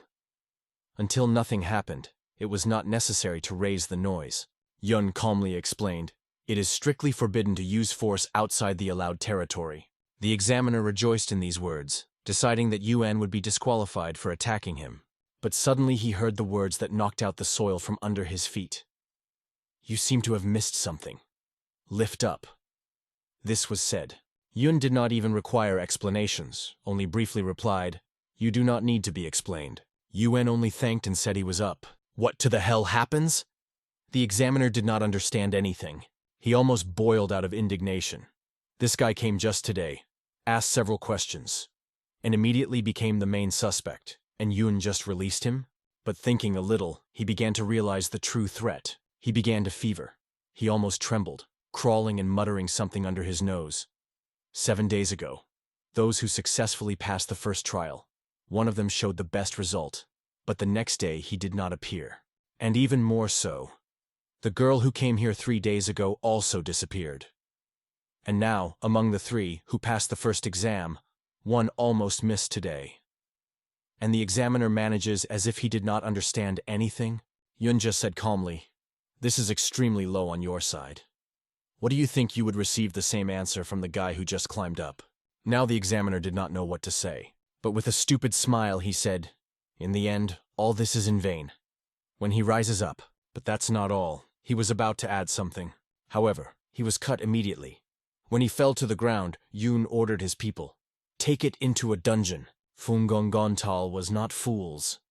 They already had enough reasons for suspicion, but there are no direct evidence so far. What the Emperor of the Heavenly Sword creates, and the fact that the true leader of the sect is sealed in a dungeon. In the castle, Musan Yuen was a stranger. Any careless action could have had fatalities. There was only one way in such a situation. This method is to provide information and evidence to the only person who can solve the problem. And only thanks to Beck managed to find a way out. But now it is interesting. Did she manage to get out without problems? At this point, Yuen finally opens the doors, to which he hurried. There were 3 guys inside. Jean thought with a mockery that Yuen finally surrendered. But he was not late. All 3 arrived on time. Now it's time to start the second test. Meanwhile, Yun stood in front of an important person and reported, "The Emperor of the Heavenly Sword crossed the border." But he seems to have been waiting for it. Yun continued, "If you continue so, this conflict will never end. It is necessary to convene all members of the sects and make a strict warning." He meant that there were enough serious reasons now. This guy, UN, was a real challenge. It was clear that he really appealed. This man not only attracted the attention of the Emperor of the Sword, but also capable of competing with the receiver of 8 great masters. So said the leader, the invincible god of the wind, Gindream Beck. He was still not sure that he found a more suitable candidate for the role of the receiver. Li John doubted whether to give a chance to this confident, somewhat brazen guy, because after the first exam he proved to be too self-confident. He spoke without unnecessary confusion. And now it is clear why Pek Han Muk and Master Gin accepted him to his students. Then Yun realized that Li Chong was really interested in the leader. But the leader stated, "If Yun says about UNA, I would like to personally look at it. After all, if all the examinations eventually close their eyes, it will not become a problem. The principle of the second exam is very simple. It is necessary to withstand until the fertile burns to the red border. However, no one has still passed this exam. The eyes should be closed, and fighting should be leaning exclusively on hearing and touch. And it's not just fighting the enemy. It is necessary to fight within the circle, without crossing its line, and not allowing yourself to penetrate beyond." Jin, with a bandage, retreated a little, but because no one said anything, he felt he was still in a circle. It was a real test. Ever since he began to study the basics of martial arts, he often trained in this way. For others, it could be difficult, but for him, it was equivalent to the battle with his eyes open. However, his rivals were not simple. They significantly exceeded those whom he saw in the first test. Those who participated in this test reached the pinnacle of martial arts. Now it became clear why no one had passed this exam before. Jan to the Ban, the head of the Sonin-style school from 8 schools. It was he who was Gina's rival. United Nations was fighting with Kavan, head of Kochanafungak school. It seemed that they were used to fighting with their eyes closed. But now Yun realized why leader liked Li Chan. He possessed exceptional skill, and this was visible immediately. In battle with Cho Rosen, who had much more experience, he did not deviate from him further than 2 steps. On the other hand, Ha Yun looked stable, but did not show anything special. Yun was forced to admit that Yun was inferior to Li Kan. But the leader who stood nearby watched and saw that Yun clearly hides his skills. He shouted loudly to the whole hall, "Everyone who goes through the test, listen carefully. If you continue to hide your skills, you will be excluded." Jin was immediately surprised. Who can hide his strength against such opponents at all? And how long is Li John going to look at everyone from the top? After all, he is a student of the great masters. If he really hides his skills, then he can be called a real master. Cho Ryan, the head of the uniform sword of 8 schools, understood it best. Then Li Chan said, "No," he asked rather, "I am not the only one who thought so?" Yun did not answer a single word, but he understood everything. For a moment, he did not even realize where his full focus went. But this was enough to dodge the enemy's kick, easy, without any effort, and calmly grasp his leg with his palm. At that moment, the enemy realized that something went wrong. Jun was also shocked. Caught a blow with one hand? The leader watched cold-blooded, but he knew everything perfectly. He understood how difficult it is for a rival against Khan now. Do not hide strength. Well, Yun decided to fight the full. What do you do if otherwise means disqualification? One only kick is right, and the enemy flew a few meters ago. Finally, it became clear who hid their capabilities. At first, I thought it was said by Li Chan because he was extremely self-confident. Then the words of the ONA came, "You've passed the test." Behind his back was one of the 8 great masters, one of the 4 great leaders of the creators Musan. Then Yun looked at him and realized that he was Saddam's father. Looking at the leader, he saw that they were incredibly similar. The leader turned to the young man standing nearby and whispered, "I understand why you like so much." He frankly confessed that he did not even expect such, and he approached him to talk. Suddenly, one of the fighters warned, "Do not do the way you want, because the exam is not over. It is impossible without the order of the leader." Yun wanted to talk to the leader a little without expecting that everything would turn. Suddenly, the sword fell to the ground behind his back. The guy raised his hands and declared his defeat, congratulating him on a successful exam. It was Li John who defeated his opponent, and he, in response, admitted the defeat. Looking at this young man, it was possible to understand that he really deserves his reputation. Li Zhong has an incredible talent, said the spirit of Yuna KVI. He defeated his enemy without retreating for 2 steps. The next Gina was greeted with a successful test. Yun considered it amazing. All 3 passed the exam, but Gina's face was different from others. He was exhausted. In his eyes, everything sailed. He saw his comrades in front of him because of a blurred curtain. All 3 were greeted with the second test. This is done by the leader himself. He advised them to relax for a bit, as the third test will begin soon. At this point, the words of the leader of the sect of the battle sword were heard. A man who first apologized for his rudeness came to the hall. But the leader immediately warned, "You can consider it disrespect for me and my sect." "What do you want to say now, Chon leader? Why did you come?" Chon turned to Gin and said, "I need only one thing." Everyone in the hall tensed, watching and listening to his words. Chon sharply showed his finger on one of the students and demanded, "Give me this damn scum!" He pointed directly to the Union and accused him of killing the student. Damn, so Cunning Fox can use this lie as an excuse. Yuen turned and, addressing Gin's leader, said it was a lie. The leader was instantly angry and, without standing, ordered, "Close your mouth, if you do not want to die." Is he really ready to risk everyone for the sake of one person? He asked to act wisely to save his life. Everyone was clear. He probably fears that his true personality would be revealed. At the same time, the leader threatened to kill him, although he knew that this scum was not going to leave him alive. They communicated with the power of thought, and then the old man asked, "Do you threaten me now?" To which he replied, "If you do at least a small movement or open your mouth, I will break you here and now." Yuen warned, "Try though, everything can go wrong as you want," and started getting something. The enemy intensified his attention without understanding what is happening. Only Yuen made a movement, and he immediately reached out his finger, starting the attack. But he was stopped by Gin, saying, "Old, did you say that Yuen killed your student?" Gin wanted to hear the truth. He sought to hear her not from the old one, but from the UNA himself. When he brought a medallion, Jean asked, "Where do you have this medallion?" Yuen replied that he was a family relic that he received from his mother. And Jean, without thinking, realized Union is the son of Hernyer. During this conversation, the old scum behind Gina's back did not persecute. He repeatedly and again repeated the question, "Do you really gather to defend him? What is the jade suspension that protects it?" Jin only replied coldly, "The jade suspension." This further puzzled the old man. Then Gin turned and asked directly, "You really don't know what a jade suspension that this guy got?" And here everything became clear to him. The old man did not forget about her. He never knew. Jin decided to tell the truth. Many could not know because it has passed 20 years, but a dream, the best swordmaster in Musen Castle, just couldn't know about this medallion. The medallion is a symbol of the shade of the shadow of the flying moon. And now it is time to ask the key question to this old scum. He asked directly, "Who are you really?" And the old man lost the gift of language for a moment, but in a second, he threw his head back and laughed. After that, still smiling, he said, "You grew up so, Gin's dream Beck.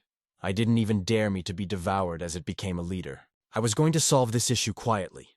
But in the end, everything was revealed faster, and all this damn guy," said the old man, glancing angry at UNA. And then he attacked. His power was impressive. He had to turn slightly, and a giant piece of tower just flew to the side. "Do you want to start the war right now?" Gin asked formally, but he just smiled and replied, "She has already begun. And it will end in that everyone who is in this damn tower will die." It was at this point that his people appeared. They started an attack without hesitation. "Damn! It was a signal!" understood Un. Then Gin Beck commanded him, "Don't leave me!"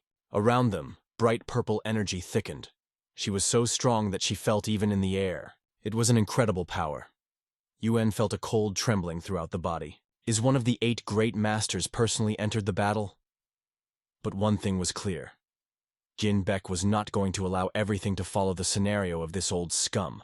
The old scum was angry that he was not allowed to act as he wanted. His strength went beyond. Breaking through Gina, he rushed straight to UNA. He wanted to kill the guy first. "Don't be upset. Soon the girl will join you."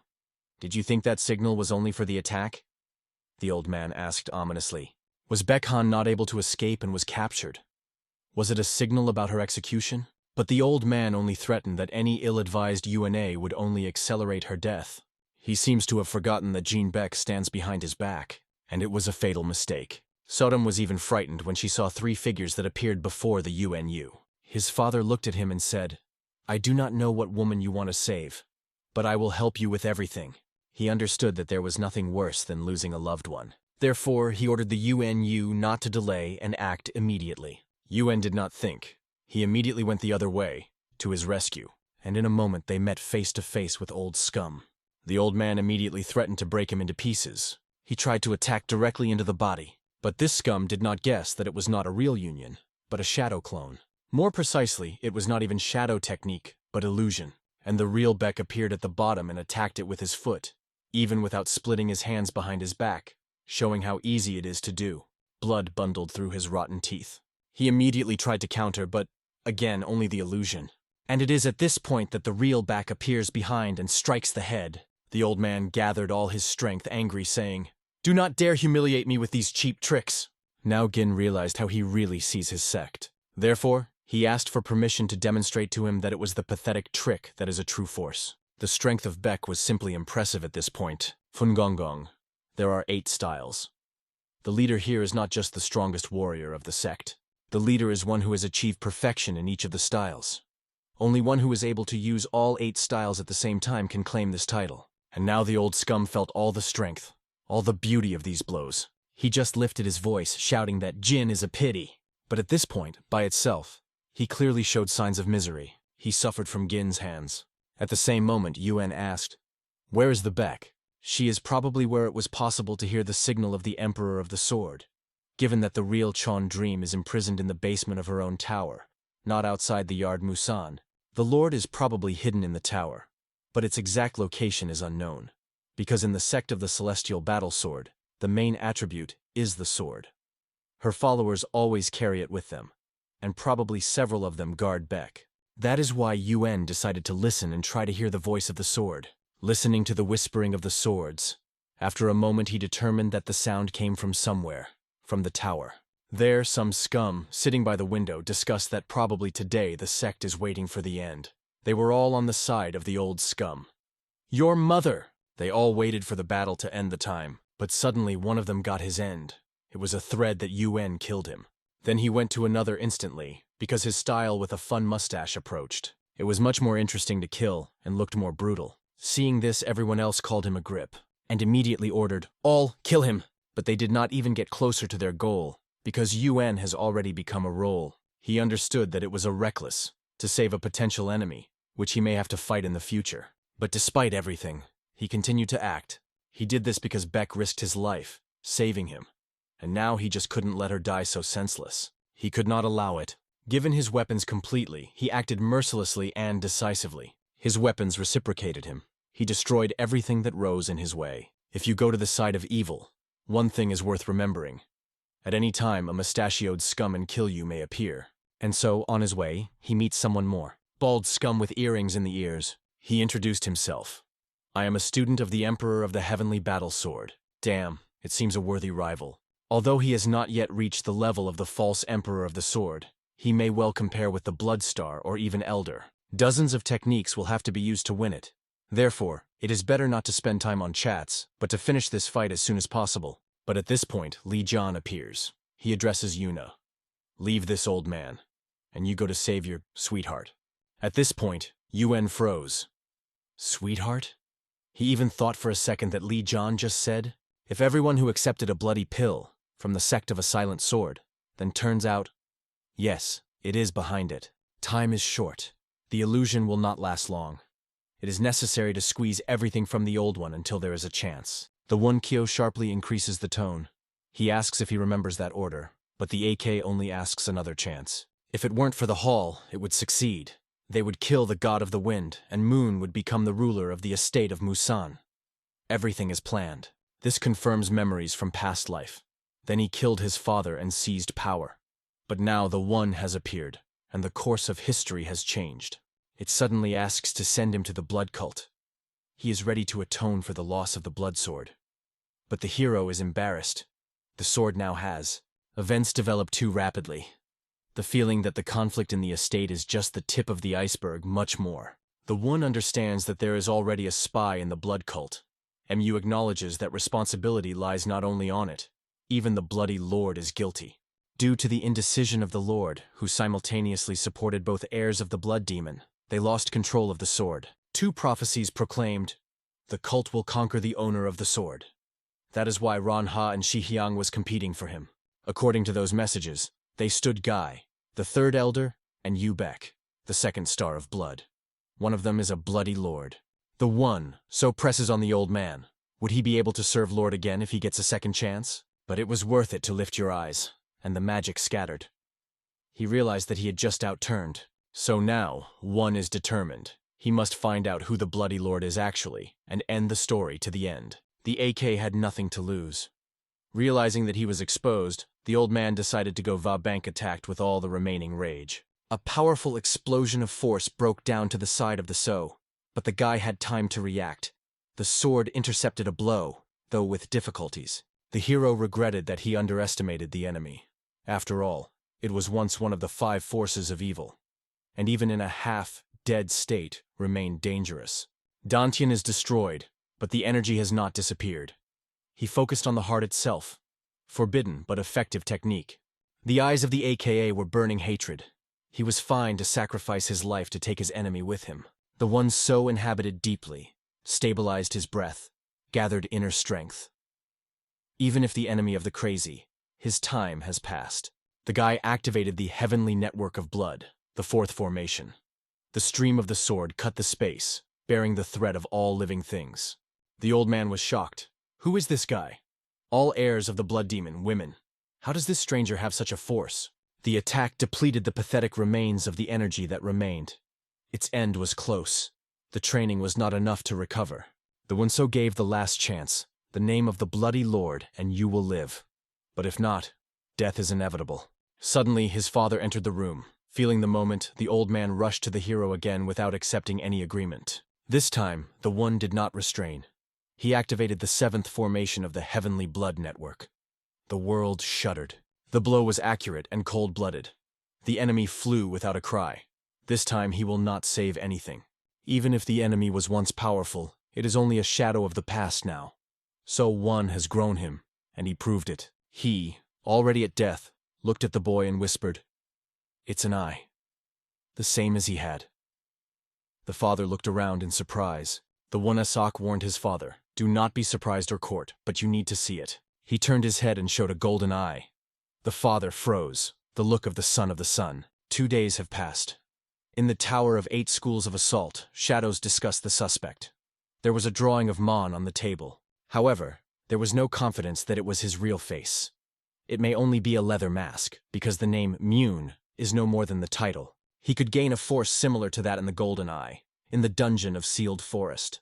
And it complicates even more. The father comes to the conclusion that a mysterious man with a golden eye can be associated with the Mosanpo plan, an ancient and very dangerous plan, the one southwested.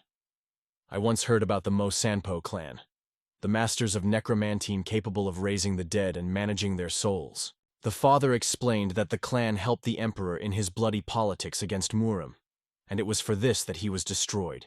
If that man is really from Mosanpo, it is not surprising that he works, guided by revenge. He has all the reasons for hate Murim. Unfortunately, the Murim Valley has long been flooded, and no traces that could confirm this version are no longer found. The theory looks logical, but still remains a guess. Without evidence, it is just an assumption, albeit dangerous. A man who destroyed Kunlun's sect in one night has extraordinary power. If he was afraid of him even who he is, and why still acts with the shadow? The one SOS sighs with bitter awareness. Some answers are not yet available. Now the main thing is to find out who is spying in the blood cult. The 3rd elder, or the 2nd star? And make the spy speak. Musan still hides traitors in the estate. The father says that he will complete the investigation and clear the walls of dirt. But at first, he should think not of others, but about his own son. The one so cannot yet reveal its true self. Until it unites the blood cult, it would be premature. The father reassures the guy. Let him not worry. First, you need to complete your own road. And then, it extends the symbol. A sign of the head of 8 schools of the Assault Shade. From now on, the guy has their support at any moment. This sign has long wanted to pass on to his son. With him, the UNC will be able to count on the help of the entire Musan estate. In response, the guy gives his father a small box. Inside, a strand of mother's hair. This is her last memory. But before leaving, the protagonist addresses his father with another request. He has a younger sister, Yun. She is not the daughter of her father, but for the So, the most dear. He is afraid that it can be dangerous because of him. But the man answered firmly, if she is Iran's daughter, she is his daughter too. He will protect her, whatever happens. And finally, the guy wants to consult with his father. It is something important that it has to decide right now. The one. So makes an important decision. He wants to test the sword of the evil moon tomorrow. The father warns, this sword is not like others. Its owner is a master of dark power, and it is not so easy with him. The guy sincerely confesses. He loves the daughter of this man, and he is ready to risk everyone for her. But the father reminds, above all, he is the head of 8 schools of Assault Shadow. His duty is to be responsible, not just feelings. Therefore, he decides to teach his son a family inheritance. The techniques of 8 schools of Assault Shadow. The one so already has many arts, but the father wants to make sure that the son will be able to master this native technique. And without delaying, rushes to the attack. Everything will decide the fight. The protagonist answers, demonstrating a variety of techniques that he already mastered. However, he intentionally restrains, does not show true strength, so as not to cause suspicion. But the father still looks dissatisfied. Something clearly bothers him. The Wound Society says that it is possible to show the first formation of its new technique, the path of the sword and the mind. But a sudden father stops the battle and says, no longer needed, everything is clear. He understands that 8 school techniques require harmony, the one that appears only through the special skill of their kind. Harmonization. In order to reach the highest level, it is not only a force, the disclosure of inner mental energy is required. And the son is already on the way to that. The father admits. Although he opened in Qi, he has not yet grasped the secrets of harmonization. Someone has taught the so much deep art. The guy thinks, who developed this path? The one who was able to grasp the innate energy so deeply will not be called otherwise as a genius. And he still does not understand. If he knows many techniques, why not add another one? But the answer is simple. Its current techniques already exceed the level of 8 schools. It is better to focus on developing harmonization than to spend time on less effective. But do not forget about the technique of the God of Wind. It is the basis of the martial arts of the schools and will be useful in the future. The one so decides to focus on harmonization. If enough technicians are mastered, the legendary skill, 10,000 piercing waves. However, he is sorry that he will not be able to learn the 8 techniques of Assault Shadow. They could also help. The young man asks his father whether he has a sword left, which he no longer uses. Indeed, there is an old blade, from a time to the discovery of internal energy. One so wants to take it to feel all the experience and spirit of 8 schools. He hopes to achieve enlightenment by concentrating experience and learning to repeat techniques in seconds. The hero is ready for everything to test the sword of the evil moon. The next morning, he barely kept on his feet, watched the sword all night through his father's workouts, and fell asleep from fatigue. And even so, he managed to learn something new. Even the day was useful. They came to the hospital. The father is surprised and does not understand why they are here. The Winso smiles. The father will definitely be shocked by what he sees. Suddenly, a familiar female voice is heard. The father returns and sees a girl who holds the old man, bringing him for a walk. Both men are amazed. The elder did not expect to see his son-in-law here. She was happy about the meeting and was stunned by learning that it was the father of our hero. She had long dreamed of getting to know him personally, and so, this moment came. The man froze. Only one thought was spinning in his head. The elder managed to survive. Sorry, he began to apologize. If he became stronger before, he would be able to protect the Rob and older. But the old man immediately reassured him. They are alive, and this is the main thing. He never kept evil on him. She noticed that the boy still has a matter. It was very interested. In the meantime, the girl's father is already waiting for our hero in the forest. The test begins. The guy firmly states that he is ready for the test. His voice is calm, but full of determination. The man immediately notices the changes. Now the young man is now completely different energy. To meet his daughter, you need to stand 10 attacks. No exception. The shocked herself. No one in the world withstood 10 beats of her father. However, the rules are rules. If he wants to be near her, he has to prove his strength. In this cruel world, the weak do not regret, and everyone understands it. The girl believes that the conditions are unfair. The father seems to be intentionally no chance. Without delay, immediately after the team, the one sock is rapidly attacking. But the enemy easily blocks the impact. It is only a warm-up. The man is surprised that the guy does not use the sword immediately, but works carefully. The UNC uses the technique of a hard fist of 8 schools. 6th formation. A destructive stone stroke. From the force of impact, even the opponent shifts from the place. Everyone around the shock. The young man remembers how in the valley of the sealed forest, he came across a cave, full traps and mechanisms. There he fell into a trap that awakened the golden eye in it. Now he has a plan, not to let the opponent take up the sword and invest in 9 beats. The battle continues. The one so goes to steel fingertips, the 7th formation. Suddenly, The enemy throws a heavy steel layer into him. It was only a distracting attack. A second flies in a moment, but the guy catches him with his bare hand. The fight is gaining momentum. Each subsequent movement is tougher. The guy is forced to focus all internal energy in the palms and use the technique of full metal transformation to stop the impact. Chuck itself finally gets its sword. Now it is unknown how many more ones will be able to stay. There are 2 strokes ahead. The girl suddenly emphasizes, steel balls are also technique. They should be taken into account as 3 beats. The father agrees. Now the main character exposes his sword. There are 7 more devastating attacks ahead. There is no second, as a mustachioed fighter finds himself close and strikes the guy. However, the wound does not graze the rear, a step in the air void, and it is already behind the enemy's back. The young man has time to notice how Chuck's energy is concentrating in his hand. It will be an attack by a sword. Predictive saves him life. The hero has time to react and repel the blow. Chuck goes into a crazy offensive, attacking from all sides. The guy skillfully evades. If he lost his focus for a moment, the sword would already cut it in half. But his moment came. The one so under-renting sword up, preparing the most powerful equipment. The words of the immortal sword are heard. Intention is when the desire to impress more than the sword itself. The young man chooses the path of the sword and the mind. And the next moment, lightning rushes to the enemy. The 7th formation is the most powerful technique of the path of the sword and the mind. The blow of extraordinary power, but still far from perfection. Chuck was able to repel him. One socked, his equipment, which is invested in everything, simply stopped. Even the golden eye did not see any weak space in the enemy. But to give up is not in its nature. Even a month can be created by effort. The guy decides to put everything on the last blow and goes the bank. And so, in the next moment, 2 swords face, 2 powerful energies tear air. There are 4 more strokes, but Chuck stops the battle. This is enough. If the one SOC has already mastered such a technique, it will be able to protect the beloved.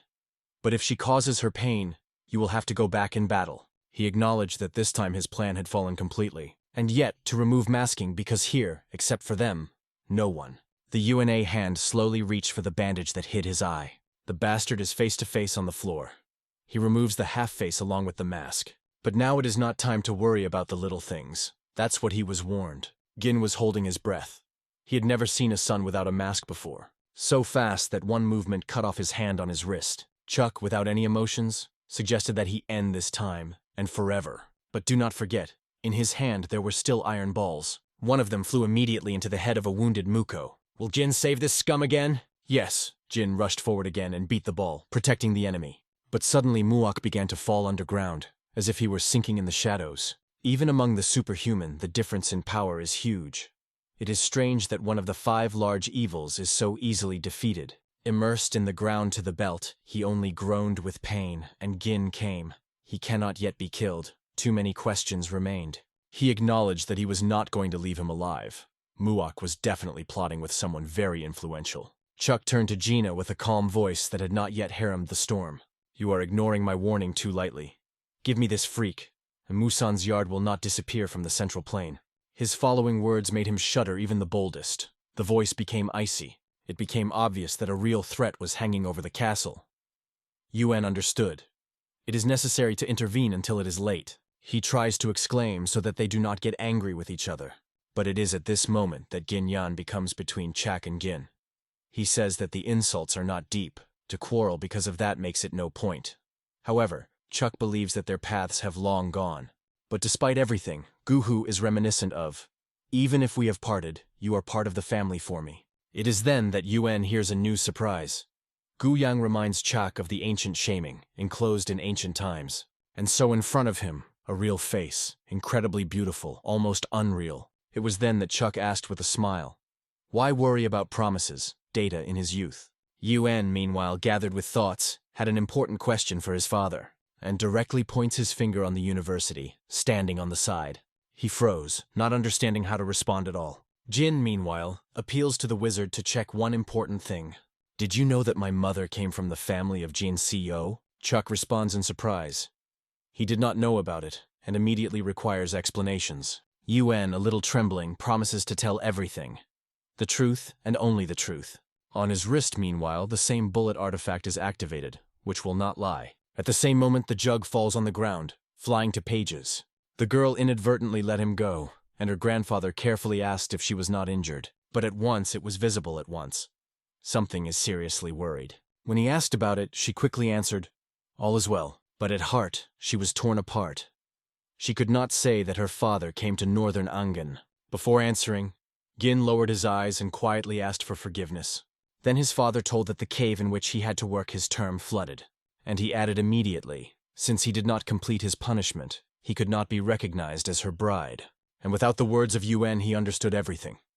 He did not need explanations. But there was a misunderstanding. Why did Jean not take her with him? If he knew everything, why didn't he save her? The tragedy may have been avoided. After that, he asked if she knew where he was now.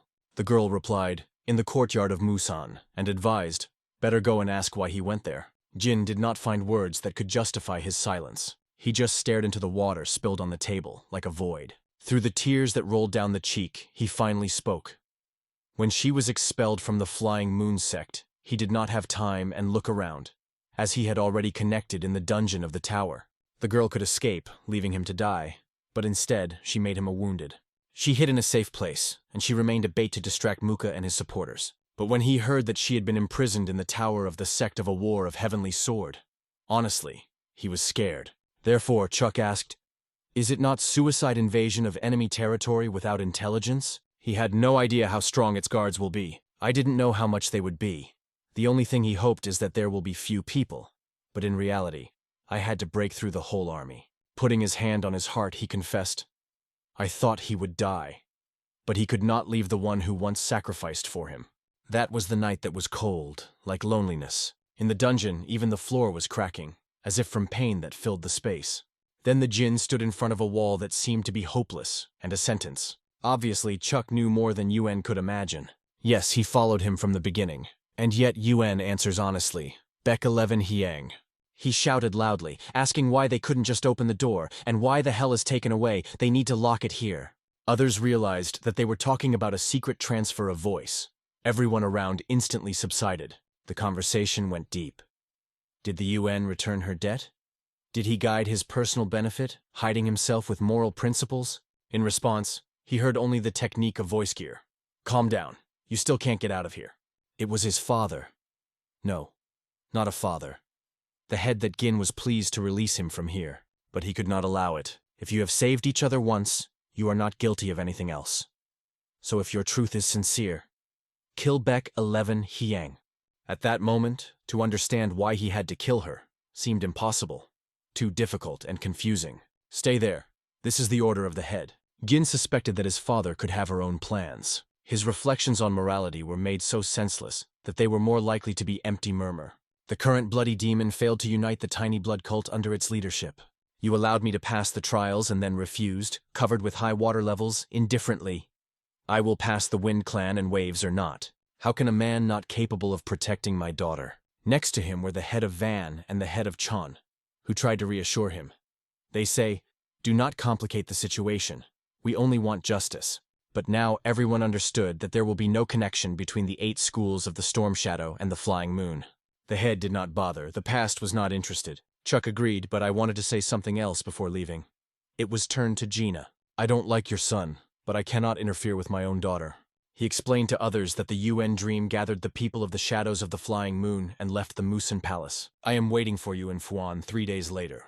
Let's talk to face there." Hearing this, UN thanked him sincerely. Gu Yang did not understand if he could just go, but the Chuck gave to know. He saw everything he needed. Gu Yang pleaded with him to stay at least a little more, but Chuck answered clearly and without delay. It was at that moment, behind the door, that Jean heard, "The master and his family left the palace," and, in prison at the closed gate, he asked, "What the hell is taken out, happens outside?" He knew nothing, and it turns out that the Musen Palace was preparing for an alliance with the Murin Alliance. Jin asked if the words of the Lunar Sword were true, and UN confessed, tried to pick up the right moment. But as always, everything happened.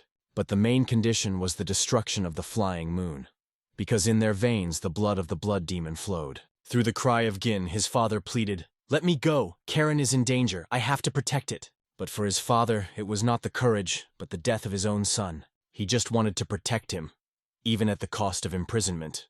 Jensen Beck fought the iron door so desperately that he eventually thwarted his voice and revealed his hands to the blood. But the thick, tightly closed metal doors were not opened.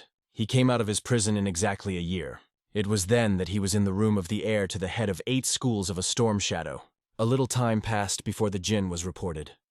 Kari was found. You just provoke me with your pathetic words. It is not surprising.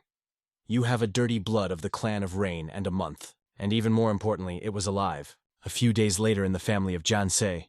Now even others have begun to guess. Yan has a hidden motif, perhaps to destroy the enemy union. Karen stood in the yard, holding her baby in her arms.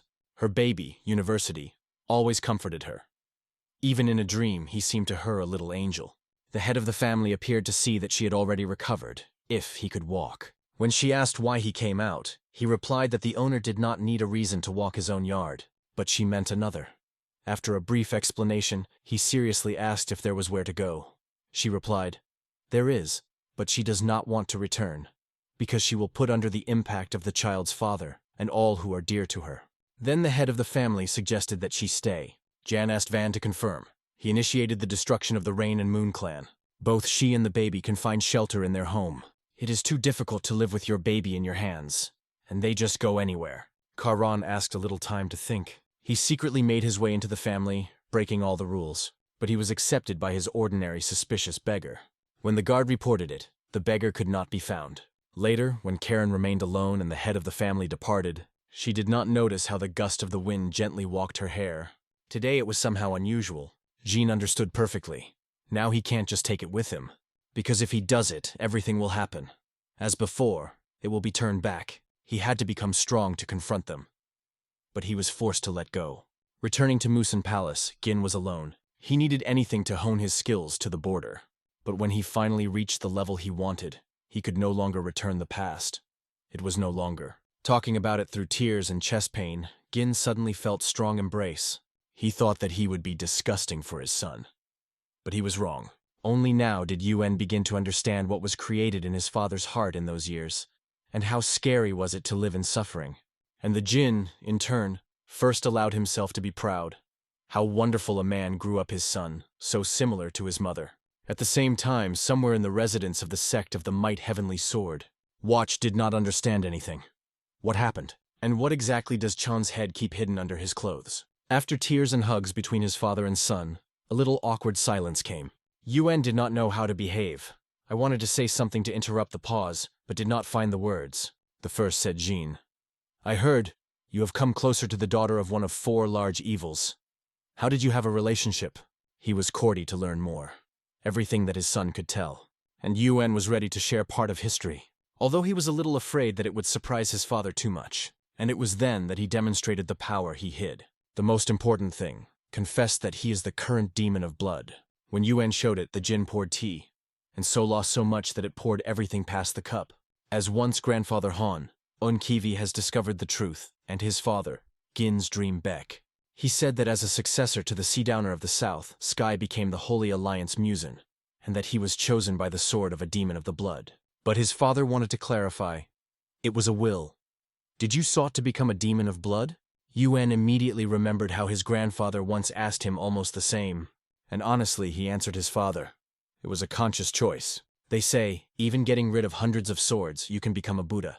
But the name of the blood demon is a different story. He was about to change the blood cult, and change completely, according to your own vision. He confessed to this. Even more, he said he would build everything from scratch. In his beliefs, Yuen was adamant.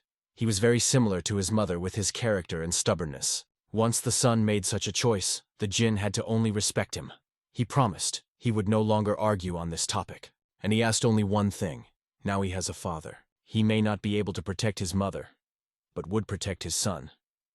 And until the Musan Palace stands, no one will interfere with its decision. Now Yuen can act as it seems necessary, as a young head or as a demon of blood. The son sincerely thanked the father for his trust and support. At this point, the door knocked on the door. Someone brought urgent news. Jin immediately ordered, "Speak faster." Strangers penetrated the dungeon. All guards near the prisoners were killed, and among them, Mac. He was poisoned, and now his life hangs on the hair. Fortunately, everything was fine with the head of Van. He left the dungeon a little earlier. Yuen already attached his mustache back, preparing to go out with the head. Although his father insisted that he would remain, Yuen understood. It is too serious to stand aside. Is it so difficult to give me myself as a true father? Jin threw in pain. Yuan answered briefly and calmly. I obey the order of the head. Who is behind it? This issue was deeply etched in UNA. Suddenly, the door knocked again. The head has departed, he replied. And he heard in response, I am from the sect of the Might Heavenly Sword. Our head asks a meeting with the young Master Sova. It is a pity that we have never been able to thank you for help in the difficult times for our sect. Yuan was silently ordered. Spend it. And the spirit next to him said anxiously, It can be dangerous. Why go into the sect of the Heavenly Sword? But Yuan understood that he is not at all in danger. Soon the head of the sect, a dream, he personally thanked him for agreeing to come. If it weren't for you, I would probably have been in the dungeon until death. Chan ordered all present to leave the premises, and he left them face to face without strangers' eyes and ears. Then he began to explain why he wanted this meeting, but with a gesture stopped him. Wait. At first he carefully checked everything around, whether there is no one hidden who could listen or get closer. After checking Yuan, he asked the head, I want to ask you one question. Due to the fact that you are alive, we were able to expose the true essence of Muak. After all, if you were killed at once, it would be almost impossible to leave it. I believe that Muak was not even aware of it. So I asked directly, why did he take the risk of everyone and leave you life? But it was only part of the reason why Chikon invited Une to a meeting. He got a letter, the one through which Muak kept him alive all this time. It was a thing that every sword would seek. Considering the incomprehensible symbols, Yuan saw nothing familiar with them, even like a real writing. But in a moment, the outlines of truth began to conscious in the mind. The space in front of him seemed to have changed. He became alive, filled with energy. Chan said enthusiastically, Your talent is truly striking. You are able to recognize the swords in a fraction of a second. But Yuan felt clearly. In front of him were chaotically scattered on the paper traces of swords. One look caused chills. He was even scared to assume, but he felt his heart that he was exactly what he thought. Once upon a time, the legendary swordsman created a manuscript which hides his deep knowledge, the manuscript of the immortal art of the sword. And it was now in the hands of Chon. The man could not believe that before him the true manuscript of the immortal art of the sword, because according to legend, he had to be stored on Mount Tian Shan, through which he was reborn. But who, in addition to the most immortal master, could collect so many first-class sword technicians in one place? But if it is a real manuscript, how did he even find himself in the hands of the old one? It turned out that it happened in the Kunlun Mountains. There, in the cave among the remains of novices, he found this yellowed piece of paper. And if the find was within the holy mountain of the sect, so it happened after its destruction. Is Yuan think that the old man found a manuscript just because of a successful coincidence? He apologized for his doubts, but his grandfather still remained a little annoyed. Now that he has lost almost all internal energy, he has become an ordinary elderly man. And his great-grandfather was one of the 3 founders of Musan, and once served in the Kunlun sect. As it turned out, her former student stood in the source of the sect of the Celestial Sword. Even if they broke up with Kunlun for a long time, how could they look quietly? How did the sect be killed, from which it all started? Therefore, he vowed to find guilty of destroying Kunlun. And after many years of search, he finally found someone who saw everything with his own eyes. The witness said, shortly after Kunlun swept the flames, heavy rain appeared over the mountains. Through the drain, he saw dozens of people in masks, and the one who managed them.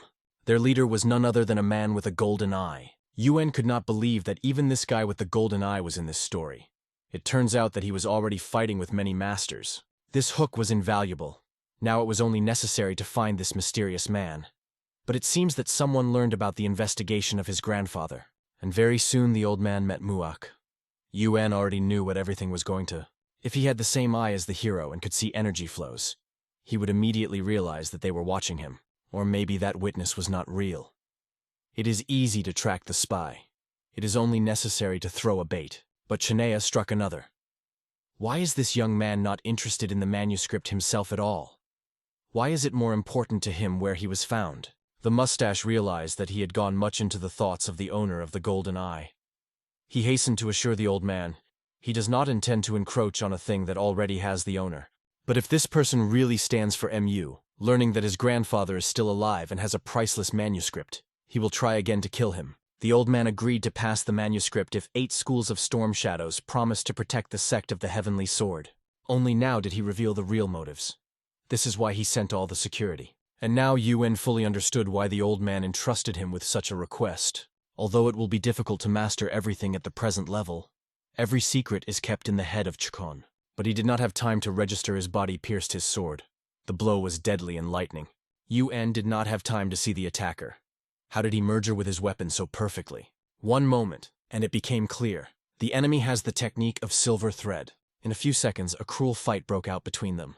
It was clear. It was the battle of equal, fierce, and deadly. The attacker realized. Not an ordinary guy in front of him. To win, you have to put it in full. A blow to the blow poured on all sides, and Yuen was lightly evading and blocking the attacks. Something was embarrassed. The technique of the enemy seemed familiar. But where did he see her? And then recognized. This is the technique of a flying blade. 2 swords in each hand. The enemy was stunned. The guy twice evaded his attacks, though he had no way to see them. But while the stranger thought for a moment, Yuen was already standing in front of him. In the last second he evaded. But now he realized the guy also mastered this technique. A moment, and the sword turned in the air, flying straight into the enemy's back. But he had time to evade a jerk. Yuen immediately rushed forward, and his blade cut the air, leaving a deep cut on the shoulder of the enemy. But suddenly, the right hand of Una turned out to be tight. The blue thread stuck it so tightly that he could not even move it. The stranger became interesting. Did he meet Kanji-san? Yes, I met. And he taught him several techniques. However, the enemy still did not understand where the guy knew the techniques of silver thread and a flying blade. It turned out that Kanji was his student. And although he was sorry for him to kill a young man, he suggested that Yu become his new student. Yuen was stunned. Did the mentor of Kanji really before him? But he did not believe. The master of King Assassin should be 80, and this is 35. With these words, he rushed into the attack again. He did not intend to trust the words of the enemy, but Yuen abruptly refused the offer. He did not want to become a student. Meanwhile, the wound on the body of a stranger gradually healed. The fun is just beginning. Yuen could not believe its own eyes. The wound disappeared directly in the eyes, as if it were not. In memory, a similar case has fallen. The same regeneration was in a person with golden eyes he saw in the forest. Then it was called the Operation of the Golden Body. Is this stranger related to that mysterious guy? He decided to ask the direction. Did you use the Operation of the Golden Body? But in response, only a cruel blow against the wall. Yuen had to immediately release his right hand to restore balance in the battle. But the threads were not subject to. The stranger thought, the guy surpassed Kanji. His pity grew. But there was no way out. The fight lasted. The enemy rushed forward, hitting weapons with all his power. He gathered all the determination. This guy is dangerous, so the battle should be completed now. Yuen with red, fierce eyes rushed towards. He was ready for it. Our hero attacked from the back, forcing the enemy to evade. He did not hide the surprise from his accuracy. How did he go through my previous attack? Thought the enemy. But the next moment, Yuen's hand shocked a bright yellow. It was a metal transformation. The stranger was not alone. Who is he? He knows both orthodox techniques and blood cult techniques. And so, one more moment. And the enemy felt his filaments weakened. Yuen rotated the sword at such a speed that the threads could not stand the tension. The mustachioed continued to strike. The threads were almost completely weakened and eventually disappeared from his hand. But it was not the end. The stranger wanted to capture him of self-confidence. They say, victory is already in his pocket. Right now, for this confidence, the hero has to pay. To pay his own life. Suddenly, one of the eyes of Sun became golden. His gaze broke out with determination and anger. He had to finish it right now. And in a moment his sword pierces the enemy, not even letting end the last phrase. Yuen did not even imagine that the enemy would rush into the frontal and that his shoe was hidden in his shoe. Fortunately, thanks to a golden eye, he noticed an energy splash and managed to evade. The enemy's regeneration was striking, but the division in half would not withstand even. After that, Yuen lifts a piece of paper from his body. Although he is a little torn in the middle, the image remained intact, but suddenly the guy notices. A blue star appeared nearby, which can burn the scroll. And indeed, in a second in his hands there is nothing left. The star appeared at the worst moment. It was no longer possible to stop it. Suddenly he hears his voice, calm, deep. I can convey to you the memories that have been preserved in me. Everything around suddenly begins to change. Nature, calm lake, stones under your feet. A moment the picture stabilizes. The one so stands alone, just in the water. He immediately guessed. All this happens in his mind. But how did the voice learn about the star? The voice laughed and called him smart. He seemed to read the thoughts of Vina. Elder appeared in front of him, the look wise and piercing. He knew why Wun did not trust anyone, and it became clear, this old man knows everything about him, and the voice was too familiar. Yuen decided not to pull. Who are you? And he heard the answer. Those who are still alive call me an immortal sword. Meanwhile, the sect of the heavenly sword was the silence of death. All were dead. But is there a chance to find out who stands for this mass murder? Even the strongest warriors could not resist. The difference in force was stunning, and it seems that only one person did. First of all, it was necessary to find out why I decided to leave Chon alive. Unexpectedly, one of the present, dressed in a mask, felt a strange energy that came from the depths of the building. They went there immediately. And so, in front of them, a gray man in a puddle of his own blood. He didn't breathe. Probably with a pierced throat crawled here in the latest convulsions. The one who killed Chunmu was obviously tried to extract the secret he kept. Soon they saw the young head of 8 schools of a storm shadow. The guy stood still. He seemed to be blocked by acupuncture points. It only played the attackers in the hand. The head calmly ordered his people to deal with the guy. While they were preparing, he leaned to the body, trying to recognize his face, but it was distorted. When he connected pieces of face, I understood everything. But it was too late. A powerful explosion came behind his back. Incredible. The skills of the Sova even exceeded all expectations. He was definitely not a middle-level fighter. He just always hid his true strength. Now he was interested in one thing. What does Gu Yang leader do here? Before him stood an immortal sword, and his sword was directed directly to the sky. This old man was respected by everyone who touched the martial arts. And now he stands right in front of CO. The guy did not understand how everything happened to it. After all, he just touched the manuscript. But the old man explained. In that manuscript was closed his spirit. Is it all like the sword of a demon of blood? Even the immortal swordmaster, capable of interpreting the prediction of heaven, could not see everything. He divided his private into 3 parts, placing each in a separate fragment of the manuscript. But he could not predict that one person would be able to take possession of 2 parts at the same time. This may have been the will of fate. The one So was shocked. He did not even look for these manuscripts. They were in his hands. And that is probably the point. Only the one to whom it was assigned to fate could get them, not the one who just wanted. Fortunately, the 2 parts of the manuscript joined. Due to this, it became possible to communicate, but private is gradually depleted, and it can be dangerous for the oven. Suddenly, the guy noticed that his hand was moving on his own. The old man smiled as a sign that UN has learned the true sword technique. The immortal sword was not sure whether he needed something at all. Perhaps the young man had already gone beyond ordinary training. Because the most valuable thing he could convey is the ability to hear the voices of the swords, and the guy has already gained it. Records on the art of the sword, which he left in the manuscripts, do not necessarily exceed what the one is already. He once heard that all martial arts eventually merged into one, but he considered it just a good legend. But now the old man asks, show me the technique you perform the best. Only through your own experience you can understand, added the master. Sobunu did not understand anything, but believed. The immortal sword would not lie to him, so he decided to perform his strongest technique. In a moment, he rushed forward to show everything he could, but the master with incredible ease repulsed his attack. UN could not understand. How did he manage to fit so many different techniques in one single movement? At his current level, he could not even distinguish what happened. It was beyond his perception. Over time, everything loses its shape.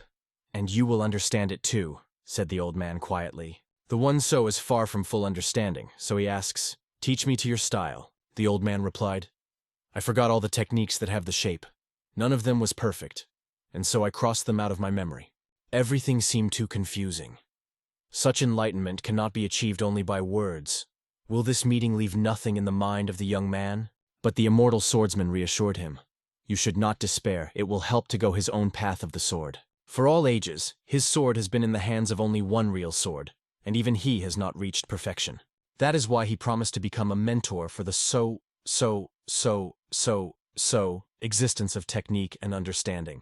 At this time, a real battle broke out in the heavenly sword. Gu Yan evaded the guy's attacks, not understanding how a young man at that age can control the energy of a sword. Meanwhile, the enemies tried to attack from behind when the hero was inattentive. But one SOS effortlessly cut them with one hand, not even focusing completely. Everything has changed after he touched the manuscript. There was a blue flame, and he met an immortal sword. The little creature nearby was shocked. They saw nothing. It seems to be a personal world, accessible only to his consciousness. But even an open new way is worthless if a person is not able to realize the truth. So one pleaded, "Teach me for some reason. You yourself said that now the perfect time for enlightenment. But time, though slowed here, still flows." The elder gradually began to disappear. The one so could not allow it to happen. He had the last question. "Tell me, I really returned to the past because of this manuscript?" But he never heard the answers. The immortal sword just left. Even with the technique of an infinite sword, Yuan has not yet reached enlightenment. His skill has become incredible, but he could not direct his energy and legs, as can 8 great masters or 4 evil. Gu Yang managed to escape, but before he followed him, So One had something to pick up. It seems that the head took advantage of chaos when his subordinates attacked the hero. In this case, it is necessary to persecute it immediately. In the end, he is the leader of one of the 4 large sects. Otherwise, this will result in serious consequences. But strange, Yun Yu is not excited at all. After all, if the swords were found, his cover would be revealed. The one so withdrew the golden eye to look at how far it had to escape. Only a few seconds passed, and he already saw Tikach, who made his way between the rocks. The main character immediately was nearby. The suspicions of Guan were confirmed. His escape was the key to the truth. However, the enemy managed to swallow some pill. His body has changed, the energy around is thickened. Gaian's inner strength increased rapidly. All this was the effect of the same pill. Now it is difficult to kill the guy and leave the trace. But he will still try. And the one, instead, activated the 4th formation of the path of the sword and the mind. Gujan exploded by an attacking wave. He decided to destroy the guy while there is a chance. But the one southwesterly breathed and concentrated calmly. Again, the 4th formation. In the next moment, both faced a fierce match. However, the power of the protagonist has increased incredibly. He cut everything in one blow, and overthrew Gan. The creatures nearby understood. It was the same formation that the owner mentioned. The red enemy lay motionless. Perhaps it is still alive, but it is definitely unable to speak. The former mentor of the boy was extremely respected by the immortal sword. If he saw it now, it would be proud. But even more, he would be proud of the fact that it was one who became a worthy heir to his technician. Suddenly, the guy heard someone's steps and voices. Someone recognized the head of 8 schools of Assault Shadow. It was a bald man, the leader of the sect of the Marine King. The first thing that surprised him, where did the boy's mustache disappeared? The views quickly turned to the helpless guy. His veins are blackened, the eyes blushed, the internal energy is distorted. Everything indicated the effect of a bloody pill. The newcomers have recently learned about the existence of this substance. This red pill instantly enhances the inner force, but the price is the distortion of the chi flow. That is why the one sudden energy.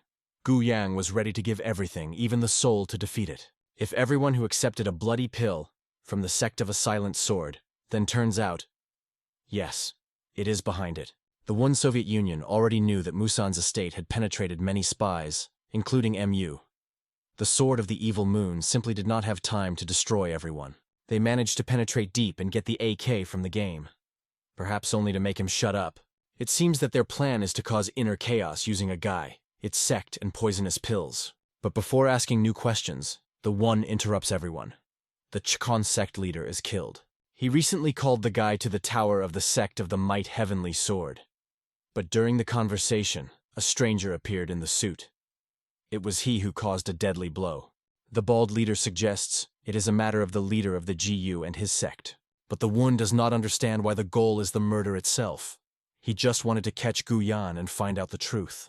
The leader Van takes control and calls the guy to search in the tower of the sect of the Silent Sword. But the hero can no longer interfere with these internal affairs. The one is concerned. The father is not visible near Van. Is he still in prison? At this point, his father is fighting for the life of Muak. He does his best to save him.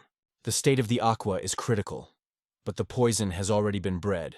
However, it takes time to recover. But even now, why use poison if the prison was already under control? Isn't it easier to kill him at once? It's a trap. The man feels the presence in the room, almost mirror to Van. The same level of skill. And indeed, it's his son. The one Soci arrived to find out what happened until it was. The father looked, and immediately felt. The son reached enlightenment. It is striking how accurate he caught it. The one so shared. Everything became possible thanks to the manuscripts transmitted by Chon's leader. The father had no doubt. These were the same legendary records of the immortal sword. He immediately realized. The leader Van seeks to reach the truth, but the AK is stubbornly silent. All you have to do is continue the interrogation. But pity. His Danyan is destroyed. The poison has just been bred. In this condition, he is weaker than any old man. So1 asked permission to talk to the old man. The father nodded and went out, leaving them alone. The young man gently put his hand on the old man. Suddenly, a blue aura flashed around. Something strange began. The AK was stuck and shaking, kneeling. He began to apologize frantically. Before the Nyan, although the man was not in himself, it opened the truth.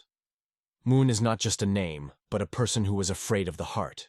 The young man activated the third level of the illusory eye. The one who sees him, sees in front of him the most terrible figure from his past. But the creature next is warned. Do not rush to the conclusions. It could be Chuck itself. But if he was most afraid of Chuck herself, he would have escaped from the plains for a long time. The fear of Moon meant one thing. He acted by his orders. Time is short. The illusion will not last long. It is necessary to squeeze everything from the old one until there is a chance. The one Xiao sharply increases the tone. He asks if he remembers that order. But the AK only asks another chance. If it weren't for the Hall, it would succeed. They would kill the god of the wind, and Moon would become the ruler of the estate of Musan. Everything is planned. This confirms memories from past life. Then he killed his father and seized power. But now the One has appeared, and the course of history has changed. It suddenly asks to send him to the blood cult. He is ready to atone for the loss of the blood sword. But the hero is embarrassed. The sword now has. Events develop too rapidly. The feeling that the conflict in the estate is just the tip of the iceberg, much more. The One understands that there is already a spy in the blood cult. MU acknowledges that responsibility lies not only on it. Even the bloody Lord is guilty. Due to the indecision of the Lord, who simultaneously supported both heirs of the blood demon, they lost control of the sword. 2 prophecies proclaimed, the cult will conquer the owner of the sword.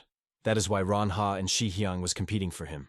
According to those messages, they stood Guy, the 3rd elder, and Yubek, the 2nd star of blood. One of them is a bloody lord. The One so presses on the old man. Would he be able to serve Lord again if he gets a second chance? But it was worth it to lift your eyes, and the magic scattered. He realized that he had just outturned. So now, One is determined. He must find out who the bloody lord is actually, and end the story to the end. The AK had nothing to lose. Realizing that he was exposed, the old man decided to go Veibank attacked with all the remaining rage. A powerful explosion of force broke down to the side of the So. But the guy had time to react. The sword intercepted a blow, though with difficulties. The hero regretted that he underestimated the enemy. After all, it was once one of the 5 forces of evil, and even in a half-dead state remained dangerous. Dantian is destroyed, but the energy has not disappeared. He focused on the heart itself. Forbidden but effective technique. The eyes of the AKA were burning hatred. He was fine to sacrifice his life to take his enemy with him. The One so inhabited deeply, stabilized his breath, gathered inner strength. Even if the enemy of the crazy, his time has passed. The guy activated the heavenly network of blood, the 4th formation. The stream of the sword cut the space, bearing the threat of all living things. The old man was shocked. Who is this guy? All heirs of the blood demon, women. How does this stranger have such a force? The attack depleted the pathetic remains of the energy that remained. Its end was close. The training was not enough to recover. The One so gave the last chance. The name of the bloody lord, and you will live. But if not, death is inevitable. Suddenly his father entered the room. Feeling the moment, the old man rushed to the hero again without accepting any agreement. This time the One did not restrain. He activated the 7th formation of the heavenly blood network. The world shuddered. The blow was accurate and cold-blooded. The enemy flew without a cry. This time he will not save anything. Even if the enemy was once powerful, it is only a shadow of the past now. So One has grown him, and he proved it. He, already at death, looked at the boy and whispered, "It's an eye. The same as he had." The father looked around in surprise. The One SOC warned his father, "Do not be surprised or court, but you need to see it." He turned his head and showed a golden eye. The father froze, the look of the son of the sun. 2 days have passed. In the Tower of 8 Schools of Assault, shadows discussed the suspect. There was a drawing of Mon on the table. However, there was no confidence that it was his real face. It may only be a leather mask, because the name Mune is no more than the title. He could gain a force similar to that in the Golden Eye, in the Dungeon of Sealed Forest. And it complicates even more. The father comes to the conclusion that a mysterious man with a golden eye can be associated with the Mosanpo plan. An ancient and very dangerous plan. The one southwested. I once heard about the Mosanpo clan, the masters of necromantine capable of raising the dead and managing their souls. The father explained that the clan helped the emperor in his bloody politics against Murim, and it was for this that he was destroyed. If that man is really from Mosanpo, it is not surprising that he works, guided by revenge. He has all the reasons for hate Murim. Unfortunately, the Murim Valley has long been flooded, and no traces that could confirm this version are no longer found. The theory looks logical, but still remains a guess. Without evidence, it is just an assumption, albeit dangerous. A man who destroyed Kunlun's sect in one night has extraordinary power. If he was afraid of him, even who he is, and why still acts with the shadow? The one SOS sighs with bitter awareness. Some answers are not yet available. Now the main thing is to find out who is spying in the blood cult. The third elder, or the second star. And make the spy speak. Musan still hides traitors in the estate. The father says that he will complete the investigation and clear the walls of dirt. But at first, he should think not of others, but about his own son. The Wonso cannot yet reveal its true self. Until it unites the blood cult, it would be premature. The father reassures the guy. Let him not worry. First, you need to complete your own road. And then it extends the symbol, a sign of the head of 8 schools of the Assault Shade. From now on, the guy has their support at any moment. This sign has long wanted to pass on to his son. With him, the UNC will be able to count on the help of the entire Musan estate. In response, the guy gives his father a small box. Inside, a strand of mother's hair. This is her last memory. But before leaving, the protagonist addresses his father with another request. He has a younger sister, Yun. She is not the daughter of her father, but for the So, the most dear. He's afraid that it can be dangerous because of him. But the man answered firmly, if she is Iran's daughter, she is his daughter too. He will protect her, whatever happens. And finally, the guy wants to consult with his father. It is something important that it has to decide right now. The one So makes an important decision. He wants to test the sword of the evil moon tomorrow. The father warns, this sword is not like others. Its owner is a master of dark power, and it is not so easy with him. The guy sincerely confesses. He loves the daughter of this man, and he is ready to risk everyone for her. But the father reminds, above all, he is the head of 8 schools of Assault Shadow. His duty is to be responsible, not just feelings. Therefore, he decides to teach his son a family inheritance, the techniques of 8 schools of Assault Shadow. The one So already has many arts, but the father wants to make sure that the son will be able to master this native technique, and without delaying, rushes to the attack.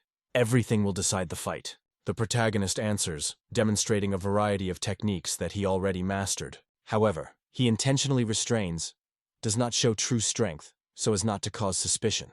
But the father still looks dissatisfied. Something clearly bothers him. The One Society says that it is possible to show the first formation of its new technique, the path of the sword and the mind. But a sudden father stops the battle and says, no longer needed. Everything is clear. He understands that 8 school techniques require harmony, the one that appears only through the special skill of their kind, harmonization. In order to reach the highest level, it is not only a force. The disclosure of inner mental energy is required, and the son is already on the way to that. The father admits, although he opened in Qi, he has not yet grasped the secrets of harmonization. Someone has taught the so much deep art. The guy thinks, who developed this path? The one who was able to grasp the innate energy so deeply will not be called otherwise as a genius. And he still does not understand. If he knows many techniques, why not add another one? But the answer is simple.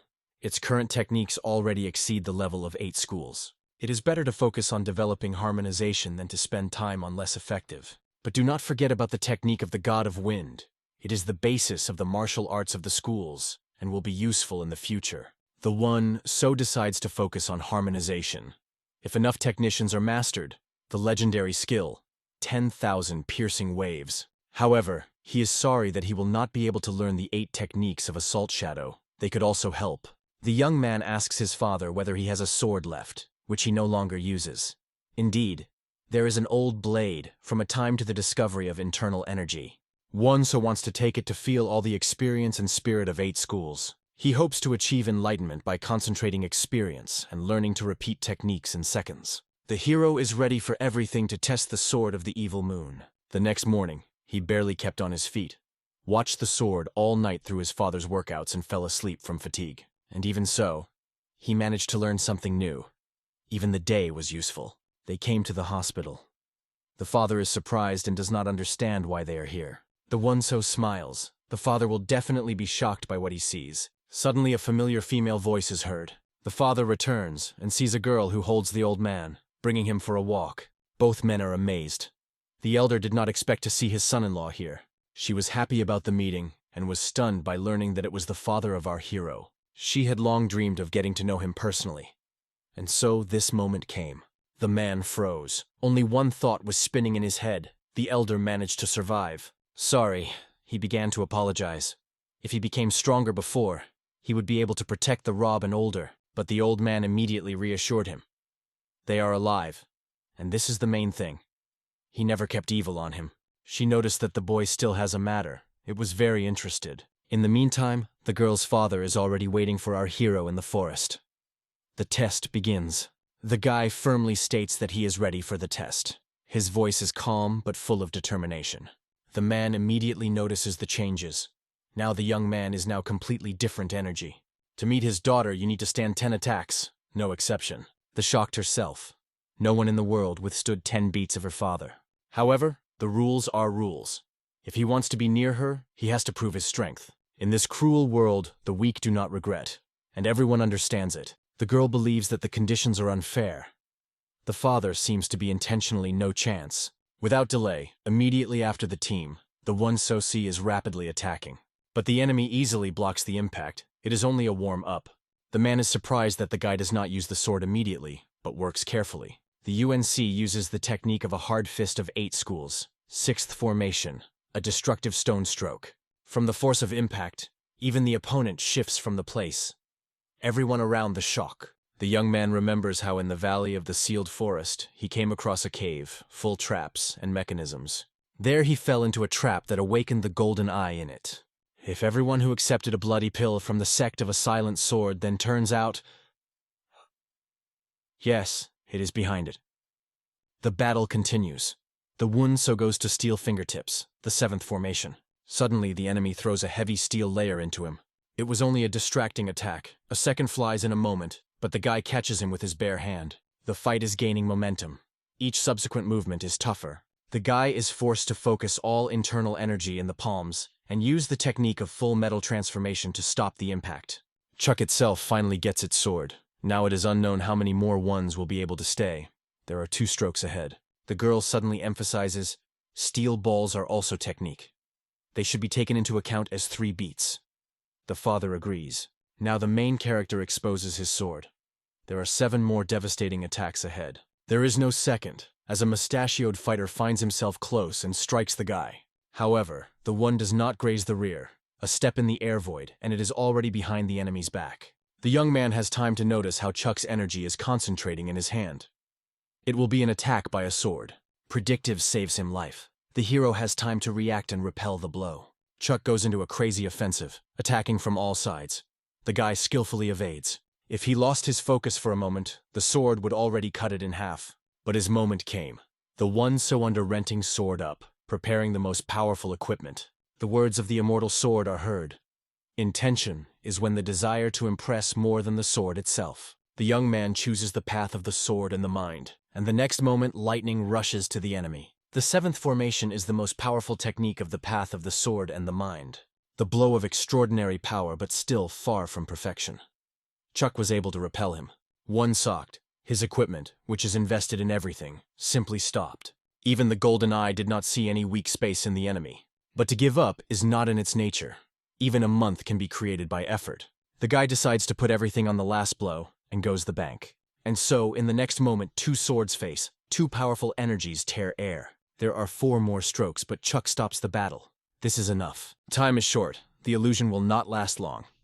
It is necessary to squeeze everything from the old one until there is a chance. For mighty yes. The one Kyo sharply increases the tone.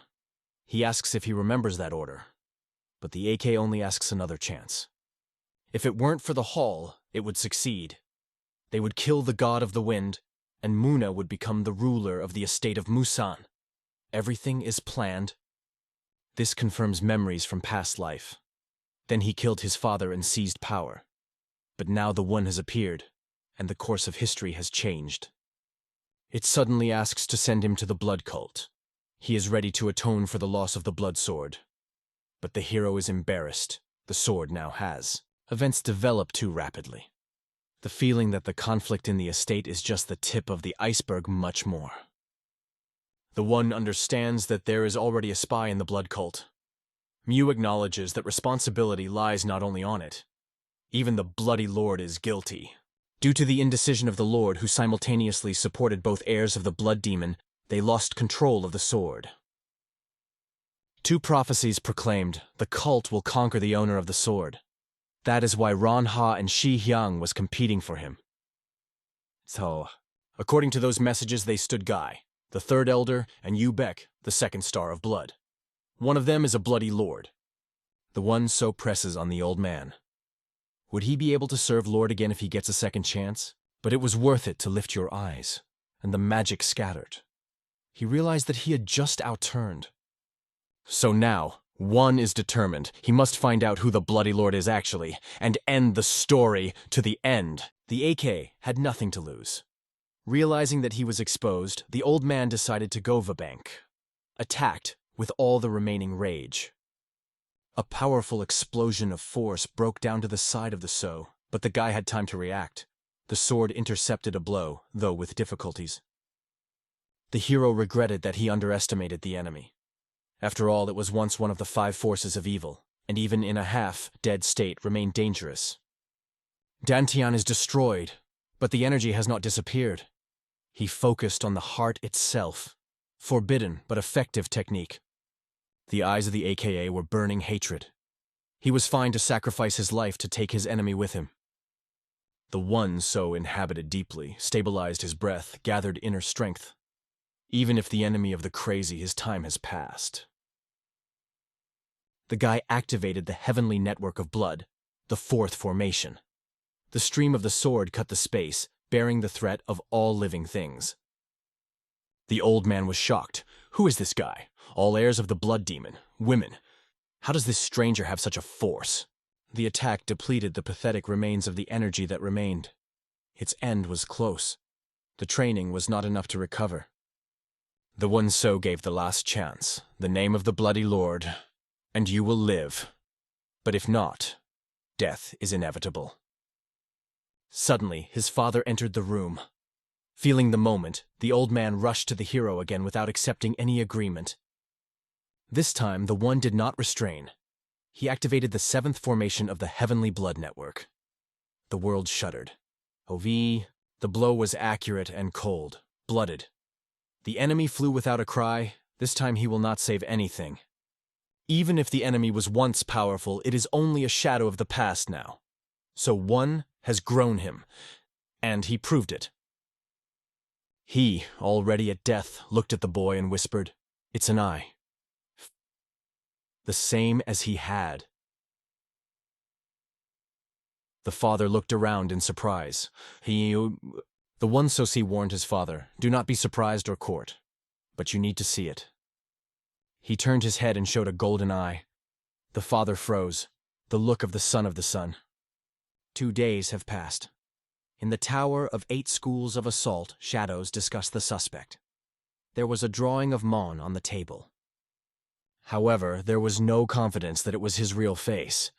It may only be a leather mask, because the name Mune is no more than the title. He could gain a force similar to that in the Golden Eye, in the dungeon of Sealed Forest. And it complicates even more. The father comes to the conclusion that a mysterious man with a golden eye can be associated with the Mosanpo plan, an ancient and very dangerous plan. The one southwested. I once heard about the Mosanpo clan, the masters of necromantine capable of raising the dead and managing their souls. The father explained that the clan helped the emperor in his bloody politics against Murim, and it was for this that he was destroyed. If that man is really from Mosanpo, it is not surprising that he works, guided by revenge. He has all the reasons for hate Murim. Unfortunately, the Murim Valley has long been flooded, and no traces that could confirm this version are no longer found. The theory looks logical, but still remains a guess. Without evidence, it is just an assumption, albeit dangerous. A man who destroyed Kunlun's sect in one night has extraordinary power. If he was afraid of him, even who he is, and why still acts with the shadow, the Tarn SOS sighs with bitter awareness. Some answers are not yet available. Now the main thing is to find out who is spying in the blood cult, the third elder or the second star, and make the spy speak. Musan still hides traitors in the estate. The father says that he will complete the investigation and clear the walls of dirt. But at first he should think not of others, but about his own son. The Wun so cannot yet reveal its true self. Until it unites the blood cult, it would be premature. The father reassures the guy, let him not worry. First, you need to complete your own road. And then it extends the symbol, a sign of the head of 8 schools of the Assault Shade. From now on, the guy has their support at any moment. This sign has long wanted to pass on to his son. With him, the UNC will be able to count on the help of the entire Musan estate. In response, the guy gives his father a small box. Inside, a strand of mother's hair. This is her last memory. But before leaving, the protagonist addresses his father with another request. He has a younger sister, Yun. She is not the daughter of her father, but for the So, the most dear. He is afraid that it can be dangerous because of him. But the man answered firmly, if she is Iran's daughter, she is his daughter too. He will protect her, whatever happens. And finally, the guy wants to consult with his father. It is something important that it has to decide right now. Shui, the Wonso makes an important decision. He wants to test the sword of the evil moon tomorrow. The father warns this sword is not like others. Its owner is a master of dark power, and it is not so easy with him. The guy sincerely confesses. He loves the daughter of this man, and he is ready to risk everyone for her. But the father reminds, above all, he is the head of 8 schools of Assault Shadow. His duty is to be responsible, not just feelings. Therefore, he decides to teach his son, a family inheritance, the techniques of 8 schools of Assault Shadow. The one so already has many arts, but the father wants to make sure that the son will be able to master this native technique. And without delaying, rushes to the attack. Everything will decide the fight. Docs. The protagonist answers, demonstrating a variety of techniques that he already mastered.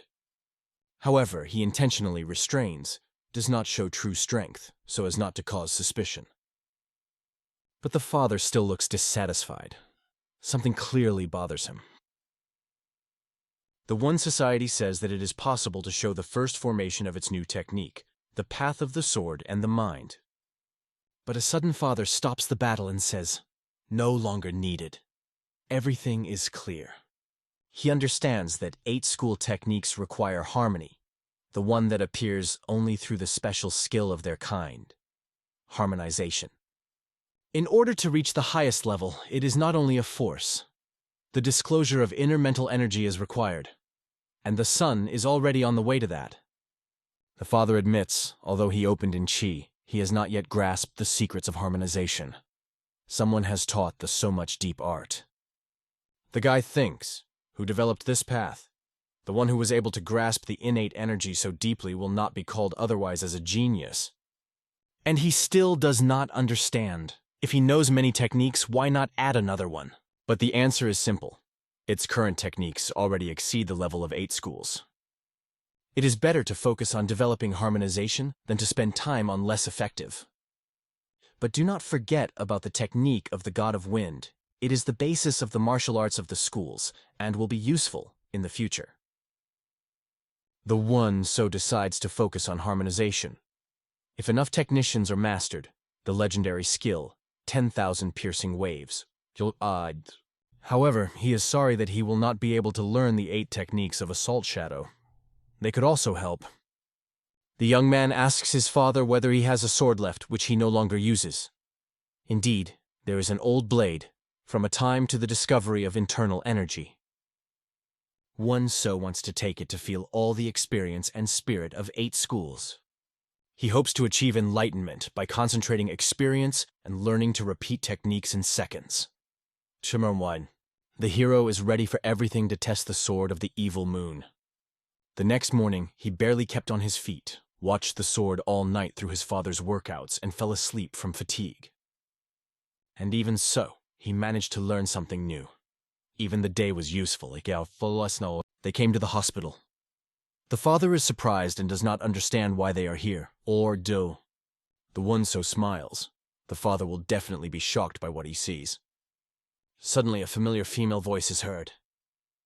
The father returns and sees a girl who holds the old man, bringing him for a walk. Both men are amazed. The elder did not expect to see his son-in-law here.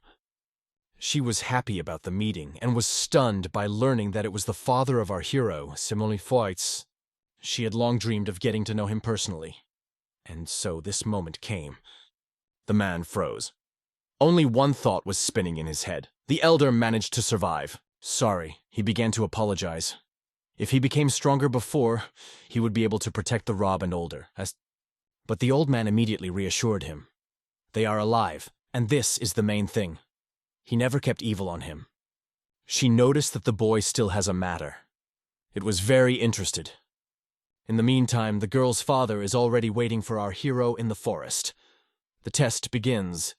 The guy firmly states that he is ready for the test. His voice is calm but full of determination. The man immediately notices the changes. Now the young man is now completely different energy. To meet his daughter, you need to stand 10 attacks. No exception. The shocked herself. No one in the world withstood 10 beats of her father. However, the rules are rules. If he wants to be near her, he has to prove his strength. In this cruel world, the weak do not regret. And everyone understands it. The girl believes that the conditions are unfair. The father seems to be intentionally no chance. Without delay, immediately after the team, the one SOC is rapidly attacking Sochiolai, but the enemy easily blocks the impact. It is only a warm-up. The man is surprised that the guy does not use the sword immediately, but works carefully. The UNC uses the technique of a hard fist of 8 schools. 6th formation, a destructive stone stroke. From the force of impact, even the opponent shifts from the place. Everyone around the shock. Spirine. The young man remembers how in the valley of the sealed forest he came across a cave, full traps and mechanisms. There he fell into a trap that awakened the golden eye in it. Now he has a plan, not to let the opponent take up the sword and invest in 9 beats. The battle continues. The one so goes to steel fingertips, the 7th formation. Suddenly, the enemy throws a heavy steel layer into him. It was only a distracting attack. A second flies in a moment, but the guy catches him with his bare hand. The fight is gaining momentum. Each subsequent movement is tougher. The guy is forced to focus all internal energy in the palms and use the technique of full metal transformation to stop the impact. Chuck itself finally gets its sword. Now it is unknown how many more ones will be able to stay. There are 2 strokes ahead. The girl suddenly emphasizes, steel balls are also technique. They should be taken into account as 3 beats. The father agrees. Now the main character exposes his sword. There are 7 more devastating attacks ahead. There is no second as a mustachioed fighter finds himself close and strikes the guy. However, the wound does not graze the rear, a step in the air void, and it is already behind the enemy's back. The young man has time to notice how Chuck's energy is concentrating in his hand. It will be an attack by a sword. Predictive saves him life. The hero has time to react and repel the blow. Chuck goes into a crazy offensive, attacking from all sides. The guy skillfully evades. If he lost his focus for a moment, the sword would already cut it in half. But his moment came. The one so under-renting, sword up, preparing the most powerful equipment. No, The words of the immortal sword are heard. Intention is when the desire to impress more than the sword itself. The young man chooses the path of the sword and the mind. And the next moment, lightning rushes to the enemy. The seventh formation is the most powerful technique of the path of the sword and the mind. The blow of extraordinary power, but still far from perfection. Chuck was able to repel him. One socked, his equipment, which is invested in everything, simply stopped. Even the golden eye did not see any weak space in the enemy. But to give up is not in its nature. Even a month can be created by effort. The guy decides to put everything on the last blow and goes the bank. And so in the next moment, two swords face. Two powerful energies tear air. There are 4 more strokes, but Chuck stops the battle. This is enough! If the one SOC has already mastered such a technique, it will be able to protect the beloved. But if she causes her pain, you will have to go back and battle,